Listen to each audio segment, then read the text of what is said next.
On the one hand, this world has multi-story buildings that indicate industrialization, but the people are dressed as if it were a fantasy world. Then we see a young guy who is distracted by enthusiastic shout, from which it becomes clear that this world has a class system. The very source of the noise says that he has chosen the summoner class, and now everyone should join his team, because he will help them join the academy. But the girl with the priest class says that her specialization is much cooler than the summoner and he's a downer, so he should join her team. Naturally, such harsh statements lead to a clash, and they decide to go once for all. But the protagonist watching these mediocrities thinks that 3 years ago he received a special talent, and during this time he in his cognition is already sufficiently filled to get used to all the oddities. Exactly 70 years ago reality merged with the game and human life underwent tremendous changes. Just like in the game there were levels, classes and equipment, they became indicators of wealth and status of a person. Leveling up can strengthen the body a lot, and class and skills allow for the most efficient distribution of power, but all of this did not come easily. In return, the world lost its peace, because the monsters from the game also moved into reality. In this world, the most important thing is power, which means it can become very interesting. This monologue of the main character is interrupted by the teacher who burst into the classroom. He stops the scuffle and orders everyone to go home immediately after class.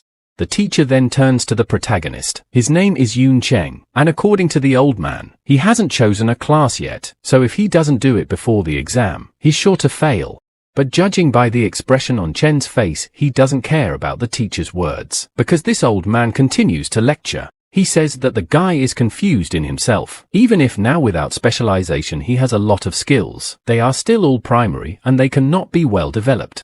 The closer he gets to the edge of his abilities, the more flaws he will encounter, and besides specialization gives much more attribute points and skills. He sincerely asks Chen to finally choose his class for his own good. But the guy is on his mind and tells the old man not to worry, because he wants something more than just a strong specialization. His true goal is to stand on top of this world. Then the internal monologue begins. Chen thinks about the attributes and skills he can get even without a class thanks to the system. The system makes him go through daily workouts, 10 kilometers of running, and 100 on abs, 100 push-ups, and 100 squats. By going through all the daily tasks he gets his reward. Many people only get this many skill points and attributes by passing the toughest challenges, but Chen gets them for nothing for his dailies.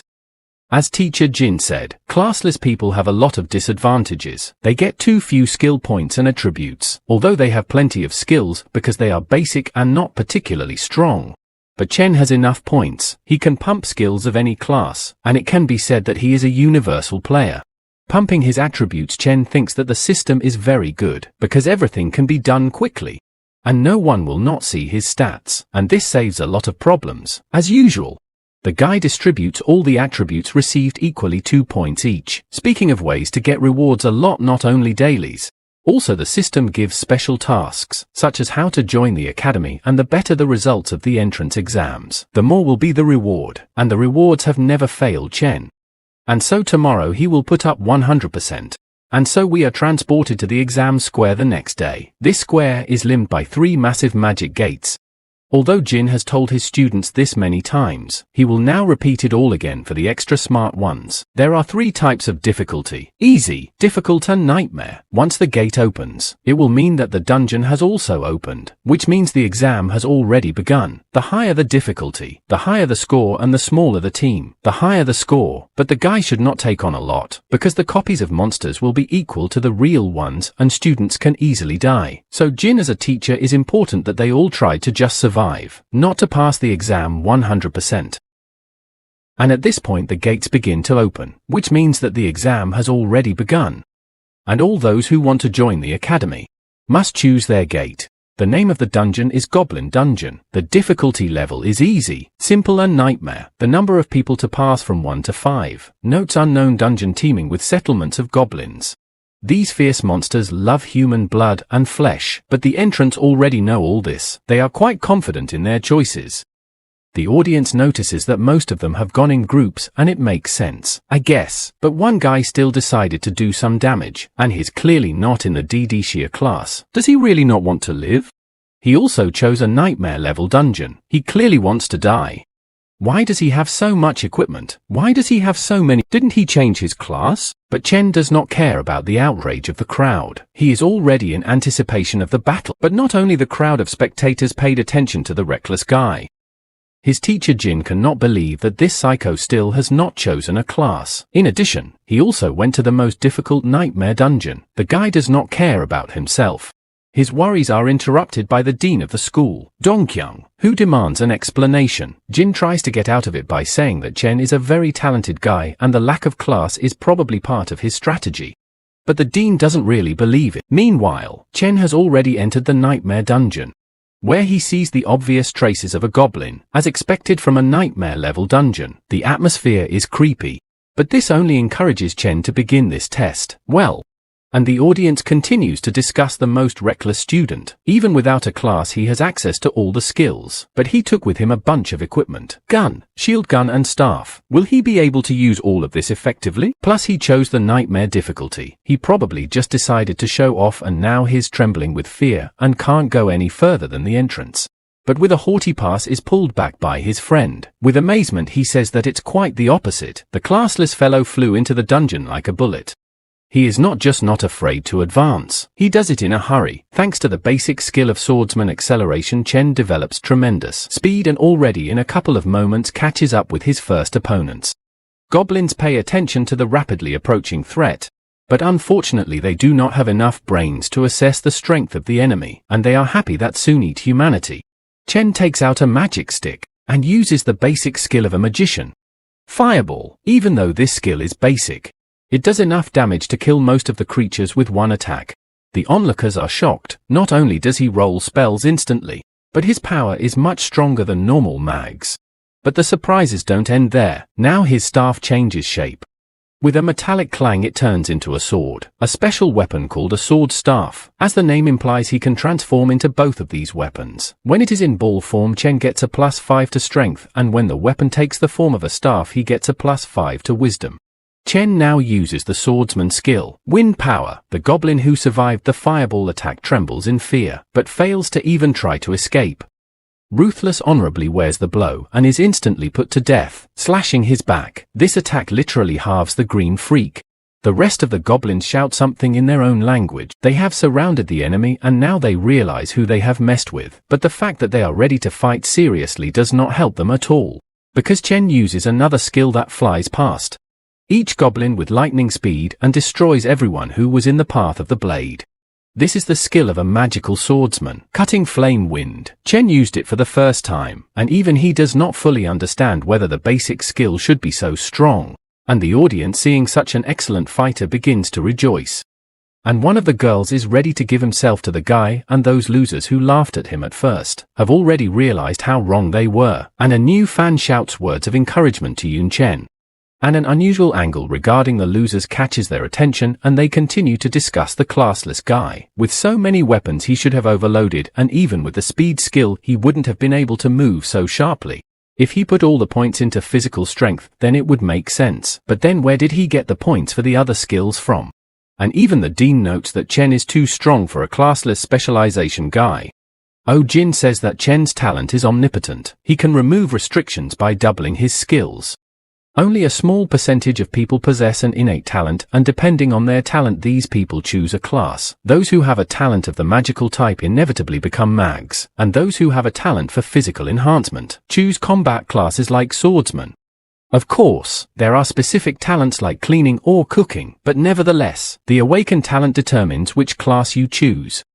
The omnipotent talent is only strong in the early stages and can be used to increase the strength of your skills up to rank C. It's only useful in the beginning, but he can't go far, and even though his combat and magic skills are excellent and he uses them wisely, his limit is very low, so it's not worth focusing on him. Teacher Jin starts to grumble that this is why he advised Chen to change classes, because the further he goes the weaker he becomes. A pile of bloody corpses doesn't agree with that. After sneaking through numerous enemies, Chen finally reaches the entrance to the next room. Without a second's hesitation, the guy opened and drew the attention of all the goblins. In this room, there are countless of them and they will clearly be stronger than the previous puissance. Among them, there are some particularly strong guys, such as a level 12 red goblin with fire magic, a level 14 goblin commander with good combat spells, and a goblin knight whose skills allow for good ranged combat. Using the evaluation skill, Chen can determine the ability of each monster. There are even water goblins among them. And their equipment is not bad. Evaluating each one would be silly. Besides, the terrain is very tight and it would be hard to turn around at full speed. While Chen was thinking, the goblins began to give commands. Among them there is even a squad of drummers, which helps to keep the rhythm of the battle and raises morale. But the magicians are already ready to use their spells to support the vanguard. Turning his ball back into a staff, Chen says that their strategy is good, but if everything goes according to their plan, it will be too hard for him to fight them. So he uses the priest's skill, Flash. And this skill is also powerful enough to blind all the monsters. And as soon as they start to come to their senses, Chen is already behind one of them. He intends to kill the most dangerous ones first. This is the basis of the basics, and in this he will be helped by the assassin's stealth skill. But having cut the throat of one of the monsters, the others immediately notice him and try to attack Chen from behind. But he sees everything perfectly, and stomps his foot using the assassin's cloning skill. His clone has all of his master's skills, and he also has 35% of all of his attributes. And together with his doppelganger, he starts slaughtering poor people left and many goblins die in an instant. And one of them, seeing this picture, goes into a rage, increasing his physical stats to the limit. And the huge enraged behemoth swoops down on Chen. But the classless hero is not so simple. He easily dodges and says that it's not time to fight him yet. He then summons a water elemental, at which point the screen begins to interfere. The cameras switch to another student who is going through a less difficult dungeon. All the viewers are extremely unhappy with this arrangement. They don't want to watch this lazy guy. The crowd demands the return of the classless guy and starts throwing all kinds of garbage at the screen. But the worker in charge of the camera says they've been broadcasting it for 3 minutes. Why don't the viewers look at the other guys? Because they're trying to. His boss beats the crap out of him and says that if the viewers want something, he should give it to them. Besides, the boss himself wants to see what's going on there. Meanwhile, the audience continues to discuss the mysterious apprentice. The guy with the eye patch says that his magic skills are instantaneous and his fighting skills are excellent, and that is also good as an assassin. His friend notes that his friend forgot about the summoning skill. This classless guy is a real monster. In their conversation meets the instructor of the assassin department. In this class he knows all the subtleties. With each kill the angle of impact can slightly deviate. And then the assassin skill will lose its power, allowing you to kill the enemy with a single blow. To say without exaggeration, his movements are at the level of a professional and even more. Many professionals were not as good as him. Then we are shown the camera with Chen again. And the audience is all excited to finally be shown a classless warrior. He has summoned 3 elementals to fight the goblins, and he himself has started a battle with the boss of the room, whose rage has slowly started to pass. Now begins the most interesting part of the second stage, the battle with the room boss. Well, since this monster has a level of complexity nightmare, Chen will have to use a couple of tricks. The goblin boss rushes sharply at the hero, but before he can get there he falls into a trap. This is a skill mechanic that allows you to hold the enemy for 2 seconds. And Chen uses this window to use a fireball, and throw it right in the face of the monster. But he is a boss for a reason. This blow does not cause him significant damage, and the goblin with a burnt face continues his rush to the hero. But not having time to get even a meter closer, Chen bounces away from the boss like a jumper. And then goblin notices that again stepped into a trap. But this time it is an incredibly powerful mine, which undermines the freak. All the monsters pay attention to this explosion, and Chen looks at the consequences of his trap. He says that he's not sure what to do. And surprisingly, the goblin actually survived the blast. He is about to use his strongest skill, military spirit, but Chen shouts that he won't let him do it, and calls out a plant that destroys the floor of the dungeon. Its main druid skill, Vine. With a wave of his hand, Chen controls the plant, and it spears straight into the jaw of the room's boss. The goblin can't even move, and ice bullets fly at him, dealing cold damage and reducing his movement and attack speed by 35%. This powerful skill pummels monsters to the ground, giving him no rest. Taking this opportunity, Chen uses the mechanic skill, M2201 launcher, Thunder Mage basic skill, Water Mage skill, Water Arrows, and Summoner skill, Water Spirit control. and all this barrage of attacks is sent straight into the poor guy. The boss of the room felt the power of every skill of the classless warrior, and the audience held their breath watching the exciting battle. They even felt a little sorry for this boss. He literally didn't stand a chance against such a monster. Yun Chen used every class control skill. It was impossible to escape from such a trap. What was more amazing was that every attack he made was thought out. When the water and thunder skills are used together, they give a stun effect, and the ice bullet skill combined with the vine didn't even give him a chance to counterattack. And one of the examiners watching said that they were missing something important. The most important thing is that Yun Chen didn't let the boss use his strongest skill, fighting spirit. It was the key to victory. This makes even those who originally didn't believe in the guy show their respect. It's scary to even imagine how much he trained to use so many skills and weapons so skillfully. After saying that, everyone starts to praise old man Jin. At this rate his student will break the school record. But the dean says that they are looking too narrowly. Yun Chen will surely be among the top 3 leaders in the province, and their school record is only 9th place. The principal, who had previously been angry with Jin and didn't believe in his student, tells the teacher to sit next to him, but old Jin continues to suck up to the hypocritical principal, saying that he has always believed in Yun Chen. Meanwhile, the audience is in full admiration of classless Chen. One girl even tells her teacher that changed her mind to become a magician. She will follow the example of this genius universal. But the teacher immediately slaps her on the back of the head and says that she doesn't even realize how skilled this guy is. She'll never reach his level. She can't even handle a staff properly, let alone a sword or a gun. She should put aside such stupid thoughts. If she follows him, she will definitely die in the test. This isn't a game. This is reality. Here you will have to pay for your mistakes with your life. Besides, it will be impossible to keep up with this guy. Meanwhile, Chen has already cleaned up everything. Now we can move on to the next stage. The audience is puzzled if this monster is not going to at least take a break after the battle with the boss. The dean begins to whine again and says that the other students did not even have time to go to the second room. He has enough time to rest, but he is too reckless to act. In a rage, he yells at Jin and asks what he was teaching this troublemaker. The teacher tries to justify himself and says that he probably just wants to get through the dungeon as fast as possible, because mop-up time is also factored into the grade. But the mentor of the mage department says that they have such a genius, but now he will die for his showmanship. Well, his student disagrees with him, because Senior Yun still has a lot of weapons. He probably has some plan, even though the mentor recognizes the genius of the guy, but most likely the remaining behind his back weapons are useless, and he does not know how to use them, because he simply would not have enough skill points to own so much equipment. In addition, the monsters on the next floor are trained to the highest level, so he should be as careful as possible, rather than rushing through. Mana expenditure will be enormous, and to go there without rest is simply suicide.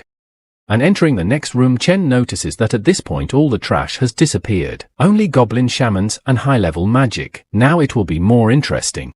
He puts 2 fingers to his forehead and gathers energy. The water elemental summoning will be over soon, so before they die, we need to take full advantage of their bodies. The goblins already realize how strong their enemy is, and throw all their forces to kill the guy. But Chen just orders the elementals to block it. And they cover their master at the cost of their lives. A huge amount of magical attacks should have wiped him out. But from the smoke created by the explosions, the figure of the hero is visible, and the goblins are in complete shock. Chen pulls out 2 fancy pistols and says that now it's his turn to attack. Sniper class has a huge number of skills, but for such usefulness has to pay. This class is the best, but at the same time the most difficult to learn. But the main difficulty is the skill of stalking on the tracks. Because of it you have to shoot at all without missing, otherwise you cannot do much damage, and in real combat to hit everyone is almost impossible. But the mage mentor suggests that the classless just has a lot of skills to easily hit the monsters. And at that moment there is a deafening gunshot. Yun Chen's new fan jumps up and shouts that now he will show something incredible again, and looking at the screen all see a clear shot to the head. The skill of chasing the footsteps increases the killing intent. With each hit on the enemy the effect adds up to 25 times, and each level of killing intent increases shooting and movement speed by 2%. So Chen immediately piles on 2 more levels of the skill, prescribing headshots. The goblins won't stop attacking, but all their attempts are futile. And the classless one uses a slippery lunge and dodges all the magic balls. After that, they use the rapid-fire skill, but the hail of magic balls continues to chase Chen. Fortunately, he is agile enough to jump up and dodge it. In flight, however, he makes a U-turn and uses quick reload. Then uses death shot and blast. Like an angel of death, he unleashes a barrage of attacks on the pitiful goblins. By the time he lands on the ground, he finds himself amidst a mountain of bloody corpses.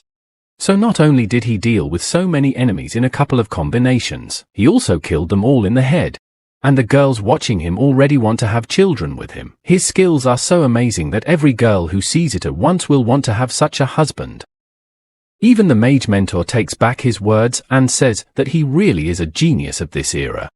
Well, and the dean again changes his mind and says that he always believed in the guy. One of the members of the committee says that he noticed one oddity. Yun Chen still has not used any potions, although the rules allow it.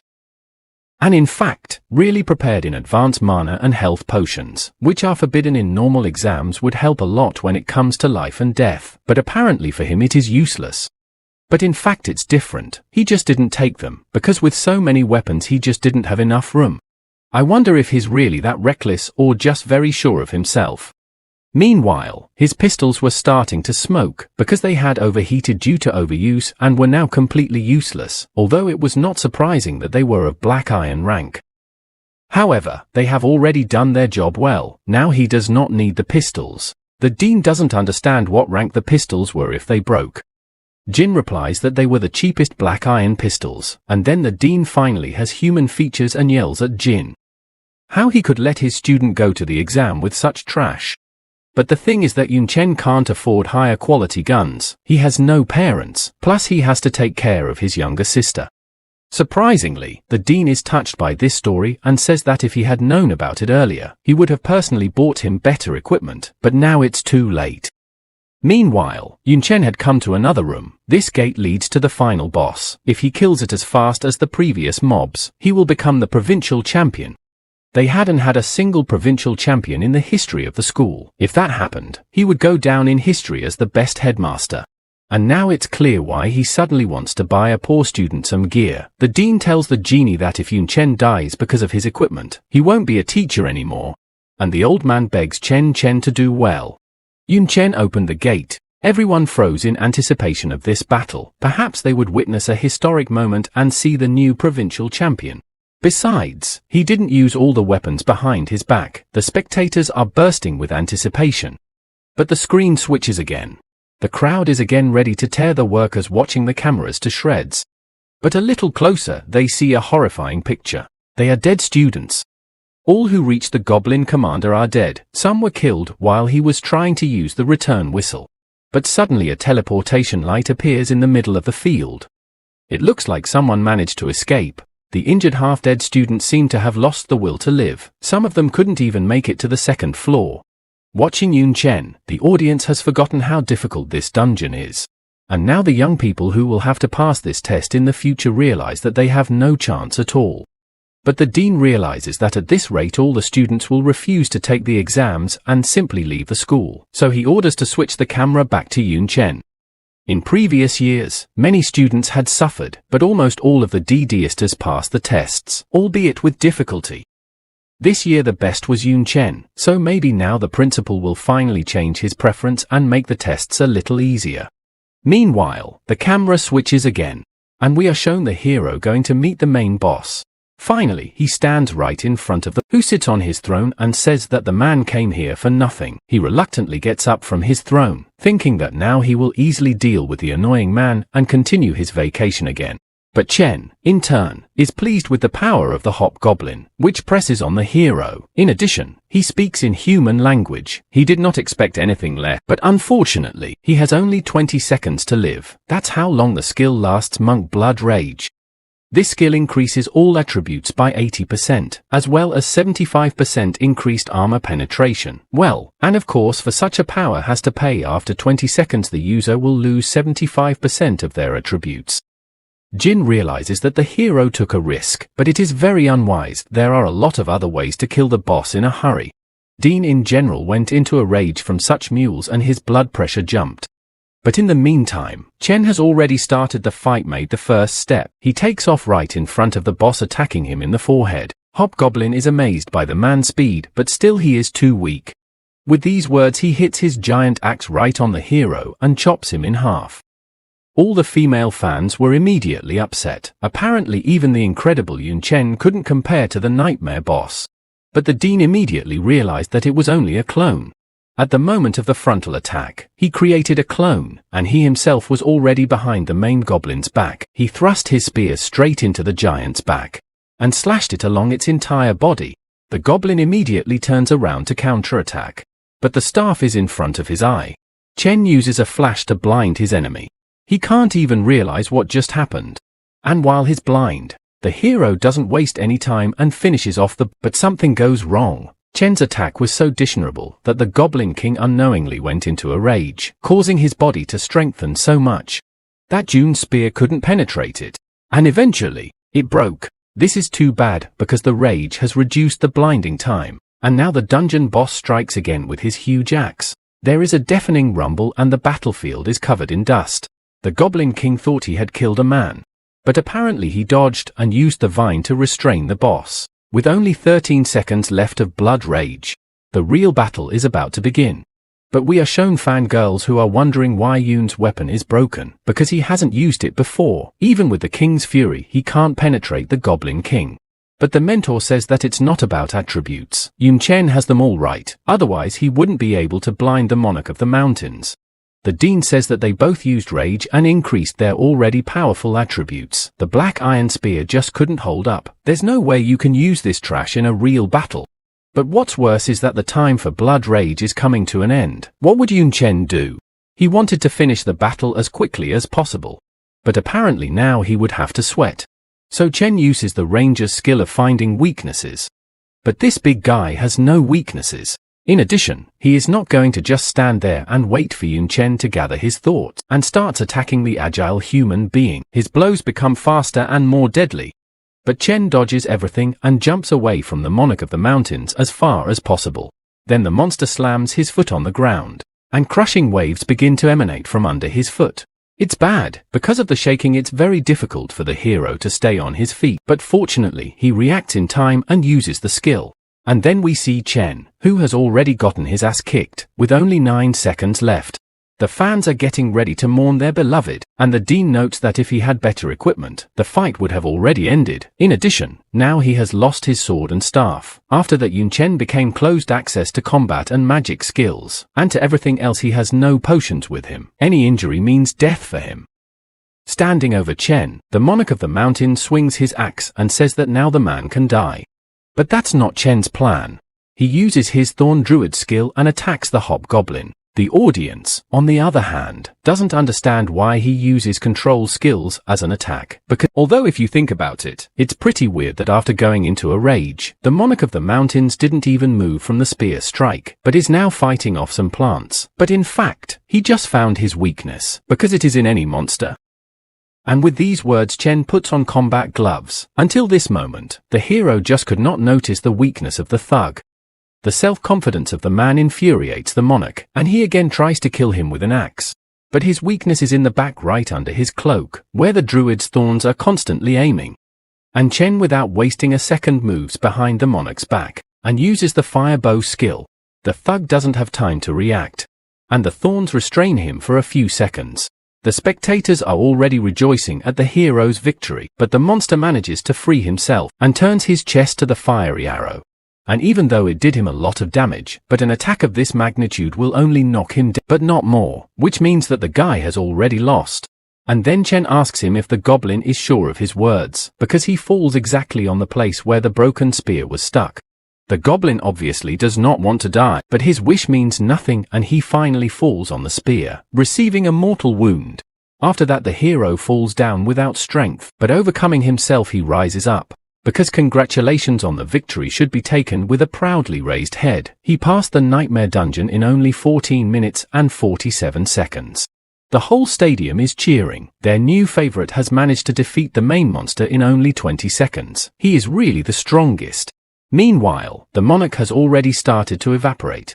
Considering the difficulty of the dungeon, Yun Chen's grade is 3S. He is the first to pass this dungeon on such a grade. For this he gets 15,000 experience and 20 points of skills and attributes. He is also rewarded with the green forest shoulder pads, belt and gloves, all of which are of golden quality. Chen also gets the title of Goblin Killer, which gives him 25% damage to goblins. Naturally, Chen is very happy with this result. But if he is the first to pass such a grade, will he really get into the ranking of the province?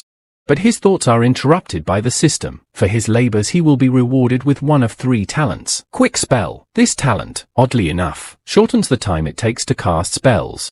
Aura of Power. But here I think everything is so clear and do not need to explain. And finally the last talent, Resistant. When receiving heavy wounds, hero will receive 100% bonus to the attack and its speed. And although all the talents are good, but to his tactics of battle most suits Fast Spell, so he chooses it. And at the same moment he gets a magic ray that adds a new talent to his forehead. So now we can check out the equipment. Of all the new items, the best were the green forest gloves, which gave plus 30 to strength and plus 3 to the chance of a critical hit. But the most important thing is the effect of the green forest kit, which restores health and mana outside of combat according to the user's physique. If Chen had to fight the monarch of the mountains again, with this equipment he would finish off the big guy in 5 seconds. But it's not the time to praise himself, it's time to return from the dungeon. And as soon as he appears at the stadium, all the spectators begin to cheer, and the newly acquired female fans ask to take them as wives. One of them even gives him a new nickname, Godyun. Naturally, since Chen hasn't seen the stadium's reaction throughout his fight, he doesn't realize what's going on here. But the dean does not waste a second and immediately flies up with teacher Jin and congratulates Yun Chen with the victory. They even begin to film television, about which falls into even greater frustration from such attention. Finally, the dean lets the hero go and says that he needs to rest. After which the dean's car arrives to take Yun home. The headmaster says that the results of the test will put him in the top 3 of the provincial rankings, which means he'll get even more rewards from the top. So he should make his sister happy as soon as possible. Of course he's not doing all this out of altruism. The greedy scum just wants to suck on Yun Chen's glory and get his piece of the pie. A call from the Ministry of Education tells him that he is already beginning to capitalize on Yun Chen's strength.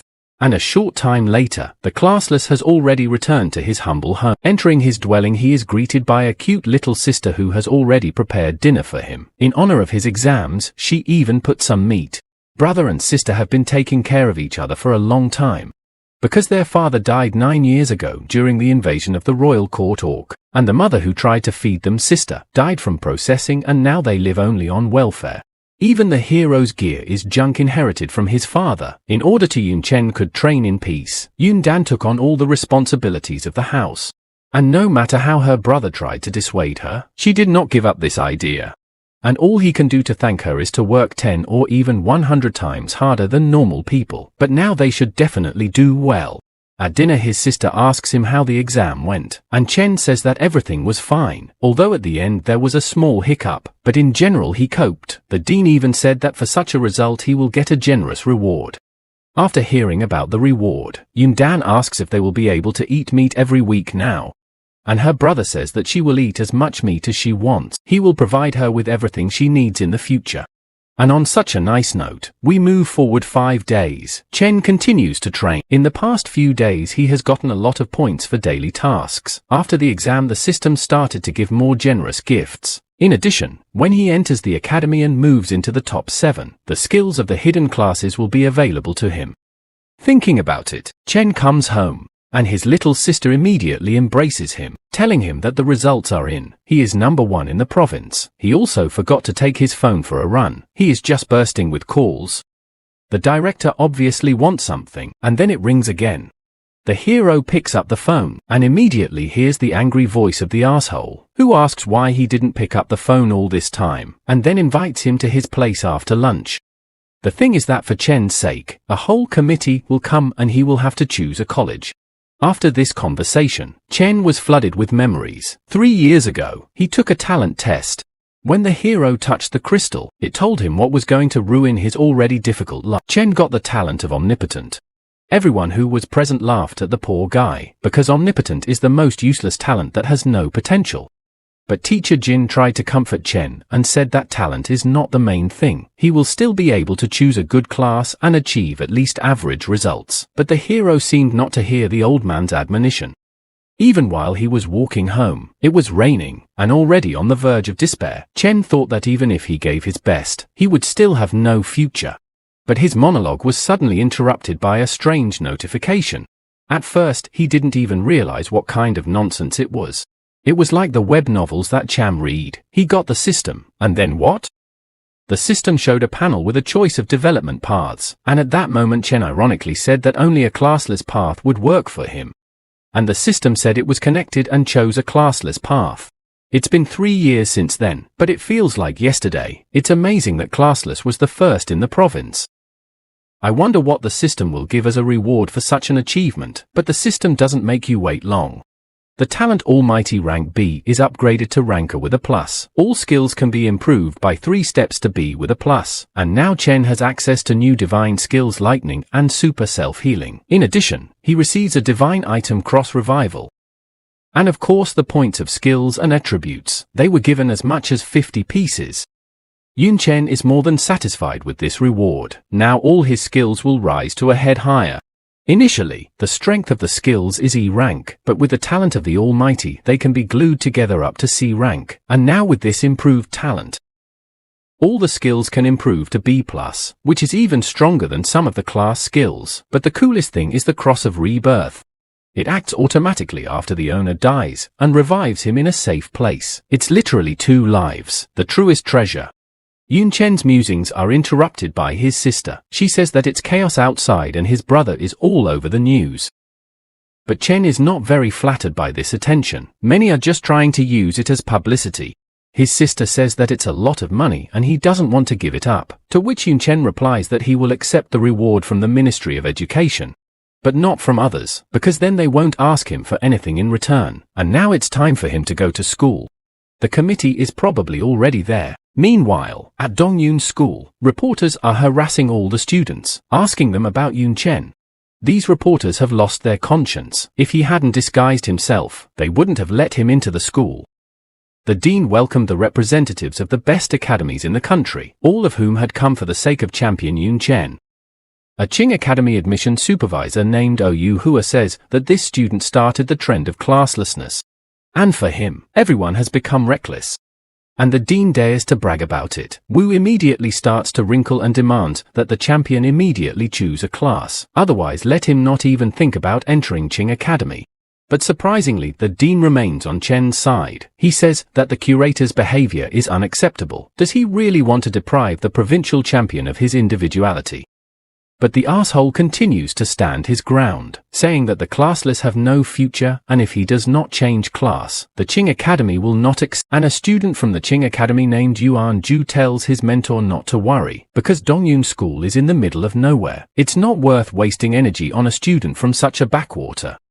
He says Yun Chen has already given up on his future. He chose fleeting popularity for the sake of grades. Obviously he's not very forward-thinking. He probably just found a loophole in the exam and cheated somehow.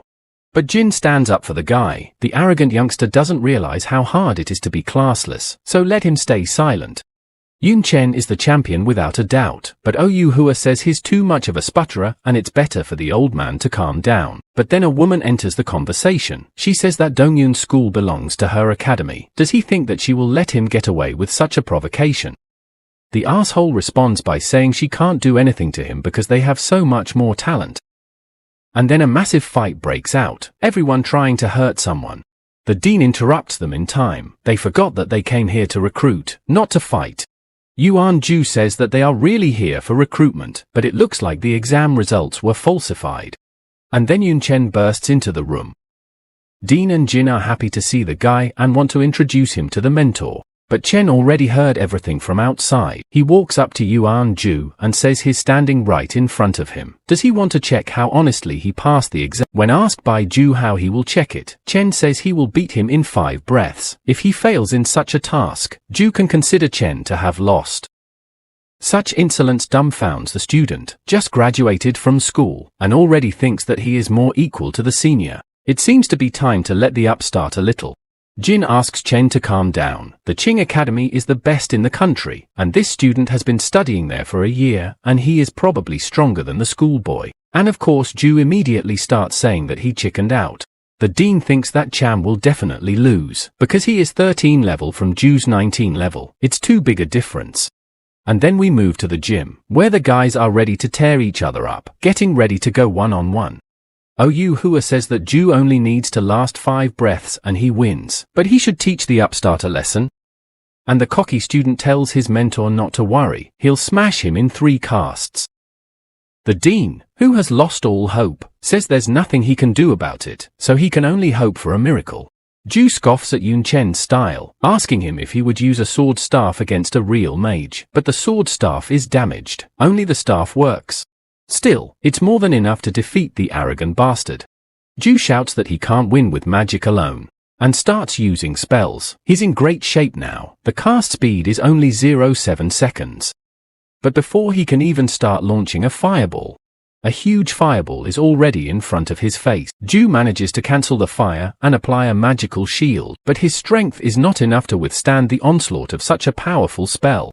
And at this moment he is overtaken by a lot of fireballs exploding him. This is the end. He could not withstand 5 breaths. Unfortunately Ju survived. But he's sure to remember that he shouldn't underestimate this guy, and Chen stands on the defeated loser and asks if this is the full strength of a Qing Academy student. Jin is shocked by his student. He defeated an advanced level 19 mage using only a fireball. And everyone watching also can't believe what is happening. By all laws of logic, Chen should be much weaker. The dean and Jin explain that it must be an evolution of talent, because his fireball was red on the exam, so now he has increased the rank of the spell using the advanced talent of the Almighty. The only downside to classless fighters is that their skills reach their limit and they can't compare to class fighters, but this guy doesn't seem to have a threshold, which means he's going to be much stronger. Realizing all this, the handlers immediately pounce on Chen and try to lure him into their academy. But Yu Hua, of course, continues to humiliate Chen, saying that he has no future because he can only increase his talent 1, and the other mentors say that because of him, Qing Academy has lost face and their student is still lying on the floor. And right after Hua realized that he was let down, he took offense and immediately left. Everyone tells Chen to forget about these losers and starts offering him new terms of entry again. But the very girl who stood up for him first says that since he is a graduate of Jiannan province, why doesn't he join Jiannan Academy? She promises to give him books with all the basic skills of the classes to learn. Skills not limited to just their country. For example, the country of Fusa has ninja and mage and samurai classes, while the West has witches and warlocks and vampires. Joining them will provide him with everything if he tries, and their alchemical labs and forges will equip him with the best gear, such as polymorphic weapons. There's no way the other curators would cover such a card. She went literal WA bank offering him the very best for a classless warrior. Well, of course the choice is obvious. He chooses the Jiannan Academy, and we move a little bit forward. The hero is already in the park to try out a new skill, Divine Lightning. With it he can move incredibly fast. It is a very useful skill, which surpasses all other skills of movement on several levels, of course, and exhausts him significantly. Testing new skills interrupts the unexpected notification on his phone. He received 2 million from the school, and from the Academy Zonnan as much as 5 million, and most likely other awards have also arrived, so it's time to go home. The men from the academy were already waiting outside Chen's house. They had brought one of the polymorphic weapon items as promised. And after opening the box, Yun Chen saw a beautiful spear of the highest quality. It is a demonic destroyer that can switch between spear, sword and staff. This weapon is equivalent to 3 gold-ranked weapons. Now he won't need to carry around a bunch of equipment. But men say that this trinket has long been lying in the academy waiting for its owner. Well, and here for the especially smart man begins to explain the classes of weapons and their enchanted.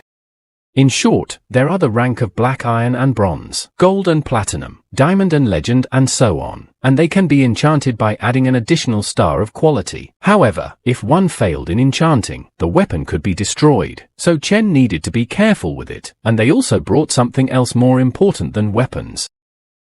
These are books with basic rare class skills. Everything else would be available to library members, but he was already starting to drool well from that too. And the gifts do not end here. From the city of Dongyun he is given a villa. It is a huge beautiful house, which is now at the complete disposal of Chen and his sister. Their previous dwelling was the size of a bathroom in this house. His sister offers to take a look around, but Chen asks what's the point of looking around in his own house. He's more interested in the new skills he can learn from Western books. 70 years ago, the game Divine Possession came out. Over 100 million people entered. Naturally, more people chose non-human races like orcs or elves. Later, when the game merged with reality, different races had children with ordinary humans, creating new and unique bloodlines. It is worth noting that the world has integrated not only the system and items, but also nips, monsters, a large map and much more, resulting in a world 10,000 times larger than the past. By the standards of the new world, Dongyun City is very small. It is difficult to meet other races, and only by moving to a large city like Zonnan Chen will be able to learn this world. The rest of the day the hero spent studying. He insatiably absorbed new knowledge, and for a month he mastered not only rare classes, but also his new weapon Demonic Destroyer. But the rest of the month he spent with his sister, nor went to places that previously could not visit because of their poverty. As the start of the school year approached, his sister cried and cried for their separation. Yun Chen said that if she needed anything, she should call him, and she could not deny herself anything, because they are now rich. After saying goodbye to his sister, his next destination was Zonnan Academy. Arriving at the place, before him opened a beautiful view, and a huge number of people. And not only with this, he has not yet encountered this beauty and diversity worthy of the 7th academy of the country. But Chen's thoughts were interrupted by the elf who is in charge of registering students. She asked him for his resume, and he gave it without hesitation. But as soon as the registrar read aloud that he was Yun Chen, all eyes immediately rushed to him. And in fact, what does not really like such a large amount of attention? He does not even understand how he even found himself in such a situation. Elf says that it is not surprising, because he took the first place among the provinces, and therefore became the first student in the academy. In addition, he is the only student without a class who has reached such heights, and for this he has many privileges. For example, he has much more credits than the others. Money can't buy anything at the academy, but credits can buy anything. But as for the other privileges, he will learn about them a little later. So while she escorts the first student to his destination, the elfess asks if Yun Chen has chosen a chair. There are 5 departments in Zonnan Academy. They are the military support, elemental, weapon and tactical departments. The military department focuses on fighting and killing. The elemental department is the best choice for a mage. The tactical department speaks for itself. The weapons department focuses on weapons rather than skills. But the support department specializes in enchantments and alchemy. Black. Without hesitation, Chen replies that the tactical and support departments are not suitable for him, but the other 3 will fit his fighting style perfectly. And while they were talking, they have already arrived at the place where he will live throughout his training. Chen is very happy about this gift. He cannot even believe that he will live here alone. There are 3 floors, top quality equipment and furniture, a training ground, a treadmill, and a storage room for resources. Of course, a one-man mansion is a privilege for the top 50 ranked disciples. As for the lowest ranked disciples, they live 5 or 6 people in one room. Even though it's a very cruel distinction between the disciples, but whether he likes it or not, because of this, all the disciples are very jealous of Yun Chen, so they will try to take his place. In a week's time there will be a rookie competition. Everyone who entered the academy is a genius from the province, including among them there are 2nd and 3rd place, from whom classless took away the 1st place by force. He needs to be as careful as possible. And here the system again gives the task of not losing the 1st place. In case of failure, there will be no punishment. But if he succeeds, he will receive a new S-class skill and a potion of luck. With such motivation, Chen is not afraid of his opponents. Let them only risk taking his place. The next day was announced the meeting of newcomers. And of course Yun Chen stood in the front rows, and more backward students could only discuss him behind his back. And envy that he lives in a mansion at the very top. Naturally, there are those who think that Chen doesn't deserve the championship. They also took the 1st place in their province. Why should they stand behind a classless one? But they are silenced by Sheng Tyran, the champion of Dachju, Blood Knight class, and says that if they don't like something, they can challenge the 1st disciple in the arena, and if they don't have the courage to do so, then let them keep quiet. Yi Qinglin, the Dongling provincial champion, Daoist class, supports Tyron and says that it's not good to discuss people behind their backs. And also Shui Hongfang, second in Zonnan province, class destruction mage, joins their conversation and says that Chen stole his seat, so as soon as the meeting is over he will drag him down. Yi Anfu, the dean of the military department, notes that because of Yun Chen, the place is getting too noisy. Everyone is worried about their ranking. Many students don't agree with the decision to rank him first, but each of the deans has seen the footage of his battle and he definitely deserves to be ranked first. Xia Qingcheng, the dean of the weapons department, enters the conversation and says that his fighting skills are top-notch. And he has an innate fighting sense and talent for various weapons, so he is definitely going to be her choice. It is said that she usually doesn't talk to anyone, but here she is showing such interest in her student, but it is not surprising that he is really very talented. Yi Anfu says that Yun Chen is not only interesting to the students, but all the teachers want him too, and if that's the case, they should speed up.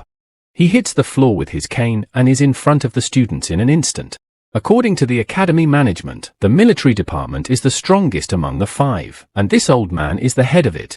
Yi Anfu says that he knows about the students' dissatisfaction about the first place, so it was decided to hold the competition today. They can rest now, but by 2 o'clock he expects everyone in the and of course, because of such news, all the disgruntled students immediately got excited, as if they had a chance to surpass the man who had already shown in the exams that he was stronger than everyone here.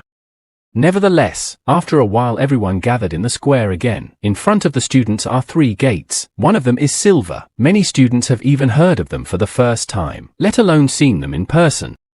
Everyone starts to gloat, anticipating that Yun Chen will fail. But the hero realizes that everyone is ready to tear him apart. Well, then it's time to look at these geniuses of the province.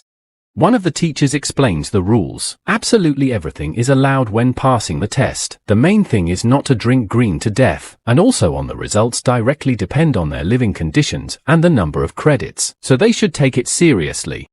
And after these words, the gate began to open, which means the trial has already begun. Students can go to the dungeon. And of course Yun Chen decides to go in first. The name of the dungeon is Troll's Lair. The difficulty is a nightmare. The number of people required to pass from 1 to 5. Notes at night, the fighting spirit of the trolls increases. Therefore, he should hurry. And Chen immediately rushes to the attack. We are shown a mechanic who shoots everyone in the semblance of an exoskeleton. Yi Anfu notes that this year the quality of selection is very high. Even the mechanic taking 653rd place passes the nightmare with great ease. But besides Yun Chen, the one who attracted the most attention of the teachers was the freshman priest who took 213th place. After all, despite his class he went alone, and this student is lying on the ground and eating bugs, because the more he eats, the more damage he will have. All the teachers and deans were shocked at what they saw. How did he even get here and what place does he occupy? Xia Qingcheng orders to show Yun Chen immediately. And as soon as the camera switched over, everyone was no longer in a joking mood. They saw the field strewn with a mountain of corpses. En had already killed them all and went to the second room. Even the fastest disciples are still fighting. Some teachers don't understand how this is even possible, and the dean of the elemental department Lian Huxuan says that they are just not looking closely enough. His methods are quite simple. The bodies of the trolls were burned and the trees lost all their leaves. He probably used the eye of the storm and drew all the enemies into one point and then used the fireball. It sounds easy in words, but in reality it's hard to pull off such a thing without being an artificial mage. This kid would be perfect for the elemental department. Yi Anfu interrupts the mage and says that he is still the strongest student in terms of combat power. But the second room does not only test the combat performance. And entering the second room, Chen's feet started to get stuck. There is no doubt it is a swamp. He thrusts his staff straight into the viscous sludge, and uses a fireball that blasts him backwards. The swamp is very difficult terrain with poor lighting. It looks like he will need good perception. It will be quite a challenge, but Chen already has a plan of action. Yun Chen uses a druid skill, natural proximity, with which he improves his perception. The strength of the skill depends on the number of plants nearby. Normally, natural affinity is just a basic skill that is not that strong, but Chen's skill is rank B+. That means he can resonate with plants and communicate with them. It doesn't matter if it's a tree, moss or vines, they can all become the eyes and ears of the hero. Because of this, he quickly found his way to room 3 and instantly rushed towards it, traversing many trees. Chen uses a vine to cling to the trees. He has to wiggle his way through the swamp to avoid stepping into the swamp or he'll get. As soon as he finds solid ground to stand on, he is discovered by a troll, who immediately tries to kill Chen by jumping on him from behind. But the classless one doesn't even turn around, and turns his polymorphic weapon into a staff, pointing it directly at his opponent's face and blasting the troll with a fireball. No one seems to have realized that absolutely all plants are his eyes and ears. Chen knew about the troll ambush from the beginning. He thrust his staff into the ground and used the growth skill, causing the plants to restrain all opponents. The growth skill also underwent changes as his rank increased. In addition to restraining enemies, the plants had a parasite effect. Once inside the body, they will feed on it until they have dried their victim dry. The teaching staff did not fully believe that the guy's skills could evolve, but after seeing them in action, all doubts immediately fell away. The head of the military department notes that Chen perfectly coped with the test for the warrior is important not only strength, but also perception, and because of the lack of information can run into an ambush or just get lost and die of hunger. In general, there are many perception skills, for example, the perception of darkness of the dark priest, echolocator, mechanics or magical surge mage. But Yun Chen chose the most appropriate skill for this area. He is clearly very smart. There are other solutions to this problem. For example, the Destruction Mage will simply blow up everything around him, while the Blood Knight will take and rush into battle, relying on his excellent defense. In the meantime, Chen was almost out of the swampy area. It would be much easier from here. The layout of the room is like a Minotaur's labyrinth. Without good perception he would be lost, but luckily the plants are on his side. And then he stumbles upon a giant troll sleeping at the gate guard post to the next room. It's a level 15 battle troll leader. Difficulty is silver level 3. Skills are Fury Jerk and Battle Cry. A very responsible guard finally wakes up from being too hot. He realizes the reason for the heat. There is a huge fireball right next to him, which hits him right in the face, and knocks him off his feet, so he ends up in room 3 right in front of his boss. He immediately starts making excuses and begging the boss not to kill him. It seems that the fireball attack didn't do much damage to him. The boss says that this time he forgives the bad guard, and in gratitude the big guy promises to crush the guy. But he is interrupted by an irritated voice that asks who he is going to crush. The guy is slowly approaching him from behind, and if the troll wants to atone for his mistake, Chen will gladly help him. He will pay for his negligence with blood and with these words with one swing of his sword. The hero easily killed the guardian. This makes the chief incredibly angry. How dare he kill the boss guard dog right in front of his eyes? The leader has level 17 and level 2 gold rank, and his retinue is not far behind him. They are unimaginably powerful fighters. Chen is clearly going to have a hard time, so he uses the skill of evaluation, and with the help of which he thinks of a plan and with the words that he will prepare a feast for the trolls. Chen knocks his staff on the ground. But only the chief immediately pounces on Chen, and he reacts very strangely. The hero really got scared, but with the words that it's too late to beg for mercy, the chief smashes the guy with one blow of his hammer. But something is wrong. The man used a clone, and in fact the chief killed the double is a useless technique. No matter how many he did not use clones, troll will kill them all to one. As suddenly out of nowhere a fireball appears flying into the crowd of clowns, and blasts them right behind the troll boss. The chieftain has had enough of one of his henchmen. He is skilled in not only dark magic, but fire magic as well. Once they are done with the clones he promises to promote him to captain. But now it's not up to that. The leader goes into a bloody frenzy and starts a real meat grinder, and his mage sidekick keeps up with him. There is only one left, and it looks like it is a real troll. He is ready to finish the bastard. As suddenly the man's face takes a strange shape, and looking closely, the chief saw how his enemy turns into a troll, who begs him for mercy, but his pleas are not destined to come true. A scarlet fireball kills him right in front of the boss's eyes. And the very troll mage who was helping the leader is transformed into a troll. He praises the big guy for figuring out his trick, but it didn't save his comrades, and the boss did all the work for the hero. The chief finally saw the corpses of all his subordinates, whom he himself had killed. And at this time, the teacher's staff is watching all this, who also does not understand what happened there in general. The boss of the third room just started killing everyone around except Yun Chen, and only the head of the magic department realized that he used the skill on Medzi, Confusion of the Soul. Elemental Mage is designed to cloud the mind of the target with artificial hallucinations. The usual confusion of the soul would not be enough for the boss. This is all due to Yun Chen's talent with which he enhances his skills. This young man surprises the old men again. He deliberately killed the leader of the troll warriors in front of the boss to cause him a surge of emotions. This greatly forgave access to his mind. It's amazing how he calculates his actions several steps ahead. Makes you admire him, but his trick won't work again. So what is he going to do now?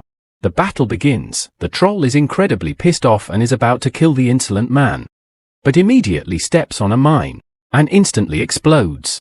The monster says that the man fights too meanly, but Chen only laughs at these shouts, and while the troll was having fun with his subordinates, he was preparing himself if the leader really thinks he can get him.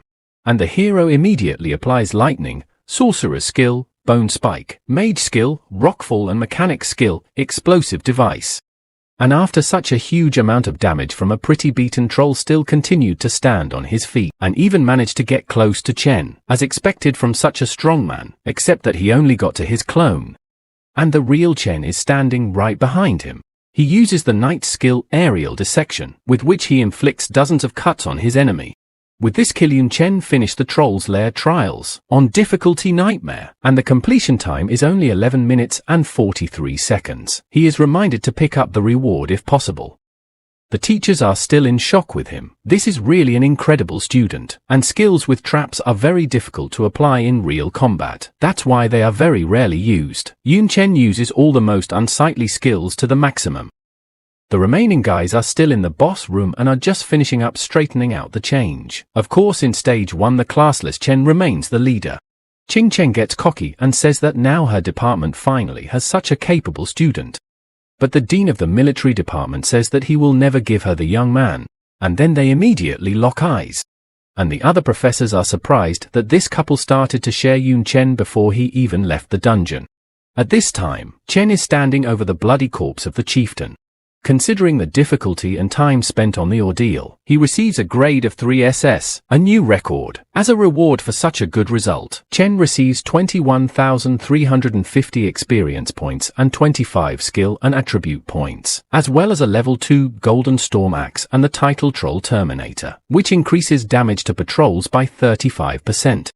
His level has risen by 3 points at once, a reward that can't be beaten. But that's not all. He is once again given a choice of 3 talents, double spell, which automatically creates a second spell.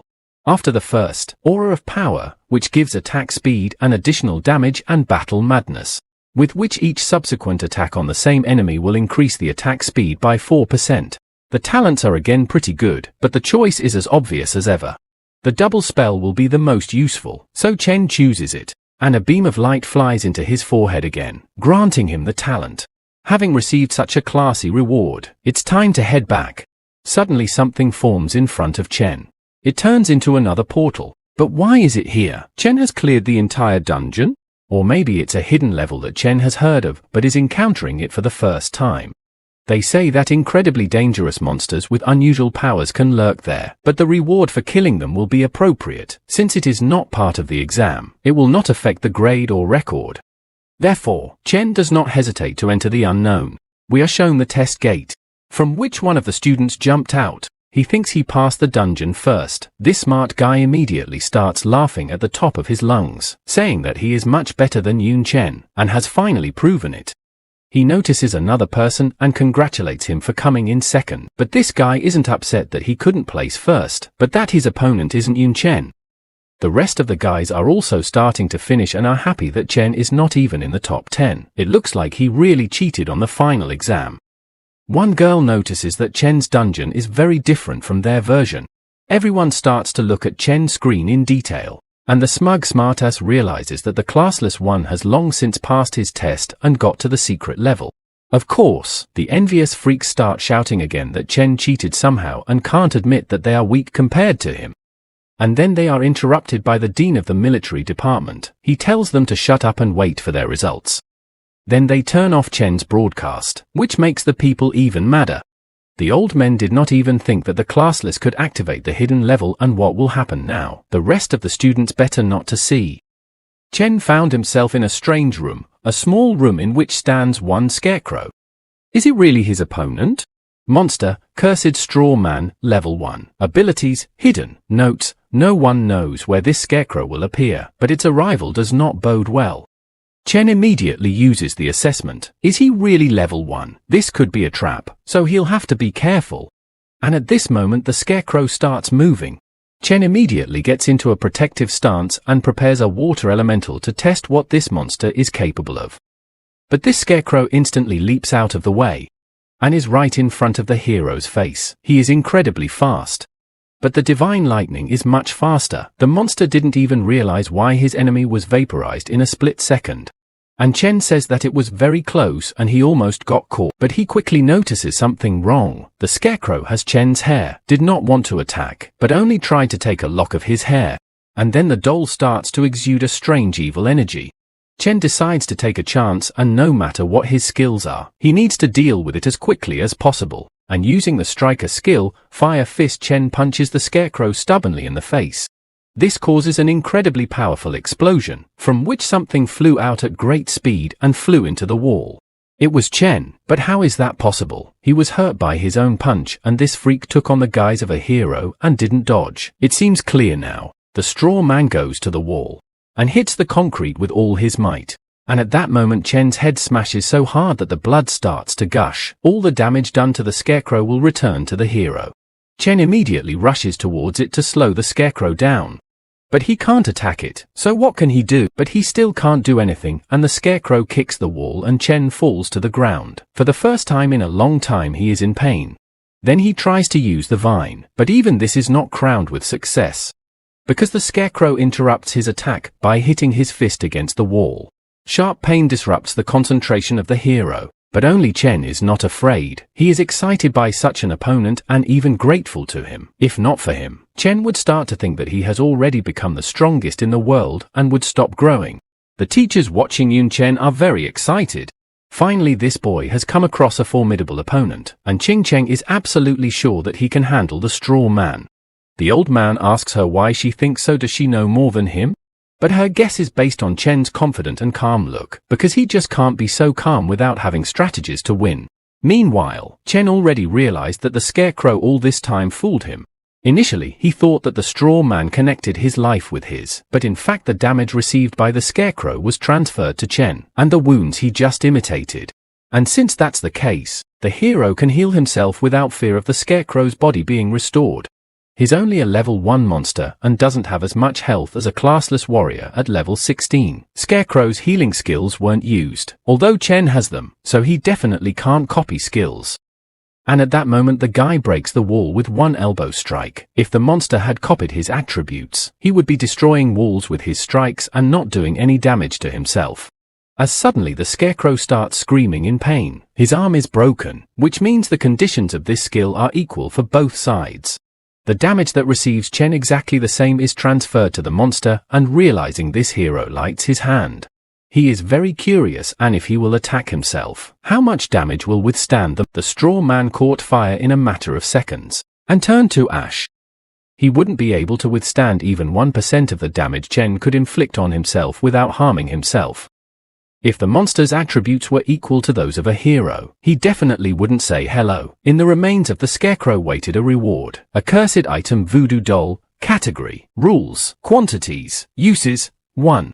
By wrapping the target's hair around the item, all the damage the user receives will be transferred to the target. In the right hands this item will be incredibly useful. Meanwhile at the dungeon gates, 2,000 students are waiting for one, and they are very unhappy about it. And finally the last student finishes his test, and the disgruntled students immediately rush to express their grievances. But they were interrupted by a menacing voice that ordered everyone to line up, and while Chen ran to the line, he thought about the fact that he took the first place, but the system task is still hanging, which means that the competition of beginners is not over yet. At this moment, an old man came out to the students. He said that some students did not deserve their place because they had learned the information about the dungeons in advance and prepared themselves. And the one who cheated was the same guy who had been accusing Yun Chen of cheating all along. Because of this, the head of the military department is incredibly furious. He hits the floor with his cane and stone arenas grow out of the ground. Now there will be a one-on-one fight between all the students to find out who is the strongest. Naturally many of the students are pissed off.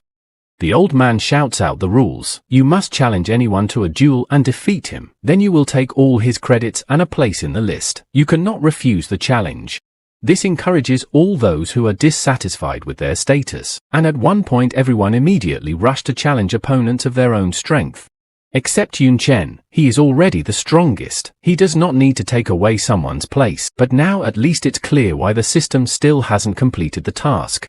And at this moment 2 brave men rush to the arena to Chen. They challenge the best disciple standing on the first place to fight. But here Chen says that fighting them one-on-one will be too long and boring, so he orders them to attack in pairs. Of course this hurts their pride and pisses them off, but when they win, they agree to split Chen's credits. But to their misfortune they are too slow.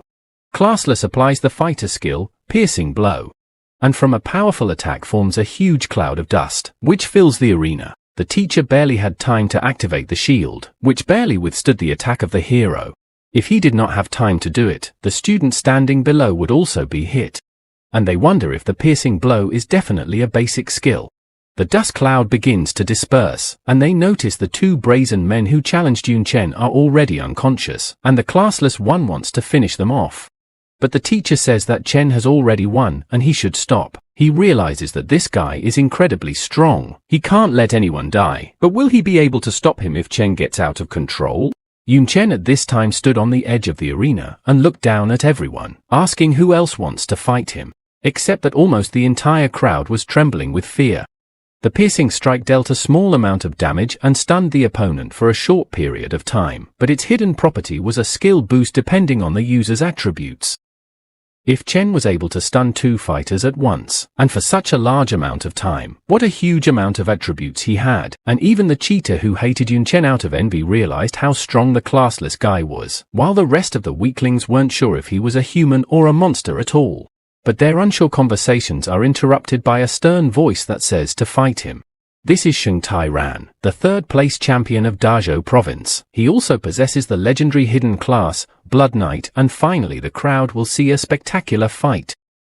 But that's not all. A mysterious elven girl is also challenging the member, and some of the students already know who she is. Swordswoman Nicole, ranked 1st in her province of Xiangye, and among the entire academy in 5th place. She is of the Silver Moon bloodline. They naturally have more attributes than other elves. Rumor has it that her rank is rated S-class rank. Sheng Tairan immediately starts freaking out and says that he challenged her first. But here Chen absolutely doesn't care. He says that the 2 of them can attack together, and the teacher prods them and tells them to make up their minds soon. Then the Blood Knight jumps into the arena. He's going to beat Chen alone. The old man anticipates a great battle, a student with a legendary class against a student with no class. The battle starts, and Sheng Tairan rushes at Chen with a bloody dash. And his attack reaches its target, causing an explosion. From that impact, even the energy barrier above the arena cracked.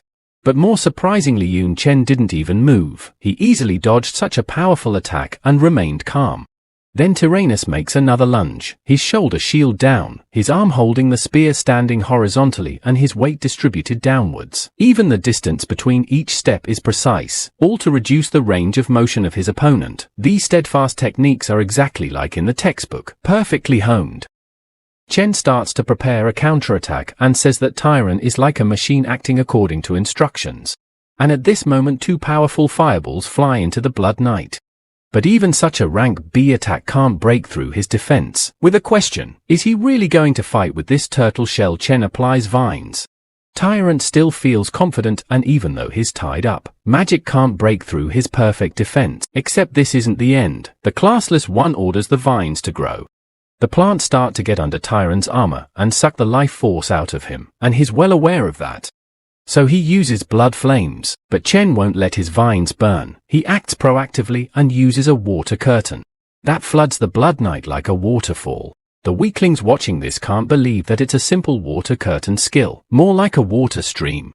And Chen is already rushing towards his opponent using the skill jab. Not only did the flames dissipate, but the plants from the water began to suck the power faster and shrink tighter. He didn't want to use it, but apparently there was no way out. The movement of the blood allows him to break free from the plants and get right behind Chen's back. He was ready to knock out his opponent. But Chen was not so easy, and managed to react by reflecting his lancer with his polymorphic spear. Blood Knights are famous for their attributes and defense, and by those metrics the classless one is not inferior to it, maybe even superior. Tyron can't believe it and throws all his strength for victory. Out of desperation he makes a bloody dash. Except now it's Chen's turn. He steps on the lancer of the Blood Knight, and hits him in the face with all his might. From which Tyron flies away for 10 meters, but surprisingly he is still conscious and shouts that it's just luck and the second time he will not be able to do so. But at that moment a knife is put to his throat and that's the end of it. He can only surrender, which he does. The teacher declares Yun Chen the winner and he gets 2,000 Tyron credits. Those who a couple minutes ago still thought that classless was a common crook are already rejoicing and becoming his fans. The old man notes that Tyrannus has honed his skills to perfection, but the textbooks don't say how to fight a classless warrior. And then an elven woman bursts into the arena, saying that he defeated the Blood Knight with agility, but it won't work with her. But Chen doesn't care, he is ready for the battle. The newly acquired fans of the god June, whom they themselves so nicknamed, don't even know if he can cope with the elf, but the result can be found out only in battle. Classless and Silver Moon stand across from each other, waiting for the battle. The elf says that Chen has just fought and offers him a rest. She doesn't need a victory over an opponent who is exhausted. But Chen doesn't care about that. He replies that he doesn't need rest. She is fast, but she fights with a sword.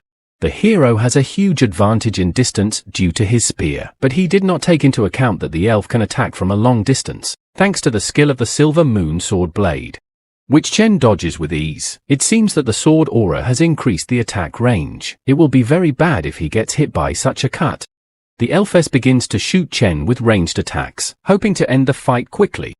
This skill is so devastating that it even breaks the protective barrier over the arena, and Chen easily dodges all the lunges, but that doesn't matter. There's nowhere to hide from area attacks in an arena like this. She activates the Silver Moon glow at full power, and the sword aura becomes enormous. Chen immediately snaps out of his seat. He realizes that the elven woman is wary of his speed.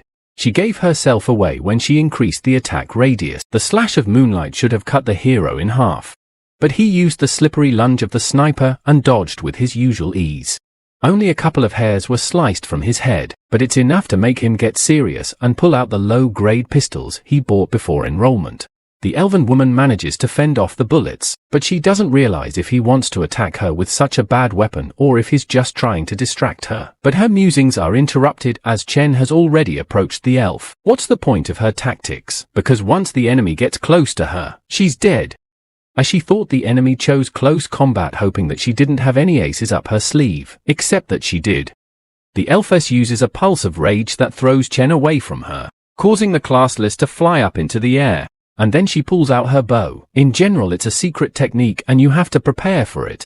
But as long as Chen is up in the air she'll have plenty of time to prepare. In flight he won't be able to dodge. The elfess will end the pain with just one arrow. Except Chen vanished. He was already behind the elfess and presenting the tip of his blade right to her throat. The moment she was distracted by the shots, Chen had created his doppelganger and was leading her around by the nose the whole time. He had many ways to defeat her, but he chose the easiest one to show her how little combat experience she had. Albeit reluctantly, the elven woman falls to the ground and admits defeat. The teacher awards the victory to Chen and gives him 1,500 credits. She is tearfully upset that she has lost for the first time in her life, but she vows to win back, and the teachers begin to sort out the newcomers to their department again, and one of them says that Chen should be forced to choose a class, because if he doesn't, he will waste his undoubted talent. But the old man says that the young man will find his own unique way, and they as teachers are obliged to support him in this. And Chen is fed up with these single battles. He proposes to all those who want to attack at once and finally put an end to this foolishness. A few cocky guys fly into the arena, pissed off by his arrogance. He may be selenium, but he's definitely not going to stand up to everyone at once. But Chen doesn't even listen to them and just uses a flash, blinding all the losers. After that, fireballs immediately fly at them and trample them into the ground with explosions. He succeeds in knocking the nerve of these losers, and they beg for his conversion and ask him to stop fighting. Now it's finally quieter. Today, for the first time in the history of the entire country, an apprentice stood alone against all those who challenged him and won. High attribute parameters, a huge amount of skills, coolness, perfect compatibility with weapons and refined fighting techniques.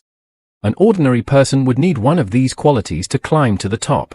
But Chen possesses all of these at once. When there is a gap in power between people, they start to feel anger and envy. But when the gap is so huge, these emotions are erased and replaced by fear, admiration and delight.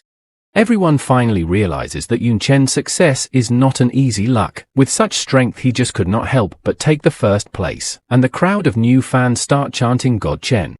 And while they announce the ranking of newcomers, Chen is concerned about something else. The system, as a reward for holding the first place, gives him a skill S-class, Potion of Luck, which gives him incredible luck for 24 hours. But also the skill Invincible, with which you can get immunity to damage and control for 3 seconds. Chen even feels as if the system is worried about him. The rewards have proven to be very useful, as they always are. Meanwhile, everyone is paying attention to the fact that Shui Hongfang, who was previously ranked second, is now at 26th place. The students saw him fight Tyron, who was a nobody against Chen, but here in the fight with Hongfang, Tyron seemed like a god of war. Realizing that this slimeball was unworthy of his spot, everyone immediately swooped in to challenge him and relegated him to 26th place. Meanwhile, the old man announces the end of the competition. Whether they like their ranking or not, everything is now in place. The old man reminds the students to choose their departments, and all those who do not want to die in endless battles may not choose his military department, because with him they will become the strongest if they survive. But the Ice Queen Xia Qingcheng is just silent and does not agitate anyone to join her. But she does not need to. Everyone already knows that she is not only the youngest dean, she still somehow managed to defeat the King of Demons. She has a huge queue of students. Yun Chen remembers what he read about her. Although she is only 27 years old, but she has spent 8 of those years on the battlefield. She is currently rank 3. Xia Qingcheng steps forward and personally invites the classless one into her weapon department. She had never even spoken to a student until now, but she decided to ask him to join her. But the old man interrupts her offer and says that if Chen joins him, he will make him his personal apprentice and also give him 3 skill books of rank A. The head of the elemental department says that this is too little for such a nugget. If Chen joins him, he will teach him whatever he wants and also give him all the resources and knowledge he needs to develop his potential.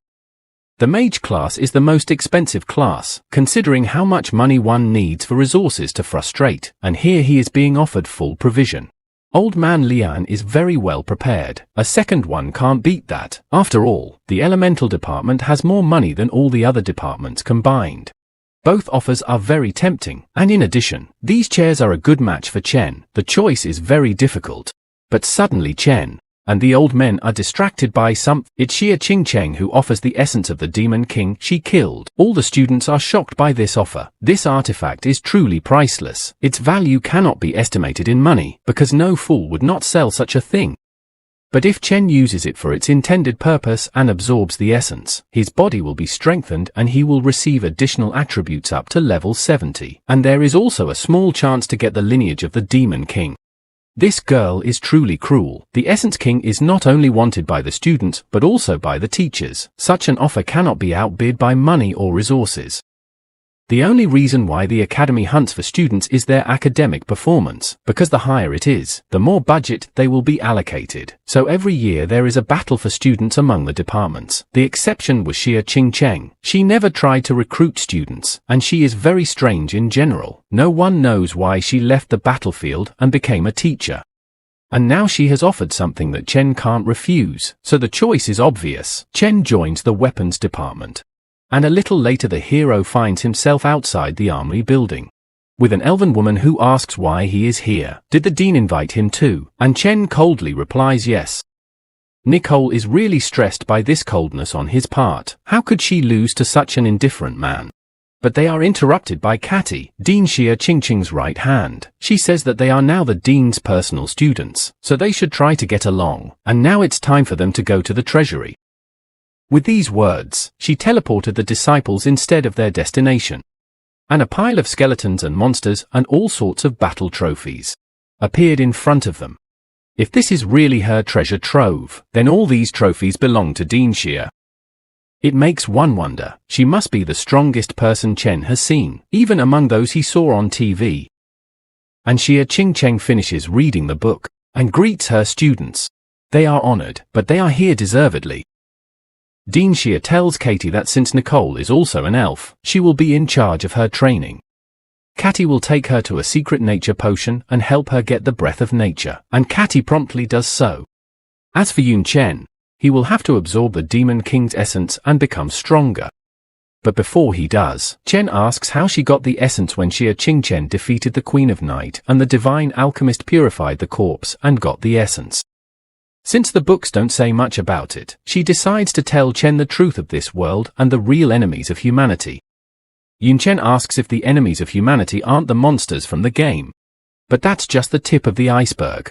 70 years ago, their world merged with the game, after which there were many new times, but their human essence remained, because they were born human. But beyond this world there is another dimension, the world of darkness. It is swarming with demons that penetrate to them through the rifts of reality. The most powerful of them are called Demon Kings, and only for ranked fighters with divine status can stop them. Almost nothing is known about Demon Kings, but it takes 2 for ranked classes to handle one. Chen wonders, since they are so powerful, how did humanity know about the method of obtaining essence?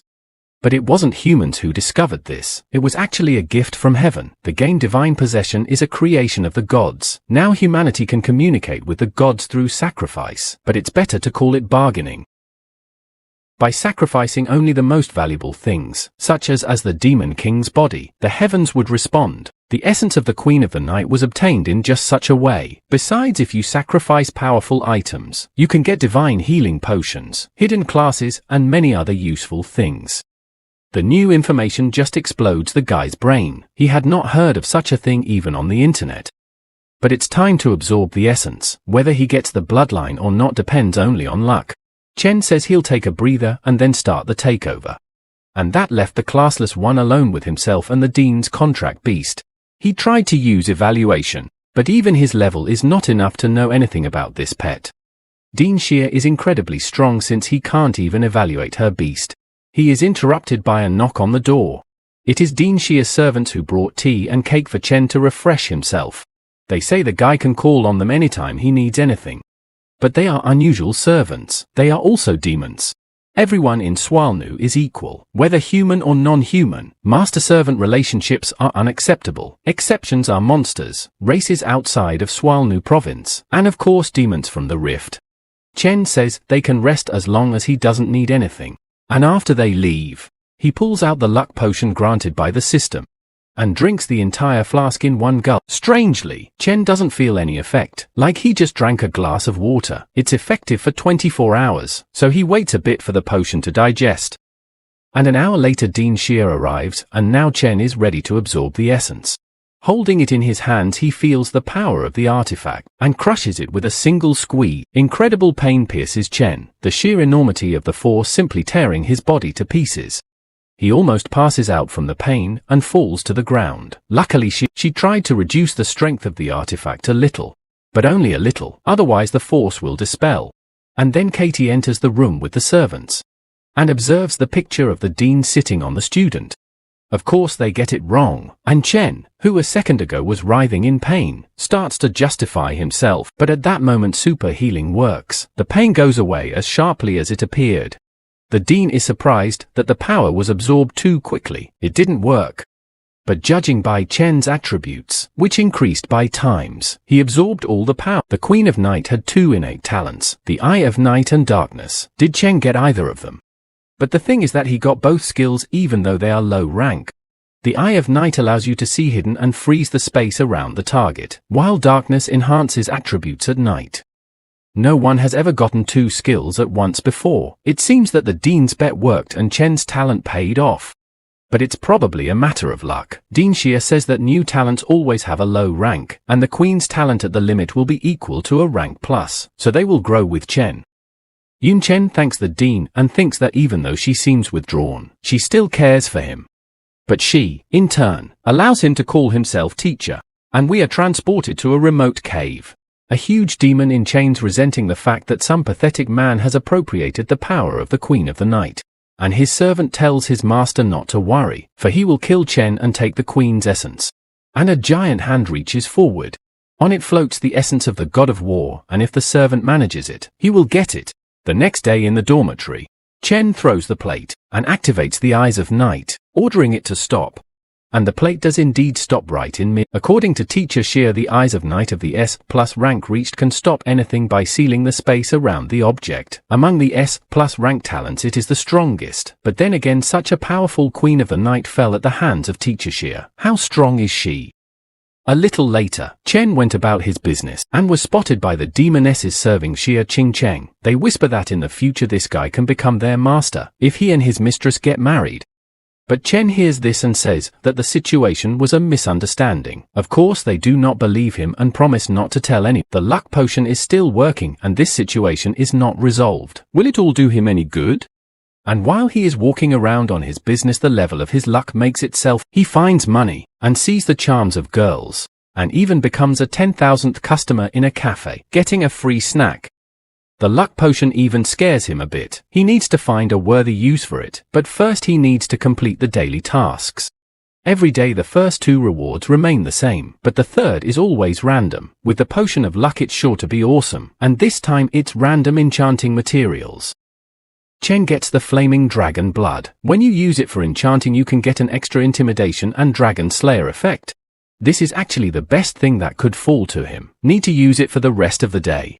And so we are transported to the end of the lesson. Chen immediately leaves, and Nicole follows. She did not consciously follow the hero. Is her curiosity so strong? She explains that she just wants to know more about her right, but she can't fool herself. Every time she looks at him, Chen becomes more and more, and by chance he is sitting next to Nicole. She was so much interested in the hero that she forgot about the lesson.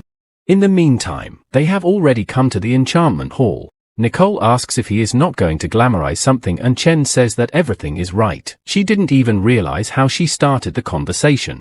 Enchantment is a fascinating thing. If you are lucky, you can increase the characteristics almost twice. And if not, for the enchanted object will be destroyed. Meanwhile, Chen was already approaching the store and asking to sell him a couple materials. After carefully examining the assortment he chooses only the best. With a 30% discount he gets 3,100 credits. And Nicole is surprised that he spent a huge amount of money so easily. The vendor offers to hire a magician because he will increase the chances of success, but Chen can cope with everything himself. Having collected everything necessary, you can get down to business. Magical energy envelops the objects and transforms them into amplification. It was successful. The polymorphic weapon now has a level for gold rank, but it's not enough. Chen continues and then a huge amount of purple energy seems to explode the room. This color means that Chen has succeeded in enchanting the weapon to 7 stars, and he is once again asked if he wants to continue. Nicole is even at a loss for words. Without any tricks he just enchants the item and he succeeds. Meanwhile everyone around him is outraged. There is only a 5% chance of enchanting to 7 stars. Will he have the courage to go to 8 stars? Nicole begs him not to. There's only a 1% chance of success for 8-star enchantment. But Chen doesn't care. He keeps going. And like the wrath of the gods of the collapsed heavens, the enchantment energy crashes into the polymorphic weapon. If successful, the characteristics will be doubled, so there's an extra effect added on top.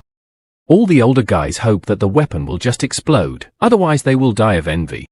But unfortunately for them everything goes well. The weapon is upgraded to 8 stars, attributes of strength 900 and wisdom 90, new attributes to increase physical and magical damage by 45%, and intimidation, it works against dragons and offshoot races, reduces their stats by 15% and causes fear, and Dragon Slayer increases damage against dragons by 35%. Nicole can't believe it's a golden weapon, because the stats are even better than the diamond weapon. Chen hasn't spent a single material. But suddenly someone calls out to the hero. The big guy offers to buy this weapon from Chen. He is ready to pay 30% more than the market value. And Chen asks what will happen if he refuses. Literally everyone in the room froze from the newest air of tension. This big guy is called Brother Lei. He has a very fiery temper. He's also on the student council, not to mention dragon blood. Chen got in the way of the wrong person, but here Nicole is not worried at all. This big guy probably did not see the freshman duel and therefore does not know the true strength of Chen. And Lei himself offers the hero in addition to become his friend, if he sells his weapons. But Chen hits the ground with the shape of a spear, and uses a new skill of intimidation. which makes Lei shiver with fear. He himself cannot believe it, because he is a hybrid dragon, their race by definition fearless. Chen begins to loom menacingly over the Draconid and asks if he has the nerve.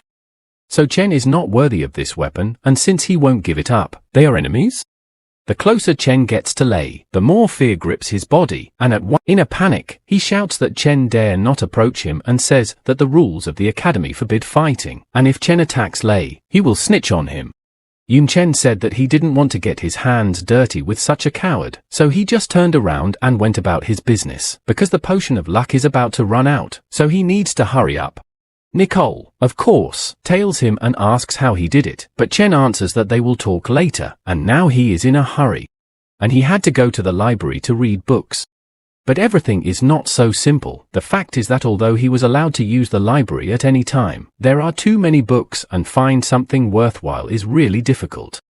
But with the luck potion, whatever he pokes at will be a great find. And so it is. He finds a hidden class, the Shadow Stream Spike, and a new druid skill, tracking, thanks to which he will easily be able to detect the traces of lurking victims, and the Spike of the Shadow Stream is an enhanced class of assassin, which gives Chen skills escape in the shadows and steal in the shadows. And after fully learning everything, Chen speeds up and moves on to the next item, which is choosing a familiar. The pet seller says that he has an item for every taste, but you can buy it only for credits. But Chen is not even going to think about the choice and pokes his finger at the pet he saw first. With his luck, it's probably the right choice.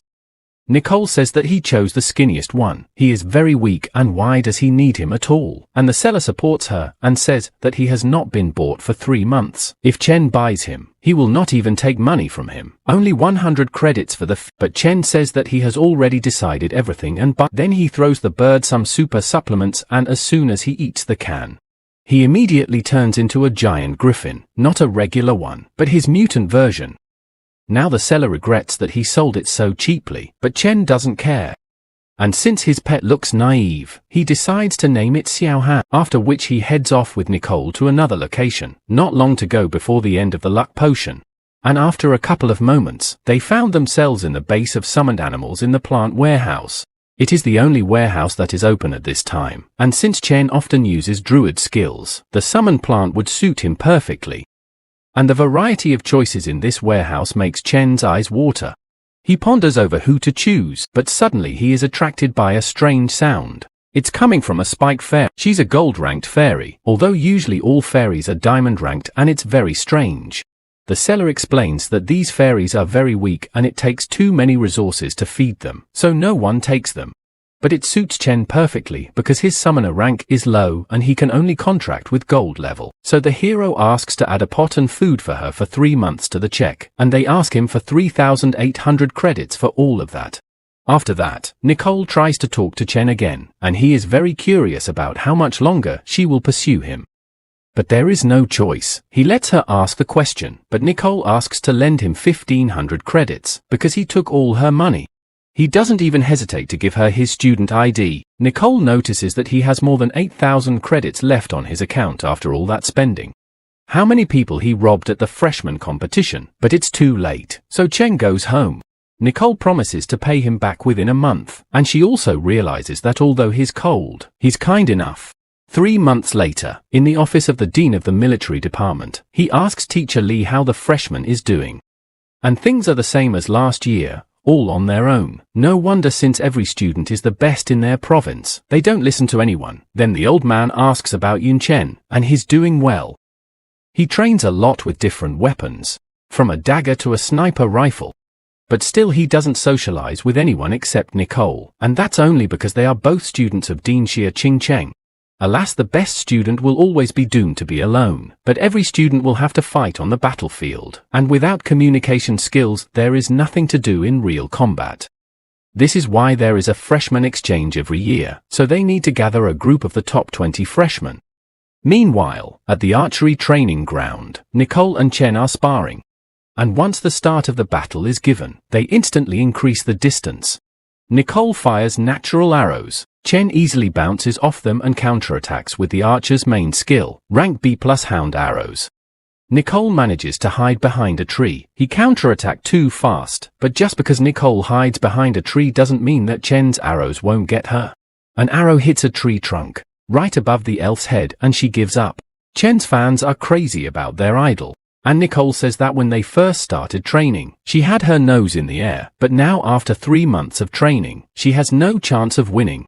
And then notes that when they first started, they agreed that the loser treats the winner to dinner, and he treated her all the time. Now it's Nicole's turn. But their idol is interrupted by Katie. Chen and Nicole want Dean Yanfu in the training room. Besides being the dean of the military department, he's also the vice-rector, so what does he want them to do?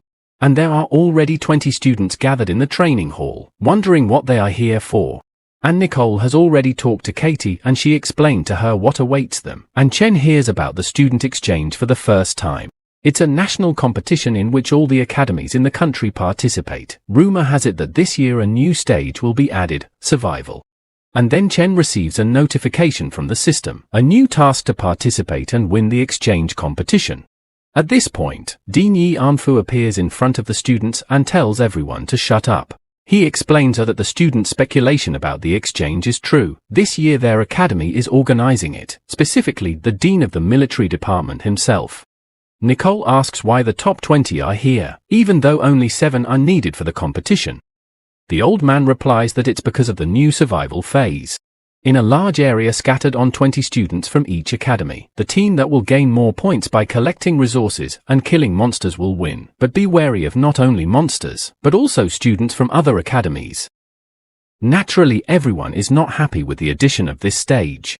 Zonnan Academy has won this competition for 3 years in a row. If they lose, the elders will not give them a rest, only happy that brother Yun will be with them. As for the leader of the team, it will be the first disciple, that is Chen.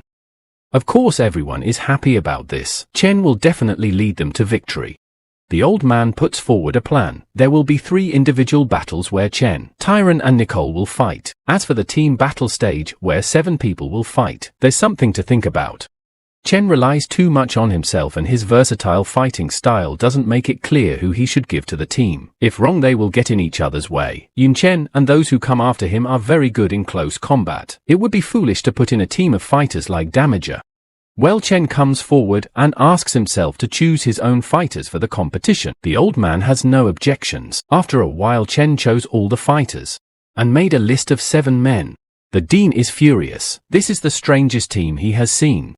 3 melee fighters, 1 summoner, 1 douse, and 1 assassin. 3 years in a row the academy won due to perfect control strategy and better team selection.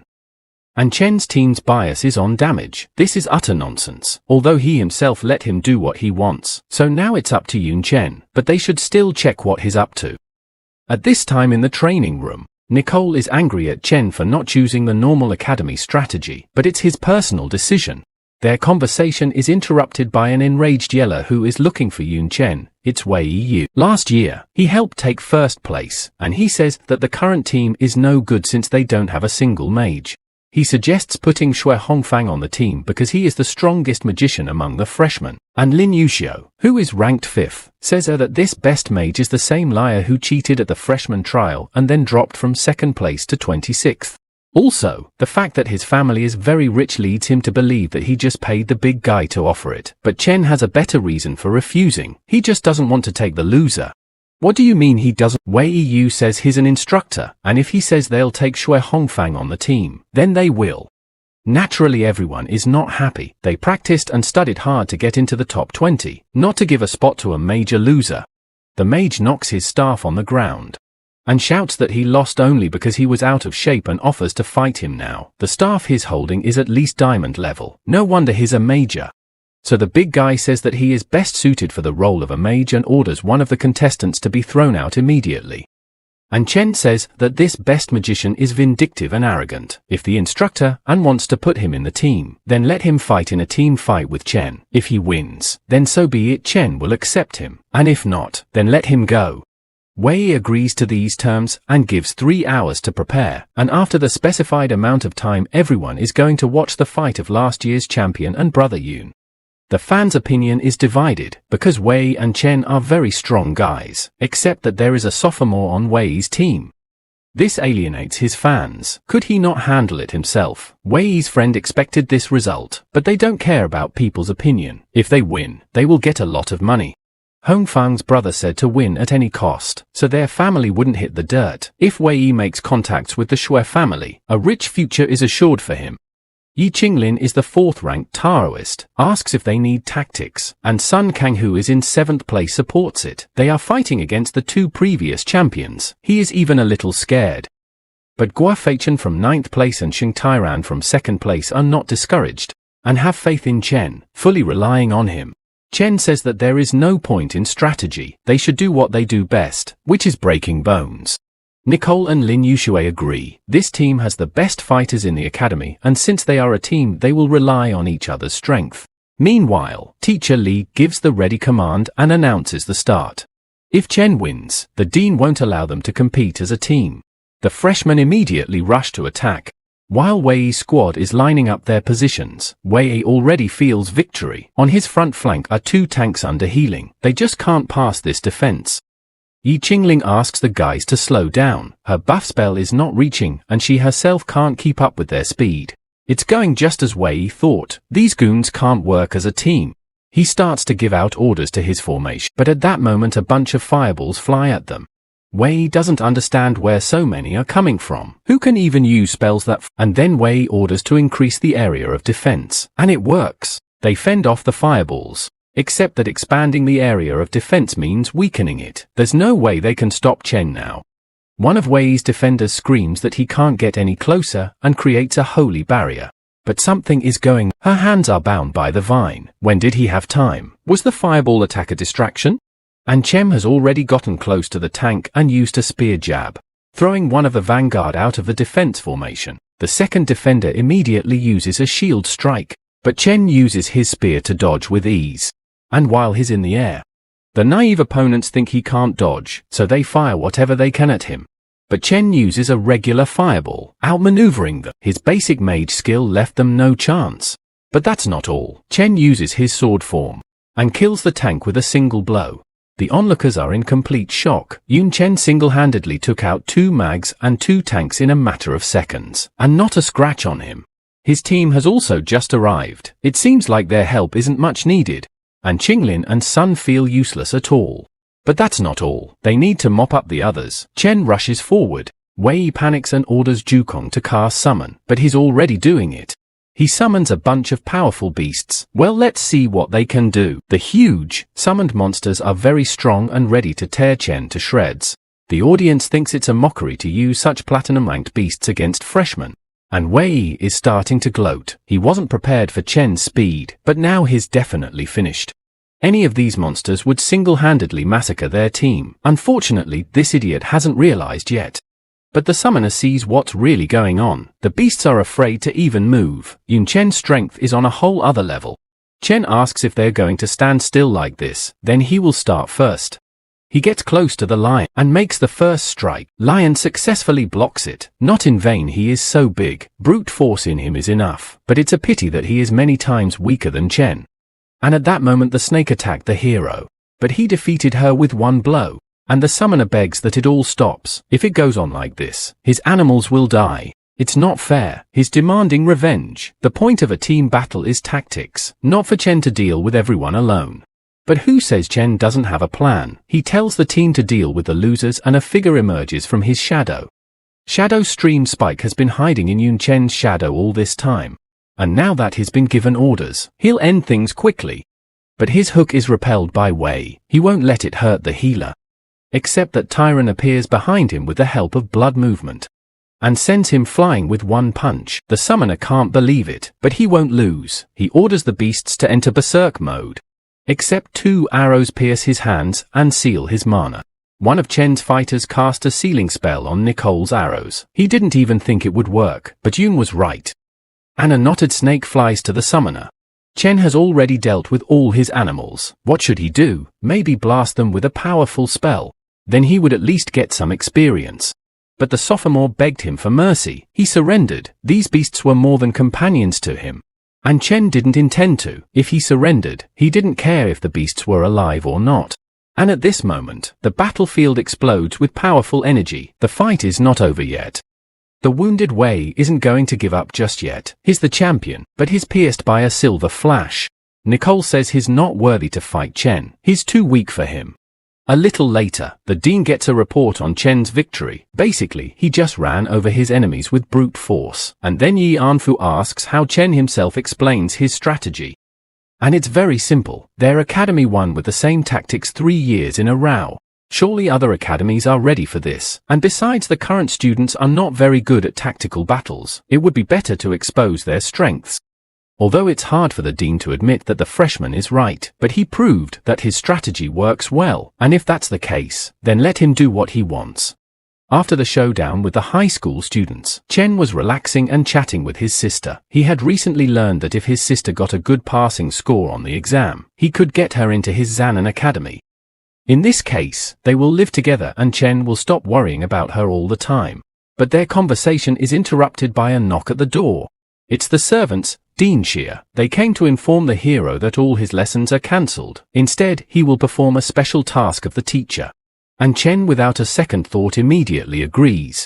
By the way, the mistress gave the demonesses names. The one with blue hair is Xiaoyu, and the one with green hair is Xiaolin. Chen didn't care about any of this. The only thing he was thinking about was that the demon names were his strength and main weakness. It seemed like the dean had completely mastered them. On that thought, the demonesses teleport Chen using spatial magic to an unknown creepy place, where he is met by Teacher Xie. And she says that Chen should have noticed how unfriendly this place is. This is where the practical assignment will take place. The main goal is to survive until 12 o'clock in the afternoon. It's time to go through a real battle. Chen senses this evil in the darkness that seems to be following him.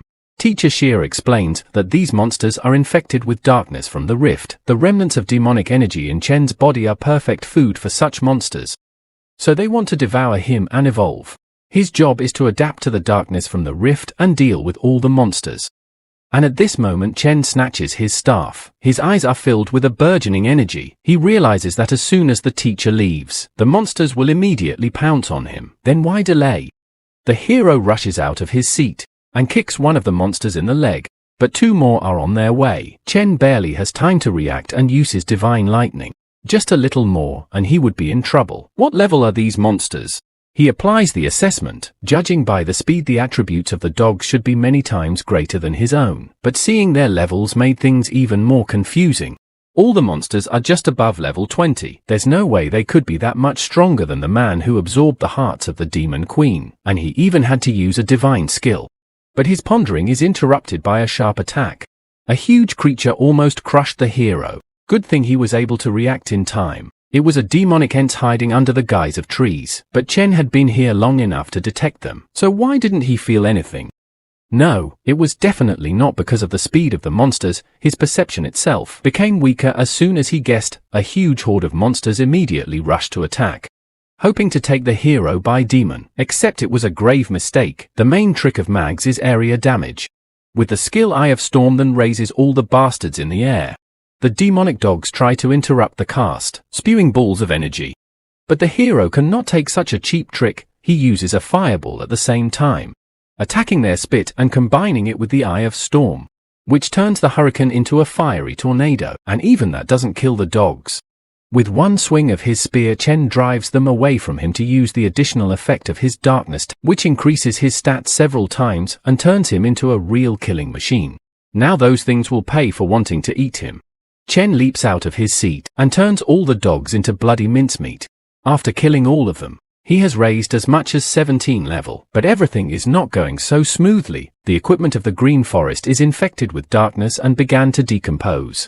The phone doesn't work here either. Neither magic nor technology can resist the rift. But luckily his demonic destroyer is a polymorphic weapon enchanted to 8 stars, and it can't resist the decay, and so it lasted until 12 o'clock in the afternoon. Teacher Xie finally returned to the hero. Now that he has gone through the battle with these things, Chen must understand the real threat of the rifts. He didn't expect the front-line fighters to have such a hard time, except they're worse off than he can imagine. They don't have the heart of a demon queen, and they can't at the snap of a finger boost their stats and resist the darkness. In addition to having their equipment broken and their magic weakened, they have to watch their stamina. One slightest mistake means death. Now Chen understood. Because of the darkness on the other side of the rift, people cannot get in, because simply melt in it, so humanity can only defend without the ability to counterattack. But nevertheless, monsters that are born of darkness, just as difficult to get through here, so for now there is a balance. However, this balance is incredibly delicate. Now to close the rift, it is necessary to call the god of destruction, which will completely destroy the forest to stop the contagion spreading. This makes Chen worry that so many animals will die because of one rift, but there is no choice. If you delay, it will turn into a disaster. But Teacher Xia distracts the hero from these thoughts, asking if he wants to get something as a reward for surviving. And he just wanted to ask how demonesses use magic without a staff? She replies that it is a passive talent of the mage. Teacher Xia materializes the skill book. If he so desires, he can take the reward, although he could have asked for something more intimate. But Chen is only interested in books and pumping. 15 days later, the exchange student competition is just around the corner, and literally just now the network has announced the team members. Some senior students are puzzled how their leader became classless. The fact that because of the study and training seniors do not have time to follow the youngsters, but not all. Some have heard about Chen and many say that he is not bad, but in fact he has a class or not, it does not matter. The duty of the seniors to support their juniors. So all the sophomores rush to say goodbye to the exchange team, straight to the interzone portal where they will send the 20 strongest first-year students. All of them are dressed in their new fancy uniforms. It's no wonder the whole country will be watching this competition. Students should be dressed in their best. But there is one thing. Yun Chen is nowhere to be found. Nicole is immediately charged, because she is the one who communicates with him the most. But even she doesn't know where our hero is now, because they have rarely seen each other lately. Chen has been constantly training to become as strong as possible. The other participants also noticed the absence of their leader, whether this responsible role was too difficult for him and he decided to run away. But exactly at the same second, classless, as if materializing right in the middle of his team and greeting his comrades. This lifts the mood of the group, realizing that Brother Yun is their leader. All the stress before the fight instantly goes away. No academy has such strong freshmen. And Nicole immediately begins to swear at the hero, asking where he was, and it turns out Chen all this time was sitting in the library, studying the skill of the magician's hand, which allows you to move in yourself and objects, and with the passive skill of casting spells without staffs, it's just the strongest ability. But this dialogue is interrupted by Yanfu, who says that Teacher Li will accompany the students to the competition, and since everyone is already gathered, we can start teleporting to Qingnan Academy. As our team disappears, everyone shouts warm words of encouragement to them. After that, they find themselves in Qinyan province. Their academy is one of the top 7 academies in the country, and their rich and vast lands make the province the most important economic center of the state. But here is what is strange. Arriving at the academy, no one met the exchange students. Moreover, it is disrespectful. From this thought, Teacher Li is distracted by a student who saw in the sky a huge dragon. He is one of the divine beasts. Chen thinks that in Dean Xia's office was Phoenix. Maybe he is also a divine beast. There are too many beasts in this world, so states contract with such beasts to control them. Someone notices a signpost. It says this is a special path for the classless team. Has even here heard about how cool Brother Yun is? Only Chen realizes that all is not so good, and the passing Qin Yun students confirm it. And this special path they use for walking their dogs. Nicole remembers what Chen said about this academy when everyone else rushed to meet him to entice him to join them, but Yun didn't even bother to show up. Chen's comrades are starting to get angry. How could they ignore such a talented student? And this only amuses the students of Qin Yun. The student who did not want to take their academy is now ranked number 1 in Zanan. Are they really that bad? These words anger the guys. The bastards are clearly asking for a good beating. But luckily Teacher Li stops them. If these fools start a fight, they will be disqualified. Chen clearly doesn't care about the words of some weaklings, and the slumped guys with hurt pride go after their leader. But Teacher Li tries to cheer them up, explaining that they won't be able to talk like that anymore when Chen defeats their elite. Besides, tomorrow they will be interviewed, so they should learn to show their best side and keep themselves in control. The only problem is that there will only be local reporters from the media. They'll probably be crowding towards Brother Yun. But Chen doesn't care what they say about him behind his back. In the end, everything will be decided by force. The only strange thing is, what's the point of teasing Chen? And teacher Lee already knows the answer is a matter of their reputation. The admission of students is decided by a vote of the academic staff, and all teachers and deans unanimously decided not to take Chen to themselves, and he became the first student in Zanan. If they recognize his strength, then recognize their stupidity.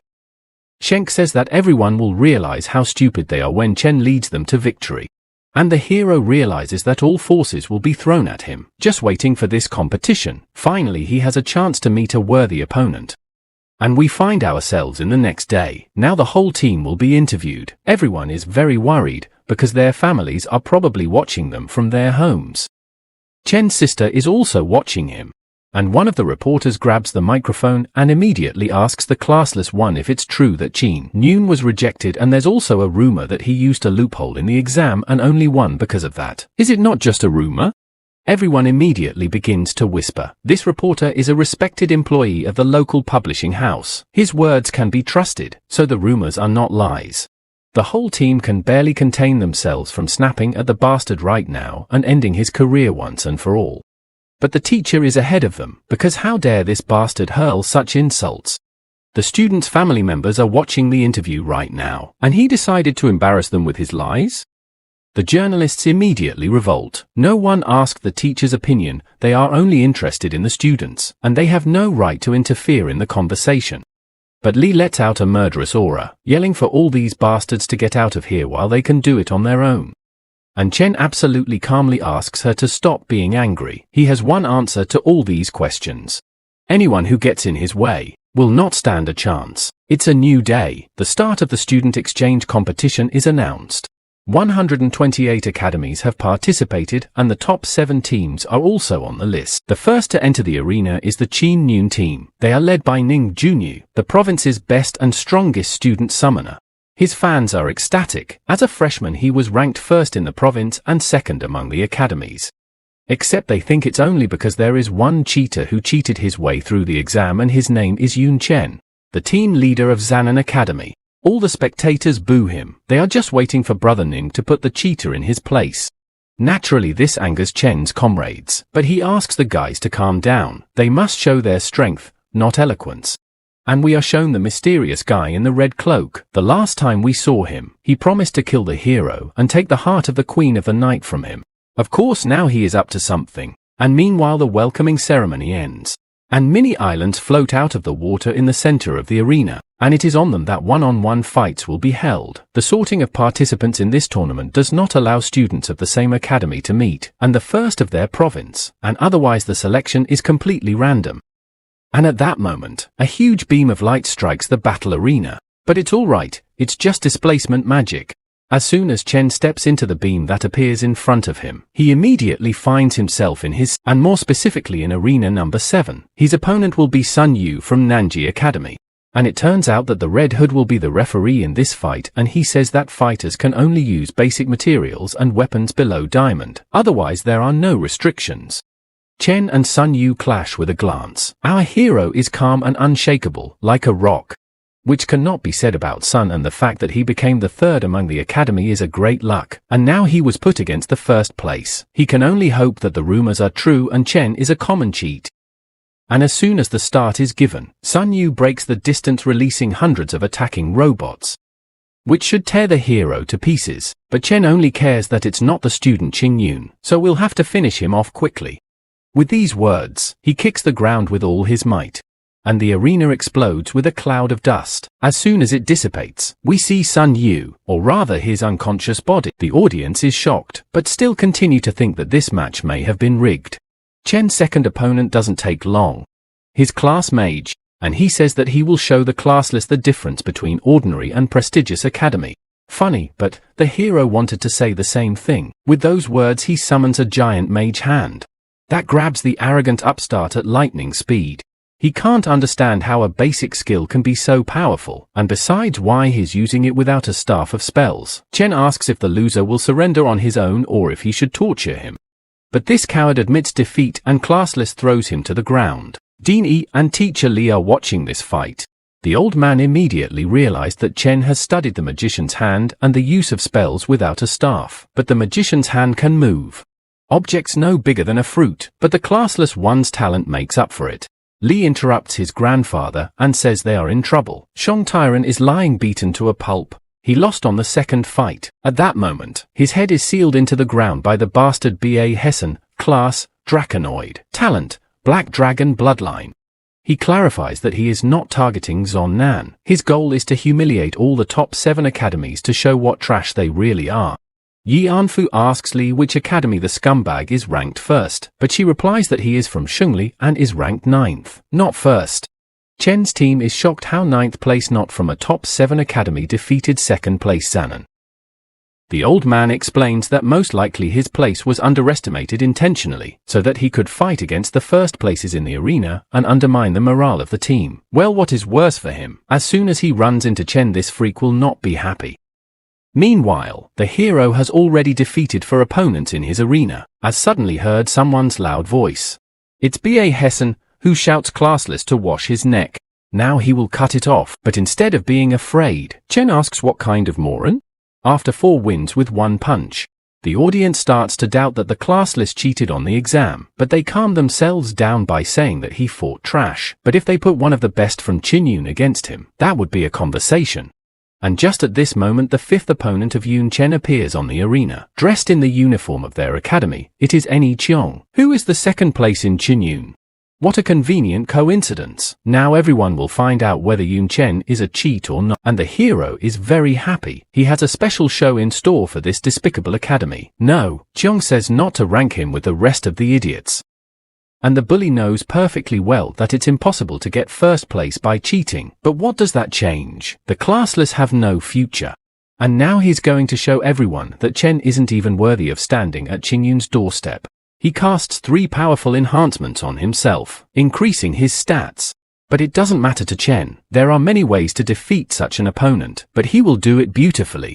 At this very second, the hero imposes on himself 7 improvements from all the studied class. The Gorkas don't understand how this is even possible. With so many improvements you can take down the boss with 1 little finger. No Chen rushes at Chen screaming that it won't be enough, thinking to himself that his opponent will smash him like a bug if he continues to enhance himself.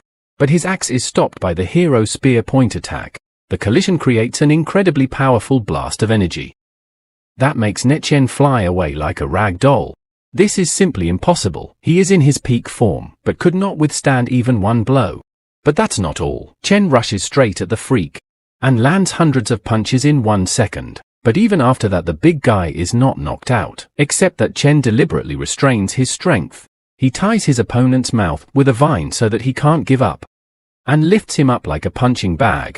He won't let him get off so easily. For this Net Chen can thank the reporters. Chen's sister watched the interview and he comforted her all night. So it was time to settle the score, and with these words, the hero summoned the demonic thorn flower, named Xiao Jing. So far, no one understood why he had summoned a level 1 monster. Its attack simply wouldn't penetrate Net Chen. But there's no need for that. Chen orders his fairy to teach the big guy a lesson. And now everyone realizes that he just wants to pump up his pet and humiliate the Qingyun Academy at the same time. Xiao Jing starts to whip the bastard furiously, but although it doesn't do him any physical damage, orally he suffers so much that he would like to die of shame. And 2 hours later, the beaten and humiliated big guy couldn't even talk anymore. His body may not have been seriously injured, but he was broken at heart. And Chen was amused by all this, but no, Chen is really strong. In such a short amount of time, Xiao Jing had gained as much as 12 levels of experience. Well, the referee says that the fight time is limited, and if the winner is not determined in 10 minutes, they will be scored a draw. Then the hero with all his might punches the down big guy in the face.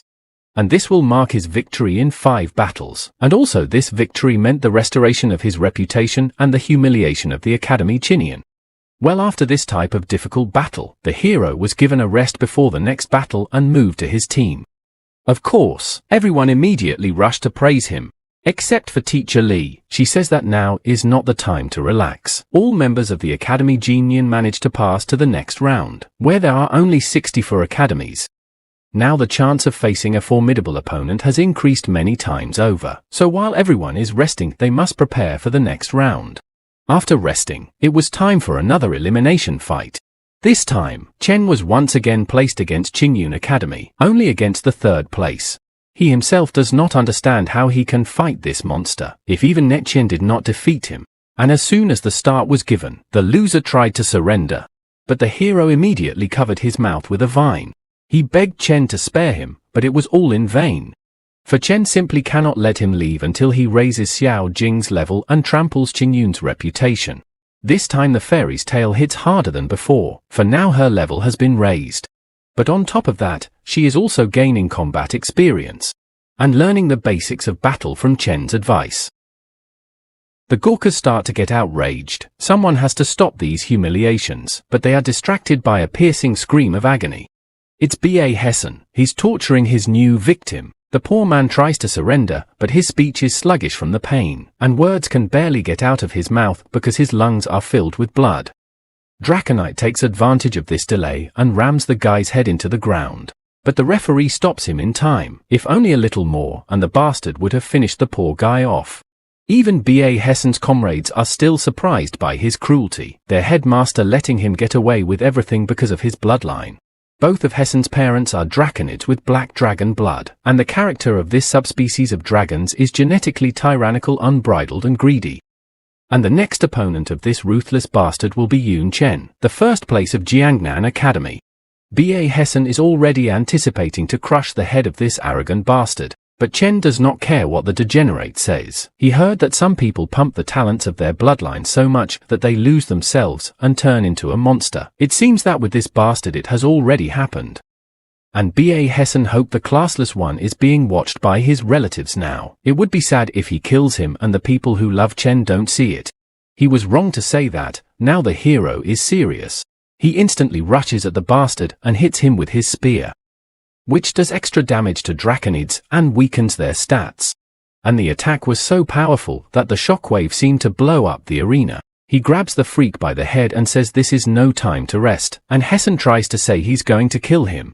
But Chen gives him a crisp knee strike to the He gathers all the power in his fist and then punches his chest with such force that even the black dragon's powerful body can't take it.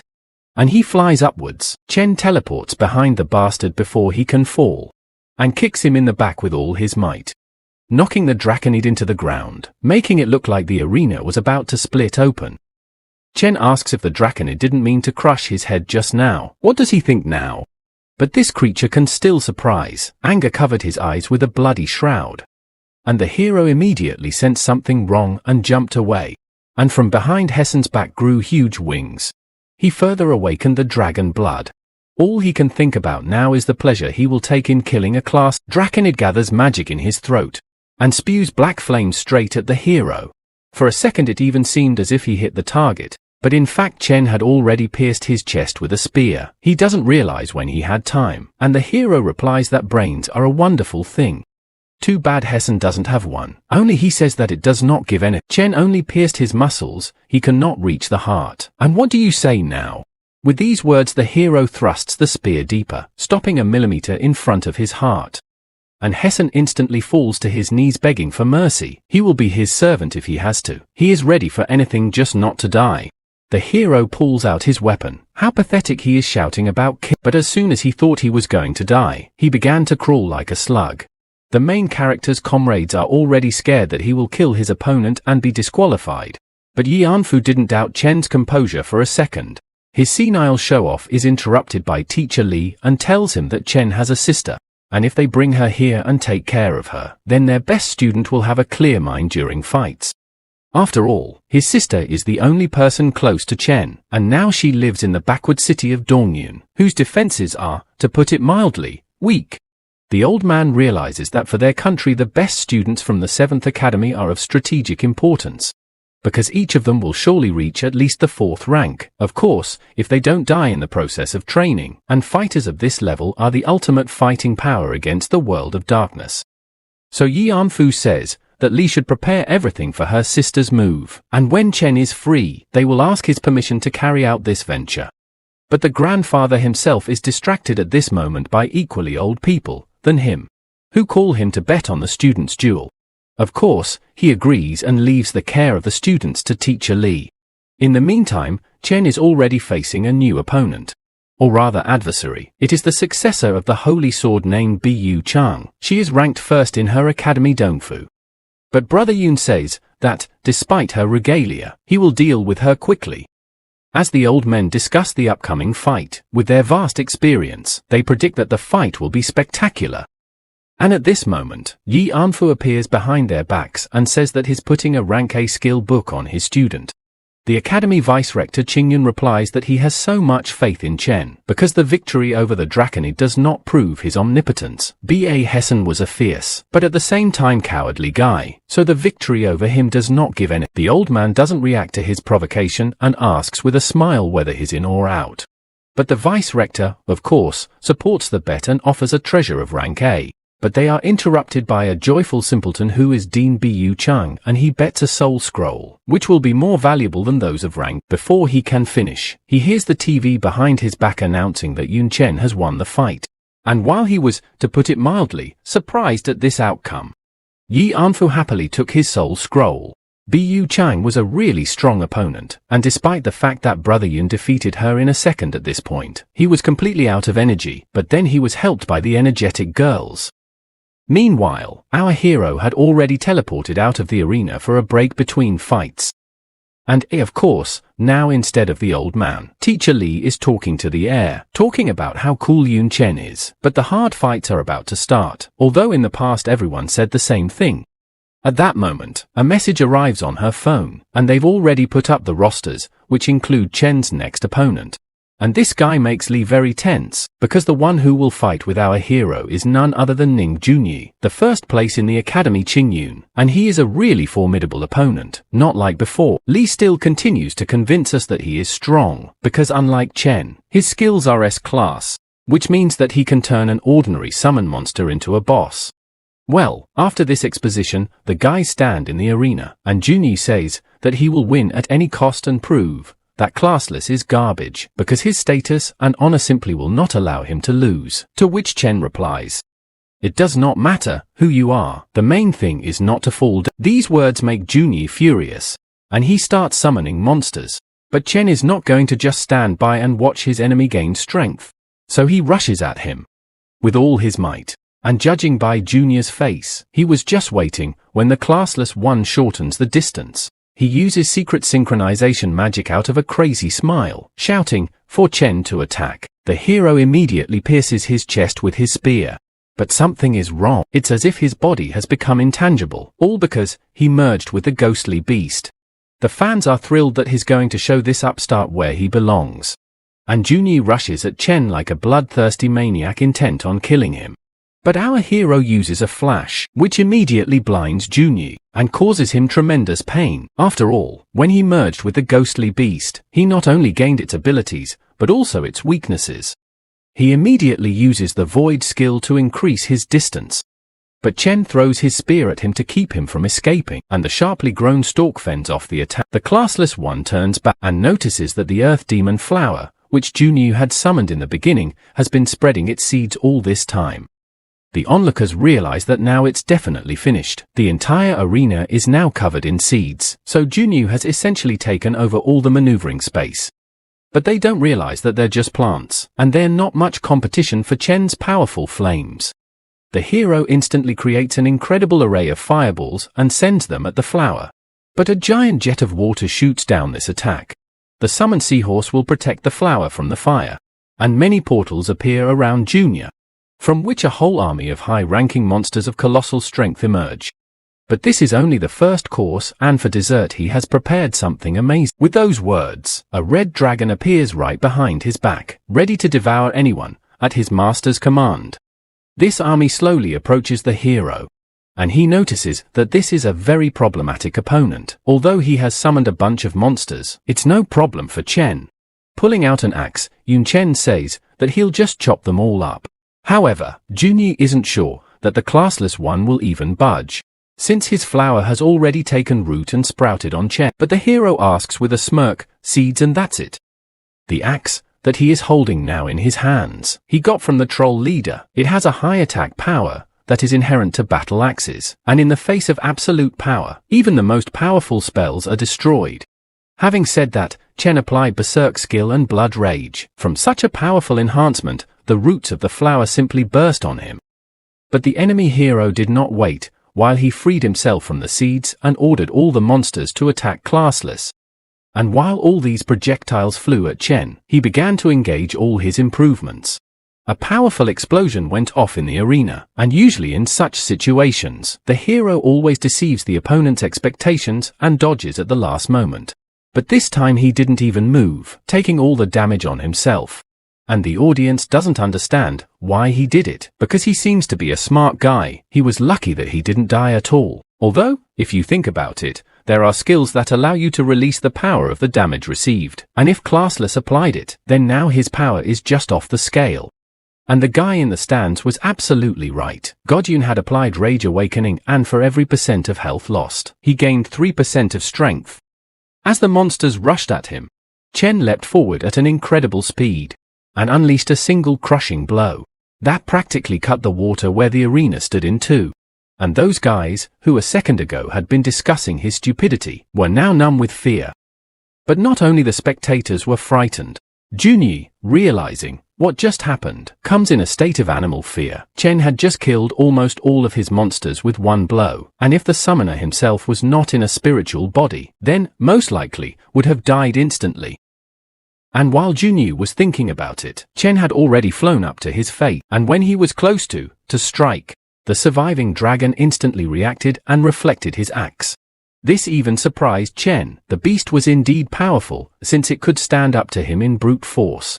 But at this moment, the hero's leg is grabbed by vines, and he instantly reacts and jumps back. And the cowardly Junyi comes to his senses again and says that as long as the roots of his flower grow in this arena, he cannot. He then orders the dragon to finish off the hero, and it spews forth powerful flames. But Chen summons a water elemental to protect him from the fire, and a wall of water blocks the dragon's breath. Then the classless one grabs a flower root that has sprouted all over the arena, and in one motion, rips it out of the ground along with a piece of huge stone.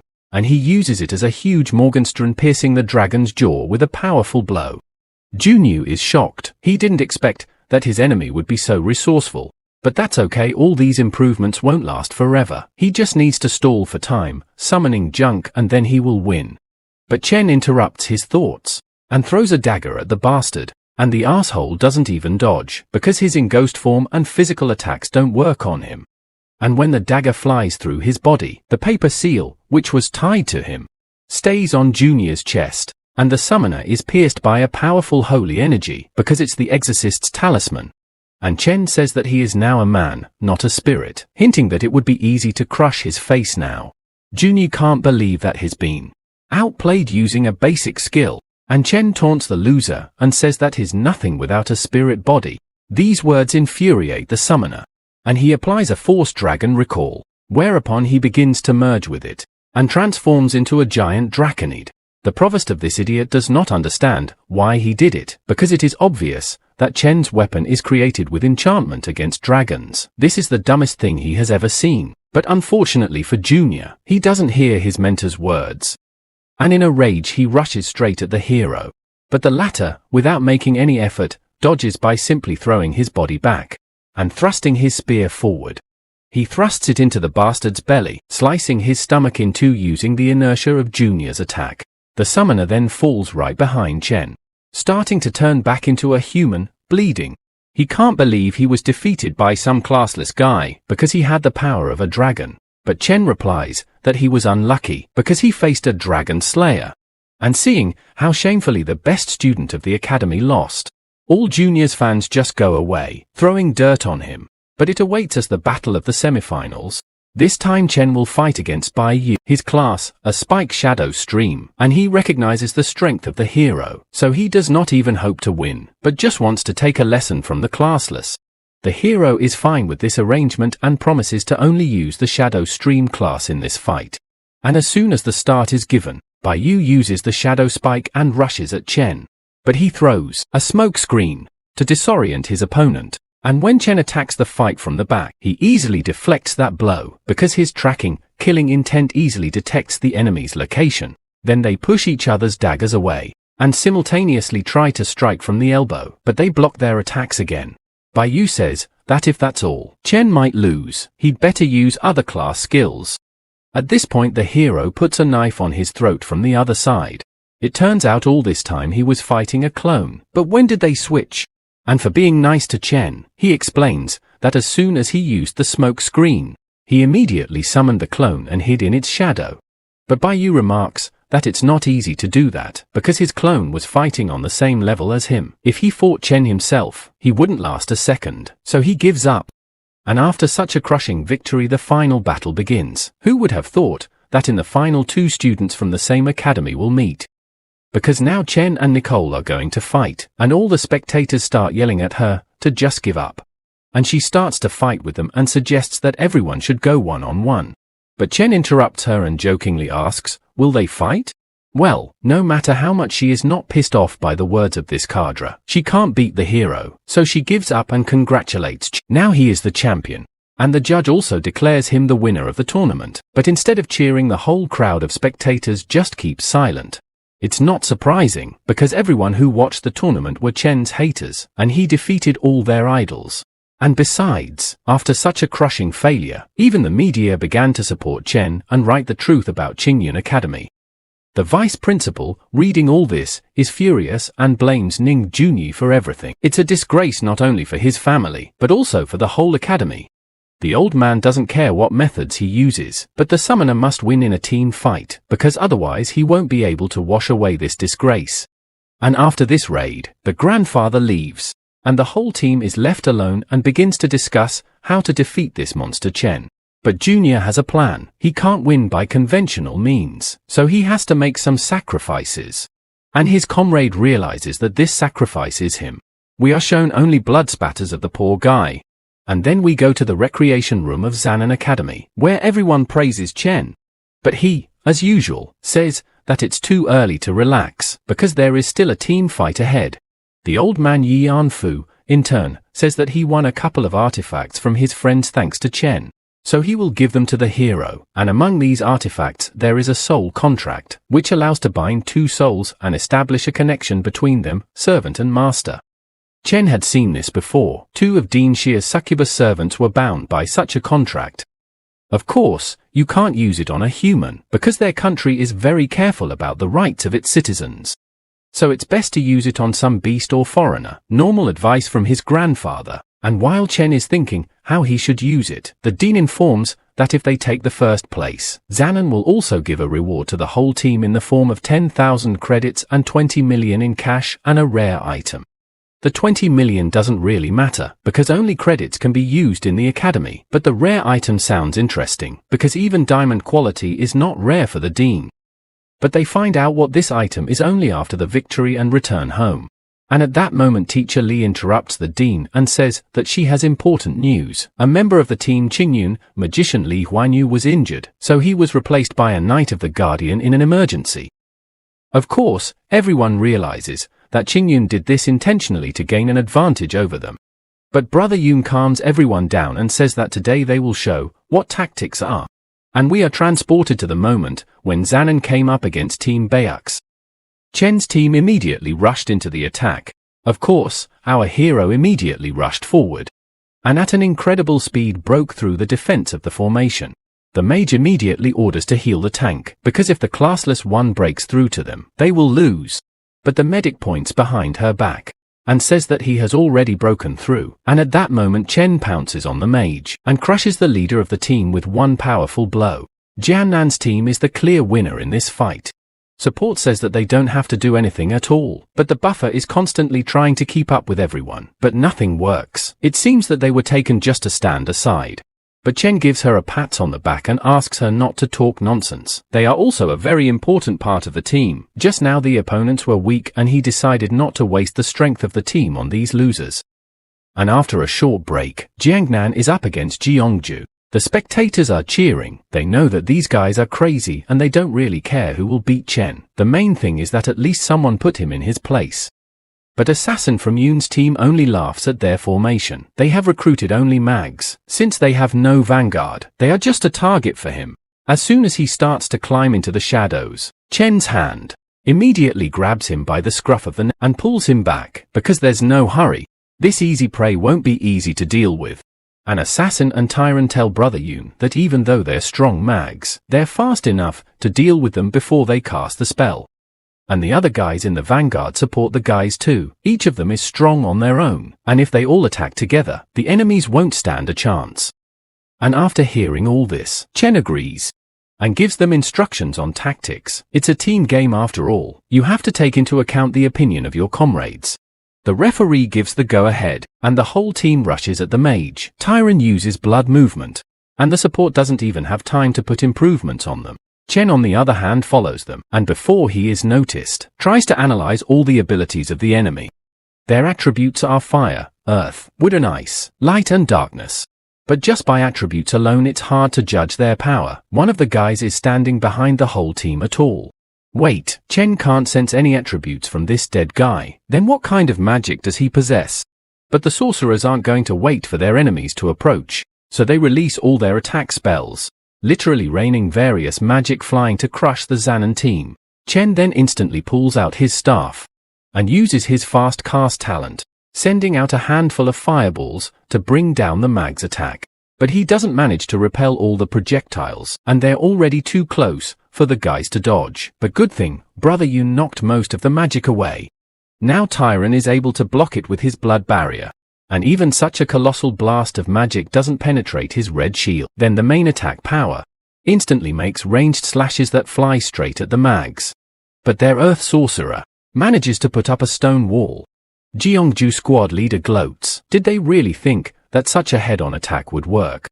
But before he can finish his thought, he notices a drop of blood near him, from which Tyron materializes to knock out the pompous freak. But the tree mage manages to conjure a vine that restrains the blood knight's movements. They work well as a team, but Tyron doesn't rely on his strength alone. Goffer and Chen come out of his shadow, and with a sharp movement of his chain hook, he attacks the team captain right in the head, and he manages to teleport away.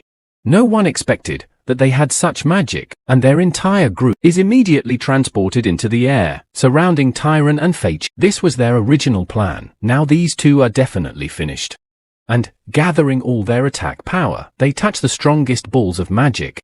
The assassin realizes that he will probably die after receiving so much damage, but suddenly Yun Chen grabs him by the shoulder and in one motion throws him along with Tyron, and a huge explosion just vaporizes. Nicole is shocked. Did he sacrifice his life? Even if you set aside emotions and judge from the strategy, then to sacrifice one life for the sake of two, in this case was stupid, because with the loss of Chen, they lost 50% of their power. And Feichen blames himself. If only he had listened to Brother Yun and been more careful. And from the smoke comes a voice that says, "What are they sad about? Do they think that he's dead?" With these words, Chen appeared right behind the guys. He wasn't dumb enough to die here, so he just used a clone. It looks like their opponent had an ace up his sleeve, teleportation magic. Now they'll have to sweat. Most likely, this guy has a hidden space mage class, because normal teleportation mags are quite limited in their abilities. While they were fighting, this creep had placed teleportation runes all over the arena. What should they do now? The correct answer to this question is nothing, because Yun Chen will do everything for them. The others can just cover for him. Nicole tried to disarm at least one of them, but he was instantly behind her back, and created a powerful ice attack. The same happened to the rest of the guys. The spectators cheering. They, of course, wanted their team to win, but if the classless one was defeated by another academy, they would become brothers. Meanwhile, no attack has worked on the mags, except Chen has already made his move and lunged at one of them. But the teleportation mage only laughs at this, because he has been following Chen very closely and knows the distance of all his attacks. As soon as he gets within striking distance, he will immediately move his comrade. Chen pulls out his gun and disarms the bastard with one shot, causing him to fall to the ground instantly. And, of course, Yun can't do without pathos. So he decides to spend precious seconds of the battle on a cool phrase of blowing smoke off the barrel. But then without wasting a second, he jumps up, and with the help of sniper skills starts shooting the mags as if from a machine gun. Their fragile defenses and weak reactions can't withstand the bullets, and the teleporter can't keep up with so many shots and doesn't have time to save his comrades. In addition, the assassin has already gotten close to his neck, and it was easy for him to do so, because Brother Yun has taken all the attention away from him. The captain orders him to gather everyone together and cast shields. Bullets can't penetrate magic, But when he turns around, he sees that his trump card is being held hostage, and Nicole has already approached She broke his shield with one blow, and from this blow he fell right to Chen's feet, and then he just gave up, because they had no chance against the top team. And, of course, after this battle, Jiangnan advanced to the semifinals. And the disappointment of the spectators was unlimited. A little later in the rest room the whole vanguard was discussing their great and spectacular fight. Only the support did not participate in the battle. It seems that they will not do anything to win, and they wanted to show themselves so much, to make their families proud. But hearing this, Brother Yun said that in the next round, they would actually be the key figures in his strategy, so they shouldn't relax. But of course, they were happy about it. And in the semifinals, they were facing the most terrifying, strange and cruel opposing team. A team of different races, all of them with monster blood in their veins. And it seems that even in a world where there are elves and beastmen, xenophobia still has a place. Although some people realize that those who have monster blood are not to blame, when people chose their races, they did not know that they would merge with the game, and many people chose just for fun. Some chose goblins, some chose stone men, there were even those who wanted to become zombies, but in the end, when the merge happened, they turned into monsters. As for families, human-monster couples are extremely rare. Some were already married before the transformation, some were able to find love, but in most cases, people turned into monsters. Find a couple among the NPS, because it's better than living all their lives alone. At that moment the stone man comes to B.A. Hessen and says that it is better for him not to face Chen, because his spear is sharpened for killing dragons, and he realizes it, and after their fight he is still scared. But so what if he should forget his goal after one defeat? Because of their origins, they have endured so much bullying, though it's not their fault. The previous generation is to blame, but people don't care about that. They will always humiliate everyone who is not like them, and to get revenge on these xenophobes. Hessen will take the form of a black dragon and face the future elite of the Seven Academy. Although, no, together they will not just face them, but crush them like pathetic bugs. But Chen, hearing this, feels only pity for them and does not take them as serious rivals. The referee raised his hand and announced the start of the semi-finals, and there was a whole cloud of smoke around him. The ugly legs of the hybrid stepped forward, determined to attack first. Their faces already looked terrifying, but now they were blazing with fighting spirit and willingness to kill. The black dragon encouraged them with words that it was not important whether they lost or not, but they should and must slay as many opponents as possible. He rose up on his wings and rushed forward, shouting that they would destroy them all, and the other monsters from his team picked up and started shouting that they would destroy them as well. Yun Chen ordered to form a defensive formation and Jiangnan's team didn't rush anywhere. They immediately took their battle positions and prepared for a heavy battle. Yun Chen was extremely serious. He told them to obligingly stop their attacks, shouting that they would protect their flank. One used the dark blood barrier for the sake of defense. The other used the paladin's main skill, the holy shield. There was a huge explosion. A cloud of dust and fire rose into the air. The dark blood barrier spread terrifyingly. One of the monsters came closer, and the elf girl told him not to even try to break through. One of the guys didn't waste time attacking the monster, telling it to get lost. He punched it in the stomach, and with such force that it spit out some of its internal mass. One of the monsters shouted, "Go!" Now they were attacking Yun Chen's team from all sides. Now the girl who felt unwanted was extremely happy. She was saying how good it felt. She finally felt protected from behind. The guy who felt no better earlier was also happy, saying that they were finally key figures, and it wasn't the same as watching the show going on while standing behind. The one who had attacked the monster in the stomach was scolding them for their idle chatter on the battlefield. He was shouting for them to get to work already. He said that Brother Yun had made them the main fighters because the Daoist could easily hold off the monsters, while the summoner could split the damage and help the vanguard. Their faces weren't so satisfied anymore. It was as if he had stunned the unfortunates with his shout. And finally the guy added that this was the reason. They weren't here to chat while enjoying the process behind them. One of the guys laughed and calling his opponents babes, told them to get out there and show them what they could do. Do their best. Someone hissed back at him from behind. Behind them were a couple of huge horrible monsters. Some of them were like animals and some were real demons. The guy who had angered them raised his staff and used the call to contact. The advanced earth elemental was a dead tree. The golem was a green bear. and the girl who had previously marveled at her new role closed her eyes and said she was paying homage to all the gods, told them to light them up with thunder, and added that it would scare away all the ghosts and demons. Finally she summoned a heavenly thunder. Golden mana poured out of her eyes. It spilled and flew upwards. A black magic cloud formed in the sky. A horrible and huge blue monster appeared from there. It was right above the heads of the opponents of Jiangnan Academy. They didn't expect such a thing and were startled. Their head also became more angry, while the others stunnedly opened their mouths. They were all struck once by the lightning of the divine monster that appeared and screamed in pain. In the meeting room of the academy directors where they are betting, one of the old men explained that Daoist is a class that can control attack and buff. He also said that her skills are quite strong. They are great for holding back monsters, but also talked about the disadvantage of having a short attack range and long cast time. He said that Yun Chen as the captain understood this perfectly, and so choosing a defensive formation would compensate well for her disadvantages, allowing her to use her full strength. The man thought it was an excellent tactic and said so. Now the director of Jiangnan Academy intervened. He said that this was only one of the reasons, because in terms of power Yun Chen was not inferior to Qingling, but he decided to do so to reduce the damage to the team. Besides, he wanted everyone in the team to use their strength and prove themselves. The old man said that even though he was extremely cold in appearance, it didn't stop him from being a good-natured guy. Qinglin was happy with her success and threw more and more attacks, such as Explosive Lightning Talisman and Earth Destruction Talisman, while her partner cheerfully told the little guys to do their best. The monsters already looked winded, with abrasions and scratches, and the girls' talismans kept flying at them. They fell right on top of them and in front of them, forming a pile of smoke and raising dust in the process.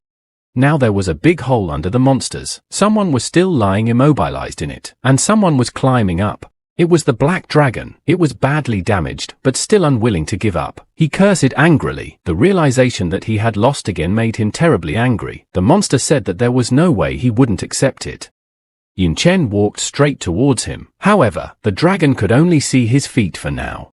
When he raised his head, saw the guy in front of him, Yun said that he had never experienced his pain, saying that his words would most likely not reach him, the dragon. However, he tried to realize that he wanted to fight back. However, it was all because of those who despised them. These people were responsible for their anger, but asked, was it the choice of who was this person?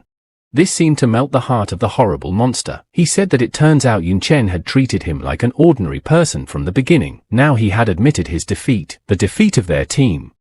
The referee finally loudly announced the victory for Jiangnan Academy. One guy from the auditorium told another that although Classless had such an indifferent face, but he didn't think that Yun Chen would show such a side of himself. The one replied that they really had been looking at them as monsters ever since they appeared. The former added that after something like this, even after defeating Brother Ning, he didn't seem so bad anymore. The wind swayed the trees, rustling the leaves. The referee said that after such a fierce battle, the team round was starting to come to an end and the next battle would be the final battle, and announced that Jiangnan Academy and the hosts of this arena were participating.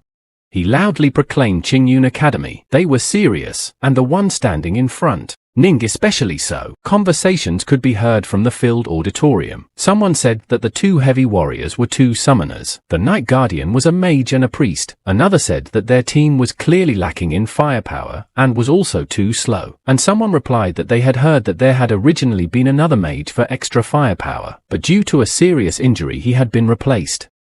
One guy turned to his buddy and asked him in bewilderment if it was strange to replace a participant at such a stage, and also if he thought that their team was now tailor-made for Jiangnan Academy. He said in the same shock that it wasn't that everyone didn't notice, but they should just keep a low profile. He said that their new team sacrificed agility and firepower by focusing on combat defense, so if they met opponents with long-range attacks, they would be guaranteed to lose, saying that teams like Jeongju Academy, which was made up of only mags, would easily defeat them. But he also added that their team had never faced such opponents. He felt like fate was saving them. He tried to explain this by saying that they were the masters of the arena, so it was easy to pull off such simple machinations. His buddy, who had been the first to talk about it earlier, settled down a bit, rubbed his head and said that it was too much information for him. He still wanted to believe that their academy team wasn't that sneaky. The referee raised her hand and shouted that yes, the final battle would begin. She loudly announced the start, giving the opponents permission to start fighting.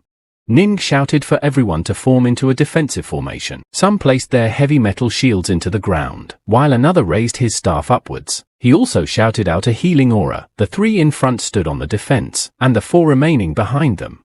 Ning yelled loudly, summoning the contracted conscription. Under the contracted summoning, a red dragon, an ancient magical golem, a magical mountain monster, and an underground caveman, a stone beast, and an underground devourer appeared. All of these monsters were large and frightening. One of the spectators was extremely amazed at such a powerful contract summoner. He swore in a daze and shouted that there were 2 heavily armored warriors, a knight guardian in conjunction with a priest increasing stats. It was already enough for protection, but the 2 summoners had created a bunch of monsters as meat shields. The other said that it literally puts them in absolute defense. He said that they were clearly preparing for the battle against Jiangnan. Already in a calmer voice, he said that nevertheless classless easily broke through any formation. Many commands had already been wiped out by it, and if he ignored his comrades and concentrated, and his friend didn't let him finish, he interrupted him shouting loudly no. He told him to pay attention to their back row, for they too had moved into a defensive formation, also summoning a bunch of monster tanks, and they asked themselves what they were trying to do, for no one would be able to answer them anyway. Yun Chen applied the monarch's basic skill of blood rage, the archer's basic skill of battle spirit, the berserker's basic skill of berserk, and the shadow stream spike's basic skill of killing method.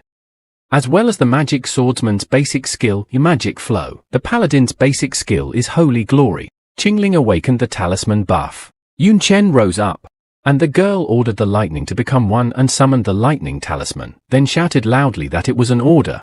Yun's eyes glowed and blue lightning magic flew around. He said that since the opponents had put up the strongest shield against them, of course, they would retaliate with the strongest spear. Blue magic lightning burst out from the black cloud, and Yun Chen was right in front of it as if he was mastering it. One of the elders turned to Old Man Yi. He said that such was his monster. Yun Chen stood in the rear with a melee weapon and was gaining buffs like crazy. He asked Old Man Yi, the director of Jiangnan Academy, what exactly their team captain wanted to do.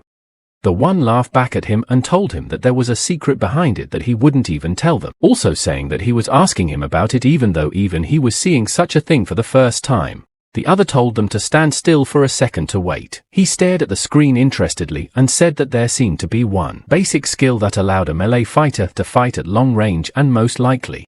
Yun Chen fluttered in the air and said that since the opponent had put up the strongest shield against them, of course, they would retaliate with the strongest spear. The basic skill of a fighter is to accumulate strength, and the basic skill of a daoist that Yun used was to mobilize strength. Ning looked up at his main opponent in horror. He reprimanded and said that he couldn't believe that he was using this skill. He furiously ordered all the summoned beasts to stand in the front row while the rest used their best defense skills. A priest used the mage skill, Giant Stone Wall. A knight used the guardian knight skill, Guardian Shield. Another used the priest skill, Shrouded in Light. The beast summoned by Ning stood right in front of the lights of one of Qingyun's team, and there was another stone shield in front of the light shield. Yun Chen prepared an attack with his strongest spear, his eyes still glowing as well. He shouted the word forward, and his weapon flew towards, leaving a plume of light behind him. He used the basic skill of throwing. The attack flew straight into the stone wall, and it easily shattered it to pieces. One of the knights was dousing himself with a third sweat. He told the others to hold on, for they must and they must. The arrow also pierced the light barrier and one of the summoned monsters. Ning went into a frenzy. He shouted and asked what the fuck is that? Yun Chen's spear landed and crushed the ground beneath him, leaving a cloud of dust.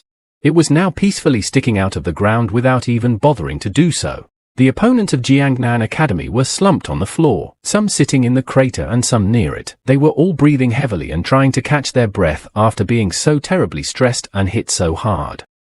The knights in the crater were injured, and one of them said that just a little more and he would have broken. Another exhaled heavily beside him.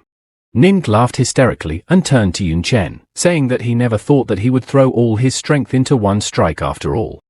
Shouting that now he had no weapons and their formation was still intact, he asked how he planned to fight next now. Suddenly he turned his attention to something and looked away, then looked at the divine hand that had already taken the spear back. She threw it back to the master. It was the use of spells without a staff, namely the magician's hand. Yun actually didn't look the least bit tired. He cheekily asked who told him he had nothing to fight with, asking if Ning really thought he couldn't cast a second time. This threw Ning into the most genuine shock. This was not at all what he could have hoped for or even assumed. The expression on his face was extremely stubborn. The people in the audience were already starting to get frustrated with their team. One guy said he would go, asking how they could lose to them again, and another said that methane was a basic skill for all classes. The only drawback was the loss of weapons, and therefore it was rarely used. Now a third joined in, saying that in the end who would throw away their weapons in the middle of a fight. The first one was indignant about how Yun Chen was good for throwing more and picked it back up. One of the directors in their room said that he knew that about throwing, but added that, however, throwing is only a basic skill of the second level. It does not give any enhancements except for the weapon itself. Said that even by adding a bunch of buffs, such strength could not be achieved. Old Man E, the director of Jiangnan Academy, intervened and said that this was not an ordinary throwing skill. He said that the guy's talent could improve any skill by 3 steps, and that's why he used B-rank throwing. He explained that B-rank throwing had strength enhancement, longer throwing range, and more power. Yun Chen was preparing a second attack of the same kind, only now it would be much easier for him since there were no more shields and barriers. Ning began to panic. He shouted that he should never be given the opportunity for a second throw, because the tanks would not have time. He turned to the mage, told him to quickly cancel the cast of his skill, and he understood everything, and sent a mountain of stones to the enemy. It was smashed by Chen's allies, other students of the academy. The elf said that while they are here, let them not even dare to touch a hair of their captain. Well, Yun wasted no time and had already sent out a second strike. The spear was also flying swiftly at the Qingyun Academy disciples. The opponent shouted to run faster, shouting that they didn't care about the formation, and Ning shouted for them not to run faster than him. But something also happened behind him and he cried out. The disciples of Old Man E's academy said that they had broken their turtle shell. One of them said to go forward, and all the others also moved towards their arrogant opponents. The girl jumped feet forward, her heels flying straight into the back of the other academy's disciples. She angrily told them to get. The assassin and knight of Jiangnan Academy didn't let their opponents get away with anything either, and someone's hand flew to one of Ning's henchmen right in the cheek, and the latter politely asked to punch, but not in the face. One warrior who had already suffered enough asked Ning's brother to admit defeat, because they couldn't take it anymore, and Ning didn't look good either, and he was cursing. He knew very well that if it wasn't for this monster Yun Chen, they wouldn't have reached the summoning beasts. There was no way they would have lost without him being here, but they had no choice either. Ning called him a bastard and warned Yun to wait for him in the next round. He would wipe him out in survival. Of course, he was saying all this to himself, not out loud. Their team captain was about to say that this was the end of the team round and they would admit defeat, but the plants prevented him from doing so. They went straight into his mouth and then tied him up. Ning didn't understand what exactly was going on. Yun Chen flew up to him and asked what he was doing. Were they trying to surrender? He also added that it was a pity, but the judge would not hear it. Ning wanted to say something, but only a mooing came out of his mouth. The lians had already twisted Ning so that he was lying on the ground. The others came up to them. Someone laughed and cheered him up by saying that he was the only one left from his team. They also called him brave for not admitting defeat earlier. They surrounded the poor guy in a perimeter, and one of them said he admired his resilience. The elf girl said they would be a bit rough, but use all their strength. The one mooed loudly in response, implying by implication what they were going to do and stay away from him.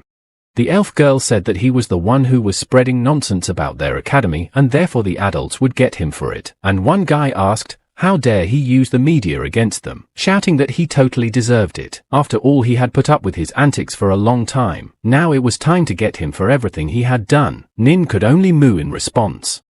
Disappointed spectators, students of the academy that owns the arena, were leaving their seats disappointed. One said what a shame it was that their team captain was being forced to eat dirt. Another said that Ning was a disgrace to their academy, and a third cursed and asked for his money back. Suddenly the referee intervened. She told them to stop, explaining that one side was unable to continue the fight. In fact, she just realized that Ning Junyi faced Qingyun. If the fight continued, the academy's dignity would drop to nothing. The elf girl told the audience that if the judge had the nerve to stop them, then let them see the face of the loser, said that she hoped everyone now realized who was the strongest. Ning Junyi really did look terrible. His teeth knocked out, his eye swollen shut, and abrasions all over his body did not make him look good at all. The referee finally announced that the team battles had come to an end and Jiangnan Academy was taking the victory.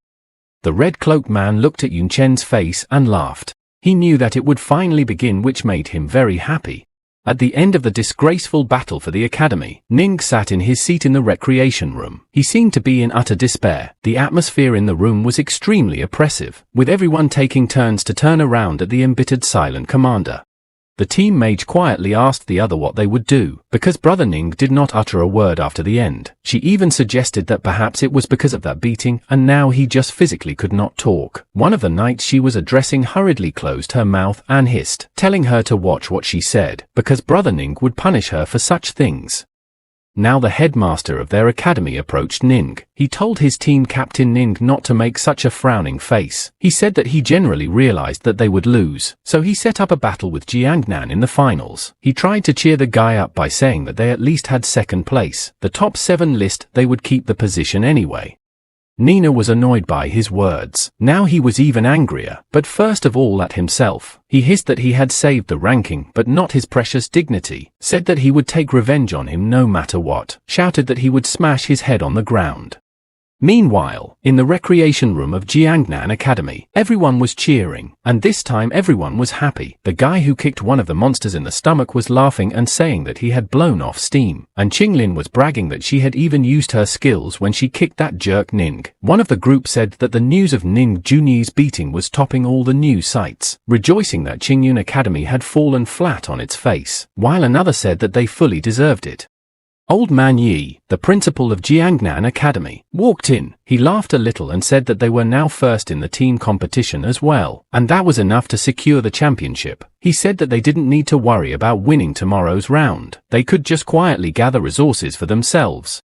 The old man also said that the survival round would be held in the forgotten city of Qingyun province. He said that it was once a rich city, but due to a sudden rift 60 years ago, the city was swallowed by darkness. Almost all the inhabitants below the 5th level were exterminated, and those who survived soon left the city and it was abandoned.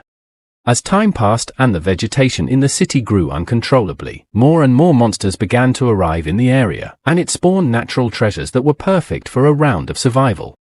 The old man added that of course the priests had cleansed the darkness, and Qingyun Academy had destroyed the powerful monsters, leaving only those that were suitable for the students. In addition, all the resources collected in this round did not need to be surrendered. They could keep them. Such news made the team very happy. They shouted that it was great. One said that he heard some people talking about a rank and even A+ rank resources. He said that they should definitely go and look for them. But Yun Chen was very shocked by the A+ rank information. He asked if there was any soul purification grass. He knew that soul purification grass was an important material for enlightenment potion, and Yun Tang had just reached the age of talent awakening. Yun thought that with the enlightenment potion, she would definitely get a good talent. To which the old man replied that he had sent some people to scout in advance. Although no detailed information could be obtained, there was no doubt that there were at least 15 O rank resources and 3 A+ rank resources, and Yun Chen's purification grass was one of them. The guy decided that for the sake of Yun Tang's younger sister's future, he should get her. The elf looked at his resolute expression a little perplexed, but she remained silent. Qingyun Academy's teleportation platform. There were already 3 rows of 3 teams standing on it, with the media mentor in front. She was loudly shouting that unlike the previous rounds, the survival round did not depend on the number of people defeated. It was based on the total amount of resources collected by the team. She said that because of this, they not only encounter monsters, but also students from other academies. She said that after arriving there, they should not only focus on collecting resources, but also not stop following others. Otherwise they would become couriers of other teams. The rules also forbade the use of communication devices, the only exception being flares. She reminded them that they should have already come up with their own code. The woman said that they were all given a wooden plaque. It is called a battle mark. It has a small teleportation array built into it, and in case of danger it is worth breaking it. Then they will leave the battlefield and therefore be considered out. And she asked them to do their best, but their survival is the priority. The team members of Jiangnan Academy were in high spirits. They told the female teacher, "We don't worry, because they are all in excellent condition," saying that thanks to Brother Yun's double performance, they won the first 2 rounds without difficulty, and now their main goal in this trip is to find the purification herb for Brother Yun Chen's younger sister, saying that they would use 3 flares in case of finding the soul purification herb. Yun Chen was amazed by their story, and asked how they all knew about it, and the elf explained to him that she had told everyone, because he had told them about his little sister at dinner, and after hearing this, everyone wanted to help him, because it would be easier to search together anyway. This melted Yun's heart. He looked at the guys with affection and gratitude, and said that in this case, he asked everyone to be more careful. Teacher Mi said that the round was about to start and wished them good luck. The abandoned town was completely overgrown with plants, but the old houses were still clearly visible. Yun was teleported to the road of the town. He looked around and said that it was hard to imagine that these ruins were once a populated city. After all, darkness does terrible things to mankind. He said that in the survival round everyone was scattered to different sides, and their original goal was to regroup with their teammates. Yun rushed forward and said to himself, since there wasn't a soul around, that he would take the control point first, because then he could get an advantageous vantage point, and also reminded himself not to forget about the shadow monsters. He used the druid's basic skill of natural proximity. An enraged red eagle flew at him from above. It was a dragon. It sent a fireball at the guy, however Yun knew that even a red dragon couldn't handle it, asking how some bird dared to attack him at such a moment. He defeated the attacker in no time without stepping out of his way. A bunch of beast monsters were ahead of him. They surrounded him all around, hissing and roaring. Yun shouted loudly and used the basic warrior skill of battle cry. It boosts his morale and exposes enemies to fear whose attribute scores are far below his. At one count, all the monsters became a bit downhearted. They were just scared. Yun Chen hurriedly left, saying that it was not worth wasting his time on them. The monsters did not realize where he had gone and what had happened. Now Yun was standing on some high ground, on the ruins of one of the buildings. He looked down and said to himself that he didn't know how the others were doing, but he hoped that everything was all right. After all, this wasn't a safe place. Anything could happen here. They could get into situations where they couldn't use the battle mark. He used the hunter's main skill, Birang's eagle eyes. Now he could clearly see them. Yun didn't understand what was going on, what they were doing there and why they had gathered so quickly. However, the form of the teams were different, as if it was a gathering of several academies. 3 different colored lights flew into the air. What startled Yun was that they were Jiangnan's flares. According to their script, 1 flare was their location, 2 flares meant that help was needed, and 3 flares meant that the purification herb had been found. He was amazed by this sign. After all, how could they have already found an A+ rank attribute? Yun Chen hurried down to them. After all, the situation was not good. Launching the flares, they revealed their positions, and the enemies had already clustered around. Yun knew that they must have known about it too, so he wondered if something had happened. In order to speed up as much as possible, he used the basic skill of a fighter, wind action. He said that he had to hurry, that he had to catch up with them. In one of the abandoned buildings was a huge snake. This monster is a 3-headed magical battle snake with unknown skills, difficulty, level and rank. Right beside its head was a soul purification medicinal herb. Its effect is that it purifies the soul and gives wisdom. However, it is poisonous if consumed directly. The girl from the Jiangnan Academy team hid behind a car in the same room.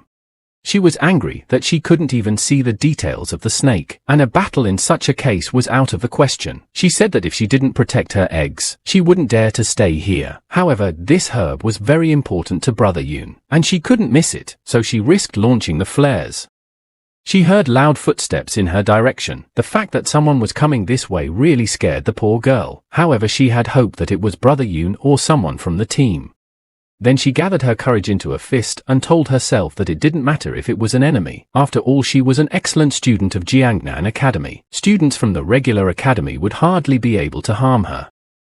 However, when she noticed that it was not just one person or even a group, but a whole crowd, it shocked her. She was horrified and asked herself why there were so many people here. People entered the room in silence. They walked straight towards the snake and the grass in front of her. The girl kept wondering where so many people were coming from. It was beyond the scope of one team. She wondered what academy they were affiliated with.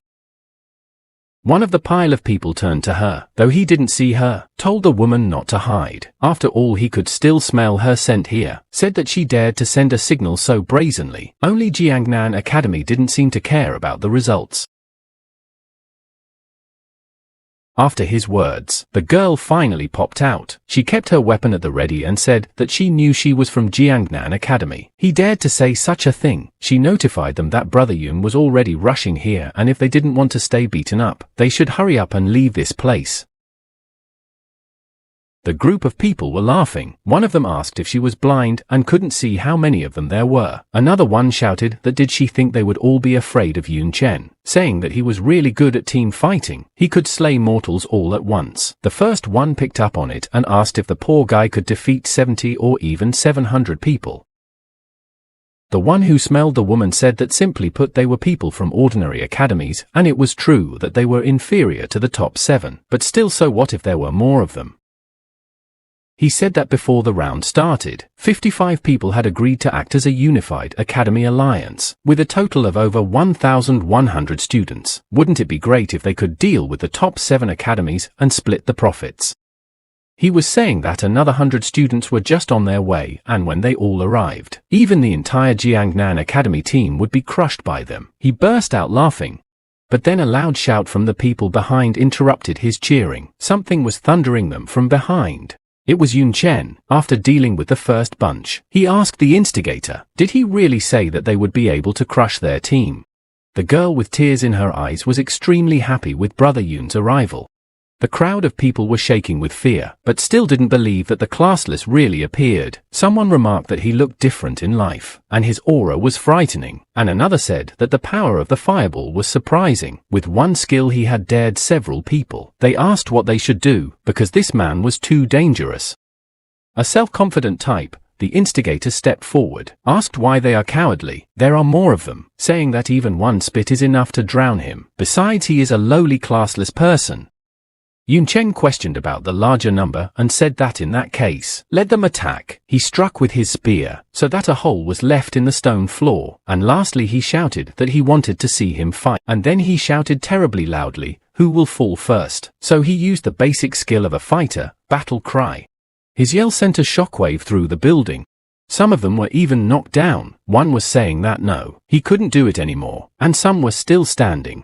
This one stood and shouted at them not to be afraid, for there were more of them, but in fact he was terribly angered at having felled many with one battle cry. He asked himself, how frighteningly high were the attributes of this classless one? However, even after realizing this, he still continued to argue with him, telling Yun not to be overconfident. Did he really think that with one basic warrior skill, he could subdue all of them?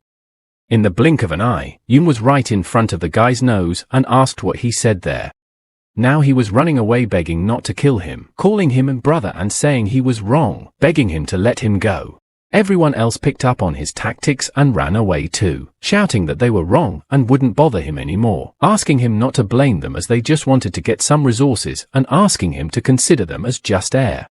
Yun exhaled and asked what was the point even with so many people. If one didn't have the courage to attack, he called it an ordinary crowd of people. Now he turned to the girl and thanked her for trying to keep the soul purification herb safe, said that she was safe now. A blush appeared on her cheeks and she replied that everything was for Brother Yun. Old Man Yi in the director's meeting room laughed and said that he thought there would be a terrible fight, but Yun Chen managed to handle everything without bloodshed, and it was for the best. After all, the most important thing in this round is to save strength. The other principal said that the others were not so lucky. A team of 100 people is really hard to deal with. Already a dozen students from the top 7 academies have dropped out of the tournament. Next year it is worth adjusting the rules, because it cannot be left like this. Old Man E replied that after all they are the first to hold the survival round, so the rules are not perfect yet. Besides, whether the defense is good or not, he said that he thought a few students had disappeared, although he doesn't know which academies they are from. Another old man said that they might have been swallowed by monsters or crushed in some ruins, but that's a minor problem, because he's sure that his academy's defense is absolute. Someone said that outside the city, they covered the whole area with a protective barrier and no monster can pass through it. There is also an airship flying overhead with veterans patrolling the area, watching everything that happens. And in the city itself, second-rank warriors are hiding in the shadows as the students' last defensive defense. But even so, there's no escaping the losses in the survival round. The abandoned building was crumbling further and further away, dust and glass flying from the already broken windows. There, Yun Chen was doing battle with the three-headed monster snake. He attacked it time after time, and after one such strike, the snake sagged violently. It no longer moved and Yun also landed on the ground. The girl was amazed by such a show. She said that he was as good as he was. Even that terrifying three-headed snake in front of him looked like dirt. She shouted that he was no match for her at all. Yun replied that after all, this was a competition for students, and therefore the monsters here couldn't be beyond their strength and capabilities, saying that otherwise it would cause too many unwanted casualties. He reached for the grass and asked the girl to send another signal, because they needed to gather the whole team here. He said that once they had gathered, they would have to explore the other places with resources. The girl didn't waste any time and immediately threw the sigil into the sky. The fire broke a hole in the roof of the building and flew high into the sky. Not only the Jiangnan academicians, but also the other participants paid attention to it. One guy turned to Brother Ning and said that according to their original plan, they were supposed to reach the control point first and ambush them, but it seems like the classless team got there first. He asked what they would do now. Would they surround them or fight the classless in the open? Ning replied that they shouldn't do any of the suggested things, as there were still plenty of resource points left and they would wait for the others there. One guy said that it seemed strange to him or if there were fewer of them. He asked where Li Jun was. He seemed to be walking behind him. Another also asked where this guy had gone. They suggested that perhaps he had just gone to take a leak. The third told them not to worry, because if he wanted to live, he would surely come running, and the fourth agreed with him and said to hurry up and go. Hu walked up the stairs to the beautiful but abandoned temple and talked about Ning Junyi and classlessness. He thought that it didn't matter who stood up, Jiangnan Academy, or maybe Qingyun Academy. He knew that in comparison to him everyone was just a small speck of dust, and as long as Master had the opportunity to come, they would all be wiped out. The unknown man stood in a special pose and addressed the Almighty Lord, saying that he had arrived, asking him to lower his gaze on him, because he was willing to give him everything. He was ready to give everything and even his life. Then he plunged his own dagger into himself. The man lay breathless on the purple old carpet, which was already soaked with his own blood. Then the black magic, sacrifice gates were activated. The gates began to gradually open, making the appropriate sound, hissing. They opened and a red bright light rose out of the building. There was a core gate below. Some priest in a black hooded robe towered over the entire abandoned city, standing on the highest point of the temple. However, the red vortex pierced through him completely, leaving behind a black cloud of dust. Everything began to explode. There was chaos everywhere. Even the local monsters did not expect such a thing, and therefore turned around stunned. One of the monsters tried to escape, but he was enveloped by black magic. The poor guy was in a lot of pain. His eyeball turned black and his pupil bright red, even though he resisted. However, it did not help him and now he was a demon, just like the many other beasts and monsters behind him. The airship was patrolling overhead. But the connection was broken and the broadcast in the director's office was no longer displayed. Now there was only static on the screen. Old Man E calmly asked what was going on and why the signal was lost. He also asked what was wrong with the screens of the others. The workers answered that they had problems with them as well. Someone said that technology and magic had shut down at the same time, something similar to what he had seen before. One kid was terrified. He shouted to everyone to get away from the screens and look in the windows, because there was something terribly strange. Everyone went to the glass windows and immediately became very foggy. Now the academy principal Qingyun was also stunned. He said that it really happened. The abandoned city was enveloped by black magic on all sides. Everything was smoking and exploding.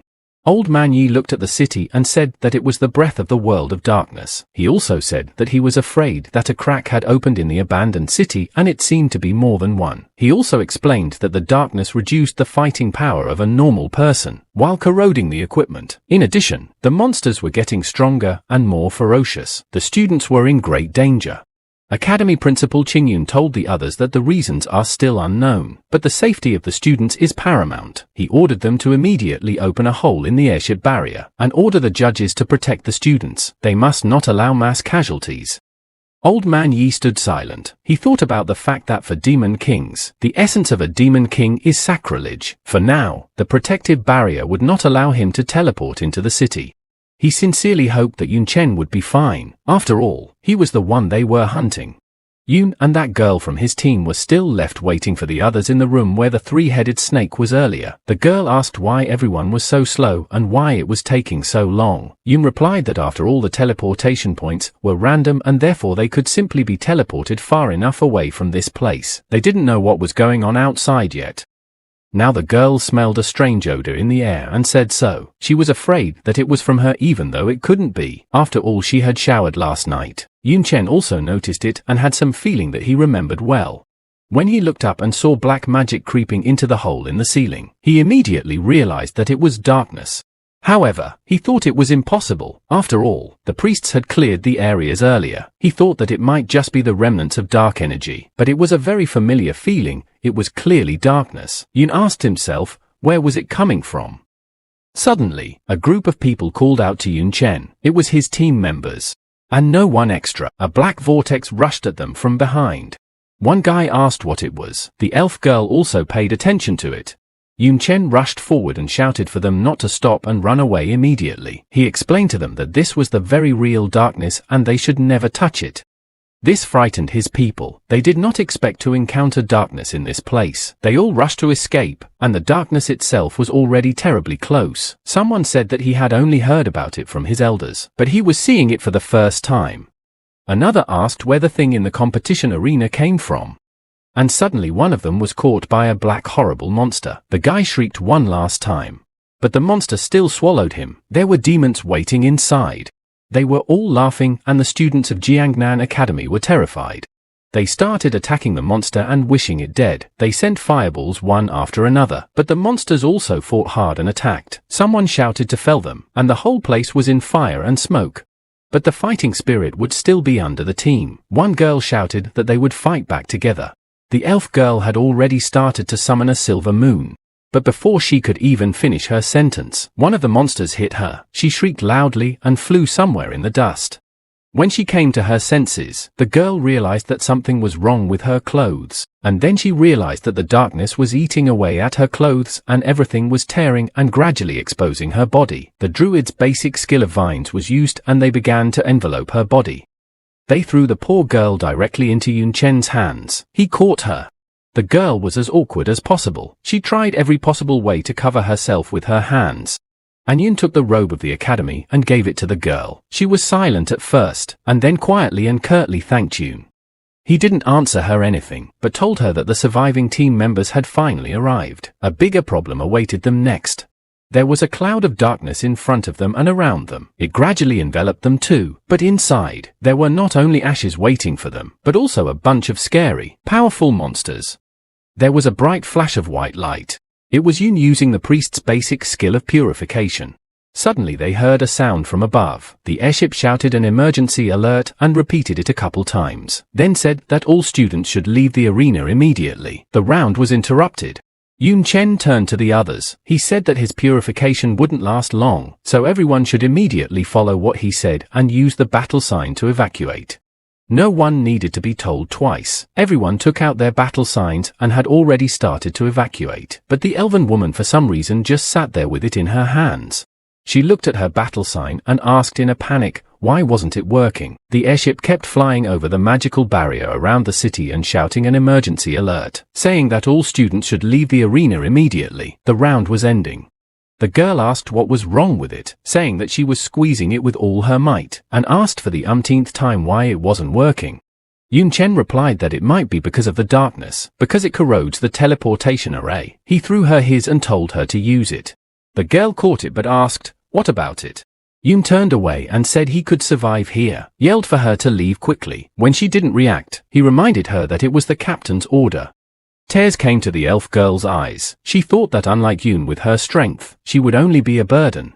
So she still agreed, but also told him to make sure to survive and be very careful. Finally she squeezed the guy's battle mark, so that there was a loud cracking sound. She was finally able to teleport. Someone clapped Yun Chen's hand and voiced it with a voice. It was a man in a red robe. His face could not be seen. He said about what a responsible captain he was, after all, taking care of his precious crew members. Yun Chen said that he remembered him. After all, he was one of the judges in one-on-one battles. The guy's eyes looked blank and indifferent. He asked how he got here. The man explained that he was here, of course, for his protection. Yun Chen is one of the best, and now there is a state of emergency. He said that cracks opened up in the abandoned city and the judges began to act. He grabbed Yun's shoulder and told him to come with him. He said he would take him to a safe area. He used space magic, namely space transference. There was a red flash, and then there was no one left on the spot. Old man Yi's foot landed on the stone floor. He realized that it looked like his little ones had already left after using the battle sign. However, he was confused by the strange fluctuations of space magic in the air. Old man Yi had said that space transference could ignore distance, so it was extremely difficult to trace, and if the transference was too far away, it would make it even more difficult. Ahead was a dead tree with no leaves. Its roots were both inside and outside the ground. A pair of skulls lay near one of the outer roots. A portal opened in the sky, and from there, Yun Chen's body began to form. The guy landed and realized that he was not in an abandoned city, but he also did not feel any life. And therefore this is clearly a place corroding darkness, and not for the first year. Yun Chen immediately realized that it was too dangerous to stay here. And suddenly the same judge who intended to save him flew down from above. But Yun managed to deftly jump to the side. The man in the red robe did not realize what had happened. However, he didn't pay much attention to it. He told the guy that his sense must be dulled by the darkness here, asked how then he felt his attack, and suddenly something struck the stranger. Now he saw Yun Chen's different appearance. His hair was white and his clothes were glowing with a bright blue light. Yun Chen apologized in front of him, but said that the darkness was like his own. The guy used the effect of talent, darkness, said that although he did not know his motives, but since he tried to kill him, he should already be prepared to die. The judge laughed and said that no wonder Yun is so arrogant. He said that means the talent obtained from the essence of the venerable demon king is like that. The man asked what of it, since he was in front of a 38th level space mage. He said that in front of a mage of that level, Yun Chen is nothing. The man used the spatial blade and the use of spell without a staff. Yun Chen thought that he could vaguely see the distortions in space, so it was hard for him to tell where they were flying. The attacks were invisible. He decided that he had to keep his distance. Yun tried to repel the divine lightning strike. 2 deep cuts appeared on that very tree. Yun was at the side of the man, but at a decent distance. The man was surprised and asked what kind of skill it was. He said that it was similar to his space transfer, so the level should be at least divine. He also asked if he was right. The judge did not wait for an answer, saying that nevertheless at his level such skills were too costly. He wondered how much Chen would be enough. Yun Chen did not want to talk to his opponent. He sent fireballs at him, and they were flying towards but in response, the man only laughed and said that this is the true power of space magic. It breaks through the space itself and nothing can stop it. He laughed that Yun will definitely die here. In this fight, the protagonist was really hard. He cursed to himself and decided that now you cannot use divine magic too often. He can barely predict the trajectories of the man's attacks, but even then only by his movements and eyes. You have to dodge better. However, at the same moment, one of the attacks still hit him, landing on his shoulder. It really was too difficult for him. The man said that Yun was good if he missed just one attack, strong enough to be a genius of the Xianlong kingdom. However, he must understand something. Realize that a space mage is one of the rarest classes in the world, and therefore any one of them is a strategic unit of the country. The judge shouted that against his background, Yun is absolutely insignificant. The fact that the skill ignores distance and distorts space shocked poor Yun Chen. He couldn't believe it. This really is nightmarishly dangerous. Something had injured Yun Chen badly. He spat out a bunch of black mass. Now the guy was lying on the ground. He had no strength left at all, but he said he wouldn't put up with it. And the judge in the red robe rushed over to Yun, laughing that here was his reward, telling his charm to hurry up and go to him. Suddenly, fire appeared from the main character's hand. It's a basic striker skill, Fire Fist, and Yun pushed off the ground and flew upwards. The fact that this bastard Yun Chen was pretending to be terribly pissed off the man in the red robe. The fiery fist hit him so hard that he spat out a bunch of blood as well. He was thrown backwards into a pile of all sorts of rocks and tree roots. He stood up. His face was now visible. His clothes were badly damaged and all torn. The naked eye could see how thin this man was. He said through pain that it was fine, but in return he would mutilate Chen's body and leave only a head. Meanwhile, Yun Chen had already used super self-healing and now looked completely healthy and whole. His appearance had also changed. His hair was now longer and lighter and his clothes were now black. Yun Chen looked very belligerent and powerful. While the judge was just getting up, he was already standing confidently on his feet. The space mage was furious. He shouted that he would kill him, that he would tear him to shreds. Meanwhile, Yun grabbed his staff and a huge golden magic hand appeared behind him. However, the guy also realized that this man's level was too high and a fire fist alone wouldn't be enough. Besides, if he hadn't pretended to be dead, he wouldn't have acted so recklessly. Yun also knew that the rollback time of super self-healing was too long. There was no way to use it a second time. This man's space magic could ignore distance and defense. A few hits could be fatal.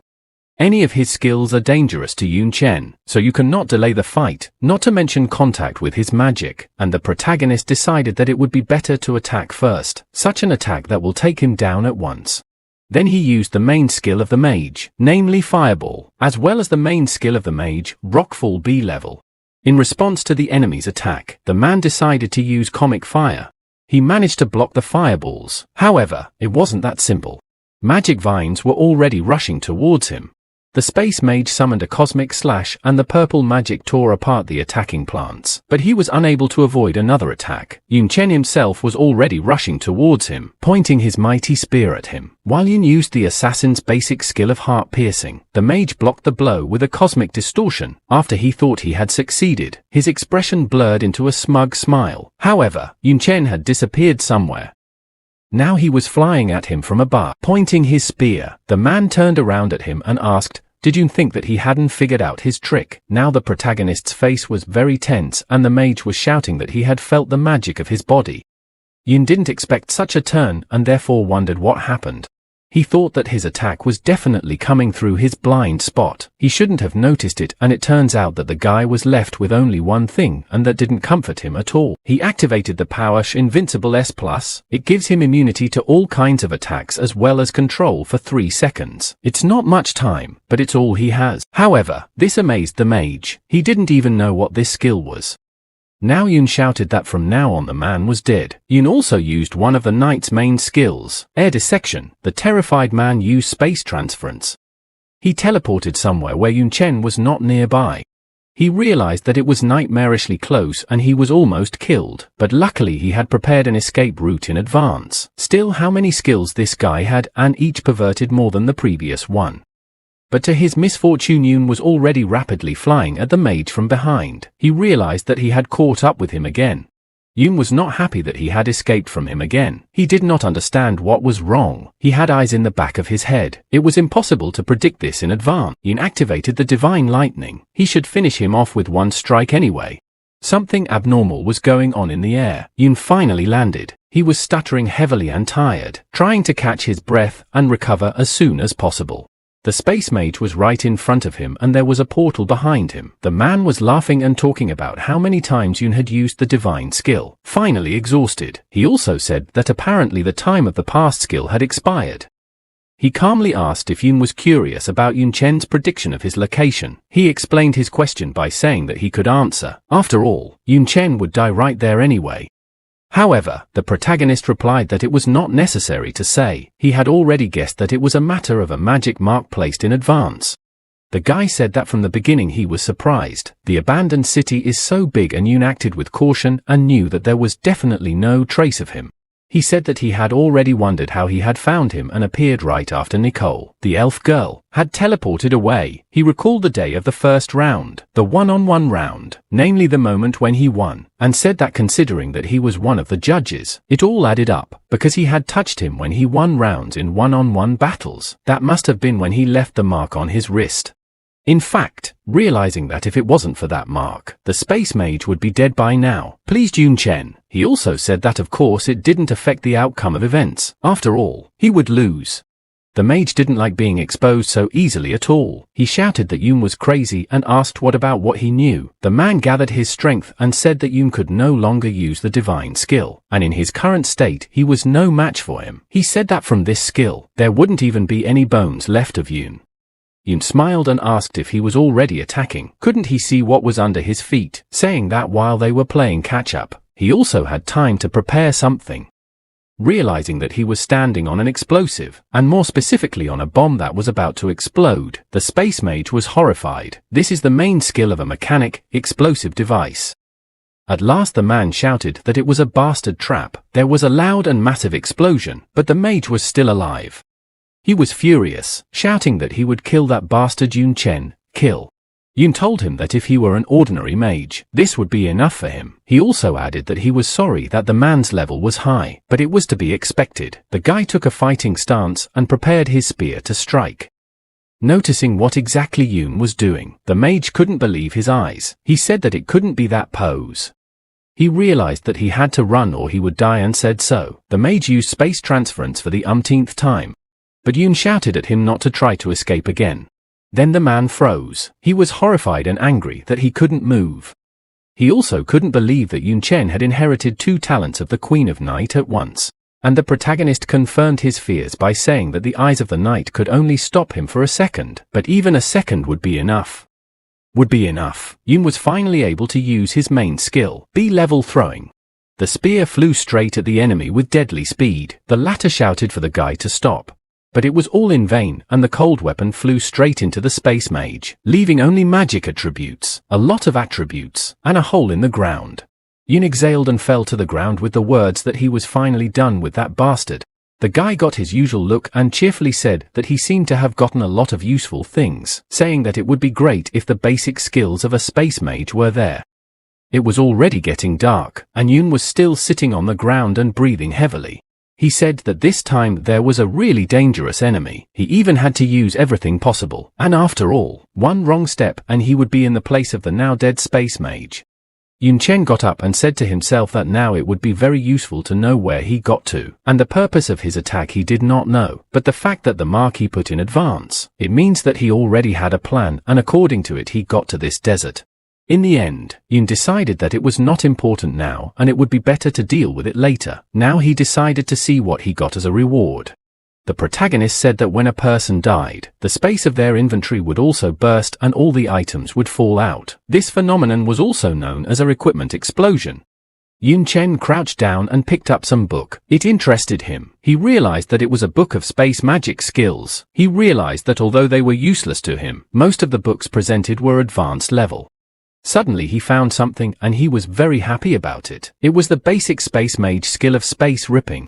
Yun Chen was pleased with the find. He said that it was a good skill, but the gap created was very small. He didn't even know what the skill would be like with his talent. C+ space rupture space. The rupture destroys everything around it, and the duration of space rupture is only 1 second.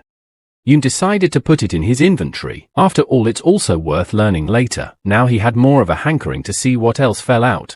Yun Chen said that the quality of the equipment was good, but there were also level restrictions, so he wouldn't be able to use them for now. The guy held one in his hands and said that he might use it someday, or he might sell it. He said that this place was also full of valuable materials and he would take them all. But Yun Chen paid special attention to something he found. In his hands was a black feather, the characteristics of which were not known. The guy's appraisal couldn't evaluate the attribute. Some kind of white vortex appeared beside him. It turned out to be just old man Yi, who finally found the freshman. He took a breath and talked about how good it was that Yun was fine. He said that he couldn't believe that there were traitors among them, but he would protect. Before he could finish, the old man noticed that Yun Chen was alone and couldn't believe his eyes. There was a human powder in front of him and the old man asked if he had already killed one of them. The fact that it was a 38th level second-ranked space mage shocked the principal. After all, they were very hard to deal with alone. Yun explained that the mage had been careless and had paid for it. He told Din Yi to take a look at the feather. It didn't look like an object or material. The old man took it in his hands and told him that it was the sign of the organization parish, and since Yun now had it, everything worked out. Yun Chen didn't understand what the parish was, and then Dini told him that in a nutshell, they were people who had betrayed humanity and joined the world of darkness. They hated this world, craved and worshipped the darkness in the hope that it would come to the human world. He also explained that all this mess in the abandoned city was caused by them. Some of the students were part of the parish. By sacrificing themselves, they opened many cracks. Thus the breath of darkness entered their world and disrupted the competition stage. To Yun now everything was clear. That was why he was immune to darkness and said something about the essence of the Demon King. The guy was afraid that it was because of it that he was targeted by the world of darkness. But apparently they can't come to him directly. That's why they send their dogs. The director of the academy said that this time, not only the students were involved, but also the people from the organization. And now it's time to go back. While Yun Chen was fighting his enemy, the barrier around the city was opened and all the academies started to help. The situation quickly changed. The monsters hunting the students were defeated. In a matter of hours, the entire abandoned city was cleared. Despite the many problems, it was necessary to announce the results. The organizers did not take into account the points for the survival stage, as in previous years, to determine the rating combined points for one-on-one and team battles. Without the slightest doubt, Jiangnan Academy won the overall points, but due to the accident in the survival stage, everyone was upset about it, so there were no cheers and complete silence at the awarding ceremony. In the arena, everyone was terribly sad as the participating students had suffered huge losses. Everyone realized that the world was coming to an end. In the meeting hall of Qingyun Academy, all the directors of the top 7 academies were gathered. One of them, the one who was sitting at the head of the table, began to speak. He said that 328 students had died in the survival stage, and 796 were seriously injured. This man is from the Ministry of Defense and his name is Chu Tenhe. He continued to say that as they know, these are the best students of their academies, and therefore the losses are catastrophically heavy. Academy Director Qingyun slapped the table with anger. He said that he couldn't even imagine that among the students could have been scratched by those who came. He also said that it was good that the cracks created by self-sacrifice were small, above the second stage they hadn't encountered, but still they had wiped out those madmen 30 years ago. He wondered where they had come from again. The old man Yi, principal of Jiangnan Academy, exhaled and said that there might be survivors among them. They probably had accumulated a lot of strength. It had been 30 years after all. But he said that there was a more important question, namely what their goals were. He said that they couldn't have done all this just for Yun Chen alone. One of the directors said that during the battle, he met a third-rank warrior cornered. He was using advanced mage skills.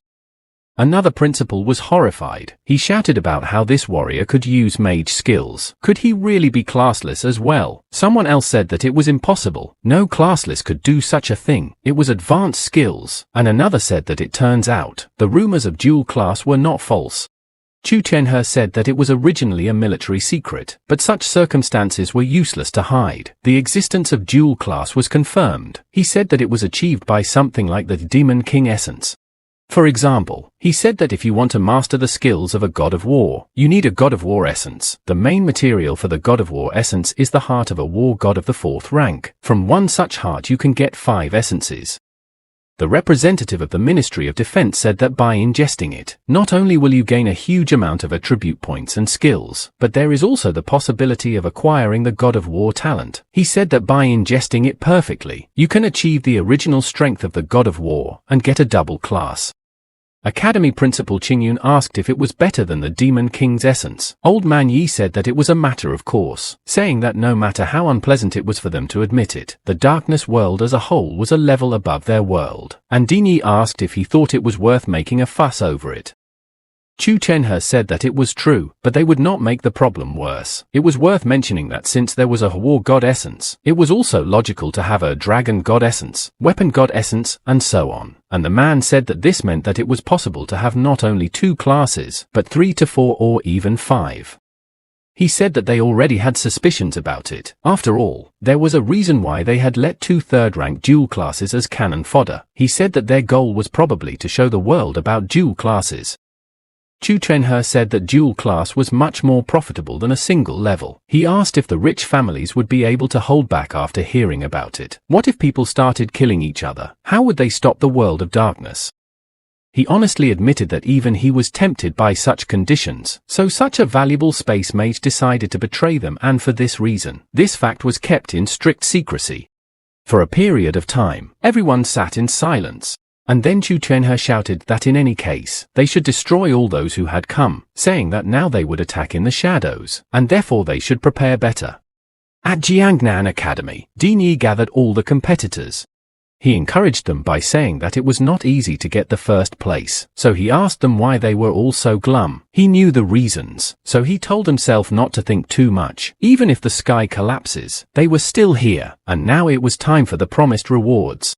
The old man congratulated them on their first place, saying that even if the survival stage was cancelled, they would all receive 3,000 credits, an A-rank skill book and 5 million in cash. Now the academy disciples finally broke out the cures. The principal turned to Yun Chen. He said that he had previously promised to give him a rare equipment. He added that this was a weapon he had treasured for years and its name was. The name of the gleaming dagger, a beautiful silver cold weapon, appeared in the old man's hands, and he handed it over to the young lad. Yun's mood was visibly lifted. He said that it was indeed a rare quality weapon. The glittering dagger weapon has a strength of 30, a build of 10, and the weapon's effect, the glittering dagger within a radius of 100 meters can glitter endlessly, using up the starlight stored in the dagger itself. In the hand of the first-ranked freshman of the province, there was a beautiful exquisite dagger. Yun looked at it and asked if it was really rare. What kind of quality was it? He had never heard of it before. Dini said that it referred to something unique made of a special material, saying that such items usually had a special attribute or skill, generally a rare quality. The old man also said that the main material for the sparkling channel comes from a rare mineral obtained from the fissure, and therefore its hardness is extremely high and indestructible. And its sharpness is comparable to a diamond-quality dagger. But he said that the uniqueness lies in the sparkle. The darkness can't harm it, and the headmaster said that he hoped this dagger would help Yun in the fissure and not let him down in battle. Teacher Mi stood nearby. She knew that Dini had kept this dagger for over 30 years and only took it out occasionally just to show off, and now it was given into Yun Chen's hands. It was not only a gift, but also the weight of expectation. Old Man Yi put his hand on the guy's shoulder in a friendly manner. He said that in addition, as the captain of the team, Yun had won the first place in the one-on-one fights.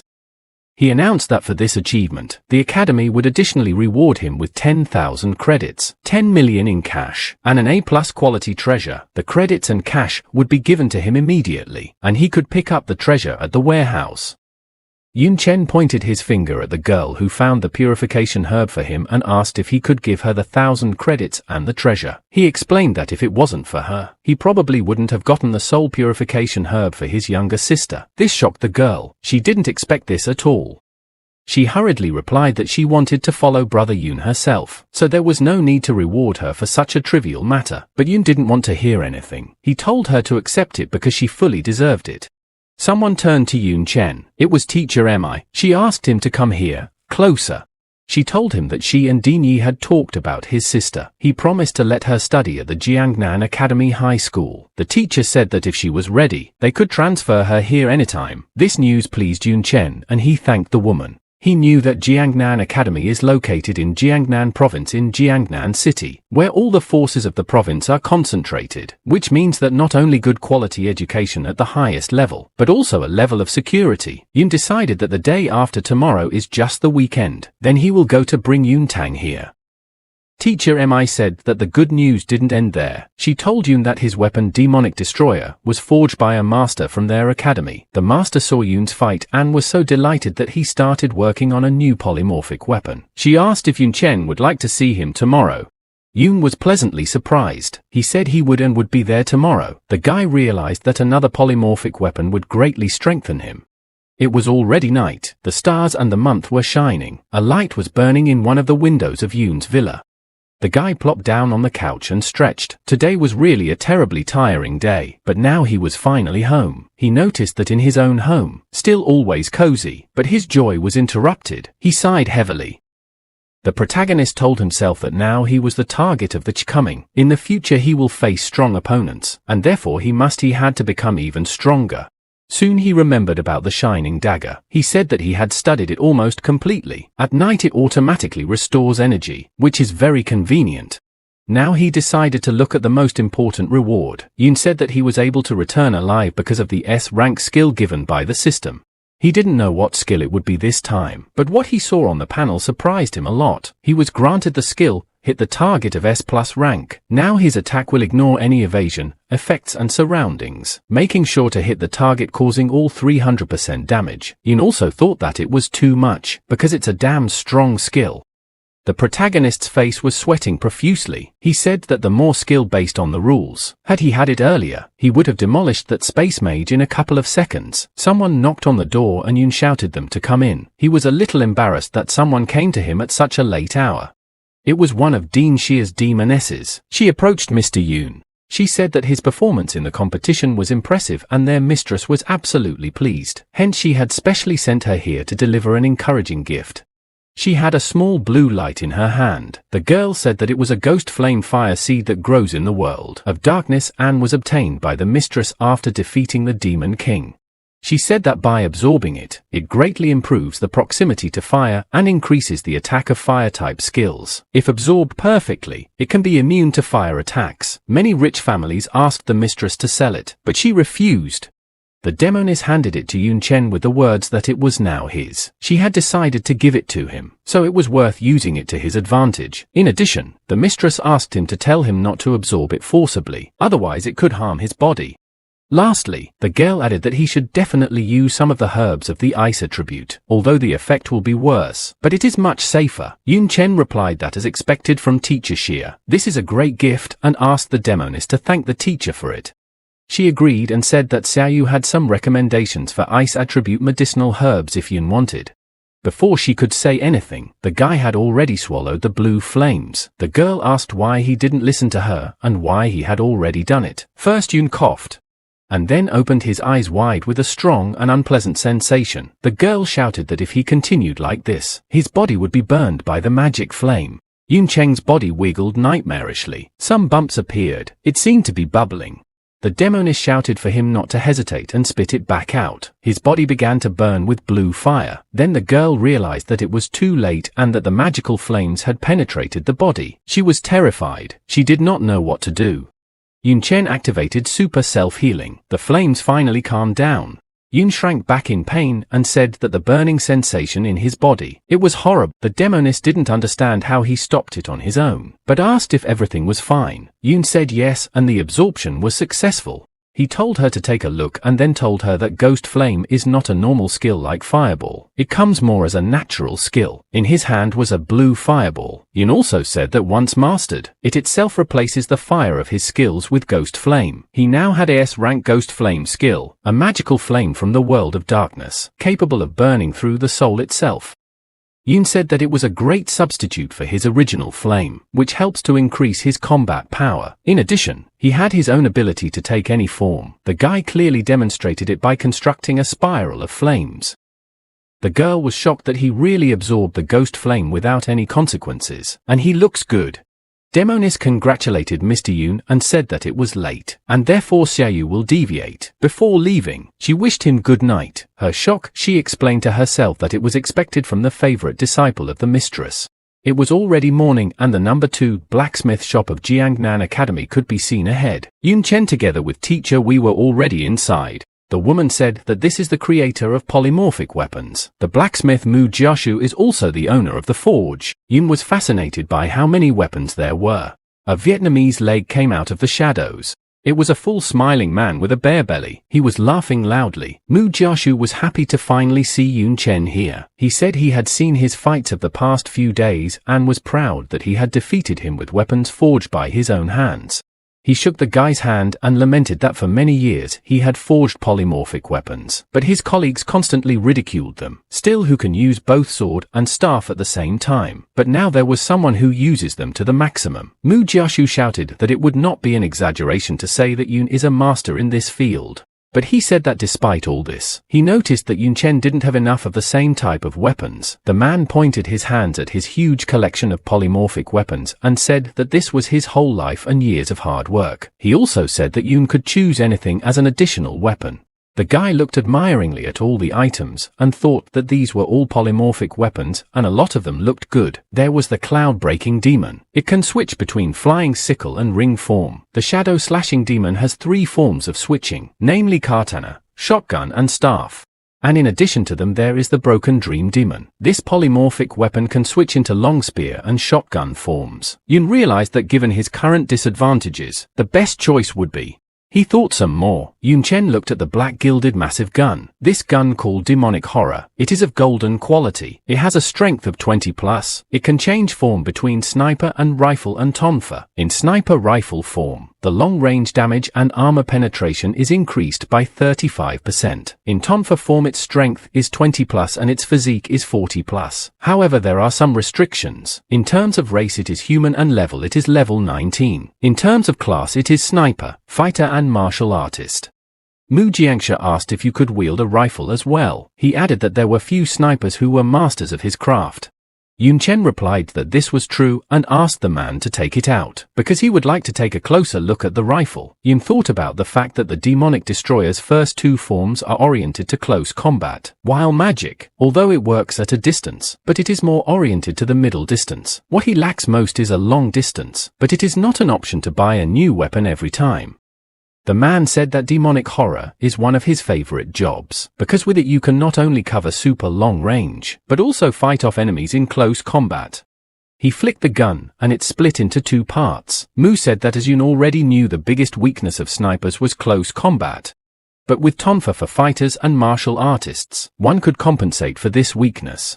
Yun Chen replied that it would be nice to have more than 2 forms. Since the sniper rifle could turn into tonfa, could they be turned into something else? The man rejoiced that it was a great idea and not too difficult to execute. The freshman replied that in that case he would like a short and long barrel, a long shotgun for close combat and breaking through defenses, and Mu Jiaxia replied that then a short and let it be a rapid-fire rifle, with a break from automatic to single-shot mode. This would provide intense fire at short range. Teacher Mi watched the 2 and pondered that unexpectedly, but they were having quite a lot of fun together. Her phone rang. What she saw there did not please the woman at all. The man said that he needed to draw up a blueprint first. It would presumably take no more than a week, but in the meantime, Yun could use demonic terror. Mu asked to accept it. Yun Chen agreed and asked about the price. Mu Jiaxia interrupted him and said that they would discuss the price after the work was completed, while they had time and there was no hurry. He also pleased Yun that he would also give him a 30% discount. Yun Chen thanked the man and decided that when he brought Yun Tang here, she would be able to use the saved credits. In fact, the guy was worried that he had not seen his sister for a long time and hoped that she was doing well there. Suddenly, Teacher Mi came up to Yun and said that she had some bad news. She said that now in several places in the country discovered cracks. Monsters infected with darkness began to invade. It is assumed that this is all the work of the parish, but what is worse, that the attack cities are located on the outskirts of the province and they will not be able to defend themselves. But the most horrifying were the last words. She said that Yun Chen's hometown was just one of them. Not surprisingly, these words frightened the protagonist, because there is his little sister Yun Tan. Many people and Din Yi were already in the teleportation hall. The old man shouted that all the teachers would support the city according to the plan. He told them to hurry up to prevent the monsters from flooding the city. Teacher Mi and Yun Chen were also in the room. Noticing them, old man Yi called out to both of them. He blazed with anger, saying that Yun Chen was just a student. The teachers would sort it out themselves, asking what he was doing here. Without waiting for an answer, he ordered the guy to return to his class. However, Yun apologized and with a serious attitude told Din Yi that he could not fulfill his request. The guy said that if he could not protect his family, what was the point of becoming stronger? Yun Chen was extremely dear to Yun Tan. Besides, she was the only one he had left. Teacher Mi explained that Chen's hometown was also attacked and his sister was still there. She asked the dean to leave everything to her. She promised that she would personally ensure the safety of the arrival back. In the end, old man Yi entered the plight of a classless freshman and gave permission to teleport back to the city. However, also told Yun that he had one single request for him. He asked the guy to take care of himself. As soon as the headmaster finished speaking, Yun Chen thanked him and rushed to the teleportation site together with Teacher Mi. 2 people appeared at the garrison defense line of Dongyun City. There were also military personnel standing there. These two arrivals were teacher Mi and Yun Chen. The woman immediately turned to one of the uniformed men. She called him Fang Zhongming and asked him how the situation was. The man hurriedly replied that a wave of beasts had attacked the city gate. Their soldiers were fighting them off with all their might. He also said that since Dongyun City hadn't seen any signs of monster swarms in the past 20 years, most of the soldiers were only level 20, maybe 30, and the strongest of them had only reached rank 2, making it very difficult to resist. Fang Zhongming said that she, as a third-rank warrior, will help them a lot, for which he expresses his great gratitude to her for her assistance. This soldier is the garrison commander. Fang Zhongming is a 35th level second-rank fighter. The woman understood and told Yun Chen to follow her. However, when she turned around and noticed that he was not where he was supposed to be, she was horrified and asked where he had gone, and the soldiers said that the man behind her had suddenly burst into flames and disappeared. Teacher Mi flashed toward the gate, shouting that Yun Chen was a young impatient loon. There was a heavy battle going on outside the gate. There were many explosions, monsters, mags and fighters. People were shouting for the monsters to die. Some were shouting for them not to let them go any further, that the lives of the townspeople now lay on their shoulders. But the monsters were also killing their opponents one by one, stabbing their paws right into the heart of the poor soldiers. One of the soldiers stood with his shield right in front of the horrible monster. He thought it was because they were simply unprepared. He thought that in such a development, it would be better if he was sent to the front. He was hard and scared at the same time. He was well aware that with their strength, they would not be able to resist them. The man was almost resigned to the fact that everything really ended up so badly. But there was an attack of a strong hurricane that picked up all the monsters in its path. It was the main skill of the mage, Eye of the Storm and Fireball. In combo, it was a deadly pillar of fire. The monsters broke into a scream. Now fear was gripping them. The warriors didn't realize what it was, but probably reinforcements had arrived. Also some strong mage, and another man said that no, one mage wouldn't be able to use such an Eye of Storm, which meant that several mags had arrived at once. Yun Chen descended to the ground on his mighty golden griffin. The guy looked around and said that from the looks of it, this wave of beasts had been stopped. People were both scared and happy to see him and the griffin here. Some were scared of the griffin at first, and some were happy to say that it was also an unusual griffin, because it was too powerful and big to be ordinary.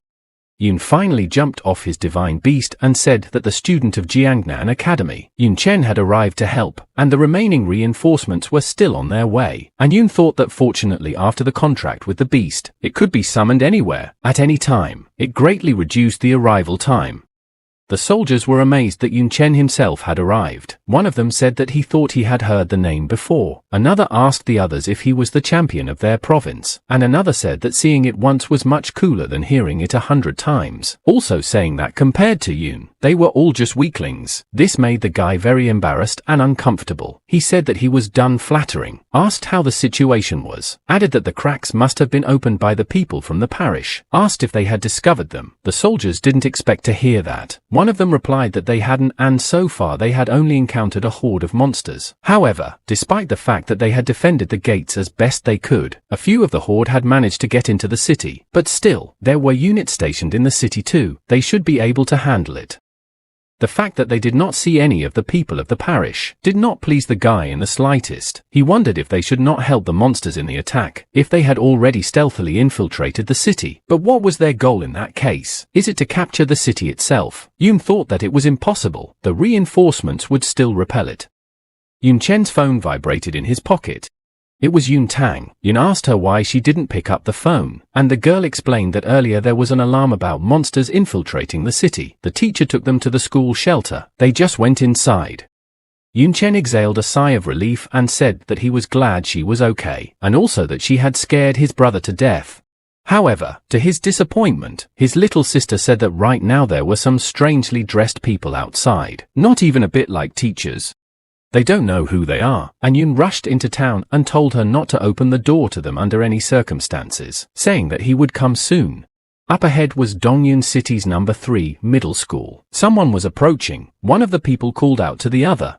They were 4 people, one of them a girl dressed in black robes. The man in the back asked, "Does this look like a shelter?" He said it looks more like a big box, and the other said it's just a shelter for schools. Its purpose is not to protect against them, but against earthquakes. This guy also said that they should talk less and keep their target in mind, saying that Yun Chen was hiding in Jiangnan Academy and they would be extremely difficult to attack. However, it's different with his precious little sister. It's quite easy to catch her in such a remote city. One of them laughed evilly and said that as long as they had his sister, they could easily control him and would be rewarded with the essence of the god of war, while another asked who asked this freshman to eat the essence of the demon king. He had incurred the wrath of their masters. One of the four said that was the end of it, and now let them watch him tear down this pile of junk. He slammed his huge sword hard into the ground, cutting it open, the shockwave hitting the iron doors of the shelter hard. First there was a cloud of smoke and then the doors collapsed. The students inside were scared, some saying they wanted to go home. When the dust cleared a little, the fur in black stood in front of them. The guy who destroyed the door went inside and said that surprisingly the mission was pretty simple. He said he felt the essence of the god of war would be in his hands. He towered over the children but was really only looking for one girl among them. At first the guy asked to let him think, then he seemed to have found his target. He was looking directly at Yun Tang, and even without that, she stood out a lot for her bravery and resilience among the others. Someone in green shoes stepped forward. It was a girl with a dagger. She ran at the guy and shouted for him not to dare raise his hand on her students. She already wanted to use the heart knowledge and started to summon it. However, the attacker didn't let her do that. He knocked her down with one hand, striking her with flames. The flames threw the girl off and flew far forward. They also said that she was only a pathetic level 23 assassin. How could she intend to kill a rank 2 warrior? Although he also said that obviously nothing more was to be expected from a teacher in such a backwater. The other people in black robes laughed. And then the same guy said that it was already enough games and it was time to act. The other guy said that they should catch Yun Tang and teleport out of here. Then success was definitely in their hands. The man with the huge sword looked directly at the girl and laughed. He asked the little girl if she had heard everything. He said that if she didn't want to get hurt, she should just listen to her uncle. He promised that uncle would be gentle with her. Despite all her bravery, Yun Tang was scared. She quietly said she didn't want to, even though Yun wasn't here, but she was calling out to him and asking for help. At the same instant Yun Chen's spear swept from behind. He was using the basic skill of throwing. The spear fell right in front of the girl. And now the offender could not be seen behind the cloud of dust that rose in the aftermath. Yun Tang was surprised and the three people in black robes were terrified. One of them asked if Yun Chen was really here. On the stone floor lay a hand holding a broken weapon. One of the remaining ward men said that the intelligence reported that throwing was his strongest ranged skill, while another had already rushed towards the wounded man. However, he probably wanted to take the spear. Unfortunately, his divine golden hand prevented him from doing so and took the weapon away earlier, but one of the guys in black only had to listen to his friend's words that Yun Chen was able to retrieve his weapon. The magician was not confused and pierced the golden hand going through it. He said that if one took action beforehand, this could be easily avoided. He announced that now the classless had no weapons. He would not come here. He said to take the star weapon. It's still a treasure after all. The traitor's hand reached for the spear, saying that it was now his. But no sooner had he touched it than Yun's foot painfully pressed his hand to the ground, and the protagonist stood on the unfortunate man's limb and asked, how could he let him touch his weapon with his dirty hands? The guy in black was very angry. He shouted for that asshole Yun not to dare to underestimate them. Yun responded with an indifferent ouch and used one of the basic skills of a fighter, namely a punch. The punch was so strong that it knocked out the attacker in an instant. The other ward man told him that he was playing with death itself. Yun Chen turned around lightning fast. The dagger that Din Yi had given him flew straight at his interlocutor. He said that a simple dagger was easy to parry. He was confident in his strength, so he swung his sword without even blinking, but to his disappointment and surprise, the dagger went straight into his chest. The fighter didn't bleed. He simply vanished into space as creatures mixed with darkness usually do. Now Yun turned back to the students of the school. He crouched down to his little sister and stroked her head carefully. He asked Yun Tang how she was and if she was hurt. She told her brother that she was fine, and he should turn around, because that bad guy was running away. The black mage flew away into the sky, or rather that single girl. She thought that the fact that Yun Chen had killed 3 people in just a couple of seconds was unthinkable. She told herself that he was not a human, but a real monster. The girl remembered that it was assumed that the space mage Chen Puyu had killed Yi Anfu. However, from what she had seen, she could tell that Yun had handled him himself. Although she was terribly scared, with cold sweat dripping off her, but she felt that she should definitely report it and realize the danger level of this classless monster. As Yun Tang stood up, she asked her brother what he would do. He would run away from it. Yun Chen calmed her down by saying that she shouldn't worry. He wouldn't run away. Then Yun grabbed the demonic nightmare from two separate parts. It turned into a rifle. This is the transformation, a sniper rifle. Yun Chen took aim at the fleeing parishioner. The girl probably sensed it. She turned around, and at the same moment, a bullet flew into her back. The enemy dissolved into thin air, and Yun watching this said that it was now clear. In front of Yun Chen was a hole in the iron door, and in front was the head of the slain traitor girl. It was still smoking. Some schoolgirls came forward and looked at their savior with rapt attention, shouting how handsome he was, telling Yun Tang that her brother was truly amazing, that they wanted to marry him. Hearing this, Tang clung to her older brother and shouted that such a thing could not happen, saying that her brother was single and the only girl allowed to stay with him was herself. Teacher Mi appeared from around the corner and shouted at Yun Chen that she had told him not to leave without permission. After realizing that there were no threats around, she was surprised and asked, had he already killed everyone? There were still some remnants on the floor. Teacher Mi knew that they were all second-rank professionals. This made her realize that against the offenders, this guy Yun Chen was terribly ruthless. In response to her question, Yun said that he was just lucky. All of them from the parish must have been their target, and so they decided to slyly pull Yun Tang into this. Teacher Mi exhaled and said that because of the essence of the Demon King, he was really an eyesore to them. She said that he could go back and take Yun Tang with him, and she would take care of the rest. In Jiangnan Academy's projector office, the woman was telling Dean Yi that this time, the situation was similar to that of the competition. The ward members sacrificed themselves to open the cracks. She said that their exact purpose was unknown, however it was definitely related to Yun Chen. Teacher Mi said that she had some doubts over the correctness of Xia Qingqing's Demon King essence transfer to Yun Chen. Old Man Yi replied to her that the Demon King's essence is just a spark in this situation. They have been on bad terms with the world of darkness for a long time. He said that unfortunately in such a case, killing the genius of one side is the best way.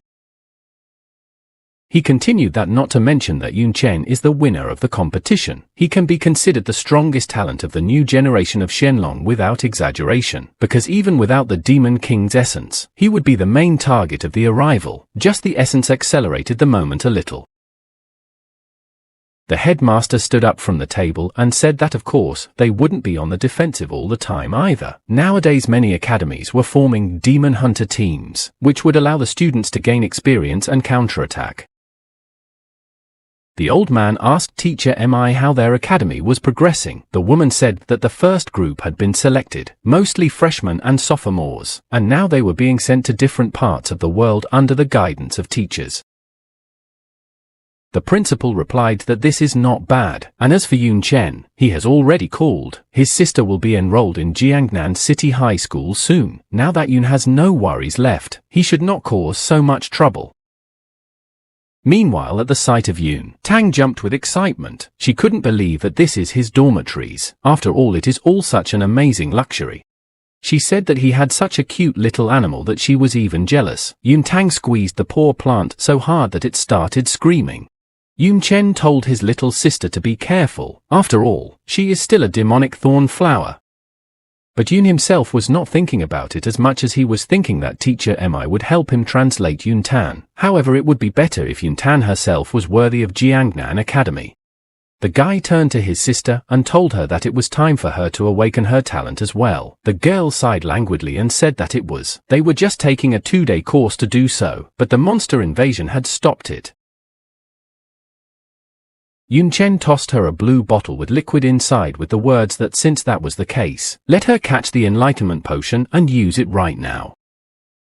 The girl didn't expect this at all and was surprised that he suddenly wanted her to do so. She said that she had heard about this potion, but it was very expensive, so much so that even children from rich families couldn't afford it. Yun Tang said that because they sold it, they would get so much money.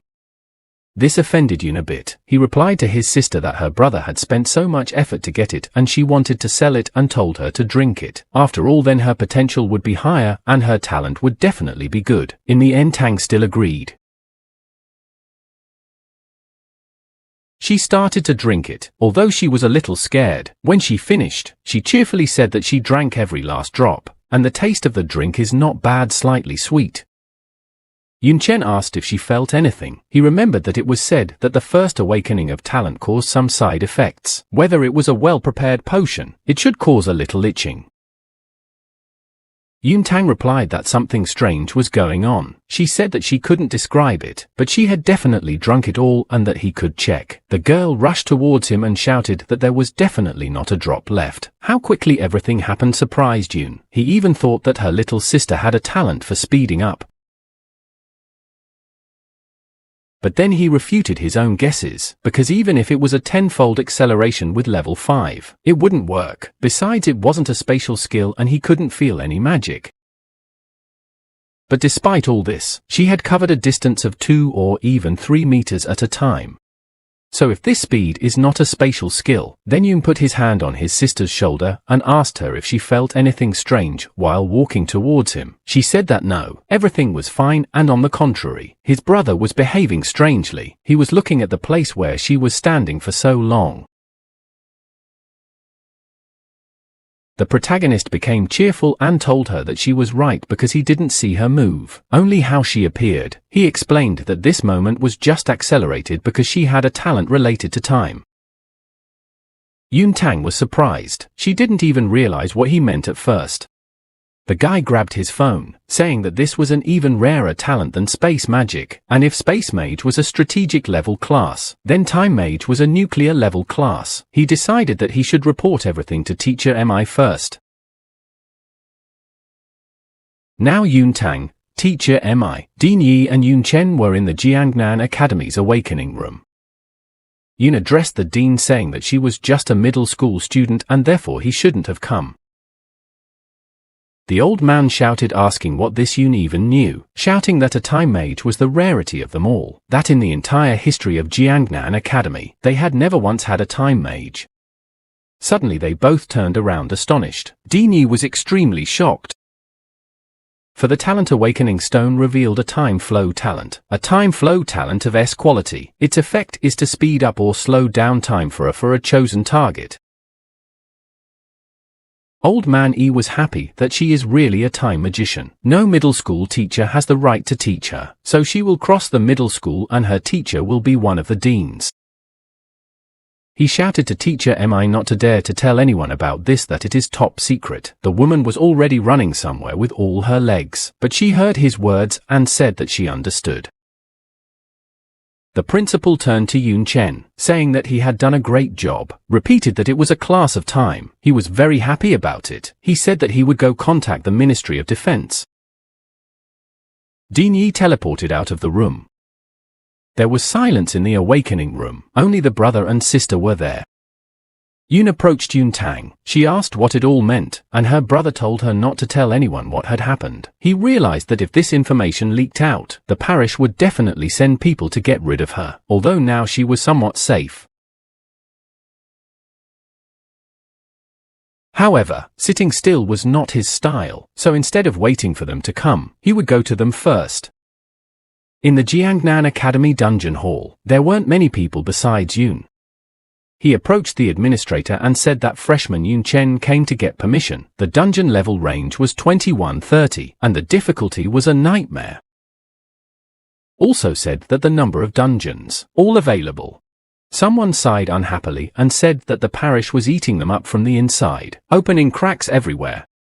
One guy, probably a student of Jiangnan Academy, said that because of these frequent clashes, too many people were dying. Another said that it was true. Fourth-year students of the military department were being sent to war zones immediately. He said that the battles were so fierce that there were so many casualties that they had to send underclassmen.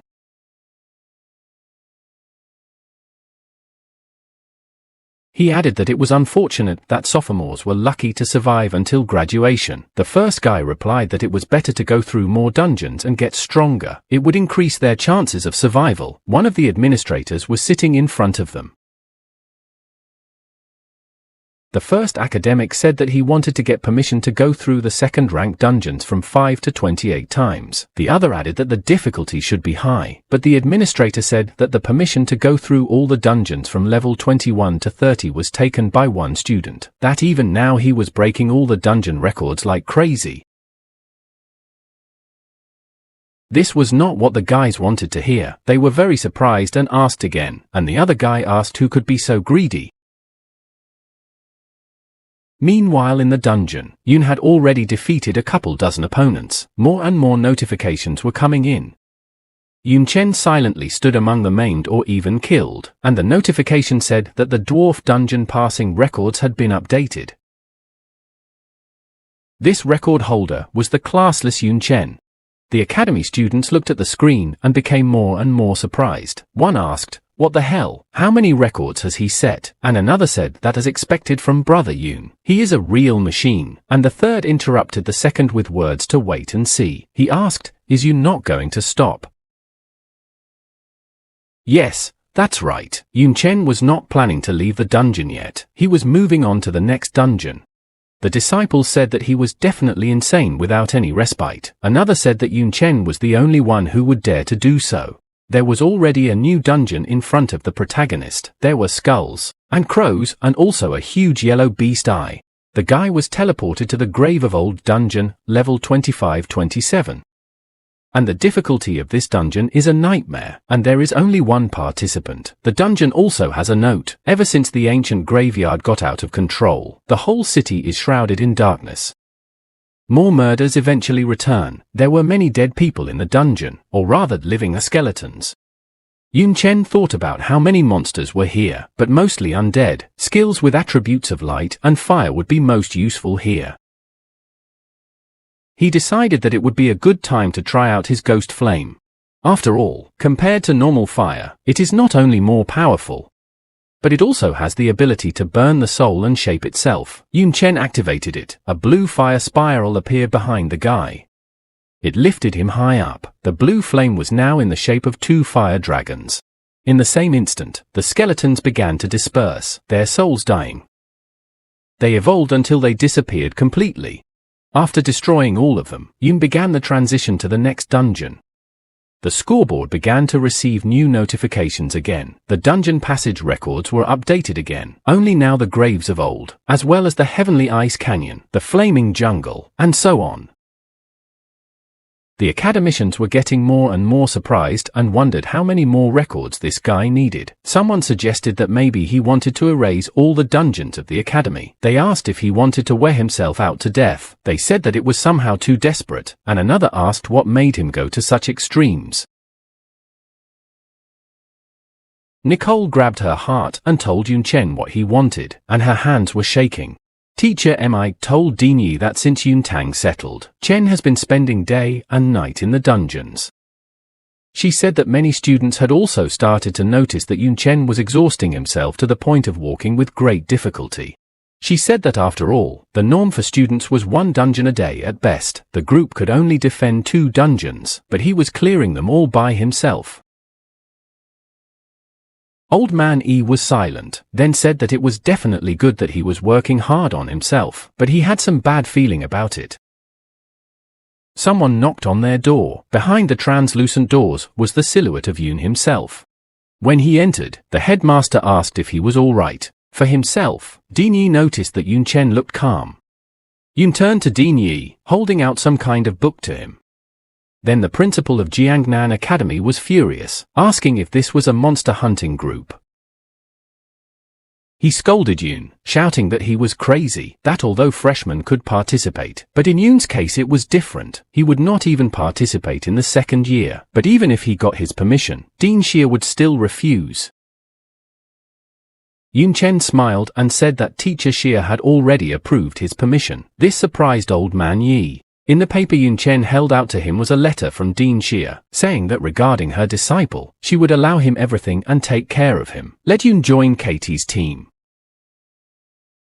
Dean Yi thought this was crazy, thought that both teacher and student, both are crazy. Yun Chen told the old man not to worry, said he could take a look at his characteristics. Dini agreed and replied that he would take a look now. He used the evaluation. There were Yun's basic characteristics, his name and race, his primary and secondary weapons, but much more interesting were his basic attributes without taking into account the equipment bonus, his strength and physique, agility and stamina. Everything was at levels from 269 to 300. The guy also had many useful skills and high-ranking talents. There were also special skills such as divine lightning and using spells without a staff. The old man realized that just considering his talents, Yun could be considered special among the rest. The value of attributes was overwhelming, hidden classes and concentrating on one attribute. They were not even close. In the end, the principal just had to say that since he was so sure, he could go. Yun thanked the dean. When the guy left, Teacher Mi told the old man that he thought his decision was extremely inappropriate, because as he knew, the parish had started to actively follow Yun Chen. He replied that it was true and Yun Chen understood that, so he was taking the initiative, and Xia Qingcheng wanted him to join Katie's team. He reasoned that it must be that Dean Xia had taken action. There was a group of people in Sun City. They were all very different. Some had interesting ears, some had interesting clothes. The man in the kimono said it was too much, asking who else was going to join them.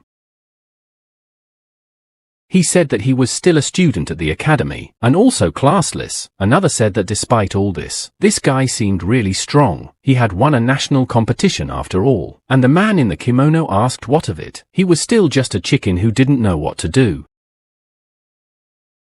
The third guy in the mask said who cares about that? Their team gets extra credit for killing ward members or demons. So who cares about the guy from a rich family who came here through connections?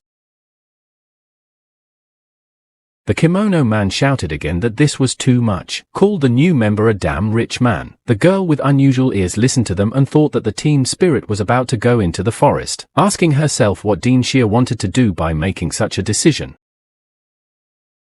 She thought that Yun Chen's strength would really not be enough. However, they already had enough credits, so they should not take any unnecessary risks. She also remembered the rumors that were going around in Dongyun City. She hoped that the guy would keep his cool. A foot appeared above the water. It was Yun Chen. He told Miss Kathy that he had arrived. Miss Kathy announced that the last member of the 7th squad had arrived. Yun Chen, he was part of the team from now on. The man in the kimono whispered to the other that there was a bag of credits, but he purposely did it so that everyone could hear. He also told his buddy not to talk too much, because the children of rich parents would be offended by such things. He said that if he didn't want trouble, he should keep quiet. Yun received a new system notification. It was a new task. The task said that he must take first place in the number of contributions to the team, and the reward for the achievement will be the Stone of Destruction of Borders, the Cross of Rebirth. Fortunately, there is no punishment for failure.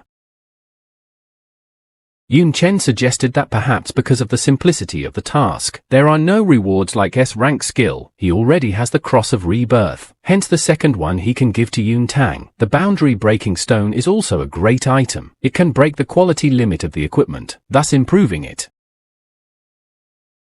Miss Katie shouted that they are in place, can start their first joint operation. She said that supposedly, the parish knows about the Demon Hunter squad, and their special team should eliminate the newcomers. The girl said that over the past few days, in cooperation with the demons, they have wreaked havoc in remote small towns using extremely brutal methods. They do not spare anyone, even innocent children. Said that according to the information provided by the local garrison, a group of strange people are in a warehouse near the river pier. According to the investigation, these people came from far away and most likely their parish. At last shouted that they were their target now. Down below was the very warehouse near the river dock. Squad 7 stood on the cliff looking down on it. Miss Katie used her natural perception. Told them that there were 28 people inside, with darkness emanating from each of them, most of them second rank, and one quite strong, maybe third. One of the people asked so what if they were second rank, shouted that they were students of Jiangnan Academy, that they were the best in their groups, that third and that second rank, they would rake everyone in. He was happy that it was just a bunch of credits. The girl said that if he was so sure, then go ahead. She knew that it was a test for students. She was interested to see how they did. They all flew down, shouting that soon all these traitors to humanity would be dead. Someone said that it was a bummer. They already had to go 9-9 against a bunch of people, and now they had an extra weight with them who would also be certified. They said that they would get experience from it, and he would still be a liar, so it was okay. All these people were talking about Yun Chen.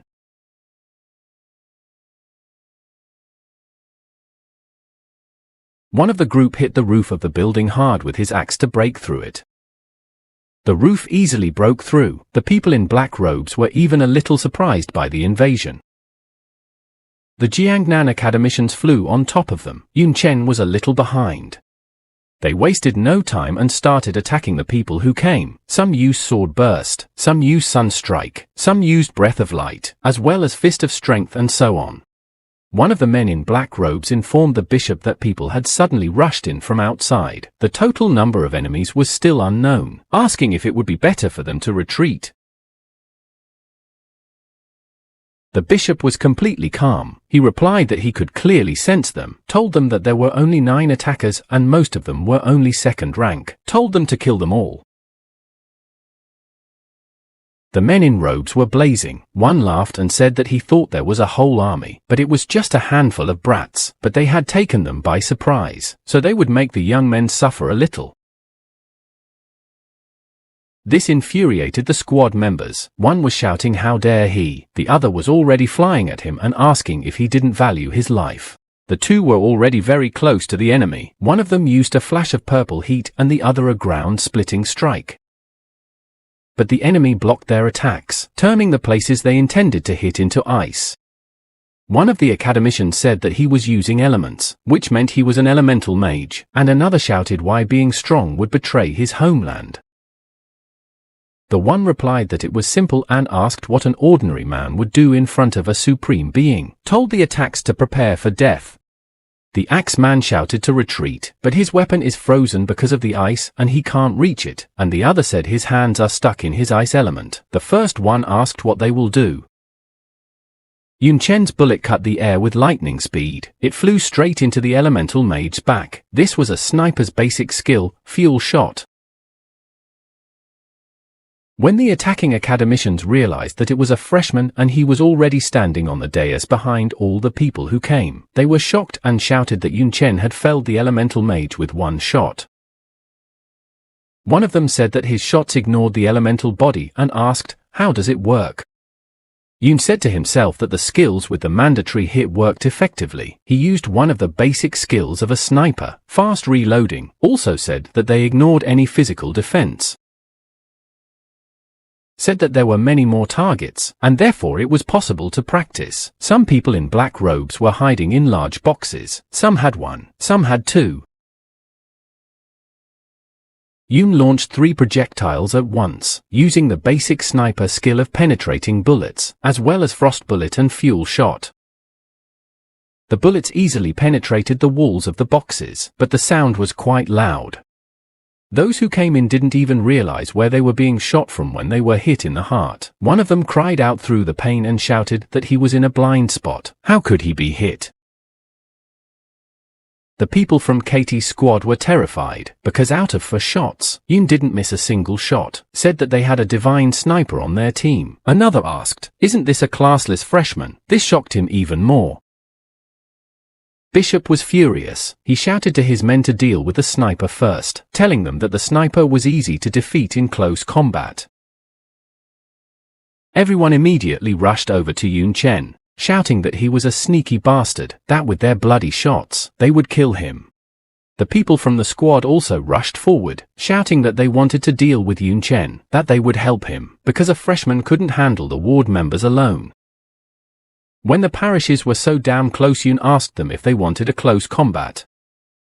He now had a sword in his hand and offered his opponents to play since they wanted to. He pushed himself off the floor and rushed towards the enemies, the guy's eyes burning with a violet light. He activated air dissection and shouted, "Step forward." He dissected the enemies with elusive speed and blocked their magic attacks. This made the members of the 7th squad more and more shocked. The man in the kimono asked if he was imagining it. if he had single-handedly defeated a whole mountain of ward members. Another shouted that he thought Yun was a brat who had come prepared. But now it seemed to him that they were the ones who had come to the ready. A magical blue flame spread through the air. It was coming from Yun Chen, and he was within the circle of his own flame.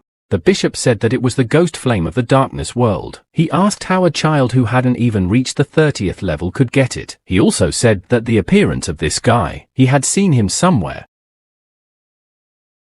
And then the man shouted that he remembered that it was the same Yun Chen, the one who had absorbed the essence of the Demon King, a classless one whose killing was rewarded.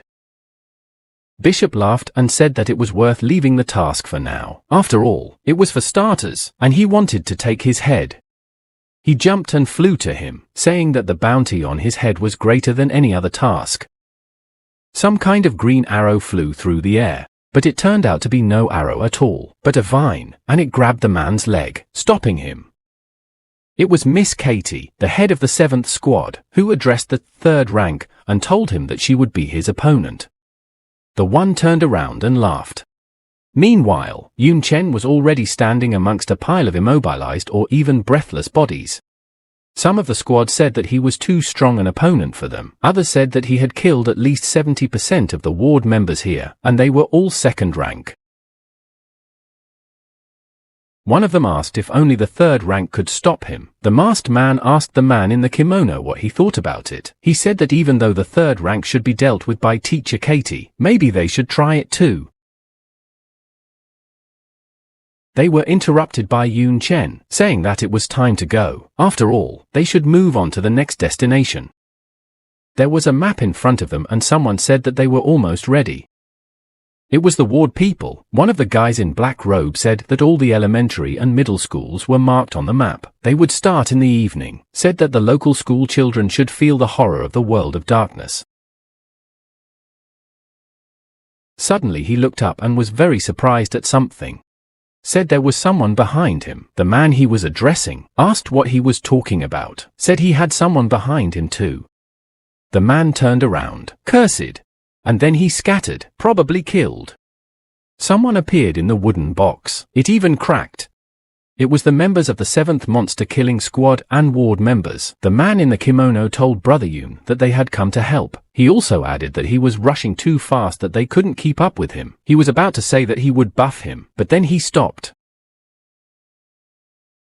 Something really surprised him. Yun was standing in the middle of a pile of corpses. Some of them hadn't even fallen yet. Yun himself was covered head to toe in someone else's blood. He said he had already dealt with it. The guy in the kimono asked in shock. Yun Chen didn't answer his stupid question and said that they should go again, that the next target was already waiting for them. It was already getting dark. People were walking through beautiful places, laughing and saying that Brother Yun was incredible in every way. A man in a kimono offered him a drink and asked him if he would drink, because the most important thing was not to get dehydrated. Another man asked the protagonist if he was tired and offered to rest here. Miss Katie watched them and thought about the fact that originally, the purpose of these missions was to train students, but now Yun Chen has taken it all on his shoulders. At this rate, instead of a squad and demon hunters, they will have a tour of different cities. The phone in her hands rang. She answered and asked, "What's wrong?" and then said she understood and would ask for support from the other teams. The man in kimono asked Miss Katie, "What's wrong?" said that their team has Yun's brother and therefore why they need support. And another asked, "Is there a problem?" She replied that yes, and not just a problem. She said that their next target was 2 third-ranked people. One of them was quite high-ranked. A massive castle was visible from the spyglass. Also a full man. He laughed and said that on behalf of the local garrison, he thanked them for their help. This man is the corps commander. His name is Tai Ge. Yun Chen was looking through the telescope. He said that even at this distance, one could feel the energy of darkness. He said that it was strange. The local garrison had just discovered this anomaly. He asked Tai Ge. He replied that it had actually been known about it for a long time, but this building belonged to a very rich man. No one dared to even investigate. He said that if it wasn't for the recent activity of the parish and the order from above, they wouldn't have dared to do anything about it. Someone said that the garrison was the last line of defense for the city, and so asked, how could she allow the enemy to reinforce right under her nose? Even considering the above, someone was watching them from behind. It was the first squad that came for support. One of them said they were just cowards. The garrisons. The man in the kimono said that the fact that the first squad came to their aid was very unexpected. The masked guy said that regarding the combat strength, they were the strongest among all of them, because the strongest student of Jiangnan Academy was among them. Namely the student council president Lu Miaoling. Yun Chen used an evaluating gaze. He realized that this girl is very strong, even being a second-ranked girl with 46th level. He can feel some pressure from her. She is not inferior to third-ranked Miss Katie. Lu Miaoling also used an evaluating gaze. Reaching Yun, she was surprised. The girl asked why he was only level 26 and hadn't changed class yet. She assumed it was the classless one in the first year. The guy next to her replied that Yun Chen was the best among the new generation of Jiangnan Academy, asking how he was even allowed to go on such a dangerous mission. He turned to Dean Yi, saying that the old man had become too kind.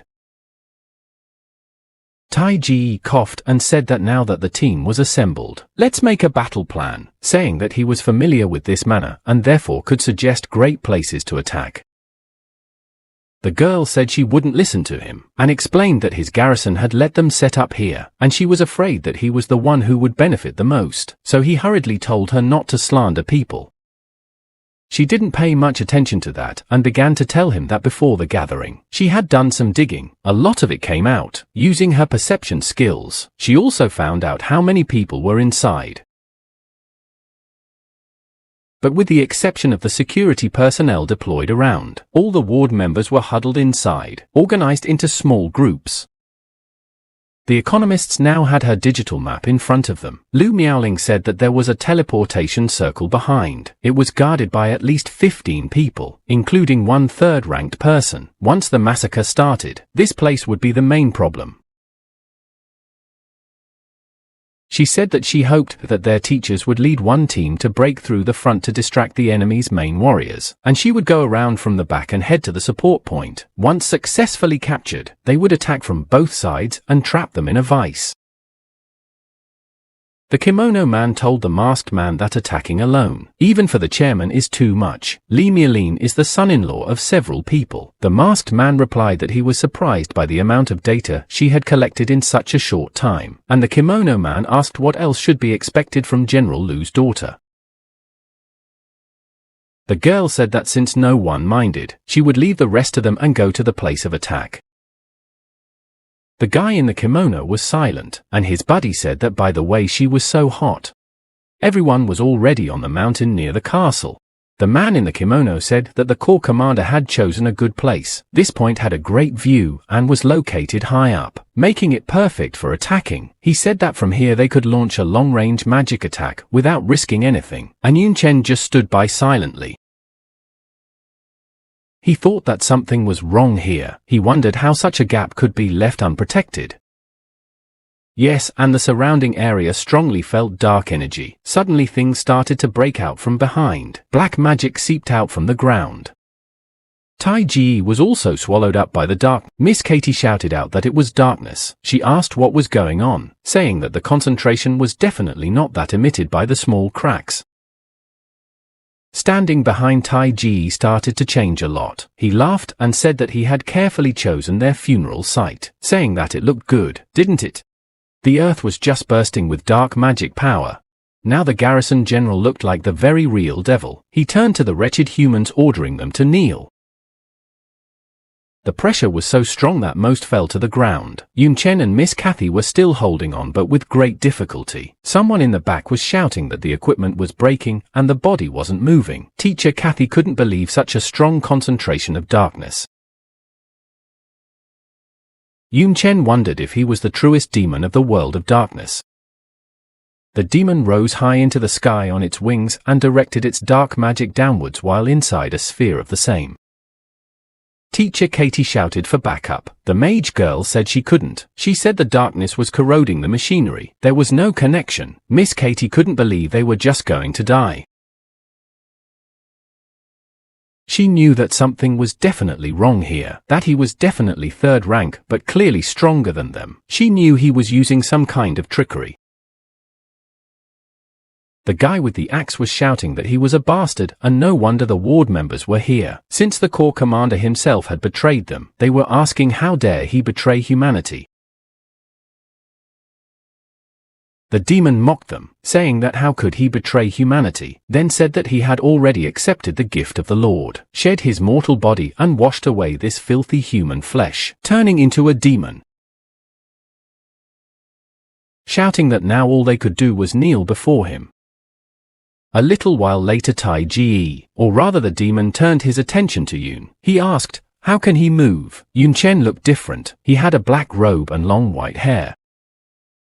The protagonist didn't answer his question but said that he could not only move but also attack him.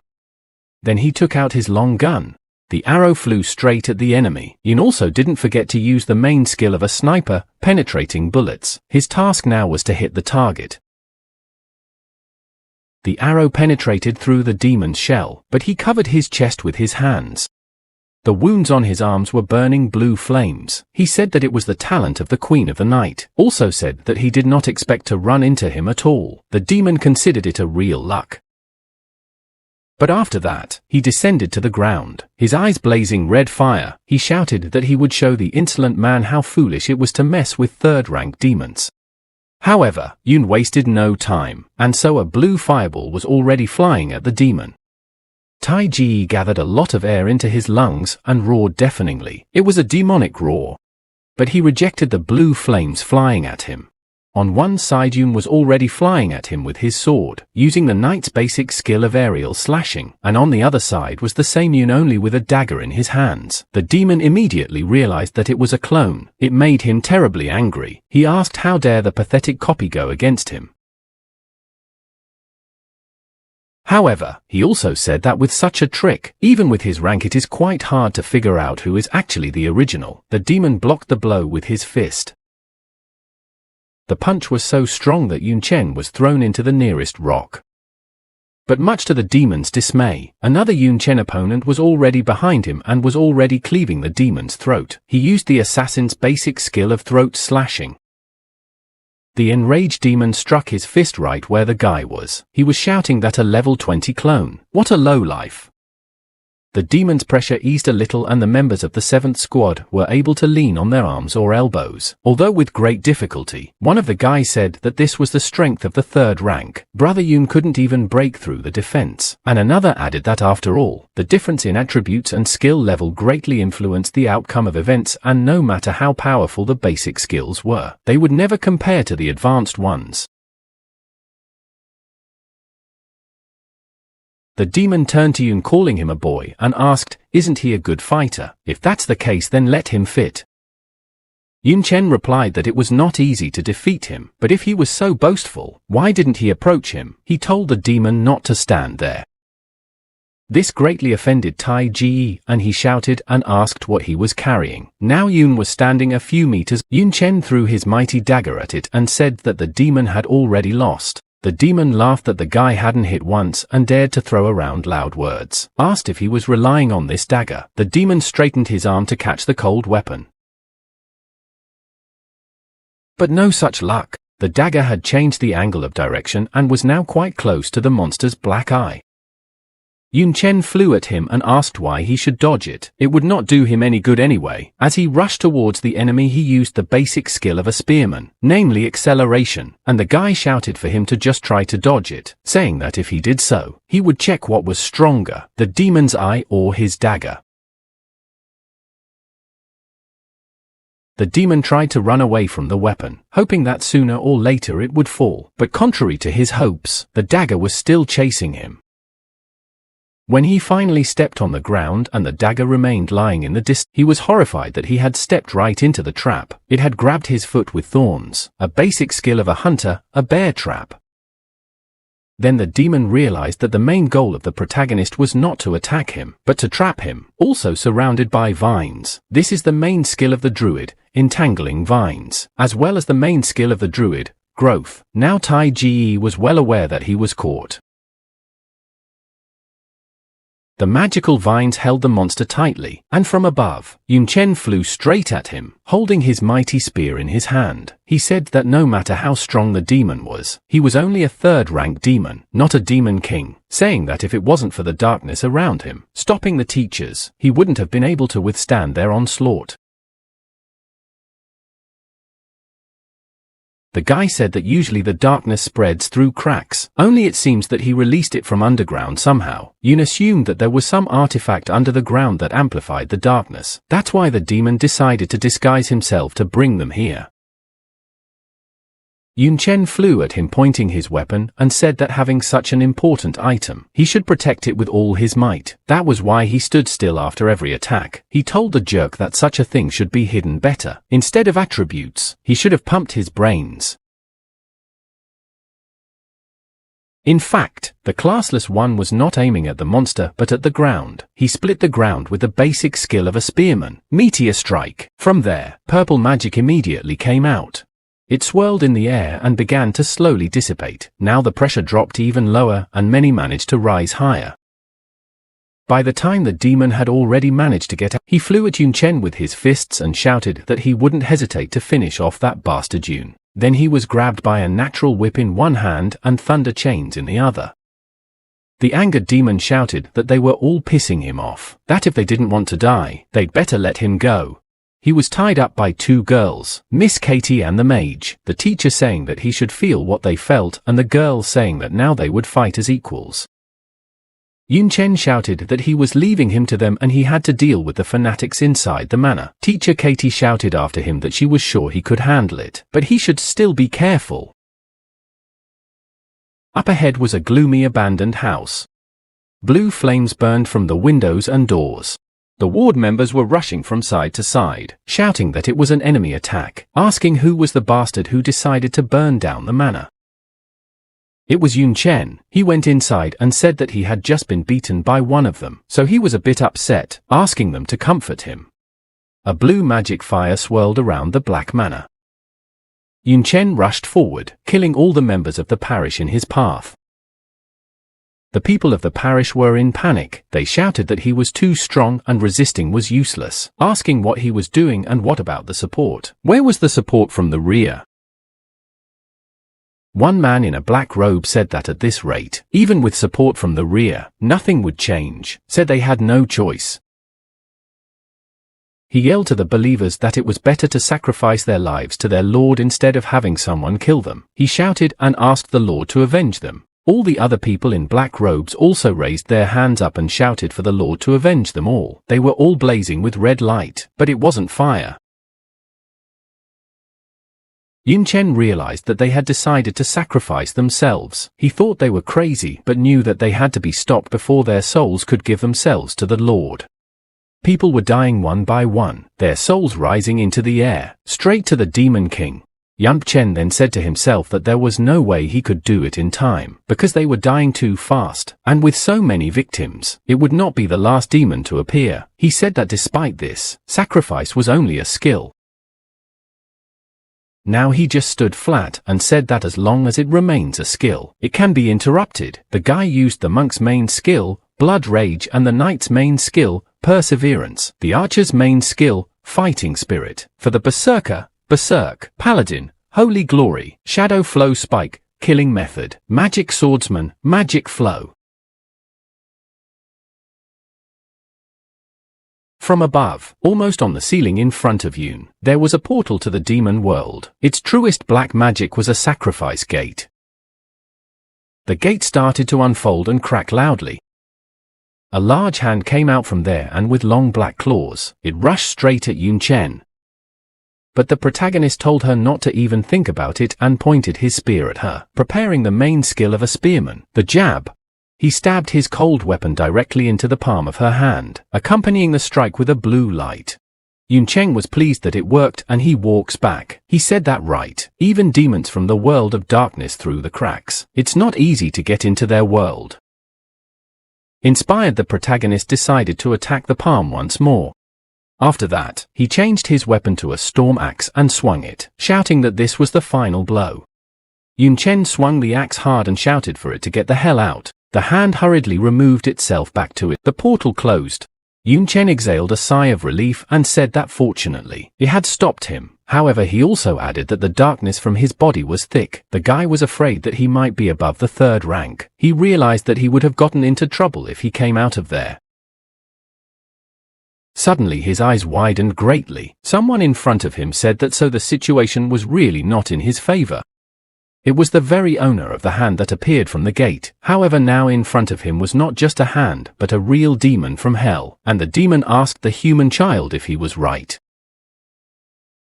Yun Chen tensed up a lot and was even scared. He thought that he was too inattentive. With so many victims, they could open more than one crack. The guy knew that fighting a 3rd-rank demon was foolish to say the least.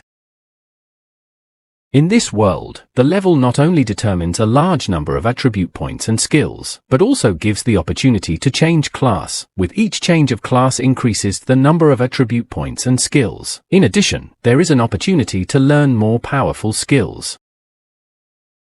Usually a person at the 10th level can change class for the first time. This is the so-called 1st rank. The 2nd rank is the 30th level. The 3rd is the 60th level and the 4th is the 90th level. They are also called the 2nd, 3rd and 4th changes. The more changes, the greater the increase in strength. Yun Chen knew that in their world, 3rd-ranked people had a high social status, and their strength was not even worth talking about. He realized that he was now facing a 3rd-ranked demon that was stronger than people at his own rank. But he couldn't escape. He would be in this state for another 13 seconds. He had to do something urgently. The demon who came out laughed and asked how he dared to still hold a weapon. Maybe it was the talent of the Queen of the Night gave him so much confidence. After that, the demon rushed towards the guy on his mighty wings, saying that he probably didn't know that his head was very valuable. He only needed to hand it over to one of the demon kings. Yun Chen used divine lightning and it whirled towards the enemy. Now, he flew at the demon from behind, using the knight's main skill, aerial dissection. Unfortunately, he couldn't even hit him. The demon turned around and hit the guy, shouting that weak people like him couldn't even damage him a hair. The blow was so strong that Yun Chen was thrown into the wall. Despite being quite a distance away, there was a dent on the wall and a bunch of cracks around it. Yun spit out some blood. He was thinking about the fact that this jerk was pushing his attributes without any defense. When the guy opened his eyes, he noticed that the demon was flying towards him and was already very close. Yun thought to himself that he was too damn fast and it was too late for the divine lightning. The demon crashed into the wall and there was a huge explosion. Yun Chen changed his weapon to a demonic terror in the form of a tonfa. He was now an invincible S+ rank demon. Divine light was emitted from it. The demon was extremely amazed that he had survived, and he didn't count on immunity to attacks. Yun Chen took out his dagger and furiously shouted that now the offense and defense sides would switch places. He pointed his dagger directly at the demon. He no longer looked so cheerful and confident. However, he was terribly angry that the classless one was trying to poke his eye out. The demon shouted that Yun was a despicable person. He dented him into the wall with tremendous force, stomping the poor guy's feet and shouting for him to die sooner, repeating it time after time. Yun Chen realized that Invincible's time was coming to an end, but his preparations were also over. He opened his eyes, and the powerful demon was violently thrown into the opposite wall. The demon staggered back and asked, "What the hell?" The freshman stood up and said that as he had said before, now they had switched places, said that it looked like he had not only damaged the demon's hair, he was holding the artifact from the additional task in the competition. And Yun Chen asked his opponent if he could stop him now. There was a lot of smoke and dust around. The stone floor was completely destroyed. It was now like rocks. The demon and Yun Chen stood opposite each other. The demon asked what was going on. Then Yun Chen attacked him. Yun held the artifact in front of him and said that now they could finally talk as equals, saying that since the parish these are their tame dogs, so the master should know where their kennel is. The protagonist thought that in terms of combat power, the parish is actually inferior to Xuanchuan, but the most unpleasant thing is that they are hiding in the darkness. If they find their lair, humanity would shoot them all off the face of the earth. For some reason, the enemy's words made the demon very angry. He threw himself at him and asked if he wanted to beat the information out of him. He shouted that he would never let this happen and that although they looked like dogs, they were still dogs, but these dogs were also working for them. Yun Chen indifferently asked if this was actually the case. He broke his puppet's arm. Accordingly, the demon's arm also fell off. He screamed in pain, blood flying around him. The mighty demon fell to the floor, dropping to his knees and hissed for the classless freshman to die. Yun Chen, looking at him, asked, trying to resist, said that most likely, he just did not understand his situation. The guy took out a straw voodoo doll. Now blood was gushing from all areas of the demon, but he was still holding on and screaming loudly in killing pain, telling the boy that he could kill him, but the demon kings would never let him go. He said that Yun Chen had a choice to either join them or die. To this, the protagonist replied that since they can't talk, then so be it. He released them from his hand, in which he was just holding the artifact blue flame of the Queen of Night. The doll began to slowly burn. The demon screamed even louder, asking what was the point of killing it, since humanity would fall sooner or later anyway. Shouting that their only salvation was to join the parish and become one with them, also added that even after dying, but would not let Yun Chen go, a pink ball formed from the demon's nose and forehead. It flew straight at the freshman. It flew straight into his neck. It was so fast that Yun Chen didn't even realize what had happened, but the demon kept shouting that Yun wouldn't escape. He repeated this until his soul was finally burned in blue fire. Yun Chen rubbed the area on his neck where the magic ball had just arrived and told himself to be more careful from now on. He was surprised that in such a state, the demon was able to do something. He thought it was truly amazing, said that his neck was sore. It did not seem to be an attacking skill.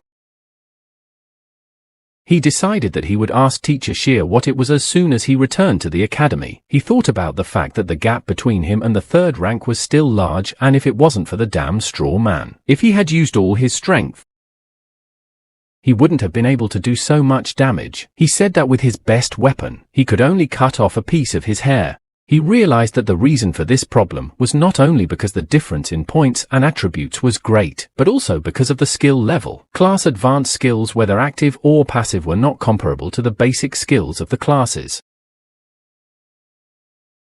Explained that, for example, his skill spends 1 unit of mana in exchange for 1 unit of damage. An advanced class skill under the same conditions will cause 100 units of damage. The same applies to defensive skills. The difference in multipliers is visible to the eye. For this reason, the classless and no future.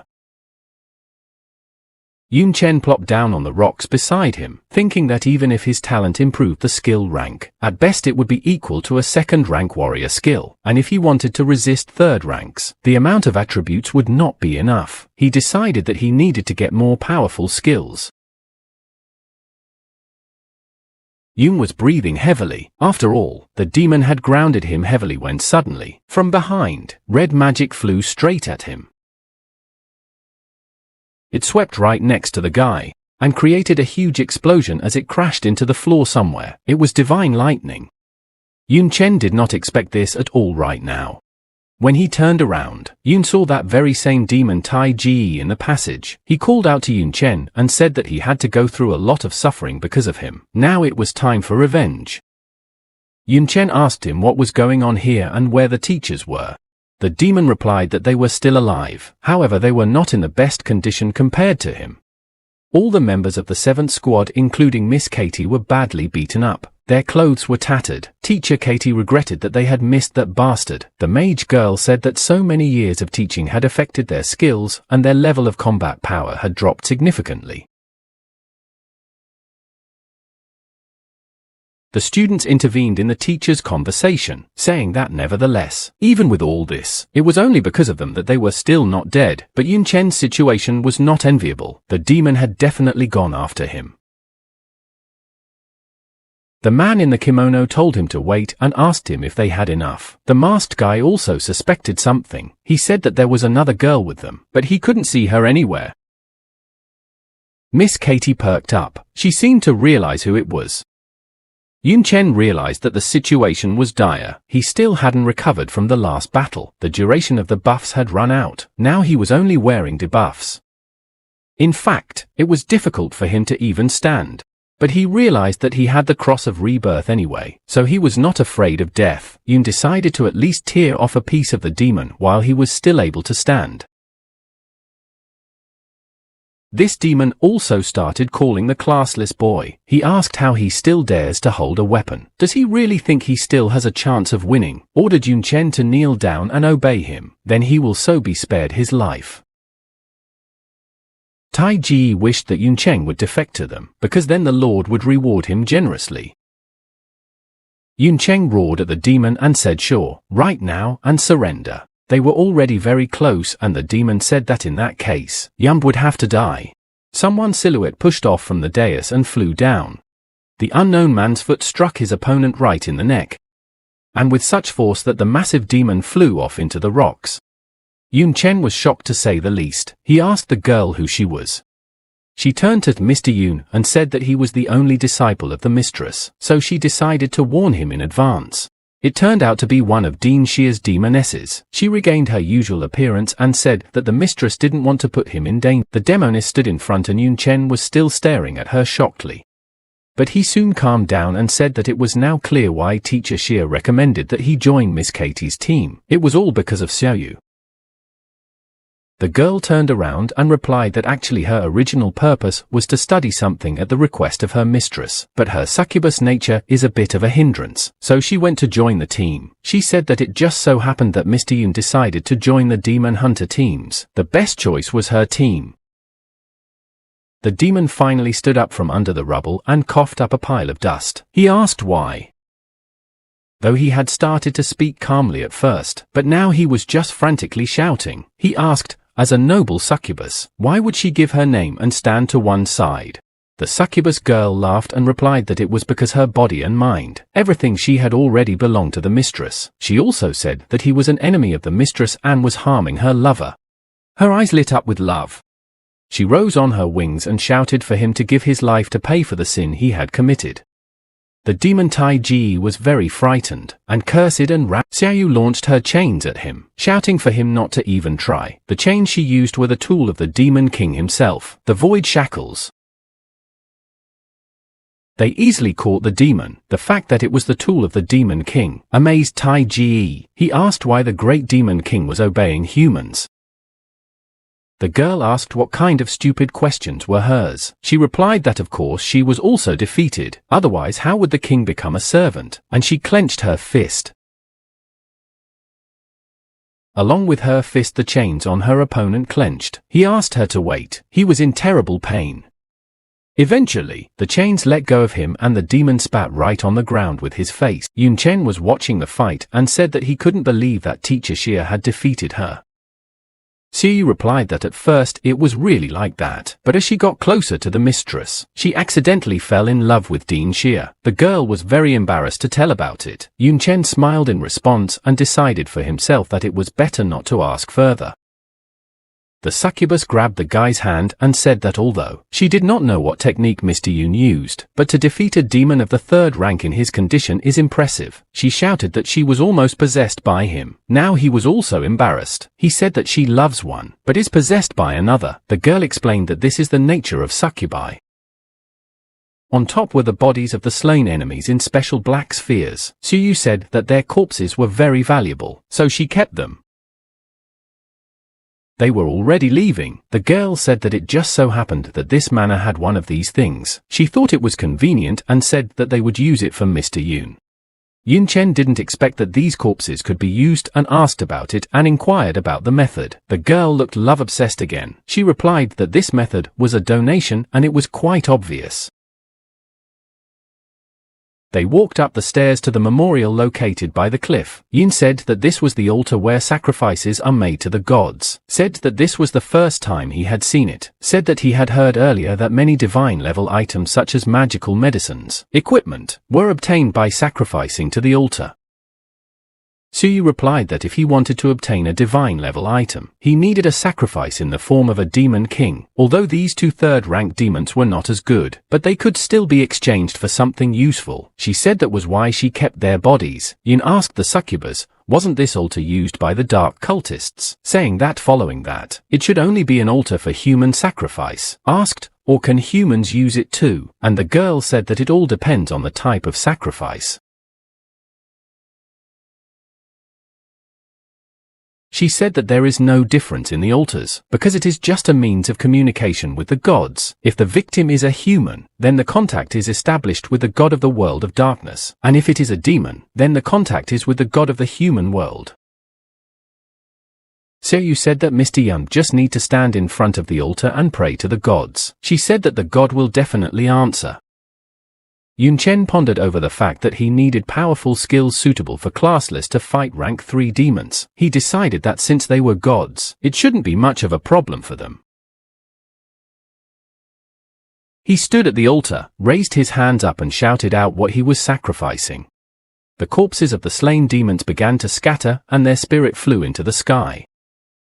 Something was also happening to Yun Chen. He opened his eyes. He was given an A-rank skill fusion. Now his basic skills can freely fuse during use, which will cause them to change in various ways. However, they spend more mana. Also, the skills after fusion can be weaker than the original. If the attributes and form of the skills do not match, the skill fusion will be considered successful and the effect of the skill will be reduced.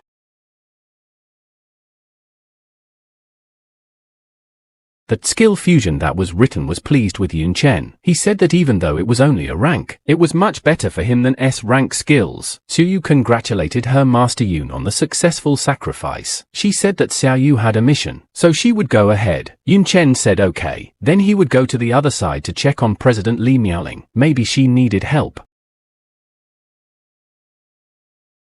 Yun was already at the support point, the teleport. Lu Miaoling was sitting on the mountain near the teleport. He haughtily asked if he had come to help her. She said that unfortunately it was already over, and all the credits are hers. The protagonist remarked to himself that she was really strong. She had single-handedly killed all these believers. Most of them were low rank too, but there were rank 3. He looked at the girl and thought about the fact that she was normal looking too. He thought she was a terrifying girl.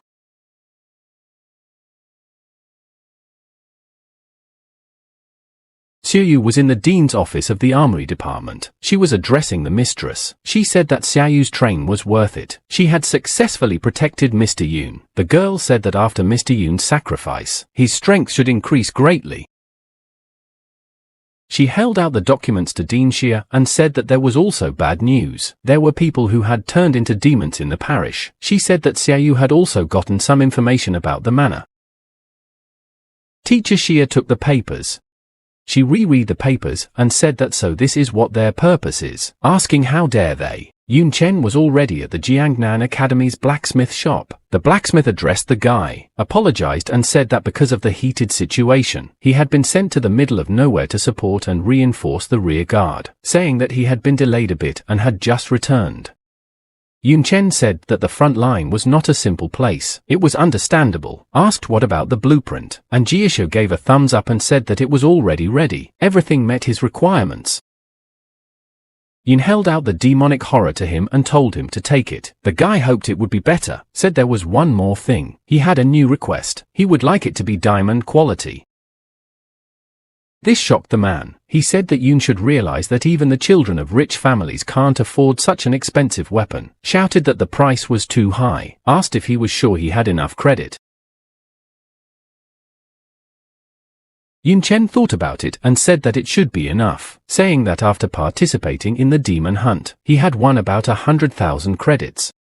The amount of money Drashu was even more amazed. He asked if he had attacked the ward's lair alone. The protagonist explained that it was all because of killing a rank 3 demon. The man thought about what he was saying about killing a rank 3 demon as if he had slaughtered a chicken. Soon the blacksmith yelled for the guy to leave it to him, saying that in 10 days, he would guarantee him that he would be shocked. 3 guys were walking along the road near Yun Chen's villa. One of them asked the other if he had heard that the world competition was about to start, saying that the best talents from all over the world would gather here. The other asked what's in it for them. The first said that he had heard that Jiangnan Academy had won the last student competition, so they had won the right to represent the Shenlong Kingdom at the upcoming event. The other said that that was it, but someone from the senior class would most likely be chosen for the important event. Asking if his buddies thought that freshmen would even be taken there, Yun Chen stood with his back to the window and eavesdropped on their conversation. However, he was actually looking up. A purple magic stone and his spear were limning in the air. The stone was buzzing and making strange sounds. Finally, the spear was in the hands of the party. He said that the boundary destruction stone was worthy to be called the reward of the system. After all, the quality of the demonic destroyer had increased to platinum and all the attributes had improved greatly. Said that in addition another cross he gave to Yun Tang. It should help her. He was summoned by his plant. Yun Chen lifted it up in his arms and told her that Xiao Jing's level had insanely increased for all his sorties. Now her level was almost catching up with his own. Said that with the fusion of skills, it was not a bad boost to combat power. Someone knocked on the front door of the house and Yun told the unknown person to enter. It was Xiaoyu. She turned to Mr. Yun and said that her mistress asked him to come. There was a signboard up front that was signed, Weapons Department, Dean's Office. Teacher Xia stood up and said that great, with the demon hunting, his level had reached the 30th rank. She said that if someone else was here, he would have thought about the 2nd rank. Yun Chen said that in the end, for the 3rd rank demons, he received a good reward and unfortunately, he did not have the opportunity to move up to the 2nd rank. Then he remembered that he wanted to ask the dean about something, said that he had something strange. The guy showed a sign on his neck. He said that before he died a 3rd rank demon had imprinted this thing on him and he had no idea what it was. The succubus was terrified. She shouted that it was a soul-haunting seal of the Douanier demon clan, saying that it was a cardinal skill that acted on a fixed target and haunted it continuously. Teacher Xia was not happy either. She turned to Xiaoling and told her to quickly bring out the sea god jelly from the treasury. The girl immediately rushed to fetch it. Now Yun was getting a little worried. He asked what continuous meant and if there was a way to remove it. Xiaoyu shook her head and said that the soul-haunting seal was of the rule type. To use it one must sacrifice a demon soul to the god of darkness, saying that even a 4th rank priest could not remove it. Dean Xia said that there was another way, and it was to ask one of the 72 pillar demons of the Night Destroyer to remove it. This pleased the guy, but asked where to find one of them. The woman said that in the world of darkness, besides all 72 pillars were demon kings. She said that with his current strength, he couldn't handle it, and Yun became sad and said he hoped that it didn't mean there was no other way out.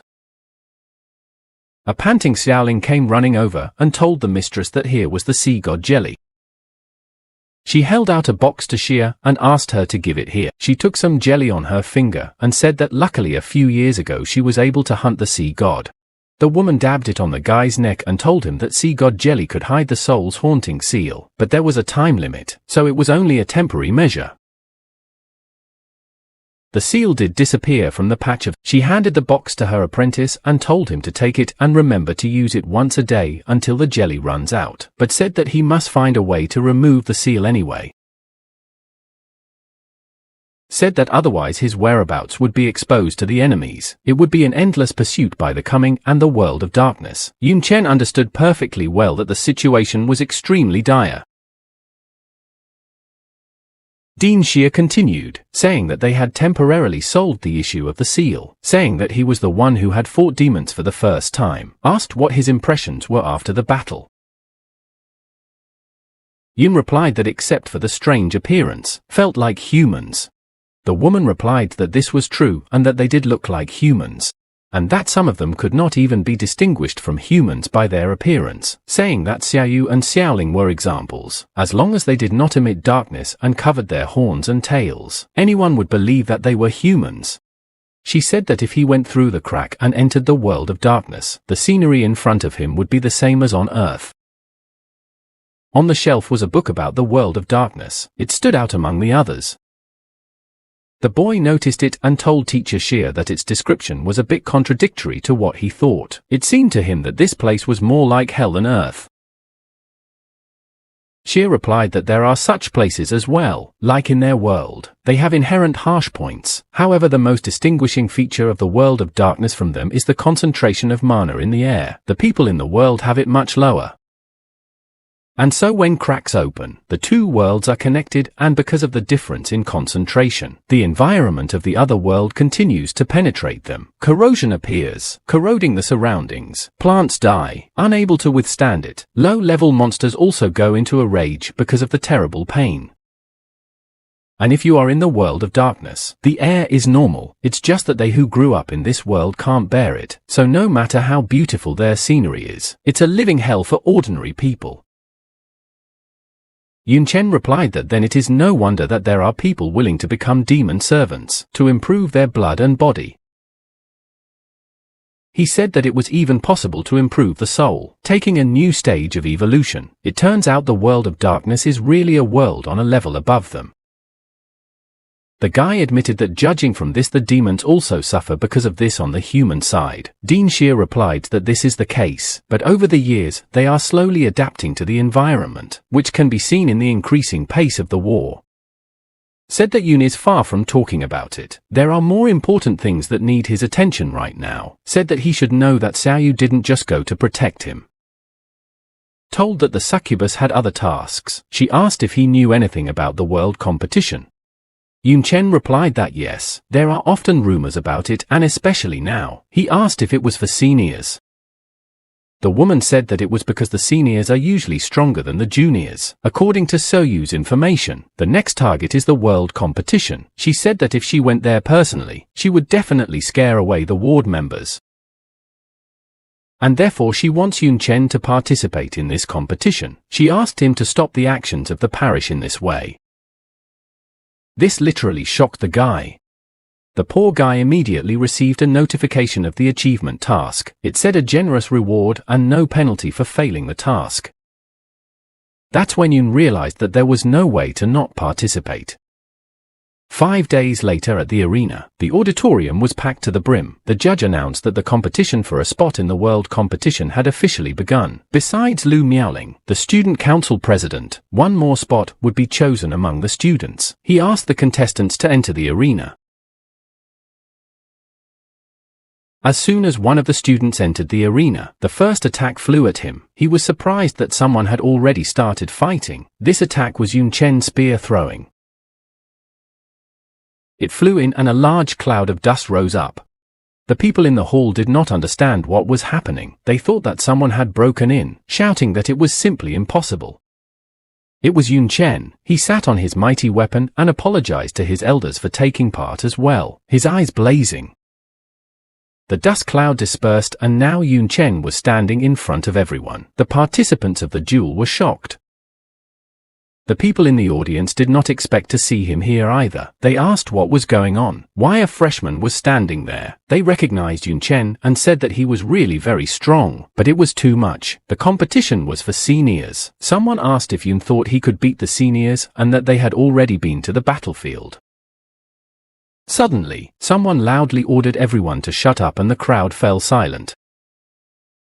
It was Lu Miaoling. She asked since when only seniors could participate in the competition. She said that she didn't remember any such rule. She said that as long as they had enough strength, any student had the right to represent the Shenkong kingdom. The other seniors who were preparing for the upcoming fights were furious. They were angry that the student council president was taking their side. One said that Yun Chen was looking down on all of them. Another said that the seats were already small and they had few credits, so why let a freshman in? A third commented that it was too much. Lu Miaoling was not happy about their claims. She said that he just came to participate. She was surprised that they did not even have the confidence to defeat the freshman. Then everyone went down to the field of pain, explaining that they would not achieve anything by talking. One of the guys turned to Yun Chen, telling him not to think that if he won the freshman competition, everything would be easy for him. The girl said that it was time for him to learn the power of the elders. A guy in a kimono watching the action said that these guys still didn't know about Yun Chen's participation in the demon hunt, saying that Yun ruthlessly killed everyone and received thousands of credits, securing the title of the strongest in their squad. The guy beside him said that someone was about to get a big kick out of it. All the seniors came out to fight with one Yun Chen, a freshman, but now they couldn't decide who would go first. They all wanted to teach him a lesson and take all the glory for themselves. The referee was silent. This whole situation looked extremely strange from the outside. Yun Chen couldn't stand it and told them to all attack together. He decided to get rid of the hassle this way. The seniors threw themselves at him, some shouting that he was crossing the line, some saying that since that was the case, they would run him over and quickly solve all the problems.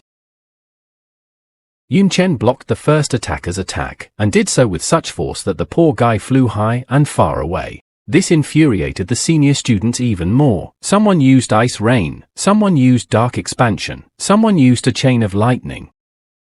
In response, the protagonist activated his blue flame and began to shape it. The blue flame took the form of a dragon and swiftly rushed at the upperclassmen. The dragon attacked the host's opponents.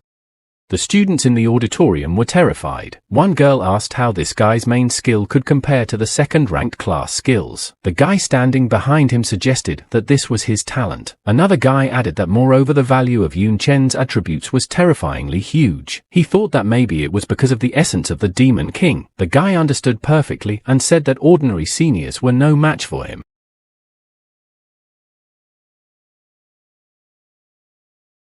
But luckily the student council was on their way. The senior student mage went upstairs and limed in the air. He shouted that he was sorry to bully the underclassmen, but he himself provoked all of them. The mage shouted for him to get what he deserved. The senior student used a ground prison. The ground under Yun's feet lit up. A little while later, a magic cage formed around Yun Chen. The guy was a little bit not expecting such a thing.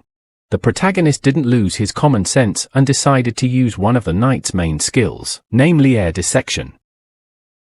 After that, Yun said that this was the skills of a second-rank Daoist. He said that it was really not bad, because if he was a past Daoist, it would be hard for him to deal with this barrier. After all, Jiangnan is a kind of cage for tigers and dragons. However, unfortunately for the senior students, Yun Chen is not standing still either. The students without wasting time decided to attack the guy, shouting that he was trapped, that the Sky Master's ground prison was a skill that even a space mage wouldn't be able to get out of. They wanted to get rid of Yun Chen as soon as possible.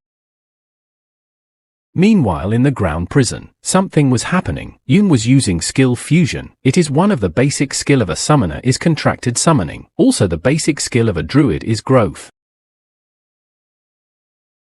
But he actually used contracted summoning to his demonic thorn flower. Now in front of them was a beautiful green-haired girl. She looked like his little demonic flower, only now she was more human. Her level was 30, quality was platinum, and her skills were whip, seeding, thorn capture, thorn prison and thorn assault. This time, the people in the auditorium were even more amazed. They asked, "What the hell is this?" Someone shouted that the basic summoner skill couldn't summon a platinum quality monster. Someone else told him to take another look, because it seems to him that she had only gotten a temporary upgrade. People shouted that they had never heard of such a skill before. The girl was overjoyed. She was slurring and speaking illiterately about getting bigger. It was actually normal. After all, she hadn't learned to speak well yet. Yun Chen standing behind her told her not to rejoice so much. First stop the enemies and free him.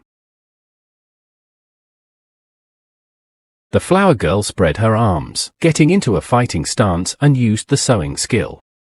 When one of the sprouts flew into the high school student's hand, he was very surprised that it didn't hurt at all. But what horrified and shocked him even more was the words of his buddy that many plants are like monsters. They are able to wrap around their victims. The guy couldn't and didn't want to believe it. He thought it was simply impossible. Water swirled in the air. It was the mage's basic skill of water curtain and the witch's basic skill of wind. Yun Chen had already been released. He said that waiting for the seeds to germinate was too long, so he would help them a little, and the guy used the fusion skill. Yun shouted a word, rain, and it poured directly on the opponents. Demonic flowers immediately started sprouting on the limbs or body parts of the seniors. Those were terrified. They tried to throw these creatures off themselves. A guy with a mask over one eye yelled at his flower to get off him. His plant was on his leg. The other was less lucky. The plant had sprouted on his head and the creature was covering his eyes. He asked her not to do that. Chaos reigned. The older students were running and screaming, trying to extract the plant from themselves. Yun Chen knocked the ground with his staff. The stone floor cracked and vines sprouted from there. The ground prison also cracked. It was a skill, a thorn assault. Yun Chen said that since the ground was a prison, it would only be enough to damage the base and the prison would just scatter naturally. Dao's, who was still fluttering, said that this was a very interesting boy, promising that he would do his best to deal with him. Someone unknown shouted shame on him, saying that it was understandable that ordinary upperclassmen were attacking freshmen, but that the student council was on top of it. No. The unknown person came closer and closer, and said that they should have normal one-on-one fights, and this was just a circus. This unknown person was the vice president of the student council, A.O. Chang. His level was 42 and his class was a second-ranked corpse hunter. He was a member of the Black Fickle class. The high school students were shocked and happy at the same time. One guy shouted that the vice president had made his move and he didn't want to participate. Another guy said that even though he was a rank 2 demon, he had already fought rank 3 demons, so if he interfered in the fight, there was nothing for them to do. He told his buddy that they should wash their hands of him. The vice president turned to Lu Miaoling, saying that she seemed to have a very good opinion of this classless freshman. He offered her a bet. If he won, he would get the right to date her. Lu Miaoling agreed, but reminded him that it was only on the condition that he won. A.O. Chang laughed and asked if classless had heard that. He shouted to Yun Chen that he was very motivated and full of energy, told him to be careful. Yun turned to his demon flower. Xiao Jing said this guy is pretty strong and she shouldn't stay here. He asked her to go back to a safe place and Xiao Jing agreed. A.O. Chang said that it was a wise choice, because with her, Yun's magic power would go to waste, and then shouted that since everyone was ready, it was time to start the battle.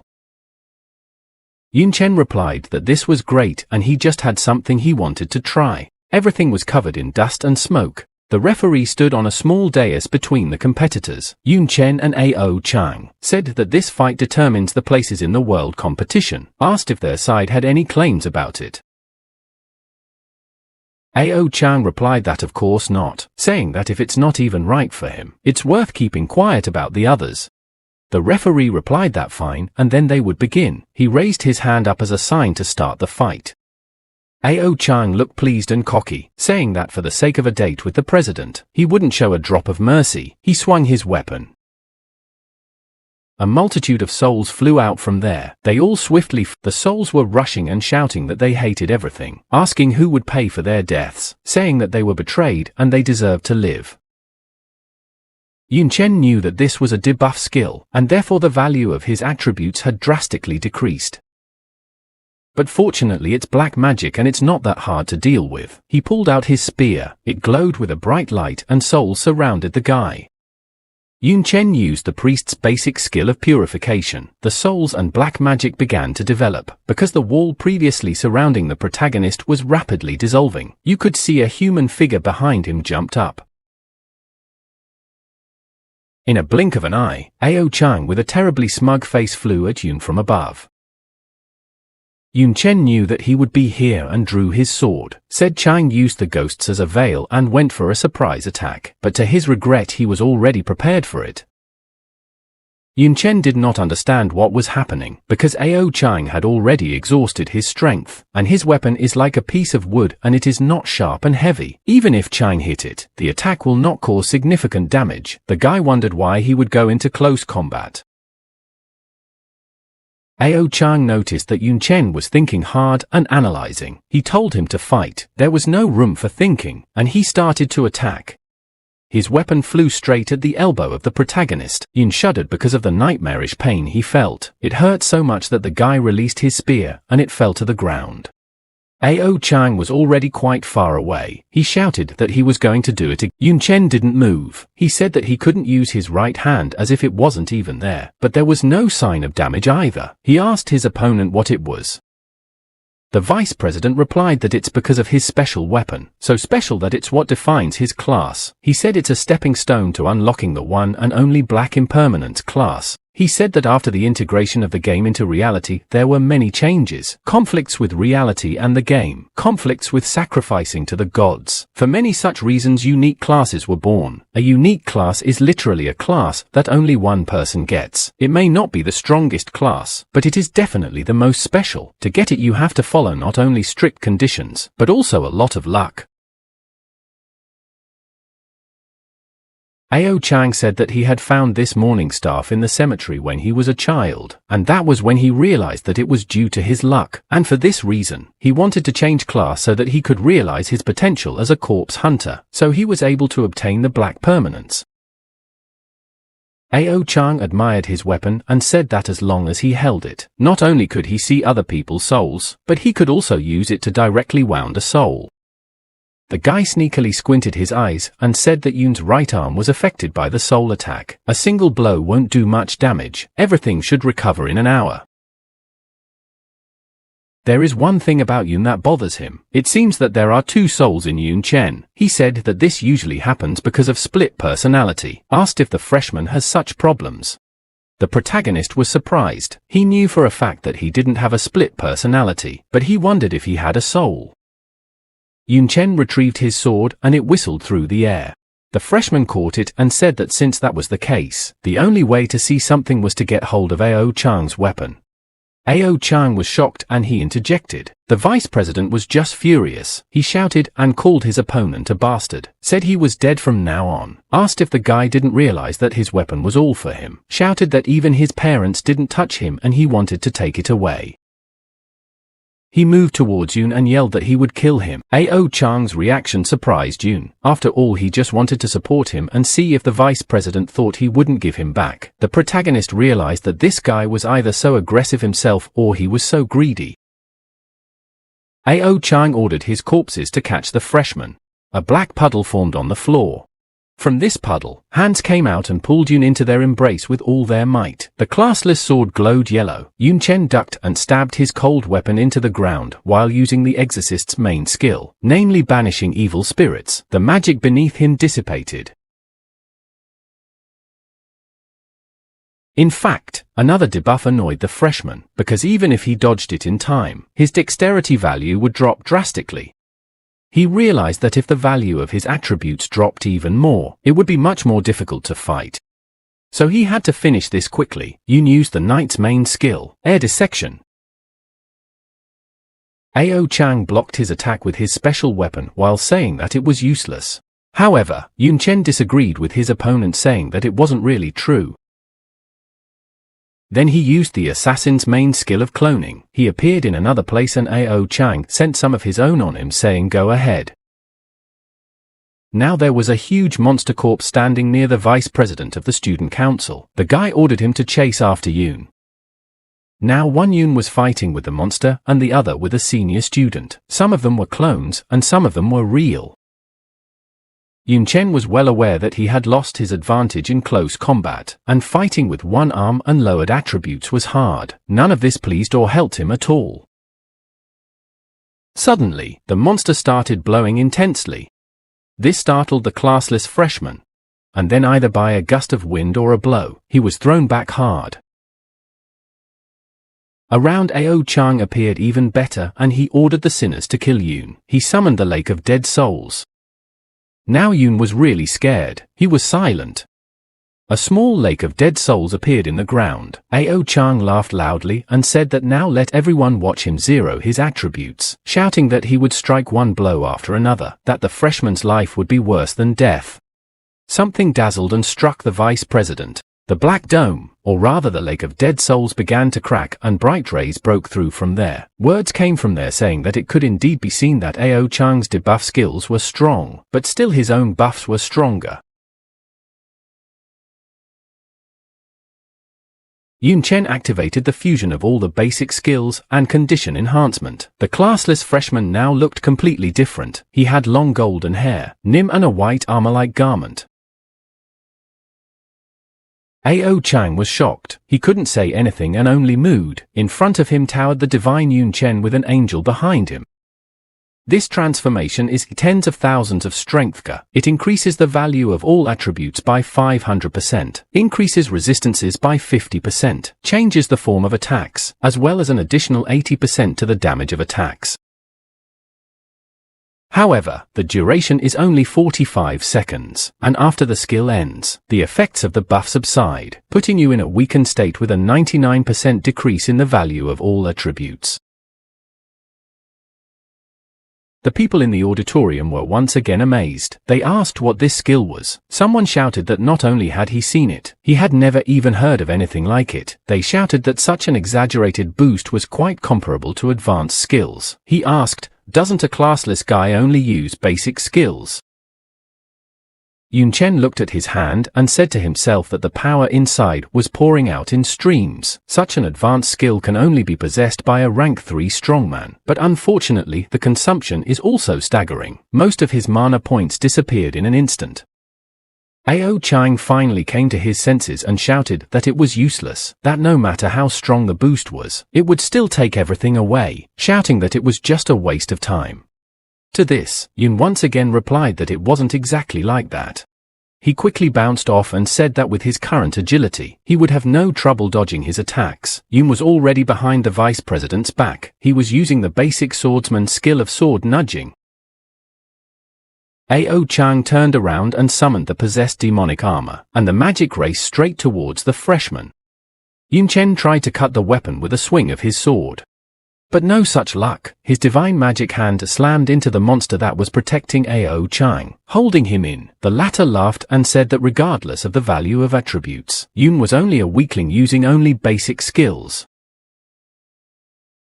Yun Chen said that since that was the case, he would have to use something else. The guy's magic started to swirl around Ao Chang. The poor senior was screaming in pain. Yun Chen actually used a fusion of skills, namely Knight, Air Dissection and Swordsman, Cognition. Ao Chang noticed that the Air Dissection was slowly starting to damage his special weapon. Yun swung his sword once more, and then the Student Council Vice President's weapon broke into 2 pieces. But Ao Chang was also hit by it. A bunch of internal mass flew out. Yun Chen didn't want to stop there and once again summoned the skill fusion. He summoned a Dao, crushing kick and a fighter punch. The divine hand hit the guy hard in the very center of his abdomen. The attack was so strong that the shockwave swept through the surroundings, carrying Ao Chang. When the dust cleared a bit, his silhouette on one of the rocks was revealed. He was breathing heavily, with a dent on his stomach and blood flowing from his mouth. Meanwhile, the students were admiring Yun Chen's power, shouting that skills with such strength were definitely not base level, saying that they had never heard of most of the skills used by him. Suddenly someone shouted loudly, "What the hell is this guy doing?" Yun Chen walked over to Ao Chang's broken, but still so special weapon. He stepped, then the protagonist was shaken. Everything changed hues drastically. The world started to be perceived differently. In shock, Yun said, "And this is how it feels." Ao Chang now had only half of his precious weapon in his hands. He even found the strength to cry for him, hugging him, asking him the same thing, how to fix it now.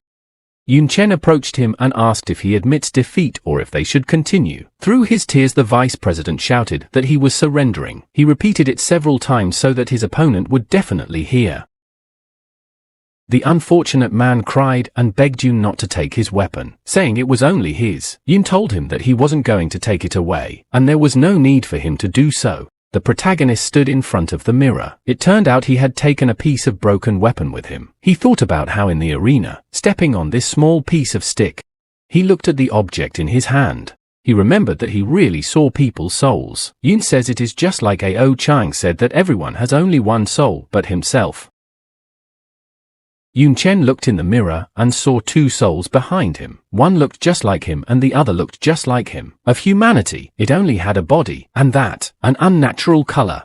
He realized that one of them was his own soul, connected to the body like everyone else, but the other soul was very different. His second soul had no lower limbs and arms. Yun realized that it was just one end, with one side connected to him and the other to the sky. Yun Chen pondered that if he was right, probably this soul was coming from the system. He wondered if the system was also alive. But then he immediately refuted his speculation, saying that it was too confusing. In another room, probably teacher Mi, she was telling Dean Yi that the lineup for the competition was ready. Old man Yi laughed that everything happened quite fast. He was drinking tea and said that he thought the fights would drag on for at least 2 more days. The old man was calm and just asked who won. When teacher Mi replied that the winners were Lu Miaoling and Yun Chen, Dean Yi was so shocked that he spat out everything in his mouth. He asked what was wrong. Wasn't this a competition for seniors? Crying about how he got into it, teacher Mi replied that it must have been Dean Xia's whim. She didn't think Yun had any desire to participate in this. The old man said that if it was her wish, then this competition is not as easy as it seems. He talked about his concerns, afraid that she was going to pull off something massive. In Dean Xia's office, Xiaoyu cheered her mistress with the news that Mr. Yun had not let her down and had successfully obtained a place. Teacher Xia said that as expected of him, but this is only the first step. It will be more difficult from here. She asked what about the military, how much force they are willing to provide. Xiaoyu replied that since the front line is tight, they can only guarantee minimal support. Xiaoling added that each region would provide about 10 second ranks and 2 to 3 third ranks. The woman laughed and said that it would be a bit strenuous. She smiled playfully. In the following days, Yun Chen attended all the class courses as usual, while completing daily tasks and increasing the attribute values as well as the mastery of a particular class. At the same time, more than 500 countries around the world were choosing their participants in a fierce internal competition. One after another traveled to the venue of the competition, the Holy Empire. And of course not all of those who arrived were expecting to win. Some of them were wearing black robes in small groups. A few such people were sitting on the steps at the entrance of somewhere. One of the people stood up and told the others to do the same, telling them it was time to make the world feel. When everyone stood up, some smiling and some not, the first one said it was time for them to feel the fear of darkness. A month later, the weather was overcast and the sky was covered with clouds. Ahead was Yun Chen's villa. Inside, Yun and his little sister were packing somewhere. Yun Tan was whining about being very tired. She had a pile of some things in her hands. She said that finally at the end of the first semester came the heat and she had a long-awaited vacation. Said that in addition, she wanted to have fun with her brother, but he had to participate in a stupid competition. The poor thing was obviously upset. Yun Chen replied that there was nothing to do. After all, the situation was special. He understood that such a stupid mission fell to him.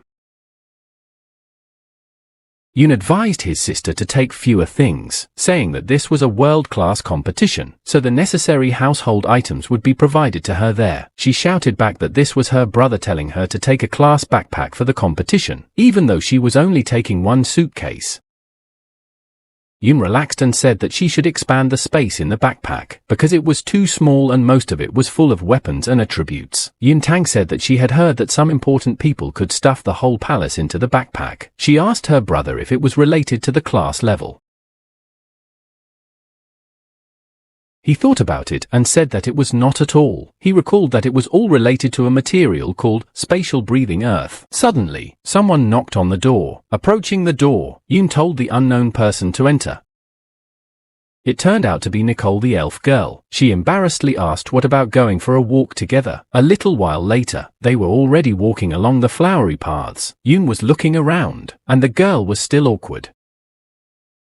Then she said that she was going to go to the Silver Moon Forest to participate in the Moon Hunter competition. Yun briefly said, "I see." The girl was offended. She shouted that she said she was going back, but he was so calm, and answered very dryly. She said that they would not see each other again during the vacation. Yun Chen seemed to sincerely did not understand what she expected from him. He asked her what was wrong with going home for the vacation. He even suggested that she wanted him to give her a ride. Nicole was really angry. She stammered and said that she was terribly eventually tired of this conversation. The girl blamed herself for falling in love with such a stupid guy. In the end, the elf girl said that in short he should take thanks for his care and hospitality this semester, and also for the borrowed credits. She handed him a pendant and said that as a reward she would give him a gift, and a little embarrassed she said that there was no hidden meaning in it at all. Yun took the gift and thanked Nicole. He looked at the necklace and asked why this necklace. The guy called it strange. This necklace is the patron of nature. It is in the category special and its effect is a symbol of the friendliness of the elves. Attribute points +1. Also the favor of the elves to the owner of the item is greatly increased, but only those who have the blood of the elf queen can give such a gift. Nicole excitedly told him not to make anything up, shouted that it was just a necklace, not a symbol or a show of affection, even said that he could take it as a declaration of war. She liked that idea and told him to treat it that way. Nicole was so embarrassed that she hurriedly left, running away shouted that he, taking this necklace, accepted her challenge and she will still give him a fiery, said that she will still show what she can do when she returns. Yun Chen did not know what to say to her. He was a little surprised, but for himself noticed that this girl has a strong competitive spirit. Then someone called out a guy calling him a disciple. It was Lu Miaoling. She said that it was time for them to leave. Their airship was traveling at all speeds. Yun Chen, Lu Miaoling and some other guy were sitting inside. It was quite spacious. This guy hurriedly introduced himself. He looked terribly pleased and was in great anticipation, saying that his name was Sun Fei and he was honored to be the leader of this exciting trip. Lu Miaoling said that that was enough and he could mind his own business for now. The front door closed behind the guy. Then Yun told Lu that this supervisor is more like an errand boy. The girl replied that he was absolutely right and that's just the way it is, saying that his direct duty is to do all their faithful work. She said that most of the leaders were at the 3rd rank and he and Yun were strong enough to compete with the 3rd rank practitioners and have a much more promising future than them. Explained that this was the reason why his attitude towards them was different from that of ordinary students at the academy. Said that it was normal for him to try to please one of them.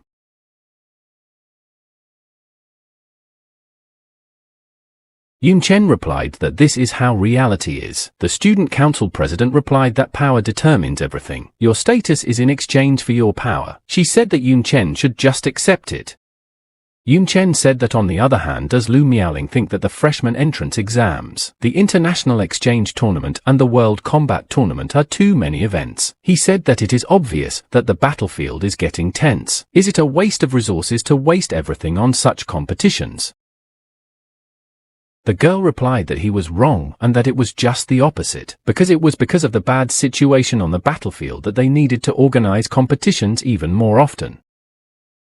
She said that they had been at war with the Dark World for many years. The current combat power was important, but it was also important to strengthen the combat power of a generation, and competitions were the easiest and most effective way to distribute resources. Lu Miaoling was telling that actually, he had entered this resource battle even before the entrance exam. A good academy gives good resources. He competed with students of the same age. The same is true for the freshman competition. The stronger one gets more resources. The international exchange tournament is just a competition between academies. The academy with the highest ranking gets more resources from the country. She said that again the same applies to the world tournament. There are many disputed theories and neutral zones in the world. They have a large number of dungeons and just necessary materials. Regardless of the waste, forced competition can easily turn into wars, causing internal conflicts among people. The purpose of the world tournament is to determine who will own these regions. Lu Miaoling said that the countries with the best results would be considered as promising, and would be given the right to dispose of some of the neutral zones and disputed territories. This is the kind of experience mankind has developed over the years of fighting against the world of darkness. Yun Chen listened attentively, and then said, "That's how it is." The guy was thinking that compared to war, this is a very good way to solve conflicts, saving time by increasing energy. Suddenly, the girl said that they also had a date after arriving at their destination and Yun thoughtfully agreed. Then when it came to him what exactly she had just said, he shockingly asked again. Lu Miaoling asked, and what did he think? She said that yes, it was a date, saying that the vice president had placed a bet in the form of a date with her during Yun Chen's battle, and since he had won, shouldn't she provide the reward?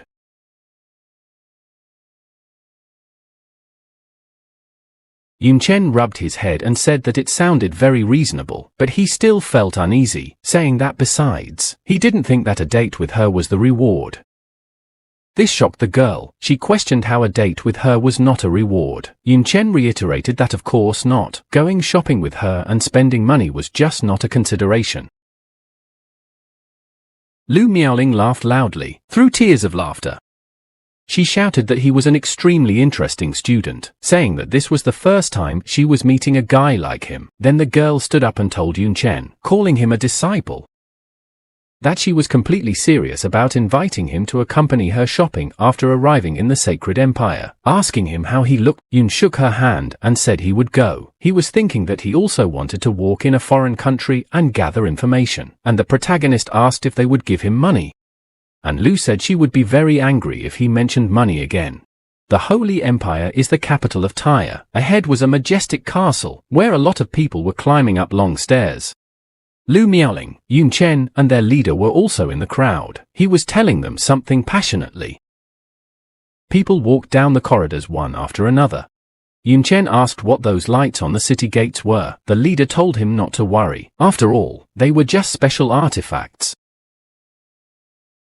They entered the doorway, and the guy kept saying that they were removing the hidden effects, such as cloaking and concealment, yet because of the sudden flow of people, due to the upcoming tournament, it was normal to take security measures, so that people with bad intentions would not come here.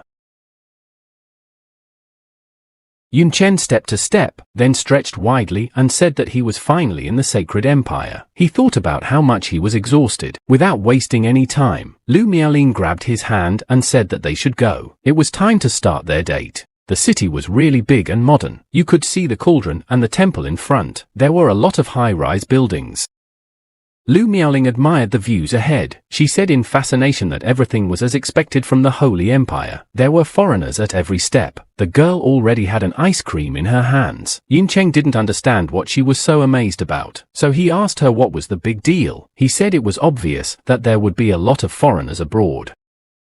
Lu Miaoling hit the guy on the head and said that of course you know about it. Just want to lighten things up a bit. Who knew Yun would be so cold the whole way? She asked how he went on dates before.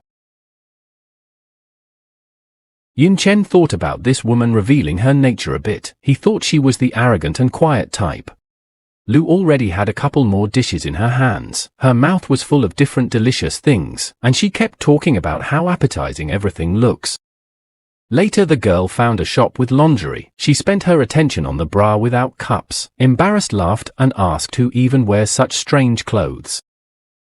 Yun Chen said that he remembered that he had something to ask Supervisor Sun, so he would go to him. In fact, he just thought that Lu Miaoling was too much trouble. It would be better to act alone. Suddenly, the girl put her arms around his neck, grabbing him very tightly. She put the ice cream under his mouth and playfully told him that he was busy registering and couldn't help him, because the girl was shorter than him. Poor Yun even had to bend down. He was very embarrassed, and the girl warned him not to even think of running away from her. Better let him eat the ice cream. Still hugging the guy, she said that it was time for them to go for a walk before returning. Yun didn't like it at all, but he only thought that besides Miaoling, he had other things to deal with. The protagonist recalled how teacher Xia told him that once he succeeded in this trip, she promised that there would be no more dark believers in Xianlong. Yun Chen realized that whether it was for his own sake or for Yun Tang's safety, he must succeed. Walking through the streets of the city, Yun Chen was thinking about the world tournament. He knew that he was the next target of the organization and the best thing to do would be to find them in advance of the tournament. Killing them all at once would save him a lot of trouble. Suddenly, there was an explosion in one of the houses. Walls and black smoke flew. Yun and Miaoling were shocked. A wall of black smoke was advancing out of the house. Some of the locals were sitting on the floor. Some were trying to run away as far as possible. Everyone was terrified, shouting that it was an explosion and everyone should run away. Someone asked if it was a terrorist attack. Yun Chen and Lu Miaoling had already taken up fighting positions. She or unprepared. Yun said that he could feel the ARA of dark believers. The girl said that since he also noticed, it was obviously not a good sign. Someone jumped out of the smoke. It was a blonde guy, followed by a couple of people in black robes, swearing and yelling at him not to think about running away. They were very close. One of them reached out his hand to the guy and told him that he was going to die today. The guy was scared, but screamed for help. Unexpectedly for the black believer, someone interrupted his movement with a punch to the face. Seeing Yun Chen in front of him, he was very surprised. Yun pressed him into the stone wall. Meanwhile, the other people in black robes were already rushing at him and shouting that he was a bastard and that he should die. One of the guys had white hair enveloping him. Lu Miaoling said that it was a surprise attack. And it wasn't decent of them. It turned out that those hairs were two of her ponytails. People on the street commented on what was happening, saying that these people were really strong, that they looked like foreigners. One noticed that they were some young people, and therefore assumed that they were participants in a world tournament. Even Yun Chen was surprised by her fox tails. He didn't know that she was a beastman, but then he realized that it wasn't about the tails. It was the magical power that emanated from them. He thought that it was more like a monster rather than a beastman. The man in black asked Yun to let him go. Yun replied that wow, still managed to save time. He said that he had a lot of questions. Suddenly two policemen appeared. They shouted that Yun should stop. After all, it was forbidden to have fights in the city. Told them to follow them to the police station. Yun turned around. This time he was not happy that the police came so quickly. It was already late evening. There was a full moon in the sky, which was the only light of the night. Behind the finalist students and the guy who was chased by the believers was the police station. Lu Miaoling was cursing and saying that she had to ruin the first date of her life. Yun said that it was a pity that they had to hand over those believers, but there was nothing to be done. After that, Yun Chen turned to the stranger who was being chased by the people in black robes. He said his name was Yun Chen and the girl next to him was Lu Miaoling. They were from Shenlong. The girl also said hello to him. Yun asked him who he was and why the believers were chasing him. The guy's condition was pitiful. He was about to say something when his stomach rumbled loudly, interrupting his words. The protagonist noticed it and said he thought they should find a place to eat first. Soon a diner appeared up ahead. The stranger was eating meat as if he had never seen food before, and was slurping loudly and greedily, and there was a mountain of empty plates near him. When the guy was exhausted, it was unlikely that he could cram anything else into him. Yun Chen asked how long he had not eaten. Lu Miaoling did not wait for his answer. She said that apparently he was from a small remote country. She explained that some small countries have bad economies, and therefore the citizens only have enough money to eat on the land. Suddenly the stranger held out some coins on a napkin, saying that it was his only savings and he didn't know if it was enough. Yun Chen refused the money and said that he'd rather give them information instead of money. He asked the guy to tell the guy everything he knows. The guy thanked Mr. Yun. He finally told them that his name was LG and he was from the Sarashtan Kingdom. He said that he went to the Sacred Empire as a representative of the country to participate in the world tournament. As a result, those guys in black captured him almost as soon as he arrived, saying that they wanted to kill him and take part in the tournament under his identity. But luckily he was able to take a special item with him. He escaped from the captivity, and then met them, Yun Chen and Lu Miaoling. The classless freshman asked if that was it. Algie replied that yes, but he also heard them say that some of their comrades had managed to infiltrate the ranks of the world tournament. Lu Miaoling intervened, saying that the parish were just rats stealing chickens and dogs, asked how they could be so brave, stabbing a piece of meat with a fork, and said she would like to see how they would deal with it. Yun Chen and Lu Miaoling walked into some cramped alley in the city. The protagonist said that he felt as if all the events that happened today had come quite handily, smoothly delaying the arrival, as well as getting information. Said that given LG's strength, how he came to participate in the world tournament, asked if he had no other goals, and the girl said that she believed him. After all, the Sarashtan Kingdom was in a remote and poor area. She said that even though the power of this country was comparable to an ordinary city in Shenlong, they were unable to deal with the third-ranked players, saying that he had probably come to the Holy Empire to participate in the world competition, hoping to get some useful resources for his country. Yun replied briefly, "I see." He knew that the tournament would start tomorrow, so killing them beforehand would not be possible. He realized that everything depended on what they would do tomorrow. The girl changed the subject, telling him that she had noticed that he followed fashion a long time ago, saying that she had never thought he cared about it. Explaining that getting tattoos on his neck wasn't his style, this startled and horrified the guy, probably the last thing he wanted to hear right now. He realized that the sea god jelly had disappeared. He assumed that it had dissipated upon entering the city gate. Yun Chen calmed down and realized what this was all about, and it looked like he would be able to have a good time at the tournament. The next day, he and Lu Miaoling were already at the Sacred Empire teleportation hall. Yun Chen told his companion while looking around that there were so many strong personalities here. Lu Miaoling said that most of them had hidden talents, while there were far fewer rare talents and no ordinary talents at all. She said that everything was as expected from the world tournament. She said that it was a lousy idea to divide the strong and weak by class alone, because he himself was classless, but he was no weaker than any of those present. She said that it was true that hidden class holders were superior to ordinary class holders in terms of attributes and skill strength, but that wasn't an indicator. Race, bloodline, talent, and so on were all important in choosing the most suitable class. An ordinary warrior that matched his class perfectly might not be weaker than a hidden class warrior. Yun Chen replied that he was also thinking about this. He realized that the data on paper didn't reflect everything, and such things also needed to be understood. Everyone present around paid attention to Yun, and Miaoling shouted to others to look. Those are the participants from Shenlong. Someone said that he heard that that girl is the daughter of Commander-in-Chief Lu, the divine protector of the country. She is one of the favorites for the championship. Ding Guy admired her, saying that she is gorgeous. That's how beautiful she is. Another guy got angry at him and advised him not to look at the appearance. In fact, she is a very dangerous opponent, so you should avoid conflicts with her. Now they were talking about the kid next to Lu Miaoling, about Yun, asking who this kid was. One said he looked at him with a grade, asking why he didn't have a grade. Someone shouted that he must have been added just for a supplement. Shenlong country is one of the top 5 big countries, so they were worried whether his level would be low. Suddenly, someone got angry and told everyone to listen here, saying that they considered themselves worthy of participating in the tournament, even though they were weaklings from small country. It was a terrifying man, informal looking. He had a couple of punctures on his chest. He was massive and looked quite strong. He was shouting that it looked like they all had to die. He said they could believe if they wanted to, and if they didn't, they couldn't, but he was going to finish them all off from the start.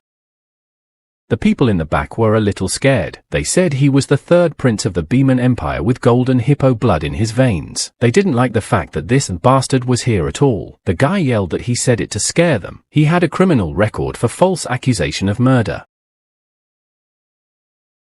One kid begged him to forgive them, called him the esteemed third prince, and begged a few more times, saying they shouldn't have tarnished his gaze with their presence. This guy turned out to be LG. He prayed to himself for the third prince to just hammer on them, ignore them like mosquitoes. Yun Chen told Lu Miaoling that this was somehow too much. The girl replied that not every country was as powerful and peaceful as Shenlong, telling him that the Beeman Empire had always been known for its belligerence. Besides, by themselves the individual small countries are too weak. It wouldn't be an exaggeration to say that if they really pissed Okoto off, it wouldn't be surprising if he gathered troops and set out to destroy their countries. She said that pleasing and showing weakness is the basis of a small country's survival. Dignity is a luxury to them. Okoto laughed and told them not to be so frightened, for he was a good buyman, saying that the fact that they had come to compete for the sake of their countries was obvious, so he decided to help them and gave them an excellent choice. With his huge hand he grabbed the praying LG on the head and offered to become his slaves for the duration of the tournament, to work for him, then he would reward them with enough resources. Algae was trembling with fear, but he kept saying that in the end, even if they were lucky enough to make it to the second round, they wouldn't earn much resources with their snares, saying that if he hired them, they could earn much more, and his weekly expenses would be enough for a year. Everyone immediately fell to the floor and shouted with one voice that they were at his service. Yun Chen said that Okoto might not keep his promise after using them after all. Lu Miaoling replied that she did, but they had no choice.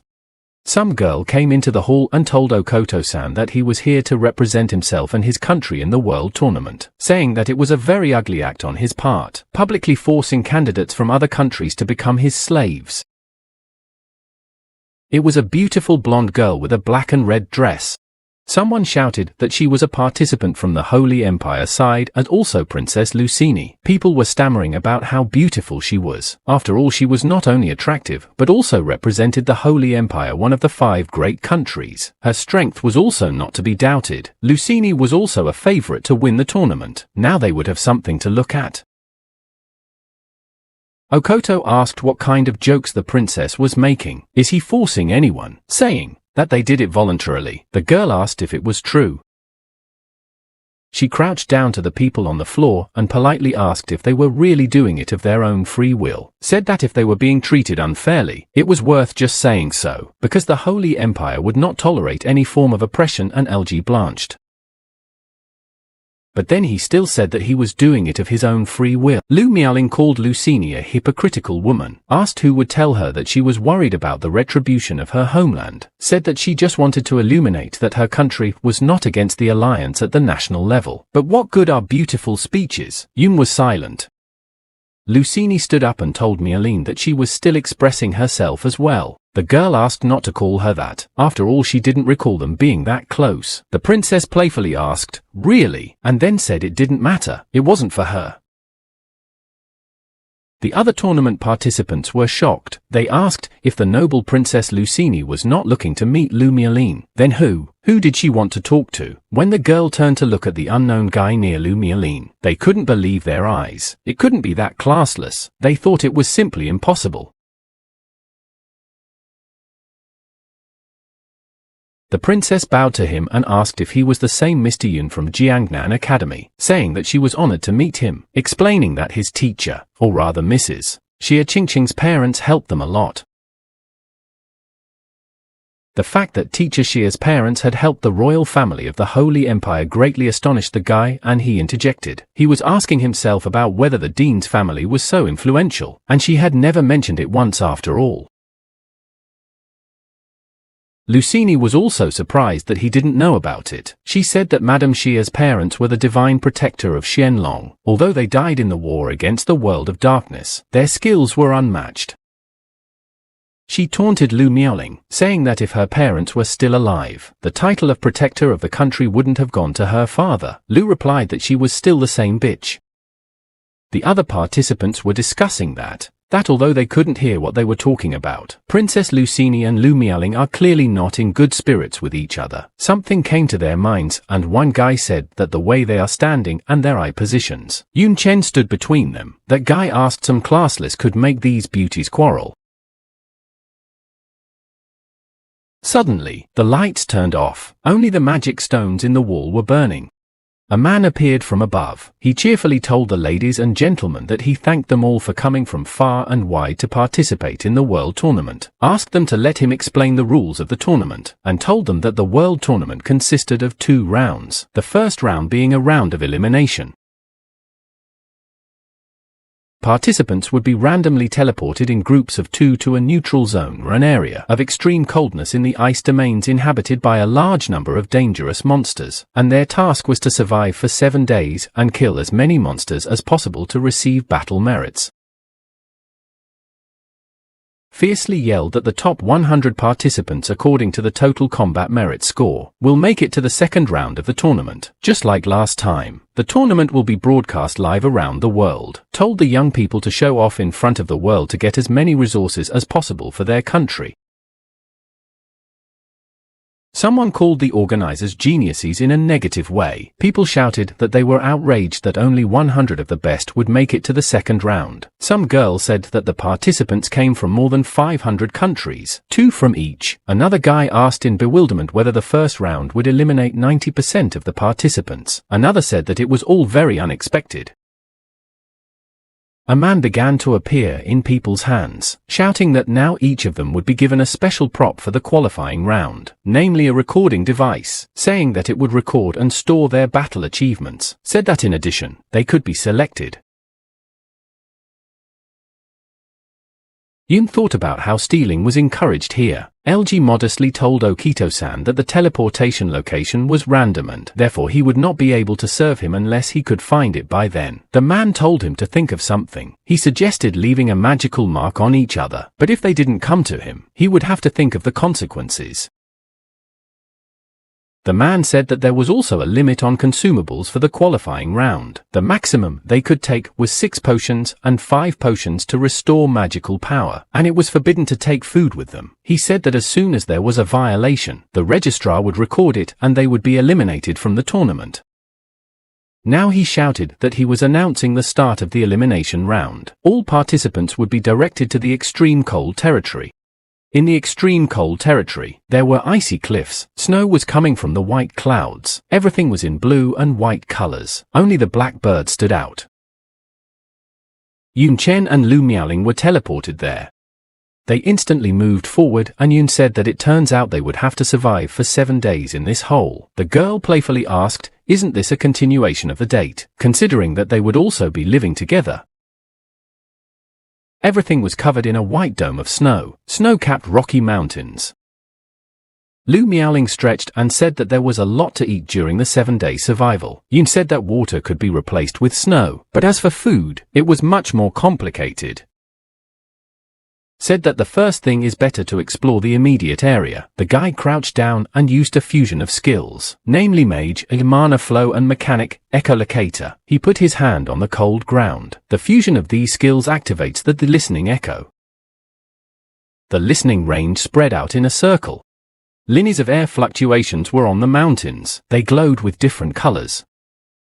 Lu Miaoling voiced her surprise that he even had the skills to track perception. She said that even the worthless could appear omnipotent. Yun Chen counted the memorized movements in his hearing. He counted 3. He said that they were lucky, because there were 3 monster lairs nearby.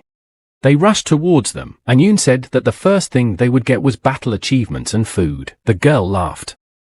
Ahead was a giant-sized cave.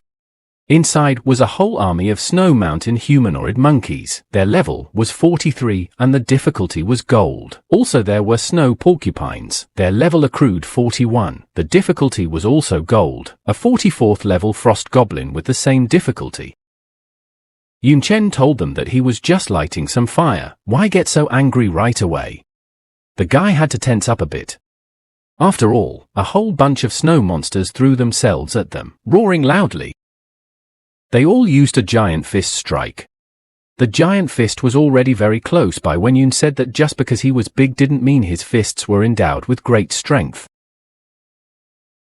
The guy used skill fusion, fused the striker skill of fire fist and fighter, striking at full force. Yun Chen's blue flame rushed straight into the middle of the monster's fist. In the shape of a drill, it drilled an attack. The monster began to dissolve into space. It screamed in pain. Fortunately, these were its last sounds in this life. Okay, Miaoling told Junior that he was incredible. After all, not everyone was capable of fighting a level 43 monster with only a level 36. She said that despite that, Yun had defeated a monster of such a huge size with his human body. Suddenly, her pleasure was interrupted by a sound like someone plunging into the water. She was standing on the snow, and it was raining. Interestingly enough, it wasn't snow at all. It was rain, which was impossible in such a cold climate. It was an icy rain, and it broke when it touched the ground. Lu Miaoling said that it was the Ice Goblin's skill. It was a slow-motion debuff, and there was a goblin with a magic staff standing behind her on the cliff. The goblin had already directed a couple kinds of magic attacks at her, and she said that she couldn't leave everything to Yun Chen. Lu Miaoling turned to the goblin, saying that he seemed to understand as well. Who would inflict the greatest threat to them? She hugged her flaming tail and summoned a fire elemental. She shouted for it to ignite, then the flames spread into a beautiful huge flower. It enveloped the monsters and they burned, dying in agony. The terrifying opponents one by one dissolved into the cold air. Meanwhile, Yun Chen was fighting a couple of other snow monsters. The guy turned around at the girl's battle. He asked himself, is it elemental magic? Is she an elemental mage? However, he refuted his guesses with the knowledge that there was a difference in the form of skills. The ice ceiling of the cave began to crack, chunks of ice breaking off. Suddenly, a huge monster fell inside. When it landed, it roared loudly. It was an ancient snow mountain ape. Its level is 51 and the difficulty is gold. The ape looked really intimidating. The ice hand and fire hand rushed towards him. The ice hand was Yun and the fire hand was Lu Miaoling. They slammed into the enemy and he screamed in pain, and the academicians shouted for him to shut up. Shut up! From that very cave far outside, the screams and cries of the monster could be heard. A little while later, the tournament participants from Xianlong around the built fire, leaning on the back of the already dead monster monkey. They even managed to get some meat. Now it was roasting on the fire. Yun said that for the sake of this, they had been trying all day.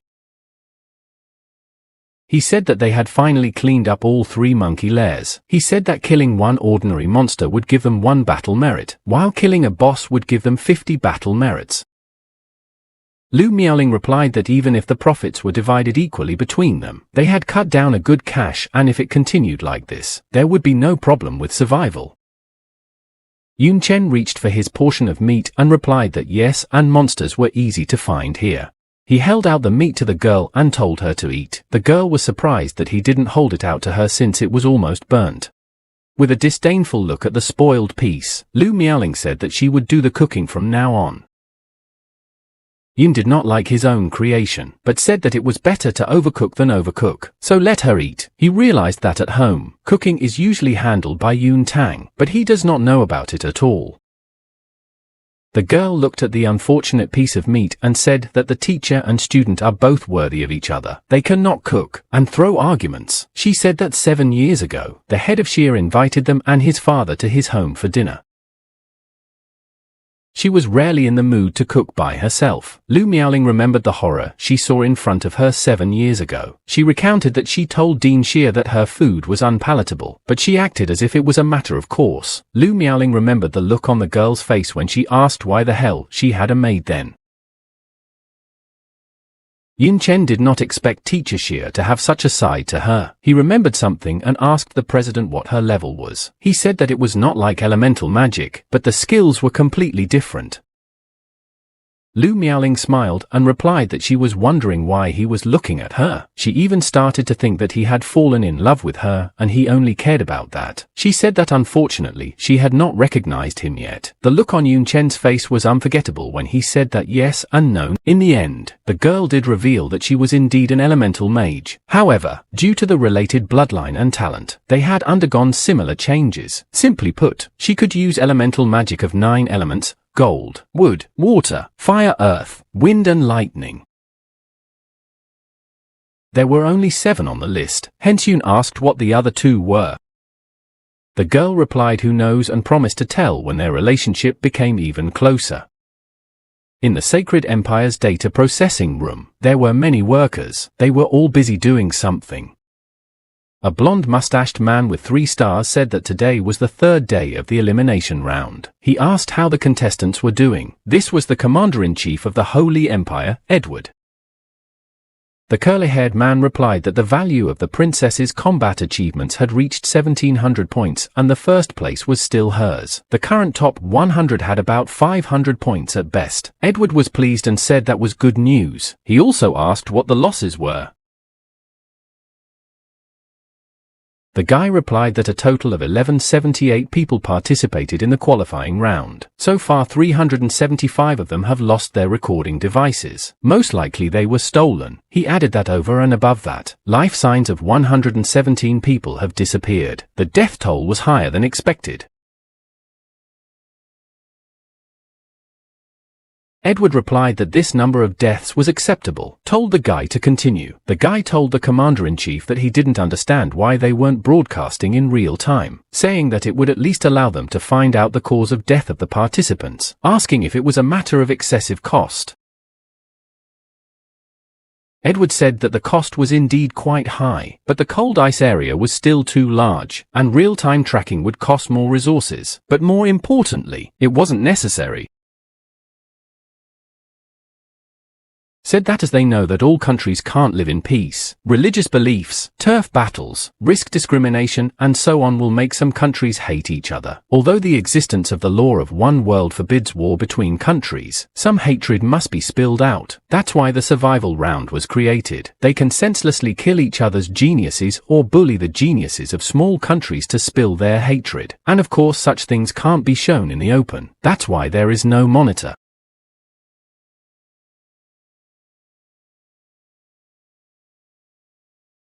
The worker replied that then it is no wonder why there are no videos of past world tournaments during the elimination rounds, and asked if, despite this, such things are not contrary to the original plan of selecting geniuses and allocating resources. The commander-in-chief said that allocating resources to countries that couldn't survive the elimination round was a waste, in addition to asking, how do the favorites of the Big Five countries perform as participants? The guy dug into his clipboard and said that most of them were in the front row, but there were some accidents, such as Lu Miaoling and Yun Chen from Xianlong. He said that they were currently ranked 943 and 94 and could be pushed out of the top 100 at any moment. It would be extremely amusing if the contestants from the 5 great countries couldn't even make it to the second round. Meanwhile, Yun Chen and Lu Miaoling were walking somewhere along the forest paths. The girl was cheerfully telling the younger one that she felt that their team was simply invincible. They had cleared all the monster lairs within 100 miles. Yun Chen was so cheerful. He said that this also meant that if they continued to hang around, they might simply be forced out. He said that right now, they only had 532 battle merit points each. If they were to clear the dungeon, it would give them a lot more points, but the problem was that they had nowhere to get merit points. As time goes on, the number of member points will only increase while the number of monsters will decrease, making them much harder to find, meaning that later on it will be easier to clear people than catch monsters. He said that although he didn't know where they stood in the rankings, he wouldn't want to fall out of the top 100, so it was time to open the hunt for participants. However, he also said that the problem was that he didn't know where to find them. Lu Miaoling replied that humans were much harder to find than monsters unless there was a suitable bait for them to take. Playfully saying that the weak point from the country was worthless classless, he asked if there was a better way than that. The footprints stretched far ahead, but they were kind of strange. Yun Chen walked around leaving them and thought about the fact that he had spent the entire day walking around the neighborhood and intentionally leaving magical footprints. However, he couldn't even think about it. That so many fish would take his bait, all the way up on the rocks above or from around corners. There were other participants lurking on the rocks, tracking him. 2 of them were just standing around a corner nearby. The wolf-like man told his partner that he could smell the scent of people looking out for this kid. He asked the guy next to him if they should start acting. He said yes, he's in a group with the mighty Lu Miaoling after all, so he should have a lot of merit points. And now that she wasn't around, there would be no better time to swallow such a fatty piece of meat. Immediately after the conversation, they came out from the corner and rushed towards Yun, saying that they would deal with him quickly and take away his recording device, one rushing like a wolf, the other like a bat. Noticing their movement, the others also jumped up from their positions, one shouting at them not to try to take him away, the other shouting that he was going to take all his battle honors for himself. Yun Chen said that they all seemed to take him for a weakling. He used a fusion of fighter skills, piercing kick, martial artist skills, shaking move. The protagonist hit the ground hard. With the shockwave, the attackers were thrown back into the ice walls, one by one.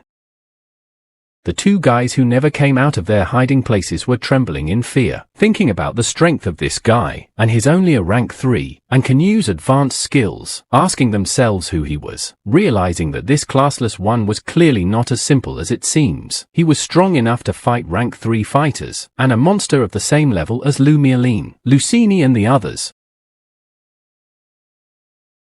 One of them shouted that they had been tricked, the other that it was time to get lost and that he had pretended to be a weakling just to trap them. Yun's magical vines rushed towards them. None of the attackers were able to escape from him. They were all twisted by the guy's vines. One of those caught asked where on the snowy plain the demon thorns came from. It turned out that it wasn't Yun's vines, but his demon flower. It held the targets tightly. It's called a thorn grip. Yun Chen told them that they were hiding in the shadows, thinking they were cautious hunters, but as you can see, they themselves became prey. The main character used his blue demon queen flame on them. The fire became a wall, penetrating them to the very bone. People were screaming and asking what this ghostly fire was. It wouldn't go out, screaming that they were hot and were about to die, asking for mercy, promising they wouldn't dare anymore, asking them to just take their battle merits. Lu Miaoling was watching what was happening, sitting behind a small rock nearby. She said that it seemed like she didn't even have to get in. The participants all shouted why such a strong man pretended to be a weakling. They called him a damn bastard, who complained about saving their point so hard. This was also watched by someone from afar. Yun Chen told them that it was their own fault for thinking he was a weakling. When it was over, and he had a whole bunch of sub-reading devices in his hands, Yun plopped down in the snow, talking about how he had used Ghost Flame too often and was terribly tired, saying that as expected of geniuses from various countries, it was hard to deal with them. He looked at the devices he had received and rejoiced that he had a good harvest today. The merit points had increased by 3280, saying that even if divided equally with the president, it was still a large amount. There were a couple of people hiding in one of the ice blocks. One of them was Algae. They were using the Ghost Hunter skill, namely camouflage.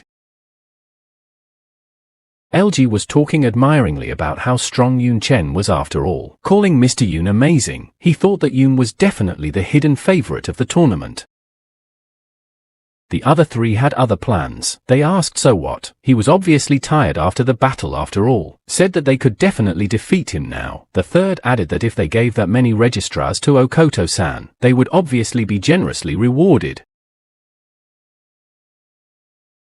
They climbed out of their seat and rushed at Yun. Although they couldn't be seen because of the spell, but the protagonist could hear the echo of magic. He thought about the fact that even these rats couldn't sit still. There were attackers flying at him from 3 sides. Yun activated his blue flames and decided that it would be better to just get rid of them. Suddenly a 4th person appeared. He jumped up, shouting for everyone to stop. It was LG. The guy stood up to Yun Chen's defense and told them not to attack him. This left the 3 of them shocked. They didn't expect such a prank from their comrade at all. Yun sat behind Algae's back and thought about this boy. One of the 3 guys asked Algae if he realized what he was doing now. They were all very angry with him, asking why such a spineless guy was their comrade. Another shouted that if they didn't earn enough battle merit points for today, Okoto would get really angry. Algae replied in a trembling voice that he knew that, but Mr. Yun had saved his life earlier. He said that there was still time until tonight and promised to find a new target. Therefore, he once again asked to let Yun Chen go. After his words, Yun stood up and said that there was no need to worry about him, that he could handle everything on his own. The 3 guys started to move away or even run away. One said he still had strength. Another said that if LG hadn't stopped them, Yun would have dealt with them by now. The third said that now was often the time to leave. They started to run away. LG stayed there. He bowed and apologized to Mr. Yun, said that he did not expect that his buddies had decided to make an attempt on him, apologized again, and said that now he had to go. Yun Chen was silent, and LG rushed to catch up with his buddies, asking them not to leave him. Lu Miaoling came out to the younger man and said that LG probably hadn't realized yet that it wasn't Yun who was dangerous, but his companions. She said that he would probably be punished severely upon his return, and asked if Yun was going to do something about it. Yun Chen asked in what sense, said that in the qualifying round, everyone was an enemy and they had only seen him once, but added that for the sake of Okoto's points, he didn't mind interfering. Lu Mialin whined that he seemed cold-blooded and good-hearted, but could he be a little more forthright?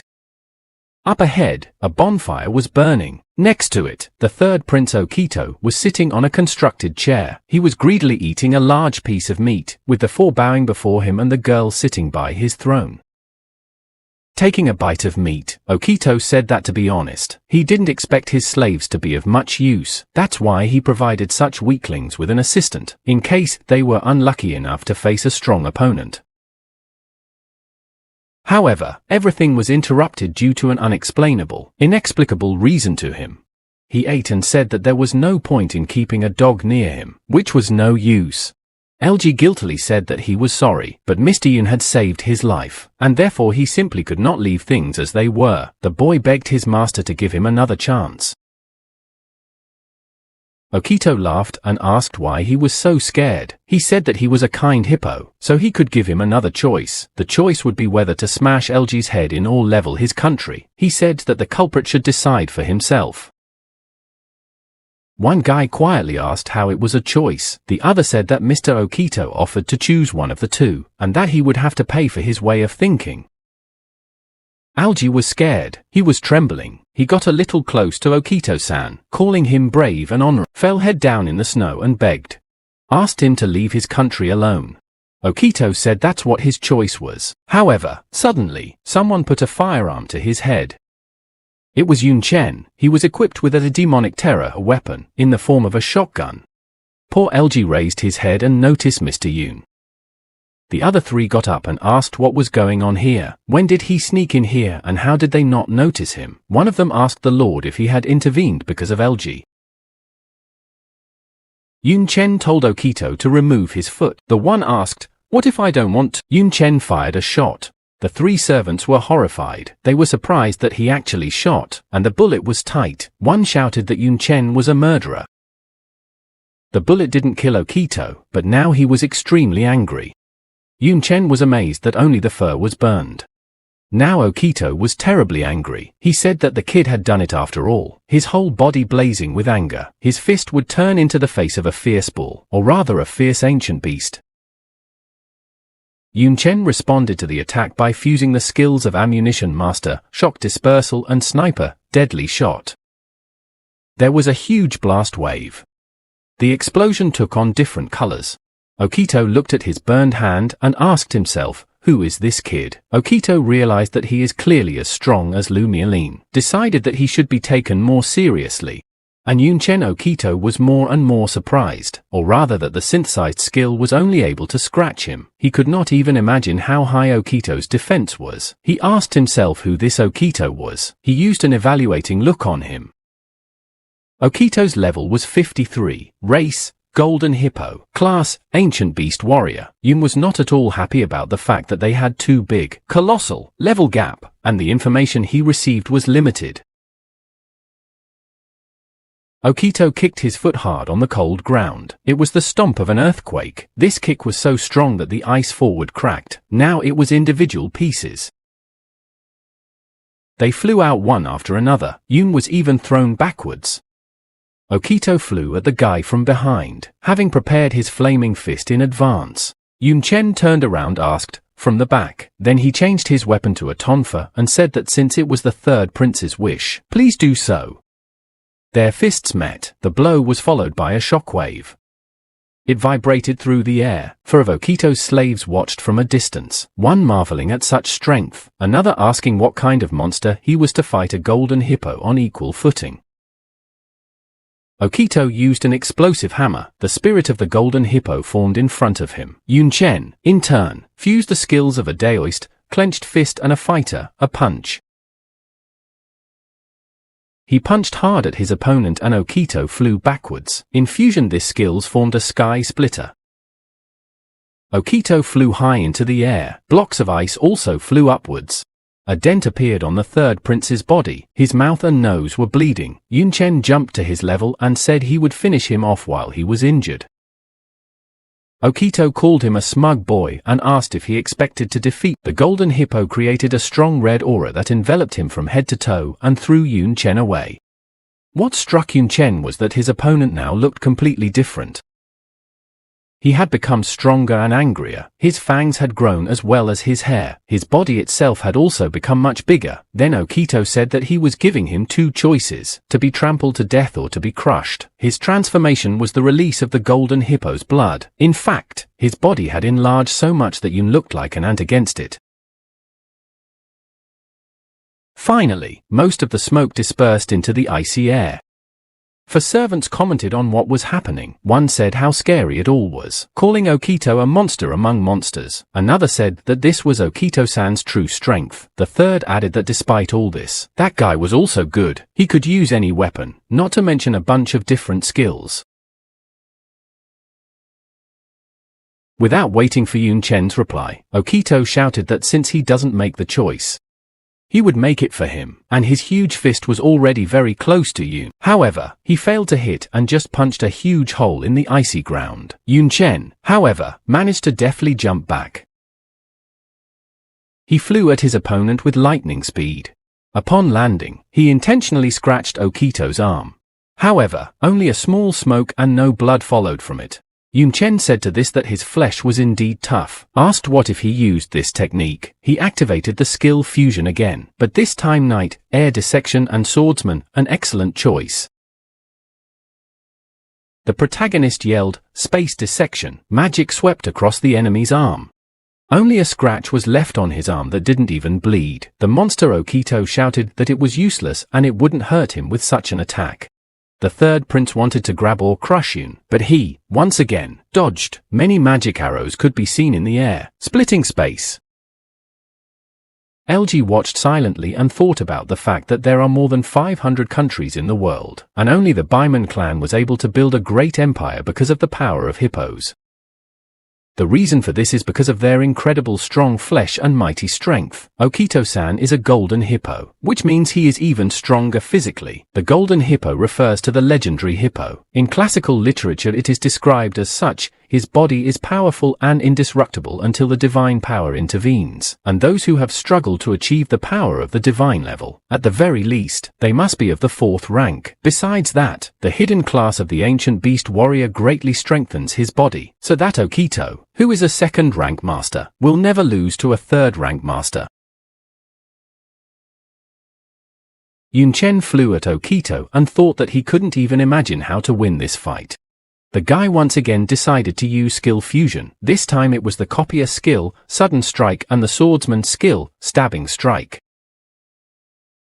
Now these skills merged into a piercing lunge. Yun Chen shouted, "Slashes." His spear met with his opponent's tough flesh.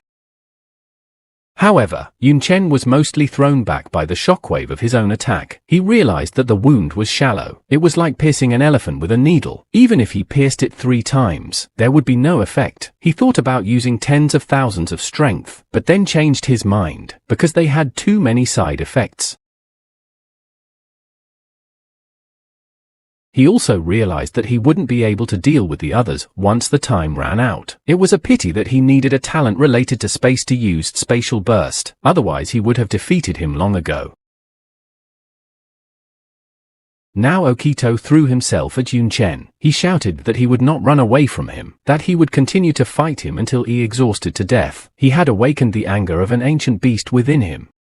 Yun Chen once again deftly dodged his attack. He asked if it was true, and then said that in that case, Okito could stand still and he would slash him. Yun once again used the fusion of druid skills, vines and growth. Now it was a giant entangling vine. It wrapped around the monster, crossing his path.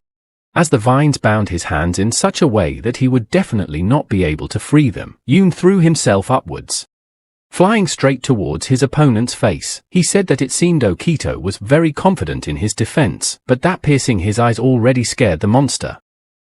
He shouted that Yun Chen was a sneaky boy. The veins on his face popped up with anger. This time, Okito decided to use his concentration of power, the anger of the ancient beast. His muscles swelled even more and the vines on his arms burst. Yun Chen and the rest of the plants flew down.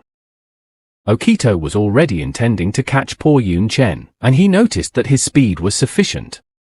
There was a flash, his weapon glowed, it changed direction lightning fast and was already very close to the head of the enemy master. The angry Okito didn't even realize what had happened. He managed to catch the sharp weapon with his teeth, but he still said to himself that it was extremely dangerous. However, not everything was so sweet. He was once again enveloped by Yun's magical vines. Then it seemed Okito realized that Yun Chen's target was not his eyes. He couldn't believe his eyes. Yun was already near. He stuck his weapon farther into the monster's mouth, and then used the fusion of mage skills, fireball and Daoist skills, wind tribute again. Together these skills turned into a burning explosive palm. Something happened in the third Prince Okito's mouth. Smoke was coming from everywhere. The monster was screaming in pain. It was being burned from the inside out. Okito tried to catch Yun, cursing him. The third prince clenched his fist. He thought he had finally caught the agile opponent, but no such luck. Yun slipped out and said that it seems Okito's insides were not as strong as his skin. The protagonist flashed up to the golden hippo's ear and activated the burning palm. Yun even managed to reel off a part of his body with his vines. Okito's insides exploded and he screamed loudly in pain. While Okito had yet to regain consciousness, Yun Chen didn't waste any time. He flew away from there and on his way to another point. He told his opponent not to worry as there were still a few holes in his body. He stopped and asked how many minutes he could still survive if he burned the airways in his nostrils. This made the mighty monster terrified. He quickly moved away from there, fell to the ground and pitifully cried, begging not to do it, screaming that he was wrong, that he was giving up, asking again and again not to burn. Okito promised that he wouldn't do anything to Algae and his country, asking them to let him go, because he really could die because of the explosion. After that, Lu Mialine came out to them. She told Junior that this one really should stop. She explained that Okito is just as outstanding a genius, and therefore will be able to show more strength on the battlefield in a few years. Yun didn't interrupt the girl. He told Okito that it was quite normal to live his life, and then extended his hand and ordered to give here all the registrars of combat merit points that he has. He pondered that Lu Mialing right, it would be quite unwise to weaken the future combat power of mankind. Okito obediently handed over his recorders. Taking every last one of them, he turned around and left, telling the girl to do the same. Lastly, Lu advised the third prince to gain strength to fight the world of darkness, adding that bullying small countries is a shitty display of ability. The night came. The full moon was visible in the sky. Yun Chen and Lu Mialine were sitting by the fire. The girl told the guy that he had worked hard today and it was time for him to rest. She said that he should leave a night guard to her. Yun Chen was indeed very tired. It was truly a hard day, so he immediately agreed. The night was replaced by day. The sun came out. Those around him were cursing loudly and saying that something important had happened. Lu Mialing asked why he was angry. She said that Junior was still asleep, but she was eager to know, so she told him to hurry up and tell him. The screams woke Yun up. He came out and asked what happened. Then he noticed that LG was worried. The guy was really scared half to death. He said that Okito-san was killed. The poor guy was still remembering his master's dead face. This news sent the students of Jiangnan Academy into shock. Lu Mialing was so shocked that she asked what he was talking about. How is it that Okito is dead? She gathered her thoughts and asked how it happened, saying that although he was seriously injured, it was not fatal. Yun Chen said that he fought with him, and therefore has an idea of his strength. Just in terms of defense alone he has reached the 3rd level, and even surpasses some demons with the same level in it. Regardless of the severity of the injury, he couldn't have been dealt with so quickly. LG said that he didn't know exactly how it happened, because at that moment he was asleep. He said that he just suddenly heard some rustling and turned around. and only after he saw the ward members standing there, and next to them the body of the Lord, he remembered a whole group of people in black robes towering over the corpse of the unfortunate Okito. LG fell to the ground and shouted that they even snuck into the elimination round to kill them all. His body was trembling. He said that if he didn't run so fast, they would have killed him too, shouting that he was scared. Lu Mialin was suspicious. Even a few hundred people from the parish couldn't stop her. While they killed Okito, LG asked how he knew. He said that when they captured him last time, one of them was called Young Commander as if he was the son of the leader of the organization. The Dark Believers who came this time were much stronger than the previous ones. Yun Chen was tense by the fact that with such information, Elijah didn't tell them about it over a meal that day. He asked the guy about it. He became very nervous and said that he must have forgotten. Yun asked him more calmly if it was true, said that the young commander was still a big fish, suggested getting rid of him and causing a huge blow to the organization, and said that the only problem was finding him. LG said that his class was Ghost Hunter. He was good at tracking and hiding, said that the Okito camp should still have their aura. Once they return, he can track them down, offered to show Yun and Mialin dearly if they don't mind of course. Yun thanked the guy for his courage and said it's time to go. In the Sacred Empire workroom, people were astonished, swearing and shouting that the third prince of the Beeman Empire showed no signs of life. That this was the first time such a thing happened when such a high-ranking person died. It was said that the Beeman Empire was second only to the 5 great countries in its power. One man looked at his monitor and said that suddenly Yun Chen and Lu Mialin's combat merits had skyrocketed, and soon after that Okito died, saying that even a child would guess what had happened. Someone said that the Beeman Empire was known for its belligerence, so once the news got out, it was very likely that they would break diplomatic relations with Xianlong and might even declare war, saying that humanity could not afford to start a civil war, asking what they should do now. Edgar stood up and slapped his desk hard and shouted for everyone to be quiet, saying that this was just an unforeseen result and because what was the big deal, saying that this area was known for its danger and it was logical to expect unfortunate accidents. He said quietly that perhaps Okito was just the beginning. The 3 young men rushed forward. Algie said that they should hurry, for if they delayed, their aura would dissipate, and then they would be very hard to find. The other 2 agreed with him and sped even faster. Suddenly, something greatly surprised Yun Chen. It was a strong hurricane ahead. Luckily they all managed to jump back in different directions. Yun stopped abruptly and asked who was here, putting his hand on the frozen ground. He realized that the one who came was very strong. Inside the vortex, the silhouette of a girl appeared. She apologized and said that they seemed to be in a hurry, but asked, how about staying a little longer? The wind cleared a little and Lucini appeared. She told the boys that she wanted their battle honors. Algie didn't expect to see Princess Lucinia here at all. He shouted to her that unfortunately, they had very little time and they couldn't waste it here. Yun Chen looked at the girl in silence. When she came down closer to him, he told her that he had to deal with the ward members making their way to the qualifying round, and therefore he didn't have time to fight with her, asking her to get out of the way. Lucini sarcastically asked if that was true, said she was sorry, but she was more interested in him than hiding rats, asked how they should be. Then Lu Mialing stood in front of Yun. She told her and LG to go and not to waste time here. She added that she would deal with this hypocrite. Yun and LG immediately rushed in the right direction. Lucini turned around and asked if Mr. Yun just left Mialine and left, said that it seems like he doesn't like her that much. Lu Mialine words of the princess did not hurt at all. She asked, do not like you say, told her that still like Junior, began to say that he just believes in her power. The girl's eyes lit up and several long fiery tails came out from behind. Lucini asked if that was the case. She said that from the looks of it, he would be terribly disappointed. Lightning bolts swirled around her. Their elemental magics met in a huge explosion. Meanwhile, Yun Chen and LG were already standing in Okito's chambers. The lungs in his body had long since stopped breathing and the blood had turned. There were many black blotches around. Yun crouched closer and touched the chest of the third prince, said that there were many wounds and marks from the use of magical power of different attributes. There are more than 6 kinds of weapons that can inflict such a wound, made a verdict that he was killed by not one, but a whole group of people.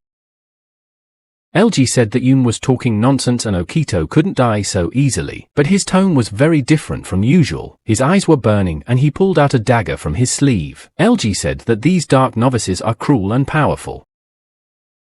The guy smiled and told Mr. Yun that he should also be more careful. He had already put his dagger right up to Yun Chen's neck. Yun said that it was unnecessary to remind him, as he always kept his guard up. This threw LG into a state of terror. Yun Chen turned around and shouted his name, pulling out his sword, and said that the one who killed Okito was LG. His sword swiftly sliced through the air.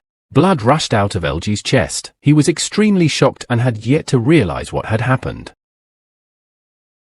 Yun Chen's eyes were burning belligerently as he swung and said that although he didn't understand why he had brought him here, if he intended to kill him, he should be prepared to die in return. Suddenly, some girl threw herself at LG's neck, calling him young commander. From behind, another man flew at Yun Chen. He shouted for him to die, but the man's weapon landed on Yun's sword. Yun Chen managed to turn around and block the attack. Now 2 more old Okito slaves were flying at him, one with a sword and the other with a magic fist. Yun Chen used a fusion of fighter skill, piercing kick and Daoist skill, shaking foot. The protagonist kicked the ground with his foot and all the attackers were thrown back by the strong shockwave. The girl lifted young Mr. LG up and asked if he was all right. The boy replied that he was caught off guard, causing him to almost die. He added that he was lucky that he was only injured and could recover. He still had his own blood stains on his face. Yun Chen looked at him and said to himself that the wound had healed. Did he really take a potion? Said that it couldn't be a potion because it wasn't that effective. Remember that Ghost Hunter didn't have recovery skills. He didn't know what it was at all. The protagonist stood and said that they even forced him to use skill fusion, so he also got to his feet. He knew that this kind of power could not be possessed by participants from remote and small countries. Yun Chen said that it looked like he should take them more seriously. The patch of ice where everything was happening was badly damaged. Something black and somewhere something was smoking. Algie stood up and turned to Yun Chen, asking when he started to doubt him. Yun looked up at him and said that he didn't believe him from the beginning, told him that on the first day of arrival the Sacred Empire fell into the hands of the parish, and after he escaped Anne was able to get important information. Too many lucky coincidences. The protagonist said that he realized everything at the moment when the soul hunting mark appeared. He said that the thing is that he was lucky enough to meet him. Most likely, he had noticed him long ago and was waiting for the opportunity to make a move. Algie asked what if it was really a coincidence. Yun replied that the extreme ice territory was vast and unbounded. It would take a lot of effort to find monsters, let alone a human. But LG was able to track down his location so quickly. He asked if he thought it was a coincidence too. He said that he probably used his class feature to memorize his scent before the round started. While Yun Chen was fixing his location when he arrived here, LG was just waiting for the right time to appear. The young commander said that it was too much, that after all he even defended Yun once, in front of Okito, after you interceded for him. The boy asked if it wasn't because of his trust in him, why he did it. Yun said he just wanted his battle record and to watch LG's performance. Told that as for his defense, he didn't need it. If he hadn't noticed Lu Miaoling hiding, he would have teamed up with his partners to attack him. Yun looked at the 5 young men ahead and said that it seemed to be the case. Algie said about how difficult Yun Chen was after all. No wonder the organization had set such a high reward for him. However, he added that it didn't matter to him. He and the girl beside him started to dissolve into space. It's a disguise. Dissolving Elijah said, next time there won't be any bones left of Yun. Everyone else was also rapidly dissolving. Yun Chen closed his eyes to better sense what he couldn't see. He knew that the disguise was just confusing. They weren't going anywhere. The reaction from his resonance of magic power was enough. He realized that LG probably didn't know anything about it. Otherwise they would. They didn't attack so openly. There were already 2 ward men flying at him from behind. Yun Chen easily dodged the sword attack and slid down the ice a bit. The attacker didn't realize how it happened at all. The bald guy didn't expect Yun to be able to dodge either. And Yun himself had already flown at the bald guy with his foot. He used the fighter's main skill, the piercing kick. He stomped the man into the ground, into the ice. He saw the first guy rushing at him again and activated the fighter's basic skill, punch. He hit the guy hard and he flew far away in the direction of the blow. A lot of blood came out of his mouth. He was cursing loudly, cursing Yun Chen. The protagonist, not wasting any time, flew toward someone again, saying that he would deal with them first. Something bigger and black appeared in the air. Then Yun stopped. He was shocked by what was behind his back. Something huge, black. This something has suction cups. What scared Yun was that it was most likely the dark tentacles of a dark pontiff. He realized that he had no choice and would have to take the fight. The tentacles began to surround him. Yun Chen directed his deadly blue fire at the terrifying monster. The tentacles burned. Inside it was the same girl who cared so much for young Master LG. Yun Chen told himself that the Dark Pontiff was a difficult class whose skills focused on control, which caused problems. He knew that right now this woman was the priority. Yun Chen used the fusion of the swordsman's skill of speed and the fighter's skill of wind step. When the blue flame completely got rid of the dark monster, it changed direction towards the girl. It also carried Yun Chen. The girl, slightly surprised, said that he was too fast. Yun Chen was already about to kill her with his spear, and swiftly flying at her from above, told her to die. He landed and there was a huge explosion. His spear did not hit the girl's insides, but her shield. In fact, her attire looked different now. Instead of a black sleeveless dress, she was wearing a thick armor. Her shield was simply huge, exactly bigger than herself. This amazed Yun Chen. He wondered if the Dark Pontiff could lift such a large shield with her strength, so she was also wearing paladin armor. She looked out from behind her shield and told her opponent that he wasn't the only one who could use other classes' skills. The girl pointed her staff at him. Yun Chen began to be enveloped by the Dark Pontiff's tentacles. After that, when Yun Chen was restrained, a bald man rushed at him. He used the skills of Druid, Diving Vulture and Master, Explosive Fists. His fists were indeed blazing. He was shouting to send Yun to hell. When the fireball was already near the freshman's head, he summoned Divine Lightning. He was transported back a few dozen meters and saw a giant fire explosion at that spot.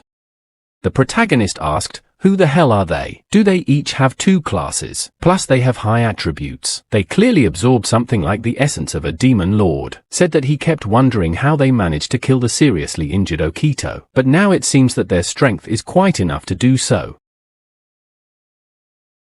Yun was telling himself that this guy used highly developed druid skills to achieve inertia, which greatly enhanced the master's skills. The force form definitely has an advanced level of skill. Said that like that woman who used paladin attributes to compensate for her own shortcomings. A difficult opponent.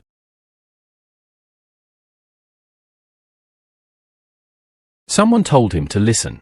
It was the guy who originally attacked Yun first. He asked what he was there watching. This time Yun Chen didn't expect someone to be at his back at all. The guy shouted out, "An explosive flame wave." Their weapons met. From the force of both of them hitting, Yun was pushed back slightly, fire magic flying at him. To himself, Yun noticed that the guy was using the skills of a mage to augment the skills of a magic swordsman. The classless one thought it was a good combo.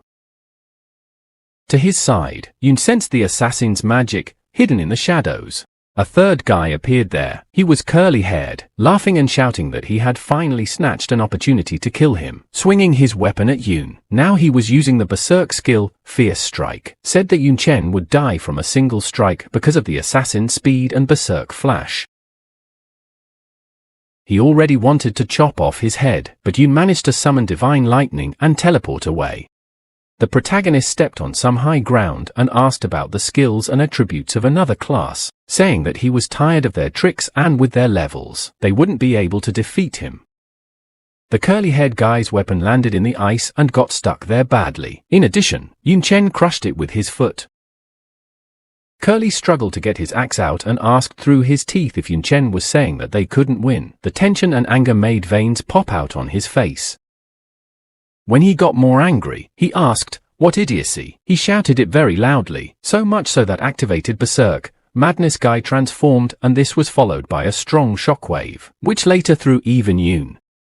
As soon as the protagonist managed to land on his feet, the same angry guy was already rushing at him, shouting that he was just a classless idiot relying on combining primary skills, asking why he thought he could handle them having 2 classes.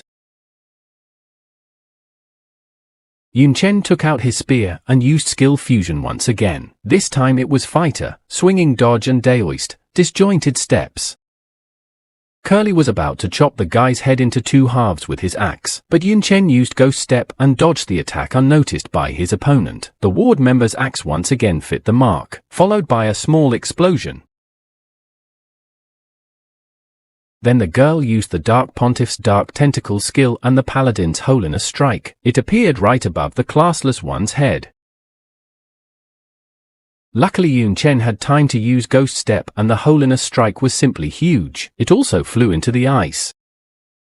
The enraged curly-haired opponent rushed at him, screaming for him to die. The protagonist once again managed to dodge the attack. However, he was well aware that these guys were making full use of the skills of several classes, and compared to him who could only use basic skills, they were just on top. Yun knew that in the past he would have had to run away from them. Curly used an explosive flame wave on Yun. Yun Chen meanwhile said to himself that he might have had to then, but not now. When he has skill fusion, he can rely on more than just them. After all, thanks to the skill fusion, he had a lot more of them. Yun Chen finally landed. Which was to be expected. There was already an attack flying at him from above. Only it wasn't a curly-haired guy but a bald guy. He was shouting loudly on the way. The freshman on the other hand was pondering that with enough initial skills, he is able to create so many skills to handle any situation. He used skill fusion again. Now it was assassin, cloning and shadow flow spike, shadow assassination. Now it wasn't 2 separate skills, but one whole skill, namely Shadow Puppet. It was the one that met the bald man in battle. The 2 of them bounced away from each other. Only the man almost spat on the ground and the puppet landed delicately. The bald man shouted and asked what the hell this thing was. Yun Chen looked out from behind the puppet and said that the fact that he hadn't seen anything like it yet was normal. After all, it was a unique entity that only he alone could create. The shadow puppet possessed all the skills of an assassin and also adopted 75% of the attributes. Yun Chen ordered his shadow puppet to hurriedly entertain the enemy. It immediately rushed towards the bald guy, its eyes blazing just like Yun's eyes in the battle. It attacked the enemy, but he managed to block its attack, though with difficulty. It was very hard for him to hold her back now. He knew that this thing had high attributes, not inferior to his speed in the slightest, and such a thing was not within the scope of basic skills at all. The puppet turned back around. The man then thrust his flaming fists forward and shouted to Yun Chen not to get cocky over some clone. The puppet obediently fought him, fending off his flaming fists. The girl watched this from afar and said that it was still a strange mixture of basic level skills. She raised her staff and asked if Yun liked magic tricks. However, before she could do anything, her body was enveloped by magic and large vines. They were Yun's demonic flower plants. The girl said that she would not allow her master to be offended. What she did was called Thorn Grab. The girl yelled that she was only a lowly thorn demon and also dared to molest her. It actually scared the flower a bit. But she wasn't confused and ordered her plants to attack, pointing them in the right direction.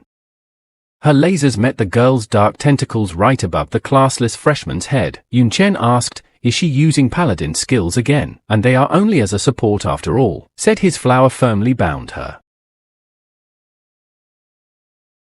From behind him, 2 enemies were already rushing at him, shouting asking where this bastard was going.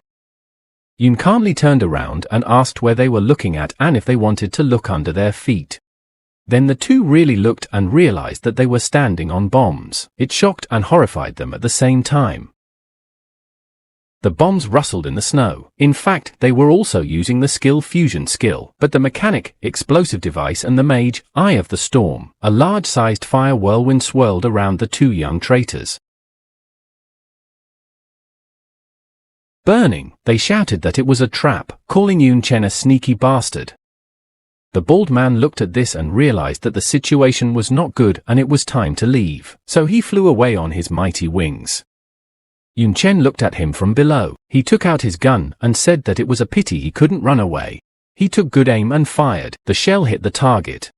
After that he stood up and went to his flower and the girl in the battle, saying that it was her turn.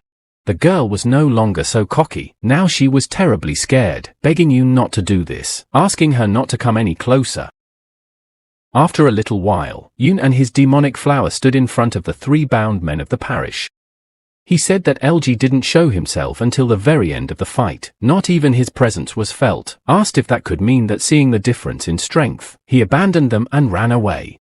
The girl laughed hysterically and shouted that Yun Chen was giving himself too much importance, asking if he thought he was worthy of fighting with the young commander, shouting that from the beginning to the end, Yun Chen was not their target. They just decided to get rid of him at the same time. Yun was extremely shocked that he was only a secondary target. He said that it was their true target. Yun Chen didn't finish, but he realized something. The freshman turned to his Xiao Jing flower and said that they were not worthy of attention, so they should be embraced tightly and then return. The little girl agreed. Yun Chen activated the fusion skills of swordsman, speed and fighter, wind step and hurriedly withdrew. He rushed away so fast that a strong wind blew on everyone left behind. He forced himself to run faster and faster, and then used the accelerated wind speed. Yun realized that he had to. No, he just had to make it in time. Meanwhile, Lu Miaoling and Lucini were still fighting. Lucini didn't look so alert and clean anymore, but Lu Miaoling wasn't any better either. Both of them had exhausted each other a lot. The Sacred Empire princess laughed and said that Miaoling was really as good as the rumors said about her. The one replied that it wasn't that easy with Lucini either. She said that she even had to use 7 elements and that was worthy of first among her peers. But that was it. She said that both of them were already exhausted, so it was time to determine the winner with the last technique. Lu Miaoling had some balloon above her hand. She told her opponent to try to endure and not die. Suddenly, something really startled Lu Miaoling. LG appeared behind her. He grabbed the girl's hand from the back and told her that it was no longer her, but Miaoling herself who should worry about her life here. While the girl was in shock, he managed to pierce her chest with something very sharp. Lu Miaoling moaned in pain while her back was bleeding. She said to her opponent, "That means this is it. This is a special item that casts a curse." And there were traces of blood on the girl's lips. She said what looked like a long-planned trap aimed at her. Elijah licked his lip and replied that in terms of status and strength, no one could compare to her, not even Yun Chen or Lucini, saying that they could only be at ease by getting rid of her. This made Lucini furious. She was saying that it turns out he wanted to say that Miaoling was stronger than her. Screaming that those were just disgusting words. She would have ripped out his tongue like that. Her previously kind and gentle green eyes turned crazy. LG then turned to Princess Lucini, saying that fighting him, in her current state, was not the best choice, asking if she really wanted to risk her life in a battle with a stranger. After that, Lucini went silent. LG said that she had made the right decision, and now, she should immediately run away. Otherwise, when he dealt with Lu Miaoling, it would be her turn. Yun Chen was struck hard by something. Lu Miaoling's eyes lit up. She held onto the weapon that was used to pierce her chest and cried out. An explosion! There was a large and loud explosion. Her tails turned red, and LG was thrown back a couple of meters. Fire blazed and flared through the icy air. LG realized that while threatening Lucini, she had managed to break the bone spear. She still had so much strength left. He said that he shouldn't have let his guard down. After saying that, he jumped up and flew back towards his target, asking what of it. After all, she wouldn't escape anywhere anyway. Lucini crossed her arms and told Mialine in a sad voice that she would avenge her in the final state. Already quieter and much more content, she said that she could. There were bright red traces of blood on the snow. Mialine ran away with all her remaining strength, leaving a plume of red mass behind her. She was running, and behind her, already very close by, he unleashed hunting spears at her. They dug into the ice and snow, but none had hit the girl yet. Mialine scolded herself for not being careful. She thought that even if the parish decided to do something, their target would be the junior who was feuding with them, and Mialine didn't expect to be the most attractive target for them at all. Elijah shouted to her not to even hope. He was using the dragon execution. Right now he had a golden weapon with a long gag in his hands. A golden wave hit the ice nearby. Mialine fell down. The impact was so strong that it cut through the thick ice. With her last strength, Mialine said that she didn't expect to see Algae possessing two classes, Ghost Hunter and Dragon Warrior, both of which were also hidden. She said that the world of darkness was capable of amazing things. Algae thanked her for the compliment and asked if those would be her last words. The girl said that she had actually guessed that the Dark Believers would decide to intervene at the end of the tournament, so every day she thought about how she could protect her youngest, but she didn't think she would be the one who would need protection. Algae swung his weapon at her and said that unfortunately there was no one to protect her. No one would do it. Mialing then lay on the ground and asked someone if they had heard what Algae had said. She turned to her junior, Yun Chen, who had just arrived for protection. His spear met Algae's golden weapon. Algae was shocked to see Yun Chen here. He was once again thrown back a couple of meters. The young commander was extremely angry. Mialing told his partner that she would just deduct credits from him. Algae was terribly angry. He swore and said that these scum had failed. A one-on-one battle with Yun Chen was nothing difficult. However, the problem was that in Mialing's last strength, if she desperately counterattacked, he would have an extremely hard time. At that time, he said that although it was impossible to kill, he had achieved his goal, so risking his life again would be a foolish decision. Mialing told Junior that he was running away and asked if he would chase after him, and Yun replied that there was no time for him at all right now. He took the cold weapon that was sticking out of Mialing's chest in his hand. He gripped it harder and told the president that it would hurt a little bit now, but he would have to be patient. Yun Chen finally pulled the sword out of the girl, which was very painful for her. She coughed up a bunch of blood. Yun Chen, without wasting a moment of time, used a fusion of priest skill, healing and druid skill, growth. Mialing sewed with green light. A green aura began to spill around her as well. The skin on her chest healed and Yun Chen said that the wound had healed, but asked what that black thing he took out of it was. The girl replied that it was a curse. Told that it was the bone spear that Algae had pierced her with, a special cursed item that reduces attributes by 80% for 7 days. Also added that he probably left just because the deed was done. Yun Chen replied that he possessed purification skills. Mialing told him that it was a very strong curse. Even a high priest would need 3 or even 4 runs to remove it.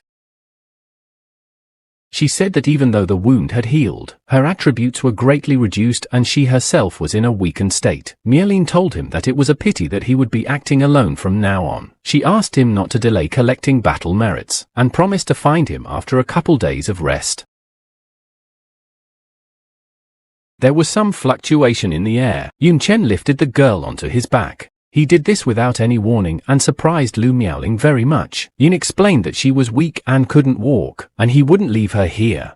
The girl was silent for a while and then quietly thanked the younger man.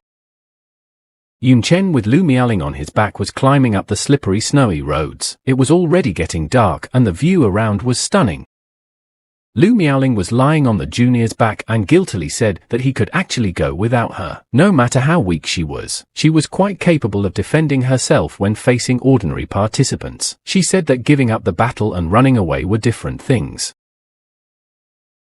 Yun Chen replied that she was talking about ordinary participants. But what if she encountered Dark Believers? She said that they not only had hidden classes, but also 2 classes each. She said that they would prefer to take her life for the benefit of the battle. The girl said that it was all some kind of curse and asked why the hell they even gave her up. Said that it was clear that they were angry with Yun Chen, not her, and Yun Chen told her not to be modest, because she had killed as many people of the ward as he had. Said that going back to what he said, she doesn't seem surprised that they possess two classes. Lu Miaoling replied that she has long been aware of such phenomena, yet who is her old man explained that she just didn't expect their classes to be hidden. She told that the only way to get a dual class was to use something similar to the essence of a demon lord. Said that such as the essence of a god of war, the essence of a god of laws, the essence of a god of warriors and so on. For convenience, they all call them the essence of a god of war. She said that the principle of producing God of War essence is similar to producing Demon Lord essence. It requires the heart of a person of the 4th rank. She said that with it, the efficiency becomes higher than that of using Demon Lord essence. With the transition to a new level increases the number of attributes and skills, as well as the chance for a person to get the strongest class. She held her head and said that Elge's 2nd class was also a hidden class, meaning that the demon god essence he had gotten was from a 4th ranked person with a hidden class. Yun Chen replied that dual class was something unrealistic, so dual hidden class was something beyond, asking about how many other secrets the hidden world had, and what was the reason for their participation in the elimination competition. He stepped one more step, and then he stopped and said that they had arrived. In front of them was a large blue and round structure.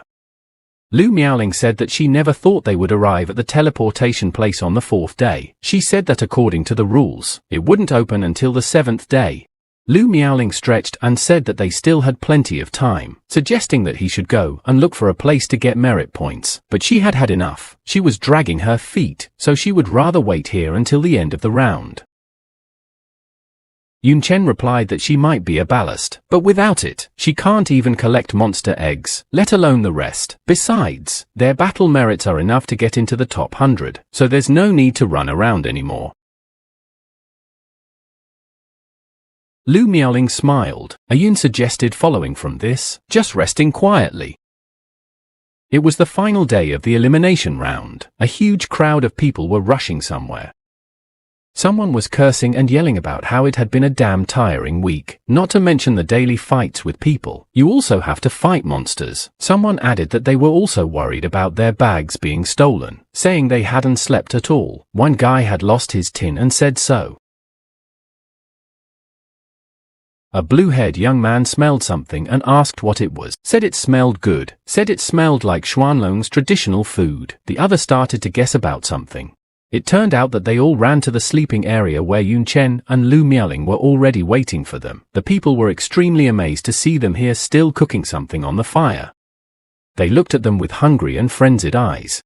Taking another bite of food into his mouth, Yun Chen said about how huge the crowd was, asking them if they wanted to eat together, telling them to just carry their bowls and chopsticks. He hadn't cooked that much. One was shocked. He said it was too much. Another added that they work hard here every day until they get bloody blisters, and these guys are just eating hogo. A third asked if they were on a mission, asking if it was normal. One of them said especially Lu Miaoling, her face is all oiled up. They raged, asking if they were on a competition or on vacation. The girl laughed and replied that it was not a vacation, but a date. This further shocked the participants who came, but they still shouted that there was no difference. The bearded guy with a star on his hat swore, and said that as expected of Xianlong geniuses, they would be able to live in comfort even under these conditions. That was how the gulf between them was. Suddenly, the teleportation spot activated and everyone turned their attention to it. Yun Chen and Lu Miaoling stood up. The main character said that it was time to go back. The field on the other side also activated. Soon, the surviving participants of the survival round appeared there. A man announced that the participants who had passed the qualifying round should go behind him. There was a rest area, said that a staff member would come to collect the registrars in the evening, telling them that the top 100 participants according to combat merit would participate in tomorrow's round. Yun Chen asked the man, the teleportation system from the extreme ice area only leads here. The man replied, "That's right. This is the only place every contestant goes through for the record." Yun replied that's fine, and said that he was going to pass on some important information. He told him that the Dark Novices had snuck into the qualifying competition and their leader was LG from the Saratitan Kingdom, and each of their novices possessed a dual class. This stunned the man. He couldn't believe what he heard. He asked again about the Dark Novices and the dual class. Then he laughed and said that Yun Chen had made a great joke that people could possess two classes. Laughing, he said that in addition, the Holy Empire had taken precautions at each level and powerful dispersing artifacts were used at the entrance, revealing the disguise of everyone who entered the city, asking how the Dark Novices could have gotten in, shouting about what a terribly ridiculous joke it was. Yun Chen, in contrast, was not at all amused. He asked if he was so much like a joker, said that it was enough to capture them to determine their identities.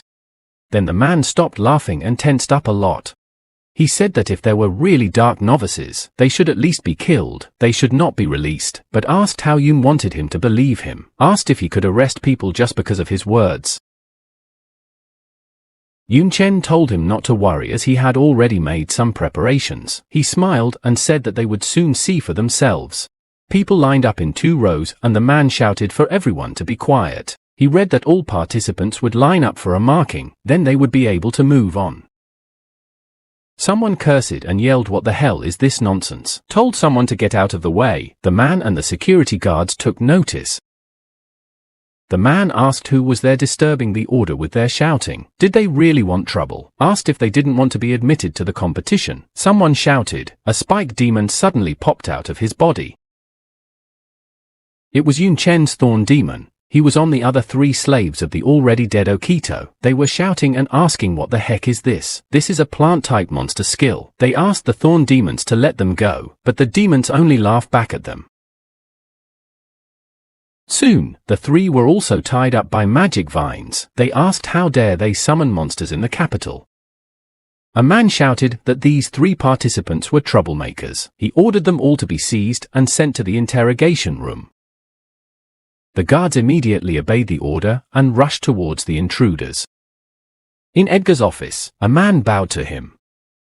He told the commander-in-chief that after interrogation and evaluation, it could be confirmed that this trio was their parish. He revealed that each of them had a double grade.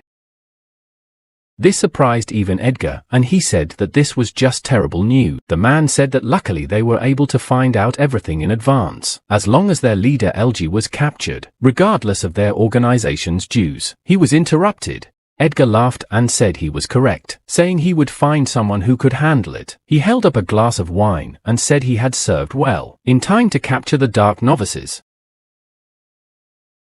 He cheerfully said that perhaps they should have a drink and celebrate the event. Lu Miaoling and Yun Chen sat at the table, the girl laughing loudly. She told the younger man how bad he was, telling the thorn demon to leave his seeds on them. She asked him if he had heard that the 3 Dark Novices had already been arrested, saying that he could breathe easy now. Yun Chen replied that it was just a safety net, saying that in any case, LG would not be able to participate in tomorrow's finals. By the way, he asked how the president was doing, asking if the curse had been broken. Lu Miaoling said no. She said that she had traveled all over the capital, but all the experts of the 3rd rank and above related to the right class were busy rescuing people. She said that almost all of the rescued people are competitors in the competition. The difference is that most of the competitors come from big countries, and many of them are popular in the 5 great countries. She said that most of them are dead or in coma. The top competitors have been cursed and can't participate in the next round. Also said that she was afraid that most were seriously injured or killed, saying that considering all this, the Holy Empire said that the competition was fierce and losses were normal. The girl shouted that such a situation could not be imagined in the past tournaments. Yun Chen replied that it must be the parish doing, but what is the purpose? Is it to kill the geniuses of different countries? He said that he had a bad feeling, but anyway, their plan has come to an end. Lu Miaoling called her partner Junior again and said that her participation in the competition has come to an end. Forced participation will only embarrass Xuanlong. She told him to take her battle merit points and try his best there. Miaoling held out her device to him. Yun Chen took it and promised to do his best. The next morning came. The host welcomed the ladies and gentlemen into the arena, announced that after the first round and fierce competition in the qualifying competition, they had selected the 100 strongest geniuses. The man shouted into the microphone that today these 100 people would converge in fierce battles in the arena, saying that according to the practice, there would be a live broadcast during the battles. He asked the participants to go to the arena and told the audience to admire these geniuses. The participants, Yun Chen among them, started to enter the battlefield. Dongyun College was also watching the broadcast. Yun Chen was now being shown. His former teacher was shouting joyfully that he never dared to dream that one day their student would participate in the world tournament, saying that he was honored to be his teacher.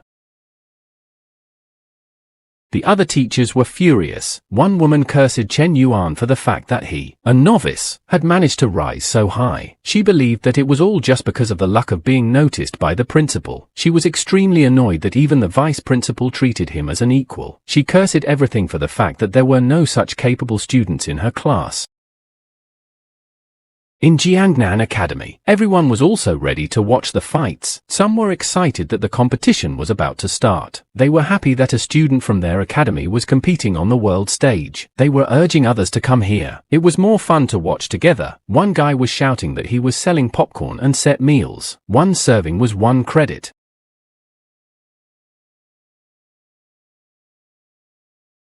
Yun Tang was there too. She pointed her finger at the screen and told everyone to watch. She shouted that it was her brother. Her brother was also participating. The students were shocked to see what was happening on the screen, and the little girl kept shouting that her brother was the coolest.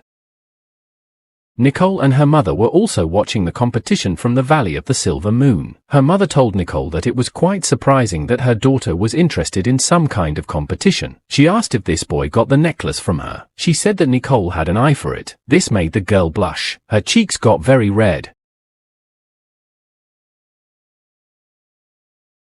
She yelled to her mom not to talk nonsense and instead follow the tournament. She yelled that she just wanted to watch and learn how to fight like these strong men. She said it wasn't about this guy at all. But her mom just chuckled softly, and soon it was announced that all the competitors had entered the arena, and there really were 100 people in the arena. The host said that as usual, they would now announce the ranking of the combat merits of the qualifying competition. He invited everyone to look at the ranking of their contestants. The man pointed his hand at the scoreboard. In first place was the Saratian Kingdom, LG. In second place was the Sacred Empire, Lucini. In third place was the Xianlong country, Yun Chen. In fourth place was the White Eagle Empire, Okama. And in fifth place was the Northern Bear Empire, Karlovsky. The auditorium went wild. Someone asked how come Princess Lucini was only in second place. People asked who was the Joker in first place. How could a person from a small country that no one had heard of be in first place? They asked where was Lu Miaoling, Okito, where were the top players of the 5 great countries? Also someone asked what was the jerk from Xianlong doing in third place. They shouted that there was clearly some shenanigans behind all of this. Lu Miaoling was also sitting in the audience. She was terribly angry that LG was still in the ranking. She asked herself where the organizer was looking. The girl refused to believe that he was not recognized as a dark novice, because she thought it was simply impossible. But LG was still standing in the arena. He asked if it was worth making a fuss over such a trivial matter. He said that the most exciting part was just beginning. Yun Chen noticed him in the crowd. The protagonist realized that LG could only be here for one simple reason, but he still had hope that his hunch was false. The host shouted loudly that in this competition, the contestants would fight in random pairs. The higher the ranking, the more resources a country would get, shouting that he was now announcing the official start of the second round of the world tournament. He told the 100 geniuses to try to extract resources for their country. Water spheres with clumps inside appeared in the air. They gurgled loudly. First the spheres appeared above the heads of the participants. Then they swallowed them into themselves. Yun Chen and some guy looked down in surprise. They were landed in another large dome. The blocks pierced the bottom in the ground where the geniuses of the countries had landed. A very unusual-looking guy laughed and said that this was quite an interesting way to enter the arena. But what was even more interesting was that he faced a classless jerk in the first fight. This guy's name is Halbaroon. He's from the Mohan Kingdom. His level is 49, and his class is Necromancer. He immediately started attacking the enemy, shouting that this battle will end in an instant. A magic book opened in front of him, and from there dark magic. This magic formed the Walking Dead. They crawled straight towards Yun Chen. Halbaroon used an undead summoning, an undead skeleton soldier, and an undead knight, as well as an undead archer skeleton. All these undead looked extremely terrifying. They were wearing all sorts of armor and weapons. Yun Chen replied that the battle should really be over. He sank into some kind of black mass until he disappeared completely. However, in fact, he didn't go anywhere. The protagonist leaped between the skeletons and was already very close to his opponent. Halbaroon immediately realized that it was the shadow movement of a shadow flow spike. He swore and shouted that he was moving between the shadows of his monsters. Unfortunately for him, in a blink of an eye, he lost sight of Yun Chen. He turned around, looking for which monster's shadow he was hiding in. But there was nowhere he was hiding. A blade was placed at Halbaroon's neck. Yun Chen was already behind him. He told the genius of the other realm that it wasn't the monster, but his shadow. Halbaroon raised both his hands up and said that the shadow stream spike was the most suitable for restraining his class representative, saying that he didn't even have time to fight and had already surrendered. Suddenly, someone roared loudly and asked what happened. This someone asked, "How can this kid use weapons of many classes and possess two classes?" Yun and Halbaroon didn't realize what happened. And then they looked up. Everyone was looking up. The participants were shouting and asking, "What's going on up there? Does dual class really exist?" They were shouting that it's impossible. Absolutely impossible. One of the spheres up there was emitting a black aura. There was a real chaos going on inside it. LG was there. He was equipped with armor and a couple of weapons. The geniuses of the countries were shouting that his body was also emitting a dark aura.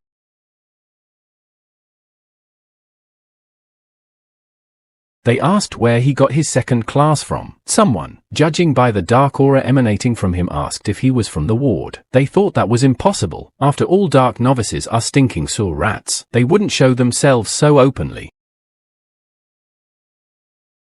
Algae towered over the guy in armor. His dark aura flared through the air. He sighed and laughed. Now his eye remained the same, but the other eye was yellow-black. Algae said to himself, "Oh, that's how it is." Using all his power, said it was refreshing. The guy in armor called his opponent a bastard, shouting that although he didn't know how he managed to sneak into the tournament, but since he decided to show himself in front of it. The guy directed his big blue attack at him, shouting that it was time for the dark novice to accept death. The people in the auditorium relaxed a bit. After all, this is the Templar of the Kingdom of Tia. Kristen, one guy was pretty much saying that he drew in battle with 3 leaders. He was deservedly dubbed a genius. Another encouragingly told Kristen to only go forward and finish off this arrogant dark messenger. However, the attack came to nothing. This shocked Christian. He wondered where Algae was. Unfortunately, he hadn't felt his presence right behind his back yet, but he turned around nonetheless. Unfortunately, he didn't have time to do anything before Algae chopped his body into pieces. Algae indifferently and coldly asked where such a weak insect got this courage from. When Christian's body was already flying to the floor, he asked what gives it to. The audience was terribly shocked and confused. One guy asked how the true genius of the Kingdom of Tia died after a single blow. Another guy was horrified that LD killed him without any hesitation. He shouted that the dark novices were the true evil. A third guy said he felt that something great was about to happen. The young LD commander stepped over Christian's corpse in his armor, showing everyone that here he was the winner. LD laughed and asked the weak men if they had seen it. He shouted that no matter how much their military tried to hide the news, they couldn't get rid of this fact. LD told everyone present that the multiclass existed and if they wished to gain similar power, it wasn't too late to start serving the Almighty Lord. he smiled and said after he interrupted their so-called geniuses one by the young commander of the world of darkness laughed and wished for them all to face the fear of the world of darkness.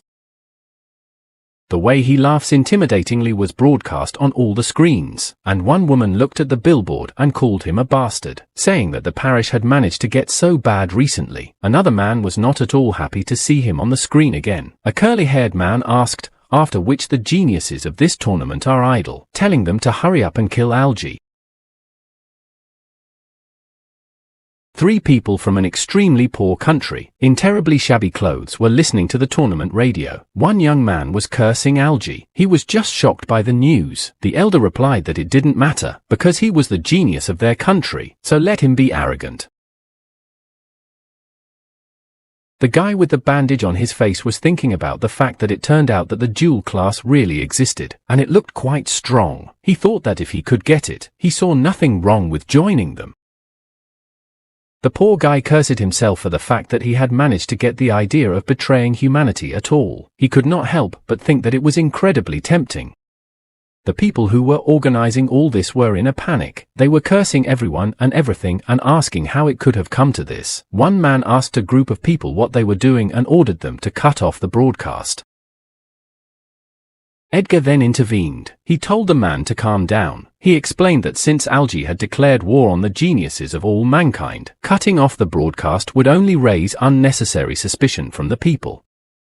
The man tried to argue that it was better than letting it go, shouting that if he could take first place, people would lose confidence in their future and morale would be low. Edgar replied that he thought that was the purpose of their organization, saying that they were trying to use the world tournament to inform the world of the existence of a dual class, saying that he had caused panic among the people. They would be able to attract people who were hungry for power. The man asked what they should do now. Edgar asked, why not let him continue to participate in the tournament? He said that Princess Lucini's powers were with them. He said she would figure it out. Algae stood and laughed at the tanned muscular body. He said it was all nightmarishly weak. Once again he swung his big, sharp weapon, screaming that it was weak, too weak. He stuck it right into the corpse of the huge guy he was fighting, laughing at the fact that all these weaklings were so-called geniuses. The people in the auditorium were in real horror. One guy shouted that everyone who participated had lost, saying that Okma was from the White Eagle Kingdom, Kilovsky was from the Northern Bear Empire. Another added that they were all top geniuses, but died at the hands of algae. Said that that guy not only had hidden class skills, he and the value of all his attributes was ridiculously high. A girl asked, can't anyone beat him? Lu Miaoling silently sat in the very last row. She was terribly angry, thinking about the fact that if that bastard hadn't used the elimination round to deal with his threatening opponents beforehand, things would be different now. She knew that if she were at the peak of her strength, right now she would have crushed him. Miaoling's hands were shaking with anger. She cursed algae. Meanwhile, Algae himself was asking who was next. The cat wanted to die next. He said that killing these people was not enough for him. Then a black vortex appeared beside him on the battlefield. Algae turned around. Princess Lucini appeared out of it. Her dress was even more gorgeous than usual. She told Elgisan that it had been a long time since they had seen each other, saying that he was still as annoying as ever. People were wary. Someone shouted that she had decided to show herself after all. The bald guy said she was the strongest genius of the Holy Empire, one of the most popular candidates to win the tournament. Princess Lucini. He wished the princess would kill the jerk. The girl asked Algae if he felt it. She talked about the expectation from the strongest man. She bent over and said they were so heavy, mighty black wings erupted from her back. Lucini asked him to let her provide her answer. One guy in the audience marveled at the black wings and said that this time, he had a good feeling. Another guy said that according to the information, the princess's birth caused a vision and after meeting the god she got the power of an angel. The first guy was even more amazed at what was turning out. The princess had the class of an angel. When he finished, the blonde-haired girl turned around and told him that foreigners like them could only hear about it, and it was like that. But when Princess Lucini decided to go out to lose, she was attacked by the parish. said to protect her followers. She was willing to give up her invincible holy class, and just that, her fallen state. She had found a more powerful force, albeit evil, to save everyone. The girl was crying and shouting about how wonderful Princess Lucini was. She believed that the princess would definitely save her followers as she had done before and turn the situation around. She shouted that only such a noble, elegant and powerful woman could defeat a villain like Algie. The guys were even a little embarrassed by her words. One of them told her that, by the way, he had found an extremely strong guy to fight with Algie. Everyone focused their attention on Algie, completely forgetting about him. He pointed his finger at someone, said that he was similar to Algie and had not lost a single battle so far, and the speed with which he defeated opponents was comparable to Algie, or even higher than Algie's. Told that he was a participant from the Xianlong country, classless Yun Chen. The host shouted longingly that it was starting, saying that the strongest genius of the Holy Empire, a girl cared for by the god of spring against a dark novice. He even called it a premature start to the finals. The man asked all the spectators of today's world tournament to enjoy her pose, shouting that Princess Lucini carries their hope, and will definitely punish the dark novice. The people in the audience shouted for her to kill him and finish him off so he would know how foolish it was to betray humanity. They said that even if they couldn't kill the ward dog, let alone defeat the demon spawn. Algie poked his ear in boredom and said how bored he was with it all. He wondered how many people he had to kill before they shut their mouths. Lucini grinned and took off on her black wings. She spoke mesmerized. They sounded like the wonderful sounds of nature in her ears. Then she attacked him with a bunch of her feathers. They flew straight at her opponent like arrows. Algie finally drew his weapon and got into a fighting stance. He managed to jump up as the entire ground beneath him began to crumble. The girl said that he had used nefarious tricks during the elimination round to knock out almost all the top geniuses. The princess asked, if they were all here, would he dare to expose himself like that? She called the murders of losers rather pathetic. Lucini formed a dark tunnel between them and shouted at him not to dare overestimate himself. The tunnel became a whirlwind. It picked up and scattered the corpses of the contestants Algie had defeated and himself. People were commenting on what a frightening skill it was, saying that even a rank 3 master couldn't withstand it, shouting that as expected of a princess, she was pretty damn tough. They laughed and said that that bastard Algie later had already been torn to pieces. When the vortex dissipated, an empty battlefield opened up in front of Lucini. She was surprised that Algie had disappeared. She pondered that no, he must have used a disguise. Lucini realized that he could be absolutely anywhere. Algie was right behind her. He swung his huge cold weapon and asked his noble princess where she was looking. The girl was extremely startled. She turned around in a hurry. Lucini luckily managed to block the blow with her wings. Feathers sprinkled. However, the impact was so strong that you couldn't even see the princess flying down, only an arrow cutting through the air. There was an explosion below. Lucini sat on the ground, a dent forming around her. She was breathing heavily, and a dark novice was already flying at her from above. He literally carried on like lightning. The princess knew his attributes were too high. Even wondering how she could fight him, she decided she needed to break the distance. Algie smiled evilly and told Lucini that she seemed to have misunderstood something. He lunged at her again and asked if she seriously thought he had backed off because he was afraid of her. A tunnel of green aura formed. At one end was Princess Lucini and at the other end was the dark novice Algie. The girl covered her face with her hands and screamed loudly. Algie grabbed her right by the neck. He lifted her higher and said he'd just like to minimize the risks. Lucini's mouth was bleeding. She whispered with all her might, the breath of the eye of the storm, the shaman of the storm. She told Algie that it turns out he had not 2 but 3 hidden classes. Algie congratulated her for guessing so quickly, saying that such a clever girl deserved an extra reward.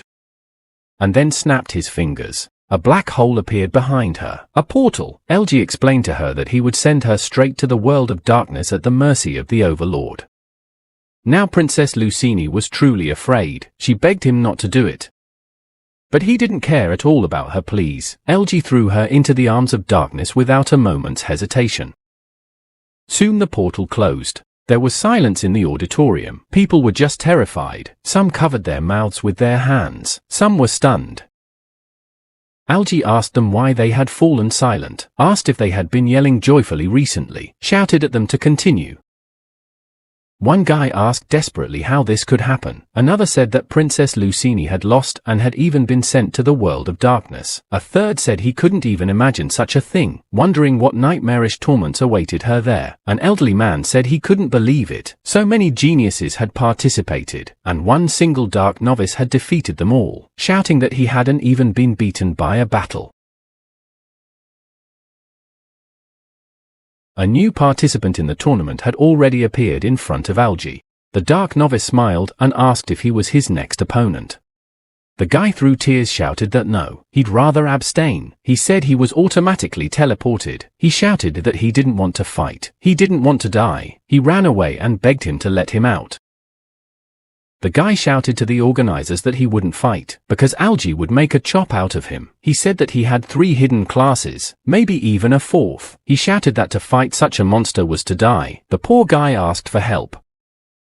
And so it happened time after time. One shouted that even Princess Lucini couldn't handle it, whereas they could. Another that he didn't want to fight, that he didn't want to die, also asked to teleport him out of there. The third girl and the 4th guy shouted that they wanted to drop out of the tournament, asked to be eliminated. Algie was laughing hysterically at the fact that all these pathetic people were so-called geniuses of humanity.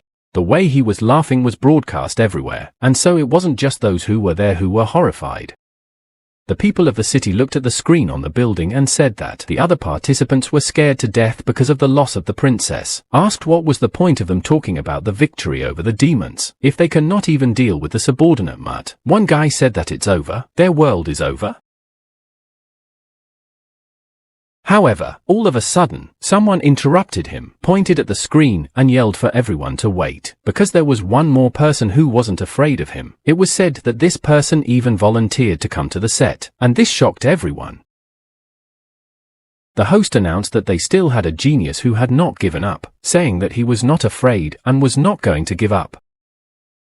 Shouted that he wanted to fight. Of course it was Yun Chen. He said that it was time to end this farce. Somewhere in the undead swamps, everything was terribly gloomy and terrifying. A castle could be seen ahead. The trees around had long since dried up and died. Inside everything was in house, broken stone slabs, corpses of dark novices and demons, and there was a woman sitting on a throne, with 2 girls standing below her, 3 men bowing to them below, one of whom was clearly the bossy one. This man had orange hair and an extremely disgruntled look that was obvious. On the throne sat Dean Xia. She told him that it was no wonder their headquarters was so hard to find. They had placed it in the monsters' territory, saying that their stronghold in Xianlong was covered by the military and the local lair was destroyed by it, asking the man if he had anything else to say to that. The man's hands were tied. He yelled out her name, Xia Qingcheng, asked didn't she resign as a teacher, but then why did she target them? This man from the parish organization, President Elvic. Xia Qingcheng asked him if he wanted to say that she can't hunt rats anymore either. She added that even more so if they were big rats, and he didn't seem to care at all that their organization had been destroyed. This made Elvic extremely laugh, and he laughed loudly, shouting that if anyone didn't understand the whole situation, it was her, Xia Qingcheng. He told the woman that right now his son was showing the world the full power of the multiclass, dominating the tournament, enjoying killing, saying that people who saw this would be seized by despair, and therefore for the sake of survival and greater strength, they would choose to become dark novices and went to seek refuge in the dark world. Elvic shouted that even if she destroyed their headquarters, so what, saying that within 3 years, the organization would be reborn with even greater strength than now, and soon humanity would be destroyed. Xia Qingcheng replied that what he said could indeed happen, but the basis of everything was their young commander who must achieve the ultimate victory. One of the woman's succubi clicked on the camera.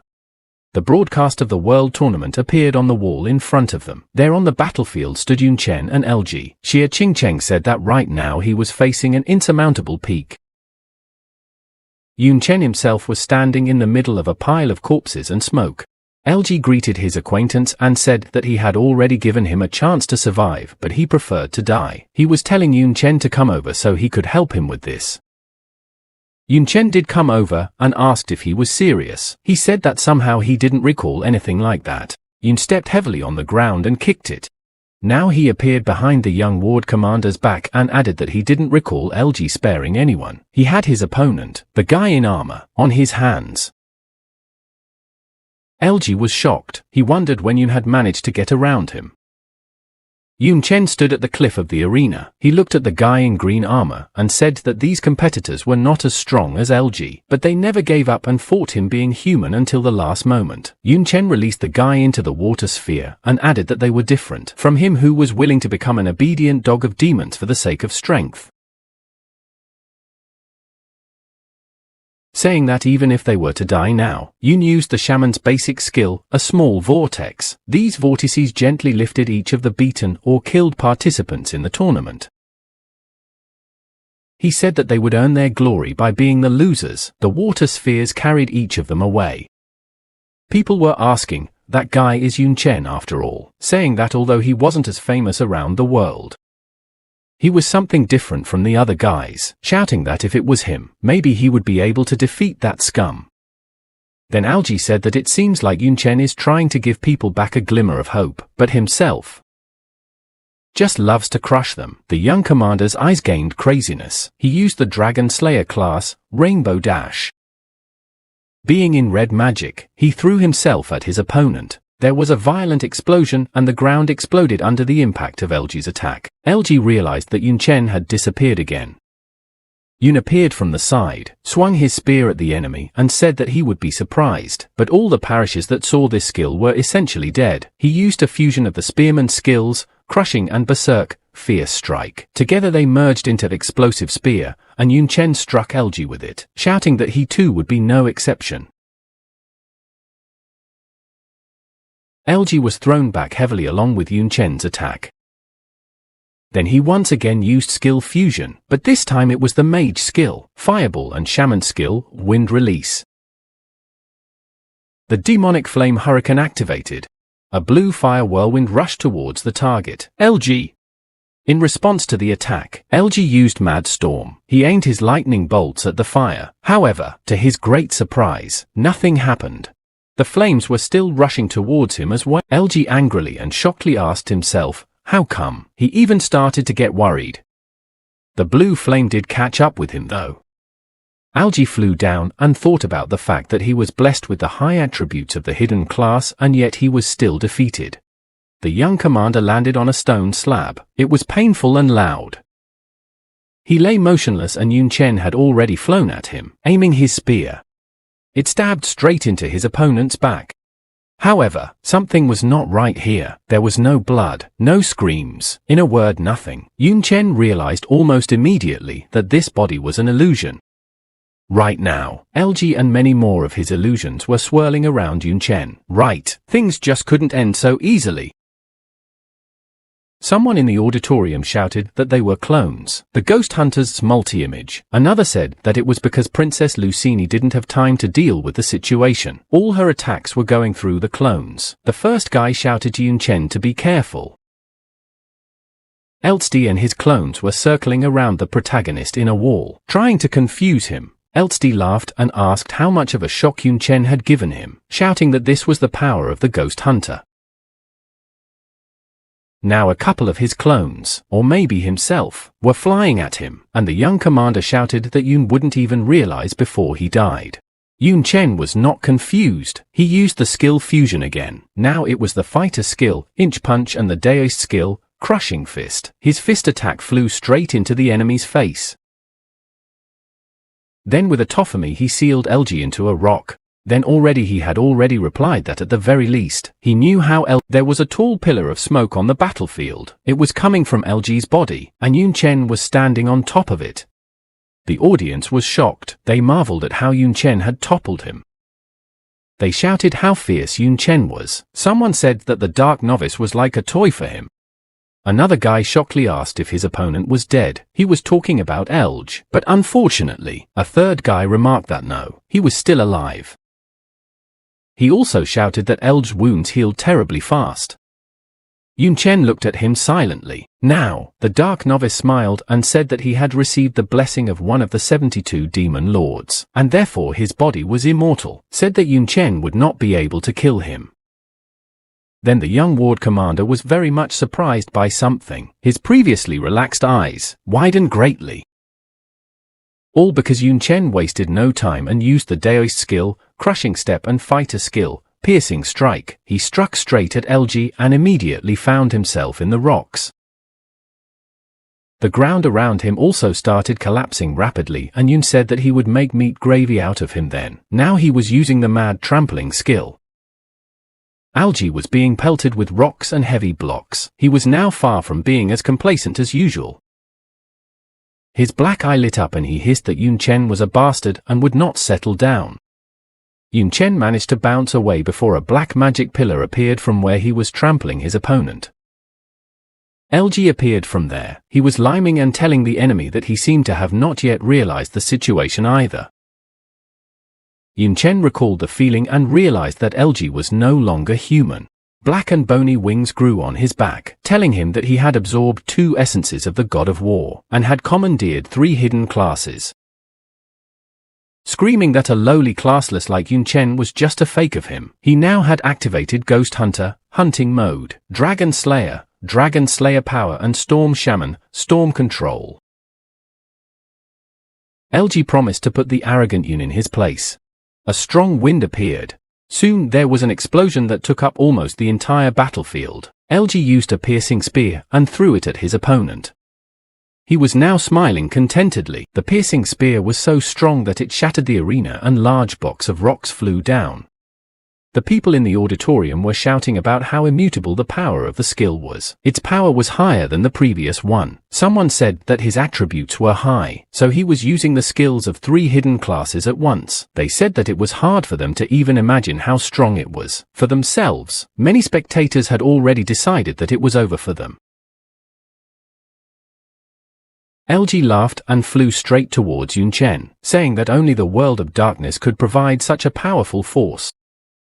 Through the smoke from the explosion a silhouette appeared. It was Yun Chen's silhouette. He was shaken up quite a bit. LG's big weapon attack was already flying towards the protagonist, and the dark novice shouted that Yun Chen would experience it on his own skin. His strike met with the golden weapon. It was Yun Chen's weapon. Now he was already in a completely different appearance and easily repelled the dark novice's attack. The young ward commander was furious. He asked himself how Yun Chen was able to stop his attack. What was even going on? Yun Chen asked if LG liked folding attributes. Not that it was a question. So without waiting for any answer, he said that it would be as he wished. One of his divine hands was already preparing to give LG a good flick. The dark novice's whole body was shaking with anger. He clenched his teeth with all his might. The golden iron hand kicked him and he flew far backward while screaming. He slammed into the wall of the sphere. Blood spurted out of his mouth and a noticeable imprint was left on his forehead. Yun Chen had already managed to be very close by and attack the enemy once again. This time, the young commander managed to block the blow. The stones behind him started to make strange sounds, vibrating and rubbing against each other. Yun Chen used a fusion of skills. Right now it was a magic swordsman skill, decapitating flaming sword, and a berserker skill, fierce strike. After the fusion of these skills, a golden and powerful dragon was formed. It jawed at LG and flew down with him, threw him off, and the dark novice entered the very ground, leaving a golden magical plume behind his path. The spectators were far more amazed than before, saying that it was destroyed anyway, that this arena had been specially prepared for the tournament. Even third-rank masters would have a hard time destroying it. One guy said one was scarier than the other. LG lifted himself up and cursed everything. Yun carefully landed beside him. The dark novice's entire nose and mouth were covered in blood. He said that he had 3 essence god of war, so why the hell can't he defeat Yun Chen? Now not only one of his eyes was black, but both of them. Yun came closer and explained that it was because it was very important to practice push-ups. This really surprised Algae. He obviously didn't expect such a response. Meanwhile, Yun grabbed him by the neck with all his might and lifted him up just like Algae had done to Lucini. He said that Algae had said himself that he couldn't kill him. The Dark Novice said that he had received the blessing of the Supreme Demon Lord. Even if the internal organs, bones or muscles were destroyed, he would still not die, saying that Yun Chen would have to pay a heavy price for being in this form. Asked if this was true, without waiting for an answer, said that he would be the only one to die in this battle. After these words, the young commander laughed. The protagonist asked if it was true, used a fusion of skills, and reached out with his hand, shrouded in magic, to the enemy. He touched the guy's chest with it. It was a fusion of the skills of a mage, fireball, and a magical swordsman. Future flame. Now there was an explosion of blue fire like no one had ever seen before. Both of them were lifted up in the flames. People were shouting and marveling at this technique, shouting that if attacks couldn't kill an immortal, then burn him alive. They refused to believe that LG could even stay alive after this. People were already starting to celebrate the victory, shouting for Yun to burn him sooner. LG did begin to slowly dissolve in Yun Chen's hands. He could hear the people's wishes for him to be burned. Finally Yun threw him to the ground, and the people kept shouting and screaming. His golden hair started to fall off. A little while later, his entire image disappeared. The protagonist was breathing heavily, trying to get his breathing back to normal. He knew that tens of thousands of strength was imposing strong debuffs that caused his attributes to literally go to zero. The seventh sweat was dripping down him, and he pondered the fact that it would be extremely difficult for him to deal with even a normal class human right now. Then he wondered how it was over and looked at the Dark Novice. LG's hands and insides were on fire, fire coming from his mouth. His body was broadcast on all the screens. People were cheering. Even the sun seemed to peek out from behind the clouds in honor of this event. People were shouting that he had won. He was able to defeat the novice. They said that despite the 3 hidden classes or the immortal body, he could not defeat them humans. They were terribly happy that the world still had a future. They called Yun Chen a true hero. Perhaps today humanity had a new hope and desire to live.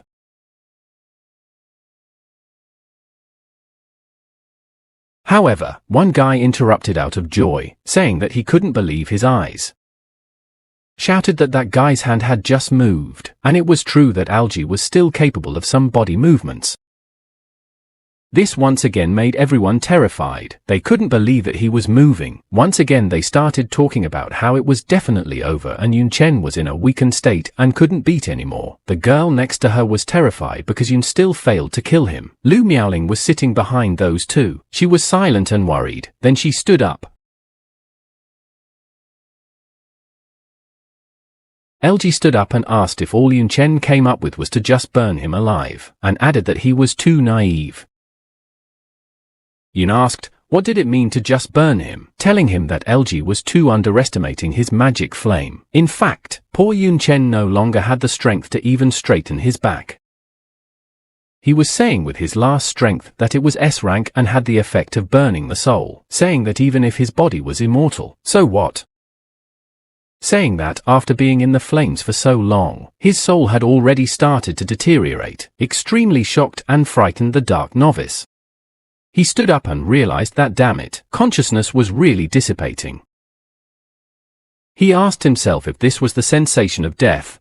Alga's eyes gradually closed. He thought about the fact that he might die, but Yun Chen would also lose his life, and otherwise, sooner or later, he would turn into a disaster for the world of darkness. Suddenly, Lu Miaoling shouted loudly that it was bad. Elijah stretched his hand forward from his last strength and asked the Demon Lord to accept his last sacrifice. A dark vortex appeared in the air. Yun Chen was shocked. He hadn't realized what was happening. Elijah shouted, "Reverse gate, lock on." The protagonist summoned divine lightning. He thought about the fact that what he had decided to counterattack before he died was within his expectations. However, Yun had counted on the fact that the remaining magic power would be enough to make the final jump. The seal on his neck began to hurt badly and began to fly away along with the blood. Yun Chen immediately realized that he had fixed the soul pursuit seal on him, and as long as it was activated, he wouldn't die. But what scared him more was that the leap wasn't working. A black gloved hand appeared next to Yun Chen's face. It was Lu Miaoling, who despite having little strength of her own came to his aid. The girl grabbed him and jumped back with him from the attack. They landed on a stone slab and she watched as the black vortex destroyed absolutely everything in its path. Lu Miaoling shouted that it was dangerous and it almost dragged on. Yun told the president that she shouldn't have come here because the soul pursuit seal had activated, saying that this skill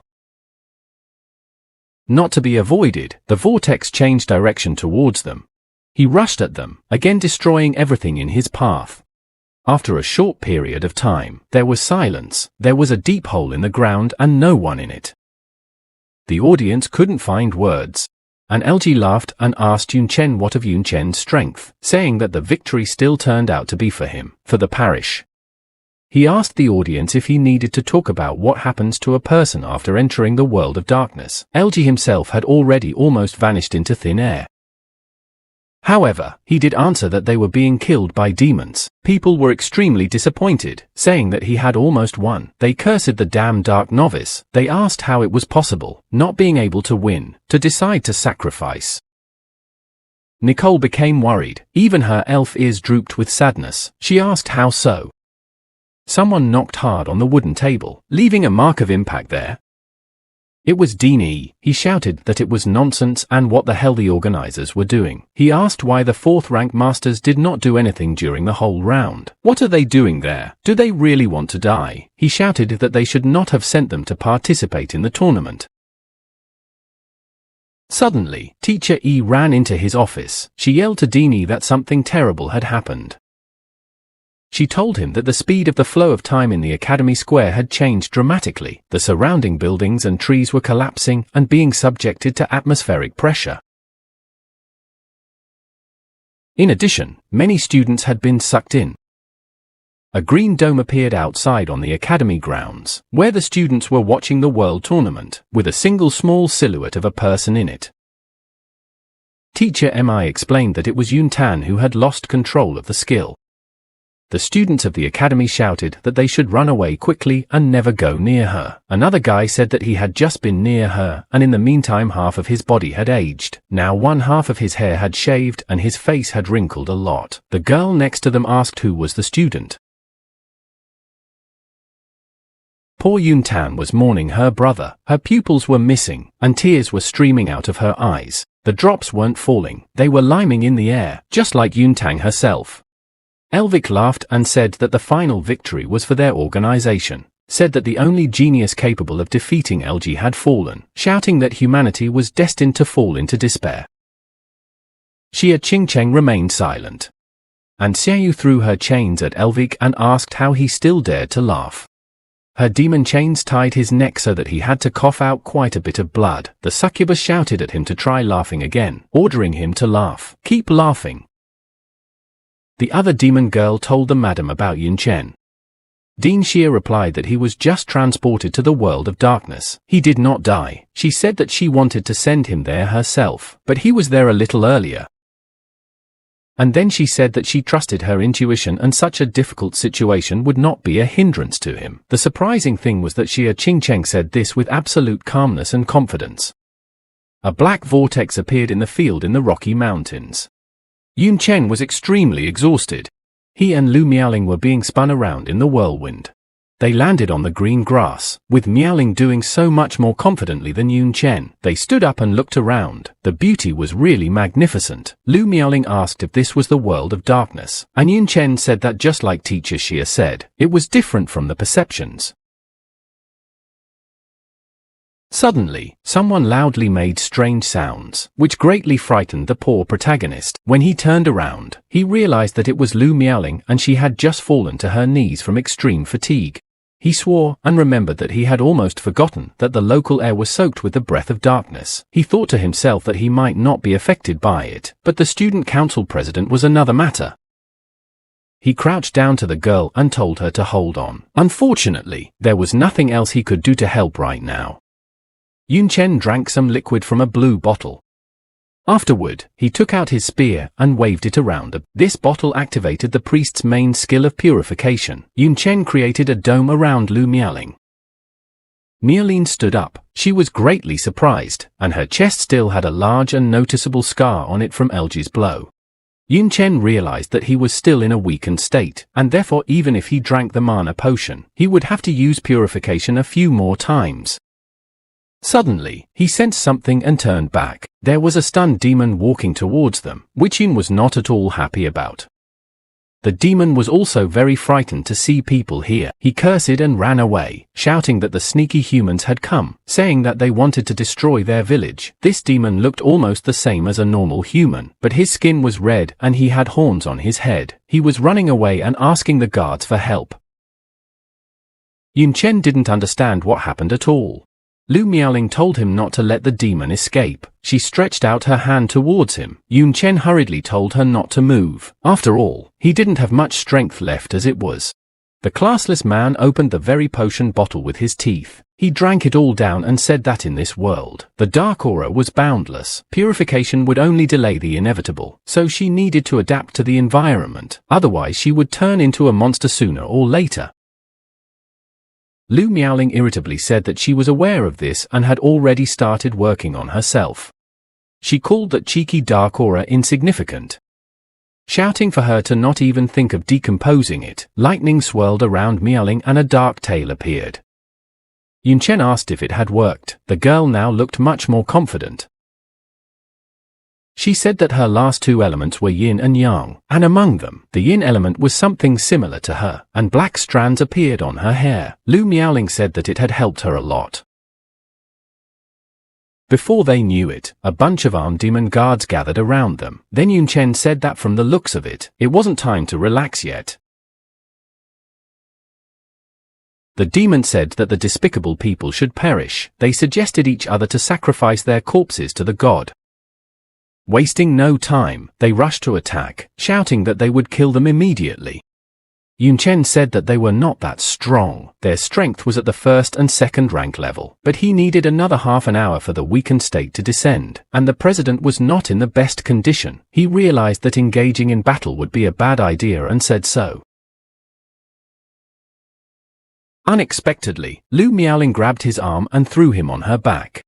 Yun Chen was extremely shocked by this turn of events. He probably expected anyone, but not this. The girl replied that of course, fighting was not an option right now. She shouted to the junior to hurry up. The demon said about how determined they were to escape.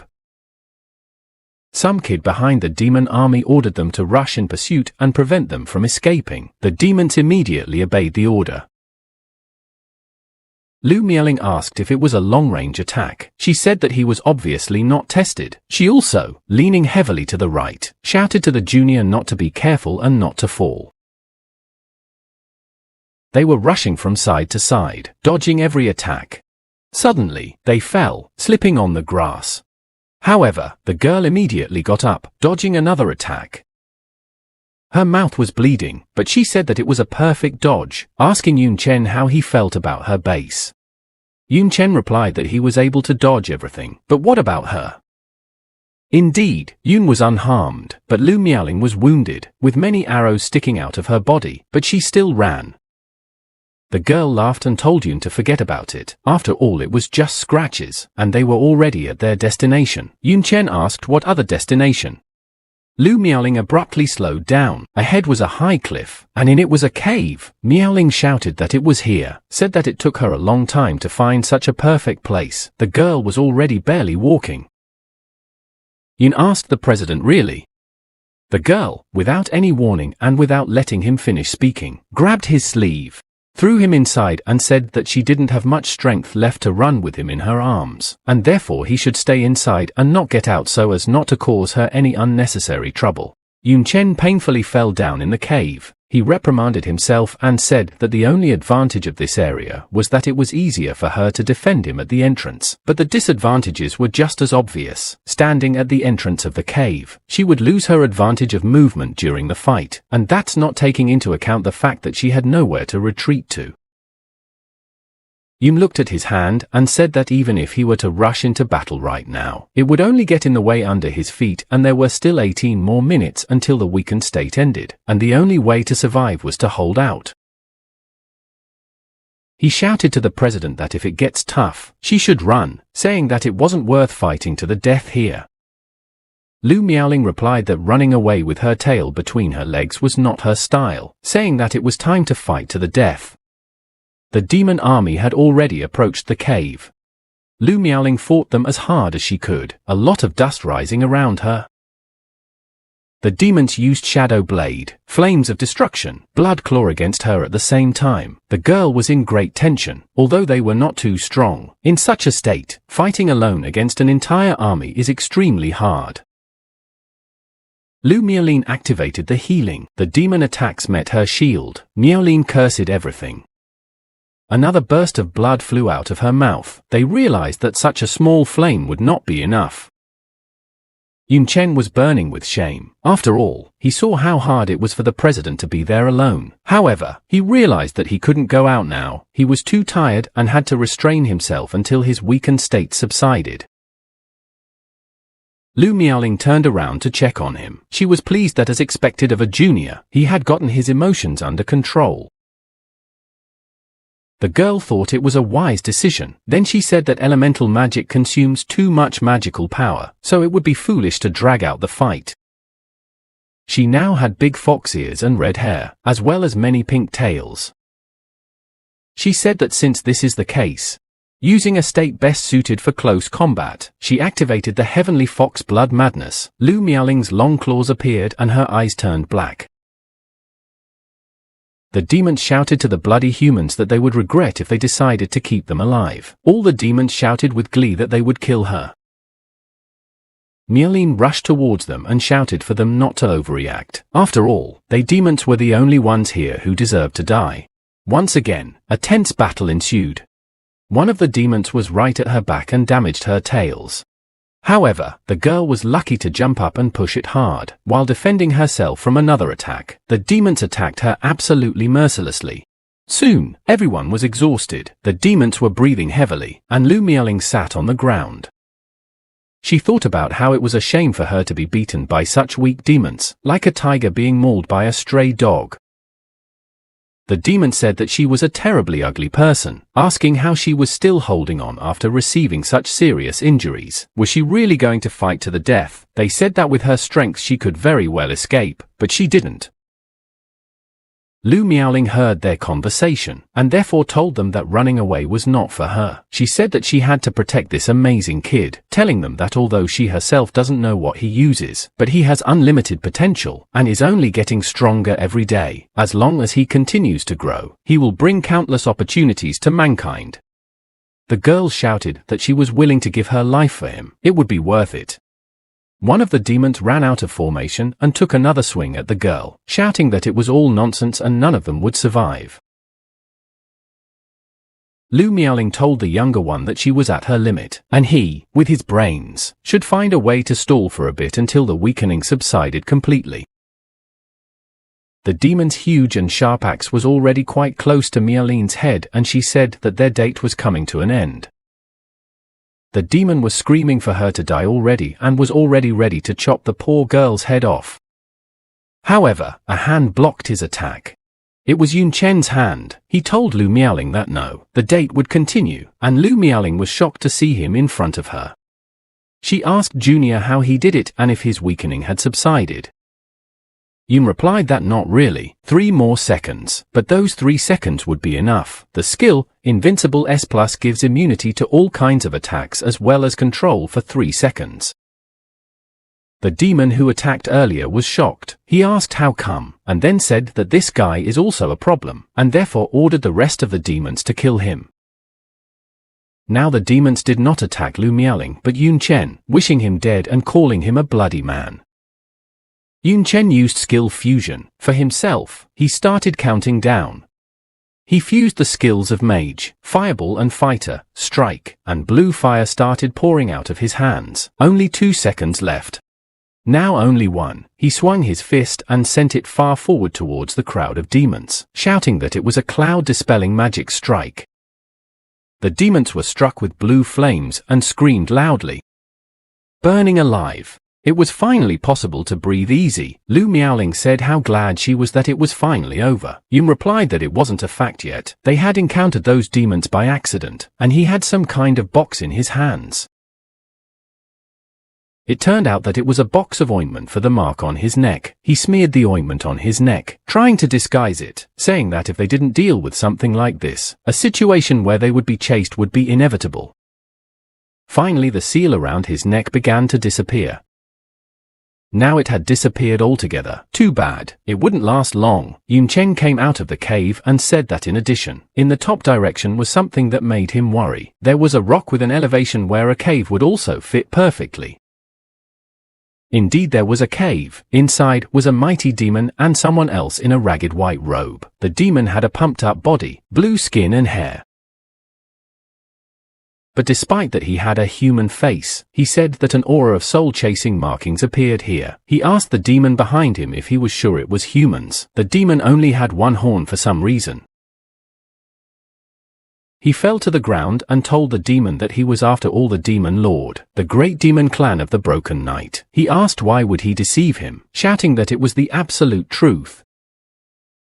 The demon lord replied that based on his description, this person is Yun Chen, but he does not know how he manages to hide the aura of the soul pursuit marker, said that they would have to track him down, and the demon in white robe asked if he would let that damned person escape. The demon lord came out of the cave and interjected and said that no, they would not be able to escape because at the end there was only a path of death waiting for them. He said that there, up ahead, is a vast forbidden mountain range, a legendary land that the deity has forbidden to enter. No one dares to set foot on it, not even to mention the demon kings of the 72 tables. The demon lord said that they would be locked there, and he would only have to catch up and greet the two men awaiting their deaths. There were rocky mountains all around on the horizon, as well as many loose houses. Inside someone was breathing heavily. It was Yun Chen. He was diligently doing push-ups. Lu Miaoling came into his room.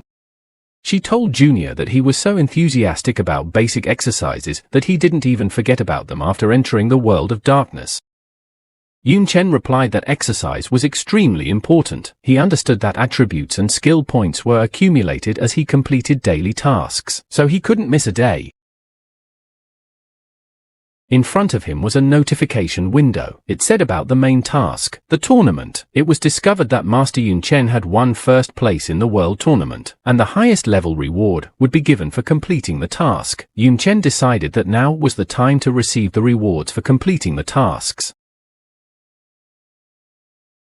He thought about the fact that the spatial environment he would receive as a reward could be used to create spatial treasures, expanding the space in his backpack, but it was extremely malleable. Many powerful bigwigs used it to create portable palaces such as Teacher Xia's treasury. He also knew that the effect of the limit-breaking stone he would also receive as a reward was much simpler. It could allow an equipment item or ordinary item to break the limit of its class and reach a higher level. About the effect of the luck potion and the go potion.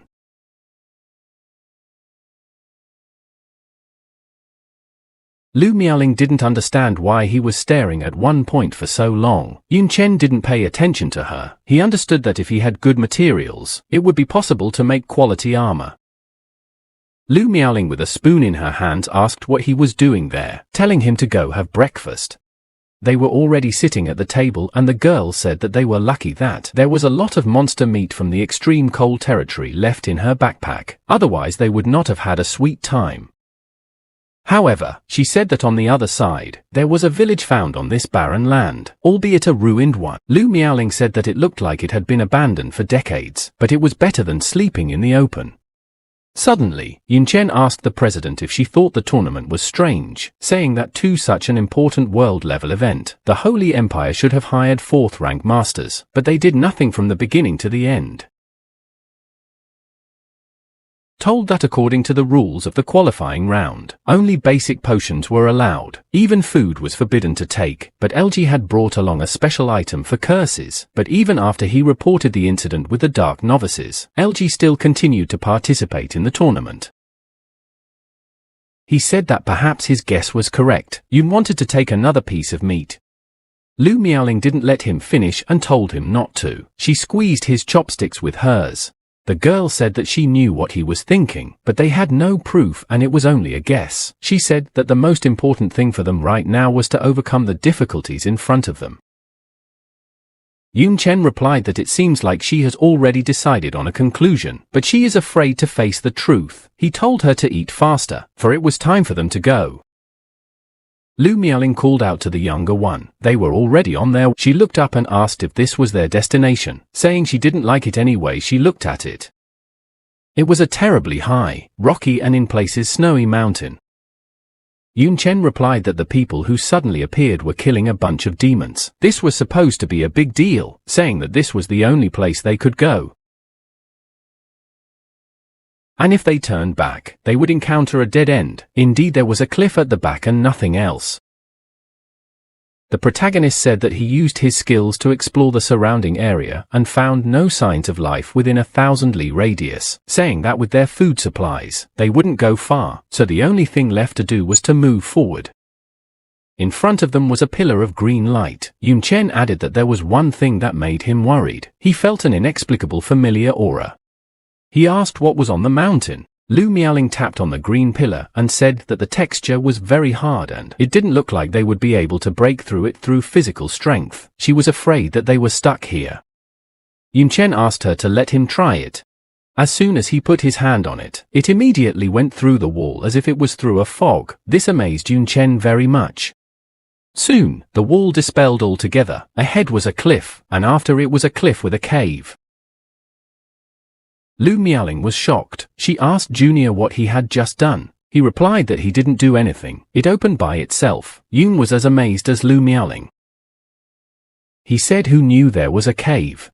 They jumped over the cliff in a flash and had already landed in the cave. In front of them were piles of old coffins. Some of them were wrapped with chains.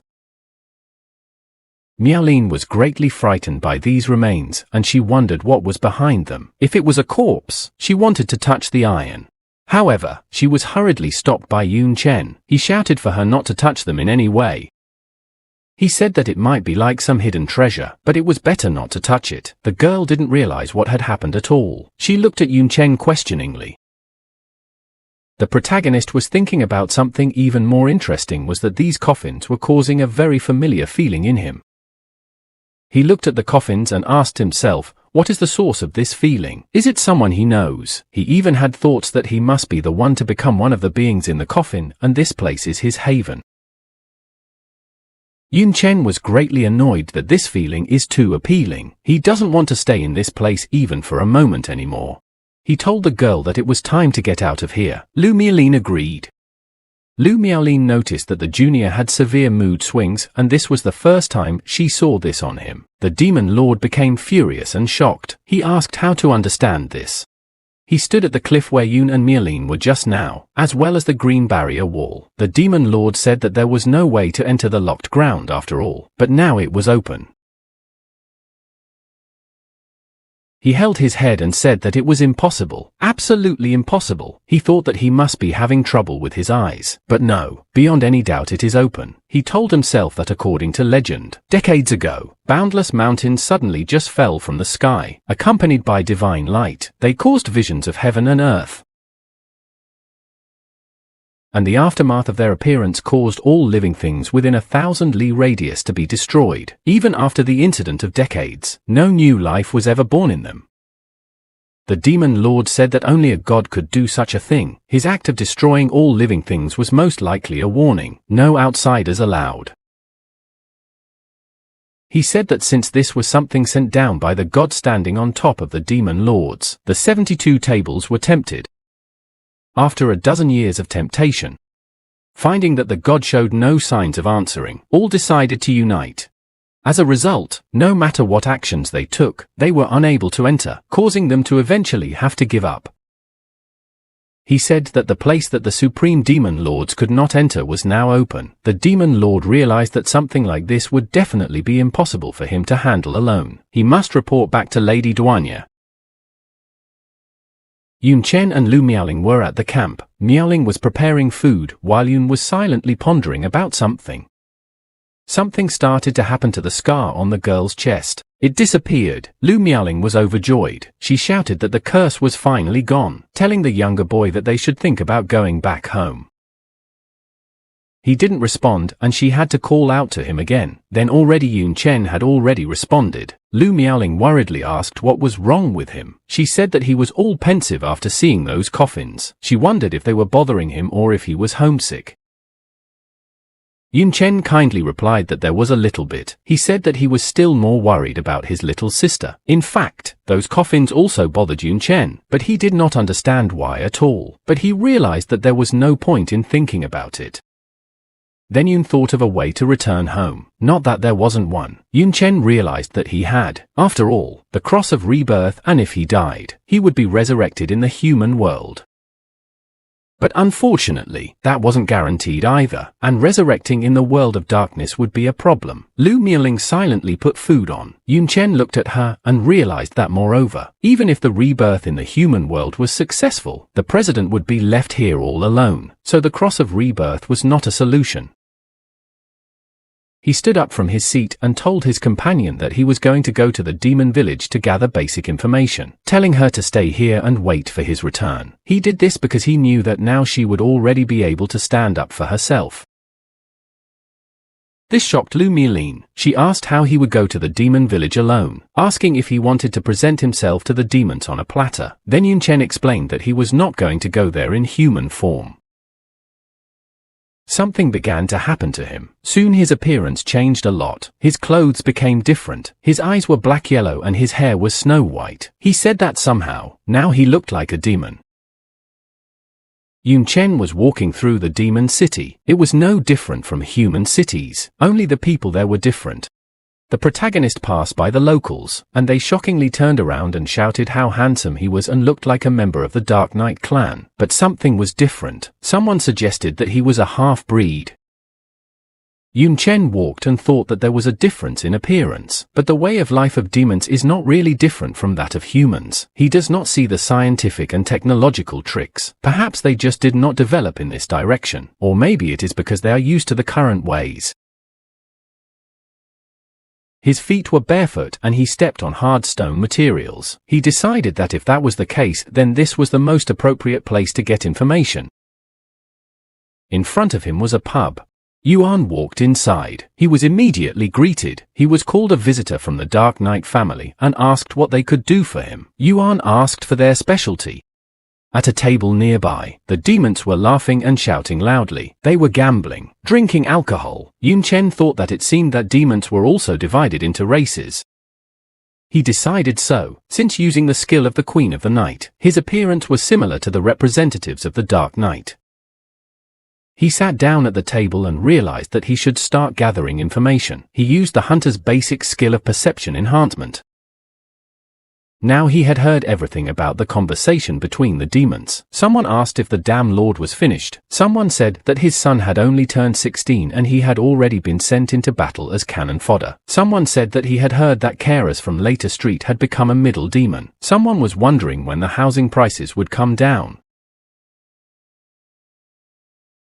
It was hard for Yun Chen to receive so much useless information. He decided that he needed to filter. Suddenly, a tray of food was placed on his table. Yun Chen jerked in surprise. The waiter told the honored one that this was their specialty: raw devil octopus tentacles and swamp soda. He wished the protagonist a pleasant appetite.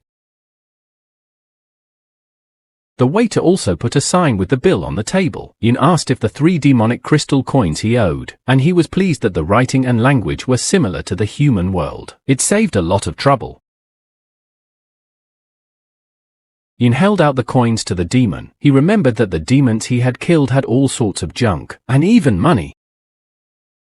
However, regarding the dish, Yun Chen hoped that his stomach could handle it. The tentacles really did look just disgusting, so much so that Yun Chen's hands were shaking as he looked at it. A little while later, Yun Chen was already walking down the road. He held his stomach and said that the taste was still not bad, but when he started to think that there was that tentacle in his stomach, he started to feel nauseous. He exhaled and said that luckily it was worth it. In just a day he had gotten quite a lot of information. telling himself that unlike the human world, the world of darkness has not implemented game, but everything living here is filled with magical power. Because of the large variety of magical powers, the world of darkness has not developed in the scientific and technological direction. In addition, the demon hierarchy is different from the one presented in the human world. There are 4 types of demons: lower demon, middle demon, higher demon and demon king. They correspond to the ranks of classes with the human world: 1 to 2, 3, and 4 ranks. Among them, the higher powers of the higher demons are called demon kings, and most of them have their own territory. The demons of the 72 pillars is the title of the highest caste among the demons, the demon kings, being the rulers of their races. This was the only thing Yun Chen had learned so far. He took a hold of his neck. He was stressed that the sea god jelly would end sooner or later, so we should deal with the soul pursuit mark sooner rather than later. He abruptly turned his attention to something off to the side. There was a whole crowd of demons fleeing desperately from someone, shouting that they should run, that the Lord's guards were here, that they were taking away demons as cannon fodder again, begging not to be caught, shouting that they didn't want to die on the front lines. The demon that arrived shouted and asked why they were scattering, saying that it should be a great honor for them to die on the battlefield. The Lord's guards had an army of knights in armor, and the demon that was culling was riding a golden beast. The demon shouted that it was a great honor to give his body for the good of their demon king. Then he couldn't stand it and ordered the army to grab everyone between the ages of 15 and 60. He said it didn't matter if they were men or women. Those immediately rushed in pursuit. They took the inhabitants one by one. The inhabitants cursed them and asked why they themselves did not go to battle then. Someone shouted that he did not want to die and asked to let him go. Then the guards noticed Yun Chen and were surprised, even shocked. One asked the other why the guy is so calm and does not move. The other said that he is not calm, but clearly scared, shouting to grab him quickly. Then Yun Chen himself approached them and said that they didn't have to catch him, because he would go on his own. He decided that this was his chance. Ahead was the luxurious Tiroko castle. The carriage that was surrounded by guards was on its way there. Soon, a crowd of demons, Yun Chen among them, were standing in front of the stairs to the top. At the top stood 2 demons and their guards. One of them asked the other, the manager, why he had come. The manager replied that it was on the Lord's orders. He said he had to personally look at the quality of the new recruit. Ordered to begin. The guards replied that it would be done.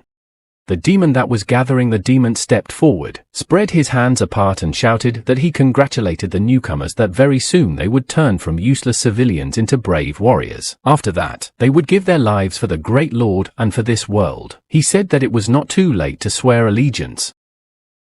One of the demons pointed a finger at him and loudly asked to whom that loyalty surrendered, shouted that they are the same force brought them here, said that he was cannon fodder, let the real soldiers go.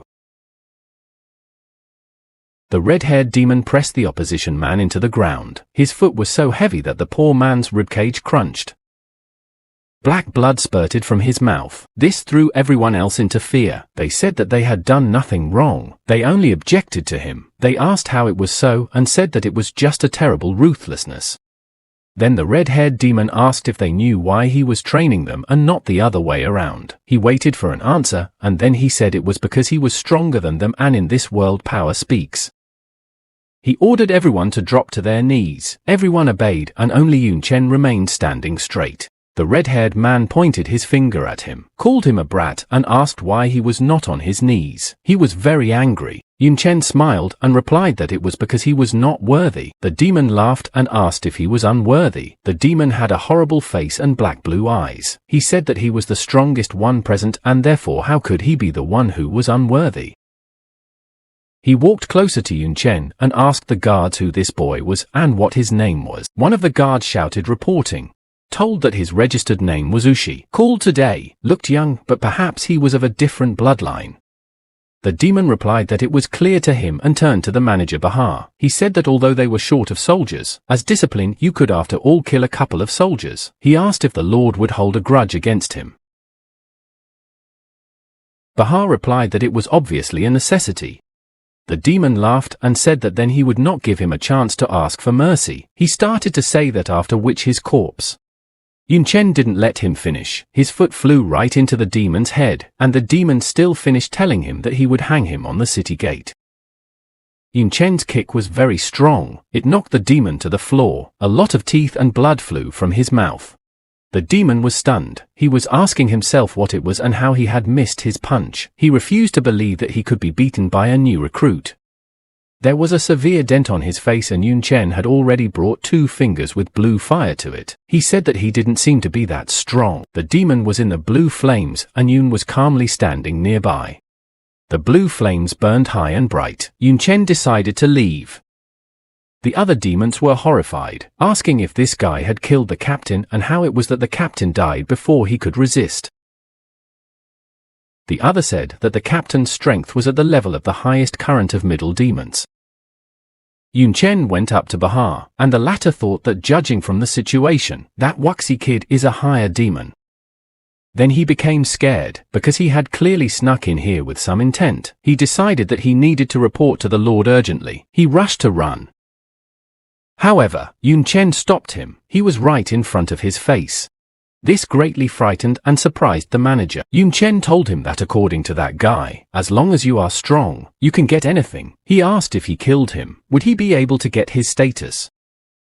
Bahar fell on his knees and told the noble supreme demon Wuxi that he was only running petty errands, and therefore what status could he have? He asked not to kill him. Yun Chen said that he was in charge of errands, therefore, and there was a benefit to it. He promised to keep Bahar alive and he would listen to him. Bahar dubbed Wuxi as a lord and said that he would do whatever he reaped. The other 2 demons asked in trembling voices what about them. Yun Chen looked at them, asked why they were still here, and ordered them to get the hell out of here. He knew that the less demons sent to fight humans the better. The demons immediately ran away, not forgetting to thank Mr. High Demon Wuxi. They were happy to finally return home. The castle was shrouded in night. Inside, a light was burning at the desk. Yun Chen and Bahar were sitting there. Bahar asked the Lord why they asked him to bring all these books. He said that much of what was written in them were mundane things, and therefore there was no need to look through them all. Yun Chen loudly slammed down the book he was reading. He said that he was hearing too many questions. Then Bahar hurriedly apologized and admitted that he had behaved rudely. Yun Chen pondered that, as expected from the Demon King's vault, there was quite a lot of useful information, the races or the history of the Dark World. Everything was detailed here.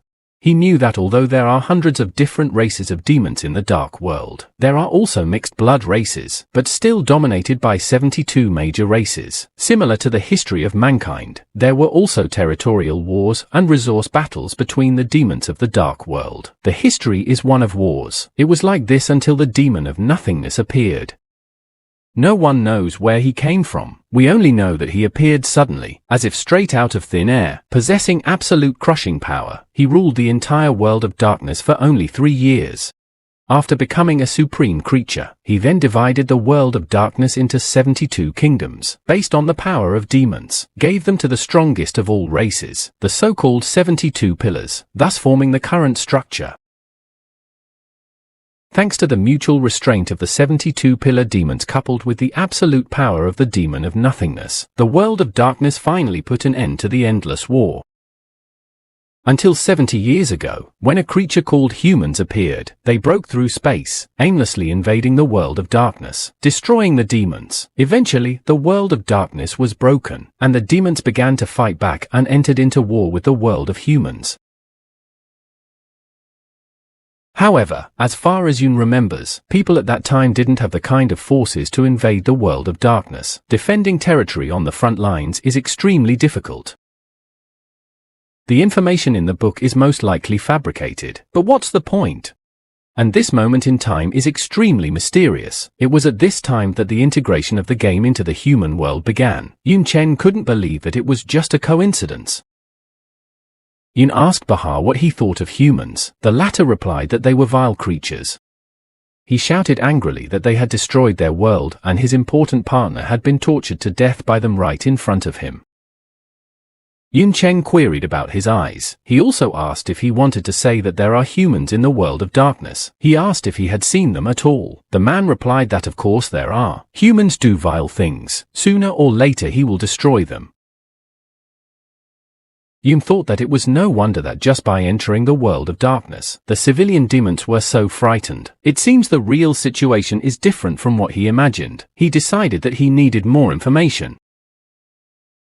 Suddenly a system notification popped up. There was a task that said that Yun Chen should now become the Demon King. Yun laughed and thought it was an interesting assignment. Plus it was just in time. He would need a high status to get more information. He turned to Bahar and asked what the conditions for becoming a Demon King were. The latter hesitated. In fact, he was afraid that if he asked such a question, would he really? Yun Chen asked again. Then Bahar told him that first of all, he must have the blood of the night demon race flowing in him. After all, Tiroko belongs to one of the 72 demon races. The night demon race said that only those with night demon blood flowing in them can become a demon king. Yun Chen told him to take a look at him and asked if he met the condition. Bahar was drenched in sweat and shouted that he did, and even very much so, saying that except for his height, he was quite skinny like the pure-blooded demons of the night demon race.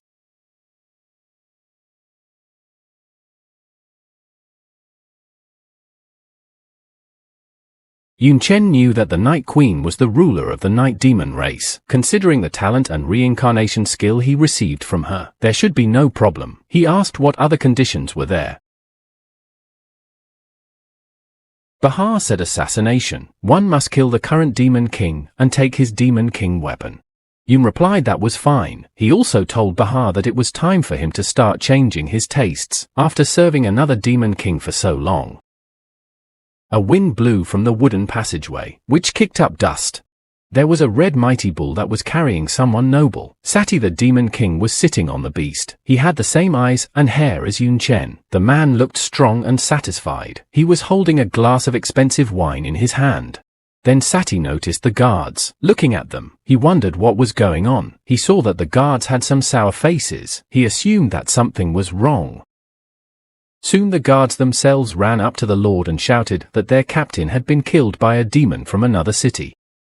This made the powerful lord terribly angry. He asked where this demon was, shouting that he would kill him now. The frightened guard pointed his hand to the door in front and said the demon was inside. Sati immediately rushed inside and called out to the bastard. He was furious. Hardly anyone would want to get at his hands right now. In front, Yun Chen was sitting on the throne, and the manager Bahar was standing beside him. Yun rather said that the chair was quite comfortable, asking if it would be okay if he sat on it for a few more days. Lord Sati was shaking with sheer anger. He pulled out his mighty weapon and shouted that the guy was Death Wish. He slammed it against the ground and summoned an explosive hammer. The shockwave carried towards the throne where the protagonist was sitting and cut the ground. The impact was already very close and even broke the stairs. Yun Chen lightly struck the floor with his staff. Everything stopped, only dust rose, and Yun Chen said that it was a good chair and it was a pity to blow it up. Sati raised his weapon again. Now he flew at Yun from above and shouted at him to get out, because it was his and he had no right to even touch it. Sati's hammer was already close. Yun held his spear in his hands. He stood up from his throne and batted Sati away. This angered the demon even more, and now they both attacked each other, a lot of dust rising around. There was a huge explosion. The guards were shocked and scared at the same time. They said that this was a battle between supreme demons. They have such power, they couldn't even interfere. Yun Chen jumped up and attacked Sati from above. This time, his target was not the demon but his weapon. Sati held it tightly, but the spear flew right in the middle. The weapon flew out of the man's hands and Sati himself flew backwards. When he came to his senses, his hands were burning, and a terrible smile was on his face. He said that the boy seemed weaker than the weakest, but hid so much strength. He was already quite tired. Sati asked if he was still fighting him in hand-to-hand combat. He said that it was very, very good. Iron armor appeared on his arm and he lifted him up, then turned to the guy and asked if he had attacked him a few times already. Shouted that the kid would be a stepping stone that would only make him stronger. Sati used the Demon King equipment, a devastator. Yun Chen's body began to involuntarily burn. The protagonist didn't realize what was happening. This fire was being absorbed into Sati's Lord equipment. The demon was terribly pleased with himself. He laughed and said what an exquisite delicacy it was, shouting about the strength. A continuous stream of power poured out of the stranger. Yun Chen realized that the number of his attributes were rapidly decreasing and he was getting stronger. That was when he realized that this was the so-called demon equipment. It would be difficult to deal with. Sati turned to the guy again, told him that his ruin hand was not only stealing power, shouted that he would die from his own skills, and let him fall in terror of his abilities. This all made the man very happy. He laughed loudly. Sati loudly summoned a fireball and flames gathered in front of him. After the ball slowly flew towards the master, the power stopped flowing. Yun Chen easily and indifferently caught the fireball. This stunned and shocked the Demon King. The guards were also shocked. One asked if it seemed like it was just now. Wasn't he a supreme demon who was on par with the Demon King? Another asked why his skill was so weak. They shouted that even they could make such a small fireball. Then Yun Chen told Sati that the fact that he could steal his target's skills was beyond his expectations, but unfortunately he would not be able to use his skills. Yun used a fusion of mage skills, a fireball and a magic swordsman, attracting raging flames. A huge-sized ball of blue flame of the Queen of Night flew at the Demon Lord. Yun Chen shouted to the Lord to absorb the cloud of magical flame.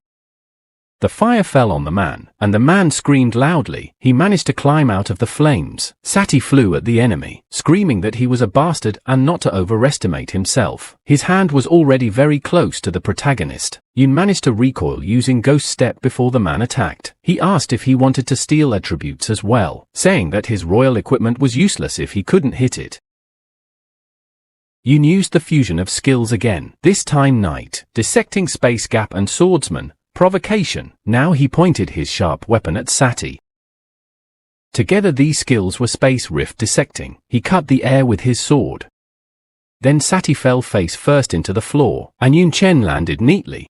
Yun Chen was surprised that An is a Demon King. He thought about the fact that except for the difficulty of the Demon King equipment, he himself was weaker than he thought.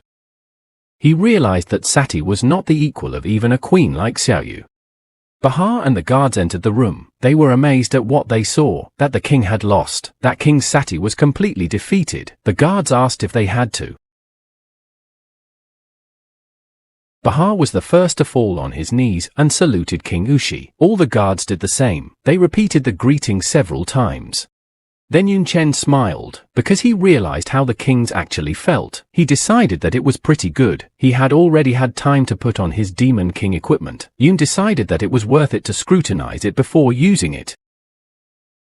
Demon King's equipment, Destroyer, Racial Restriction, Demons of the Dark Night. Quality, Legendary. Attributes, Strength plus 800, Dexterity plus 800. Effect, Steal. The success probability of stealing skills and items is increased by 40%. Effect. When attacking, there is a 20% chance of accidentally stealing an opponent's attributes or skills. The probability of successful theft decreases if the opponent's level is lower than the wielder's level. Stolen attributes disappear after 24 hours, after which re-stealing is possible. Note, the equipment has been passed down by the kings of the Dark Knight Demon clan from generation to generation for 1,000 years, a symbol of the great lord of the supreme demons.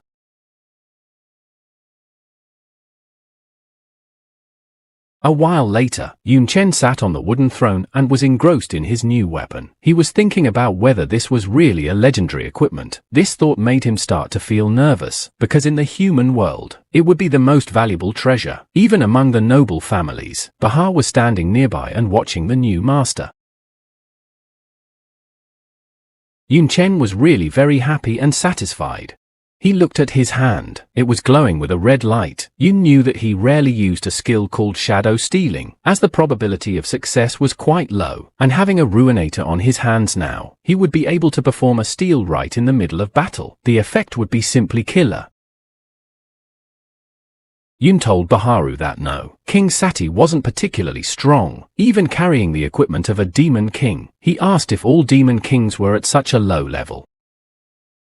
Then Bahar had to explain to the esteemed king that he seemed to have misunderstood something. He told him that it wasn't only King Sati who was weak, but also the Dark Knight Demon clan country itself.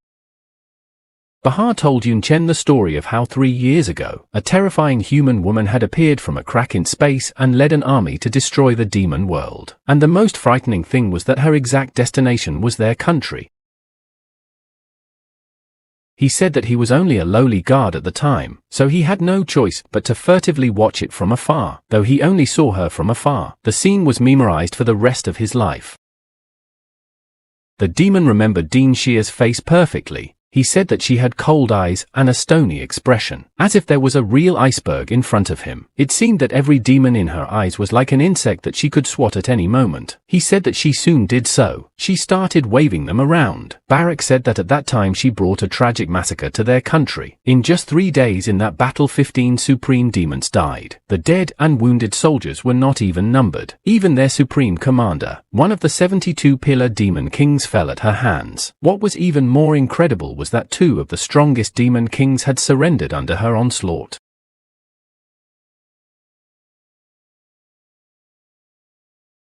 Yun Chen guessed who this woman was. He didn't even expect that teacher Xia was so ruthless to massacre in the world of darkness.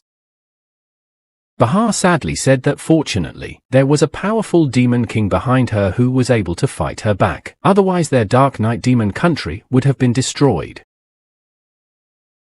Yun Chen asked if it came out that since almost all the powerful demons were killed, Sati had no choice but to organize summons. Bahar replied that yes, that was the case. After all, such a large territory would not be left as it was. In terms of strength, the king was much weaker than the demon kings. He said that originally their Dark Knight demon clan was ranked 60th among the 72 demon clans, but now it seemed to him that it was at the very bottom. This made the manager terribly sad. He bowed and said that although he didn't know why he was so unhappy with the prize warriors, but there was no way to do without such a thing, he asked the newly minted king to withdraw the order. Yun Chen replied firmly that there was no way he would do that, saying that he wanted Bahar to make a new announcement, saying that from now on there would be no conscription in his territory and taxes would be cut in half. He said that in his opinion, all demons should live a good life, even if no one thought of going to war.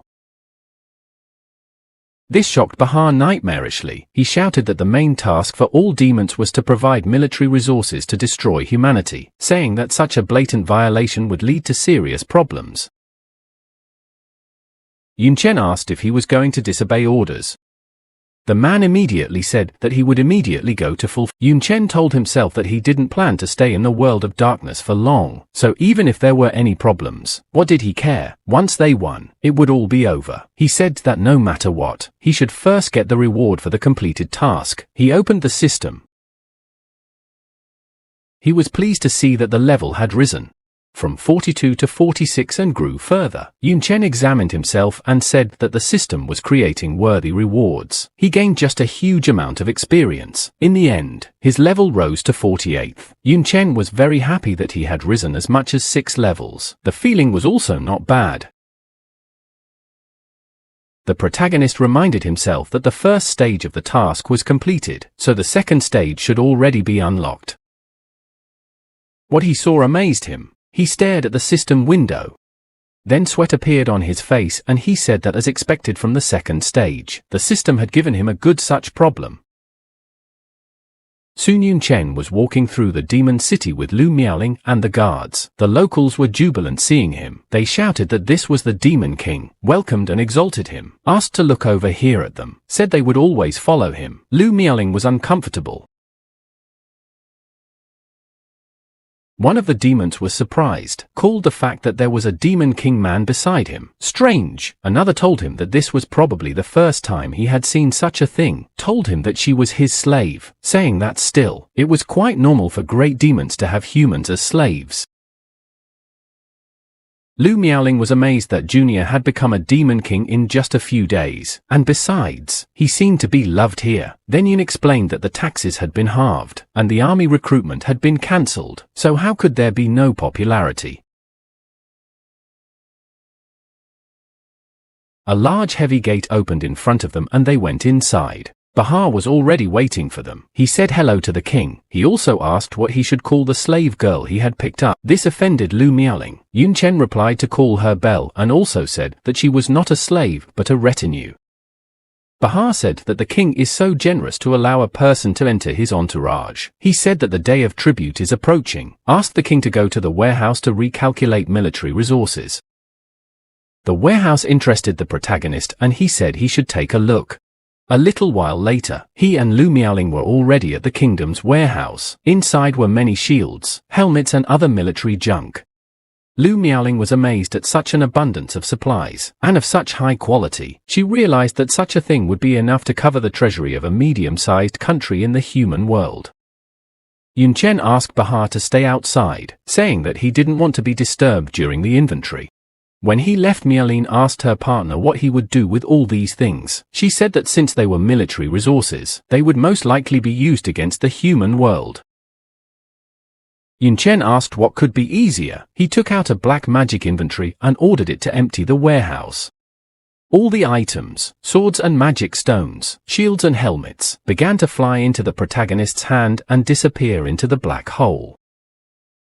This surprised Miaoling even more. She shouted that it was impossible, that a spatial backpack wouldn't be able to hold such a volume. Moreover, he hadn't even changed class, which meant the space in his backpack should be smaller than a normal class holder.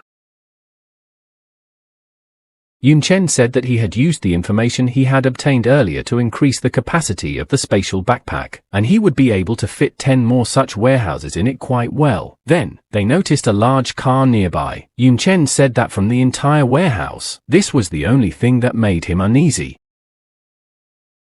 He closed his eyes. He opened them and said that he should examine it thoroughly. It is a magic accumulation destruction cannon, a unique weapon of the Dark Knight clan demons, can be installed in missions or used as a standalone weapon. When the weapon is used, the power attribute is increased to 1000. A large amount of magic needs to be accumulated before it can be released. The energy accumulation time is 15 seconds. Yun Chen said that it is a cool thing. Although it takes some time to charge, this kind of thing can be quite useful. Lu Miaoling remembered that she wanted to ask Junior what he planned to do next, how long he was going to hang around as a demon king. Yun smiled and replied that of course not. His next step is to become one of the 72 pillar demon kings. The second stage of the task was just about that. Ahead was a scary room that contained a small structure made of boxes. It was covered with a small piece of cloth. Lu Miaoling interjected and then asked what other 72 pillars demon king was. She asked again if he wanted to become a 72-pillar demon king. She was indignant and said that it was absolutely impossible. Even if he was a genius, he would have to grow up a few years. Yun replied that it was indeed impossible in the ordinary way, but it just so happened that the situation in the Dark Knight demon clan was special now. He said that because he had already told her on the way. The local demon king was killed by Teacher Xia, and the demon king level people were killed. Now only 3 veteran demon kings are holding control of the overall situation. Said that of course they're different from the same Soto. After all, they are the real demon kings. Yun said that they are currently dissatisfied with the current state of affairs, and the infighting is still going on. Each of them wants to crush each other and become the great demon king of the Dark Knight clan. After all, there are enough demons to become the demon king of the 72 pillars. He asked how they could miss such an opportunity, said that as long as they can keep the plan under control, there will always be an abundance of resources in their pocket to become a demon king. Yun said that after listening to Bacha, he realized that each of them realized that the infighting would only weaken the strength of the country, so they decided to have a decisive battle in a year's time to find out the winner who would rule over everything. Lu Miaoling asked if he was going to participate. He said that he didn't think it was right, saying that the important thing for them now was to find a way home.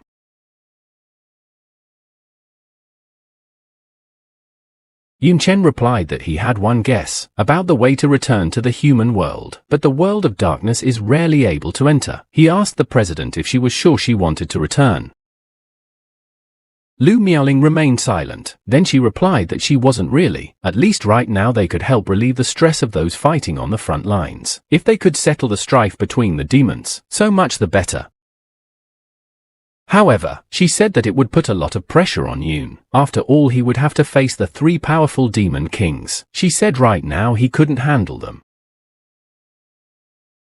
Yun said that the truth was on her side, but this method would help greatly increase the strength in the shortest time possible. He shouted that he had an idea and suggested doing so. Bahar stood at the iron doors.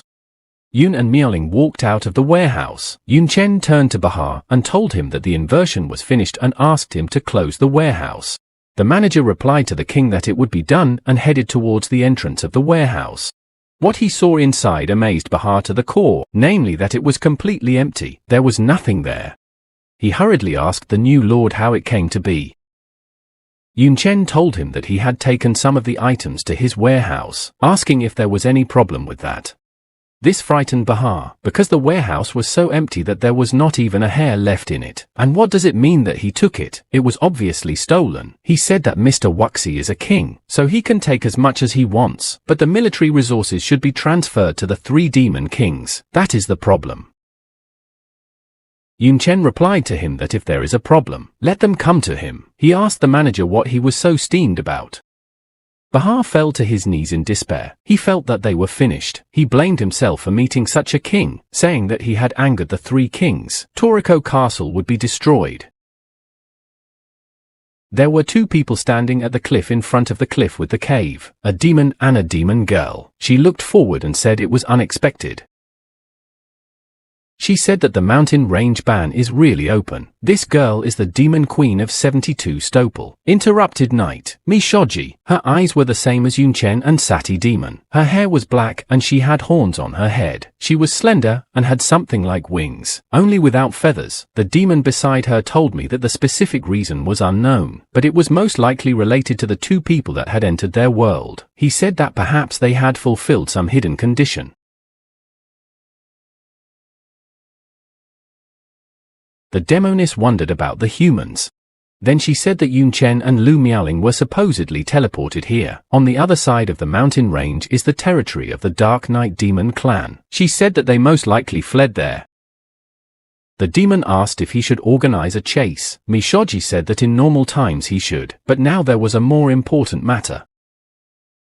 She flew up and told the demons to go. They would take a look at the lands the god had descended upon. The demon did the same, asking what they were hiding there. Soon they stepped onto the cave ground. The demons were surprised. The demon asked if it was all coffins. Mishoji said that it was interesting and she would like to see the bodies that are in them. After all, from this mountain range descended a god. Her magic enveloped one coffin, the one hanging on the chains above. The coffin swelled and creaked. The demon was horrified. He wondered what they were made of. He saw that cracks had formed on it, even after the blow from the Lady of the Interrupted Night, Mishoji. The girl clenched her fist with magic and ordered the object to break. Finally, the lid of the coffin broke through and it fell to the floor. Inside lay a body that had spent a lot of time there. All that was left of the body there were bones and a skin-tight face and hair. His body also had a bandage and something black on his rib cage. The demon said that the seal on that corpse was like Ditara from the Demon Devourer clan. He shouted that he was a great genius 60 years ago, but didn't he die in the war that passed long ago? He asked how his body ended up here. The demon girl replied that it didn't matter, no matter how high his status was when he was alive. When death caught up with him, he became an ordinary corpse.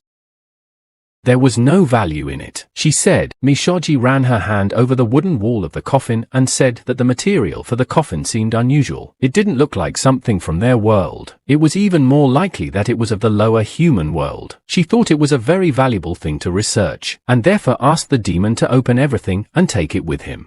The demon was frightened by this. He asked if it was worth taking everything. He said that they were still divine objects in case they offended the god. The girl interrupted him with a question about whether he thought the god would be angry with them.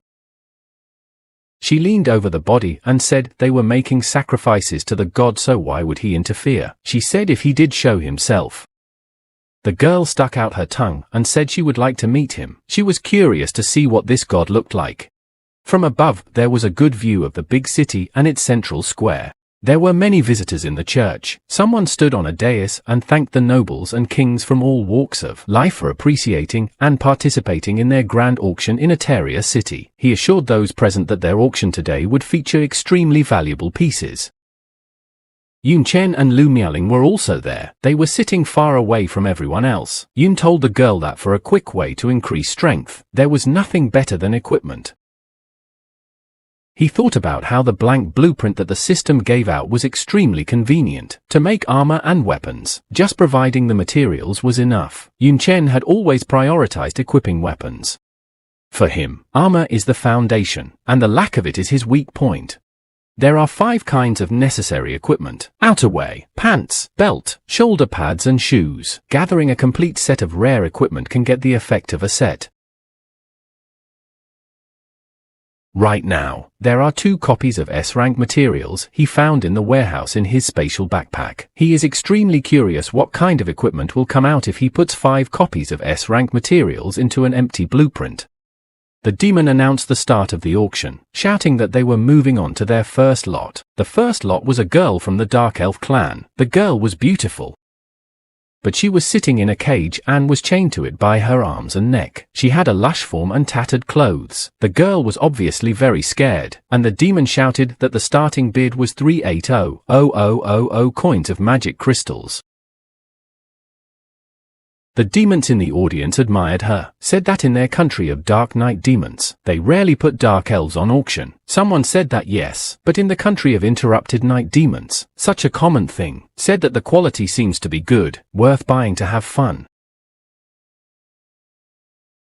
Lu Miaoling was thinking about that dark elf. She knew that they were considered a unique race in the world of darkness. This was the first time she met a member of the Dark Elf clan. She had also heard from her junior that there were wars and disputes between demons, so it was no surprise that members of other clans were used as slaves.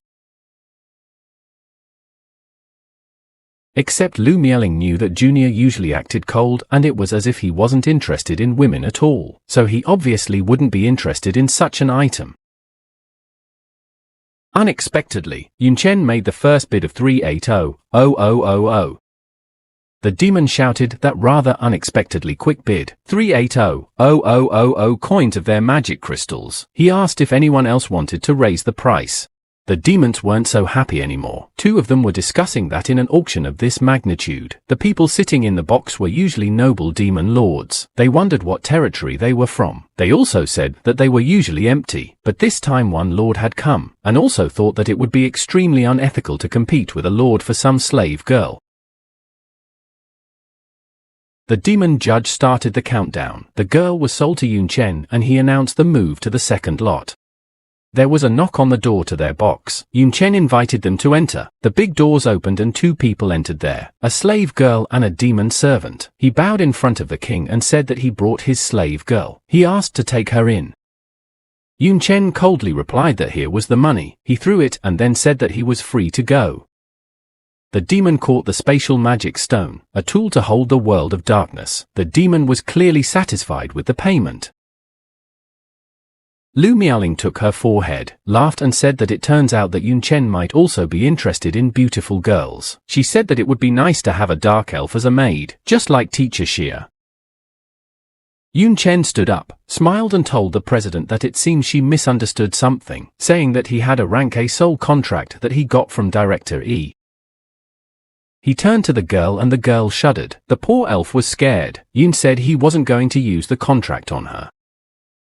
He walked closer and waved his sword in front of the captive. The girl all cowered. She thought she was going to be beaten. However, the dark elf was extremely startled when the chains on her arms and neck fell apart. Yun Chen smiled sincerely at her and congratulated her that she was now free again. The girl hurriedly bowed and thanked the master. She asked him to give her name, saying that she would definitely repay his kindness in the future. Yun introduced himself as Wuxi, telling her that he was the king of Tiroko Castle. He turned around and said there was no reason to pay him back, told her to go back quickly and try not to get caught again. The elven woman rushed to escape, remembering to thank the king once again. Lu Miaolin was angry. She told him to listen to her about how dark elves were different from the elves of their world. They could even be called demons. She asked how he could buy her just to let her go. The girl yelled that being too good was also bad. Yun was pleased with himself. He told his partner not to worry so much. He assured her that he already had a plan. The demon judge cheerfully shouted that the next thing he wanted to present to them was the 8th auction item, an extremely rare and valuable material extracted from the depths of the stone forest of the dead, said that it could be used to forge armor or weapons, as well as extracting the power of death to greatly strengthen the body. The demon pulled the veil off the item and shouted even louder that its name was Death Energy Stone. The stone was frightening yet beautiful, blue with fangs. The demon said that the starting bet was 760,000 coins of magic stones. The demons immediately started betting. First 8 million coins from magic stones, then 830,000, then 880,000, then 9,970,000 coins. Yun Chen said that Bahar's information was accurate. There was indeed an S-rank material in the auction. He said that once he got it, there would be 2 more S-rank materials to create a set of armor. The protagonist raised the bid to 12 million coins of magic stones. Such a large amount of money stunned the demons. They were enraged, shouting that it was him again, saying that of course, a lord wouldn't let such a thing out from under his nose. However, someone asked so what? After all, it was important for him to get the Death Energy Stone as well. The bid was raised to 128,000 and then to 13 million coins. And Yun Chen didn't lag behind either. He put forward a sum of 20 million coins of magic stones. He asked himself, do they really want to compete with money? Yun has the fortress's wealth in his hands, accumulated over many years. They won't be able to ruin him so easily. The demon judge, unlike ordinary demons, was very happy with such a high bid, saying that it was exactly as expected from the greatness of the Lord. He has no limits. Just in case, he asked if anyone wanted to raise the bid. Demons were disappointed, cursed everything, and asked why the Lord took it seriously. Another said that no matter how rich they were, they cannot compare with the wealth of the fortress. He realized that they have no way to get the material, said that all they have to do is surrender. The demon judge started the countdown. The material was sold. The demon hit the table with a heavy hammer. He congratulated the Lord that from now on the Stone of Death Energy goes to him. Suddenly, there was an explosion, right on the dais where the demon lord and the material stood. People in black and white cloaks rushed into the room. They rushed straight at the demons. The demons were terrified. They asked what was going on here. Was the auction venue under attack? They said that the damned humans had decided to show up at the wrong time. People shouted and told each other that most of the demons present were nobles.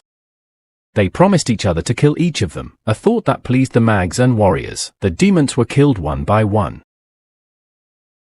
Some tried to escape, shouting that they were actually humans, begging not to kill them. He promised to give as many magic stone coins as they wanted. Another told him to notify the guards sooner. The demons were cursing and shouting that by the time the guards arrived, they would all die here. He suggested to just run away with all their might. Yun Chen and Lu Miaolin looked at the ruins, corpses and smoke, and from above, Miaolin asked if they were human. She was shocked. She wondered how people ended up in the world of darkness. Yun replied that he had no idea, and they were not weaklings. Most of them were second-ranked level 45. Said that there were 2 third-ranked ones among them. The auction house couldn't handle such opponents. He also saw that the material he needed had been stolen. The place where the stone was previously lying was empty. The body of the demon judge was lying next to it. Soon a group of people came out of the room. They were laughing and saying that they had a glorious harvest this time. A man cheerfully told another that there were many useful things at the auction. They didn't even all fit in his backpack. Another replied that yes, and to kill so many strangers. True happiness. He laughed loudly. The mage girl with purple hair told them that despite all this, their mission was not yet accomplished. The new priest needed a lot of precious materials for the third rank. She said that since the death energy stone was in their hands, the girl had a map in her hands. She said they should follow the treasure map to their next destination. Suddenly, Yun Chen landed neatly in front of them. Lu Miaoling was with him. She was fixing her hair, and Yun asked did they really think they could escape so easily. Robbed him, saying that it was quite interesting. He thought that they should talk about a lot of things. The whole group took up fighting stances. One guy said he didn't think they would be chased, not afraid to die. Another man said they would finish him off quickly. Yun told them that he thought they were mistaken about something. He returned to his normal, human form, smiled and said that perhaps they could make contact. Yun Chen along with Lu Miaoling were a dozen meters away from the group of people. One of the men was greatly surprised that he was a human disguised as a demon. The mage girl also suggested that in that case, he might be a demon disguised as a human. Yun Chen heard this, and therefore said that being human, they are not affected by the aura of darkness. He also said that they do not revere demons and even kill them, and therefore they are not like dark novices. He asked who they serve and how they came to the world of darkness. What is their purpose? Then he was very surprised at something. Right at the protagonist, from above, flew a golden arrow of enormous size. It slammed into the ground, accompanied by a violent explosion. A boon Lu Miaoling and Yun Chen managed to bounce away. At that time, Yun told the people that it looked like they were not interested in communicating at all. The mage girl stretched one hand up and loudly summoned a holy grace. All the other people were enveloped by the golden light. Some were scared, some seemed to be going crazy with happiness. Such a man shouted that power. He was overwhelmed by boundless power. The man who was frightened soon changed his expression. Now he was also excited, saying that it looked like the bishop couldn't wait to smash them. All of them rushed towards the young men, Lu Miaoling and Yun Chen. The bald man attacked Miaoling. The girl shouted that they weren't lying to them. They were really humans and not disguised demons, saying that it was rather stupid to kill each other in the world of darkness. The attacker smiled and asked who they were and how dare they call them their kin. He only wished them death. Yun Chen was attacked by several people at once. He fought off each one. Everyone was tense in their battle with the protagonist. The spear of one of the attackers came very close to Yun's head. Luckily, he managed to change his position. He asked if they were attacking to kill, if they felt the joy of a rare meeting with fellow countrymen. The man who fought him shouted that whether they were humans or demons, anyone who did not serve the Lord was a stranger. He shouted for them to atone for their sins at the cost of their lives. He threw a spear of divine power at Yun. There was a lot of golden smoke. People cheered and shouted. He was definitely turned into ashes by the third rank master's full force strike. Another said that his soul and body were purified. He sincerely wished him to rest in peace. The man who had struck was also satisfied, primarily with himself. Suddenly, his expression changed to one of fear and shock. The smoke cleared, and Yun Chen calmly held the man's spear by the very spout. Yun revealed that he had killed all the third-rank demons, and he was a third-rank paladin. Yun equipped his iron hand on the demon king and asked if he was thinking of killing him. The god worshippers were already starting to get on his nerves. He started to come closer and said that since he had failed to clear him, he would in turn clear the man's head, and the man was terrified. He didn't understand what kind of weapon the enemy had. Yun shouted that the only difference was that he would do it physically. Yun Chen clenched his fist and used a fusion of martial arts master skills, a crushing fist and a fighter, striking with all his might. As he aimed at his opponent, his face looked wild. There was another explosion of even greater magnitude. From under the smoke a hand showed itself, when the dust had more or less cleared and the man was seen lying on the ground. His teeth were knocked out by the shockwave and his pupils rolled backwards. Yun Chen said that the gap in strength was obvious, but they could have just talked. It didn't end there. Two more men ran up to him, one from above and one from the side. They shouted that there was no greater honor in this life than to die for the Lord God. They shouted that it was time to kill the kid. Yun Chen thought they were truly crazy. Soon the battle was over. 3 were lying senseless and 2 were sitting in front of Yun and Miaolin. The mage girl and the 4th guy were left alive. They were both looking down. Lu Miaoling was really angry. She said that they were crazy, and yes, all their attacks were deadly. She said that she had no free time, so she killed them. Yun Chen said that everyone was dead. He said that as expected of them, they never show gentleness at critical moments. Said that most of their classes are paladins and swordsmen, and this woman is a high priestess of the 3rd rank. He said that they are so-called saints. Lu Miaoling replied that it is true. These classes are very common in the Holy Empire, but this is the world of darkness. Yun Chen looked up at the priestess, said that if he was right, they are the kind of people who often attack demons and wreak havoc in the world of darkness. He asked them to tell him about their goals and the power behind them. He said that he might even join. This made the high priestess laugh. She shouted that their parish organization could only have those who sacrificed everything to their lord join. A small wing in a golden sphere appeared on her forehead. Lu Miaoling noticed this and hurriedly pushed Yun away. She shouted that it was a wing of commandments and should be dodged sooner rather than later. The girl's brow glowed brighter. Her face rose to the sky and her eyes rolled back. She shouted that they were creatures and that they should die. Something happened. Yun and Miaoling were thrown back by the shockwave. Yun Chen used a fusion of mage skills, magic shield and druid skills, guardian vine. He placed the shield he had built right in front of the golden wave that flew towards them. The entire ground in the neighborhood began to smoke. The bald guy opened his eyes. He figured this was a great opportunity. There were white clouds in the sky. The golden wave had finally disappeared. Now in a small crater in the ground lay the things and the material Yun had bought. Lu Miaoling said that the commandment wing was a unique item of the sacred empire. As soon as the user thought that he had broken a commandment, an explosion would happen, like a self-detonating device. Yun Chen replied that engraving such a thing on one's body was really crazy, but that in itself helped them. Yun held a white small feather in his hand, said that after the explosion, a death energy stone and other things such as a treasure map fell out. Besides all this still,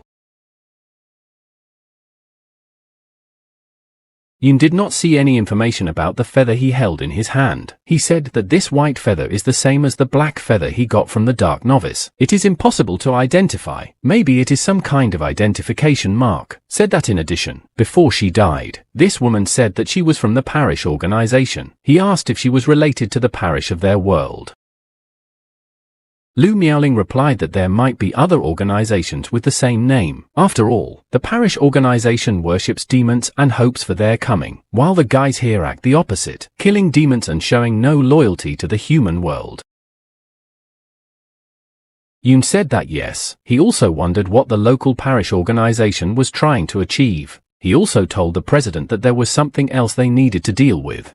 He turned back and said that one of the people they thought Lu Miaoling had killed had managed to escape, which surprised the girl. Yun and Miaoling walked closer. Yun Chen said to his partner that she intentionally left that guy alive. The girl replied that there was nothing to hide from him. There were 2 corpses lying near them and all their belongings were lying around the bodies. Lu Miaoling said that it was still hard to get information out of crazy people like them. She said that leaving a witness would pave the way for them, and if it came out, there would be a chance to get into their organization. They both looked at the corpse of one man. Miaoling said that they were senselessly killing civilians and demons. They seemed to be on the side of humans, but their actions were not doing much harm to the world of darkness. On the contrary, they were aggravating the demons' hatred for humans, which would lead to even more burning revenge. The girl said that in the long run, they were serving as a catalyst for war, saying that being human doing such a thing was nightmarishly vile. He decided that she should find out their true intent. Yun replied that she could do as she knew, but he wouldn't be able to go with her, saying that not to mention how dangerous it was for a human to act in the world of darkness. Lu Miaoling climbed closer and said that it was so touching that Junior was worried about her. She said that she was also going to join the human organization. After all, even if she can't disguise herself as a demon, she has nothing to lose. The girl smiled and said that she didn't want to follow Yun around all the time. She said that you rarely find something that makes you happy. Yun even felt a little sorry for her, but he kept silent. Lu Miaoling bid him farewell until their next meeting, calling him the future demon king of the 72 pillars. Lastly, Yun Chen asked her to be careful. The latter asked him to do the same. Ahead was a thick tree with black mana pouring out from behind it. It was Yun Chen. He had already managed to transform into a demon. He was thinking about what about the Death Energy Stone. He right now had 3 S-rank materials. Nothing was known about the remaining 2. Yun decided that he would have to ask Bahar when he returned. Suddenly, something surprised him. He arrived at the castle where he ruled, but all the guards and guardsmen had been interrupted. One raised his head and notified the Lord that the supreme demon under the command of Lord Carlos was here. They could not withstand.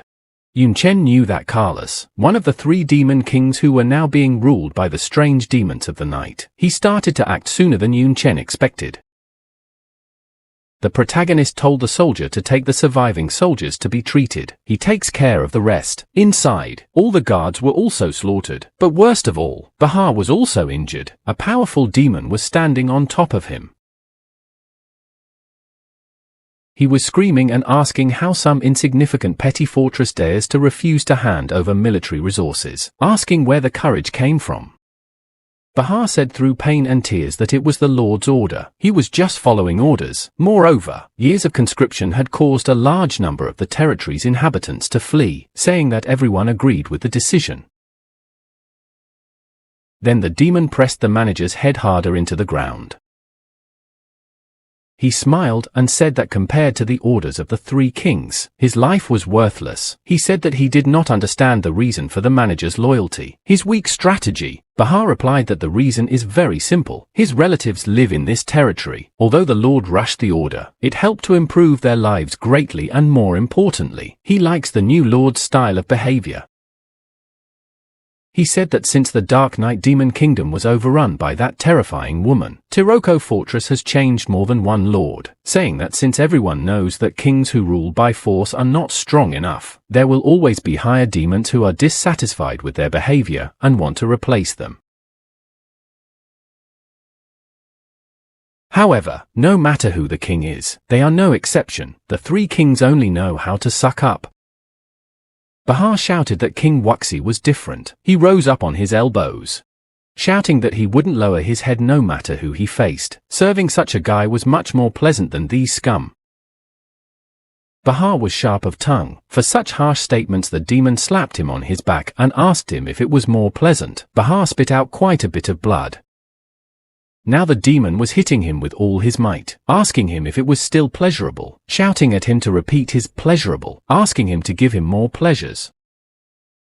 Then the demon reached around his neck, lifted Bahar by his throat. The man said that when the king returns, he will not let him get away with it. The demon smiled and asked if it was true, said he was not catching on. The king of this fortress will be replaced soon.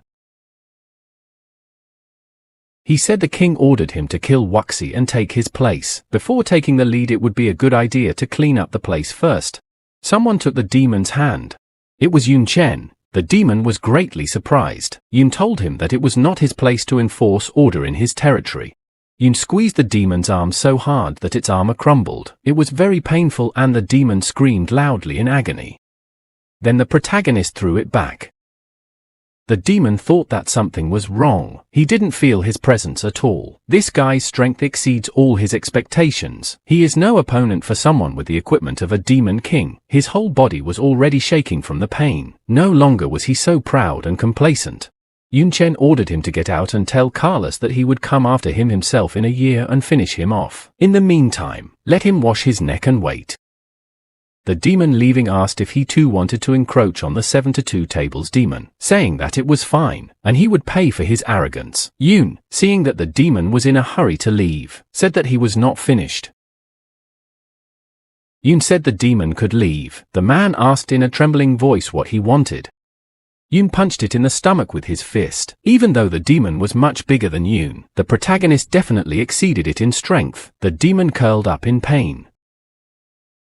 Then Yun Chen used a fusion of skills of Shadow Flow Hype, Shadow Steel and Martial Arts Master Light Arm combo. From all sides, blue magic arm started to reach out to him. Together with the weapons, these skills became steel. The hands reached for the demon. They simply threw themselves at him in an unstoppable The guards were shocked. One asked what it was just now. Another said that it was obvious that the king was just beating him up. However, even so, it was clear that guy. Soon there wasn't even any armor left on the demon, only his underwear. He was angry and shouted that he had been stripped naked. He hesitated at first, and then he still called his opponent a bug. He gathered his courage and shouted that he would kill him. Afterwards, he threw himself at Yun. His fist flew into Yun Chen's face, but only a small quiet thud was heard. Yun looked at his enemy from under his forehead. The demon was furious and bewildered. He wondered why it didn't work. Maybe his defense was too strong. Then he refuted it himself, saying that no, it was more like his own attack had weakened to a minimum. Also his equipment. Yun Chen told him that the attributes, equipment, skills and money, he took everything away with his touch. He reached out his hand to the demon's black body and said that he was now weak to this extent. The protagonist pushed it lightly. The demon was thrown far back. It shattered the glass with its body, and Yun said that it was weak enough to fall off with half a kick. The naked demon was lying on the floor in the main hall. All the guards had already regained consciousness and were looking at the offending man in shock, his body smoking. Then he raised his head and screamed in horror that his power was completely gone, asking how so and why. The demon was hysterical. The guards marveled that King Wuxi had defeated a supreme demon in such a short time. In addition to stealing everything the demon possessed, another said that their lord possessed such terrifying strength. Yun Chen finally sat on his throne and told his guards that it seemed like the demon had taken care of them properly last time. Asking if they were just going to watch him get so weak, the guards froze. One of them said that he was King Kala's subordinate, so how could they? Said that if they attacked him, they could be retaliated against in the future. Besides, he was an honorable supreme demon. Asked what right they had to beat him. Yun Chen turned to Bahar.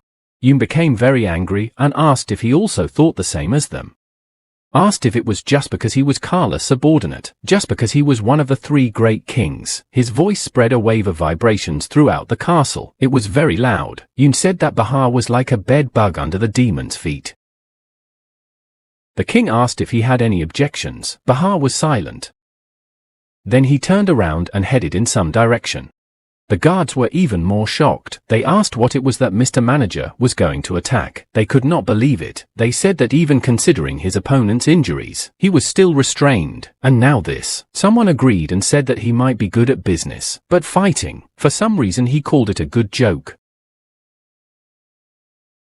The demon laughed loudly too, calling Bahar a lowlife living in a remote territory, asking if someone like him thinks he is worthy to touch him, shouting that his lord has stepped on a slippery slope. King Carlos will finish him off sooner or later. He said Bahar is not stupid enough to die with him, asking if he is. His screams were interrupted by Bahar's attack. He stepped right on his face. This left the guards in shock and deep horror. They swore and shouted that he was a subordinate of King Carlos. They said that if the manager dared to hit him, there was something wrong with him. They thought he was crazy, that Mr. Bahar had gone mad.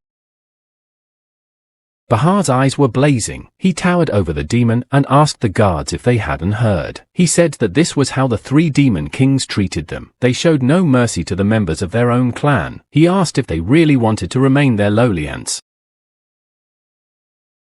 He said that an opportunity has arisen in front of them. Their King Wuxi intends to become one of the 72 tables demon kings. He pointed at Yun Chen sitting on the throne, shouting that even the supreme demon who dared to touch him has lost his power. What qualities do those cowards who have demon left in them possess to lead the people? And what qualities does he possess? Then Yun Chen stepped in. He held out his hand to the guards, told them to work for him, and together they would overthrow the three demon kings, or they would prefer to continue to grovel as insects under their feet. His voice echoed around the spacious hall and he said again, giving them a choice. Now the eyes of the demon guards were burning just like Bahar's eyes. They were shouting that they had long wanted to get rid of the 3 demon kings, that the number of soldiers allocated to the front line should have been equally distributed among each territory, but they were forcibly distributing their share between them, making the civilians hate and fear them. They said that Uncle was now a subordinate of the future demon king of the 72 tables, and his personality had changed. The mere thought of beating a noble supreme demon made them tremble with excitement. They all towered over the supreme demon. Right now he was really scared. He was asking what they were up to, shouting that they couldn't escape the consequences if such filthy and unworthy creatures dared to touch him. The guards started beating him with all their might with the whole crowd. They shouted for him to go to their demon kings. Then they would see how he would like the beatings. Compared to the future demon king of the 72 pillars, some supreme demon is nothing. Their meeting with him would allow them to ascend in the future. They shouted that a bastard like him deserved only to be a stepping stone on their path. They told each other to beat him as hard as they could. The supreme demon shouted that they were creatures. Then they threw him as hard as they could out of the hall. He fell down. The demon had many bumps and abrasions on his face. He called them creatures and promised to report everything. When the beating was over, the guards were frightened. Many were shaking with fear. One said that the words of the Lord had a magical power that took control over him. Another sobbed on his knees about what he had done. They thought that now everything was over. They would be avenged and killed. They did not know what to do now. Bahar was also sitting in a corner in despair. He thought that he was obviously mad for doing such a thing. He said that soon the fortress would be destroyed. Only Yun Chen seemed to be satisfied. He said that it was normal to be frivolous when they were young and they had nothing to fear. In fact, he was having a hard time getting them to be brave. He thought that if he hadn't hooked them with his skills, they probably would have never dared to do this. What he used on them was a fusion of the skills of a warrior, battle cry, and a spearman, inspiration. Together it became excitement. Yun realized that of course everything worked because there was resentment in their hearts. Otherwise he wouldn't have been able to achieve such an effect even with skills.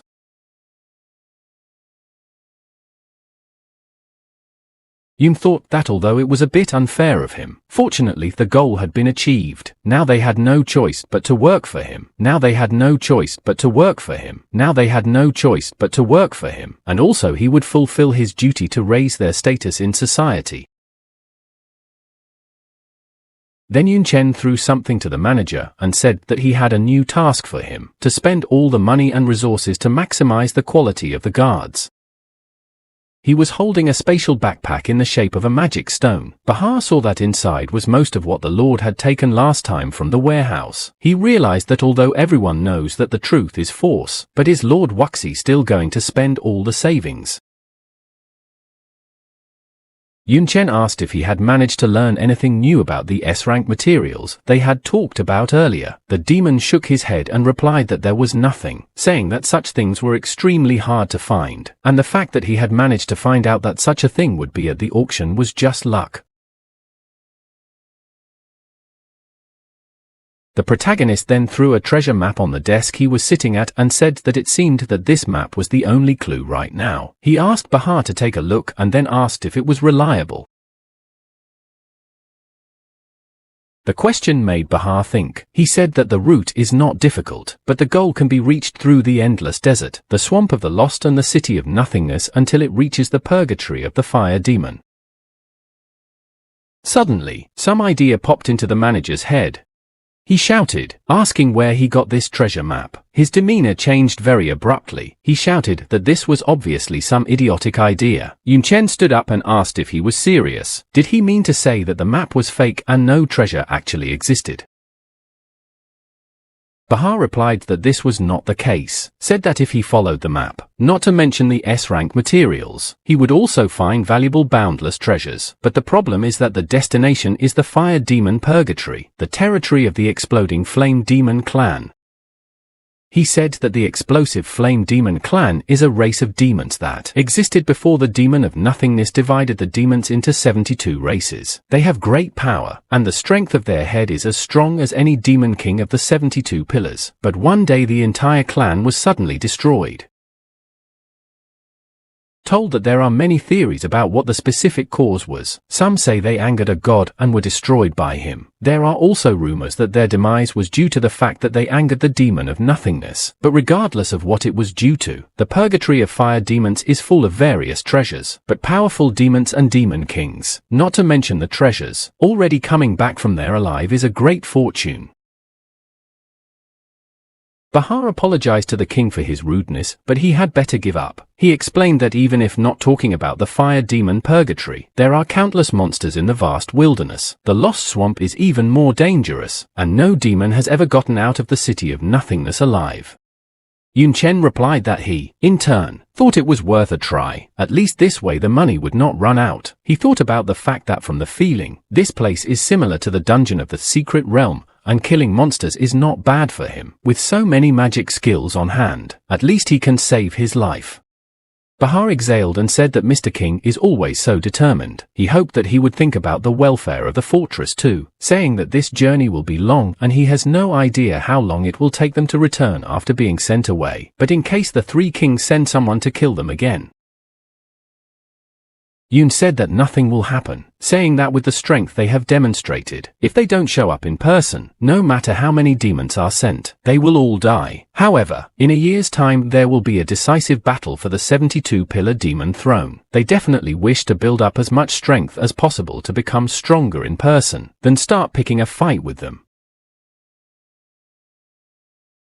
Bahar replied that what he said made sense, but suggested he prepare something just in case. He took out 2 items. He said he would at least take the induction crystal and the scroll to return to the city. In case something happened in the fortress, they could return at any time unless they were in a special room. Yun took the items and agreed to the terms, asked him to prepare everything they needed for the journey. He said he was leaving tomorrow. Somewhere in the world of darkness, a crowd of people in white robes gathered in a large luxurious church. One of these people was Lu Mialin. In fact, she felt very funny because of how easy it was to get in here. She realized how naive everyone was.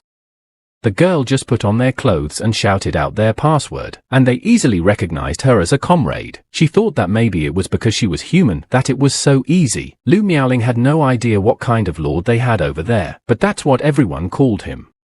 The man in the white robe announced that a new priestess had arrived. He was encouraging everyone to offer today's prayers to the Almighty Lord. The girl was on her way upstairs. Seeing the priestess, Lu Miaoling was shocked. She wondered what it all meant. What frightened and shocked her was that this new priestess was the same as Lucini. Lucini was addressing the Almighty, saying that his firm will grant them strength, saying that his leniency was making them grow. She crossed her arms on the others and said on behalf of all the believers that they were honored to serve him, that they would give him everything for his sake. Lu Miaoling said to herself, who would have thought that she would meet an acquaintance from the world of darkness? And yes, things are going much better than her. Miaoling realized that now was not the right situation to be recognized.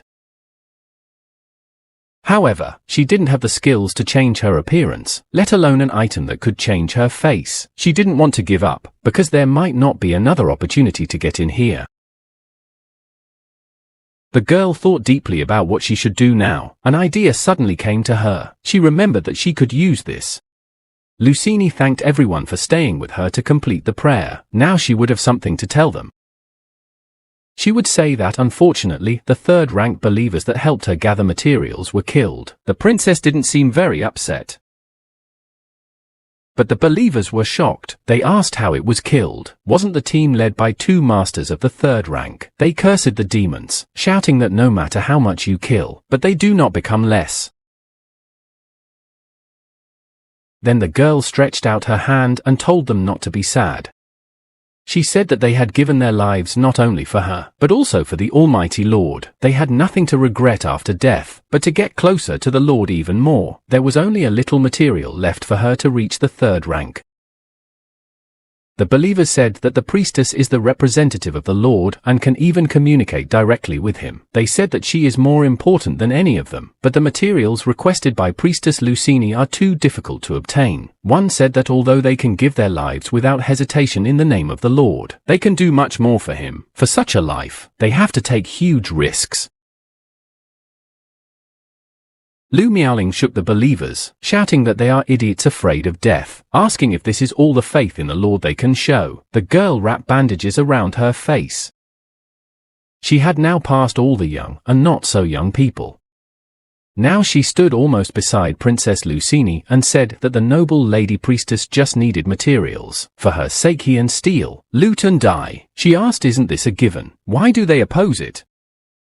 Lucini was happy to hear such a thing. She admired the girl and her sincere and pure faith. She told her to rather approach her and tell her her name. Lu Miaoling introduced herself as Xiao Lingzi. She blamed herself for forgetting to think of a name and she had to use one of the many that her junior had made up for her. Lucini said that the strange believer had a very interesting name. She asked why she was wearing a bandage on her face. Was she injured? Lu Miaoling replied that she was. She told her that it was. She said that it was disfigured by one of the demons, but she believed that the Almighty Lord will turn her face sooner or later. Lucini said that such devout faith was intoxicating, but also told her that there was a single flaw in the girl. Her voice. It was very similar to the voice of a certain Sao the princess knew, so she said. Lu Miaoling told her to herself that she herself was a Sao, and her whole family. The girl was angry. She couldn't stand the princess. However, she had to force herself to calm down.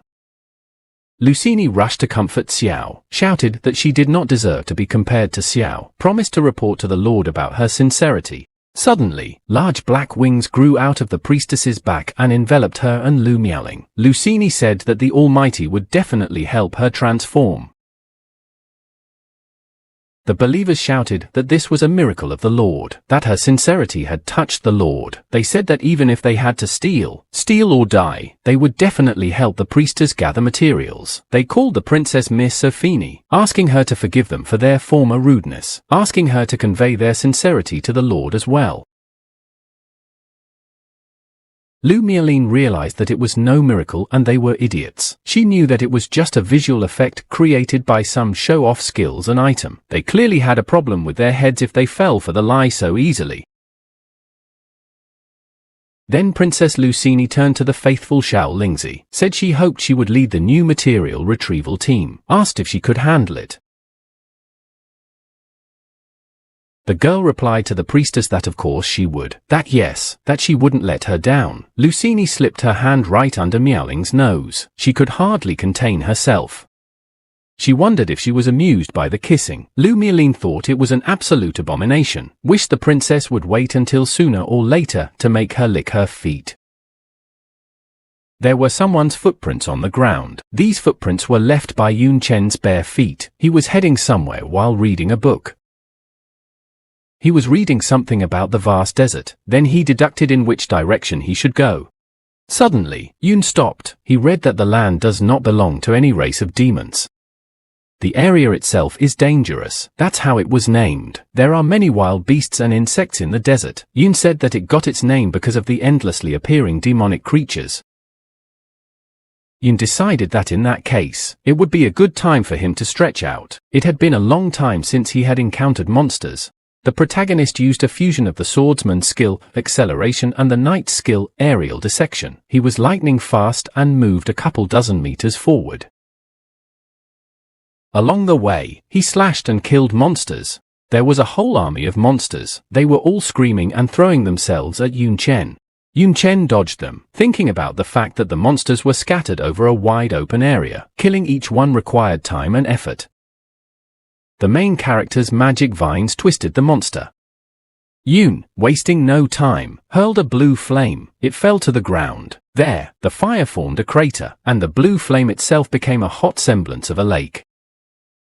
Yun turned back. There was a bunch of insects flying at him. Yun Chen took out a firearm. He asked if they were monster insects. He said that they were really annoying freaks. Now he was equipped with demonic terror. The weapons could be in the form of paired pistols, sharp guns, or short spears. Yun pointed the muzzle of the gun at the attackers. Soon, all the insects were blazing in blue demonic fire. A while later, Yun Chen stood calmly in the middle of the corpses of the slain monsters. He sat down at one of them and said that unlike the dungeon, here, killing monsters does not drop equipment. If he wanted to get any materials, he would have to dig through their bodies. He said that it was good to get experience points. At least he did not kill for nothing. Besides, the demon monsters here would drop things that you couldn't get from the dungeon monsters. Yun stuck his hand right inside the monster. There he immediately dug up a crystal magic stone. Yun knew that the stone was rich in dark magic power, which could be absorbed by lemons to become stronger. He said that coins and demonic crystals were the universal currency of the world of darkness, precisely because they were made from crystal magic stones, which themselves had a certain value. Yun said that yes, and the attributes captured by the robber are forever unused. He didn't know if it would work out to learn it or not. It remains to be. 3 months later, ahead everything was terribly dry. There was no way for the trees to survive in such conditions. There was also a dark cave visible ahead. Yun Chen was sitting on a rock. Everything in front of his eyes was purple, glowing. He said that after 3 months of clearing monsters, he was able to pump up to 7 levels. So he also collected a lot of crystalline magic stones, and in fact the back and sides. Around the main character lay a lot of magic stones.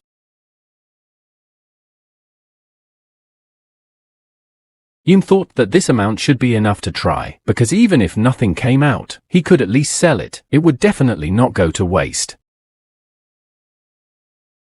He had prepared a large cave in advance, so there should be no threat to safety. Yun jumped up. Now he was almost out of the cave and shouted that the preparation was complete. It was time to start. Many stones were burning with purple flames. Yun Chen stood in the purple flames. Everything around him snapped and cracked. The guy was in pain. Besides, his body was disintegrating. He looked at his arms. They were cracking. So were his legs, and all the clothes on him. Yun didn't understand why. Then he realized that no, it was normal. After all, the power of dark magic is to first destroy the body and then recreate it afterwards. All the cracks on his hand soon began to heal. Just a different color. Differently. Yun looked at his own hands and said that right now, his entire body from the bones to the muscles, blood vessels and skin, turning demonic. Yun Chen began to be enveloped by violet-blue flames, and once again, he didn't realize what was happening.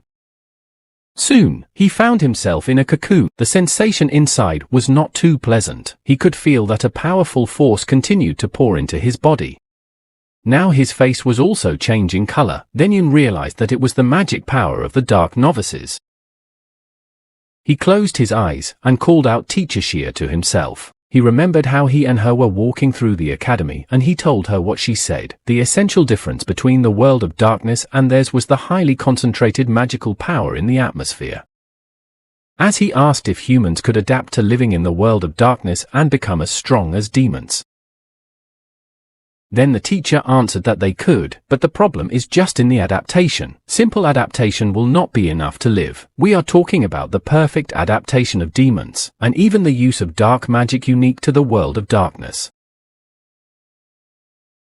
She said that since the so-called quantitative change leads to a change in quality, the extremely high concentration of magic power makes the magic power of the world of darkness gradually change, forming a dark magic power superior to the ordinary. Once there were demons secretly studying human skills, and eventually using the skills they learned to release dark magic, then the effect is greatly enhanced. As Yun asked what if humans were able to use the skills of demons, the teacher replied that it wouldn't work. The skills of demons are drawn from the power of dark magic, not ordinary magic. She said that the enemy can use their skills, but they can't use their skills. Unfairly true, but this is the reality. There is nothing you can do about it. Being at the bottom means that you are destined to stay below others. This is the order. Then Yun thought about it and said that he could use the Demon Queen talent and the demonic underworld flame. These are all demon skills after all. Teacher Xia told him that only the source of his demonic underworld flame was an item. It would only become his skill after absorption, and the essence of a demon lord was only created by a formula given by a god, the ability to ignore the rules, change or even create them. The teacher reiterated that only a god could do that. She approached him, saying that if he wanted to gain the power of demons, he would have to infuse dark magic power into him as well as the dark novices, saying that by absorbing enough, he could completely become a demon. Teacher Xia pulled him even closer and said that after he became a demon, he would never become human again, asking if he wanted to do so. Yun Chen remembered this, but only now was he able to give an answer to the question. He started to say of course.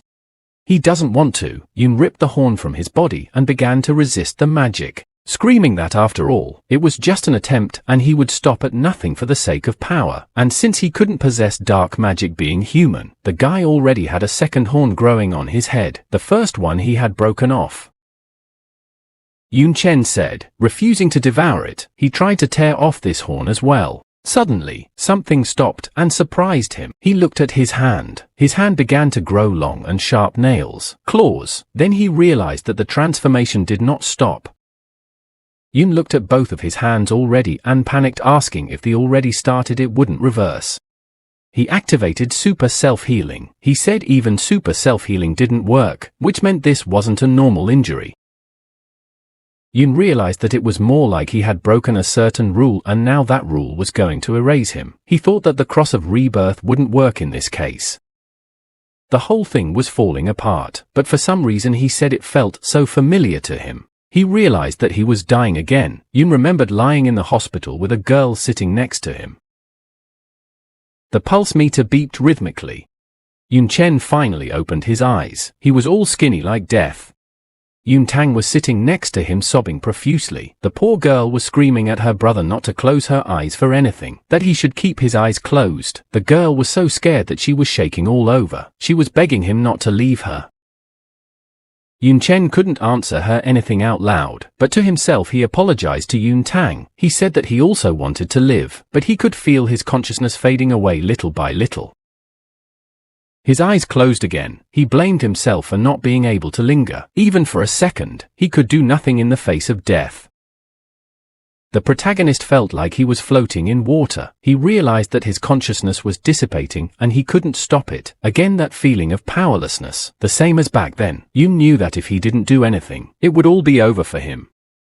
But no, he did not wish for that. He decided that this time was different. He had already died once. Death was known to him. Now he had a feeling as if he had surfaced from the stream, deciding that there must be a way to survive. Utopia was not for him.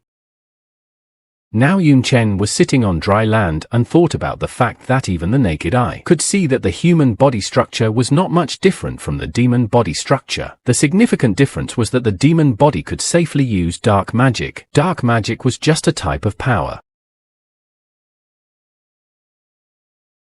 As if through ice, he looked at his reflection. Only on one side was an ordinary appearance. On the other was the essence of the Night Queen. Yun thought that he just needed a suitable vessel such as a demon body. In this case, if he uses a false demon body created through a skill to deceive her, perhaps he would be considered a vessel. Yun felt as if he had pulled himself out of utopia. From within the cocoon, Yun could be heard calling out to someone. He spread his arms out to the sides, telling her that he would no longer resist and if she wanted, she could enter his body. Shouting for her to dissolve into his shadow, to mingle with his skills, saying he would accept everything without abandon. The magic began to envelope him. It hurt, and the protagonist screamed loudly in agony. The cocoon began to crack at the seams. Then came a massive explosion that tore it from the inside. Many rocks and blocks were now flying back to the ground. Yun Chen possessed a Dark Knight evolution. It seemed that behind his back was a halo and black wings. He was a primordial darkness, a demon's body. Yun looked at his hand and said that he seemed to have succeeded. He now had horns, claws and long white hair. He had gained the body of an S-rank demon. Primordial darkness resulting from the fusion of dark magic in the state of the demon body. The effects of various attributes and skills are enhanced and the body is completely turned into a demonic body. And dark magic and ordinary magic can be used at the same time. Not only are there new abilities hidden in the new demons, but also the ability to transform, closely linked to their bodies, allowing them to evolve. This transformation effect as a disguise is closely linked to their bodies imbued with the power of dark magic. It is what gives them the ability to change their outward appearance, substituting it for the Dark Knight, and when the ability is cancelled they revert to human form and are stripped of the power of dark magic, remaining only ordinary beings. thanks to the Dark Knight Demon Queen of 72 pillars. It is possible, but it is also extremely difficult because of her immense power, which requires attacks. While the development is not complete, and only by mastering flexibility, it is possible to completely control these demons, and if even one condition is violated, she will destroy by force and rules. Yun Chen's actions break the rules, but strangely the person who put them in place doesn't notice this, which adds mystery to the situation and will possibly lead to unexpected consequences. At that moment, the protagonist noticed something unusual nearby, which made him scrutinize his surroundings and prepare for possible danger. The silhouette of a monster emerged in the gloom, radiating determination and unyielding ambition. It seemed invincible, ready to change the course of history, to overthrow everything in its path. These creatures seemed to be drawn to his absorption of dark magic as if it was their sole purpose and raison d'etre. But joy possessed him, for it came in time. It was on these monsters that he would test his new power and find out what he was capable of. The guy instantly changed his attitude to everything that was going on, suddenly awake to the new opportunities and challenges that awaited him ahead. The monsters were determined to deal with the guy quickly and ruthlessly, realizing their goal regardless of the obstacles. The protagonist noted that there was a tremendous change in the depths of the night that did not go unnoticed by him or those who dared to summon him. It seems that the key to the evolution of talents and skills is dark magic, opening doors to new dimensions of power and possibility before them. Yun Chen made the decision to use dark magic to test his other skills, exploring the edges of his potential and breaking new ground. The thorns grew before his eyes, retaining their original properties, but taking on an enhanced significance, becoming an integral part of his role and essence. After that, the guy began to form a huge magic ball, filling it with energy and focusing on creating a powerful artifact. The coverage area and explosive power of the fireballs increased, amplifying their destructive power to even higher levels. He was also surprised by a skill called cloning, which opened up whole new horizons and opportunities for him to fight and explore. Strangely enough, with this skill, he could create another clown, expanding his abilities and multiplying his power many times over. If he repeatedly applied skill fusion, he could achieve unprecedented results, combining magic and cloning into a single, powerful force. Fusing the skills of a magical swordsman, a flame-absorbing assassin, and a flame puppet provides 65% of the user's attributes, possessing all class skills and dealing fire attribute damage. Fusing the skills of a Daoist, lightning assassin summoner, and lightning puppet allows you to inherit 65% of the user's attributes, possessing all the skills of the pine class and dealing damage with the lightning attribute. After all these events, by the guy's side were his two clowns, faithful companions and allies, ready to support him in any trials. The protagonist gave them orders to destroy their opponents, entrusting them with their fate and choosing to rely on the loyalty and strength of his clones in battle. Of course, the clones immediately started following the guy's orders, showing their loyalty and determination to see the mission through. For months later, Yun Chen notices that this place deserves the name Boundless Desert. It took him 7 months to completely cross it, going through all its mysteries and dangers.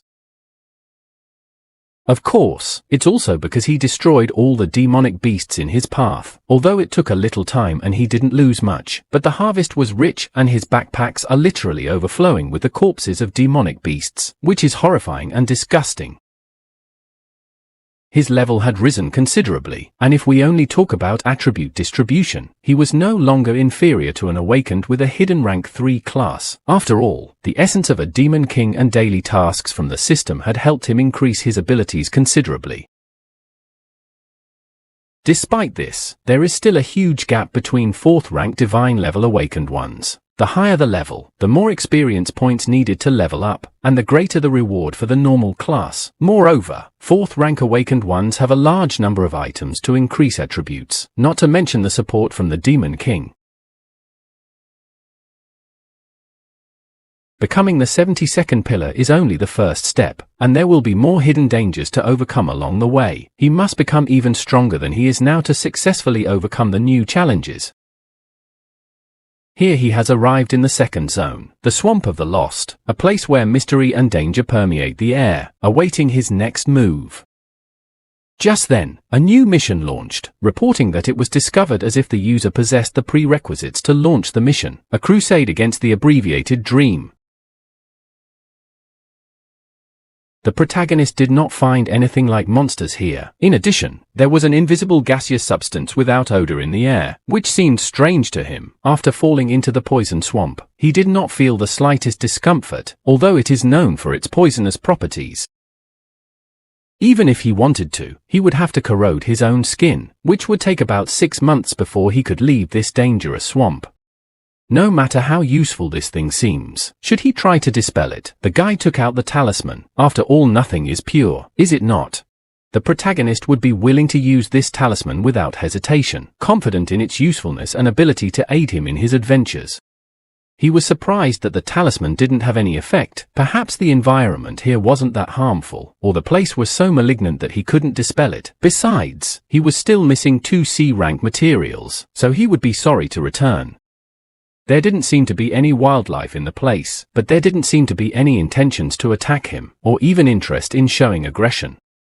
But the protagonist still noticed something that made him wonder what was going on in the place. This was it, having been deceived from the moment he came to this place, and it made him frustrated and disgruntled. Realizing this, he was to fight these monsters, rising up against the one who had falsely deceived him from the beginning. Oh, and to top it off, Yun Chen started to surround the creature place, increasing the tension and creating an uneasy environment. One of them even managed to reach over to the guy and grab his shoulder, making him feel threatened quite close. It felt as if he didn't plan to fight them at all, as he didn't even move, as if he was frozen in place. But at that moment, someone did help him and he didn't die on the spot, keeping his life. It was an unknown hero in the guise of a shadow, suddenly appearing to help him at a crucial moment. At this time, some sick person was taken outside to get some air. What was going on around him seemed unrelated. Warm sunlight and faint shadow were present in this scene, creating contrast and reminding us of the contradictory nature of life. Some girl was saying that today was such a beautiful day after all, and he was being discharged from the hospital, which made him reflect on her strange words. It was Yun Chen who claimed that his body had gotten better and he was finally being discharged. She was happy that she could return to the university, but he won't have to worry because she will work as hard as possible in her free time taking care of him. He doesn't have to worry about money or seeing his friends, and she is even called a working fairy. Well, anyway, he can't just put everything on her shoulders, because that's unfair and unreasonable. It is time for him to return to the old days, remember his former responsibilities and take an active part in his. Immediately afterward, he went to his apartment and set to work at his computer, absorbed in his business and tasks. He immediately set about creating a character and had to validate that action by immersing himself in the virtual world of the game. Guy, not wanting to waste any time, immediately set about creating this character, determined to start the game without delay. It didn't take long before the guy was already embarking on a new adventure, ready to explore and conquer virtual. He fought and defeated his opponents with ease, showing skill and confidence in his own abilities. The protagonist was congratulated, as he managed to become a dungeon sweep champion in record time, recognizing his skill and incredible achievements. Talented player Yun Chen returned and went all the way to the end, successfully winning the national championship among Malancha schools. He was the representative of the Chinese division and was congratulated at the World Championship, where his success was recognized and celebrated with a grand ceremony. When he was given the floor, he stated that his victory was a foregone conclusion, thanks to his perseverance, talent and the support of the team. Yun Chen was happy for her brother. She was now taking up work to support him, always willing to help and participate in his life. Today, she decided to give everyone a treat, as she had recently been given a bonus for first place in the dungeon sweep. There were days when she would come home from work and complain that she was extremely tired, because her boss demanded that she work overtime over and over again without any extra pay. There were also days when they had fun together, creating vivid memories and enjoying mutual understanding. They also relaxed together by the seashore, enjoying the sounds of the surf and the beautiful view that soothed their souls and strengthened their bond. With pleasure, the brother took photos of his sister, capturing her smile and joy to preserve the memories of happy moments together. The girl noticed that lately it was as if her brother was always thinking about something and looked preoccupied, so she assumed that he was going to introduce her to his girlfriend so that she could assess how suitable she was for him. The protagonist said it was just nothing and not to worry about it, trying to comfort his sister and get her off his back about his possible problems. It's just such a beautiful world. It's just a pity it's not real, but still, sooner or later he'll have to go back, moving away from the magic back to reality. Yun Chen realized that he had learned long ago that she wasn't real, just like this world, which made her feel vulnerable and alone. No matter how real the illusion may be, in the end it stays, and it defies logic, which makes him feel confused. The girl decided to give the guy a big hug goodbye to convey her support and love for this moment. Then she asked him if he could stay with her without leaving, thus expressing her hope that they would continue their companionship. The protagonist steadfastly refused to leave, as he felt that his sister and a host of unresolved issues demanded his presence and attention. Whether reality brings joy, sadness or happiness, sooner or later everyone will have to face it, for staying here is only an escape from reality. At this time, it became clear that the protagonist had survived after all. He had hidden the shadow puppet of his shadow beforehand when he entered this territory, otherwise his consciousness would have drowned in illusion long ago. The shadow had done its job well. Suddenly someone came up behind him and asked if he had awakened, and this made the protagonist instantly aware of his presence in the moment. Yun Chen, realizing that it was the president, asked if he was going to infiltrate the parish and why he was here. It turns out that the president is helping the leader gather materials, and even brought some believers with him, but it looks like they're not going anywhere. According to her observations, after the fog here had accumulated to a certain extent and turned into slime, she noted that this slime not only plunged people into illusion, but also paralyzed their nerves and senses. Even if their legs and arms were cut off, the senses would not return, for the pricks or weak will or strong desire could easily get lost and could not return.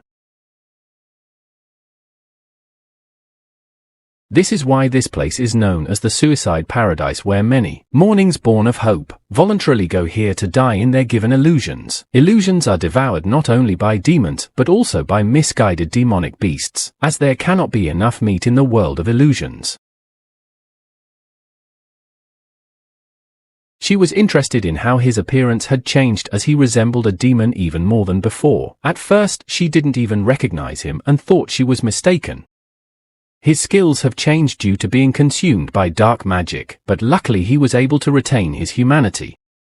The army put a lot of effort into studying the absorption of dark magic but failed every time, not expecting success. When he started to promote his method, it contributed to a significant increase in humanity's combat power.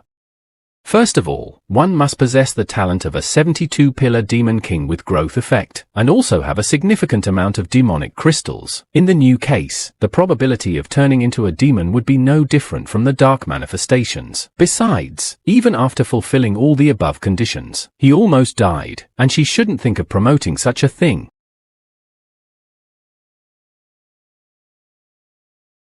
In the last 6 months, she has won a significant amount of resources and has become something of a petty leader, much lower in rank than their mutual acquaintances. Lucini, she is simply served by a... No wonder she lost easily in the tournament. He had thought at first that it was due to random mistakes, but now it seemed like it was all a well-planned plan. You bet, because the parish organization here is closely tied to the Holy Empire. After her pursuit, it became clear that most of the people in the organization were brought here from the Holy Empire from an early age and were accustomed to the environment of the local world, and are manipulated. Called Adepts of Light, they use the class system of the Holy Empire, viewing them as if they were demons or humans. If you don't follow their teachings, they are considered outsiders, not worthy of life. The Dark Acolytes worship demons and long for their arrival, and since they're connected to organizing the arrival, they're probably awaiting the arrival of their Dark Lords.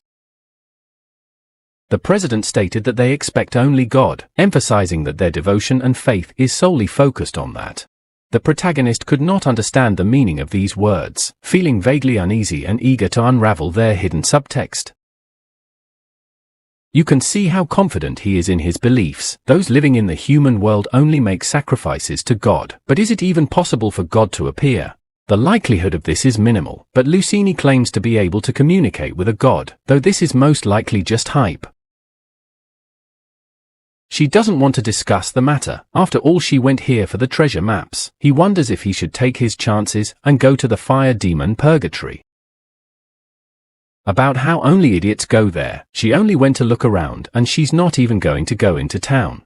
All because it is extremely dangerous there, and this becomes the reason for their decision not to risk going there.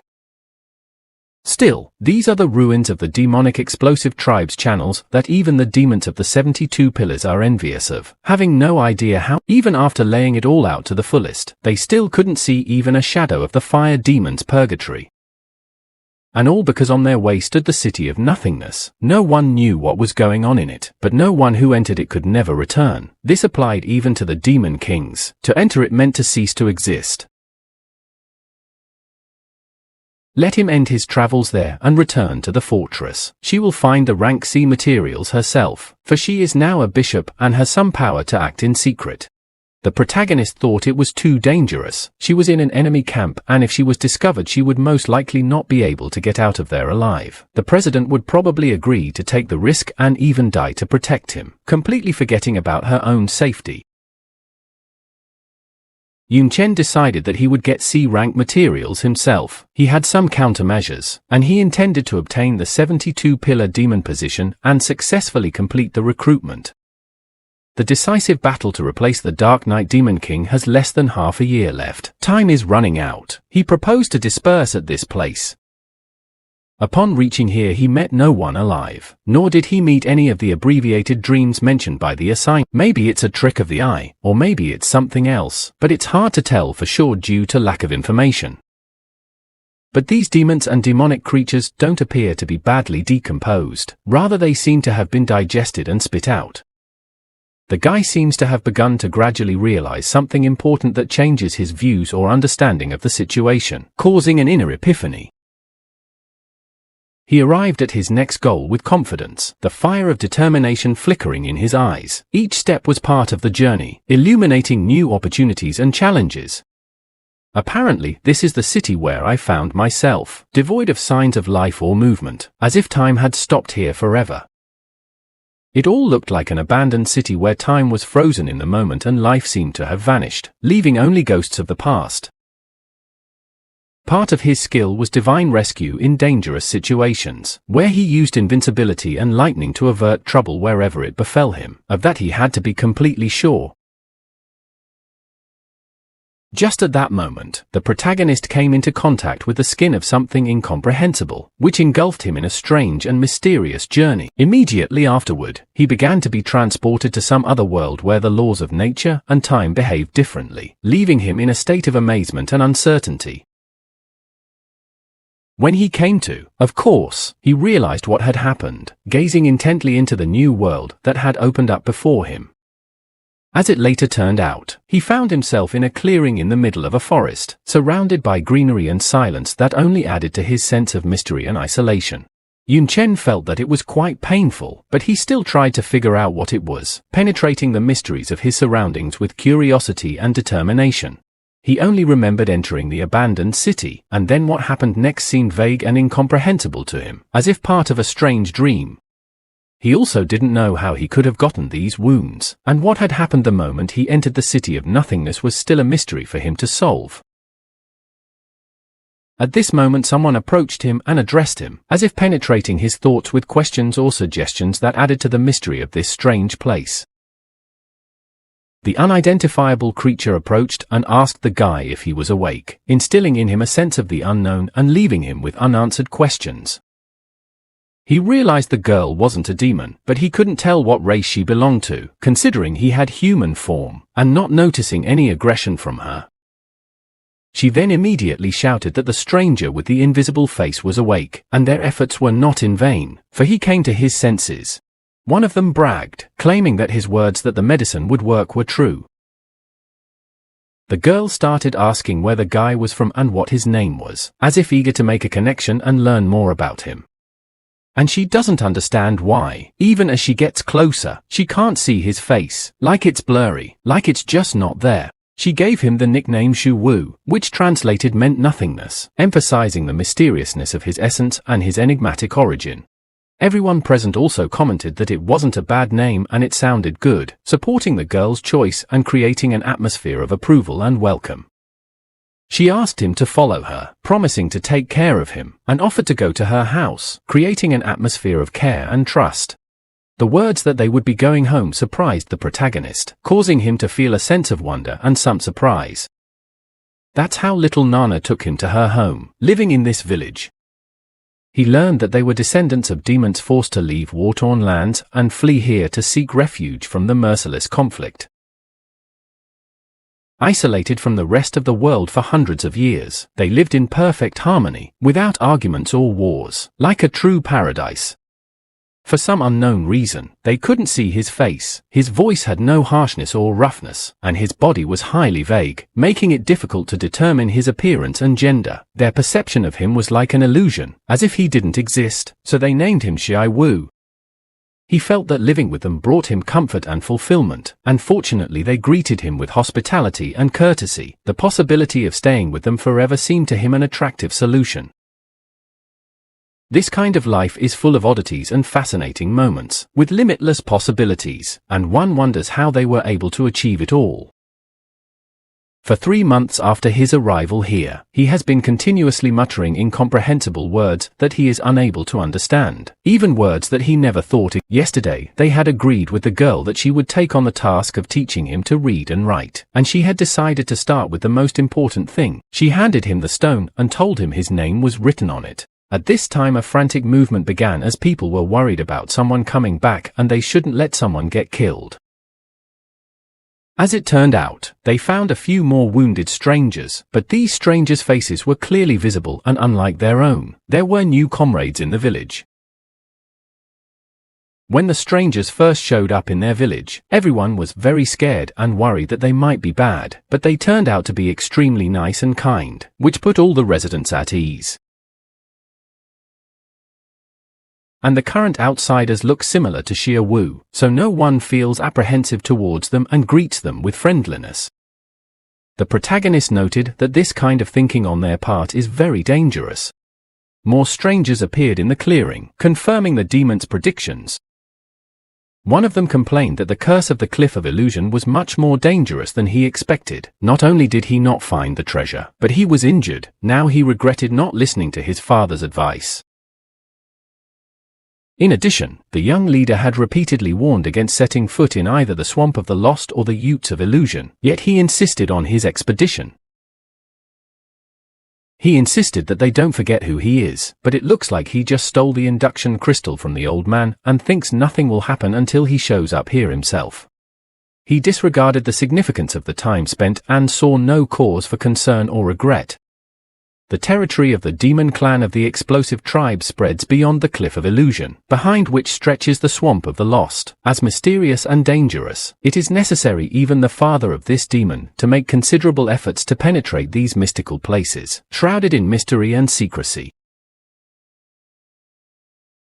The junction of the Swamp of the Lost and the Cliff of Illusion was once suspiciously quiet, but suddenly everything changed, and the ground collapsed as if revealing the unseen depths of an unfathomable world. At this instant, the explosive demon clan leader noticed something strange that caught his attention. The people of the nearby village came to them and enthusiastically welcomed the arrival of the clan, expressing their joy and willingness to help. The leader considered the encounter with the villagers an unexpected good fortune as it gave him a chance to seize the initiative. Seeing them as weaklings, he decided to seize the moment before they had time to report the encounter with the other clan's demons to strengthen his position. One of the villagers showed a willingness to support the demon clan in their endeavors. But the leader decided to take his time as it seemed that the villagers were in no mood for conflict or aggression. His subordinates were surprised, for the young head usually showed a tendency to violence and preferred to solve problems by force. They wondered what could have caused such a change in his behavior. The leader regarded his subordinates as ignorant jerks, unable to understand his new path, for his violet pupils, inherited from his ancient ancestors, testified to the dark power residing in his soul. These guys are purebloods from vanished ancient races mentioned in ancient texts and legends. They have passed on to me the knowledge of ancient times that are described in forgotten books. The leader, sensing the approach of death from his wounds, appealed to his subordinates for help, wondering if there was not a single kind-hearted person among them willing to help him in this difficult moment.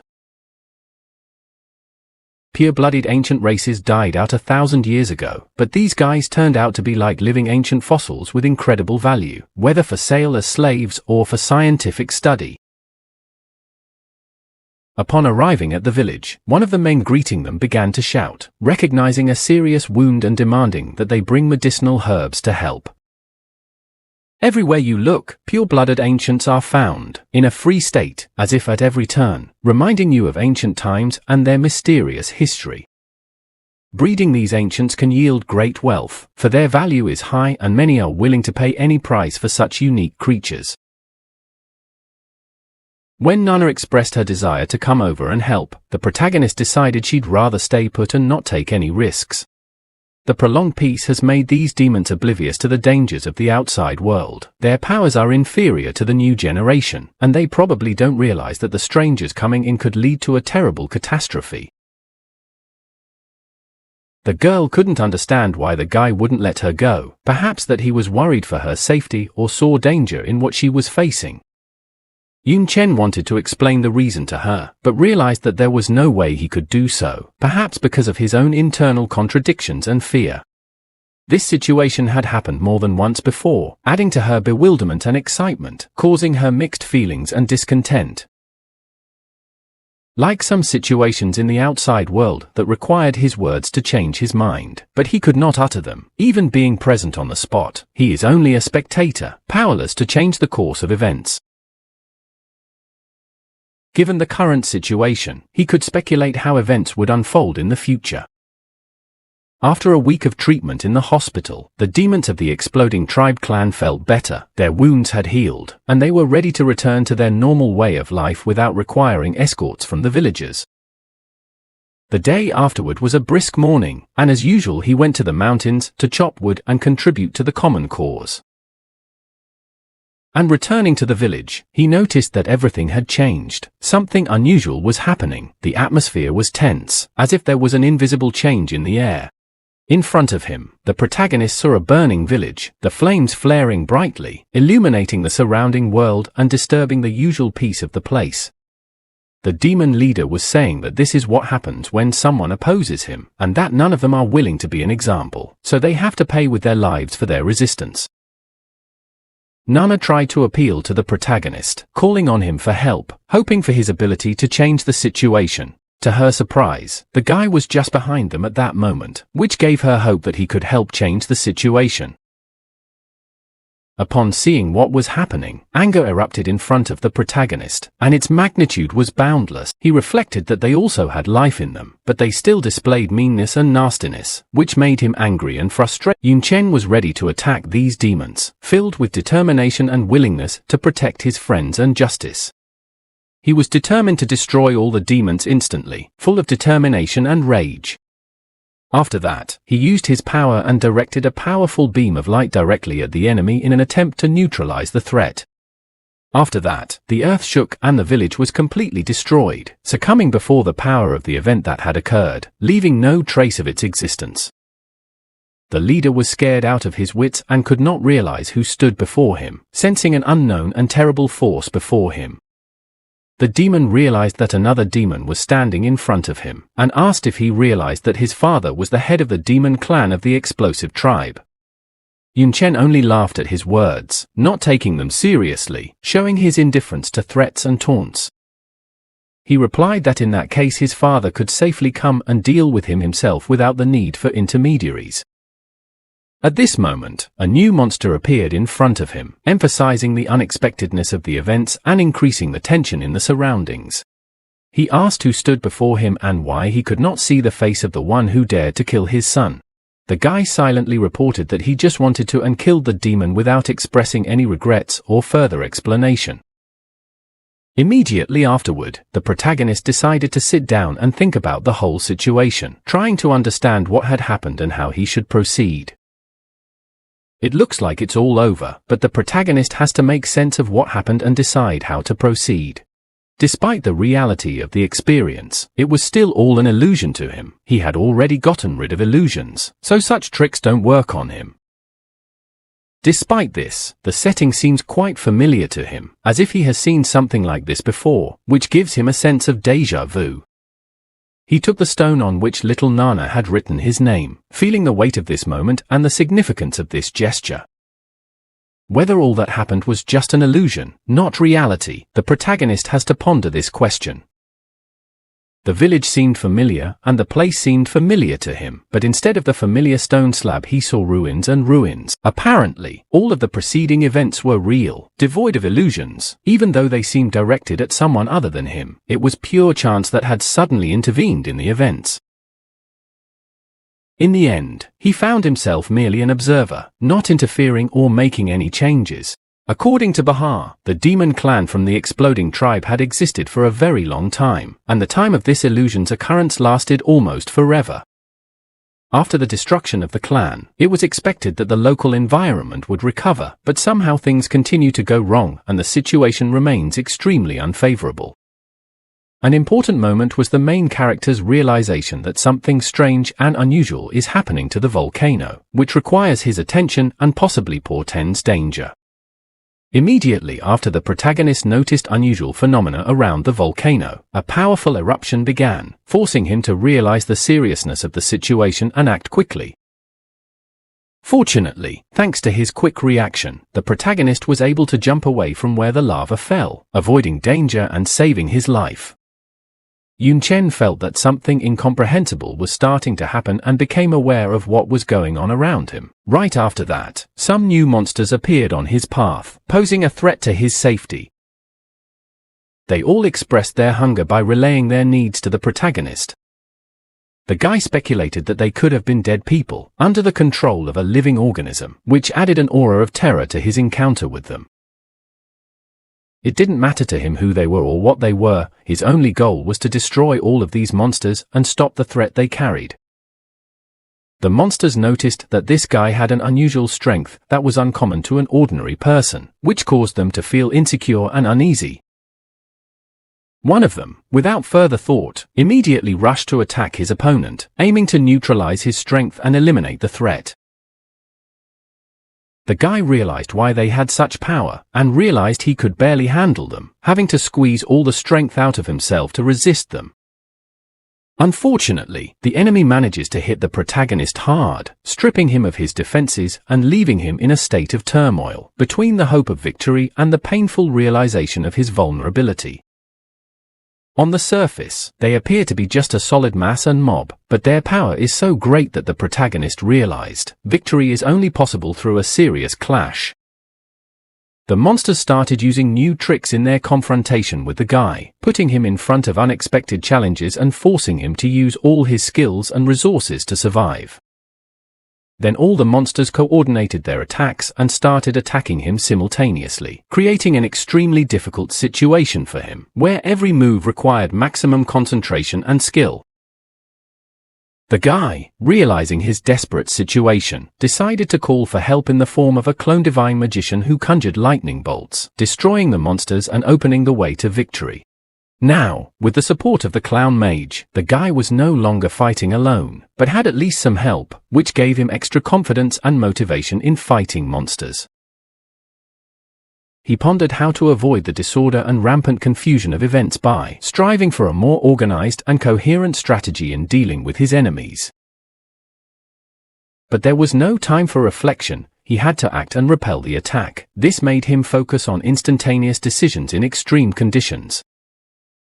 These monsters seemed devoid of reason, but capable of predicting his moves, a testament to the advanced fighting instincts that permeated through their outward disorderliness and chaos.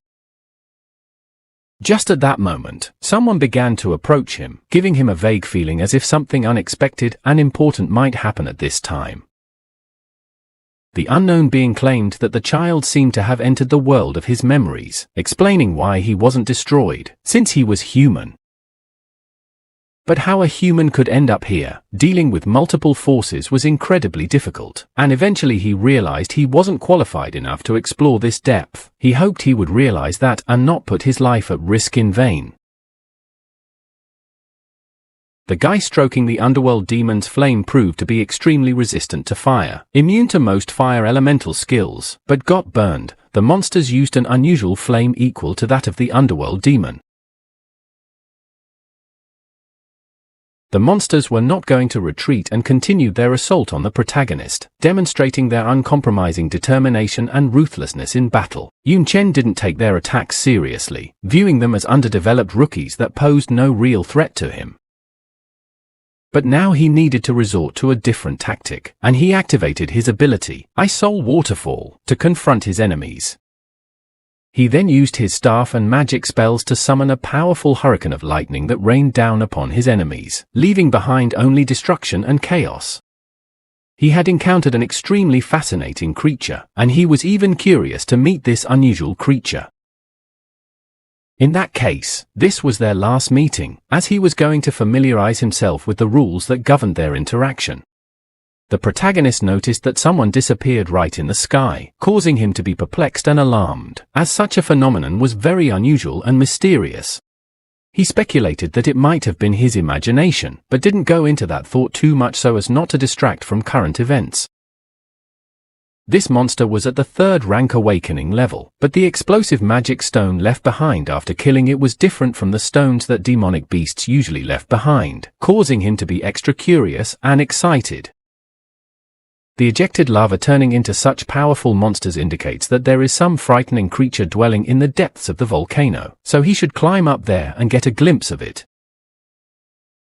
The closer you get to the crater, the more monsters there are, but fortunately their fighting instincts are developed. Although their intelligence level leaves much to be desired, their behavior resembles rather instinctive reactions. Until they go into a fighting state, you can use invisibility to successfully pass through them. At this point he noticed that someone was right in the center of the volcano after all, causing him interest and bewilderment, for it was a very dangerous and unfamiliar place to be. He used his primary skill as a hunter, his eagle eye, to discern who was at the center of the volcano, seeking to unlock the mystery of this enigmatic presence.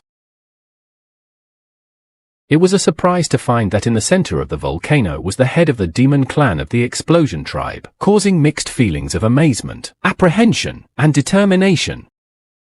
At this time at Jiangnan Academy, in an effort to assimilate new knowledge and skills, students and teachers are deeply immersed in learning and research, striving to push their boundaries of knowledge and achievement.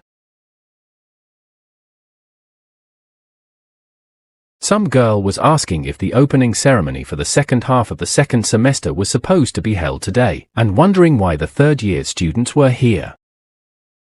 Have her pay attention to the uniformed men standing behind the dean. They are most likely from the army, from private military units that fight on the front lines and only occasionally show up at the academy.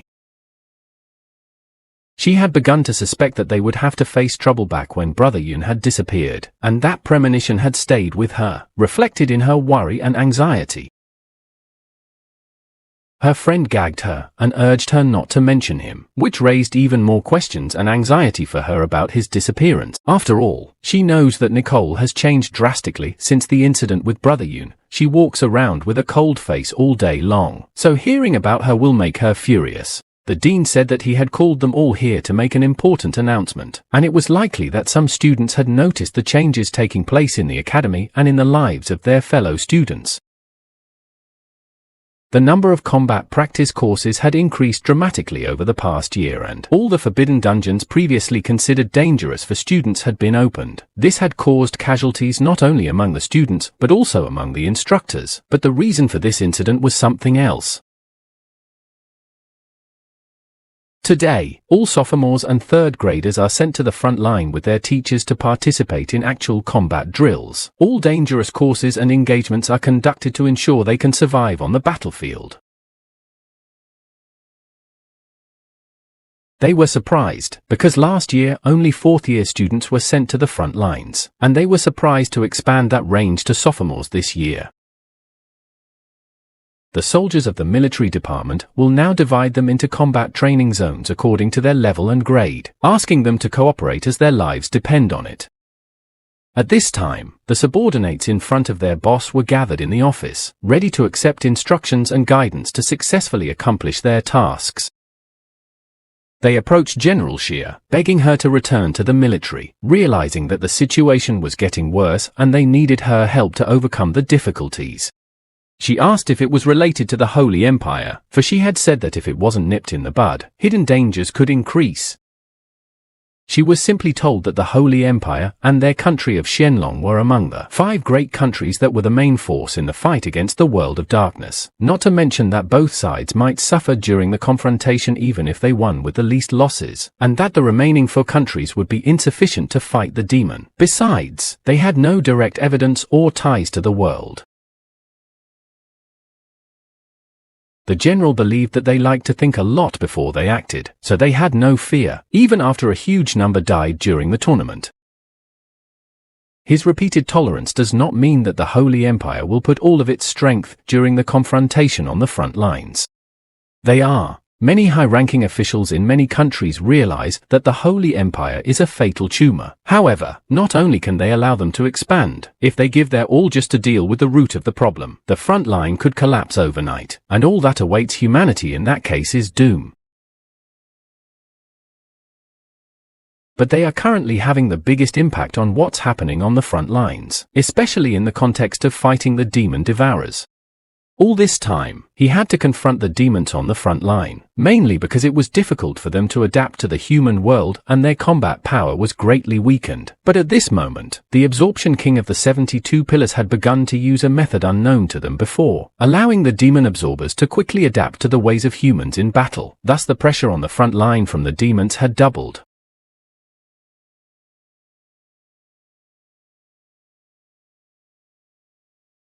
The general agreed that it was indeed a serious problem, but to her great regret, she was not going to get involved in the war effort. When she returned from the world of darkness, having repelled the attack, suddenly announced her retirement, saying she would wait for the right time. She had waited 3 years, but couldn't see if that was enough for the expected turn of events. But she said 3 years is not enough, and she believes she will need another year or 2 to prepare for the expected turn of events. She's left her last trump card up her sleeve, and now it seems like it's time to use it. He hoped her scheme would be successful, since he himself wasn't going to participate in the battle. Let him send at least his service demons. Their combat power could come in handy on the front lines. She had sent her service demons away, and now they could not be used in frontline combat. We met these 2 maids as we were walking down the street, and it was at this time that we decided to measure them. One of them asked the little girl if she was able to locate Mr. Yun, hinting that it was of interest. After returning to the world of darkness, they had already traveled around more than 40 countries, but they had never found any trace of him. In fact, summoned beasts have a wide search range, and she should have found him long ago. The girl asked Xiao Yu or she thinks could the Lord die, but the scoreboard is furious because let her not forget what his position is. He took on the essence of a demon king and became the #1 genius of his generation in the human world. Such a being is not easy to kill, and if he was killed, his corpse would have to be hung and put on display to boost morale, so the likelihood of him being gone is very high. What if he didn't die, but just got captured? It's a scary place and most likely the same as his mistress. They noticed that they hadn't been home in a while and were excited to see how their hometown had changed. At this time, the clan leader was complaining of severe hunger, perhaps preparing for something important or just feeling frustrated. The protagonist hid right behind a rock to avoid being seen by the leader, avoiding possible problems and unwanted attention.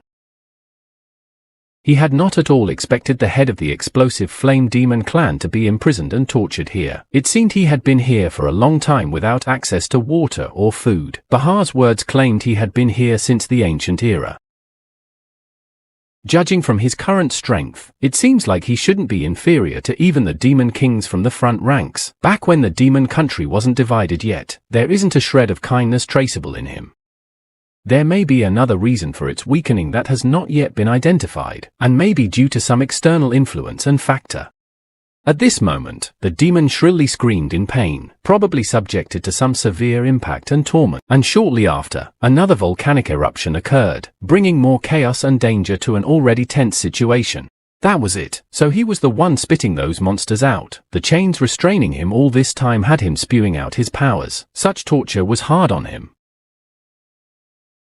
Using a fusion of skills, the guy will be able to create unique and innovative projects by combining programming, design, communication and analytical thinking, reaching new heights in his field. A 72-pillar demon-level demon possesses pipes that have supernatural strength comparable to materials categorized as from rank. In his case, mistakes are simply unacceptable, so he decided to use a blade capable of delivering crushing blows and destroying the heads of his opponents. The demon never missed an opportunity to mention his hunger, as if he never tired of reminding himself of it to emphasize his insatiable nature. After that, he once again began to exhale his might, releasing it in a stream of energy, displaying his strength and power. The protagonist felt a slight fear, but did not lose his composure and determination. The protagonist inquired if the demon wished to devour him. Immediately afterward, he decided to focus on the demon and decided to see what his penetrating gaze could do. The monster incessantly repeated the sensation of hunger carried from his speech. Sensing the presence of the guy next to him, the monster called him a victim and even added that he was an extremely appetizing victim. Despite his weakened state, he is as dangerous as the demon kings of the 72 pillars. Fortunately, his movements are limited, so keeping his distance is enough to deal with him. He combined his skills again, creating a water curtain and applying frost to resist the monster. After that, Yun Chen began to form a sort of dome around herself, creating a protective barrier field. The monster also decided to take advantage of this moment and their forces clashed, opposing each other. After that, the protagonist realized that this was only an intermediate stage and the battle was not yet over. At the same moment, he began to actively use many spells from his arsenal. A huge ice ball followed, falling on the monster with devastating force, causing shock and chaos. The monster didn't stop, continuing to scream at the guy as victim, filling the air with his piercing screams. However, this orb had no effect on the monster, and it was able to take one step forward despite the attack. Fortunately, Yun Chen was once again able to dodge this attack, avoiding a direct hit. Realizing that there was danger at this distance as well, he needed to move farther away to keep himself safe. At this moment, as if he had gone mad, he began to scream loudly, filling the space with his shrill cries. Yun Chen was surprised to discover his incredibly powerful inhalation strength, which was able to attract the attention of others. The guy decided to use his divine lightning again and soared into the air, rising a little higher. He decided to combine his skills, applying a powerful crushing fist and striking with all his strength to deliver a decisive blow. He then delivered his devastating blow directly at his opponent's head, trying to do as much damage as possible. The monster instantly collapsed to the ground, stopping talking about the victim that was the protagonist. The monster shouted that the protagonist was the best appetizer, saying that his rough skin and thick meat were a source of endless vitality for him, as this monster had lived for 100 years and was a true health expert.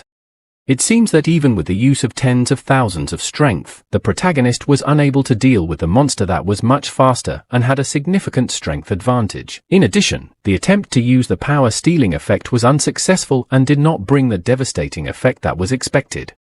The protagonist had a strong premonition that this battle against the monster would not have a favorable outcome. After that, he made the decision to retreat a bit from the enemy, trying to find a new strategy and a weak point to attack.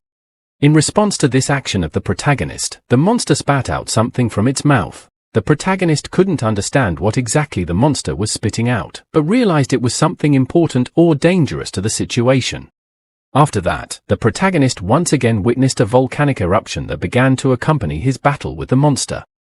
A strong earthquake started shaking the ground and causing the surrounding area to tremble. All the monsters present instantly paid attention to the earthquake and began to react to the event.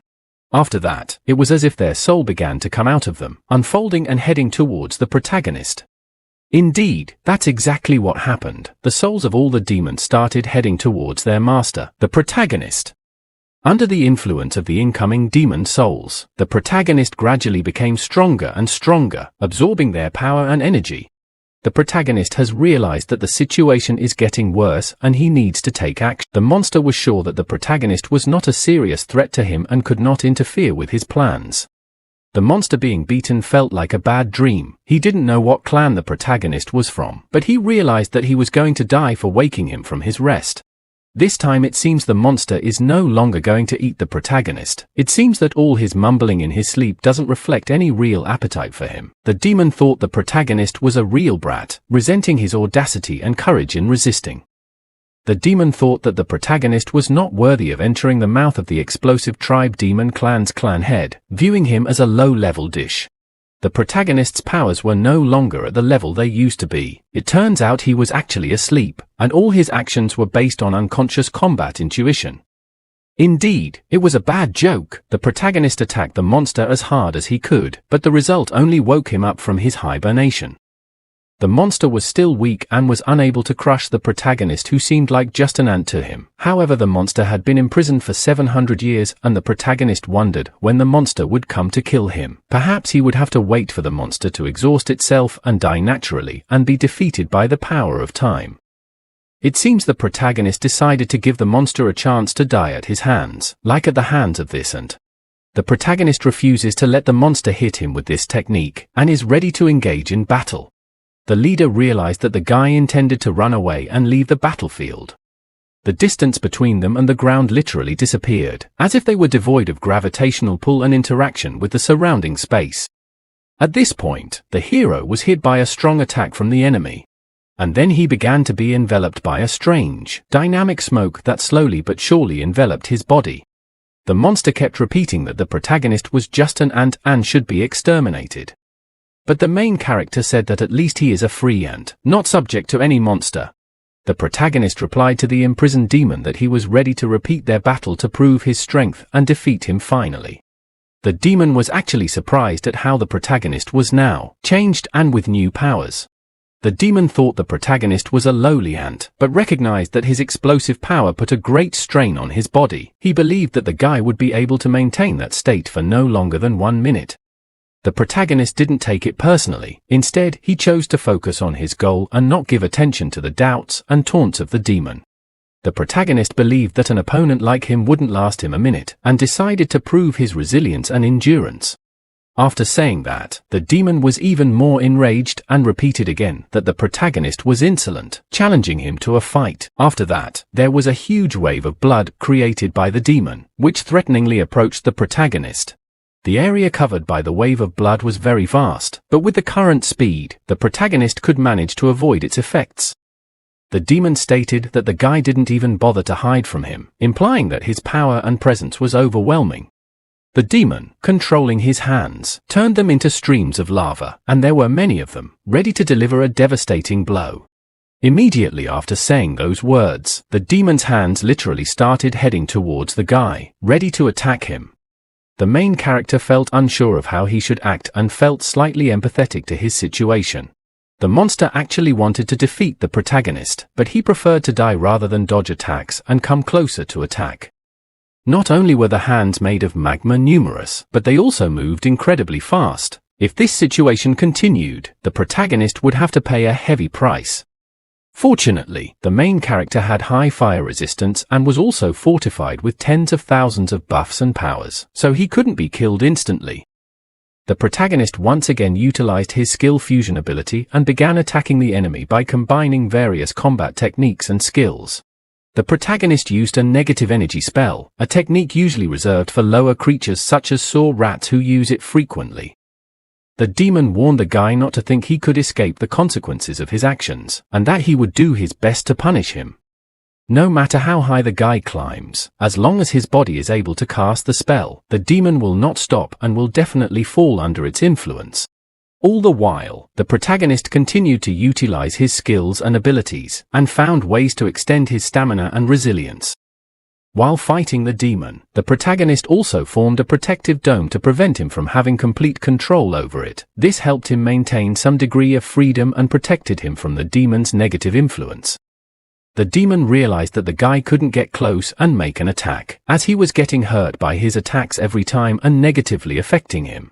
Yes, the protagonist has realized that the demon is lowering its defenses as it prepares to strike a fatal blow. This could be a sign that the demon is taking a risk to destroy the protagonist for good. The boy instantly becomes stronger and stronger with every second, defeating the demon and overcoming all obstacles. Without Xu Wu's permission, the boy wouldn't even be able to resist him. Xiao Wu had clearly allowed him to get close for some purpose, and he can't disregard it by treating him lightly. The protagonist was really preparing for something important. He was consciously approaching his goal, gaining experience, practicing and strengthening his skills to successfully cope with the upcoming challenge. The guy was aware of all the circumstances, but he needed time to think. He understood that making the right decision requires careful thought and analysis, so he took time to weigh all the possibilities and consequences of his actions. But as long as he has a chance to open his mouth, that will be enough. The guy lets the demon bring him a deadly gift. The demon was confused, not realizing what the guy had stuffed in his mouth. The demon then began to scream from the unbearable pain it was in. Of course it was food that the demon loves, though he didn't even say he hadn't had a chance to taste it. The demon initially thought the guy wouldn't notice, and at first really didn't realize that the chains imprisoning him represented some sort of restrictions or rules. As for the trigger to activate it, it was known to the demon. The demon was actually screaming from the unbearable pain he was feeling at this moment, caused by a trigger he knew about. The demon was dumbfounded and couldn't understand how the guy could spot his weak spot or the trigger causing such pain. Devastated and exhausted, the demon, whose power points caused hunger, blasted his body at his victim as his consciousness slipped. He, who had been starving for over 700 years, had a thirst for food that he could no longer quench with stones, even if they fell on his head. Although things had gotten to that point, the problem was that he started spitting out stones afterward. Even after waking up, the demon looked like the guy didn't seem to have any appetite for him. The contrast between his behavior before and after was so clear that the demon began to suspect that he didn't want to eat him at all, but was just laughing at him.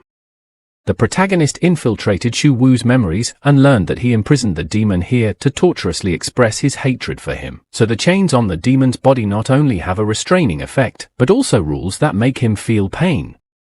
If the protagonist feels comfortable and wants to eat now, he will be punished as it would break the rules, but instead he uses the corpses of demonic beasts grinded into meatballs to get a full meal and sends them into the demon's mouth.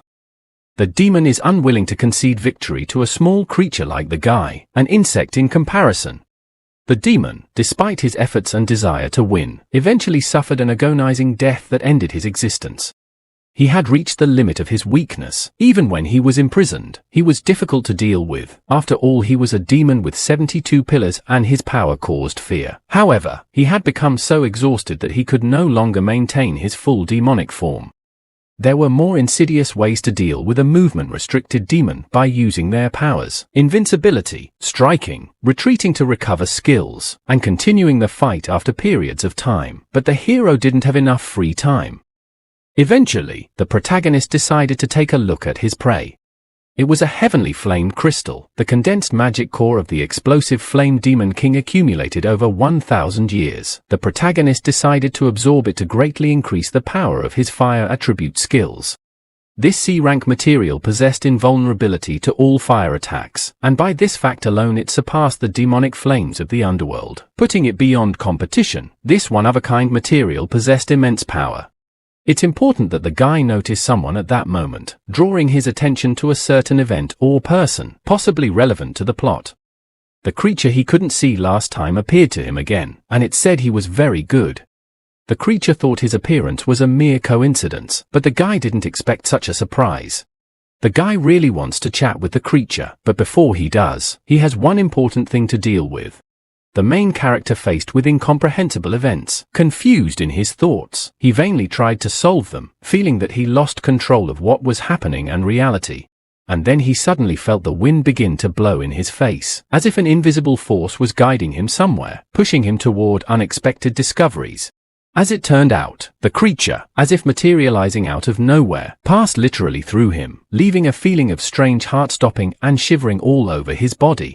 The boy was surprised that there was no wound left on his body after the creature swept through him, but his excitement was replaced by curiosity what the creature had done. But he didn't do much of anything, just cut the connection of something unknown, but realizing that this creature might notice his presence made him uneasy. After that, two incomprehensible stones began to slowly rise in the air, as if under the influence of an invisible force, causing the guy an incredible feeling of surprise and incomprehension.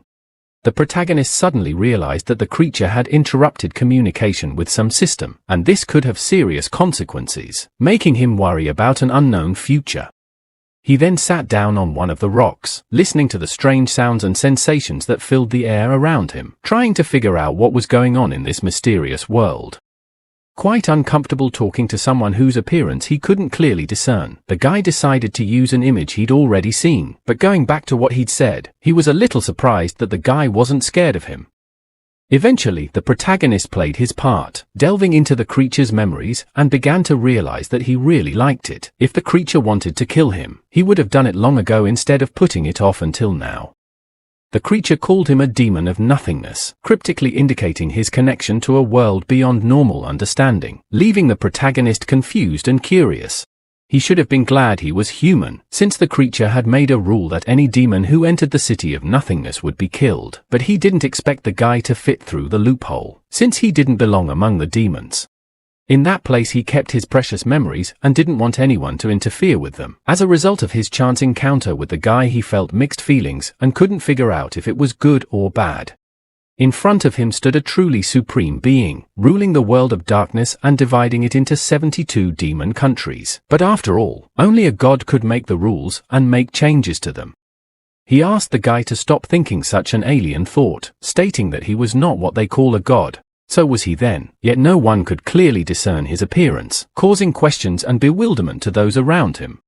Because of too much of a gap in the standard of living, no one can see the existence of what they can't understand, including the guy himself. On the contrary, he is able to see through it and at a higher level of life than the ordinary people around him, including the other souls in this body and the so-called system. Even his own personality, the migrants of all the things he possesses, are but empty blueprints and other shells. It was difficult for the main character to realize who was in front of him. This feeling of being seen through was horrible and caused incomprehension. Right now, Yun Chen has no right to know about it, until he can prove that he won't end up in that coffin. It's all just idle chatter. He means the guy will probably lie in a coffin like this in the future. Is this really his final resting place? The protagonist destroyed the head of the demon with an explosive flame, seeing it as an aid in getting rid of the obsession. This stone of eternal disaster became his gratitude. It was just what he needed. Yun Chen only thanked him for this, feeling relieved from the heavy burden that had been hanging over his mind for a long time. The blank blueprint is a useful resource for him, but he is not allowed to arbitrarily use materials in his creations. He should choose the main material to create a set and further use other auxiliary materials to create a complete set. You should use the Eternal Calamity Stone as the main material, and then supplement it with auxiliary materials to create a complete set. Now have him add any auxiliary materials he wants to use to complete the Eternal Calamity Stone and finalize the creation of his set.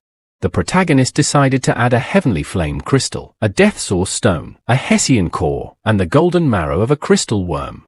After that, these objects began to envelop him, creating a kind of cloud or aura around the protagonist. And after a while, he already had a new look, created by combining the items he chose to decorate and enhance his appearance. It was the trump card of the explosive flame demon head. Now it was just the effect of the kit. Accumulating the power of eternal killing is much harder. It should be much more frightening than melting, in addition to the super high attribute gain as expected from a legendary kit. With this kit, he could easily handle 3 demon kings without even knowing how different he was now. The protagonist would like to know if he knows the whereabouts of the broken mecha that represents a special significance to him in fact, he had seen her a long time ago. He just hadn't been paying attention to her, preoccupied with other concerns and missions. It was everywhere, epitomizing strength and power, permeating every corner of the volcano and everything around it, creating an overwhelming atmosphere of tension and mystery. All of it, in fact, was his body, surrounding him and embodying his power and presence in this world. In ancient times, when the 72 clans were not yet divided, there were many dangerous places in the world, the most terrifying of which was the Cliff of Human Destruction. At that time, only the demon clan heads knew that the Illusion Destruction Cliff was different from other dangerous places. It was actually because of the huge demonic beast that had been sleeping for thousands of years, and its name, Shattered Dream.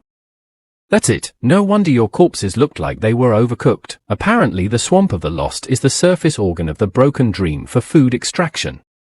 At the junction of the Illusion Shattering Cliff and the Swamp of the Lost there are probably cracks leading straight to the Shattered Dream that can serve as her back door. In the past, little Nana's ancestors got lost there, and once in the Shattered Dream they couldn't escape the war and live in peace. Unfortunately, that world was destroyed by outsiders who accidentally got there.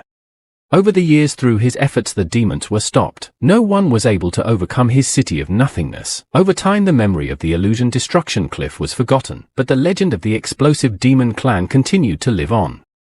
Shuwu claimed that only imprisoning the clan head was enough to make them pay for what they had done, and he did not destroy the clan, leaving the rest of the matter to the conscience of Broken Dream.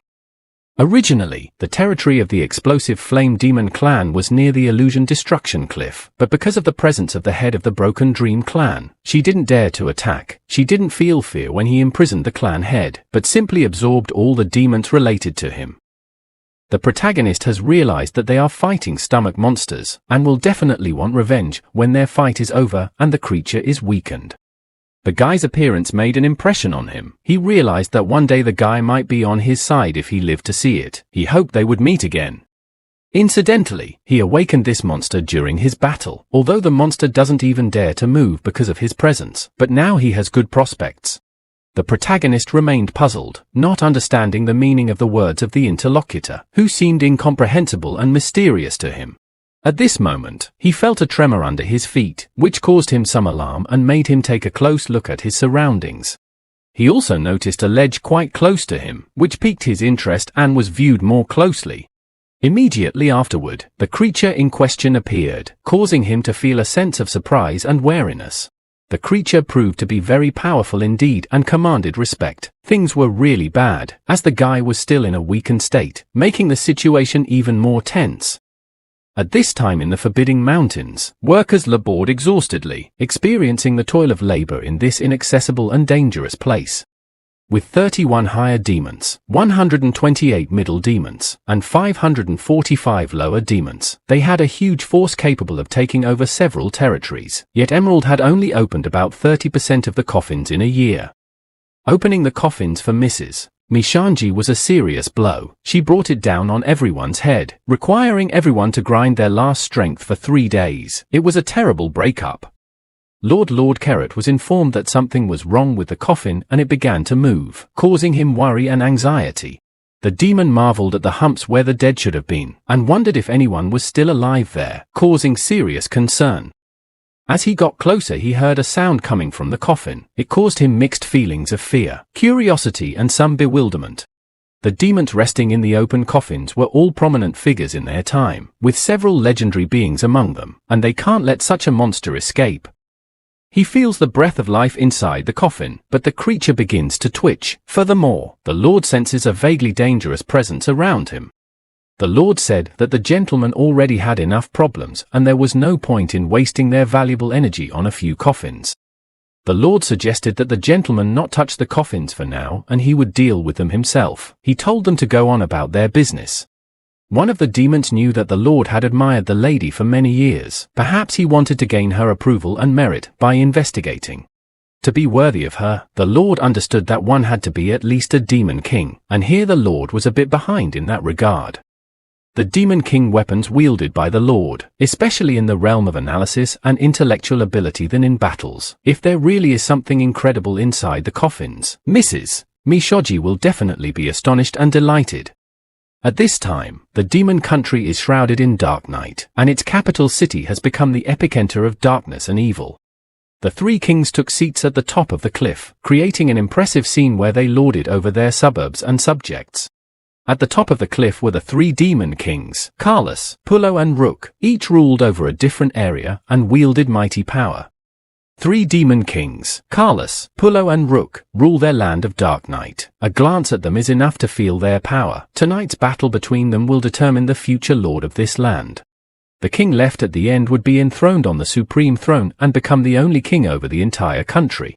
One of the people present wondered if the king would definitely show up, although they dare not doubt his appearance. But the three demon kings have incredible power. If King Ushi did not show up, King Classless would obviously offer them a life of abundance and prosperity. Let them believe in their king. He never breaks his word. And at that time let them believe in themselves as guardians of the Lord. They are no worse than other demons. Surprised guests were surprised by the Lord's decision to join the event. His unexpected presence caused mixed emotions and interest from the audience. Spotted by the guards, they instantly scattered, for fear of death made them act quickly and without hesitation. On such an important day, manhandling will not lead to a good result. Let her leave them alone and let them He had heard that the local demons were considered cowards who could be easily crushed, but it seems that wasn't the case. Let them take a look at the guards and bodyguards, valuable items worth a lot of money. Their Dark Knight demon clan had been reviled for years. Their status was at the bottom of the rankings among the 72 clans. Today it will come to an end, and a new king will lead the restoration of their clan's greatness, bringing it back to its former power and respect among those around them. The rules of this decisive battle are extremely simple. Any supreme demon can enter the stage and accept the challenge from the other kings. The one who survives to the end will become the new king. He will announce the start of the decisive duel, and demons who wish to join the fight must come forward to accept the challenge. A demon came out to them claiming to be their new king. It was Lord Dida of Lofu Fortress, known for his power and demon king equipment. Rook instantly attacked the demon, reminding him that he hadn't gotten the position of king yet and shouldn't be so arrogant.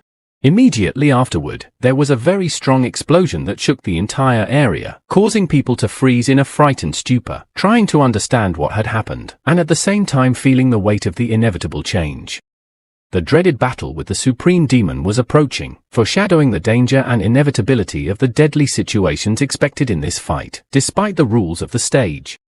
At this moment, the very maidservants of General Su came to them. They didn't expect to fall into such a decline that every weakling would begin to think themselves worthy of fighting for the king's throne. Doubts were accumulating in their hearts. At that moment the little girl started to move and says that the master will come soon. Her words broke the gloomy silence. The expectation grew tense, but no one knew what to expect.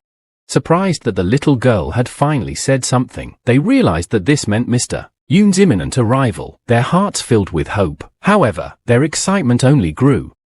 The master was getting closer and closer, and would be coming to them soon, filling the air with tension and anticipation that grew heavier by the second. After searching for so long they haven't found him and he's going to leave here on his own initiative. He's probably going to break in and make a mess. It's no problem for him to pretend to be a talented demon and hide in the dark night. The protagonist claimed that only worthless weaklings were going to challenge him. Let some drag. He would take the position of king without question. The girl thought they were ignorant idiots. They would need to rack their brains before speculating. They don't even realize that the cat has long been exceeded. Dida is a pawn that hasn't been treated in years to be played as a dark horse today, and they crushed him realizing they would get even more of a response. Yet without the obstacles of capturing the throne doesn't live up to the expectations of the king of the people. To put it bluntly, Dida is just a buffoon, and the climax will be their bout, which promises to be a true test and decisive moment. Classless doesn't even seem to be following the situation on the set. His thoughts are preoccupied with Ushi, who didn't give up resources, beat up his subordinate and even dared to provoke him. If he dares to come, he will tear him apart with his own hands. But even if he does not show up, he has prepared an interesting program that will not leave him indifferent. At that moment something began to happen among the crowd, the tension in the air rising as if foreshadowing something unusual and exciting.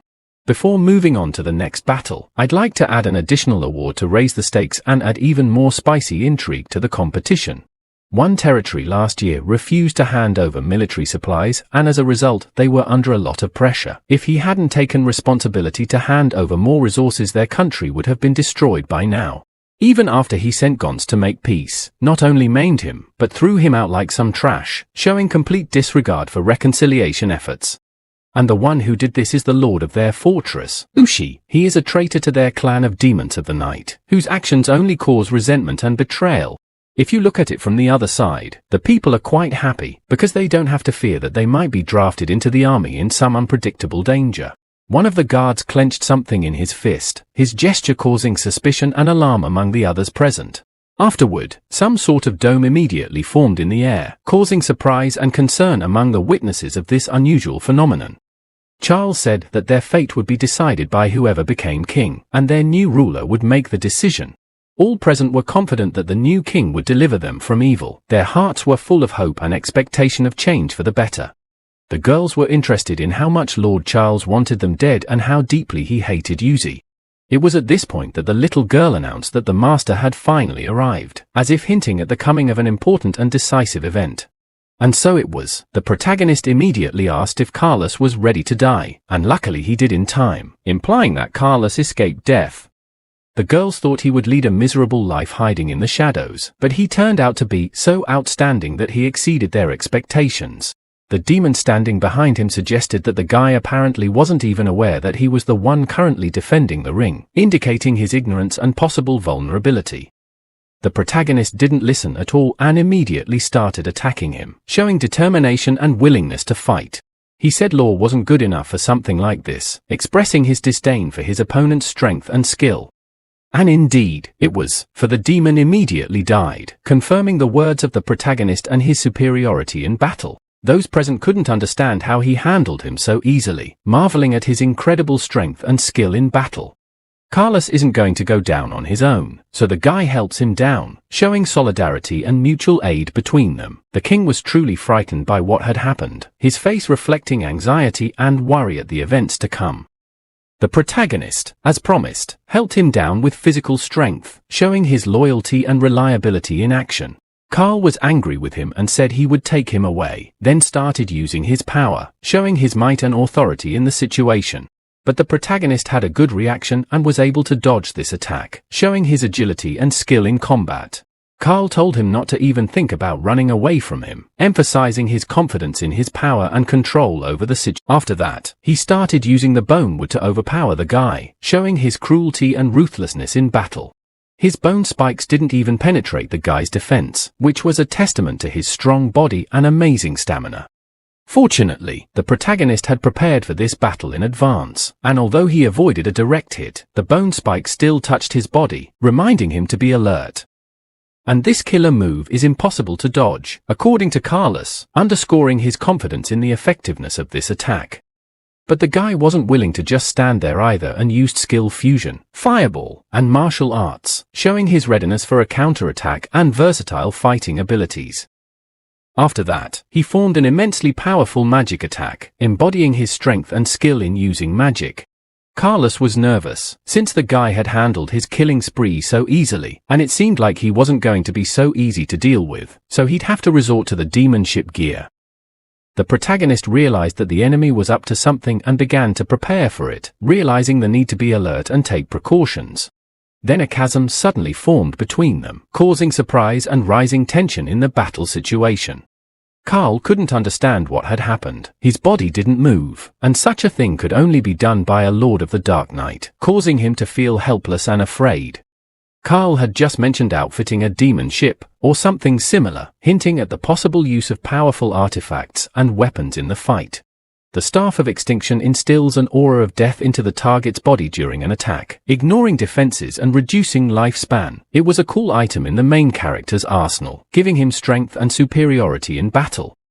Those present still could not understand what was happening here. They were left bewildered, at a loss to understand the situation that was unfolding before their eyes. An absolutely perfect Eye of the Night is something incredible. The evolution of such an eye requires demonic power, giving the gaze supernatural sharpness and sensitivity. But the girl's glance detected no change in the gentleman's demeanor. His manners remained the same, despite possible changes in his appearance. Dark magic is only possessed by demons. It is the law set by God. Even if a dark novice covets her possession, he must sacrifice his body and mind by becoming a demon. Xiao Ling simply hadn't seen such a thing with her own eyes. Perhaps the feeling wasn't clear, but the master had done two impossible things before their eyes. Carlos realized how the guy was able to get the eyes of the Queen's Knight. He realized he had to kill him to begin his ascent to the throne of the new king.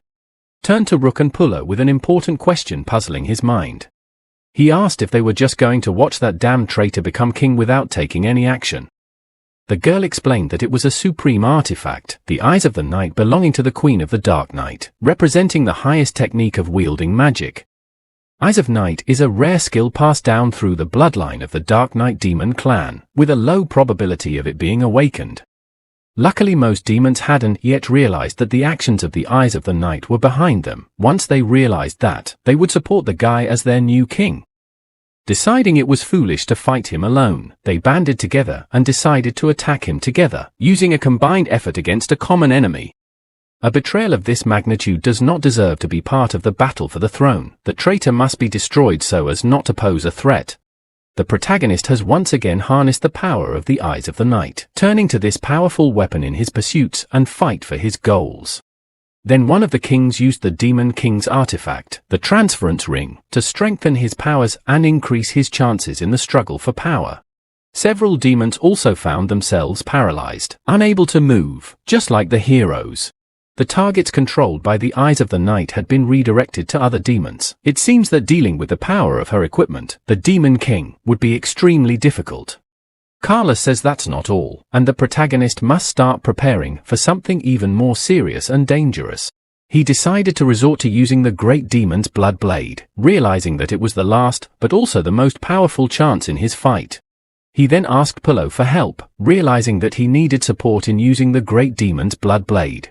Also, without resorting to reinforcement, he decided to use the Heavenly Demon Blood Blade, relying on his own strength and experience. Another Demon King's equipment, capable of enhancing their skills, was in his hands, preparing for a battle where every step mattered. The radius of the attack is too large. To not dodge it is to fight back against it, coming face to face with incredible power.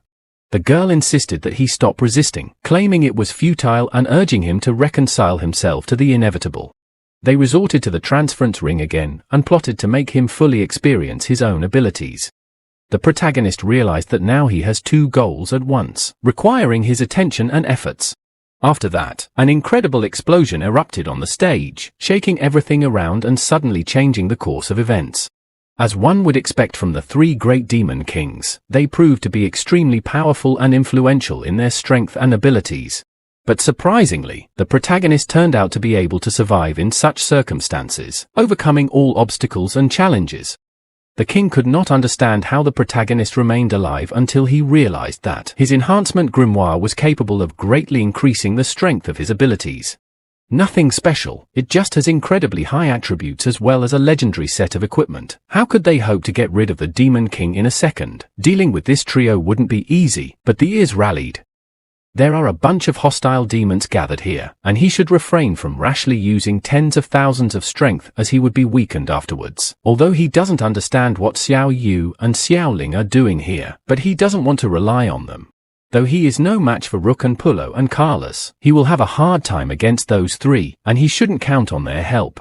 The little guy started to say that their master had noticed and felt that he wanted them to stay out of what was going on. This shows that there is nothing wrong with the Lord. He has once again accomplished the impossible. Let them listen to his decisions, and intervene if necessary. Anyway, he needs to deal with that woman first. Her Demon King gear is the most problematic in this situation.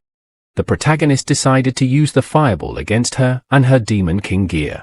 The woman was surprised that he still dared to use the ability against her and her supporters. The guy began to quickly apply a double spell, once again releasing a fireball to counter the danger. The woman asked if he wanted to win by numerical superiority, given that she was capable of moving multiple targets at once. Right at that moment, a huge explosion sounded again at the spot where the guy was standing.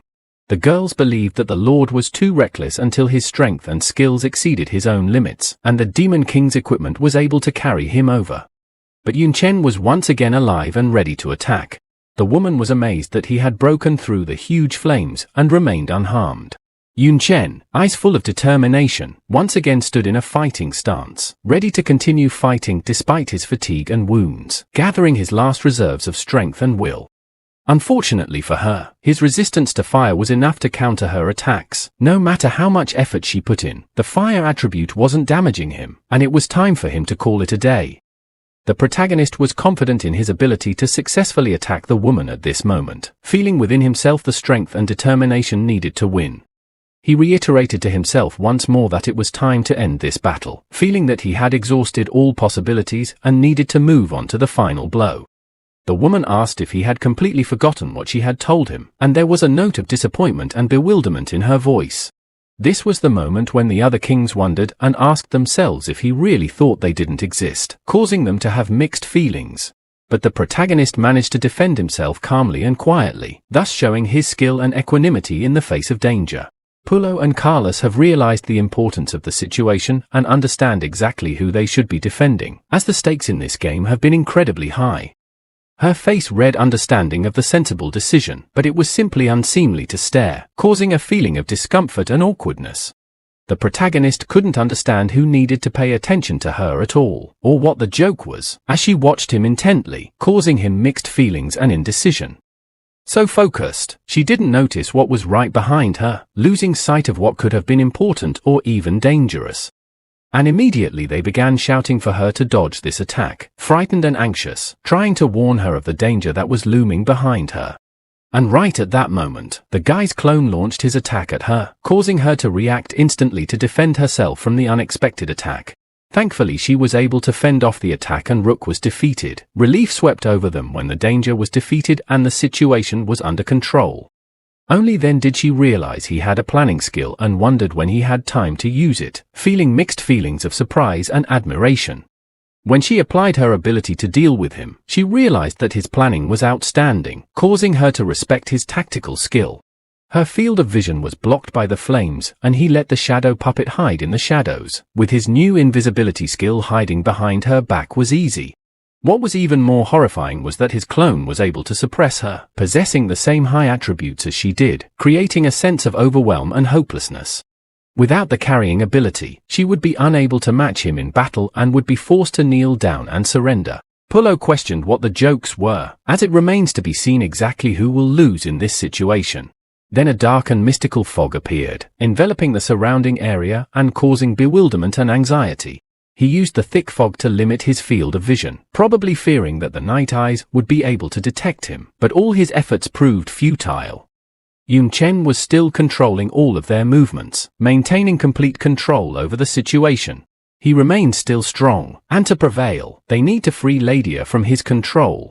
Pullo decided to use the enhancement and pulled out a giant hammer with the power of the Dark Knight to ward off this doppelganger and free Rook. The protagonist decided to stand up for his doppelganger to keep the queen in line. The protagonist fought against Pullo, utilizing his skills and strength, in a fight that proved to be tense and exciting. And to make matters worse, his hammer was beginning to literally crack under the strain of the force with which he had used it in the battle against Pullo. In a split second, the hammer completely shattered right in the protagonist's hands, leaving him unarmed and vulnerable to Pullo. He thought it was impossible. After all, he had specially enhanced his abilities, and his strength surpassed that of an ordinary demon lord. For Pullo to fight him was simply insane. The protagonist declared that Pullo must obey him or die. The king, confident of his irresistible power and immutable authority, had decided that resistance to him might prove fatal. His resolve was unimpeachable and unquestionable. Carlos could not understand Pullo's actions, confused as to their meaning and intentions. Now the protagonist, overwhelmed with curiosity, turned to ask what women consider important and meaningful in their lives.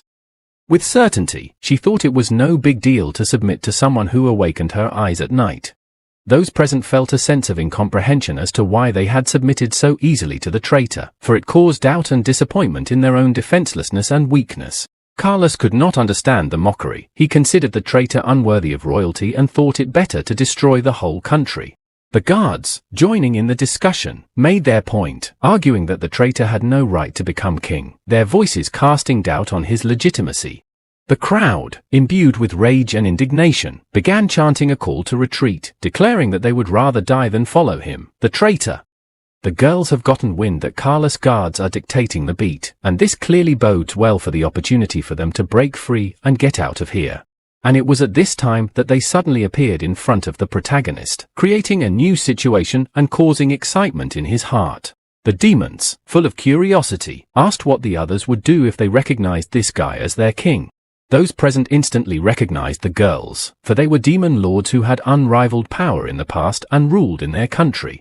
When they were once called slaves, they only laughed, for they had successfully accomplished their task and returned to their former power and greatness. Then they decided to pretend to surrender, only to hide near that woman and carry out a vengeful plan in memory of their lord.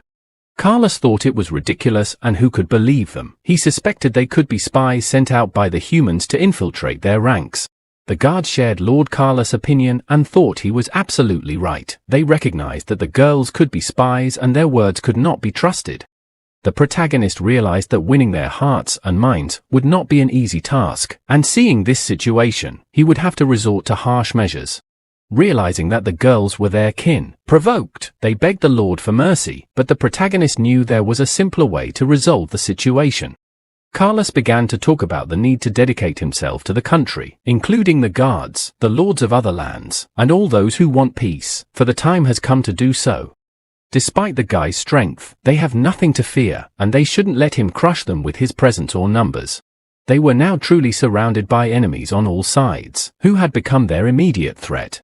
The protagonist argued that those who disobey him are on the wrong path and are making a mistake. He began the process of unleashing his full power by activating his Eyes of the Night. As a result, everyone present was literally immobilized and unable to resist. This situation was terrifying, as this kind of situation was something they had only felt from the Dark Night Queen herself. Now they realized that this ability associated with the Eyes of the Night was a privilege only the king had, and they guessed that it was a talent they shared. Everywhere they looked, all living things froze. None of the enemies could resist the power of the Eye of the Night. It was the legend of the Lord of the Night in the distant past. It was she who promoted the Dark Night to 72 demon clans, gaining reverence from the people. The history of the clan's followers evolved and the number of ruling kings was huge, but only 3 of them were able to awaken the Eyes of Night, meaning that one did not necessarily need to possess this ability to become a king. However, the one who possesses the ability of the Eye of Night will inevitably become a king. The protagonist asked if they still had doubts, for there were too many frozen targets, and the consumption of dark magic was far greater than he had anticipated. Those present said he had the Eyes of the Night, and this was the symbol of the king. After that, they fully accepted him as king, realizing that his ability to eye the night was an undeniable sign of power and supremacy. Carlos explained that using the Eye of Night at such a wide range consumes a huge amount of dark magic and the capture time is only an instant. He emphasized that it brings no advantage in battle. Lubella and Alibnella told him that the people would accept him precisely because of his ability to eye the night. They said it was a prerequisite for him to be recognized and accepted as royalty. As the state of the situation has become apparent, he is left with only one option. The protagonist suspects that Carlos is trying to escape responsibility and the situation he has gotten himself into, and is going in. Suddenly, there was another explosion on stage, disrupting the scene and causing chaos among those present. Carlos' subordinates arbitrarily took his manager and guards into custody, a crime punishable by death under local law. Given the weakness of the country and the need to avoid internal conflicts, he decides to give them a chance to atone for their sins. Carlos' body froze and he was rendered incapable of resisting. They must realize for themselves that they are required to take action. After years in his service, the time has come when he must protect their lives. The protagonist ascended the throne and announced that from this moment on, he becomes the demon king in the darkness of night. The 2 girls then entered into a welcoming ritual in honor of the new king of the night. And everyone present also joined in, expressing their support and loyalty to the new king of the night. Yun Chen officially became the King of Night, ranking 72nd among the 72 pillars. News of his ascension quickly spread throughout the world of darkness, causing demons from various corners to react violently. The meeting place of the 72 pillars is a special place known only to the chosen ones and those who belong to the circle of demonic rulers. Everyone else is already aware of the King of the Night, so the man will not repeat himself. They will soon meet him at the 2nd pillar where the Lords of Gluttony rule. He came to the conclusion that it would be better to eliminate the Dark Knight demon clan from the list and replace it with a more powerful demon clan to fill the gap. The 21st pillar, the interrupted night of Mishoji, the most important thing for them is to keep the 72nd pillar. Indeed, the Dark Knight demon clan had suffered serious losses due to the interference of a person named Xia Qingcheng. But our legacy still exists, and as long as there is soil, sooner or later we will be able to cultivate new strong demons. More importantly, at the moment, when they were currently waging war with humans, the lower and middle demons had become the main force on the battlefield. At this moment, their value was not comparable to the small demon clans. If a demon could be anyone, it would be the first pillar. The man agrees with that thought and ponders it. It's been so many years since the first pillar disappeared, and even the members of his own clan don't know where it disappeared to. Order determines everything, and those who wish to gain its power may try to take it away, but the question is whether they can. There is a man who believes himself worthy of becoming the equal of a demon lord, as powerful as Lady Mishoji. Mrs. Mishoji stated that the Gluttony King's decision was not negotiable. The Dark Knight Demon clan had a significant legacy despite the lack of high-level demons, and their contribution to military resources had always been stable. Right now, the main cause of concern is Lord Wuxi, who is causing the king and his entourage the most worry at the moment.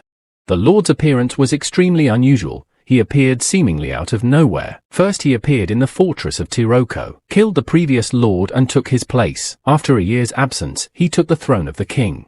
She also heard that after Lord Wuxi became the ruler, he refused to transfer military resources and also stopped conscripting warriors in his territory.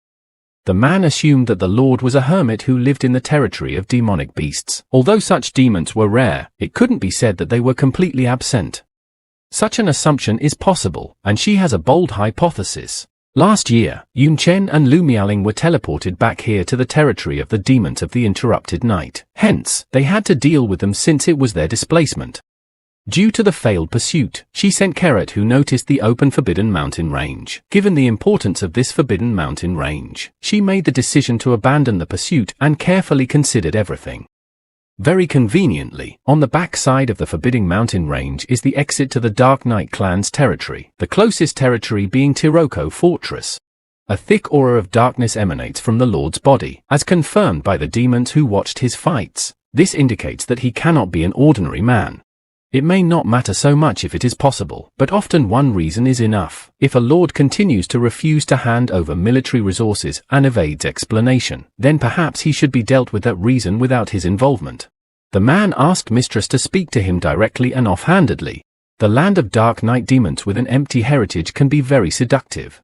In the capital of the Dark Knight, one of the demons expressed surprise, saying that he didn't even expect their lord to become king. However, the protagonist assured him that it wasn't the end of their advantage. Since the country had been controlled by 3 kings for a long time, some important positions were still being used by other demons. He promised that within a month he would place his proxies in important positions in the capital and then everything would be under his control. The protagonist has assigned him the case, and now he can go carry out his plans.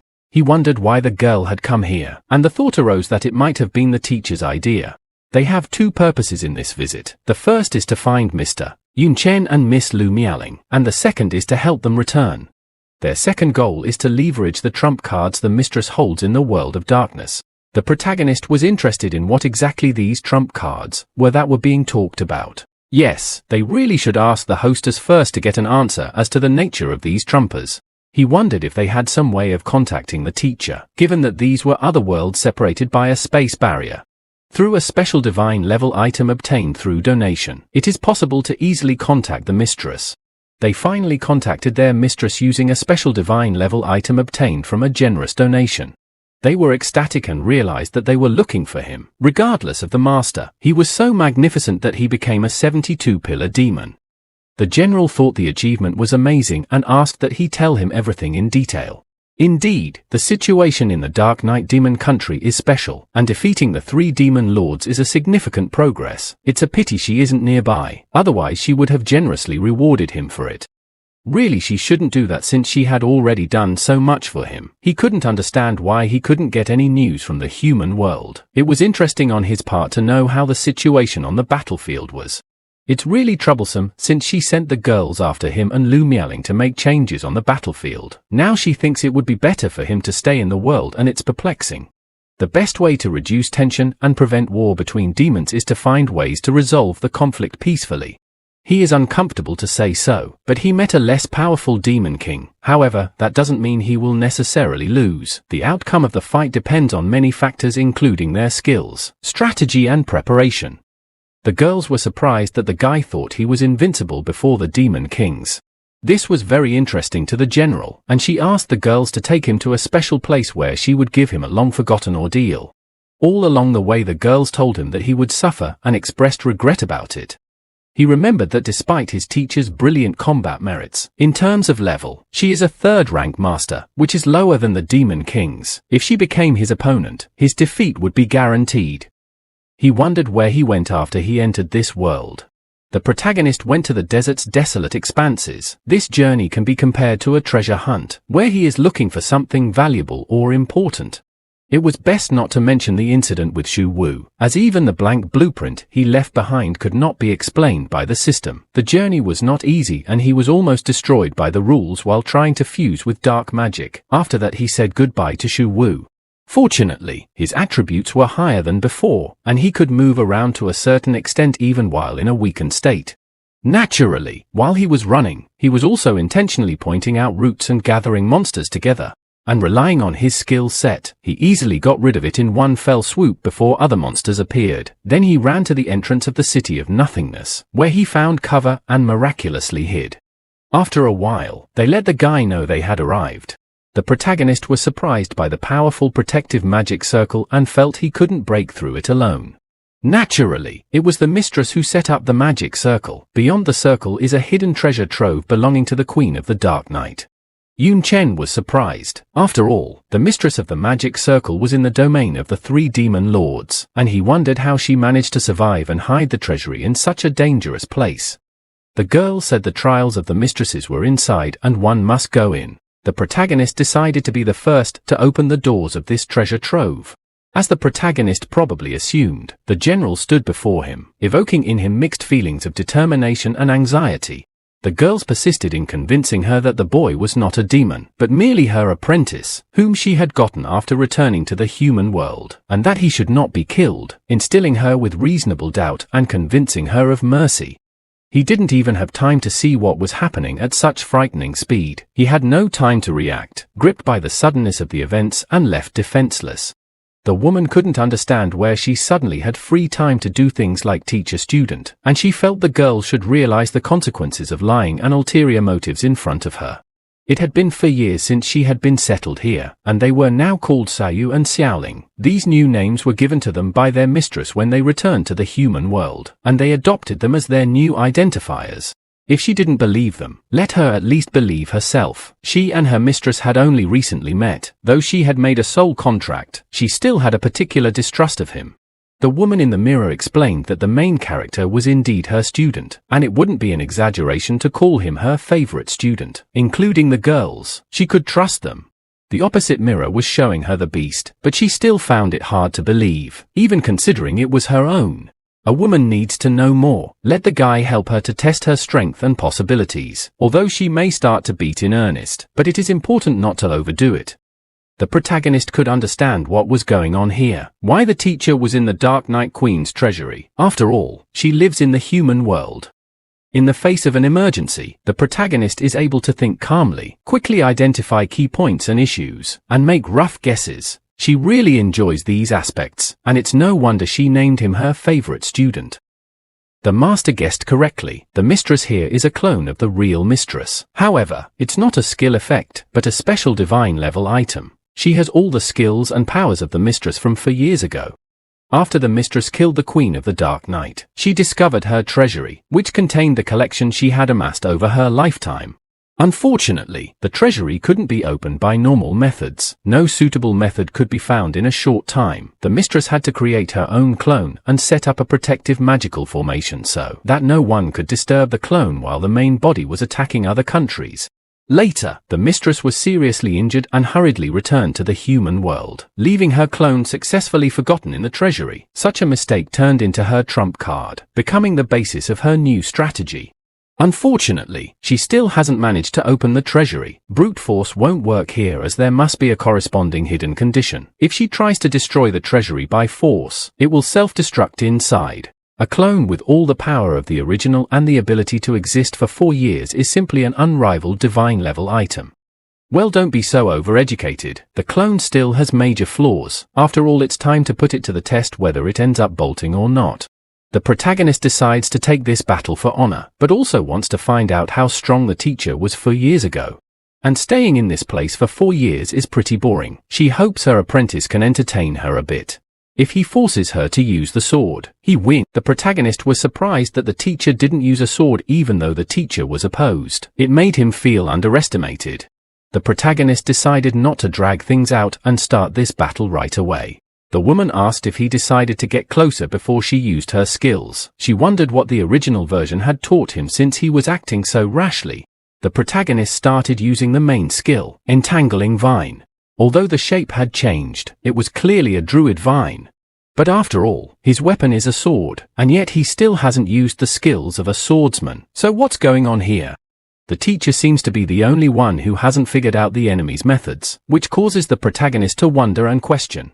Still, she broke out, which is similar to the effect of the ice attribute, causing the protagonist to further speculate about her abilities.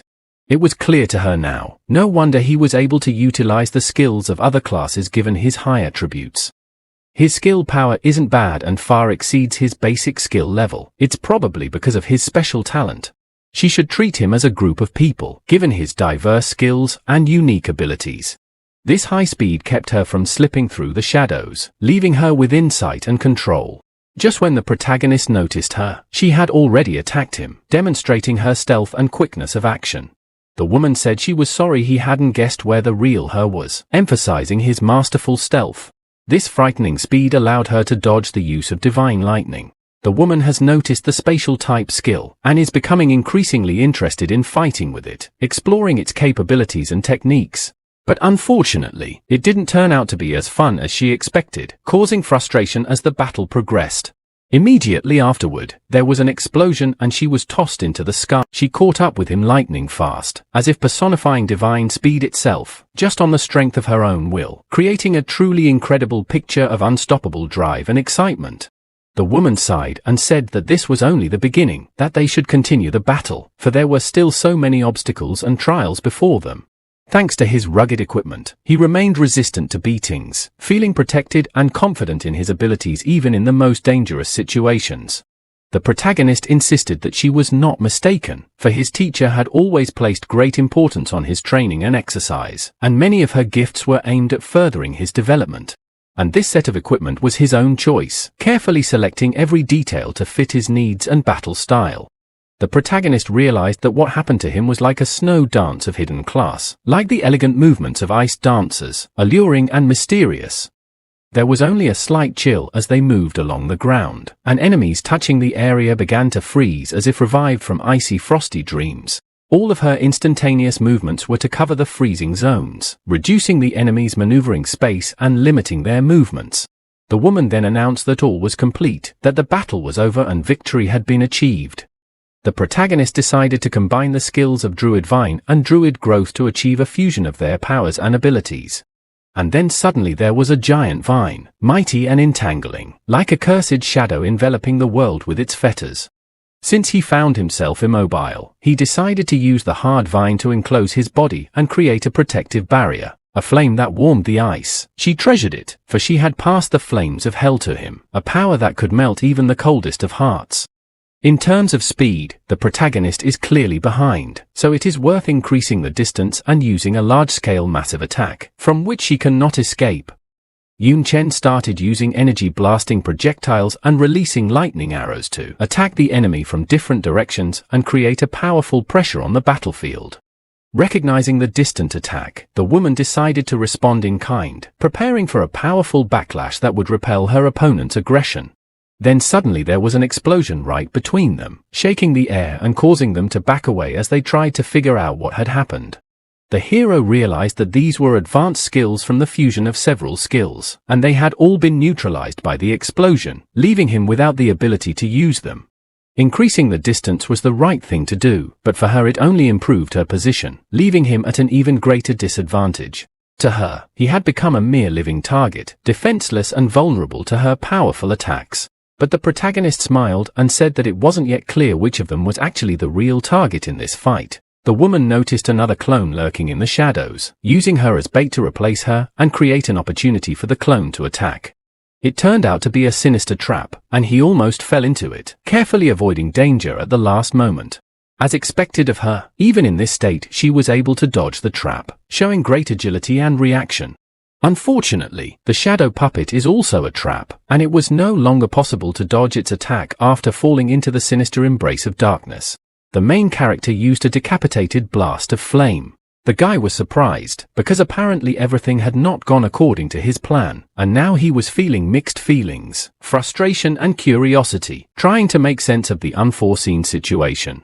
He had a great attack, but he had something that was a serious threat to him in return as well. She decided to take him more seriously, realizing the importance of their relationship and her willingness to put more effort into it. After that, she launched a really very strong attack towards him, making him realize the seriousness of her intentions. It was a speed incomparable to what had come before, and the trajectory of the movement couldn't even be seen by the unarmed eye, which made everyone hold their breath. Also, his body was under the effects of the freeze, and he would have to take a risk to overcome this challenge and go forward. The protagonist used tens of thousands of forces to overcome all difficulties and achieve his goal.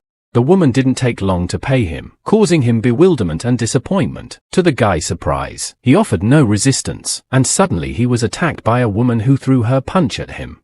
The outer room of the Dark Knight Queen's treasure room, originally created with expensive materials, had become cleft, but the mistress, taking it seriously, had not lost faith in its power. With minute transitions between states and possessing terrifying speed, she skillfully avoided her pursuers, but even with her skill he could only slightly grasp the unfathomable grace of her movements. To possess such power already at level 60 is really quite impressive and speaks of outstanding ability. She couldn't help but admit that the original version was right in her choice, but he would have to work harder to overcome this challenge. The protagonist offered to bring some fire into their battle to liven it up and give it a new intensity. He decided to use the technique of self-immolation to perish with the enemy, making a final act of desperate unity in death. However, there was not a single burn on his body, which was contrary to expectations, ruling out the possibility of self-immolation. There it was, the explanation: she didn't have as high a resistance to fire as he did, which was the clear reason for the lack of burns on his body. The protagonist once again began to use a huge number of spells in this battle, directing the power of his charms towards the enemy in hopes of ultimate victory. He decided to make the terrain more difficult to limit her speed and give himself an advantage, but he was aware that the outcome could be mixed and not all plans might work. Even the woman was confident that such a change would not have a significant impact on the course of events. In addition, the protagonist summoned 2 fiery seas, plunging them into battle, hoping for their support and help. The woman admitted that she had seen this technique before but did not expect it to apply in this situation. Now one of the most significant phases in their fight was unfolding, one that was crucial to the outcome of the battle. Unfortunately, she instantly created 2 fire puppets that she directed against him as if they were herself. During her escape, the woman noticed that she had fallen into a trap that was camouflaged in the surrounding area. Within a split second there was a detonation and the woman was whisked away into the distance. After landing, much to her dismay, she was trapped again, caught in a clever device. The woman realized that this boy was far more complicated and confusing than he seemed at first glance. There was a fusion of skills, and now he could fire projectiles, operate dangerous machinery, and use portable explosives. His combination of different skills allowed him to increase his strength, provide cover, and continuously appear on the battlefield, creating constant pressure on the enemy. If he had the same level of strength, he'd be one of those opponents she'd never want to face. The original found an amazing guy with amazing abilities. The protagonist stated that she now had no place to run to, and decided to use her staff in battle. The woman realized that things were going badly and she needed to retreat to save her life and find a new strategy. The protagonist immediately warned her that she shouldn't think for a moment about trying to escape. She hadn't expected him to have such a skill, though he could only hold her for a moment, but it was enough for him to cast a spell and thwart her attempt to escape. When the woman had a premonition that the moment was coming, he was able to use his spell known as Hurricane in Zenith without hesitation. It became clear that the flame clone and traps shrouded in flame were not used for attack, but for distraction and plant destruction. The wind was now an ally of the fire, increasing the intensity of the large-scale attack to completely paralyze the enemy and lock them into a corner. If she couldn't reveal such a trick, she wouldn't call him her student. After all, she is his mentor, and it was only through her wisdom and experience that he was able to learn such techniques. After realizing that this is where the truth lies, the protagonist realized that the true power lies in Xia's teachings and the wisdom he imparted. With just one powerful swing of the ball, the woman was able to completely destroy everything. She then congratulated him, for he had successfully passed his test and proved his strength and skill. The treasury contained the collection the Dark Knight Queen had gathered throughout her life, and now it belonged to a guy. Immediately, the protagonist was instantly transformed, taking on the appearance of a human. Upon hearing about the treasure collection belonging to the Queen of the Dark Knight, the protagonist was amazed and surprised. The teacher explained that even for her, the Queen of the Dark Knight herself, opening this collection is an impossible task.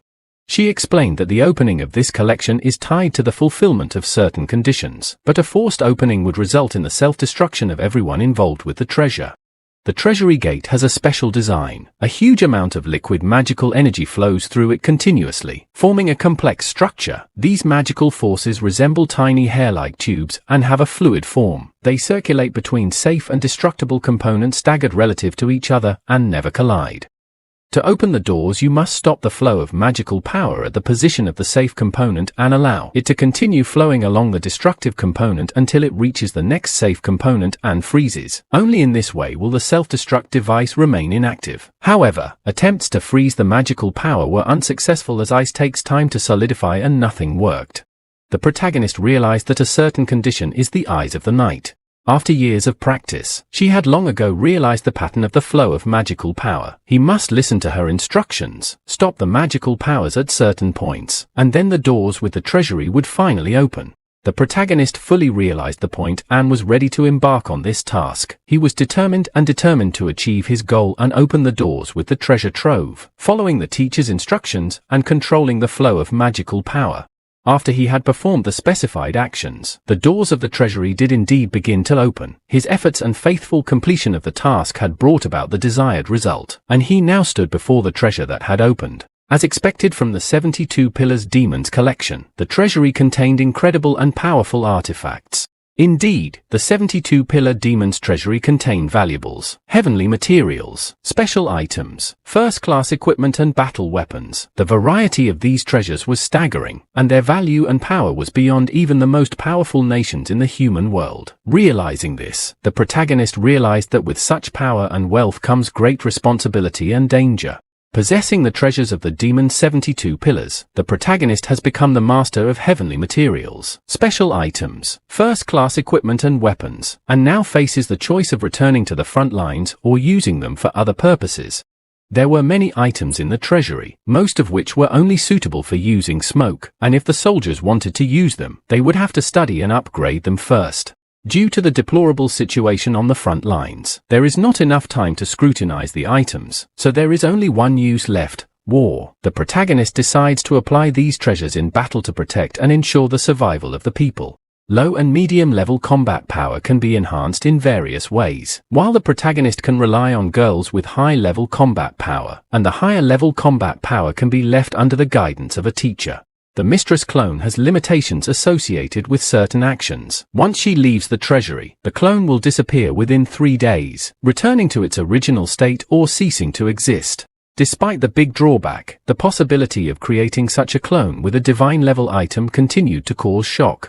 She gave him the essence of a demon king, the fat of a sea god, the flames of the underworld, and other powerful items, and her office still contains a contracted divine beast, a mirror of illusory stars, and a divine level item to create a similar clone. Although the teacher in front of him is of the 3rd rank, but how come she has so much treasure and such terrifying power, in front of which even he, the owner of the system, seems insignificant? The protagonist begins to suspect that here it is not just a matter of talent, and this causes him to fear. The protagonist decided to confess that despite his diligent efforts, he still wasn't sure if his strength would be enough to battle the Demon King of the 72 Pillars. The main body doesn't seem to have taught him anything essential. Class level isn't the only indicator, or she wouldn't have accepted him as a personal student despite his lack of class.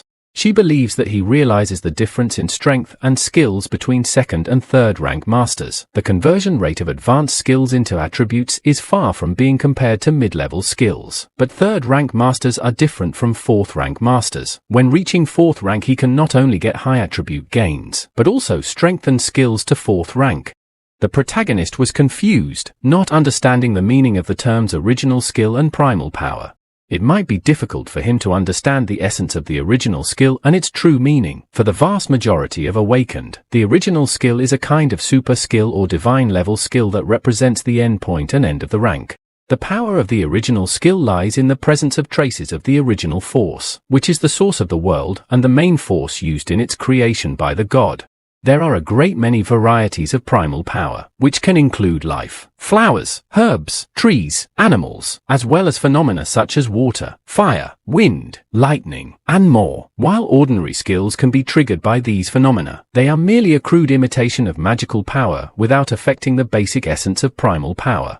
Upon reaching the fourth rank, the Awakened begins to master the original skill inherent to his class. Although this skill contains only a trace of primal power, its power surpasses that of a normal human. Moreover, this skill can be an intermediate step to achieve primal power. When an Awakened one successfully realizes and learns to control his inherent primal power, he has the ability to overcome the limitations of his rank and make any changes to his primal power. As for the power of the teacher, indeed, it was no surprise that this power was able to resist his fusion skill. In fact, it turned out to be a true ice bomb of a magician, capable of dealing a serious blow. Natural power really belongs to the power that a god possesses, so a fourth rank Awakened is able to utilize it. They are also called divine level masters. The key to understanding and utilizing the power lies in the diversity of sources and the ability to control them, regardless of status, be it an ordinary fourth rank Awakened or a demon king. But without understanding the source of the power, full awareness and use of it may remain elusive for the rest of their lives. Yes, that's right. She possesses a primal power that even a demon king doesn't possess, and this is complemented by her impressive combat prowess. Indeed, in addition to attaining rank, original new abilities can also be acquired through other means, such as using a special item of a higher level, using special materials, and other methods. Yes, it is quite possible that a guy has ethics and original skill as well. Ethics refers to a set of moral principles and values that a person holds, and original skill is a unique skill or ability that a guy may have. Having ethics and original skill can influence his actions and ability to achieve so. A month later, the protagonist approached the demon to inquire about progress on what Bahar had promised him. There was no problem with the protagonist thanks to his ability to see in the dark. Currently all the important posts in the capital were entrusted to his loyal men, and there was no doubt that he had all the actual powers. Any orders he gave would be carried out immediately. The protagonist expressed satisfaction and said it was great. Then he gave the demon a new task. The demon was surprised when the protagonist handed him a huge spatial magic stone. Inside this huge spatial magic stone was a huge amount of valuables, equipment, consumables, and materials. The protagonist noticed that there was a significant amount of money stored inside the stone, necessary for the stable functioning of the country. He decided to retrieve half of the items inside, including those taken from the Dark Knight Queen's treasury. The demon asked if it was wrong or abnormal to transfer such wealth to him. Bahar followed the protagonist to the fortress of Tiroko, and in the process he had to endure many trials and hardships. Bahar decided that there was no one to trust with this but the protagonist. The protagonist asks Bahar to spend all this wealth within 3 months in order to strengthen their country's overall fighting strength. The protagonist knows that there are powerful demons in their country outside of the capital system, and proposes to use money and resources to bring back the tired ones and attract other demons from different clans, adhering to the principle of quality over quantity. In addition, the protagonist proposes a national battle tournament, where the winner will be named the new lord over the territories under Carla's control and will be awarded a staff of weakening, which is one of the Demon King's equipment. The demon was right. This was war. After that he decided to study for a while and keep reports of all actions to Lord Aelinabella, who made decisions on his behalf. The resources and money obtained after following these orders were used to strengthen the armament of the capital soldiers. The demon agreed and set off to fulfill his tasks. The main character's bold and decisive actions reminded them of their mistress. The protagonist asked the girl to manage the country with great diligence during his absence, as the absence of a teacher prevented him from choosing only a defensive battle strategy. The mistress ordered them to take their time returning and stay behind to help the protagonist in any way they could. She said he could use them as he wished. They were curious if the demon was trustworthy given the resources that had been given to it. They doubted that enough resources would satisfy the demons and not cause them to sink into greed. You're right, trust in trustworthy people shouldn't be questioned. The protagonist knows Bahar's character and he knows that despite his tendency to be greedy, Bahar isn't always looking to capitalize on everything. Xiaoling must be vigilant and not let Baharu escape. Even if he turns out to be duplicitous, the girl had made it clear that she would not let Bahar slip away, and would take steps to apprehend and secure him, increasing control and security. In the demon capital of the night, everyone greeted the king with joy and respect. Those present felt the joy of finally seeing and recognizing the face of their king. The girl noticed that the king showed a deep love for his people. After a while they arrived at the place they were going to. As soon as they entered, everyone present, of course, greeted the king.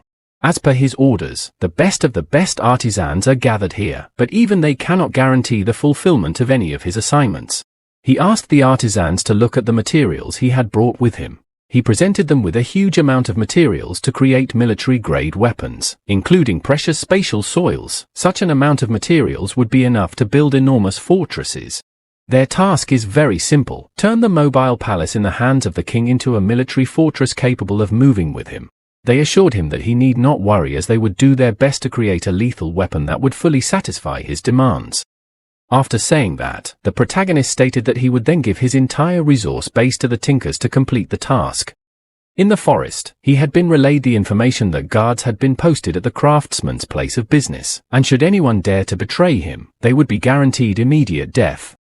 In fact, the girl had been wanting to ask him something for a while now. He had brought her to the desolate mountainous area for a reason. There was a definite reason for it. With her keen mind and devotion to her teacher, she, as a loyal servant, was able to unravel his plan and understand what was expected of him. In a remote place where no one could disturb them, left alone by a single man and a woman, such a situation might seem shameful, and it was strange that he was not ashamed to speak so seriously, making it seem as if he enjoyed playing with girls. Finally they arrived at the place they were headed to. During the fight with the explosive Flame Demon King, he had to cast a lot of debuffs on him. He also had to resist fire attacks, but even when in full power mode, he preferred to avoid getting hit by it by using stealth. The only time he could resist was when he was in invincibility mode, and that technique was called Meltdown. Demon Kings wouldn't dare to confront such a power that could defeat even a 72-pillar demon. If the teacher's words were true, it was rumored that a top 10 explosive Flame Demon King possessed the ability to control the original native power. In the future, while in a dangerous position, this technique can be used as a deadly attack that will contain primal power, making it the most powerful strike. At the moment he will use his skills related to the fire attribute until his full magical power runs out. He entrusts her with his safety, relying on her abilities to protect him. He made a decision to compare his flame to the flame containing the primordial power, then repeat it over and over again. This way he would have a chance to realize and comprehend the primordial power. 3 days later, Yun Chen said that this was not his flame at all, and the annihilating flame was on a completely different level. Needless to say, his underworld flames possessed a rank that far surpassed ordinary flames. But the explosive Flame Demon King himself couldn't use ordinary flames. So why is the gap in strength so great? What is the main difference? The girl apologized to the Lord and said that Xiao Yu couldn't help him in any way except for maintenance. Nothing is known about the first force surrendered. Let him better drink for now. She has nothing to apologize for. The problem is himself. The difficulty of understanding the first surrendered force is much greater than he thought. He must prepare for a protracted war. And by the way, when will the military fortress be ready? Approximately it will take about a year, because the project is massive. By the way, the 72 Pillars Demon meeting will be held in 2 days, and he, as the Dark Knight Demon King, should attend. Should she ask Xiao Ling to start the preparations or what? The meeting of the demons of the 72 Pillars. Bahar had told him that it was held every 2 months. There was no need to attend it in person. It would be enough to use special equipment to create a magical projection. The protagonist replied that meetings like this discuss the events happening on the front lines, resources to provide for that, and so on. He decided not to provide any resources, so talking would be unnecessary. Unwise participation in such meetings might inadvertently reveal his identity. Yun motioned to continue. Parish organization. The girl said that Xiao Ling's promotion to epic was the right decision. It helped him gather materials in a year that they didn't plan to obtain even in 3 years of trekking. She is straightforwardly happy. What does she want as a reward? Wealth or status? Serving her mistress comes first. She can't think of a reward. But if she is allowed, there is a place she would like to go with her. She asked if he'd ask her out. So unexpected. Still, so many people are protected by her. Okay, she accepts her offer. Once she has fully reached the 3rd rank, will personally visit her and be available to meet her anytime. She is most grateful. Don't let Lucchini worry. This date will make a deep impression on her. At that instant, a bright beam of light appeared in the sky. Whatever fire attribute skill he used, even combining it with other skills, it was all different from flame. He had practiced so hard, but he still hadn't made any progress. What should he do now? She doesn't know for sure if it seemed to Xiao Yu, but she felt that although Mr. Yun's magic power was magnificently changeable compared to the original skill, it was as if it was fragmented. One part of it seemed to be a single entity, while the other part was impermanent and incorporeal. He felt nothing of what the girl could see. He seemed to have forgotten to look at the situation from the outside because of the strain of training. And the words themselves are vague. He needs to know for sure. And the best way to feel it is to feel it directly with your body. The module used fusion. After that, Yun stuck his hand directly into this ball. He felt hot and hurt. He hadn't expected to be able to burn himself. With his resistance to fire, he didn't think that was possible. Even with his flames, he didn't realize if it was a primal skill. It wasn't enough. He must burn more. Yun tried his best in this instant. Be that as it may, even rank 4 masters can't resist the primordial skill. The power of their source comes from divine energy, even if it's Mr. Yun. Regardless of his resistance to fire, he doesn't have complete immunity. That's why he uses his body to experience it properly. The main character after a while said how he felt. After that, he simply began to fall. The girl immediately rushed toward him to catch him, but in that instant, he kept himself on his feet. He grasped the feeling and couldn't let it go. He used a fireball, then ordered the balloon to flatten. But it still wasn't enough. He needed it to thicken even more. At that instant, something resembling an eye appeared in the middle of the ball. That little fireball was causing her to feel a sense of danger. Is that a primal skill? Or is it? It's not quite up to it yet. It looks like an ordinary skill that's just a trace of the original skill. Still, he's trying it for the first time. That's the limit of his level. After that, the protagonist already started to fall again. But anyway, he was just getting started. The girl caught him and said she would see to his safety. Let him rest. The 2 girls were sitting in front of the mirror at this moment. This was her last assignment. Whatever the price, let her invest in it to the fullest. Let the main body not survive. Even though she has her memories, senses, and abilities, but without the inherited craving for life, death means nothing to her. She won't be able to complete this assignment immediately. Yun is expected to need her help for another 6 months. During that time, the front line won't collapse. Now could she tell her everything? It's hard for her to imagine what happened at that time. And then there's this sudden acceptance of a student. The girl fell silent after that. They were still alive. The girl couldn't believe it. Yun was lying on some bed right in the middle at this instant. Such a serious burn. After all, the Lord has a very high resistance to fire. If she hadn't intervened, he would have been burned to death the moment he came into contact with the flames. The state part provided heavenly medicines to heal his wounds. Thanks to the ice lotus jade fat sent by Xiaoling, he would soon recover. Yun slowly came to his senses. He had finally recovered. After all, he almost burned himself with his own skill. Now that's an anecdote, of course. However, he has made a lot of progress. Yun asked the girl what she thought of this skill. She replied that it was very strong and beyond advanced skills, even surpassing the skills of 4th rank masters. However, it is still inferior to the original. After all, it's only a prototype.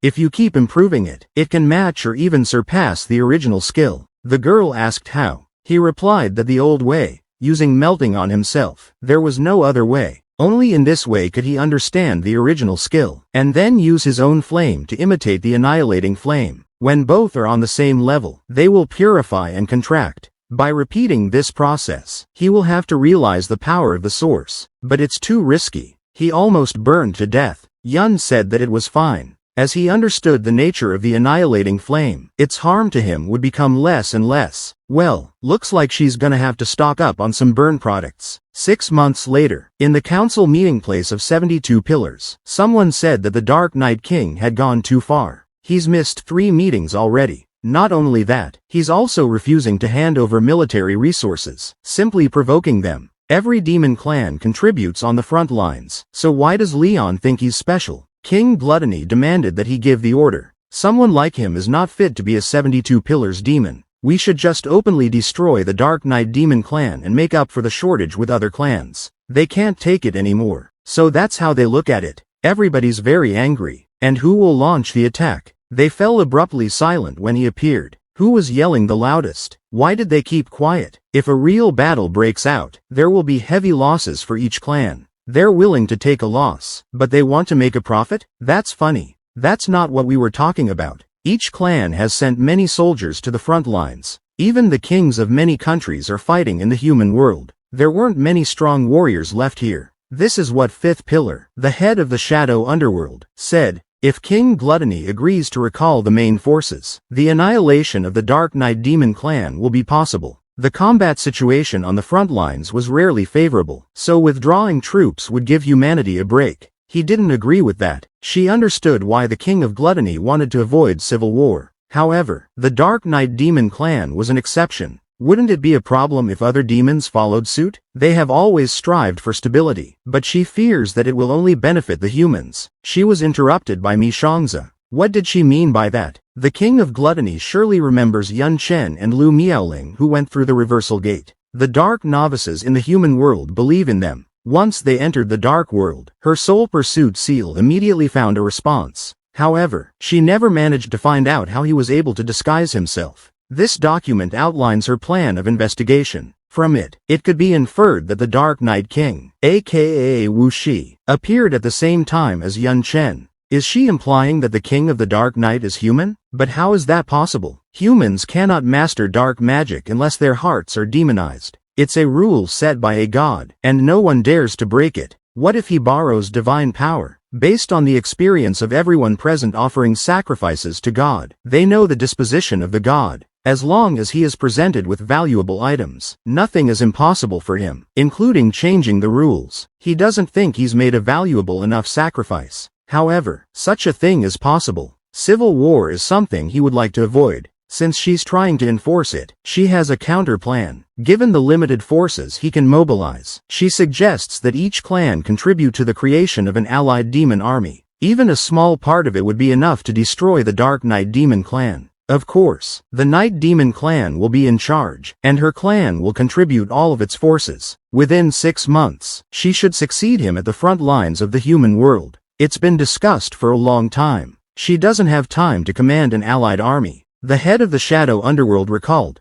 Did she say that she would lead the troops personally? Although the Dark Knight King has a loud reputation, he is only a demon lord, not a worthy king. She only needs to give orders to her subordinates to get rid of him. He had his chance. He tolerated him when he missed the first meeting, because the new king had a lot to do. He tolerated the second time when he refused to hand over military resources, because he needed forces to defend his territory. He won't stand for a third time. Let them get rid of him. The Demon King Pilati will be the commander of the allied army. She believes he can do it. Don't worry, Mrs. Mi Shangzi. Destroying some Dark Knight Demon clan is nothing. When they return from the human world, they'll have even more possessions. Don't underestimate the enemy. That Wu Shi was able to become the king of the clan in 1 year. This is a unique case. Even though he is not the only demon king in this battle, strength on paper alone is not enough. One must be careful. Just in case, have her take the crystal seal. It seals one of her skills that could solve the problem. Yun Chen was breathing heavily. The girl came up behind him and told him it had worked out. He has succeeded. He could now feel the power of the eye stalk. 6 months of hard training allowed him to reach the level of the mistress. However, he uses up all of his magic and physical strength when using it.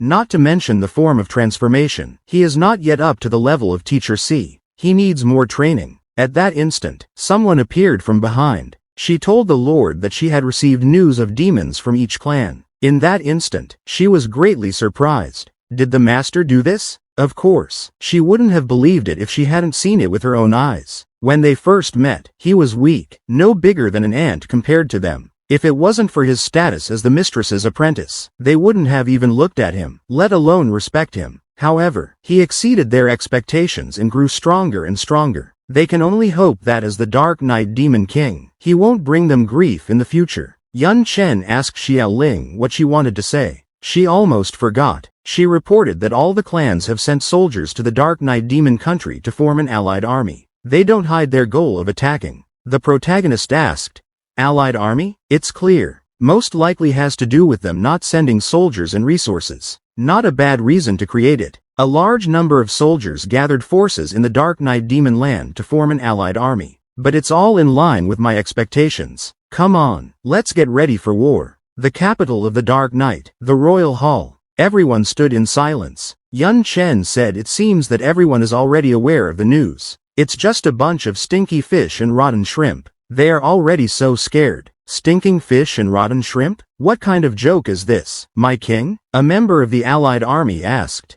It's true. It will be very difficult to contain her. According to the current information about the enemy, he sent 3 demon kings and 9 demon lords. The higher demons are estimated to be around 100. The middle and lower demons are an army. That kind of power is terrifying. From our side, even if we add Lu Bella and Alon Bella and the newly elected lord, it's not enough. Besides, the allied army will overwhelm our soldiers with their numerical advantage. Not to mention the 3 demon kings. The power gap between us is too wide. Lord Luce won the national tournament and became the new lord of Carlos territory. He's very powerful. I heard that he is close to reaching the level of a demon king. At this time, a demon lord named Lutus appeared. He told the king that this was their first meeting, and that for the sake of the king and country, he was ready to fight back against any enemy. Yun Chen said that he looked confident. Isn't he afraid of the allied demon army? He's a pretty interesting guy. Let's find out his background. He is afraid, but he is even more afraid for the destruction of the country and the death of ordinary people. No matter how great the difference in strength, he will retreat in this battle. They ask to gather strength and give battle, but not to back down from the battle. But he believes that senseless sacrifice and civil war should be avoided as much as possible until the war with humans begins. Not all demons are on the front lines, and there is no reason to disturb the peaceful atmosphere. He thought the matter should be discussed. You can't fight with other demons. Maybe they can appease them by giving up some territory. Besides, if they surrendered, at least they wouldn't embarrass themselves. Yun Chen remembered that in his mind, the nobles controlled the local aristocracy.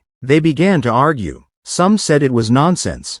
Wasn't surrender a disgrace? How could he think of surrendering territory? But they were answered that it was impossible to win this war, and that there was no point in dying for it. Even if the allied army won, not only would they offend the other demons, but they would be in a deadly stalemate. They don't quite understand the consequences. The current situation is clear to the protagonist. The demon lords are pushing for battle, and the aristocrats are drowning surrender. Yun Chen said as they stopped arguing. The magic projection will be launched nationwide in 7 days. At that time, he would give an answer whether there would be a battle or a surrender. Yun Chen didn't expect Lord Pulo and Rook to be afraid of what was happening, but they still insisted on taking part in the war. This was beyond his expectations. They have no choice. Does he know why you have to kill the previous lord to become a lord? The Demon King's equipment is bound to the user, and until someone else steals it, he can't use it. That's right.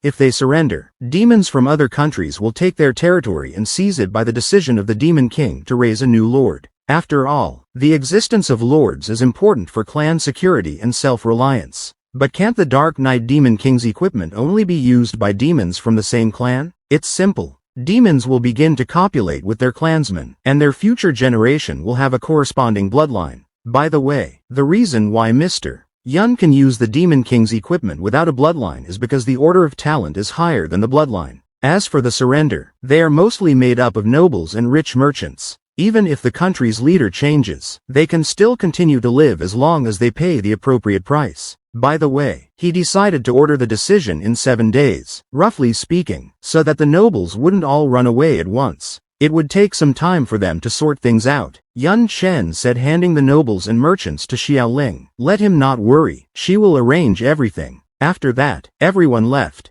The king was told that Lord Lutus had arrived. The man entered and asked if the king wanted to see him. Yun started to say that he had gathered information about him. He was once one step away from becoming a demon king and surrounded by popularity, but he suddenly disappeared. Could he please explain the reason? The man fell silent and lowered his head. If such a question were posed to the Queen of the Dark Night, he would refuse to answer, but he's the only one he's willing to tell. Yun Chen asked why only him. He refused to transfer military resources, lowered taxes, and cancelled the mandatory conscription. If it was him and not that guy, there wouldn't be such a big problem. They, the demons, are enemies of the human people and hate them. Wouldn't it be natural for them to contribute in wartime? That's what he thought at first. But now he believes that compulsory conscription on such an occasion is wrong. After all, he had never seen these people. People were something imaginary to him, existing only in books. But the representations caused by compulsory conscription were happening right in front of his eyes. The Dark Knight Queen's orders were not to be disobeyed. He had no power to change anything, so he chose to wander the world.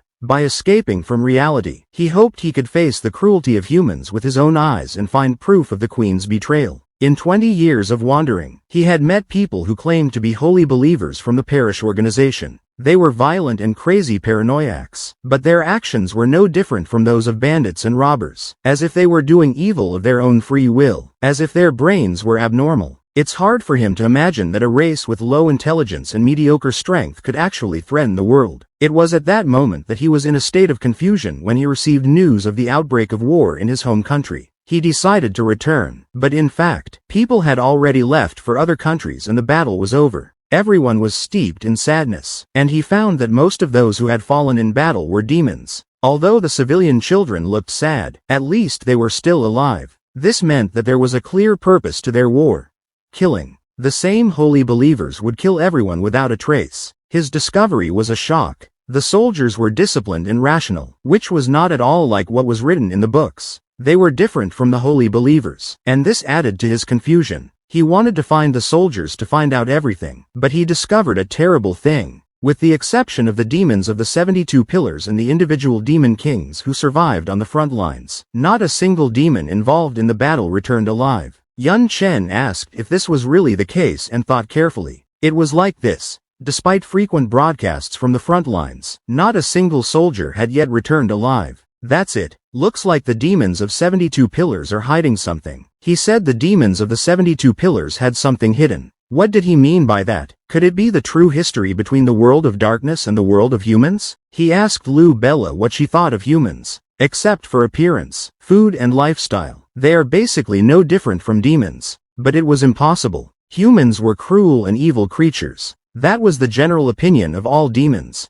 How could evil humans be like demons? Yun Chen said that Bahar's reaction was expected. Lu Bella and Alan Bella, having not been to the human world, were no different from him. They agreed to it. There are limits to the number of people demons can see in the world of darkness, and it's mostly crazy people like holy believers. But after arriving on the front lines, the demons encounter humans in battle and discover that humans are actually different from the people they knew. Although humans and demons fought on the battlefield for various reasons, orders, hatred, or the desire to preserve their own lives, even if someone kept their thoughts sober. After the death of loved ones such as family and battle companions, there was a high probability that they would be overcome by hatred and stop thinking straight. Even so, the greater their number, the more inevitable the emergence of special personalities. When they discover that their enemies are not the same monsters incapable of communication, they begin to question the right way to wage war. It got to the point where some considered ending the war through peace talks or other solutions, and some simply fled the battlefield. After all, no one wants to die. If such a way of thinking spreads throughout the world of darkness, it will deal a serious blow to the demon race, undermining the faith and foundation of their rule. This is what the demons of the 72 pillars are trying to avoid, so they resort to coercion and forbid the demons to return before the battle to avoid additional difficulties. Bahar thought such a proposal was insane. Even though he was a king, he found it hard to agree. Lord admitted that at first he couldn't believe it himself, but after seeing the human soldiers different from what he had imagined, he began to suspect that he had been deceived all his life. So at night he set out to travel the world and found that many books described the atrocities of men, but rarely mentioned specific places of occurrence.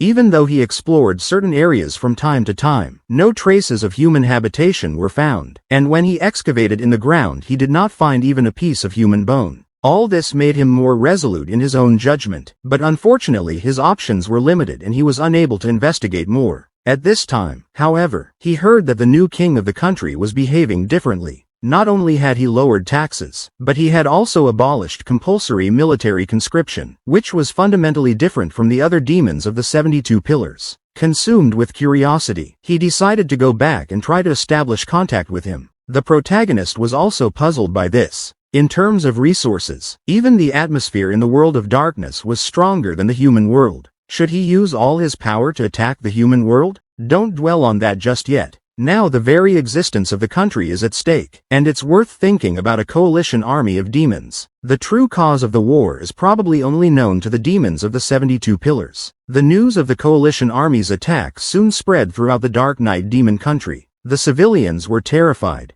Some supported the war effort and donated all their property to the state treasury to contribute to the defense of life. Others favored surrender and even fled with their families to other countries. However, the vast majority of demons chose to stay back, observe the developments and only then make plans. 7 days later, the demons of the Dark Knight were in suspense. Some traveled to the capital to see everything with their own eyes. Watching through the projection, everyone gathered in the capital square waiting for the king's decision. Everyone knew that it would be about the coalition army of demons, the battle or surrender. But before he gave his answer, the king had something important to say. The war with the humans lasted many years, and in order to provide the front line with military resources, the clans had to raise taxes and enforce compulsory conscription. However, 4 years ago, the war took a serious toll. One of the clans suffered heavy casualties and lost its status, and was harassed and discriminated against by the others. In order to maintain an advanced resource, exorbitant taxes were collected from this clan, and the strongest were sent to the army by force. All this only made things worse. Even a meeting with a relative or a full meal became an unaffordable luxury. Things are different now. What was life like for the demons for the last 6 months while the king ruled the country? Many people recognized that life was better than they had ever dreamed of before.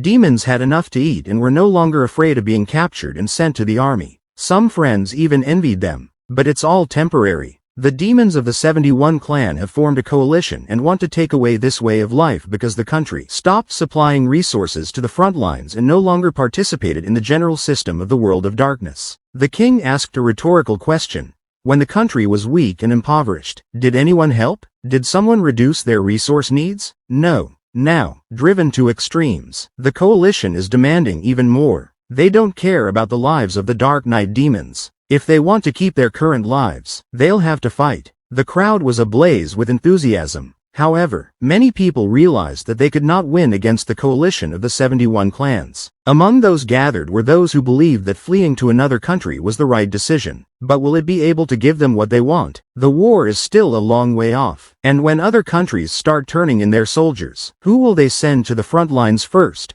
Their demons or outsiders? There was nowhere to run. This country was their only refuge. Everyone had to decide for themselves whether to surrender or fight. In the crowd, a mother turned to her youngest son. She did not want to starve any longer. Her husband and eldest son had died on the front lines. Now he was all she had left. I only have my youngest son left now, and if he goes back to his old life, he will leave me in a few days. Ha ha ha ha. You don't believe what you're saying. I sewed my own legs with my own hands to keep me out of the army. And much tougher, I had to chop off my own arm. However, when they catch healthy people, they don't hesitate to send invalids to the front lines. In order not to starve to death, I sold myself to the nobles and was abused every day. My son was sent to the front, and my daughter was sold and taken away. After that, only I, a miserable old man, was left in the family. What's there to choose? Is there any point in asking? If you've fought, let's fight. I'll kill anyone who chooses to deny me a peaceful life. Fuck the demon coalition. Fuck him. The crowd began to shout that it was better to fight them than to go back to the way things were. Wrong atmosphere.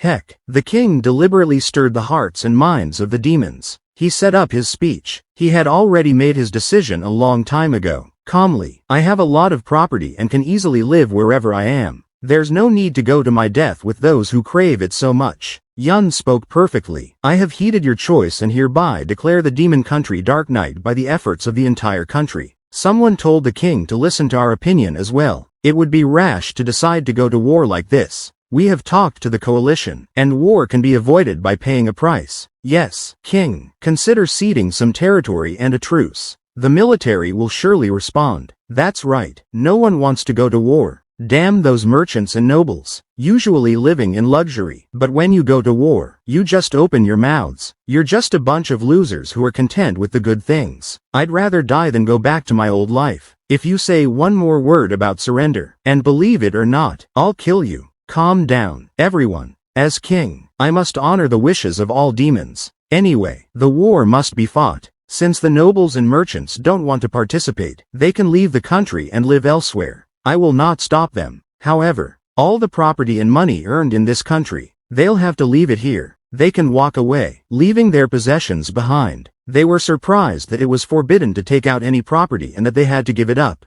Without property they would be no different from ordinary residents, and once they arrived in other countries they would simply be used as cannon fodder. The crowd started shouting, "Long live the king, damned thing. If they don't want to throw me forward, let them keep their riches. They're nothing to them. Without their possessions, they had to put up with them. And now they're going to run away from the war? They're dreaming." Of course. The man began to ask the king if he really wanted to do that. Yun asked if he thought he was messing with them. The man replied that the king was determined to fight, and he would follow him at the cost of his own life. Sir Rakan bowed his head, which shocked everyone. Why would he do that? In terms of wealth, he's the richest of the nobles, and suddenly he's going to fight alongside the commoners. It's clearly a sham. That's right, the new king is harsh, and resolutely confronting him will definitely not end well. Then all began to say that they would not serve life for the king. First they pretend to go on the run, and now they're going to move everything they've gained to where they can live while they have money. War.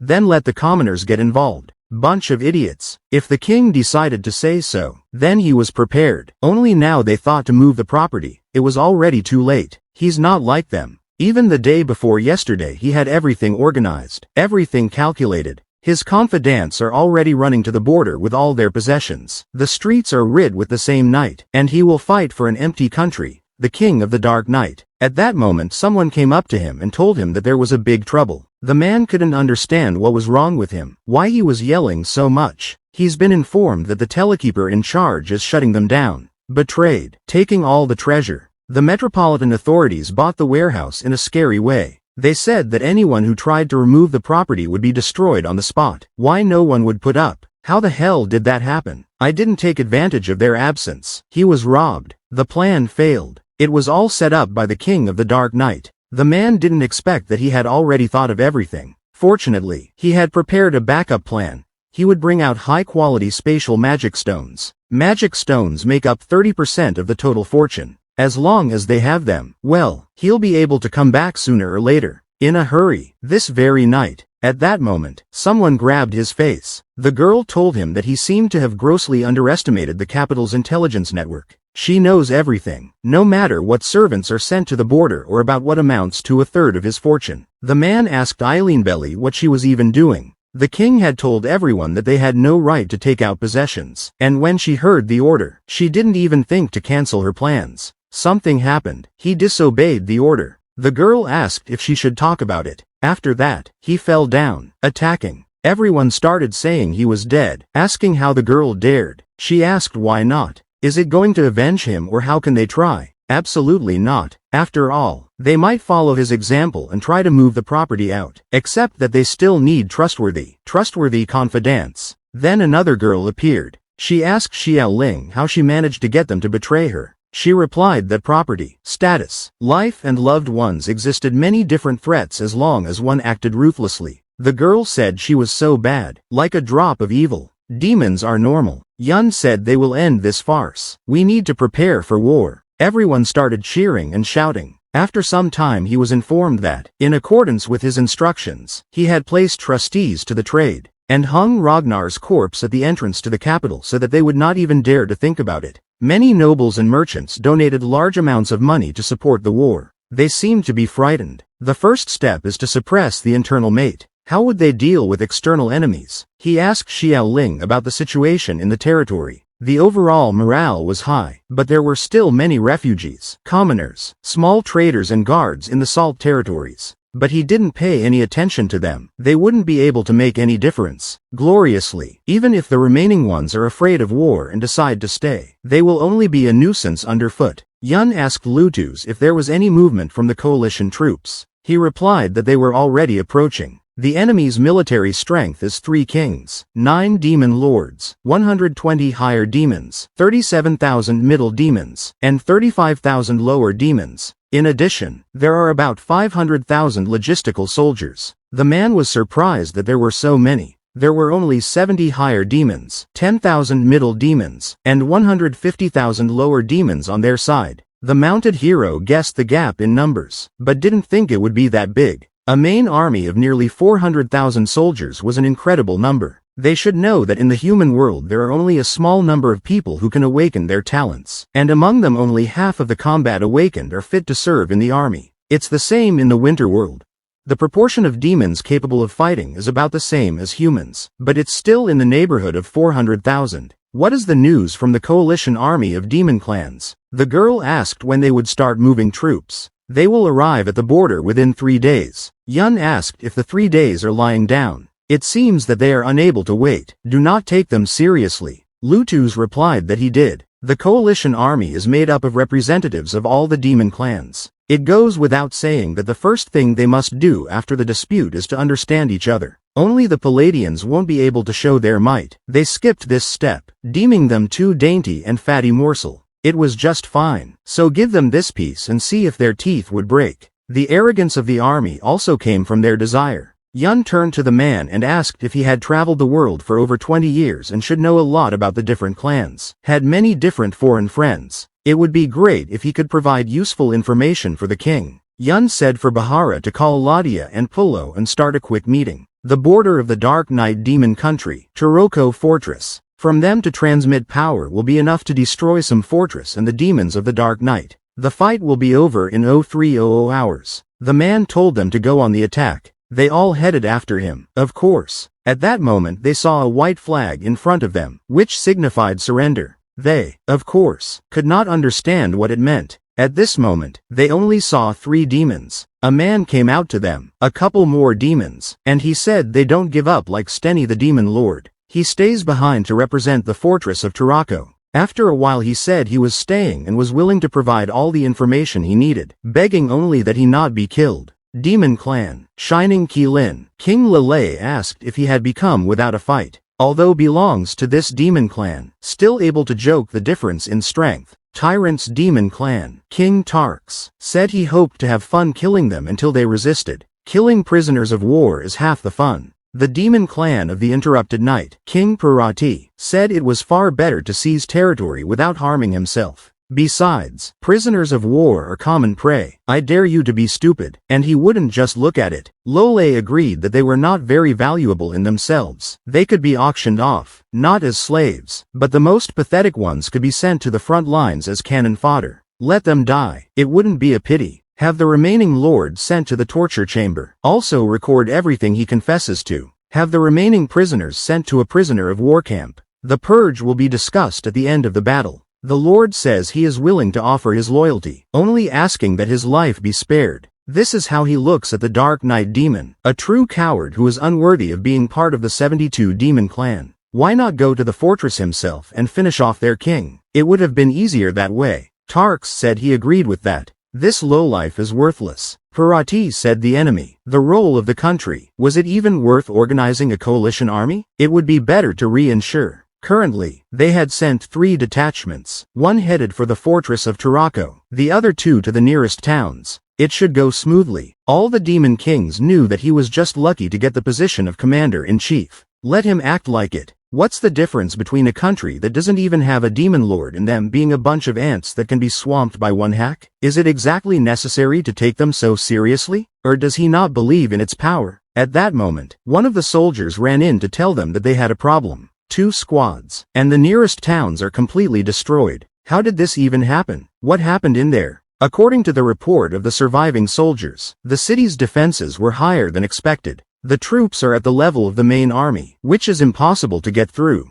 In addition, it looked like the enemy had prepared for this situation in advance. On the retreat path, the Dark Knight demons had ambushed them. They were defeated. Parati asked how many enemy troops there were. The number of soldiers in both units totaled more than 1,500 demons. That should be enough to raise 5 cities to the ground. Why couldn't they even retreat? He said 10,000. What does that mean? An army of 10,000 demons is standing in defense of insignificant cities of little value? They didn't decide to take the capital with the most resources. Even with the largest number of soldiers, the capital's guards are 2,000 demons. What kind of battle is this? Damn it, they obviously did this for a specific purpose. Now he had 2 options, or go through the fortress of Tarako and straight into the capital. But this would leave the nearest village unprotected, which could be subject to guerrilla warfare. Either send more soldiers to the village, but this will cause the troops to be scattered and the offensive to slow down. The coalition army treated the Dark Knight demons with disdain from the beginning, refusing to engage in basic direct confrontations. They wanted to destroy the country quickly and divide the gains. If too slow, their own troops could wreak havoc. The king said that resorting to such tricks was ridiculous. It seemed that the Dark Knight Demon King had never learned that all sorts of strategies and tricks were only useful when a strong army was only slightly stronger than his puny bunch of idiots. He'll personally go and rip his head off. What the Shining Qilin's clan is best at is killing and raiding, not to mention being king.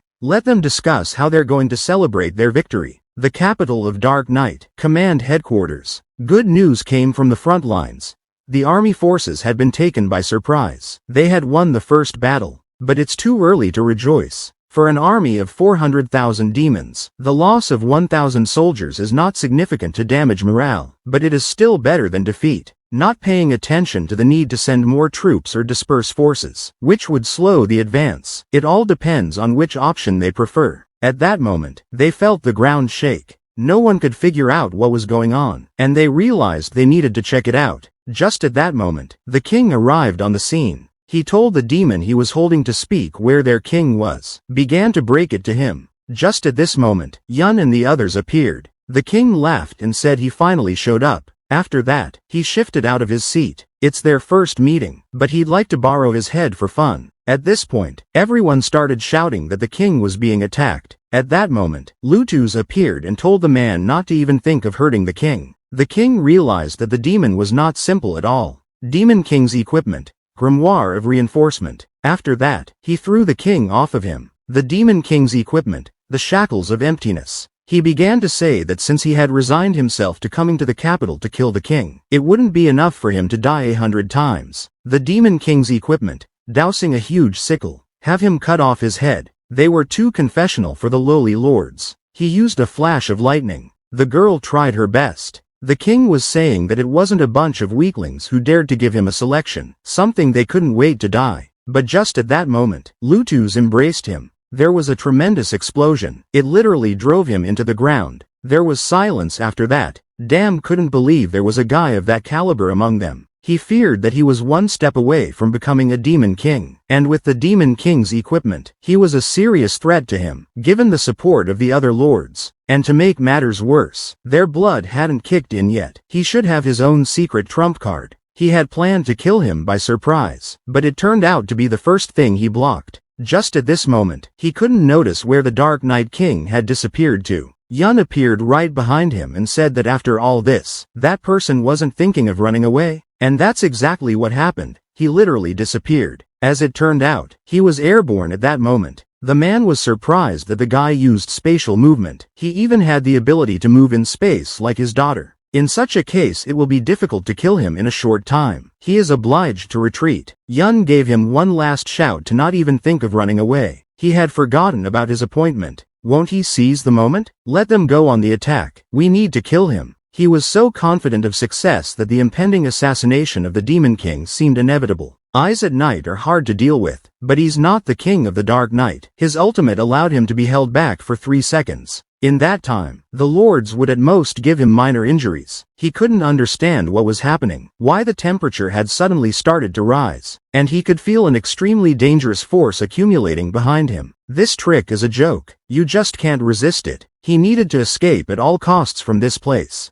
Just at that moment, they all attacked him together. After that and not everyone had time to bounce back. The main character could realize he was dead, but felt something was wrong. He landed and looked around. He didn't realize what had happened, for it was empty inside. Was this demon king just a puppet or something? The enemy thought he could come and go from the capital whenever he wished. Shame. A great shame. It can't be helped, judging by his appearance. He was sent by the demons of the Radiant Qilin. Members of this clan are notoriously difficult to kill, much less a demon king. Yun asked what it meant that the Radiant Qilin clan was hard to kill. Yes, he should have realized that every demon clan had their own special talents and abilities. For example, their clan had DMA and Knights. The demons of the Radiant Qilin have Shimmer in Space and Life Shedding. Shimmering in Space has the greatest number of clan members. Each has a different difference in the distance traveled, the number of consecutive moves, depending on how strong or weak the demon is.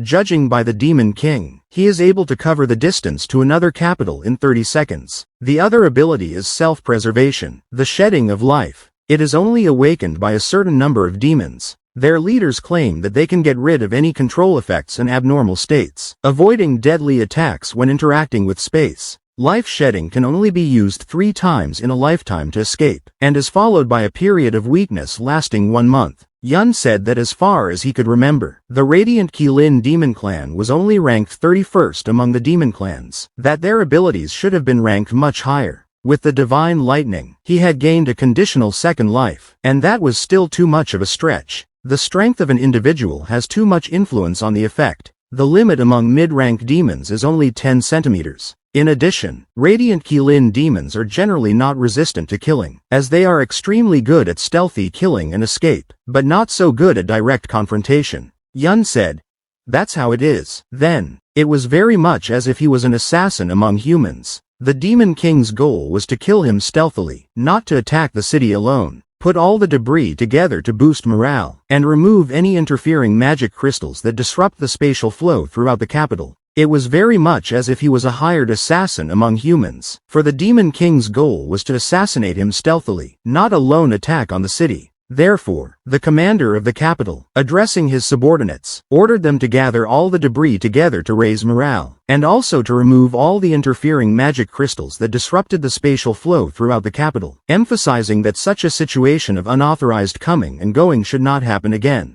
To which the warriors responded with a short and clear, "Aye." Lole ignored the order, arbitrarily setting up an attack, but not only did he not succeed, he also arbitrarily ran back. The heads are faster than the others. He had to see what he had done. Now his jettisoned body had turned into a mannequin. He was suspended above the capital gate, and rumors about it began to spread throughout the Dark Knight demon country, stating, "The secretly attacked Demon King overestimated his strength and was defeated by the Demon Lord by shitting his pants. Coalition army Demon Kings are prestigious scum. The Dark Knight Demon Lord is invincible." And worse, rumors had spread in the army, which had damaged the morale of the soldiers, and the soldiers of the Shining Qilin Demon Clan were most ashamed, which was said with indignation by the troop commanders. On the other hand, the enemy's morale has greatly improved as they are going to take responsibility for the situation. The demon began to apologize for that. Who knew that so many lords had gathered in the capital, one of whom was even 1 step away from becoming king? It's all gotten attention, but there's no point in holding them accountable now.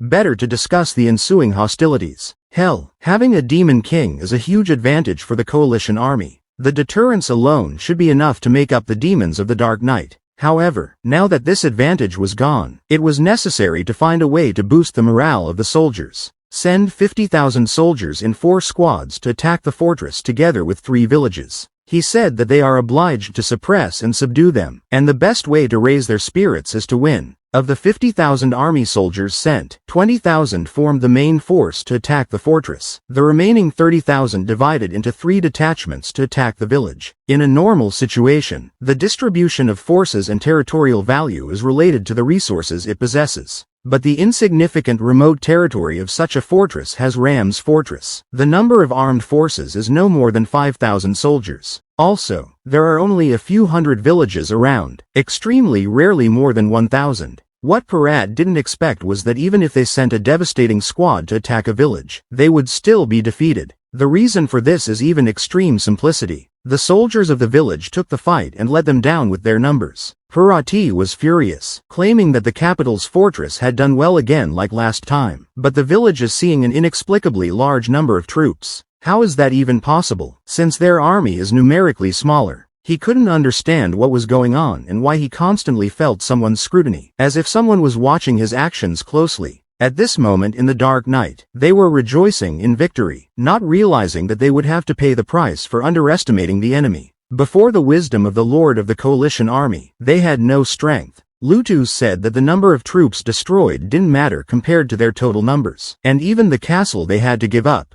But was it really beneficial? The protagonist stated that their enemy is bent on destroying the country, and they can't afford to lose territory other than the capital. After all, their enemies will not return and it's only a matter of time. They need to use strategic depth to weaken the enemy before the decisive battle. But will it be enough to weaken them by a few thousand each time? Yun confidently said that it was quite enough. Even if the army took the shortest route, they would have to pass through over 200 cities to reach the capital. Considering that they destroy 1,000 each time, this figure is staggering. Lutus asked, what if they quickened their pace and didn't linger on each city? Then all they would have to do is move troops. But before that they would need to set some traps. Given the damage being done, Yun was sure that this was not how they would act. They are an arrogant army that won't even wait for the battle to start. If they don't receive serious damage or a few victories, their arrogance will only get stronger, not weaker. He turned to Pullo, saying it was time for them to move into action. In the following days, Parati continued his actions, making several attempts when the lords of the cities sent their units and the besieged cities were defeated. While the loss in numbers was minor, it was not the main problem, and Parati adjusted his strategy. The situation suddenly changed. Cities began to surrender and the lords' units were destroyed. The results were worse than expected. The army's reaction was expected for Yun.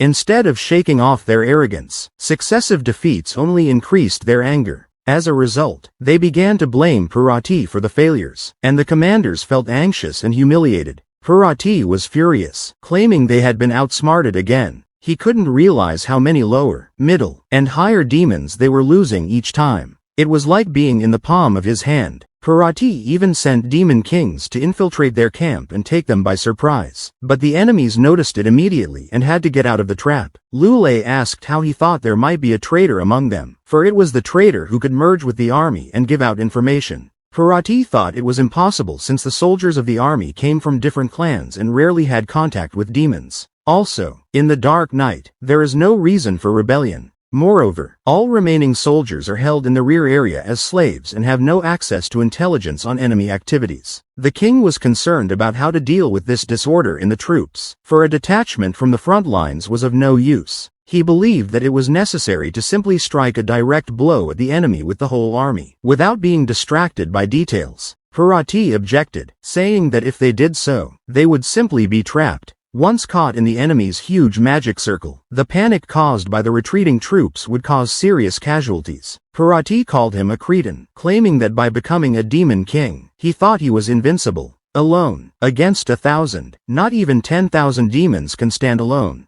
However, their opponent was not so foolish. He must have prepared a lethal weapon for such occasions. Even if they could withstand a few shots, the unique cannon of the Dark Knight demons could destroy them in one go. Parati realized that unless they prepared more powerful weapons and rallied tens of thousands of soldiers for a siege, their chances of survival were extremely slim. He understood that the Dark Knight Demon King's strategy was to destroy their soldiers little by capturing territories. But to win, one must anticipate his plans all the time. Large-scale battles are different from quick captures. Information is as important as weapons in such battles. The situation is such that the King of the Dark Knight is fully aware of their actions, while Parati knows nothing of his intentions. How the hell does he manage to do that? The protagonist was sitting in meditation at this point. Pullo was beside him, watching what was happening. Using his magical abilities, the protagonist could pick up fluctuations in magical energy, allowing him to locate enemies. These fluctuations spread over a distance of 1,000 miles. By using dark magic to focus detection on a single direction, the maximum range can be increased to 20,000 miles. But this requires a large amount of magical energy. With the use of the grimoire and Pullo's amplification, as well as super-secret crystals, the detection range can be increased to 200,000 miles, covering all enemy forces. At the same time, the consumption of magic power can be compensated by using magic crystals that increase the duration of this effect. However, you need to filter the information you receive to distinguish between adversaries and allies. Most Dark Knight demons have similar magical abilities, but the fluctuation in the coalition army is much stronger. Despite this, the Demon Kings would likely not notice these fluctuations since they are surrounded by hundreds of thousands of soldiers and their magic power disguises everything. But once Parati is aware of the enemy's movement, the rest will be easier. You just need to spread out your troops to cities that could be attacked and be ready to mobilize support at a moment's notice. All of this would give him control of the army with absolute information. Pullo warned the king that despite the effectiveness of his method, the crystal column is an extremely valuable resource. Its daily use costs billions of stones. Would the king be able to afford such a waste? It is indeed a difficult question, but Bahar made serious preparations for war. He used Rakana's property, as well as donations from nobles and merchants, to provide sufficient resources for the war. The time was approaching, and the soldiers should have already begun to act. At this time, the soldiers were moving somewhere in the night. One of the demons said he had survived by the grace of their leader and would continue to serve until the war was over. The other demon claimed that he wasn't worried and would be loyal to his masters. However, this was a lie.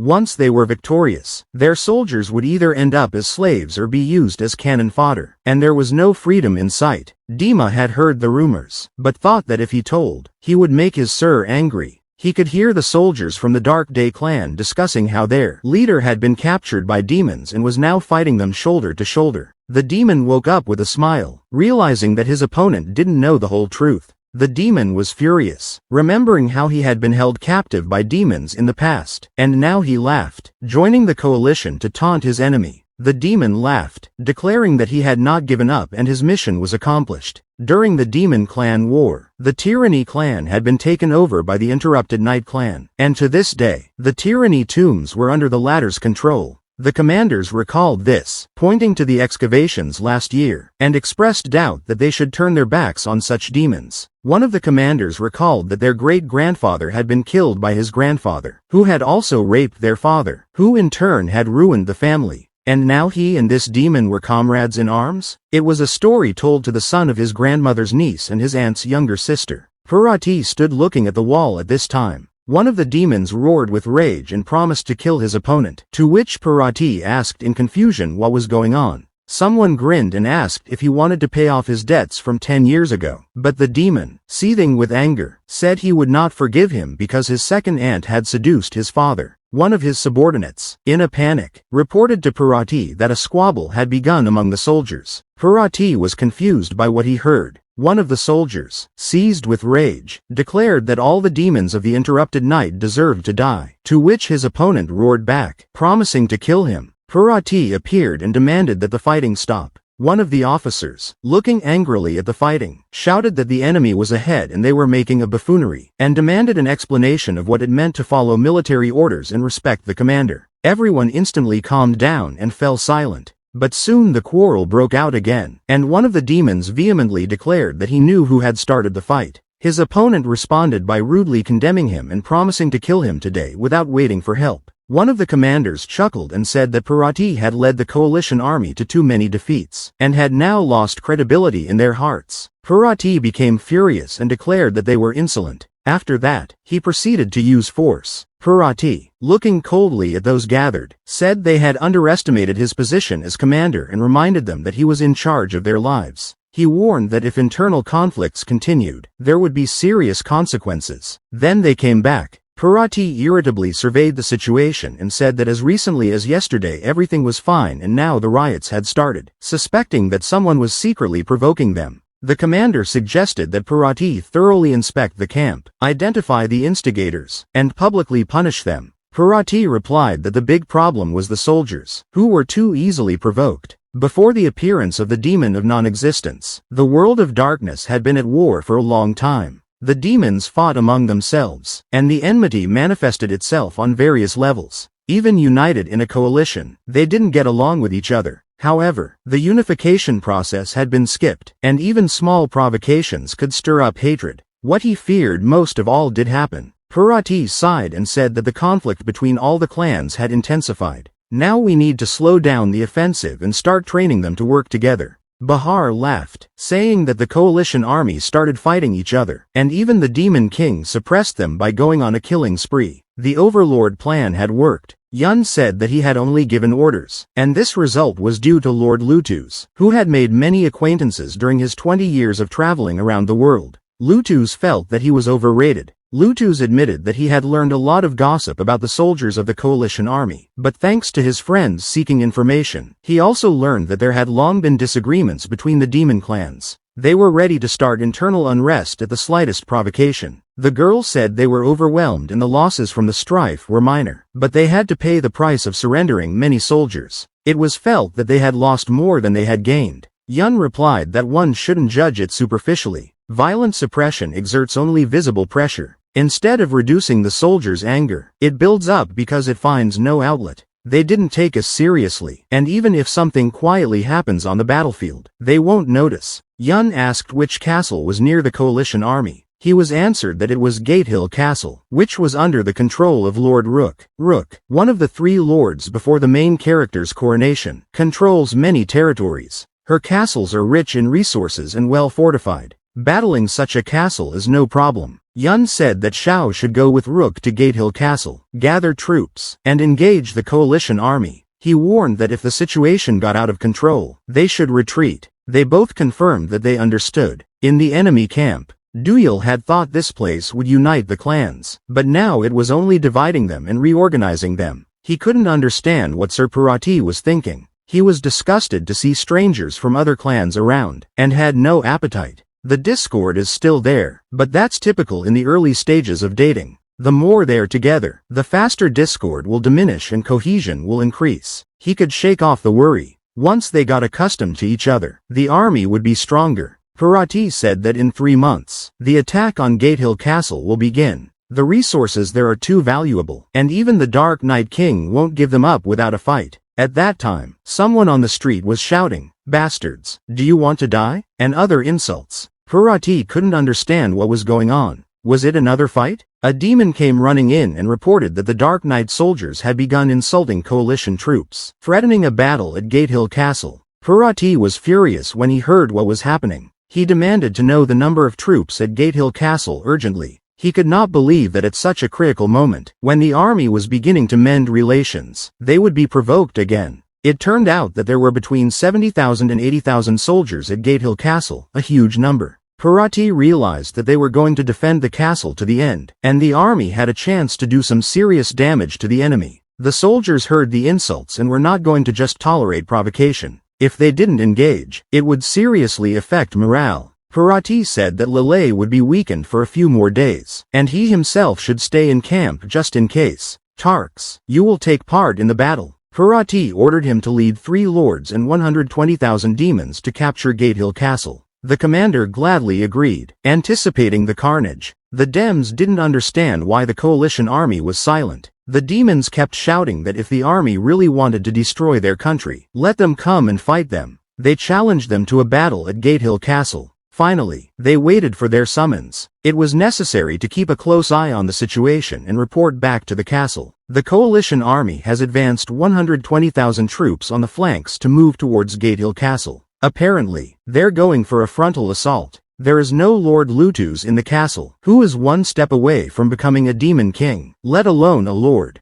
How can that be? And they're led by the demon king of Tyranny's demon clan, Tarks. Parati asked about the situation. The demon reported to Parati that Sir Tarquez had now arrived at Gatehill Castle and had begun a fierce battle. Parati hesitated for a moment. The army is numerous, and they are being led by the demon king. In theory, everything should go smoothly. I see. Gatehill Castle. There were dragons flying around and someone was screaming for them to die. The commander laughed evilly in the midst of all this chaos. He clearly had an angry and violent attitude. At that moment, he was standing in front of the wall where explosions were taking place right beside him. The commander laughed, realizing that no matter how powerful the guns were, there was no point in relying on them if the shot didn't reach the target. The enemy's combat strength was higher than expected, and the Dark Knight Demon King was supported by 3 lords. Even a lowly lord, using the advantage of terrain and cover in the form of artillery fire, was able to hold back the subordinate lords for several hours. However, it's still just a bunch of lords who are like small prey to him. The lack of a demon king remained the greatest weakness of the Dark Knight demons. The commander turned into a bloody tyrant beast and said he would demonstrate overwhelming force. Then the demoness appeared and told him not to even think about it. The demon king's equipment included a transference ring.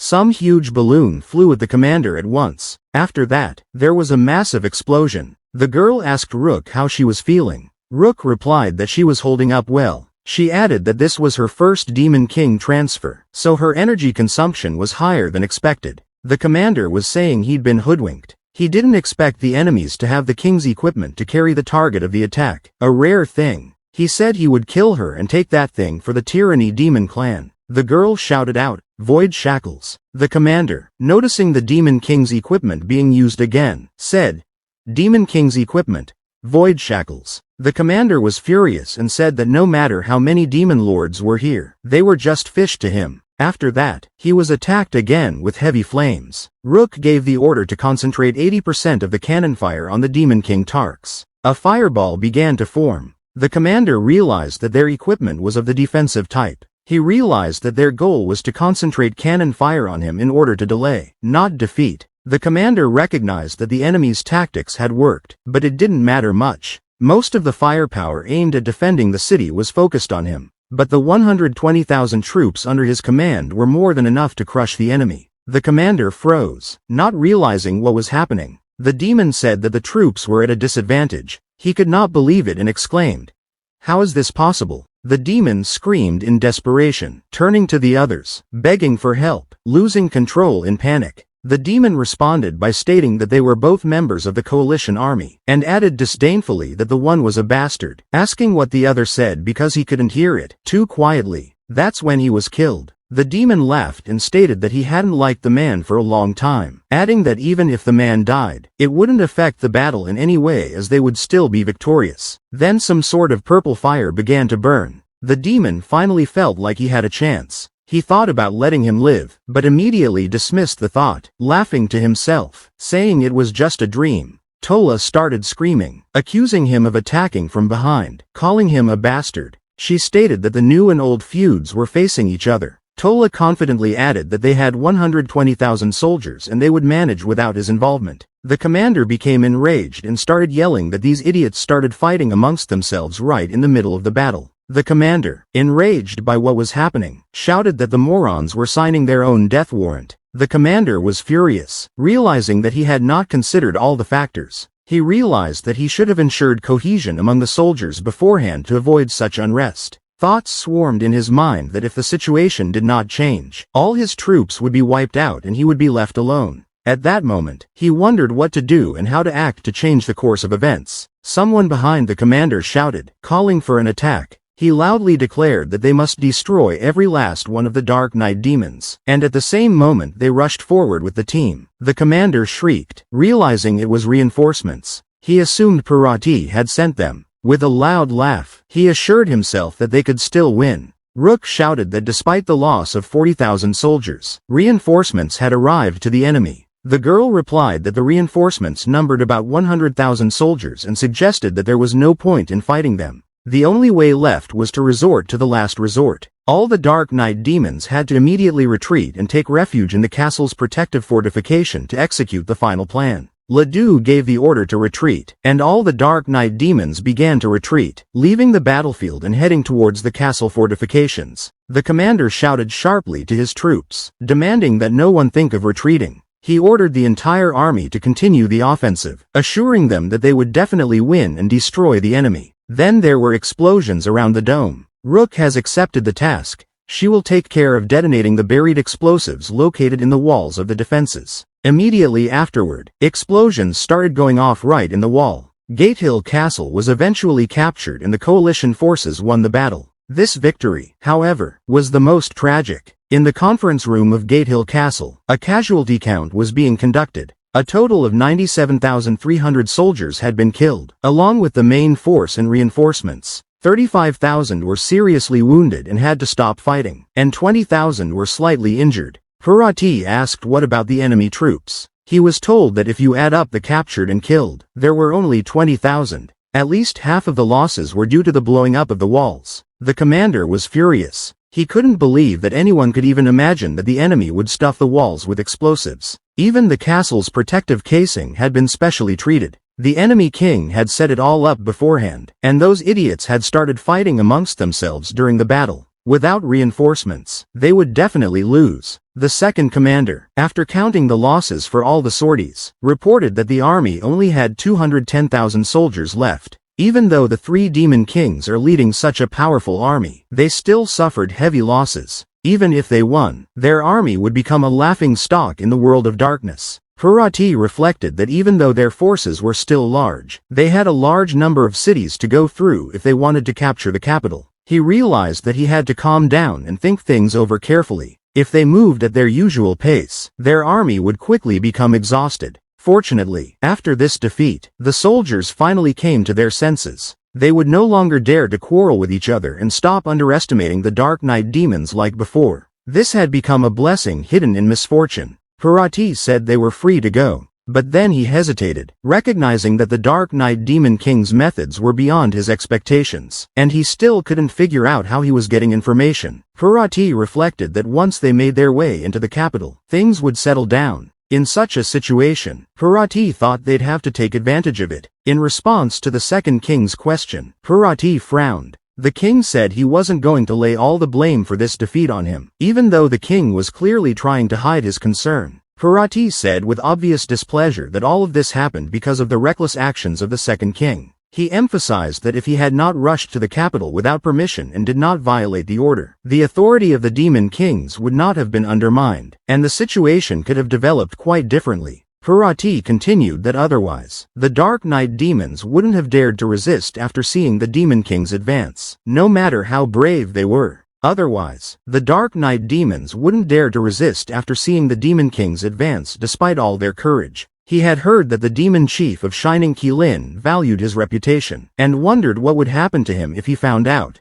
Wouldn't he die if he was skinned? The king asked how he knew. He explained that even at their place only the heads of the clan knew about him. Hundreds of years ago, she fought with members of his clan. That's how she found out. Of course, he has no right to know, but he was told about it by Ms. Mashaji. The demons of the Shining Qilin are able to cause a super long-range spatial flash with a blood sacrifice, and ferried with a large number of demons, making the sortie incredibly effective. Currently, the number of demon soldiers from his clan in the army was 10,000. This should be enough for a blood sacrifice and for the 200,000 soldiers of the coalition army to rush into the capital. No wonder he didn't send demons from his clan to attack every time he sent troops. He had been preparing for this moment all this time, not letting them get hurt. The blood sacrifice will dry them up with blood. He can't let 10,000 soldiers die for such an idiotic reason. Parati was annoyed and said he was not discussing anything with him. He recalled his position, making it clear that such conversations would not be tolerated. The king intervened, reminding Lele of the consequences of disobeying the order. He emphasized that capturing the capital would bring a great feat, as well as provide the greatest amount of land resources, enough to compensate for their clan's losses. On one hand, disobeying a military order and incurring the wrath of the Shining Qilin clan head was a serious risk, but on the other hand, the great honor and reward from the clan head was no less attractive. Either way, staying alive was almost guaranteed. Even the truest idiot would realize that there was a choice to be made.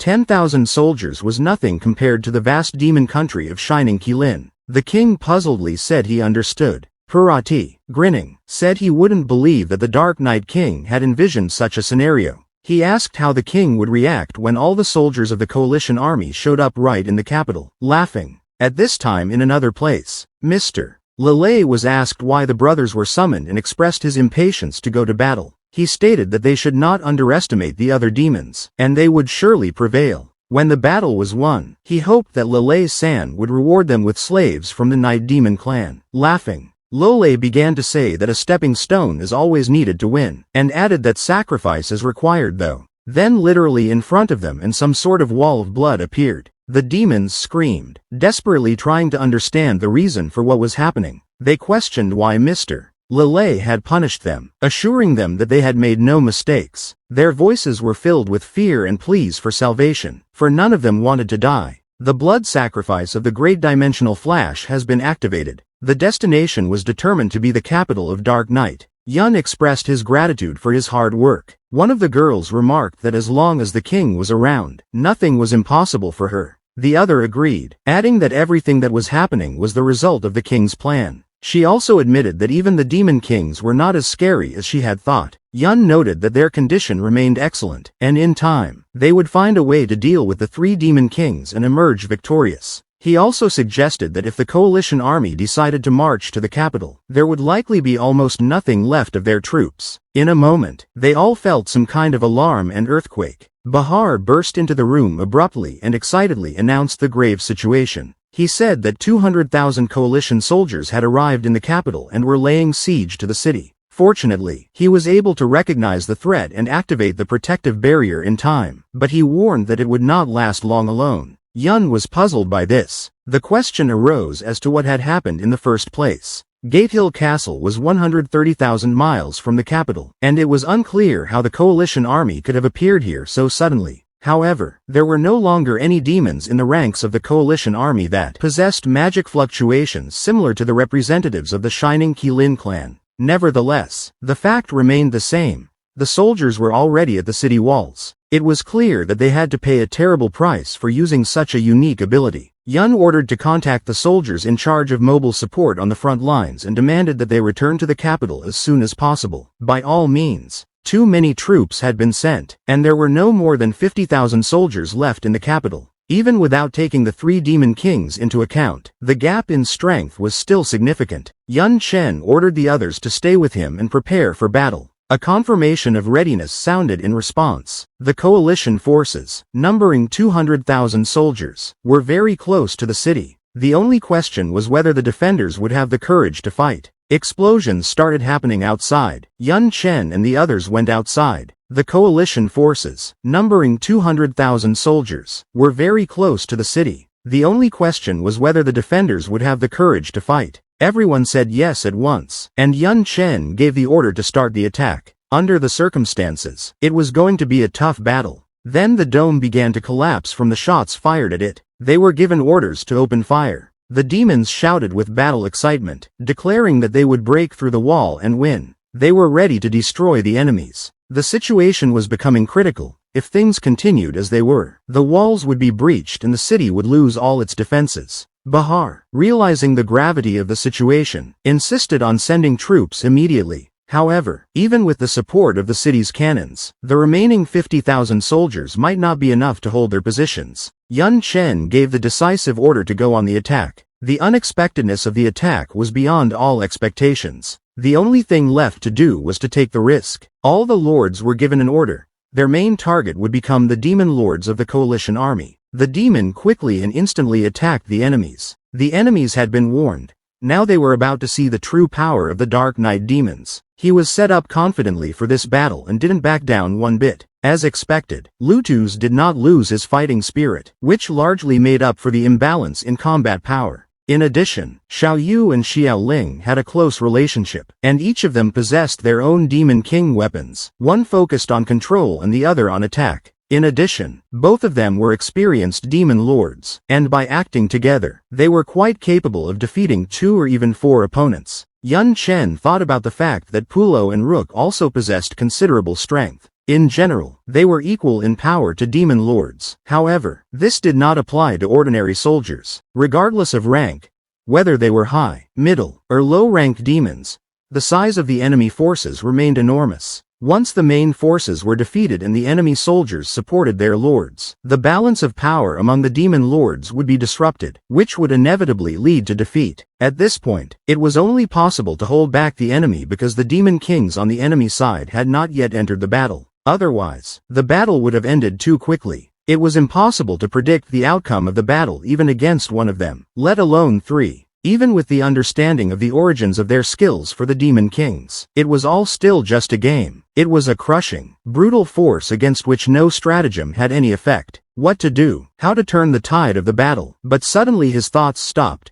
Why was he so excited, and why try to change the course of the battle at all? After all, he was a human, and the fact that he managed to start a war between demons was already a success, so he did not need to win. Whether it was the coalition army or the Dark Knight demon clan, from the perspective of humans, the more deaths the better, and although one could use the Dark Knight demons to accomplish even more, if he won this battle, even in defeat, nothing would be lost, for as a human he had already done enough. He was related to Xiao Yu and Xiaoling, and together with them, he could easily return to the human world, which seemed like the most correct choice. After all, the Dark Knight demons were obeying his orders, and once they would die in battle. But for some reason, doubt stirred inside. It was incredibly difficult for him to make a decision, all thanks to the king. The king looked so majestic, so beautiful. Look at him, just look at him. With him, no one has to worry about tomorrow anymore. The subordinates confidently declared that they were ready to fight for the king to the last man. For them, surrender was unacceptable. Yun Chen thought that all the Dark Knight demons are insane.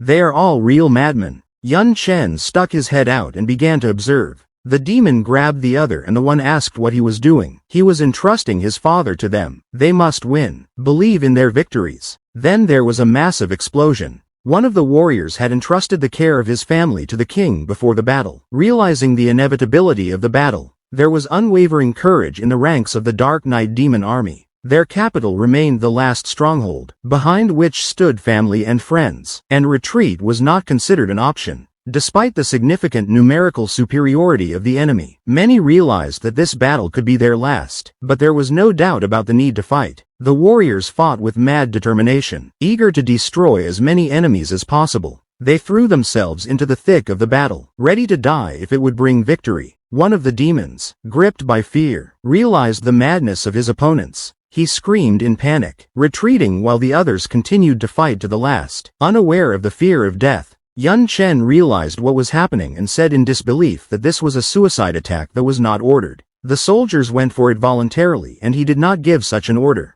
Bahar calmly replied that everyone was aware of the disparity in strength, and each of the soldiers had brought self-detonating crystals themselves, preparing to sacrifice themselves for victory. Not only the soldiers, but also the ordinary citizens of the capital were equipped with self-detonating crystals. As soon as the enemies break through the walls, they will drag them with them into death. They are all willing to do this because they want to protect the king, their country, this beautiful power transformed by his rule. Yun Chen realized that demons were indeed willing to make such sacrifices. The thought of fleeing now seemed to him like an act of ruthlessness. He realized that despite his position, he was still a human being, and his being a demon was just a game built on deception. But even realizing the lie, even if everything was a deception, he was still their king. Yun Chen handed over command over the battlefield to Baharu. Deciding to personally take part in the battle, Yun Chen turned his attention to his opponent, who had been shouting with joy not too long ago. Now that he was in a hopeless situation with broken arms, he had to decide whether he was really willing to die with everyone else. The demon realized his doom, but the thought of a worthless death made him furious. He wasn't going to give up without a fight. The demon was surprised and didn't understand what this blue fire appeared. An enthusiastic cry went through the ranks of the Dark Knight demons. The realization that their king had personally entered the battle raised the warriors' morale, making them fight even more fiercely. Yun Chen, clad in battle gear, summoned his destructive power. The destroyer transformed into a battle spear, the demonic destroyer, piercing through enemies with monstrous power.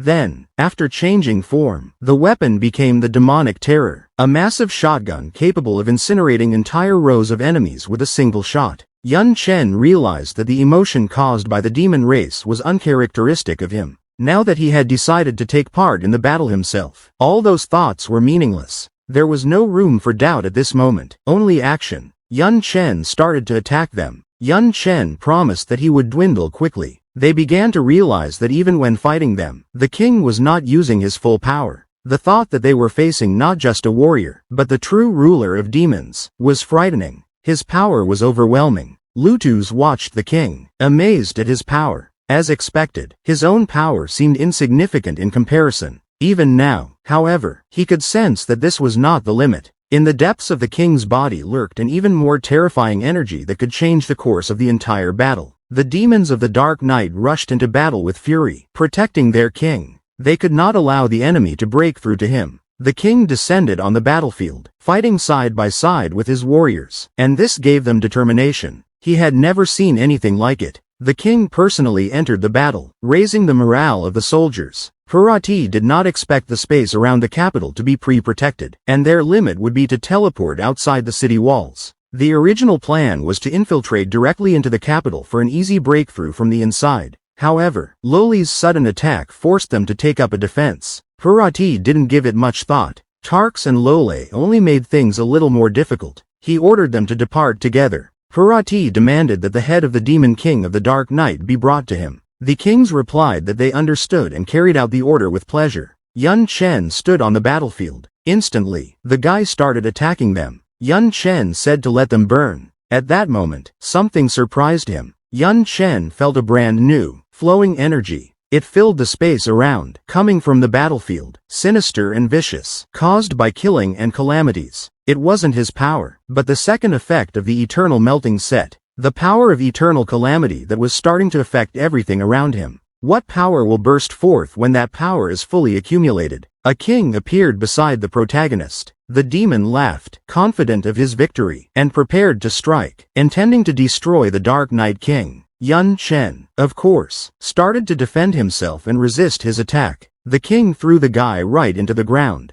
Yun Chen thought that given the level of demonic destroyer, it would be extremely difficult for him to face a powerful opponent like the Demon King. Yun Chen carefully began to analyze the situation. The king pronounced that this time there are no lords here to protect him, which means he is left alone against a powerful opponent. The king ordered to accept death, emphasizing his determination to finish the fight. On the battlefield, the situation was heating up, and every moment was decisive. The first girl urged caution, while the second, absorbed in the battle, had to concentrate, because any mistake could cost lives. In such a situation, trust in their leader became the only option for survival. The lad was holding on to his arm, for he was seriously wounded. The commander doubted how he could compete with the demons whose strength was almost incomparable to his own strength, even despite his accumulated Demon King essence and legendary equipment. He knew that Demon Kings were extremely strong, and despite his power, he had to suffer seriously in fighting them. There was a realization inside his mind.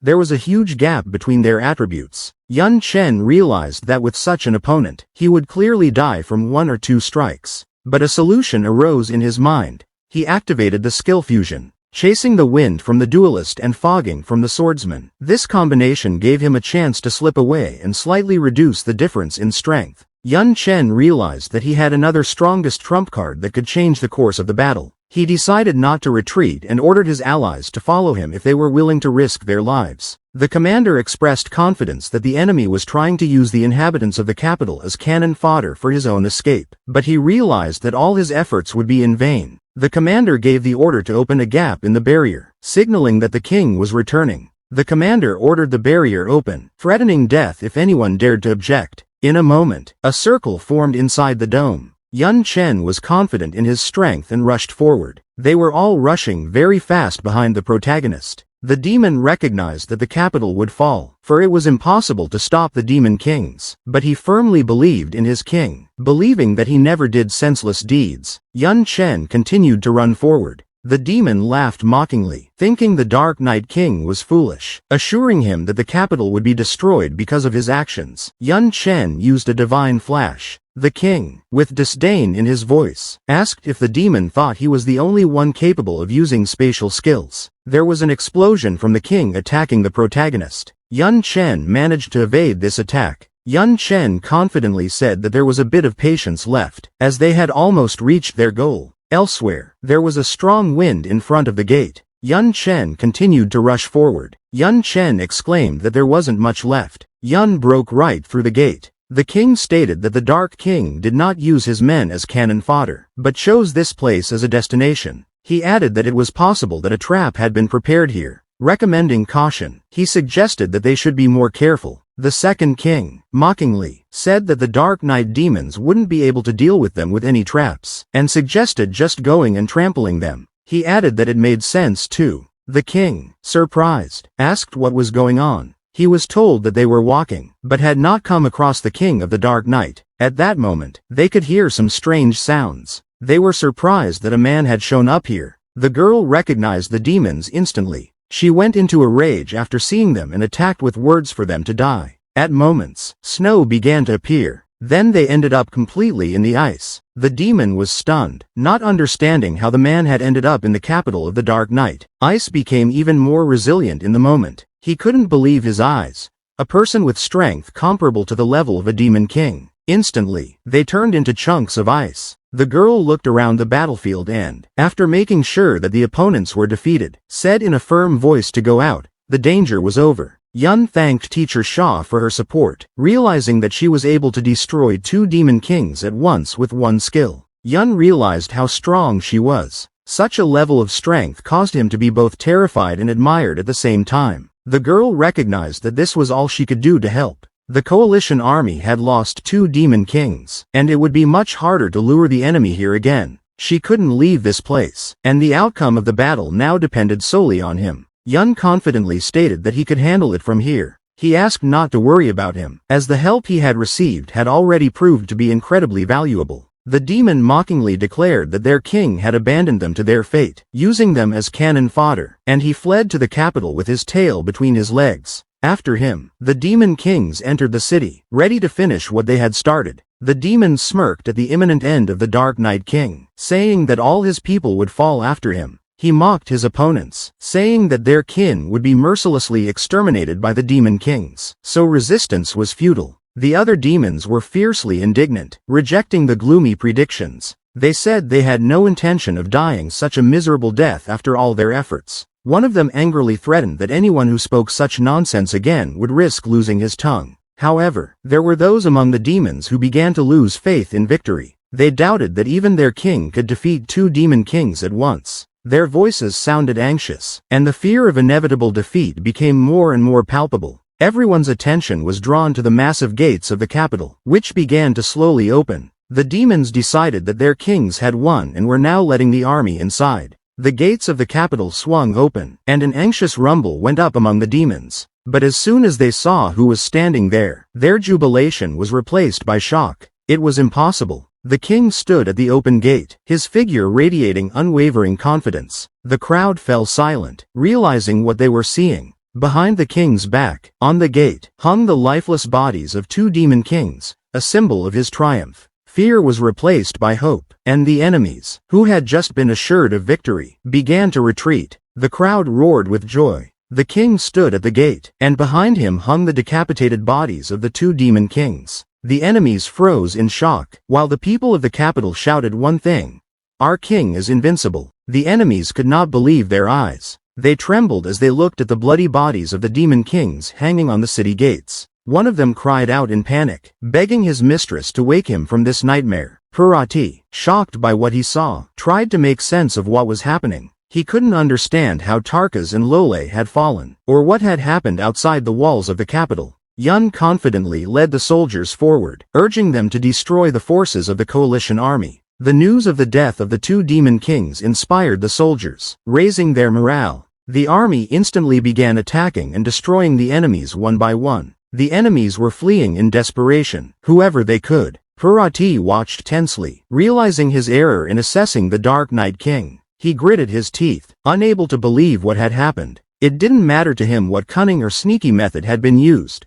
The fact remained that the 2 demon kings were dead. Purati lifted the crystal up, his face contorted with anger. He clutched it in his hand and an ominous energy began to gather around it, growling that he didn't want to use it but had to. And then, shouting with anger that the king was too naive. The space around him shook. No matter what traps you have prepared in the capital, they will become nothing once it is destroyed. The crowd cried out to the great mistress of the interrupted night, Mi Shazi, begging her to demonstrate her supreme power to the ignorant demons of the Dark Night. One of the warriors cried out in panic, wondering what was happening. The skies suddenly darkened, and an ominous atmosphere enveloped the capital. He was overcome by a sense of unease and fear clenched in his chest as a force so terrible that it was hard to breathe. Yun watched in a daze, feeling his heart clench with inexplicable fear. Thoughts whirled through his mind. What was this ability? Why is even his body responding to it with such terror? Is it possible that this is the power of the Demon King? No, it can't be. Even they aren't capable of such a thing. The resonating crystal soared into the air, and the runes within it glowed. This The power of the 72 Pillars demon. Yun was stunned. He couldn't believe his eyes. The coalition army possessed such a powerful trump card. He tensed up, realizing the true purpose of this skill. Its purpose was to completely destroy the capital city. Parati laughed, savoring the surging power. This was the power of the great lady of the interrupted night, Mi Shaji. Parati soared towards the sky, and at the same instant, a flurry of furious discharges erupted. He used the 1,000 lightning bolts of annihilation. The dome broke from such force. Everyone started running and screaming, asking for help. Yun ordered Rook and Pullo to finish off the remaining enemies and then join him. They replied that they understood him. The enemies began to retreat, but they were quickly reminded not to dare run away. Giant vines burst from the ground, instantly entangling the enemies, giving them no chance to escape. Panic swept through their ranks as they realized they were trapped. Yun quickly assessed the situation and ordered Pullo to strengthen Rook's abilities to the limit, even if it required exhausting all dark magic power. He knew that the only chance to deal with the impending threat was to utilize his allies' strength to the maximum. If Rook's skill could move lightning, they still had a chance to turn the tide of the battle. Rook shook his head, realizing how serious the situation was. This skill belonged to a 72-pillar demon, and even if he could move the lightning bolts, the distance would be too small. A few meters wouldn't make a difference. The capital would still be destroyed. Yun realized that a few meters would be enough and ordered him to make him a target. Rook objected that once the protagonist died, the skill would still continue to attack and the sacrifice would be pointless. Pullo exclaimed that the capital would still fall if he died. Yun sharply yanked them back, demanding them to stop doubting. He reminded them that thousands of civilians were dying while they were inactive and urged them not to be cowards. Without further argument, he ordered them to carry out his instructions immediately. Pullo said he understood, and to follow orders. Yun resolutely turned to Rook, instructing her to carry out the transfer.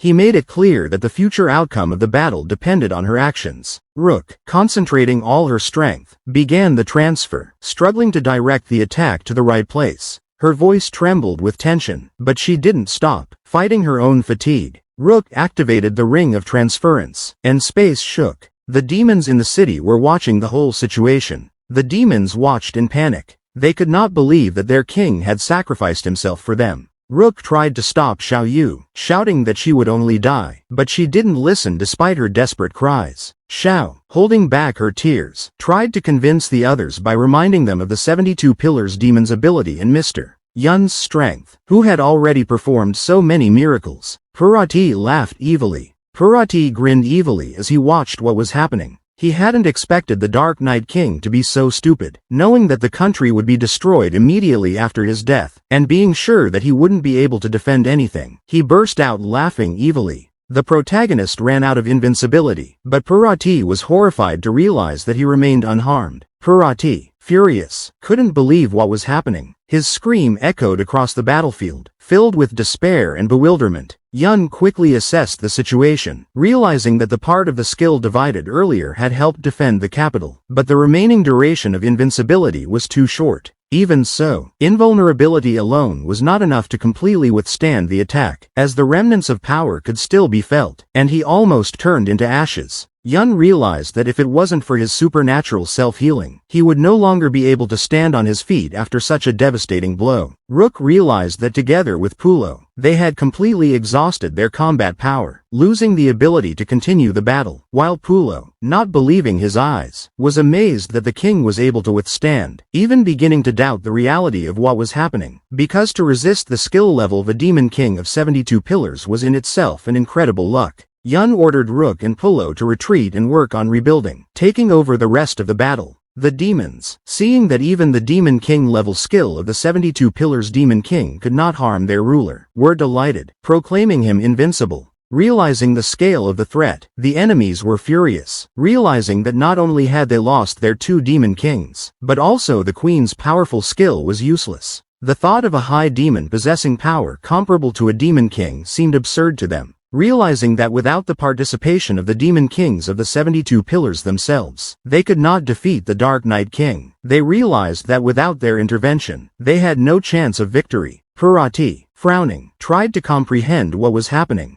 If the Dark Knight King really had the strength of a Demon King, he would have destroyed them in a war long ago, rather than letting the battle drag on until now. However, his doubts persisted, and he forced himself to calm down, keep a close eye on the situation, and not panic. Parati carefully analyzed the speed and strength of his opponent's attacks. His power was indeed above the level of a demon lord, but it still did not reach the level of a demon king, much less a demon lord. It was obvious that he had used some extremely valuable artifact to achieve such a result. Parati concluded that such an artifact must have serious limitations. Perhaps it was intended for one-time use. If it wasn't, the enemy wouldn't use it at the very moment of threatening to destroy the capital. So his hunch was correct. Parati realized that he had proof, but the soldiers simply would not believe him. Despite the numerical superiority, their morale was completely broken. They had lost the will to fight, and now the likelihood of defeat was too high. Even if they were to win, it would be a Pyrrhic victory, and he, as the commander, would be a disgrace to the entire world of darkness. Parati realized that he urgently needed to boost morale, and needed an intuitive and quick method to do so. Both armies were in a state of readiness, which meant that there was only one way left. Parati said that the king of the Dark Night, the fearsome demon king of the pirates, had appeared. His voice boomed around, brimming with defiance and arrogance as he roared through the darkness, daring the enemy to fight him. Parati asked if his opponent would dare to fight him. The demoness shouted with rage that the miserable bastard was so desperate to disgrace himself. Their king had been fighting for a long time, and the enemy had only been hiding behind the backs of his soldiers all this time, and now he still had the guts to demand a one-on-one battle. Lutus told the scoundrel to eat shit. Yun asked, wondering why. Parati stated that whoever wins, that victory will be a Pyrrhic victory, and as commanders-in-chief who care about their soldiers, they cannot allow that to happen. He reminded that the enemy had already exhausted all their trump cards in the battle with Lole and Tarks, as well as opposing the abilities of the Lordess Mi Shazi. Parati added that despite the numerical superiority, he wanted to give his opponent a chance to fight one-on-one. The outcome of the battle was obvious, and if he won, they would retreat. He then asked how to Tom such an offer. Parati pondered, thinking that this was the best way to kill the enemy. Refusal would reduce the soldiers' fear of him, thus raising their morale. After all, the Demon King would not refuse a challenge thrown to him. Yun Chen thought that just as it was said, they were at a disadvantage, and the current gap in strength could not be made up for by high morale. Pulo and Rook were also still recovering, and the balance at the Demon Lord level was broken. If Parati also takes part in the war, a chaotic battle will be disadvantageous to him. Yun Chen added that he no longer wanted to see demons self-sabotage. Yun Chen stated that they would fight. The demons under Parati's command rushed forward, following their master. They realized that they must avenge their kings and rushed out with fury, intent on killing the king of the Dark Night. The demons believed that their king was invincible and that he would prevail. They proudly noted that 2 demon kings were already dead, and another would soon join them. Even if the king died, they were willing to go to hell following him. Rook was perplexed as to how one could challenge a demon king while only being of the 3rd rank. She reminded him that Mr. Yun was not a master at all and asked what to offer him. The demoness standing next to him said that they couldn't participate in a battle of this level. Parati, turning to his opponent, reminded him that he might not be aware of it, but there was a difference in power among the demon kings. Parati stated that he was capable of suppressing Tarks and Lole, regardless of his position as commander-in-chief. Parati put a gun to the protagonist's head and said it was too stupid to put him in the same lineup as them. Yun Chen replied that this battle would be over very soon. Parati agreed and said that this battle would be over very quickly. After that, he instantly shot at Yun Chen. Yun Chen used tens of thousands of strength, and then Yun Chen turned to another form. Parati pondered, noticing that it was probably an enhancing ability. The main character's aura was completely different from before, and he even appeared to be very close to his own level. The guy had a gun to his head. Yun Chen said that taking turns shooting each other was pretty fair, wasn't it? He then used skill fusion, activating the gunsmith skill with the electromagnetic diffusion ammunition, aiming for a lethal shot. In a second, Yun Chen fired a shot. Yun Chen and Parati stood opposite each other and remained silent. Parati noted that it was only a top demon level skill after all. It went just as he had envisioned. He added that the protagonist was only lucky enough to scratch him.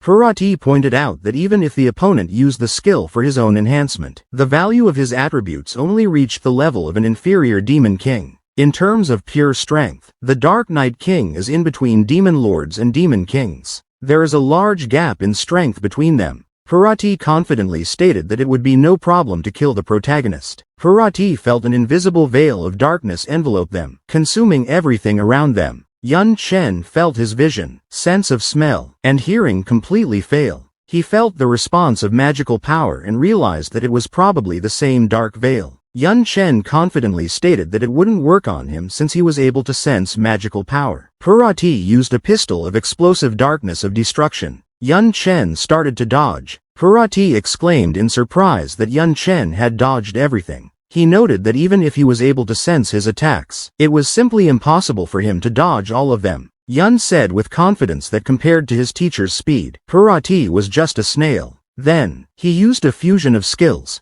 A full-force attack of a fighter and a fierce berserk strike. Yun instantly attacked him after that. Parati was surprised that his attacks didn't catch the protagonist, and asked how the latter managed to deal with such attacks at this level. Parati seemed determined to show the protagonist what the demon's true power was. Yun used a fusion of skills.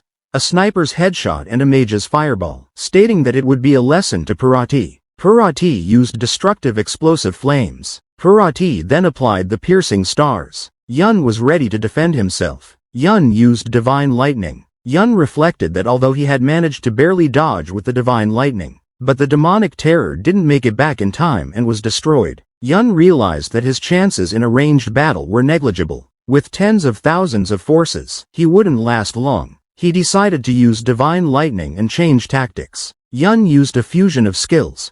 A shadow flow spike to steal shadow and a double strike of Taoist light hands. Parati decided that Yun Chen had clearly underestimated him, and grinned and said that he would now entertain him in close combat. The guy used a skill called empty hands. They both began throwing a series of punches at each other. Yun Chen tried his best to defend, but still missed punches from Parati. Parati noted with derision that the raindrops hitting his body hurt much worse, and wondered what the Dark Night King's attack looked like. Yun Chen challengingly asked if it was true. Parati wondered if he was beginning to think something was wrong. He paused for a moment, noticing that his attacks were growing weaker and his speed slower. Parati exclaimed in rage, how could this be possible, as the main character's strength and speed only increased? While he was pondering over all of this, Yun Chen attacked him. The attack was so strong that there was an explosion. Parati, realizing the situation, decided that it was not worth fighting hand-to-hand with the protagonist. He came to the conclusion that he must have used stealing or looting skills to take his paraphernalia. Yun Chen attacked him again, using a leg kick this time. Yun Chen grinned and noticed that Parati was dreaming and asked if he was thinking of increasing the distance. Yun Chen pronounced that it was the death hour for Parati. The main character's friends assured him that he had almost completely overwhelmed the Demon King in a one-on-one duel and that victory would be his. Parati got to his feet and said the boys shouldn't get too cocky. Parati, sensing the power, vehemently declared that he would show the protagonist true might, then confidently added that the likes of him could never reach that level of strength. Parati decided to use the Source Crusher Imperator. Yun Chen, with confidence in his voice, replied that he was not the only one who possessed such skills, and that even the smug Parati was not capable of being the only one at it. Parati, with fury in his voice, shouted that enough with the importance and that the moment was coming for the death of the protagonist. Yun Chen, concentrating his strength, used the source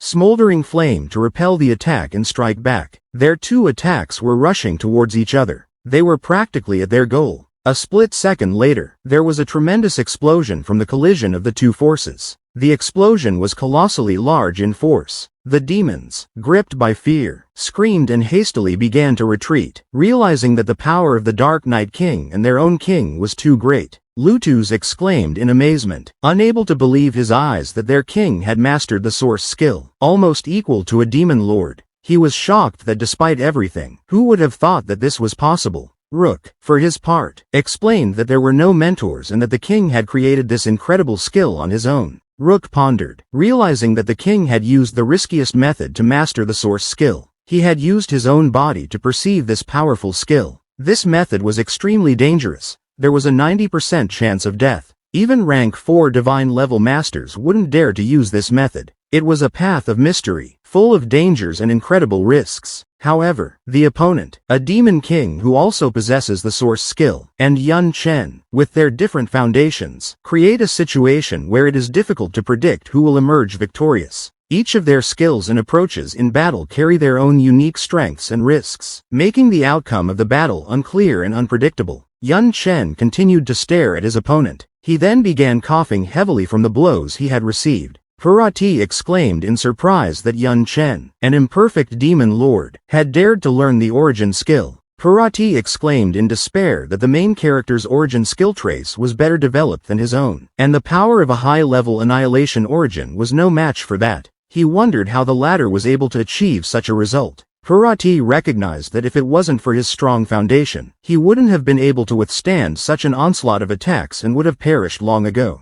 Yun Chen thought to himself that the Flaming Ashes Star was created because of his comprehended skill of the explosive demon king's origin. He noted that the explosive flame demons were ranked in the top 10 or 5, and their origin could be compared to rank 21 interrupted night demons. Parati, despite the fact that his life was fading away, remarked that Yun Chen's situation is more dire since he can't even stand up. He added that if GG doesn't want to answer, fine. Parati aimed his gun, confident that the shot would be enough to kill him. At that moment, someone told him to turn back around sooner rather than later. Parati looked back up momentarily after that. A gun was presented to his head at that moment. Yun Chen realized that when promoting the origin skill, he had sent a day in winter some distance away to hide. What she had on her shoulders was the folding Demon King piercing cannon she was looking for in the Demon Rollord's warehouse. Now that the Shadow Shield is separated by its 10-1000 strength mode, its strength should be enough to use the weapon. Will he be able to resist a gunshot while on the verge of death? Parati starts stopping him and saying no need. They can get the troops out and talk things over. He can't kill him or else misses. Mi Shaji, it's his.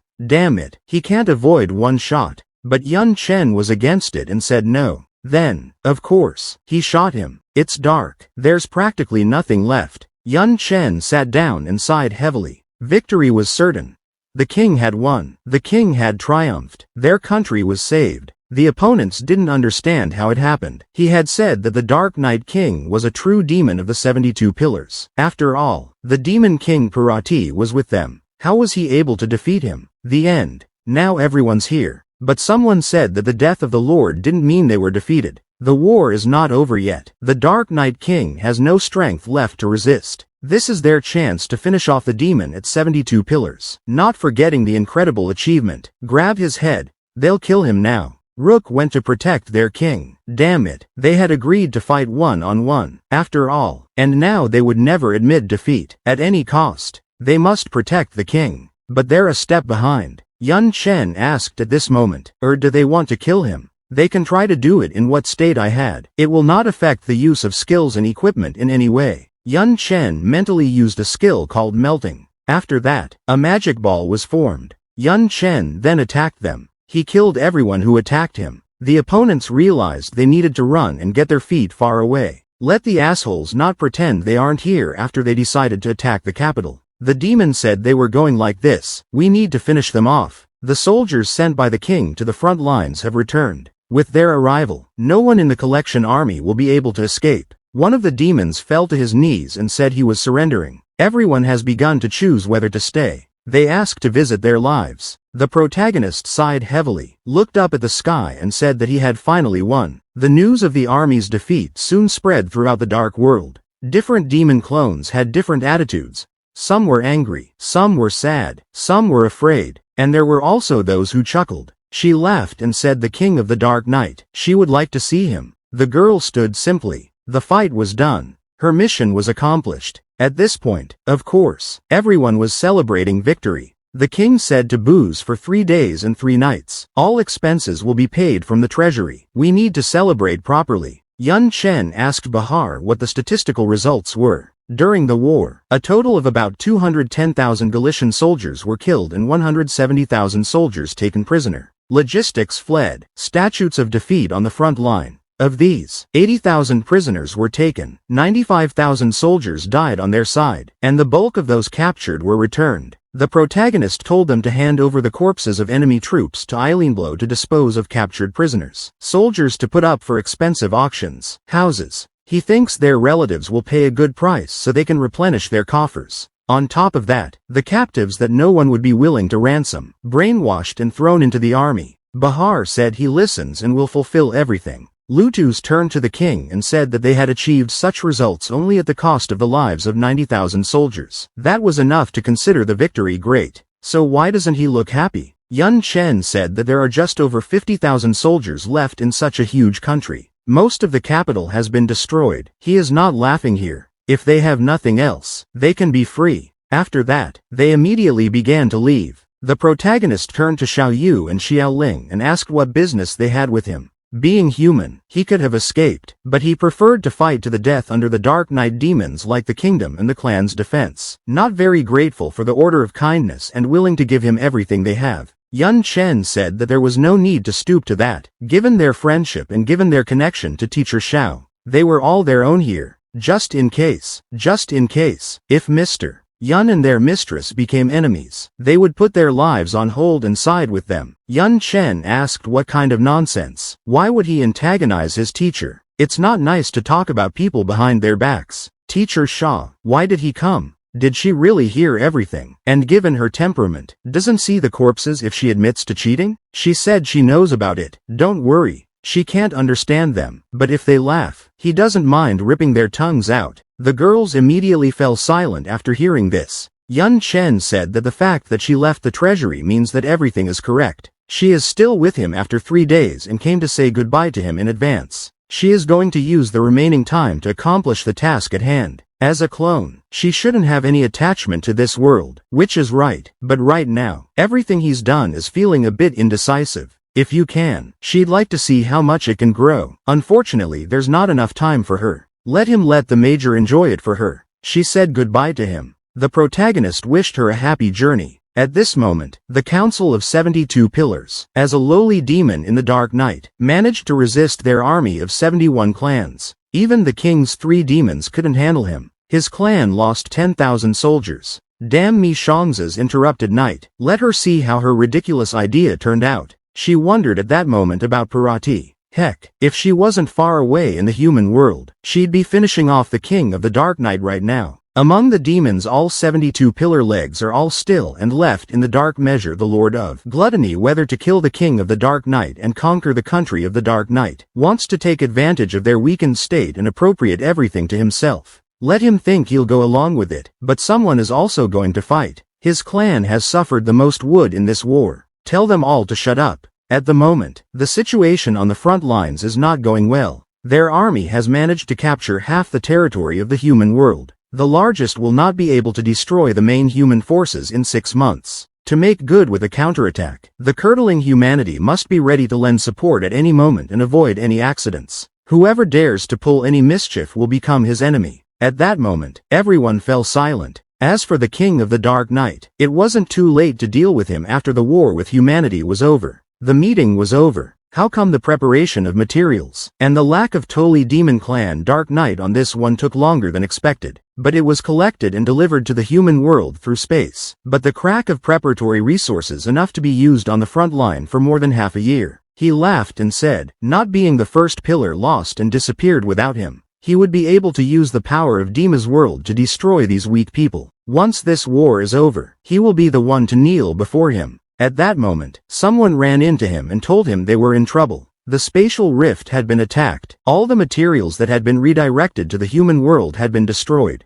The 5 demon kings who were standing there on defense were killed. Who was it that did this? Perhaps not the being of the first pillar or someone from the dark 72 pillars. Maybe a divine protector of humanity. He said he was going to scout the situation. After that, some sort of portal opened somewhere in the middle of the desert. You could observe the picture. There were a lot of people killed. All the demons were dead. So why was she alive? Then she counted the number of supplies from afar. She was fortunate enough to escape. Fortunately, she saw with her own eyes the picture of the. She used that weapon. And she looked just like that. At that moment, the demon realized. This was it. That he'd never seen her. Saw her. She saw him. Couldn't believe she'd stayed in the world of dark sprawl to attack him. She was ready to die. But she's not the only one about to die. At this point, a great many years appeared. There was real chaos going on in the city. People on the street were just beating amongst themselves. They won't hand the country over to the enemy. Damn it, let the demons get out of here. The girl fought to the last at this point. Then she noticed something. She noticed that the demon's demeanor had changed. Rather organize a force to support the second squad. Their line of defense. The withdrawal will be broken. No situation. Squad 5 is even worse. They need support. Shit, Squad 7 won't put out any more. The girl said that using her current ability was enough to destroy all the demons subordinate to the Demon King. Not even the Demon King himself would be made. The man said she would die then, and the point of fighting was to live. After losing his only relative, he still thinks she has a reason. If Dean E's kindness, how would she last until now? How long is he going to hide her until the Black Dragon country is destroyed or what? The man immediately began to worry about it. He then told Yun Chen afterward that he was ordering her to depart immediately. The demons began to withdraw during the assault and their capital was saved. What the hell happened? According to the gluttonous demons captured in the capital of the country, an urgent order to withdraw has been received. The world is dark. It seems that some mess among the demons has started there. Only gluttony demons are able to perfectly adapt to their environment. Their worlds, then, are prone combat power. As soon as he entered, the demons of the other clans also began to retreat. Did the general's hidden trump card really work? Either way, such a chance to stand. And it's like the girl was disappointed she wasn't going to die again. Altert's world of darkness was somewhere beyond the street of the Dark Knight. Yun Chen pondered. Xiao Ling was assigned to process the corpses of enemies for the purpose of sacrificing them, and only they could do so without suspicion. All 3 demon kings were lying on the floor at this moment. 3 demon kings, 210,000 demon soldiers, and a second sacrifice in exchange for 72 pillars demon level power. Wasn't it too much? Yun Chen fell silent at this moment. Nothing happened. It seems that this sacrifice is not enough. In which case use those sacrifices to make him as strong as possible. Let them act in their own way. The protagonist sacrificed them. His experience increased by 100 million, which was enough to rise 20 levels to level 85. But it wasn't enough and it didn't match the amount of sacrifices he made.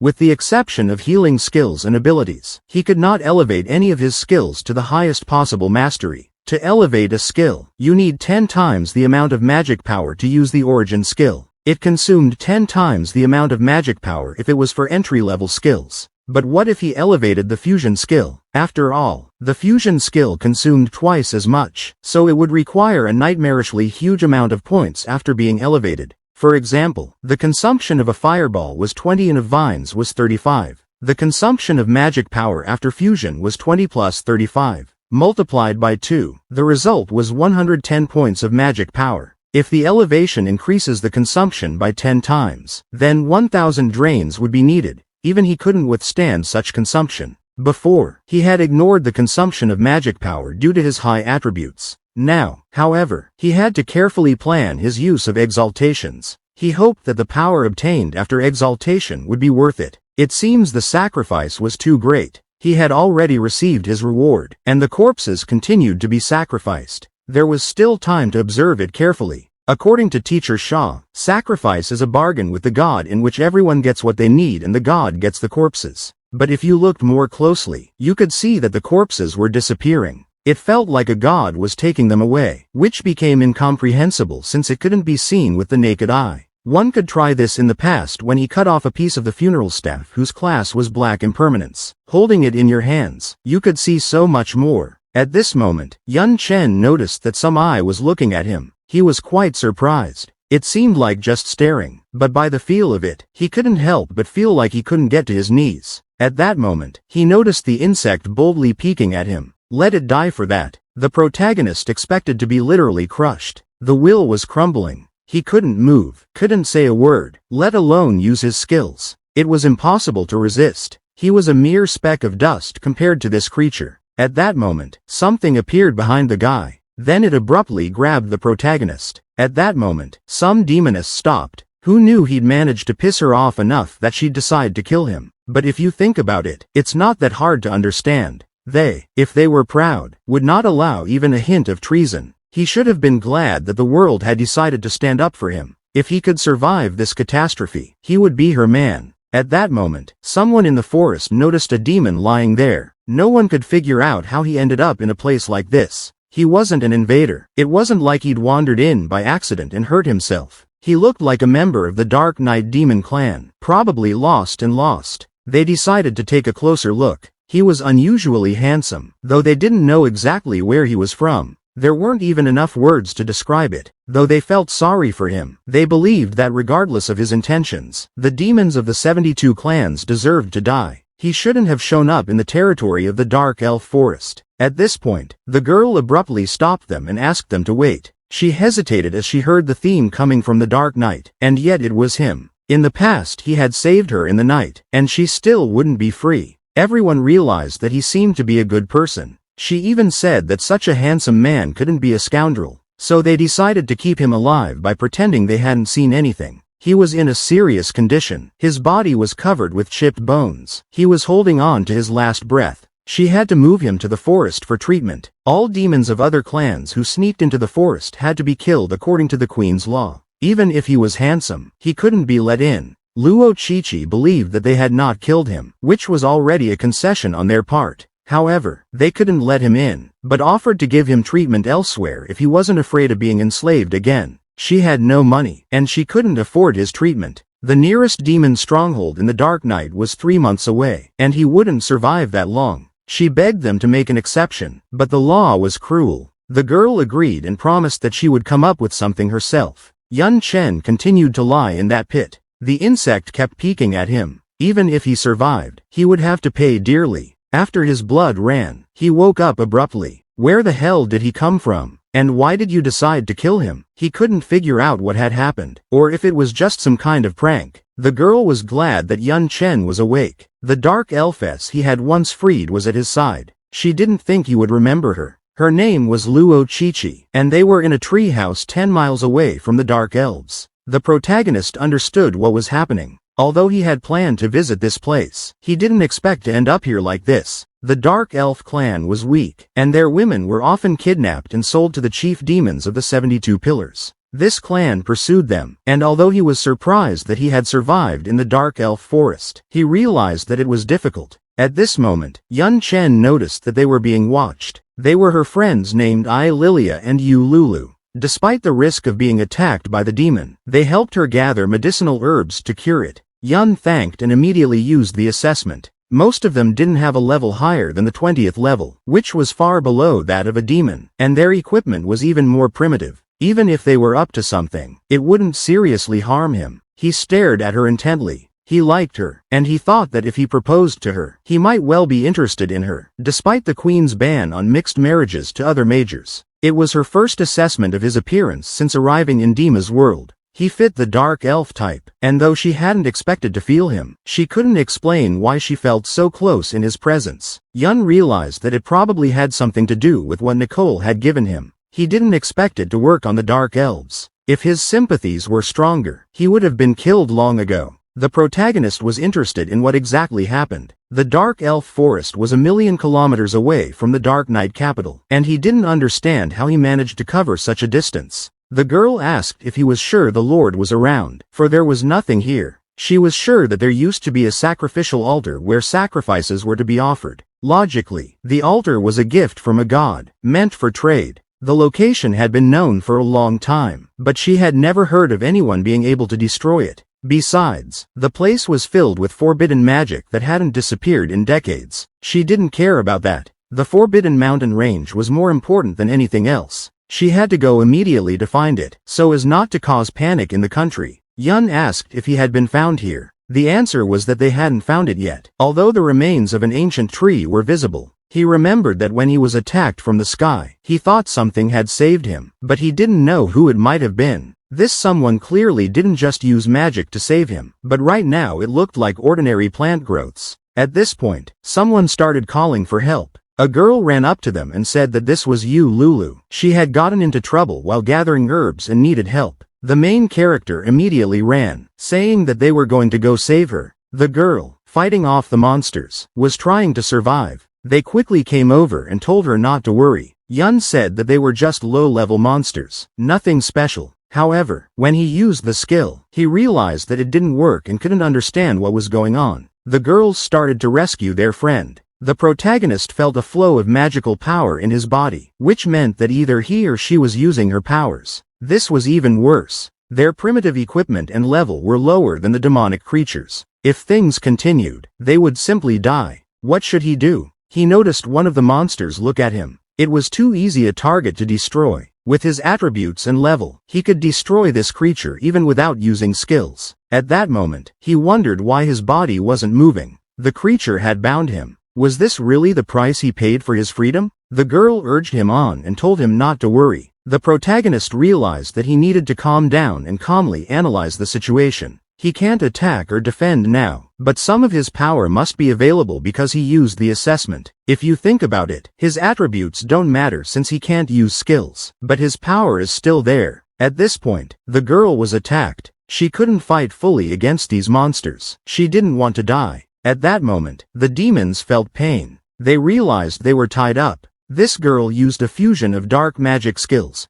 Contract summoning demonic thorns. Xiao Jing. Level 59. Platinum quality. New dark whip and dark thorns. Yun thought that since he couldn't fight on his own, let her do it. He hadn't expected her summoning to change her appearance and other aspects so much. Her level had increased greatly. It seemed she had been improved since his arrival in the world of darkness. Yun said for her to destroy the monsters. The girl replied that she understood and sprang into action. After a while, there was no trace of the monsters. She asked the gentleman if she had worked hard. The protagonist said that she was good and had done a good job. At that moment, they noticed something strange. The girl said that this is her contracted summoner. She can call on him if there are any problems while he is here, but the amount of skills she can use is limited. In the library of the Dark Knight capital, someone was shouting loudly. Xiao Ling hurried over there after sensing a change in the situation. Xiao Jing was resting in the flower crust as usual, but when she was called, she felt that the Lord needed her. She was sure it had been ordered by the Lord, and he would probably be back soon. Night came and they all went to bed. The sea god's fat will soon run out, which means the mark of pursuit, wounds and love will appear according to his original plan. After reflecting the army, a battle with the interrupted night must be considered. Mi Shangza needs a dark elf for that. The Dark Lions are a weak clan, one of the 72 demon clans. They are under oppression, causing them to be extremely aloof and hate all 72 demon clans except their own. In addition, the Dark Lions border the country of demons Interrupted Night, which is a serious disgrace to them. The demons of the Interrupted Night not only suppressed the Dark Lions during the military campaign, but also arbitrarily enslaved them, so that most dark elves even dare to leave their forests. They also suffered due to the economic decline caused by the blockade of trade routes between the dark elves and foreigners, causing them to become impoverished. This is also the reason why Luo Chichi wears such primitive equipment. But in reality, if the natural night demon protector hadn't betrayed, they would have invaded the dark reefs long ago. But even if they are only able to operate in this place, it would be a mistake to say that the Dark Lions don't fight until their last breath. With that thought in mind, he slew the slave girl Luo Chichi. The Dark Elf planned to use her as an opportunity to befriend a Dark Reef clone and form an alliance to surround the Interrupted Night together. He was going to arrive at the Dark Elf Forest. According to the original plan, he had to reveal himself as the King of the Dark Night and meet the King. It shouldn't have been difficult, but now that he had ventured out with all his combat power, he realized that revealing his true identity would be dangerous. Right now, she doesn't have much time. When the Soul Pursuit seal is activated, the natural night will soon fall, and it will be too late. Those who are unable to fight will be cast aside. We need to push forward with the plan to make an alliance as soon as possible, preferably for the long term. At this point, the girl wondered why she wanted to meet the Queen, but it can't be done. The Queen hates foreigners so much that she had to hide her to cure her. The difference between meeting her in person and her own death is too great. Such a thing is impossible. Full Edge says he can protect himself by meeting her in person. During the meeting, his true identity will be revealed, and he will also show the necklace Nicole gave him to curry favor and tell her about his success in battling the Demon Clan army. If the Dark Lion Queen is not stupid, she will definitely want to talk to him. Even if he's telling the truth, the Queen lives in the center of the forest, protected by many guards, and each of them is stronger than Xiao Jing. He will most likely die before he meets the Queen. He wondered who said he was going to invade and met with her directly. It would have to be done with caution. As far as he knew, the Dark Elf clan was rather unpredictable. While that was true, it was worth being more tactful. All because of the damn demons of the interrupted night. Because of them, we have to eat berries and worms. Everyone wants to go tilling or hunting, but they're afraid of being caught and enslaved. Also, they have been deprived of trees. There is a severe shortage here. Even the guards haven't changed in decades, which is already outdated. She was caught because she was too hungry and only wanted to run away in search of food. Igrois smiled and said that since that's the case, it's easier for him. He has money. The land of the demons of the interrupted night. The fortress of Kulo. The girl asked why they came here, and the protagonists replied that they were shopping. He decided that their drama would not go. The Dark Lions, though poor, know their price and will never accept favor. The protagonist asked who said it was a request. His money doesn't buy it either. He's not worried. He's got everything on track. Gotta go clothes shopping for now. Yun walked in and asked how he liked the place. She replied that the material of the stuff is good and it feels very nice to the touch. But melon is expensive. Yun shouted that then he's taking everything in the store, but he needs a 30% discount. What 30%? Such a generous gentleman is entitled to a 40% discount. Yun said that it was even better. The girl said it was too much. They would buy one thing, but he buys everything. The guy replied that he was still just starting out. Let her not bother with him. It was some kind of shop, and she couldn't afford it. Although the entire Kulo fortress was magnificent, she felt that her material capabilities weren't pulling her. The gentleman was informed that his clothes were ready. Yun asked how much to pay him. They're happy to welcome him. Is it true that he will take everything in the store, even what's in stock? Anything he wanted, he bought. His generosity knew no bounds. Let him come again. A month. Yes. The girl hadn't gone around 5 more fortresses. All the local stores the Lord had emptied almost completely. She had never seen anyone buy so recklessly. Had he really gained so much to come back and stage a rebellion in the Dark Night? The protagonist asked her what she was even thinking. Did she not realize that she had said something wrong? She would thank him for his generosity. It had been years since she'd worn new clothes, but this was a big help to him. She considered it a thank you for a favor. A gift of the right to return was needed. The girl told him to wait and informed him that it looked like they were being followed. They must be demons of the interrupted night. I think there are 4 of them. No, at least 5 now. Yun replied that it was true. The demons of the interrupted night. But there are many more, as many as 17 of them. 2 of them are of medium-level demonic power. They had set up surveillance on them when they were in the city. That's a lot. Well yeah, he bathed everything. They were definitely targeting his money to convert it into Xiao Jing. As luck would have it, she was busy with something else right now. As for fighting, it's out of the question. If these brainless people are fed up with life, they have no other choice. The demons laughed and said that here they could quietly go about their business without worrying about the castle guards. Let them drink them to slaughter. Those pigs. Their end is near. At this moment, they couldn't realize that it was a trap. How come there were so many traps? He got his arm blown off because of it. Yun laughed and said that it couldn't even be called a fight. If you just turn Orlova, maybe someone will accidentally step on her. At this point, the entrance to the Dark Elf Forest. The girl smelled meat, but it didn't smell like bugs at all, as they usually are. It was the smell of real red meat. It was unbearable. Someone was frying meat, and here was the nasty stuff. Her peace of mind was threatened. There would be security threats. Majesty needs to reconnoiter the situation. They were literally walking on the smell of that meat. Xiao Jing asked who wanted fresh roasted monster meat, inexpensive and tasty. Well, let them fly cash. They were hunted. They began to ask how dare she set up shop on Dark Elf property. What kind of shawarma she's selling here. What a mess. She comes from there and humiliates us. Taunts us.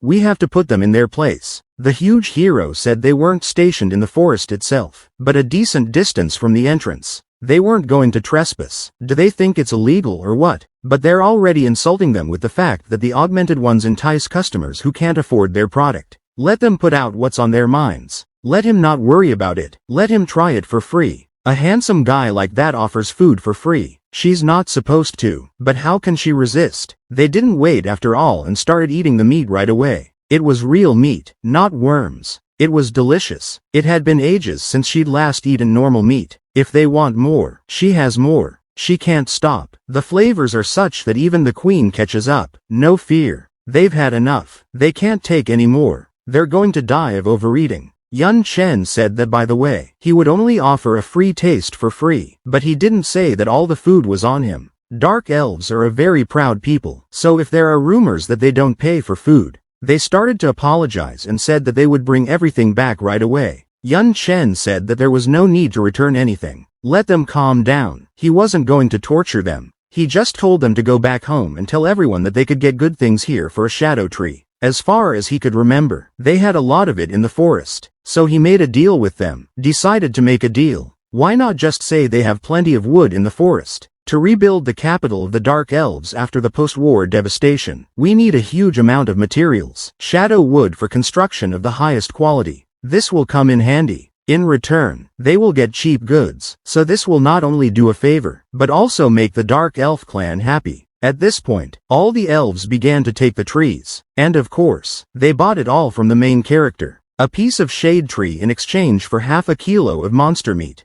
Extracted a lot of meat. You just need to bring another tree. How delicious. She never dreamed she'd taste real meat again. It's just in return for the tree. Thanks to the ancestors. Thanks to the generous Xiao Zhang and Mr. Wu Shi. Meat is great, of course, but she'd also like to buy new clothes. This one's been around for years. The main character said that they strive to fulfill all the needs of their customers, including clothing. They offer a variety of colors and styles. Only one tree is required from them for an exchange. They started saying they adore him. Sir, she has a tree. Can we have that outfit? She'll wear a new one. Yun Chen tried to stop them, explaining that there was enough stuff for everyone. Let them not insist. Enough with the kissing. Let them keep their hands off the clothes, trading in them instead of the case. Don't let Luo Chichi stand around helping to keep order. Let him be patient. She doesn't know why, but everyone loves him. Yes, she herself often asks him for help. His gear is all rusted out. It's safer and safer to buy new.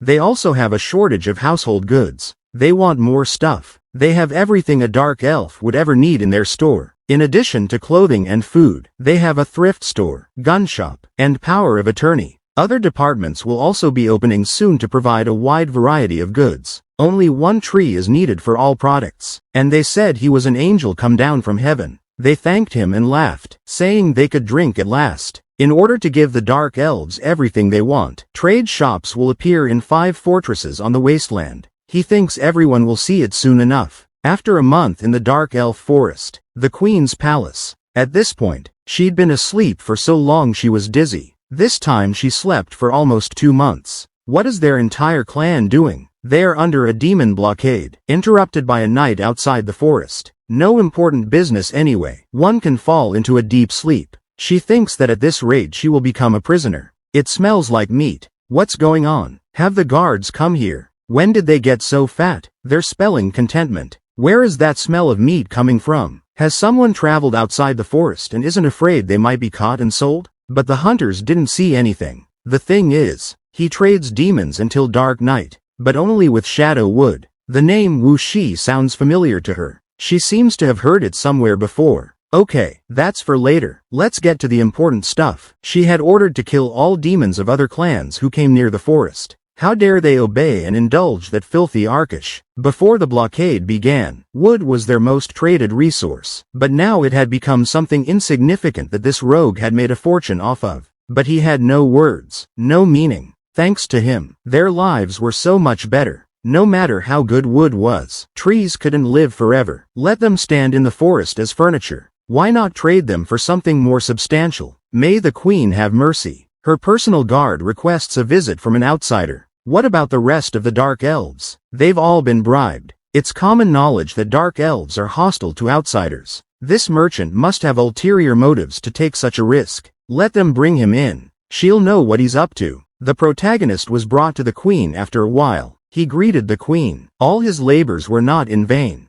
They had finally met. She saw that this guy was handsome. Whoa, whoa, whoa. Why did she feel sympathy the first time she met him? A stranger to him? No, it doesn't work like that. The guards looking at him means something. Dark elves are deeply attached to nature. He seems to be carrying around facts with a powerful natural scent. The effect affected even her, let alone the others. He had acquired a source of natural flavor to bribe her people with things. How well thought out he was. But he definitely didn't do it just to make money. That was right. He wanted to make an alliance with the Dark Elf clan so that together they could destroy Mishangza, the demon ruler. Even though her clan isn't in the 72 demon pillars, it still belongs to the highest caste. But why make an alliance with such a merchant? Yun Chen confidently looked at the queen at this moment. They couldn't believe that he was really the king of the Dark Night, the same king who had led the demons in the Dark Night and given the allied forces 71 pillars. That's why she thought she had heard that name somewhere before she came to the throne. The ruler of the Dark Night was indeed known as Lord Wuxi. Sympathizers all addressed him by his path. A personal name was rarely mentioned. Gosh, how did she not realize this before? The girl was surprised that the Lord turned out to be the demon king of the Dark Night and fought, but not being an elf. Below the vortex she spends all her energies on raising herself. She has no time to follow the news of the outside world. So how could the king's guards not realize this? The queen said, "That's it." But her answer won't change the situation. Let her not dream. The Dark Night clan, the 21st of the 72 demon clans, is far more powerful than it realizes. Even if you throw in a powerful main army force, only the oldest demons will be left of them. They have 11 of them, not to mention the demon queen, Mishaji. In addition, the current Dark Night clan, the Dark Alpha, had been in decline for many years, and even if the Dark Night Queen was alive and the two nations were still prospering, they would never be able to fight them. Yun Chen said that it is about her. A face-to-face expression is needed to complete with Dark Night. He won't believe that they couldn't stash some trump card in such a time. As for the rest of the demons, the kings doubly so. Chemistry with them would have no trouble smashing them one by one, says he. But does he really think Mishaji is a lamb ready to lie down before him? Spell. She hadn't expected the king of the Dark Night to be bold to the point of recklessness. After all, she had been looking forward to meeting him before. Did he really think she wouldn't realize that he was nothing more than a Zerg now? Thinking to pull the teeth of the weak, the helpless. What's Mishaji's point? Any elite demon could take him down. Gross. Anomalies in his body. And this Dark Elf Queen is not so simple. Looks like the alliance is hanging by a thread. This is the end of the Union's conversation, albeit a simple one. Arkasha is grateful that the lives of her people have changed for the better. Let the truth be told. At that moment there was some sort of very loud explosion. The ancestral tree made that sound. Is it unhappy with this outcome? Every time the ancestral tree comes around to guide her, the decision must be, let her see it. So they will put the matter on hold for now. She'll go out and see what the ancestor tree wants. This is the date. The ancestor tree has awakened, but of course it's the Dark Night King. They say he killed 3 demon kings. The phrase,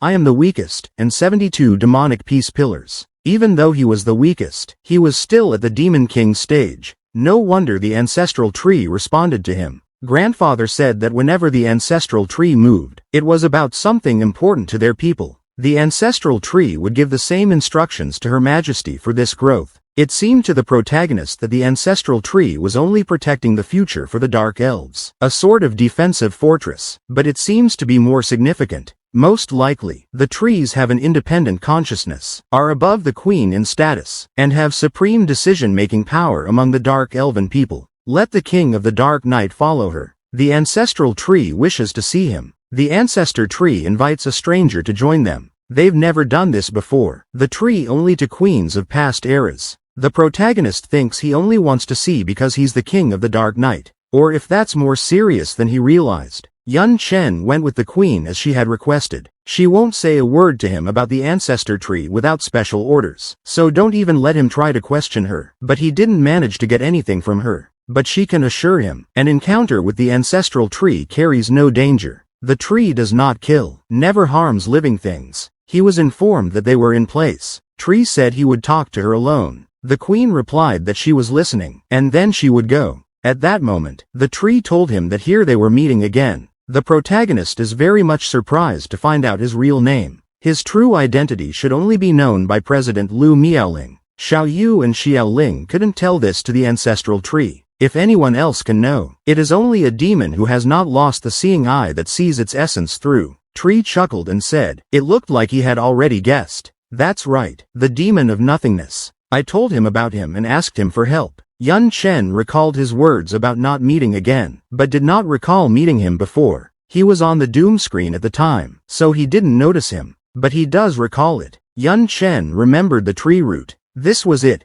it was the one that had saved him. So who was that person who came out of nowhere? And why did he want to kill him? The tree asked why he was asking. He has so already guessed who it was. He just doesn't want to believe it. Yun Chen started to be silent after that. And it's true. The one who attacked him was God. He saved him from God himself. Looks like the ancestor tree is far from simple. He paid a heavy price when he signed agreements with the demon of nothingness and still thinks he's powerful enough to be their ally. If he wants to know more, let him take the tests first. This is his root incarnation. If you defeat him, he will win. The main character said he wanted to be with them. He just came to discuss an alliance with the Dark Elves. Tumu. He is now cursed by God and can't fight directly. So how can he defeat his doppelganger? What do you mean cursed by God? He thinks too highly of himself. God never came down before mortals. According to God, all things are insignificant pieces of paper, and he would not intentionally curse them. He can't fight, bereft of his own instincts. He is vulnerable. Finally, it is not the curse that shackles his office, but his instincts. Exactly. Just as a mouse fears a cat and a sheep fears a wolf.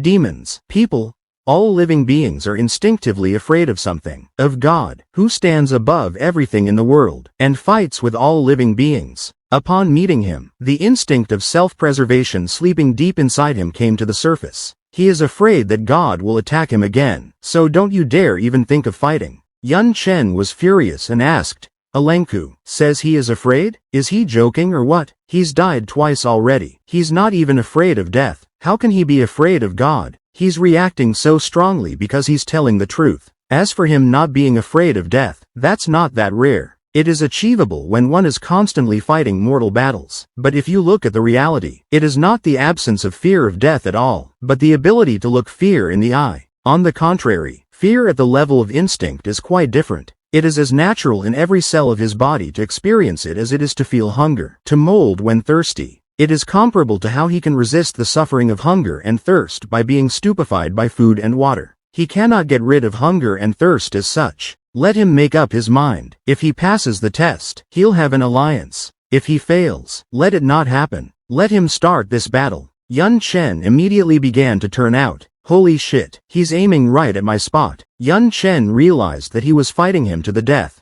It's just a matter of playing the old way. That's how I get attacked, throwing traps around. They'll certainly help hydro steppers. Instinct. But that's just childish antics on his part. Immediately afterward, there was an explosion as soon as he stepped on the trap. He said this one and he's neither hot nor cold. Does he have any others? Don't be shy and show them. At this moment, he began to be attacked by Shaji. Yun Chen used the summoning of an ally, the demonic thorn flower. He was surprised, for summoning a creature with plant power is entertaining, but it still wasn't much. Through trial and error, I've already determined that this doppelganger definitely has Demon King level strength, Weiso, speed or defense. And now, he practically can't use the sciences himself. The girl's level is too low. How can he face such an opponent? How can he be? The girl continued to hold the man down. Only a demonic thorn flower with birth defects could grow to this level. Well, she must have been poorly cared for. She wasn't strong enough to participate in this battle. Let her back off. Yun Chen started shouting for the girl to be careful. Just at that moment, she disappeared. Yun Chen paid attention. Just at that moment, the man was ready to grab him from behind. Yun Chen instantly disappeared.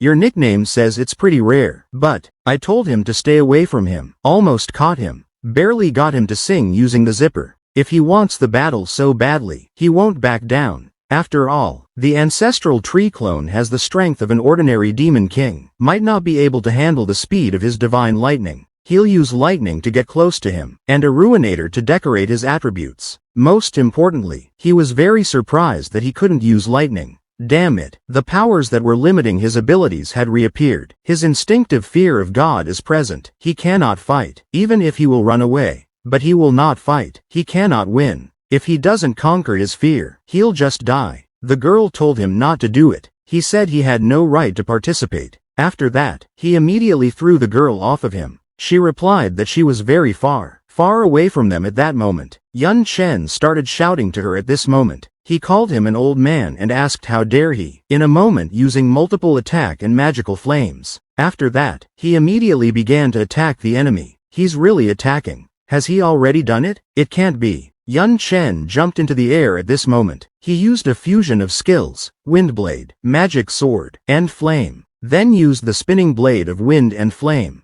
The trajectory of the attack was strange, and it doesn't look like he's approaching him. Apparently, he's counting on him to come back. Could it be? At that moment, there was some very beastly force behind the man, so that's how he dared to attack him like that. At first glance, this kid was attacking him, but his real goal was to vegetate behind him like that, like this. Although he aimed it at him, it wasn't because he wanted to harm him. He hadn't planned that at first. He used his skills to damage the trees without intending to hurt him. He was a madman, doing this. He's just fooling himself. Just like the previous tricks, they were all for naught. Yun Chen said his claims were a failure. He talks too much. At that moment, a tree appeared behind him. Then he immediately started attacking the guy. Then why doesn't he start defending himself? This time he won't be able to counter his attack with the old methods. He won't be able to use his skills to dodge. He wants to convey to him that in battle, you have to know how to defend yourself. The erase method calculated everything. The circumstances released became large-scale, but not powerful. So he could just build an ice wall to counter his attack, possibly attack. But now it's not that he can't take out the wall.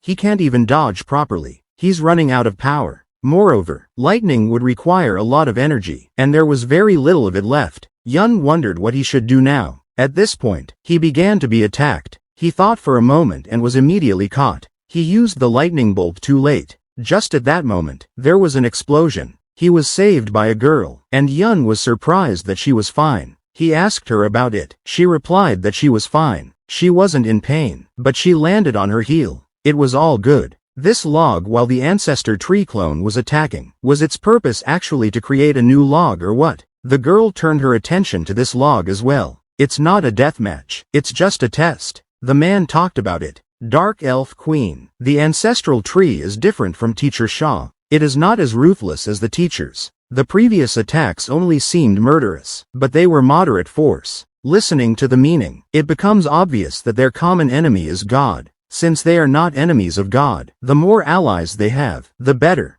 But to be on their side is to fulfill certain conditions. These conditions are to overcome the fear of divine power. So-called instinct refers to an ability that is assigned to living beings from birth. Instincts help living things survive, to reproduce, for example, to find food, to mate, to fear dangerous predators, and so on. As the ancestor tree pointed out, he does fear God. Instinctively he fears God's curse. It's just a spoon he uses to keep his name alive. It's really only in his head. It's self-deception. He's just fooling himself, just like the previous tricks. It doesn't make sense. Yun Chen said his claims were a failure. He talks too much. At that moment, a tree appeared behind him. Then why doesn't he start defending himself? This time he wouldn't be able to counter his attack with the old methods. He won't be able to use evasive skills. We need to convey to him that in battle, you need to know how to defend yourself. Well, here's the challenge. How do you get stronger if you can't even fight? Obviously, the demon is not the equal of the ancestral tree and God. Otherwise he would have been killed long ago. So why are they amicably seeking allies while acting like they fear no one and nothing? How do they do it at all? And what is seen is that everyone should fear the gods. Every living creature should fear them. Life or death, it's always death. The tree said. I think he was beginning to understand. Yun Chen accepted and began to use force at this moment. As he realized that he could not win, he decided to act, for if he has no desire to fight, he knows that he should not resist. If he lives by such principles, sooner or later he will die. Just at that moment, it hit the protagonist. But Yun Chen did not give off any emotion at all. He was still standing. Or what? He really didn't want to seem cruel? The protagonist began to be surrounded at this point. Wood realized that something was wrong with him. It wasn't a dark aura whipping from his body, much less a non-human one. It's the same aura of death that dead people use, but the concentration of energy is superior to a normal aura. The girl fell down in front of him and told him not to touch the master. It's all about the blood at this point. What did you say about the challenge? The doppelganger told them to stay away from him. Just at that moment, the protagonist literally took on the girl. She was lucky as she was rescued at that moment. After that, she managed to escape. She looked at her master with tears in her eyes and couldn't understand what it was. The doppelganger starts to say that maybe he is way off base. Being a plant, he feels that he loves him so much that he is even willing to protect him at the cost of his life. Yun Chen stopped his attack in a moment. After that, he literally turned his tree into fluff and ashes in one motion. He then began to approach him very quickly. He said the guy was arrogant. Yun Chen continued no matter what. He was laughing like crazy at this point. He was getting closer and closer to the man. The doppelganger noticed that Yun Chen was moving very fast. After that, Yun Chen attacked him. This attack was so strong that it drove the man into the ground. Without a doubt, he is really struggling to overcome his fear instinct. This method is very different from what he had imagined. Torn by fear and the exposure of his ears, his self-esteem was shattered. He decided to give up all thoughts and feelings. He used the death-seeking method to find the turning point. This was how the energy of death originated in his body. This method, while possessing the so-called fear inherent only in living beings, does not exist in non-living beings. If a being is in the state of death, it has no fear. He gave up his will to live, instead seeking death. Combined with his clone's attacks, he was getting closer and closer to death. His aura of death was becoming extremely strong, and his life force was extremely high. It was as if he was between two worlds. It was amazing. In this state his potential was being released. But because of this, he was losing his mind. What a terrible method this is. His kid's potential is a little overrated. Yun Chen continued to attack the doppelganger. He was laughing at this point and didn't stop. A short time later, he completed the attack. The tree asked if he wanted to keep fighting. It, too, had underestimated him. After that, the tree itself started attacking him and said it would be more serious with him now. At that moment, a few more trees appeared and started walking towards the protagonist. The girl was sure that the master would definitely be killed now. After that, one of the trees started attacking the protagonist. Yun Chen, of course, did not retreat and began to attack. After that, they clashed, but Yun Chen was stronger. His strength grew before his eyes. Just a moment ago, he was much weaker. Luckily, the giant he created used his roots. He would regenerate even the most serious wounds. Yun Chen stood and looked up at them all. After that, he leapt into the air. Once directly above one of the trees, he attacked. After that, the hero clone began to attack. After a while, he literally cut it in half. But then still one of them managed to capture the protagonist. Tree said he was definitely caught now. He began to use his powers. It wasn't enough, but it continued to hold him.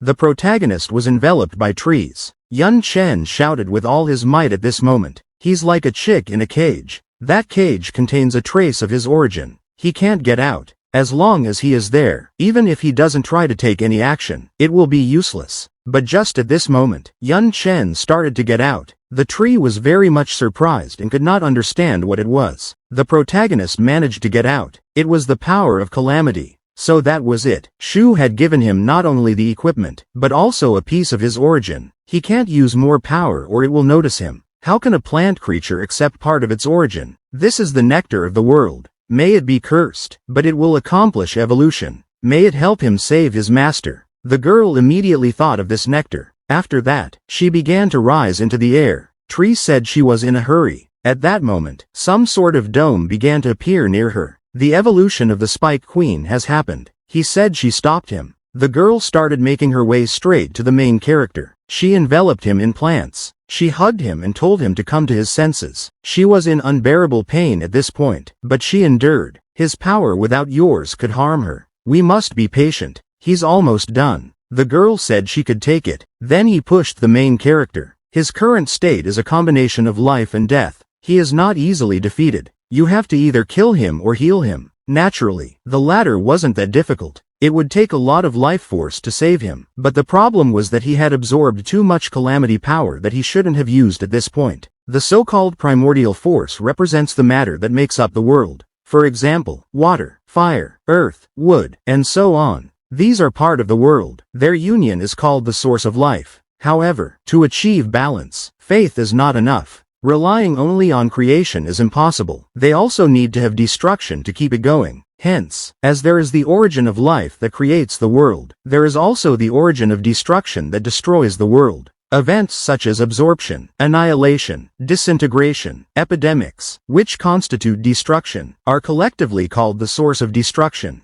That it has absorbed too much of this energy is precisely the disasters and catastrophes that are extremely powerful phenomena. Even the origin of destruction, Shu Wu gave him this source with the original intention of waiting for him to grow to a certain stage before using this power. He admires this person. He'll figure out his own problem. Just let him be given time. Inspired by the source of life, uprooted from destruction, and born again, the protagonist's second face began to change. After a while, Yun was just lying on the ground. He woke up and said something was wrong. He seemed to have caused quite a bit of trouble. It did cause a lot of commotion. Fortunately, they were able to fix it, but it wasn't easy. This choice represents overcoming one's instinct and gaining a piece of the Titya by approaching God. Now he is one of them. Yun asked how many comrades they had already gained. He replied that there were many. Then the guy asked if they were all as good as him. But that wasn't quite the case. The test methods are similar, but the results are completely different. The method is too extreme. Even he can't imitate it. His initial goal in this test is to see if he is willing to sacrifice himself under the extreme conditions of entering the realm of selflessness. In this way, he would be able to subconsciously avoid the fear of God. Almost all of his companions were able to cope with this, but he must have another way. He wandered between life and death, gave his life, thereby snatching his essence as a living being. No one has heard of this method. Unless he had a deep understanding of death, it would be impossible to do this. Seeing how much he's adjusted now, he even doubts that he's really alive. He realizes all this. He's already died twice. He feels that a very powerful force is sealed within him, the so-called power of catastrophe. His loss of sanity is related to that. Why would Shu Wu do that? If he wants to fight against a god, the more power he has, the better. It's his gift, but he opened it too soon. Fighting against a god. What, if anything, will he give up? But he has no choice if he doesn't want to be like them. He lay in a coffin, a locked city. The protagonist can understand in what sense they are similar. Who lies in those coffins? The tree replied that an ordinary pawn like him. He might not realize it. In overcoming instinctive fear, this is only the first step in the fight against God. There is still a fine line to walk before they can defeat him. He's too powerful. The guy asked how difficult it was. It was hard to describe, but a couple examples could be translated. The reason the gods use sacrifices to communicate with living beings instead of intervening directly is because the world is too fragile for him. His intervention would simply destroy the world. The best proof was the Forbidden Mountains in the eyes of mages. It was a miracle, as if a god had descended from the heavens. To see a god was but a stone thrown into the world of winter, which left a trail of destruction for 1,000 miles. Not even grass would be able to sprout there in the coming years. The protagonist asks how they can defeat him. He doesn't know, but they have no other choice. Only the outcome of the two worlds will be decided. The end will come. Something began to happen to the girl at this point. The protagonist turned to her and asked what was wrong. It looks like with her current optical strength, she won't be able to maintain her new form for too long. The protagonist thanked her for her hard work. She can come back. Not only can Xiao Jing overcome her birth defects, but she is also able to use his powers to protect herself from the god. She seems to be an unusual ancestral tree in the forest too. That's right. The ancestral tree is just an honorary title given to it by the Dark Refs. It was created by a god, therefore it is the world tree. Here's how. In the legend, the world tree can form a world and even connect several worlds, but both the world and the human world are created by God. Since he is a creation of God, is going to give it to him. It was true. God created it, but his purpose is to make the world exist forever. God wants the world to be destroyed sooner or later. God controlled her thoughts and treated him like a tool. Thanks to Shu Wu's help, he broke free from his control and was able to fulfill his long-held desire. What is Shu Wu? Why did he choose him specifically? Is he interested in his potential or what? It is impossible to reveal his identity unless he himself wishes to do so. Until that happens, no living being will be able to reveal it. As for the reason for choosing the protagonist, it is also very simple. Potential is only a small part of it. He has seen too much, and that is no longer surprising. The comparison of his human personality is more important. As we know, there are two gods, the god of the human world and the god of the world of darkness. Accordingly, the war between the two worlds is also a struggle of gods, the god of which sacrifice is a part. Any life, including him, is just a pawn in the struggle. No matter which side wins, they will be destroyed. So what they don't fight against is absolutely all gods. However, in the world of darkness, there is Shu Wu, and in the human world, there is no one. There must be people who secretly penetrate the human world like Shu Wu. He's obviously the only one like that, and he said he thought too highly of him. I'm sure he's not strong enough to stand up to all this. What can you take from him? But he did have potential. How much Shu Wu sent him and gave him the power of catastrophe. It doesn't skimp on his gift. This is his heart, the heart of the world tree. Let him use it properly. The effect after using it can be controlled by the power of the world tree. Yun asked what he should do with him now. He hadn't agreed to join yet. This world is his home. It's his heart. Important to him. It is irreplaceable. He will not force him to join them, for it is only a matter of time. Then he thanked him. The more he approaches the truth, the more uncomfortable he becomes. He needs strength. The more, the better. In addition, he said he had an object with which he could see God. Could he show him? It is a small piece of morning iron that was obtained by chance. You can use it to see the soul or even harm it directly. Faith is set up similar to his case. It must have been obtained from a world tree in the human world.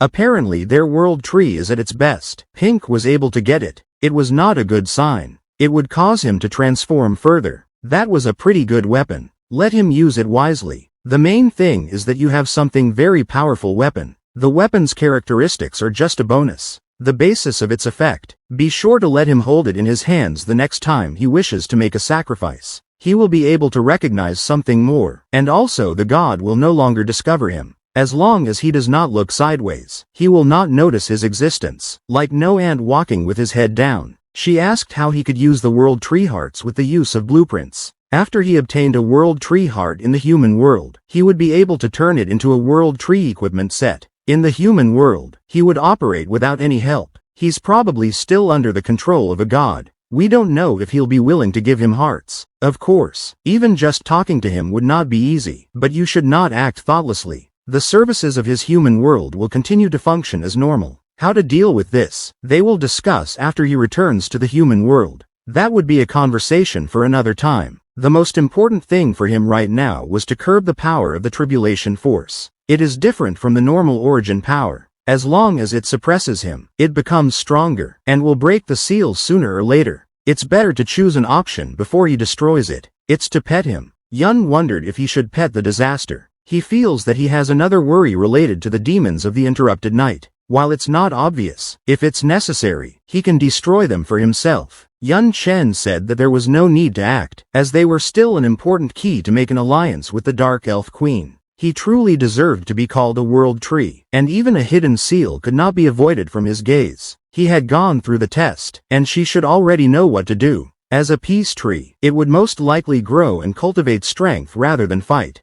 In the end, it would decide if they should fight a god. All he can do for him is back off. The protagonist's next move. It's a decisive battle with an interrupted night. Yun told the queen that they were discussing the union. He had regained his power. Now she had some capital resources. She can't remember how many years ago was the last time she tasted such delicious food. This guy isn't just teaching her, he's helping her understand. It's not enough to kill a tamed demon. You should not relax. You need to maintain your image. Yun said that he has a mobile palace based on a military fortress equipped with hundreds of high-ranked and 1,000 low-ranked and mid-ranked battle weapons. In addition, he is the strongest among the Dark Knight Demon Kings, and the strength of the king above is on the level between the Demon King and the Demon Pillar. The power fortress must be seen to understand its power, but Rizu says that its power is so great that it can be a great additional source of strength. But that's still not enough. At the end of the natural night, she is carried among the demons among the 72 pillars, and everything they said, including her, they can barely match her. If they attack her, he still needs a decisive trump card. Yun started to pull something out. Yun asked, what if you use it all? And there you have it.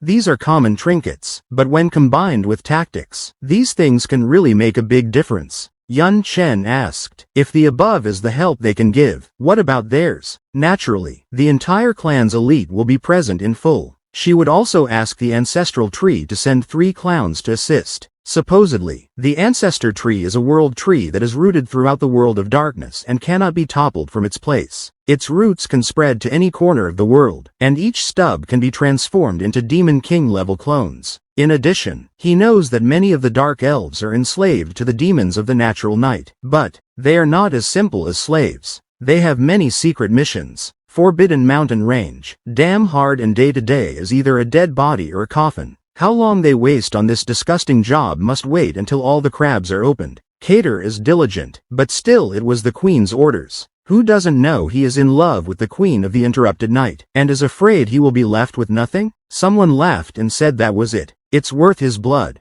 It aches from the laborious work, but finally let him deal with this mountain range where no god by the power of this place has gone before. If she summons him, she can turn the world upside down in winter. At that moment, he set down what he was carrying in his hands and said that it was unexpected that there was still such a terrifying power hidden in the world. If only the queen could use it, their clan would at least be among the top 5 of the 72 demon clans, and maybe even the top 3. He wonders what kind of reward his mistress will give him, even if it's excessive demands. He assumes she will do it. He returns. They let them work hard. Their progress must not stop. Guardians, let them allow her to follow his words. She asks to be allowed to hear his tales. So-called divine predestination is reintroduced. After so many years of undercover work, he has enough information about the organization. From time to time, the Guardian manifests a divine power, the essence of which is to accomplish tasks. Special items are required to complete tasks. The reward for completing them will be transferred through this ball of light. After researching, it turns out that this ball of light is just a disguised teleportation magic. The other end must be in the sacred empire. The so-called god's task is to create a solid organization. The Holy Empire has made it a given that it must be for the good of the world of darkness. However, paradoxically, many tasks are useless to her, to the point where they can't be of any interest to them. There is no point in delving into it at all. It's as if they have gone to great lengths to create an image of a believer just so you can help others. If that is the case, they will also be the real puppeteers behind them. At this moment, the heat began to glow brightly. Then it was as if something began to appear. Get 2 messages. First, have him go to the Dark Elf Forest to destroy the World Tree. They were very surprised that the World Tree was actually in the Dark Elf Forest. Could it be the ancestral tree of the Dark Elves? Legend has it that the World Tree is inextricably linked to the world. Do they really have a chance at victory? The clan of the Interrupted Night managed to have an ancestral tree, and the point of breaking the branches will be hard. What kind of prediction is this if the god is sending them to certain death? Just because they can't do it doesn't mean they don't have a chance. It's an axe, a sharp weapon. To her, the god world tree is nothing more than a pile of rotten wood. But the Dark Elves won't let them do that, and they know nothing about the Queen of the Dark Motes. No one knows how young she is, but she defeated the demon of the 67th pillar. If the influence of the Dark Elves were listed among the 72 pillars, the girl said she wouldn't contact the Episcopus and started a crusade for the World Tree. Dark Elves are nothing. This is the most powerful force among the holy believers. Unlike their minor achievements, their power is enough to destroy the demon kingdom. The Lord can believe that he will be given the opportunity to create a living holy war. Strange, but why did the Holy Empire decide to attack the World Tree? Especially since it has nothing to do with them. Judging from past experience, they always try to harm the world of darkness, which only helps the other side in the long run. As for the second prediction, let them destroy the demon kingdom in the dark night, and let them kill the king in the dark night. The girl immediately began to worry after that. She turned to the lady and said that completing these predictions will take quite some time. Before they begin, she hoped she would keep her promise. She called her a concerned kitten. Of course, they still had plenty of time. Will reciprocate his feelings with full seriousness. You need to go on their mission. This is a point I won't post. The lady was asked how she was going to deal with those oracles. Since it was decided to use the Holy Order of Crusaders, it would be enough for general suppression. It's convenient in terms of the itinerary.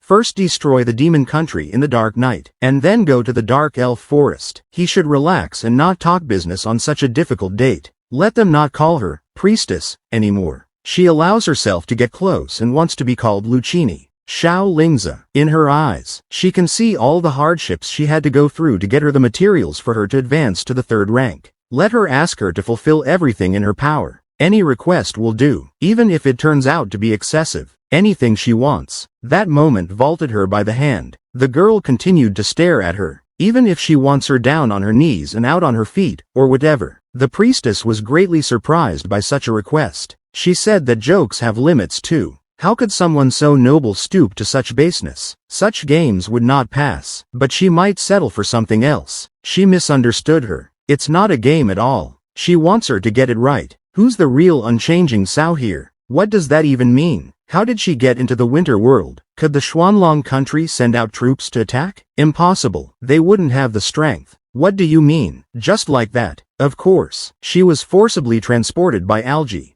Just as she realizes, she's now an employee and can't be contacted by the Holy Empire. No wonder it's a remote place to create. She's already read everything. What's wrong with you? If she thinks she's in the competition, she's shown her full strength. She can give more, especially since she's now at rank 3. Even if she is Le Muyaolan, the only thing left to do is to bow down and stay at the 3rd rank, like a wing under an angel. So that's what this is about. Back then, she had intentionally lost to LG when the Holy Empire had just allied with the Dark Novices and conspired in the Winter World. What's the point of finding out with her light coming down? After that, she accepted her fate. She instantly fell under the influence of her power. All these titles, Divine Commander, Protector of the Country, Supreme Genius of the Country, were nonsense. She was willing to hesitate, took the dark side and came to the world of darkness. What right does she have to resist? She left a huge trail behind her. The priestess had not expected such betrayal at all. The girl continued to watch her. She was surprised that she didn't have a single scratch. This was a mockery. She's only a 2nd-rank Elemental Mage. Even if she relies on her bloodline and her talent to reach that level, is she too? Don't let her be surprised. All these years she'd been training hard under her cover. What's so surprising about lining her pockets for her promotion to rank 3? By the way, she enjoyed all the spoils from each operation. Anything she got was just leftovers. 3rd rank. A protector who controls the sphere of natural elements. A curse on the damn insect. God's mountain will get her for sure. The destruction of heresy. The yang of the tree. The pillar of the pacification of evil. Widening. She was surprised at the scattering. What was that? A tree attribute element or something else? This is an unusual element of wood. The yin and yang elements, besides being used to attack, can also be used to influence other elements. It turns out to be something like yang flame. Burning sun. Damn it, her wings are burning. She needs to avoid this heat. The yin of water. Underground wave. After that, the girl fell to the floor. The priestess was clearly losing this battle. The girl replied, "Where there's water, there's fish," and used a fusion of yin and yang. At this moment, the priestess could observe the fusion of yin and yang. Then at that moment, some very healthy post appeared. La Miaoling admitted that she didn't appreciate her. She turned out to be much stronger and more beautiful. If it's her, she can step on her heels, stomp and trample. Come on, let her be willing to take it all. Let them let their desires out. Yeah, she's even more perverted than she thought. At this point, elsewhere, the queen told the boy that all preparations were complete. Let them begin. The full hero said, well, may he not be let down by Mishaji's interrupted night. Period. In the capital of the interrupted night, the mistress welcomed everyone back, asked how things were on the battlefield after half a year of fighting. She replied that it was so-so. The commander had escaped at the critical moment, otherwise he would have managed to take over another human power. How nervous the king of gluttony, who values contribution to the war effort more than anyone else, became that he decided to withdraw his troops. What's more, after withdrawing his troops, he ordered the capital's defenses to be strengthened and hunkered down in hiding. Even the gathering of the 72 pillars didn't seem enough to realize what had actually happened. She suggested that we not stop with you and continue to find out how things were going in the country. With the exception of Parati's death and the defeat of the coalition forces, nothing else significant has happened. Leading an army of 71 demon clans, he failed to liberate the demon capital of the Dark Knight. He turned out to be a real scumbag. But even if he's scum, he's still her subordinate. Only she has the right to take his life. She'll have to take care of this lowly king of the Dark Knight personally. At that moment she heard something. Everyone felt some kind of sensation, as if a seal had been put on their souls. How much is he with us? The only one who is sealed now is a man named Yun. He's never been detected before. Why now? It's a long distance, but we can get a rough direction for a specific detection. We need to get closer, but there's no need to elaborate. Is it from 100 li east of the border? It was previously impossible to see it, because he had concealed it by some secret methods, but now it is clear that he is no longer active. She immediately turned to Sura and Agar. Have them bring her head. That will be the ultimate price.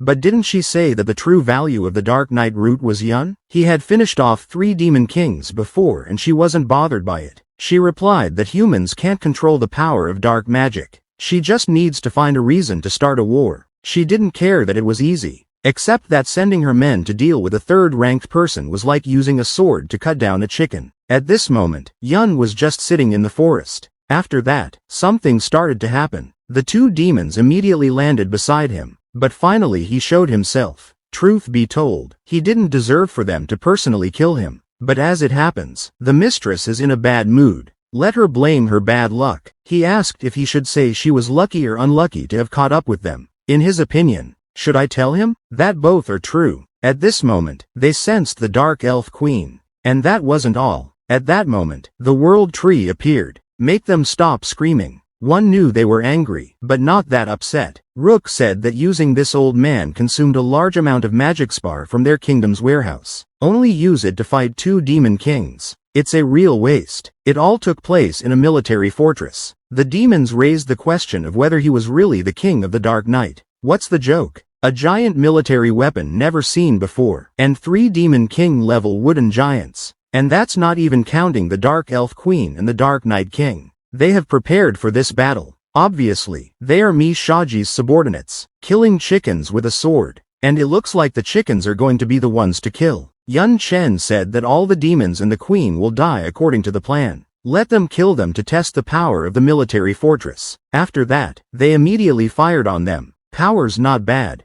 In her eyes, enough to kill demon kings. There's a reason he put so many resources into her. If attacked at full strength, even the 72 Pillars demon would get it. How conveniently it rearranges itself for a mobile palace you can carry around. Krya said that the main value is that you can move living creatures in it as long as there is enough food in it. You can move an entire army without a problem. It was just like that. The interior space is very large. It could easily hold 2 tree giants. Even so, the original plan was to surround Mi Shaji and kill her. It looks like it failed. Strangely, all the captives polished by the night claim that the Dark Night King's true body is human. The Dark Elves received the same information in the City of the Interrupted Night, but she only sent Demon Kings after all, didn't she? The main thing is that the screen starts to say that this information is a reason to start a war, but she herself doesn't believe it. The current plan has failed, because we'll have to activate the backup plan. Before she can react, with the round-trip teleportation system, they should have reached the border in no time. Why is there no news? But I don't know why. But her heart is feeling inexplicably anxious. At that moment a demon ran in and told her there was bad news. The eastern and western borders have been simultaneously attacked by Dark Elves and Dark Night demons. The enemy forces are extremely large. The local lords can't stop them. She wondered if it was a coincidence or a strategic move, but it didn't matter anymore. 2 were to go to reinforcements for each side. They replied that they understood. She realized that something was wrong, as if everything was designed to get her attention. In addition, she felt the Soul Pursuit seal approaching, and the uneasiness in her heart grew stronger. At that moment she raised her head and heard a crackling sound right above her. So that's it. What an unexpected guest. Or rather, a man had come to see them. Immediately after these words, there was an explosion. Since she didn't come to die, he came to escort her to the other world in person. Still, it was him, the king of the Dark Night, Yun Chen. 2 months ago, using the Soul Pursuit seal as bait was quite effective, but it was also risky. What if it didn't work? Yun Chen replied that they would then go to the trampoline directly. For this reason, information was needed, which only the Dark Elf slaves could provide. So that's what he's aiming at. Indeed, the national property gap is too great, and any attack will only lead to death. So the most effective way is to behead the leader. So they're thinking the same thing. She's been plotting this move all these years. There are currently 10 demons in the demon country, interrupted by the night. Of them, Purati has been killed. 3 of them can be forgotten as they are taking part in the war in the human world, while the remaining 3 are patrolling the city. The remaining 4 are active in the capital city. In addition, there are 7 demon kings in the capital. There are also 300 higher demons, 9,000 middle demons, and about 180,000 lower demons. They have large-sized military lethal weapons, deportation systems, guards, and numbers. The Blood asked for roses. Not all Dark Elves are undercover slaves. How did she have access to such detailed and confidential information? He seems to have misunderstood something. Even in the capital, members of the aristocracy can afford among them to sympathize with Dark Elves with beautiful looks, become concubines, It is not difficult for them to get such information. They need to try to send the 4 demon kings away and infiltrate the capital to destroy the teleportation system between the capital and other territories. The guards on the walls of the city will not be able to cut off the opportunity to provide support. They will send a large number of forces to seize the opportunity and kill Mishaji. Dispatching demon kings is not difficult. It's enough to start a movement on the border, and they won't be forced to intervene. However, how can they break through to the capital? The garrison there is very strong. Wouldn't the military fortress be able to break through with the men? Let them put them there and then sneak into the city. When they let them out again. But it wasn't that simple. The soul pursuit seal was hidden by the disguise and wouldn't last long. If any of the demons of the night noticed it, not only would they not be able to find Mishaji, but they wouldn't even be able to enter the capital. In such a case, one is left to turn to the ancestral tree for help. Its roots stretch all over the world, naturally the underground capital of the interrupted night. After the ambush failed, on the day the war began, if this infestation fails, every last one of them will die. They must give their best and not make a single mistake. And at this point was drinking something. He was drowning and said he understood everything they were performing. At that moment, the ancestral tree began to carry them over the capital of the interrupted night. At this moment, you could see that the ground was beginning to literally crack underfoot. After that, one could see the roots of the peace tree begin to emerge. They couldn't figure out what it was. Did the root break out of the ground or is something wrong? It's a field. How could a root get through here? Just at this moment, the protagonist's hand could be seen. Then they could observe the military fortress. Of course, everyone was scared. Everyone realized what it was. An enemy attack. At this moment, in the military fortress, in the control room, the girl gave the order to open fire. They then immediately set about attacking the capital. The decisive battle has begun. They destroyed the teleportation system linking her to the outside world. No one can save her. The subject was just sitting there at this point. Then she started laughing sharply and asked what it meant to be destroyed to undress like an ant. Would she need anyone's help? Oh, really? After that, she realized her hand. Then she swung around. Then the creature that was on top of her was gone. Did those rotten woods give him such confidence? At that moment, she was very much surprised by something. Then she could feel some sort of earthquake. After that, some kind of snake appeared right behind her. It was a parasite, a dark choking vine. Then something began to appear from behind. The queen appeared and used Dusky's arrow. She said they hadn't seen each other in a while. She wouldn't let her get bored. It was her, and immediately recognized her. Then the queen fired a shot. Yun Chen started using the blazing smoldering star. Then all 3 attacks were closing in on her. There was no emotion on her face at all at that moment. Then there was a massive explosion in the castle. The palace was bombed and they saw it. The lady was attacked. They realized that they need to feign support from the demon kings. But it won't work. The deportation system has been destroyed, and it's unclear how long it will take to repair.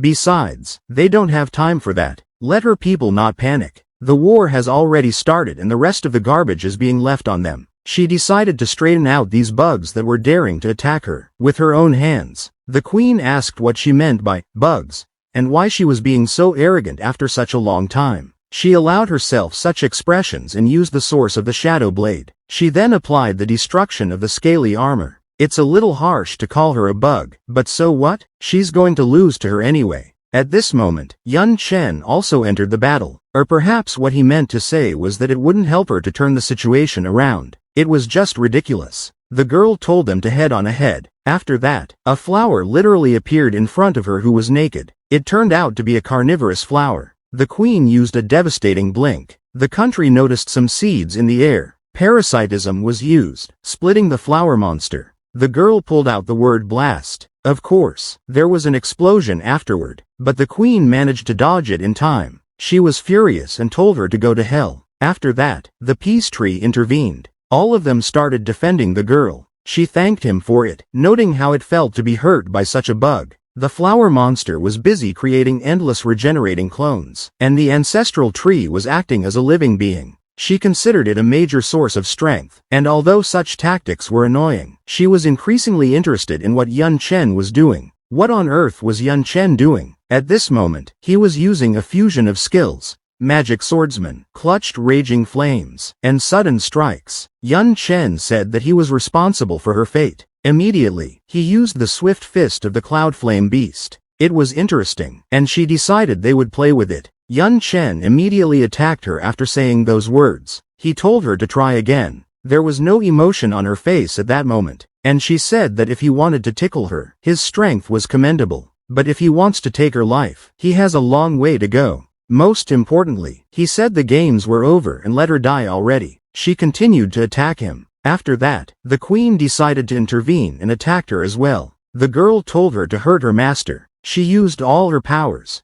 A section of stiffening vines, settling monster seeds, and dissecting poison. They all attacked her at the same time. Their battle continued. She realized something was wrong. Obviously, the strongest of them was the Dark Elf Queen, so it should be the same strength with me. But why are they constantly creating opportunities for the protagonist to successfully attack? The likes of the main characters, able to pierce even her armor, have such power that it's hard to comprehend. Yun Chen attacked her again at this moment. She was familiar with the flame. It had to be the hellish flames of the Queen of the Dark Night. But now it's changed somehow. Is the boy using the power of perception of her source? The path to a human or demon? If he possesses the origin skill, then he has already crossed the threshold of the realm of a king or fourth rank. Even if the origin skill contains even a modicum of original power, it is already enough to climb to the top. If he could completely control the power of the origin, such power would be enough to reach the level of a 72 pillars demon or a fourth rank human protector. However, the fastest way to control the power of the source is through practical action, such as getting angry with the source body or fighting to the death with those who possess the power of the source. Under the cover of the Dark Elf Empress and Xiao Jing, every time he defends himself, he feels the power of the source of Mi Shaozi. If he fights for a while longer, he will realize that it is the origin flame that originally belonged to the Demon King. It is an explosive flame. The situation is getting ugly. If the hero's clones can master the power of the source, with him and the Empress of the Dark Elves, she will have to fight two level 72 pillars forces at once. This is definitely not a good thing. Yun Chen continued to dodge her attacks, but they have each other's backs in a very timely manner, so much so that he can't even hurt the guy.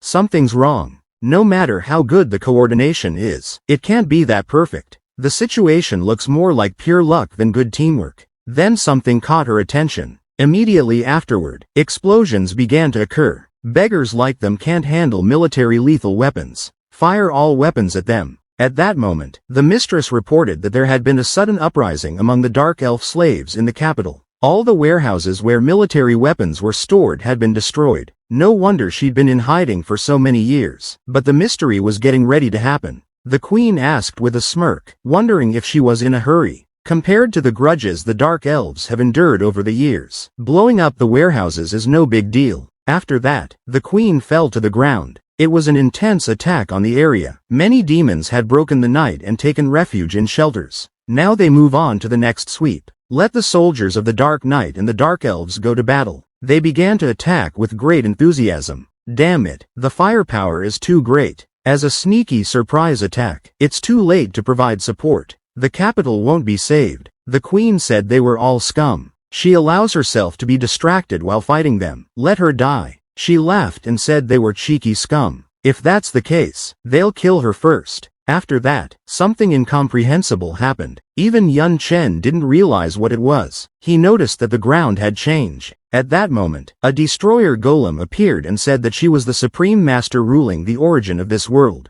Let them bow in reverence, or they will be destroyed by thunderous grief. Give thanks to the lady, the majestic procession and the salvation of the great queen. Let them receive their homage. They are asked to destroy the invaders and defend their capital city. At this point, things really started to fall apart before my eyes. Everything literally started turning to dust. No one could figure out where that thunder was coming from. Damn it, they didn't need to. The military fortress is also crumbling. What will they do if this continues? The military fortress is about to explode. Damn it, this is too much. Such a large-scale technique only works on them without hitting the demons. The destruction golem is Mi Shaozi's unique killing technique. Once it is activated, the thunderclaps will be heard from afar. Only those who truly worship her will survive. What's worse, each time thunder contains the power of the source, destructive power. Every even tree voice will be destroyed before it can recover. Not to mention the soldiers. The girl told the queen that her master was being attacked directly. At this point, he was literally being burned alive.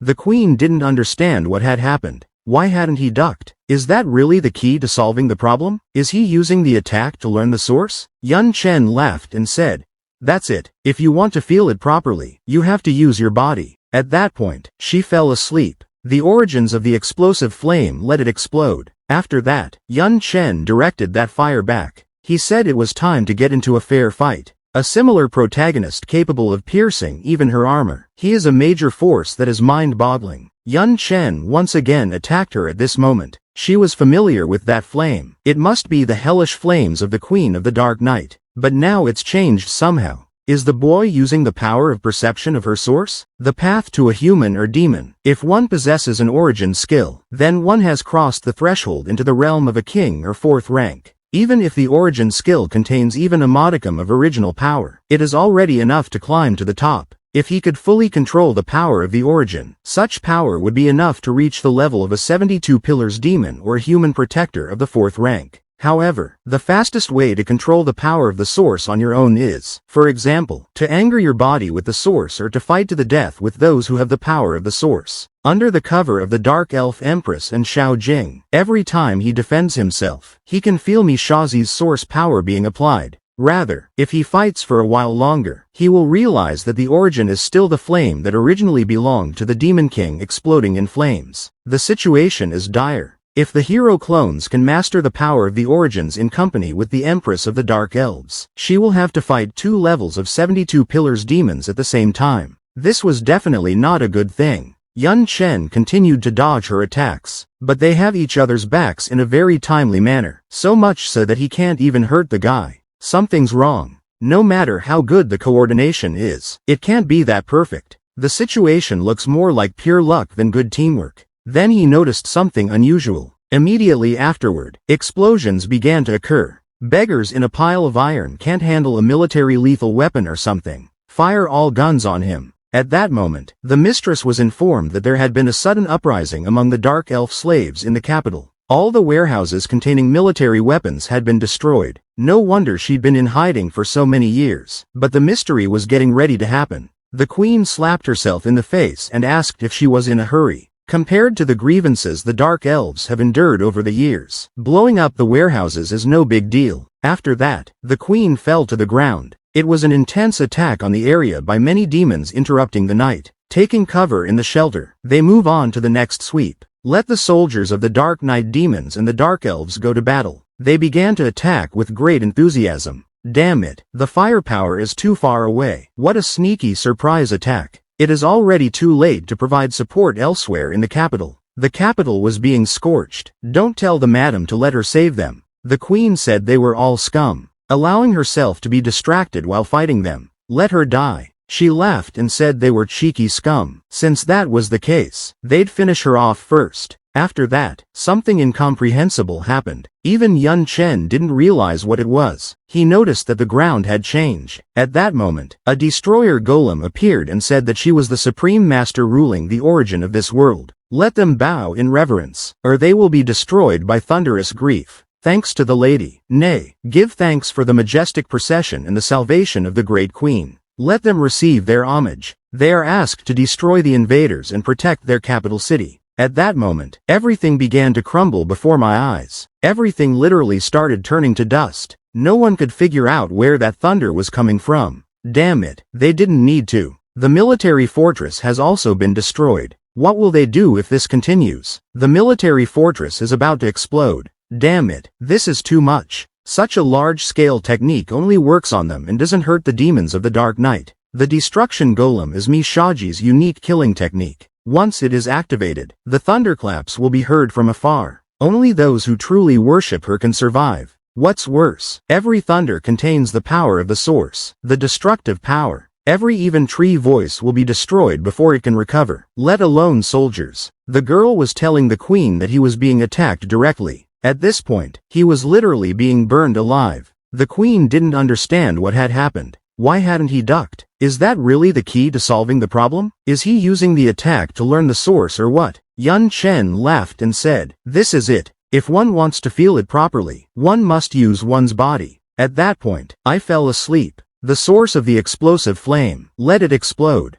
After that, Yun Chen directed that fire back. He said it was time to get into a fair fight. The girl began to shout to her master, for she had not expected such a turn of events. Yun began to breathe heavily. The girl was very much surprised at this turn of events. She started crying and turning to her master to see how he was doing. The curse had indeed come so suddenly that he had no time to take any protective measures. The queen said he was a merchant who sacrificed his life for some summoned beast. Let him pay for his life. After that, the hero reappeared. The attack was so strong that it left a mark. But the queen realized that something was wrong here. Yun said something about invincibility. He asked the girl how she was and realized that invincibility didn't work on her. Then she literally appeared in the pot. Yun told her not to worry. The internal organs are not damaged. Isn't she special? How good luck to him. Let him come back soon and rest. But lastly, she said that there was no way he would die. After that, the girl disappeared. The queen said he'd suffer even more without that little stuff. It looks like the outcome of the battle is already decided.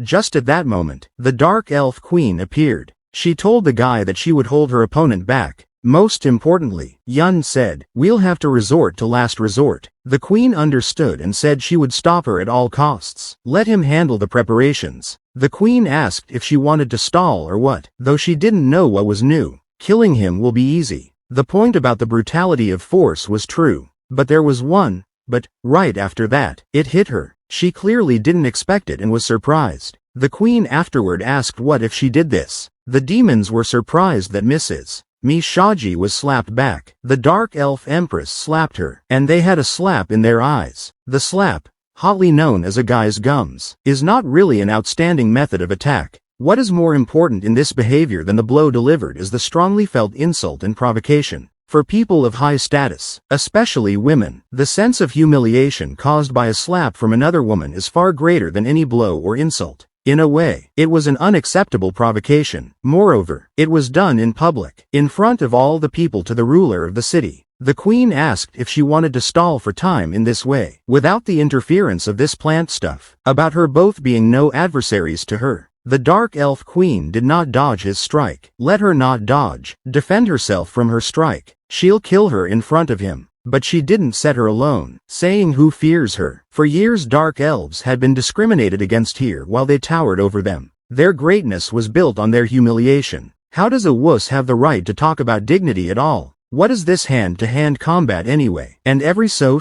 uses the power of the source? It's playing with life the day before. Although the queen is usually idle, it is good to watch her suffering through her own eyes. Tattered clothes, rusted gear, everyday worry, being caught and turned into a slave. Not more, not wanting to live that kind of life. How could they stay in their positions when they had a chance to turn their lives around and not kill these demons? Due to the overload, the battle fortress has become severely overheated. They can no longer continue. It's time to join the battle. Mishaji is the demon queen for many years. Her combat assets are significantly high. The points and attributes purchased are enough to crush her if she learns to cope with her strength of tens of thousands. The strength will not be enough. Skill fusion, fusion mode of all kinds of classes. But there are tens of thousands of forces that will be able to stir up. She can do away with it. After that, a huge beam of light had to be observed. The queen began to mend in him. She used tens of thousands of silent nights. Still, the Empress of Spikes is between the Demon King and the Demon's 72 pillars. The consumption of magic power when summoning such creatures was incredibly high. Now that Xiao Jing was gone, the combat power had decreased. Mr. Yun's pressure had greatly weakened. In addition, it looked like he was using the consumption of a terrifying amount of physical strength. The capital of the interrupted night. There have been battles there until now. The protagonist's subordinates have been fighting so far. The queen also fought. She began to attack at this point. After that, she struck. She was grabbed and started throwing her to the floor. That throw was so strong that even the asphalt shattered. But the queen pulled out abruptly and continued with her plan. However, this time too, she failed to land a leg kick. The impact was again very strong. The queen used the stones and she began to breathe heavily. The queen said that her biggest mistake was not that she angered her, but that she spent all her strength fighting her. If she had saved some strength to escape and return to the embrace of the ancestral tree like a bedbug, hadn't she always done that? At that moment, she felt some sort of aura, but she wasn't going to run away again.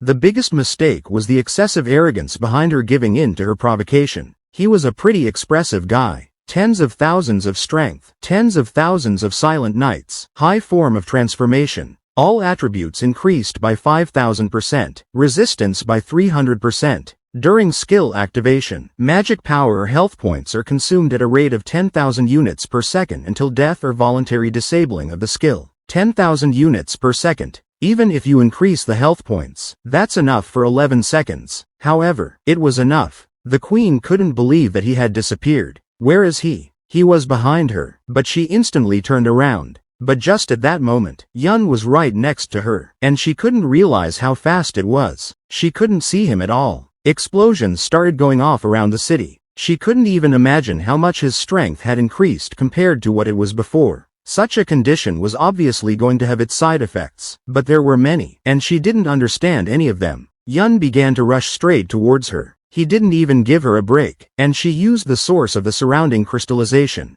Yun used a fusion spell with the source of the explosive flame. A fireball of super explosive flame. That balloon started moving straight toward the queen. After that, she saw the main character in front of her. He then instantly attacked her. The impact was so strong that there was an explosion. Yun swung around and was ready to attack again. After a while, he started throwing a series of punches. The queen said he was in a hurry. Apparently, this state improves his skills for a short time. She felt that his magic power wasn't even 1/10 of what it used to be. And even his life is dwindling fast. No wonder he's in such a hurry. The side effect is extremely serious. She needed to put all her strength into defense, as it looked like his body and ethics wouldn't last. Of course, upon realizing this, the queen went on the defensive. Yun Chen noticed that she was blocking attacks, but the scales didn't come out to do damage. Rook said that a large number of scales had grown on Mishaji's body. It was right. Demons interrupted night to leave a soul pursuit marker to connect with the bloodline. Qilin is an interrupt attack. This is an ability that most demons of the interrupted night possess. It allows her to repel attacks by building up her scales, which is an extremely strong method of defense. Using this ability, she could at least block attacks that were 50 times stronger than her own for 3 minutes. What kind of joke is this? Apparently the gentleman's new skill requires a lot of time. How can he last 3 minutes if it's going to be like this for a long time? He's going to lose. It was true, he would lose, but he would lose something else. Be prepared, because there will be a grueling fight ahead. By the power of the source, including its provocation, the special state today exerts a strong pressure, and it all had one goal, to make this arrogant one unable to resist and evade, to the point of being unable to move. He can only hide his head like a turtle, passively defending, surrendering and resting. Yun said, she chickened out. Therefore, she lost. After using a soul contract with a 50% chance of being used, you can bond with the target's soul by signing a contract that cannot be broken without the master's permission. Note: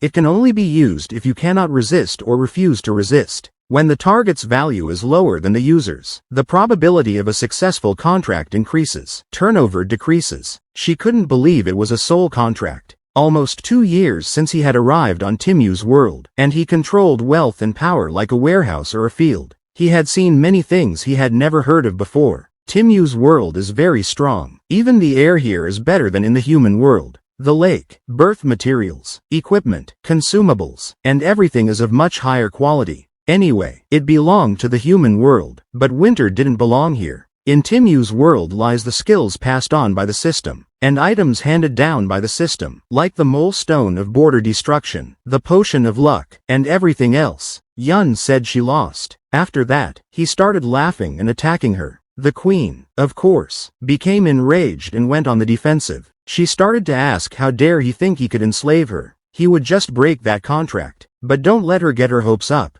After using tens of thousands of silent nights, a lot of dark magic power for protection and mostly health, all for this moment, the queen couldn't understand why she couldn't move. Something to do with the Eye of Night, the Lord of the Dark Night. Yun started to say that from the moment she started to give her all on defense, she revealed her flaw and lost. Yun said something about his slave girl. Of course, the queen started to say that he shouldn't scream in pain. At this point, her body literally began to crack. Problems with the spiritual contract have arisen. This is something dangerous, a rupture at very high levels. The queen began to laugh and say that's what he should do. The foolish king of the Dark Night. She is the majestic one in the world of darkness. The 72 pillars. What is the contract of an A-rank soul? Nothing will be allowed to make her a slave. The main thing, he said, was not to let her get excited too soon. Since a rank is not enough, we'll use C rank. The boundary destruction stone can improve an item or equipment by crossing the boundary and raising it by 1 rank. At this point, the stone began to gather all its strength. That was the limit. Let it be destroyed. Soul contracts after use with 70% probability can be made with the target in an unbreakable contract with the host. Note: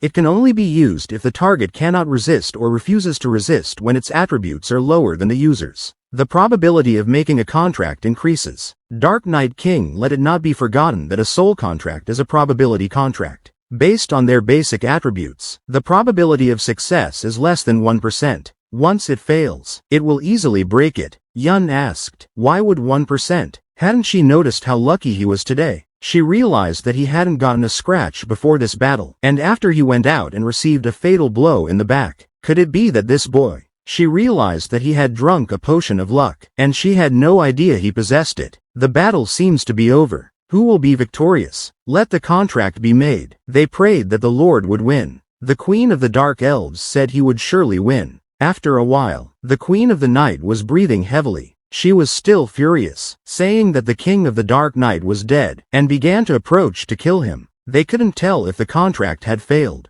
Yun must be careful. After that, Yun Chen raised his hand and said that she fell to her knees. She instantly found herself on her knees and began to say that the supreme demon of the 72 pillars was how she could treat her. Yun Chen said that the soul contract had already been made, and the fate of her life now depended on his conversion. He didn't need to be reminded how it would end. At this point, she just lowered her head, then started apologizing to him, calling him master. All the elves began to rejoice in the form of another victory for the Dark Knight King. It is also a victory for the Dark Elves as well. Of course, the demons of the Interrupted Night were very surprised that the mistress had lost. It was impossible. They couldn't believe what they were dreaming. The Dark Elf Queen laughed and said that everyone was reacting so violently and it was only a military exercise. She forgot to tell them. In fact, they're all old friends. To heighten the sense of crisis, they discussed these military exercises in advance. The Queen of the Interrupted Night could not realize it was a mistake, and then believed the fiction.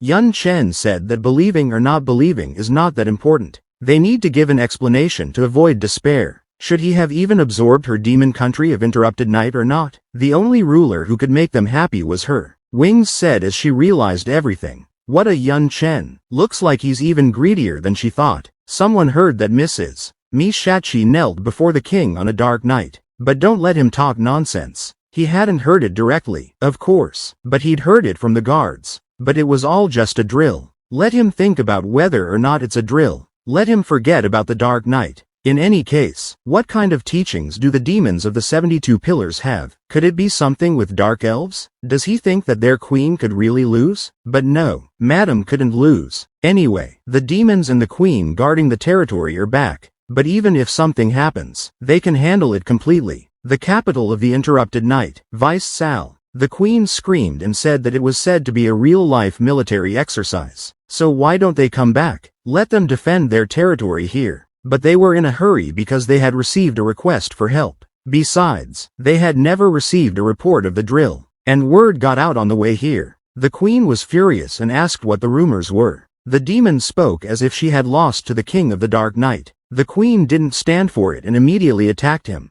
Stretching out, he died immediately. She started to ask if they believed all the rumors that were walking the streets, and if she could play if she fought seriously. This time they made a light punishment, but she dare not talk nonsense anymore, and started to tackle everything head-on. Let them all go away. All as one are lowlifes, fools, weak-minded cretins and idiots. The Dark Elf Queen had told her that he was the ruler of the clan after all. So why was she acting like a Mahara? She should control her emotions carefully, but she should control her desires. She herself would try to accept a man like that as her master. She's a lowlife, and he's going to snicker at her? She'll just get her neck back. Yun Chen said that she was too noisy. After that, some kind of force began to affect her. Soul Contract. Effect number 1.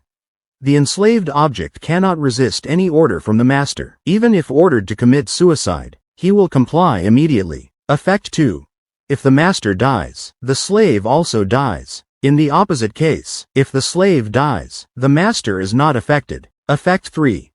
The souls of the two parties are connected. The master can unilaterally locate a missing person at any time. This effect is independent of distance and space. The Dark Elf Queen said she should make that clear. No one in this world wants to kill her more than she does. She's still pondering how she would destroy her clan. If it weren't for her musings, she wouldn't have lived to see this moment. She thinks seeing herself as a Buddha will make her a puppet. Who does she think she is? Let her look at herself. With this size, the demons of dark nights and dark lions can stroke her country interrupted night. If she dies, the rest of the pillar's demons will show up to take their fruits of war. After all, her country's legacy is enough to drive any Dutch demon crazy. Even the first 10 pillars would likely not be able to retain their position, let alone the 2 of them. Even if they retain their clan ancestors, they still won't be able to hold their position. Not to mention that once she's dead, her subjects will be desperate to resist. If they want to maximize results, the only way out is to keep her alive and make them puppets. She thinks the next step they should take is to form an alliance. The Dark Elf Queen has realized that her clan is so weak that they cannot gain a foothold in the world of darkness. If they want a good life, they need strong allies. Only the Dark Harp Clan, the Dark Night Clan and the Interrupted Night Clan can make an alliance. No other demon clan would dare to act rashly, so even if they decided to refuse to transfer military resources, it would not affect them.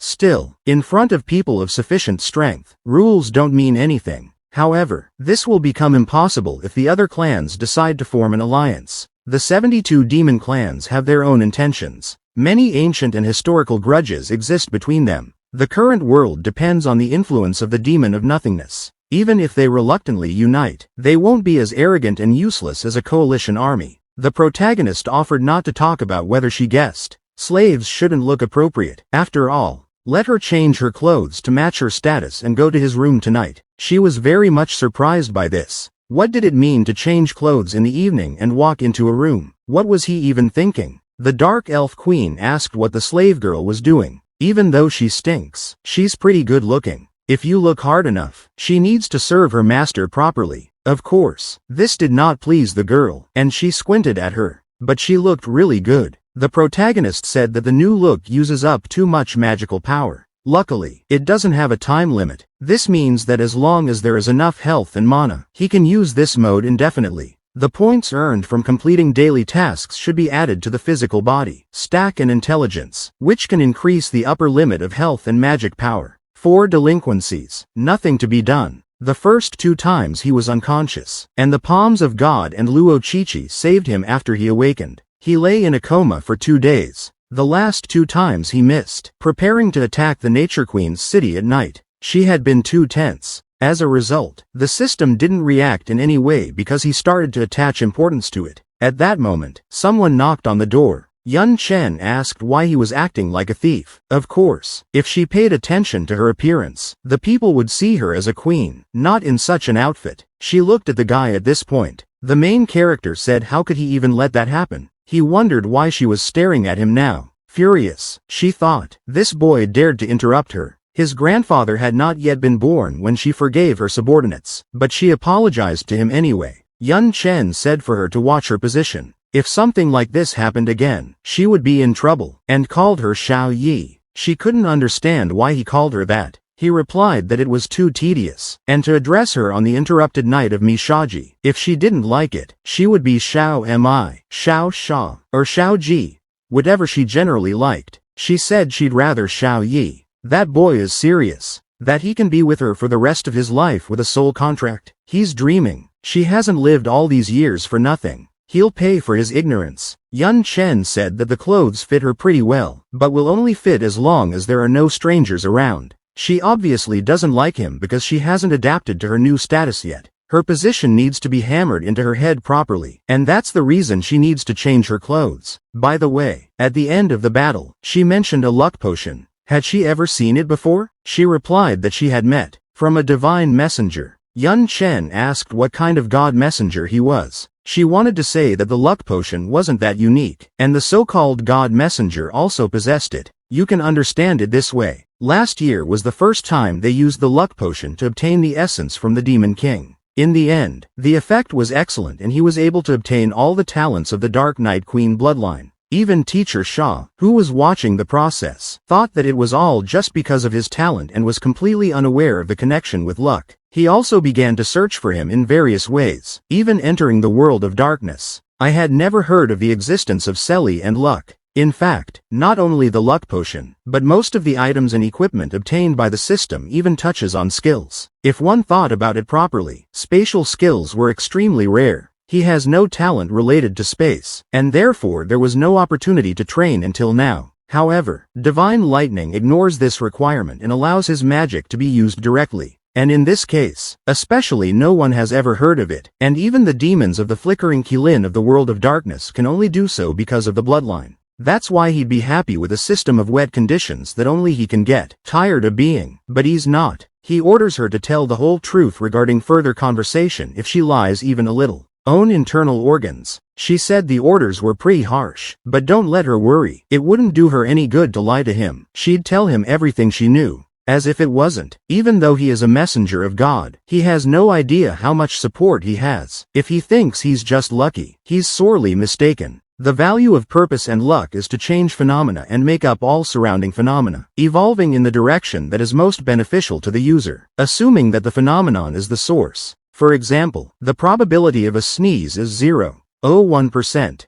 The probability of this is very small, but it is indeed possible. Well, if you use all your luck, a sneeze will do him good, and he'll be sure to sneeze. For the same reason, he and the Dark Elf Queen don't know each other very long, but they can cooperate perfectly during a fight. She pierced his case, but no internal organs were hit. She even tried on provocation, but the Dark Elf Queen decided at the end to defend herself and fight as hard as she could. All these beneficial phenomena for him cannot be described by one word, luck. Yun Chen asked her opinion.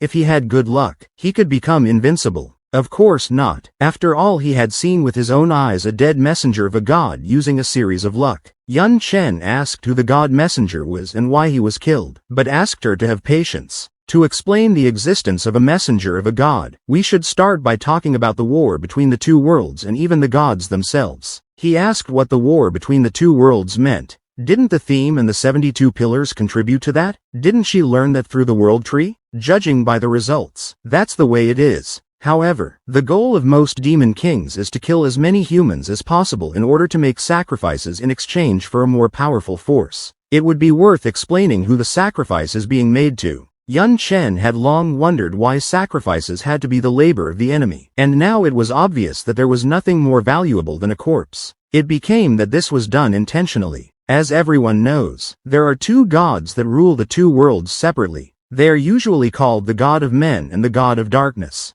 These two gods are in an adversarial relationship, and so are the two worlds. Although the reasons are not clear, the two gods are fighting a battle on the chessboard of two worlds, and they themselves are only pawns in this struggle. As for his situation, she is better known as the traveler between both worlds Mimi. Yun Chen said that the world of darkness has an absolute advantage. Even the highest level of darkness battle power surpasses humans in both quality and quantity. Even the number of defenders of the country's top-tier divine generals exceeds that of the 72 pillar demons. Everything was right. In such a situation, the god of men couldn't sit back to rectify the situation. He removed the messengers without getting support from a world they couldn't reach. The main point was to ask why it was such a problem. Wouldn't it be better to help the human world directly? It was simple because a god's intervention in his own world is limited. Excessive violent intervention or direct assistance can easily violate the rules of peace by providing outside help. This can be avoided.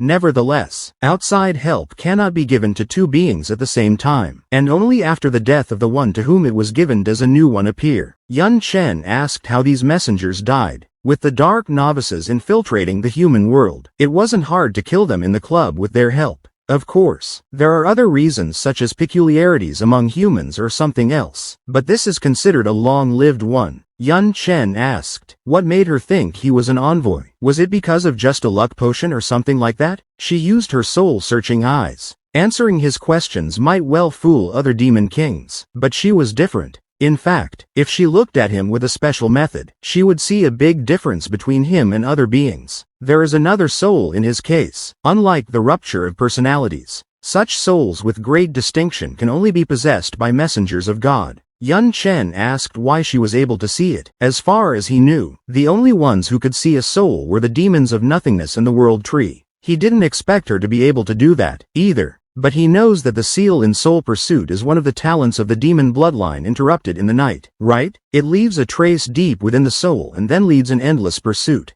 The reason why they have this kind of talent shows that her clan is naturally sensitive to souls. After years of research, she has developed even more in herself so that she can now see and interfere with the soul to a certain extent. In fact, even if she hadn't seen enough, one could judge it by his luck. Its utility is so great that it doesn't belong to things generated by the world. The Limit Destruction Stone also belonged to this kind. After all, high-quality items in the world are of C rank, but the Limit Destruction Stone allows one to go even above that level if one looked at it from his side of using a contract from the soul. Being able to get a slave of one of the 72 pillar demons is not to say it's a waste. She said that both gods have been antagonizing humans by electing messengers and leaving things as they are. If anything, of course, they don't. In the advent of this position, they also imitated and begin the selection to the world of darkness, where they also have messengers. This caused many geniuses to appear in the world of darkness for a long time. Their growth rate is terrifying, their power is multiplying, and they are even threatening the status of the 72 pillar demons. Naturally, they're not going to let that happen, which is why they even start teaming up in threes, eliminating others in order to beat out the information about the messengers. Yun Chen asked if all the demons of the 72 pillars are involved, but no, only demons coming out of the top 10 pillars are involved. For example, the second post is the king of the devourer, the fourth post is the king of the heater, and the fifth post is the king of the shadow. The sixth pillar, the seventh pillar, and the ninth pillar. Yun Chen asked which 72 pillar demons in the main force would start joining forces with someone like the 21st pillar. No matter how powerful they may be, they are incapable of influencing the soul as she does. What about nothingness and the first pillar? For a 72 pillar demon, he doesn't know much. The first pillar disappeared years ago, and the whereabouts of its demon clan are unknown. The demon of nothingness, for the most part, leaves no trace behind. After dividing 72 countries, he disappeared to an unknown destination.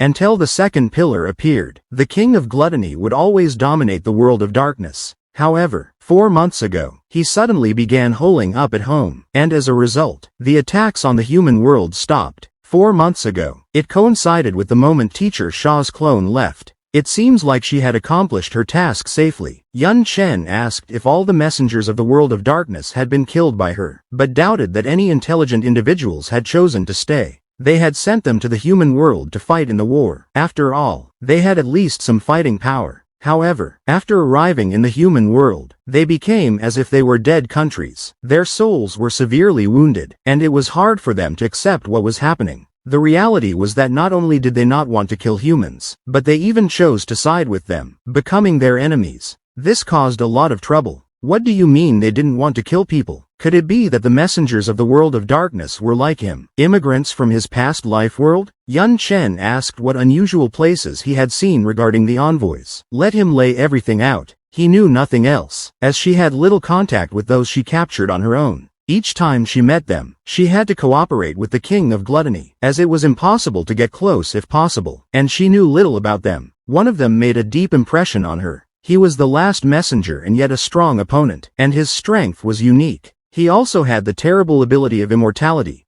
Even if he was destroyed by Pepe, he still resurrected instantly. Whenever she recalled the battle, she trembled with excitement. It was her most exciting battle. It should be noted that he was immortal at first, and by using a potion of luck, he changed this phenomenon, making him invincible. While under their control, not only did he not perform, but he was able to make the life of the fifth pillar, the Shadow Lord of the Underworld, hang in the balance. If it weren't for the other 10 stabs desperately creating opportunities for her to destroy his soul, she fears everyone would have died by his hand. Except he said something strange before he died. He said he would remember it. His true name is Li Tianzheng. He will never harm mankind as long as he lives for at least one more day, and the demons will be destroyed. It was so funny. He had fallen into despair because she had destroyed his soul, but he was still thinking about his place. As soon as he finished throwing around angry words, the Lord of Gluttony destroyed him. Did he want to live or what? You should have asked her permission first.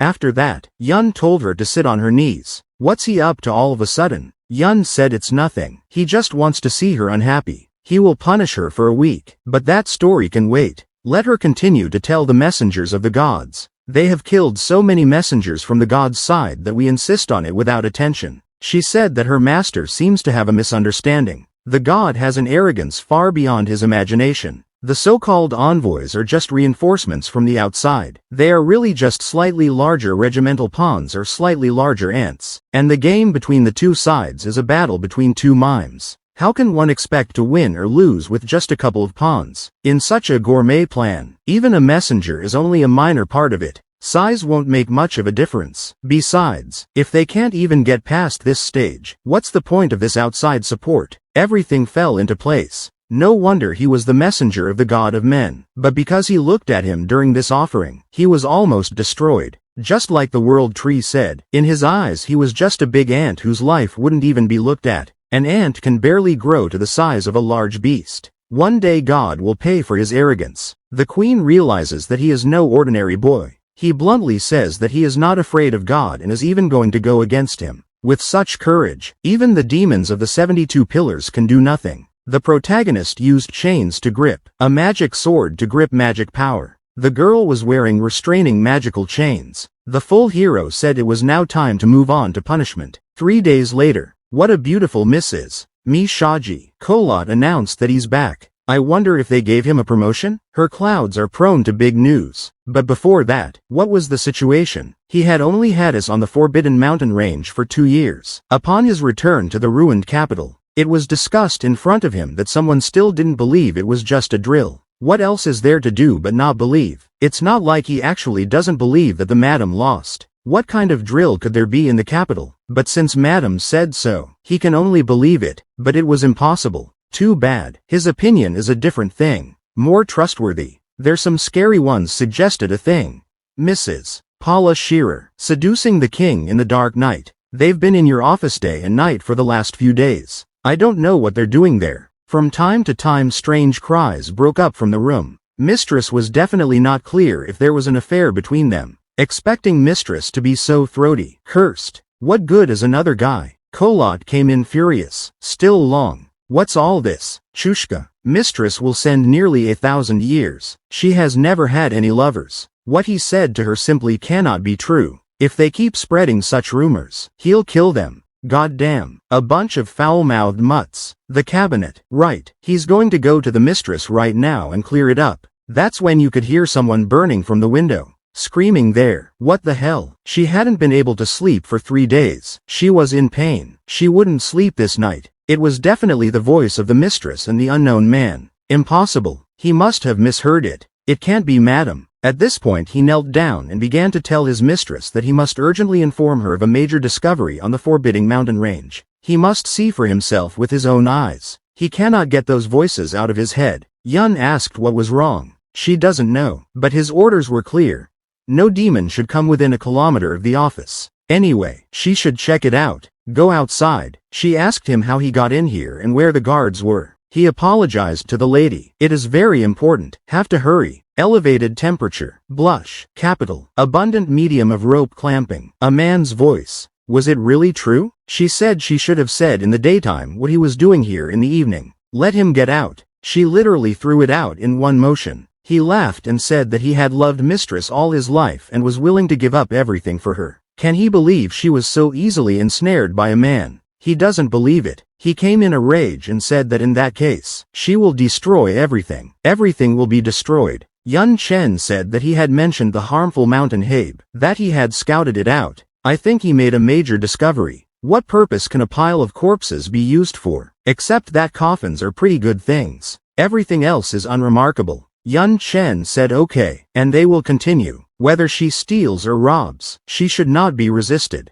much less evade. He wants her ability. Dima's at 72 pillars. She reflected on the fact that he had stolen too many attributes. Her so-and-so is getting sicker and sicker. Her majestic bottom 72 pillars manage like a sandbag. It was very humiliating. She cried out that it was a very great shame. After a while, Yun finished. The queen fell to the floor in a sweat. Yun said that even though he had stolen 95% of her reboots in such a short time, it would be enough for him to make up the shortfall after 7 sleepless days. Otherwise, it would completely fill everything up, no matter how low the probability of a successful crash. That would be enough time for him to get whatever he wanted. He was expected to get a rich supply from 72 pillars. Control, damage, negative effects, and long-range skills are all present here, with variety and good power. It's a pity that you can't steal the talent of a Hermit's bloodline. Also got the Soul-Stalking Seal and Keelin's destructive attacks. The Queen said that no matter how many Novikov got, would he have enough magical power to use them?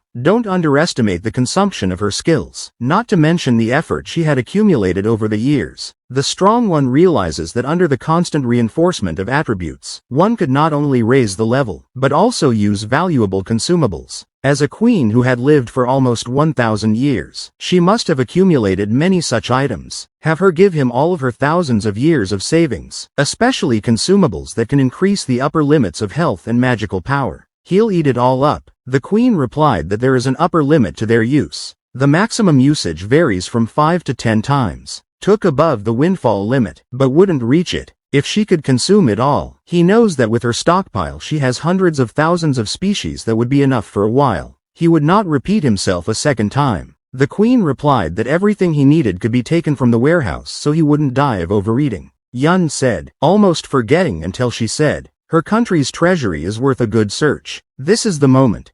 A glow of some kind appeared near her. The council is summoning magical power. So the 72 Pillars meeting is about to begin. Damn, this is bad timing. She asked if she could go. Yun said of course let her go. After all, he's going with her too. In lieu of the 72 Pillars meeting, consciousness was projected into this place through mathematical force. This is how encounters come. Yun can feel the freshness. 72 below, but it doesn't matter. They were surprised. Had the King of the Dark Night really come to them? What is he doing here? This must be his first time attending the gathering. What kind of jokes are these? He gave him a chance. He didn't show up. Now he must be given the courage to interfere. What right does he have to intervene? To at least face him with dignity or what? The Demon Clan army hasn't parted ways with him yet or what? Let him get out. Yun said that they were not so stingy. This is just a meeting. Besides, these are just magical projections. What duty was there to throw around words? It was pointless. That's how it is. The concentration of magical power for projection varies. Apparently, the concentration is lowest for those who take part in the war in the human world. So there are only about half of the 72 pillars left in the world of darkness. Yun noticed that he was in third place. Let it be unsurprising that he wasn't kicked out right away. It seems to be because the second column does not participate in the meeting.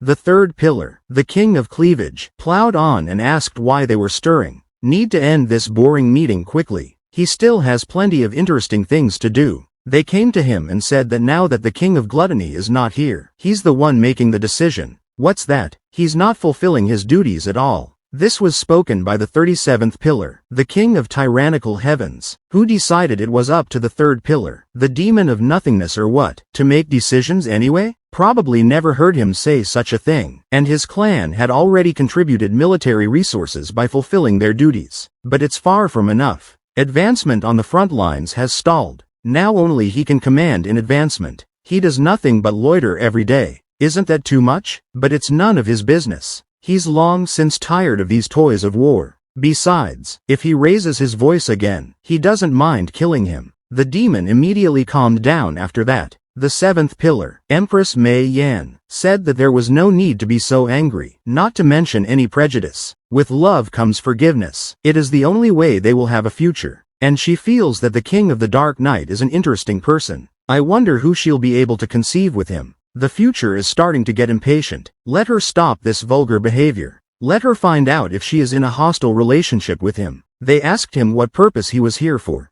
To declare war or what? Perhaps to bargain or still ask for mercy? There was also a question for Interrupted Night. He had gotten a message the other day. She was conducting military exercises with Dark Knight and the Dark Elf Queen. What's he up to? Did she cut off her hair, her brains or something? She mistook him for a human from the beginning and helped form an army. She said it was just an excuse for her to take over the Dark Knight demon country and he believed it or what? What an idiot. How can a person possess dark magic power? Her hair had been cut off during the battle. He didn't want to cut it at all. The full hero told them to calm down. He just came to say hello to them. He is very happy to see that they are all in good health. If they get angry and scared in a few days, nothing good will come of it. He was asked what he meant. Yun replied that they would find out very soon. He had to go. He was told that there would be a price to pay for this provocation. Yun said that the demon from the 72 pillars is really not easy. It was a pity that he hadn't met the king of gluttony. It was interesting to see what state he was in. At this moment, she told him to be careful, for the underworld Shadow King's attack had begun. They're headed this way. She can't believe that the king of Tiboania has decided to attack. She will join him in burying him when he dies. Yun watched the situation carefully. After that, he decided to fight on his own. He started attacking and defending at the same time. Yun looked at his opponent with confidence. Afterward, he noticed something that surprised him greatly. Yun Chen decided to use the fireball. He used blades of explosive flame. The guy then used a fusion of skills, full force strikes, rage strikes, and the elevation technique of integrating the origins of explosive flames. He then created spheres surrounding the heavenly fist of explosive flames. After that, rays of light pierced the heavens. The demons rose up, noticing that someone was attacking. Judging from the direction, they thought it was me. Madam, why did she suddenly decide to fight the Dark Knight King? It might not check, but she has a pretty bad temper. She also ordered no one to come near. Even Lord Carrot was in hibernation, and her life won't be enough to touch even a hair on her head. 95% of Xiao Yi's attributes he stole, including his own attributes, and even so the Underworld Day King shattered his right arm at super long range. Yun Chen used his father's entry-level healing skill. What strength the 10th pillar had. The difference compared to Xiao Yi was like heaven and earth. No matter how hard he tried, he managed to provoke the 5th pillar, but the latter did not follow him.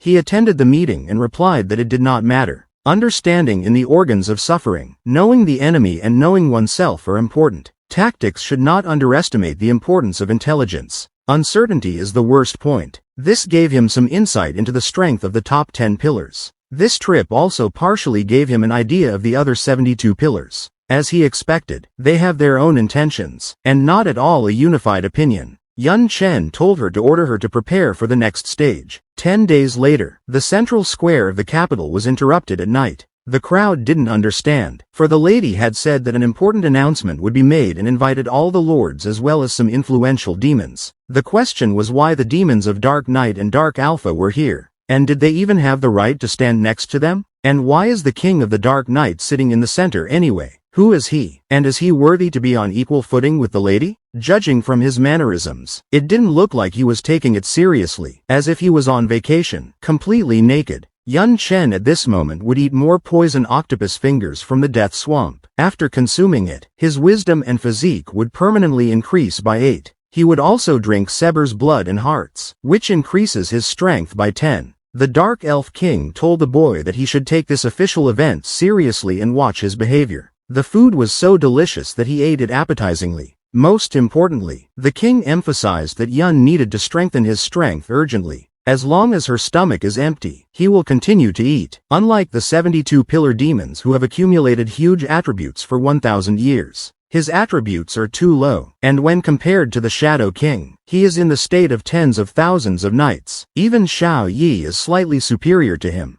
Bahar asked the king if he really wanted him to combine it and what right he might have to do so. He was his confidant and manager of internal affairs. He couldn't have that right. Moreover, he was to handle coordinating conflicts between other clans in the future. It was crucial to get to know each other better. As for governing the country, the Dark Knight demons were handed over to Lutus. But in the current situation, let alone coordination, even if a speech started, no one would listen. No one was going to listen to who they thought they were. The demons of the interrupted night, who had been invited from afar, were here for a reason. If it wasn't for the rabbit, who would have come to this humble place? It was the dark elves who participated just for the sake of the queen. Still remembering the hatred for bullying them, they asked each other if those were going to rampage by coming to their capital, if they wanted to clash or fight to their last breath if they had the courage. At that moment, something began to happen. They began to feel terrible pressure, couldn't breathe. It felt like all their bones were being flattened. This, of course, was the queen's job.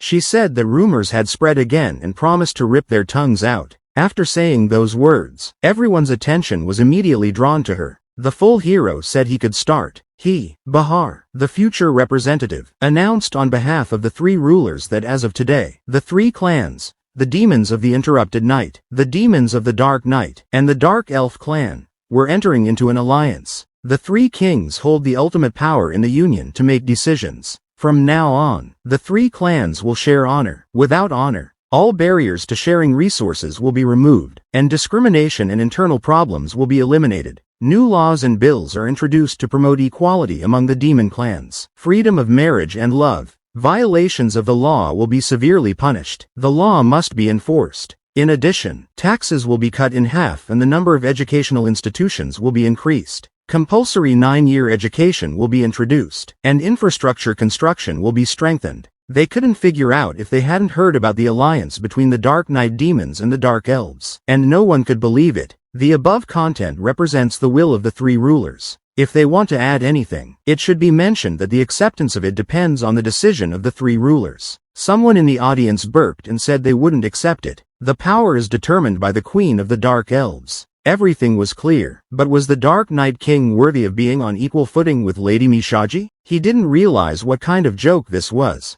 He was just lucky enough to defeat a lord to become king. His greatest achievement was defeating Parati. Hence the strength of the Dark Knight King should be at the level of the Demon King of the 72 Pillars. He didn't die only because of his special status, which is half a level higher. The core of the union must be the demon clan of the Interrupted Night. From other clans can only be vassals. It was the lord who was right. Their clan is ranked 21 street. Why would they make an alliance with such weaklings? Even if an alliance is made, won't they have equal standing? Let them not joke. Madam must come to her senses. The Queen of Propriety called them insolent and said she would shut their mouths. She apologized to the guy and said she didn't discipline them well, but would deal with it. Yun disappeared and said that the group should follow the child. He just slapped me on the back. They were surprised that the guy was asking about the spatial type, not expecting that the Dark Knight King might have such a trump card. Heck, Mishik lost his options and was suddenly attacked. Was it too much for some shitty king? His incarnation was at rock bottom, and the demon used instantly. But Yun didn't let him do anything and literally drove his head into the ground. Main said it seems like he needs to be disciplined more. He then began to scream in unbearable pain. Yun began to test it in front of everyone.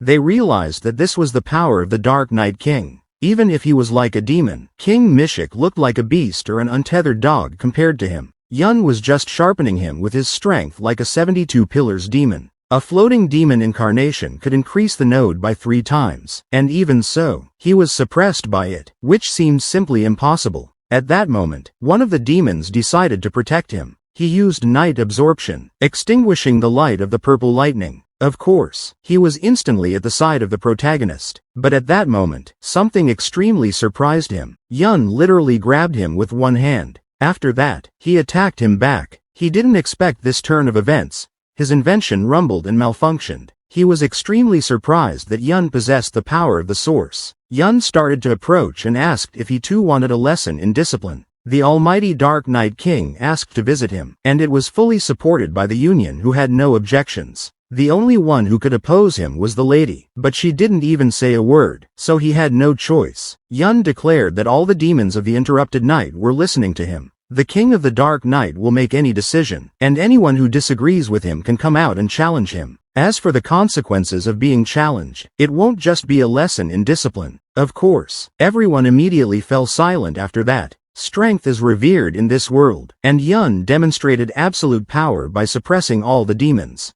From that moment on, the demons of the Interrupted Night, the demons of the Dark Night, and the Dark Elves officially formed an alliance. Although historical enmity and old grudges still existed between the three major groups, the enactment of a powerful law should temporarily eliminate the hatred and allow them to accept each other. However, as far as underlying feelings are concerned, this can only be eliminated gradually over time. The news of the three clans' alliance caused a commotion in the demon world, and the other clans felt a lot of pressure. It even caused most clans to withdraw their troops from the human world to protect their territories for fear of not joining the three clans' alliance. At this point, the queen was resting. She hadn't heard such a word as alliance in several hundred years, but the King of the Dark Night was preparing for an important step. The Empress said that the alliance of the three clans should not be underestimated, but they would also be withdrawing troops from the front lines. However, don't be so nervous because the alliance of three clans is unlikely to be able to jeopardize the top 10 pillars. By the way, she had one more thing to report. Some people had seen Mrs. Aelenbella and Mrs. Lubella appear in the city of the Dark Night King. A connection to the King of the Night was found in their children, and they often traveled to the capital of the interrupted Night Queen. The Queen asked, "Have those two treacherous women returned?" Why hadn't she said that before? But they had only recently returned, and had decided to get some rest before doing so. Usually it's like this, but this time she was so mad at her. Let them get rid of her. She is not allowed to return until she has had 10 children from different clans. She begged not to, as she wanted to spend more time with her beloved Empress. They negotiated with the King of the Dark Night, asking to hand over the two girls, and were even willing to offer some of their territories in exchange, but he refused. Why don't they give them up and force them into submission? He called her a stupid girl, saying that if the demon of nothingness broke free, they wouldn't survive. Since they often traveled between capitals, it was suggested that they send demon kings and ambush them along the way. If they tried to resist, let only their bodies return. They were shocked that she wanted to kill them, but she will never forgive them, even if they are her daughters. The demon spoke of the King of the Dark Night that he was able to survive his blow. But despite that, Madame decided to stay at his side. What a fool. The human lords said that the Dark Night King was too loose, and after making an alliance with the interrupted Night Demon clan, he refused to hand over military resources. This state of affairs in the human world should not remain unchanged. He stayed in the capital, and his cruel actions would most likely lead to a large-scale war, which would surely alarm the demons of nothingness. When he joined the allied demon army, there were already enough clans participating, so even if the demon of nothingness was angry, he wouldn't punish all the clans.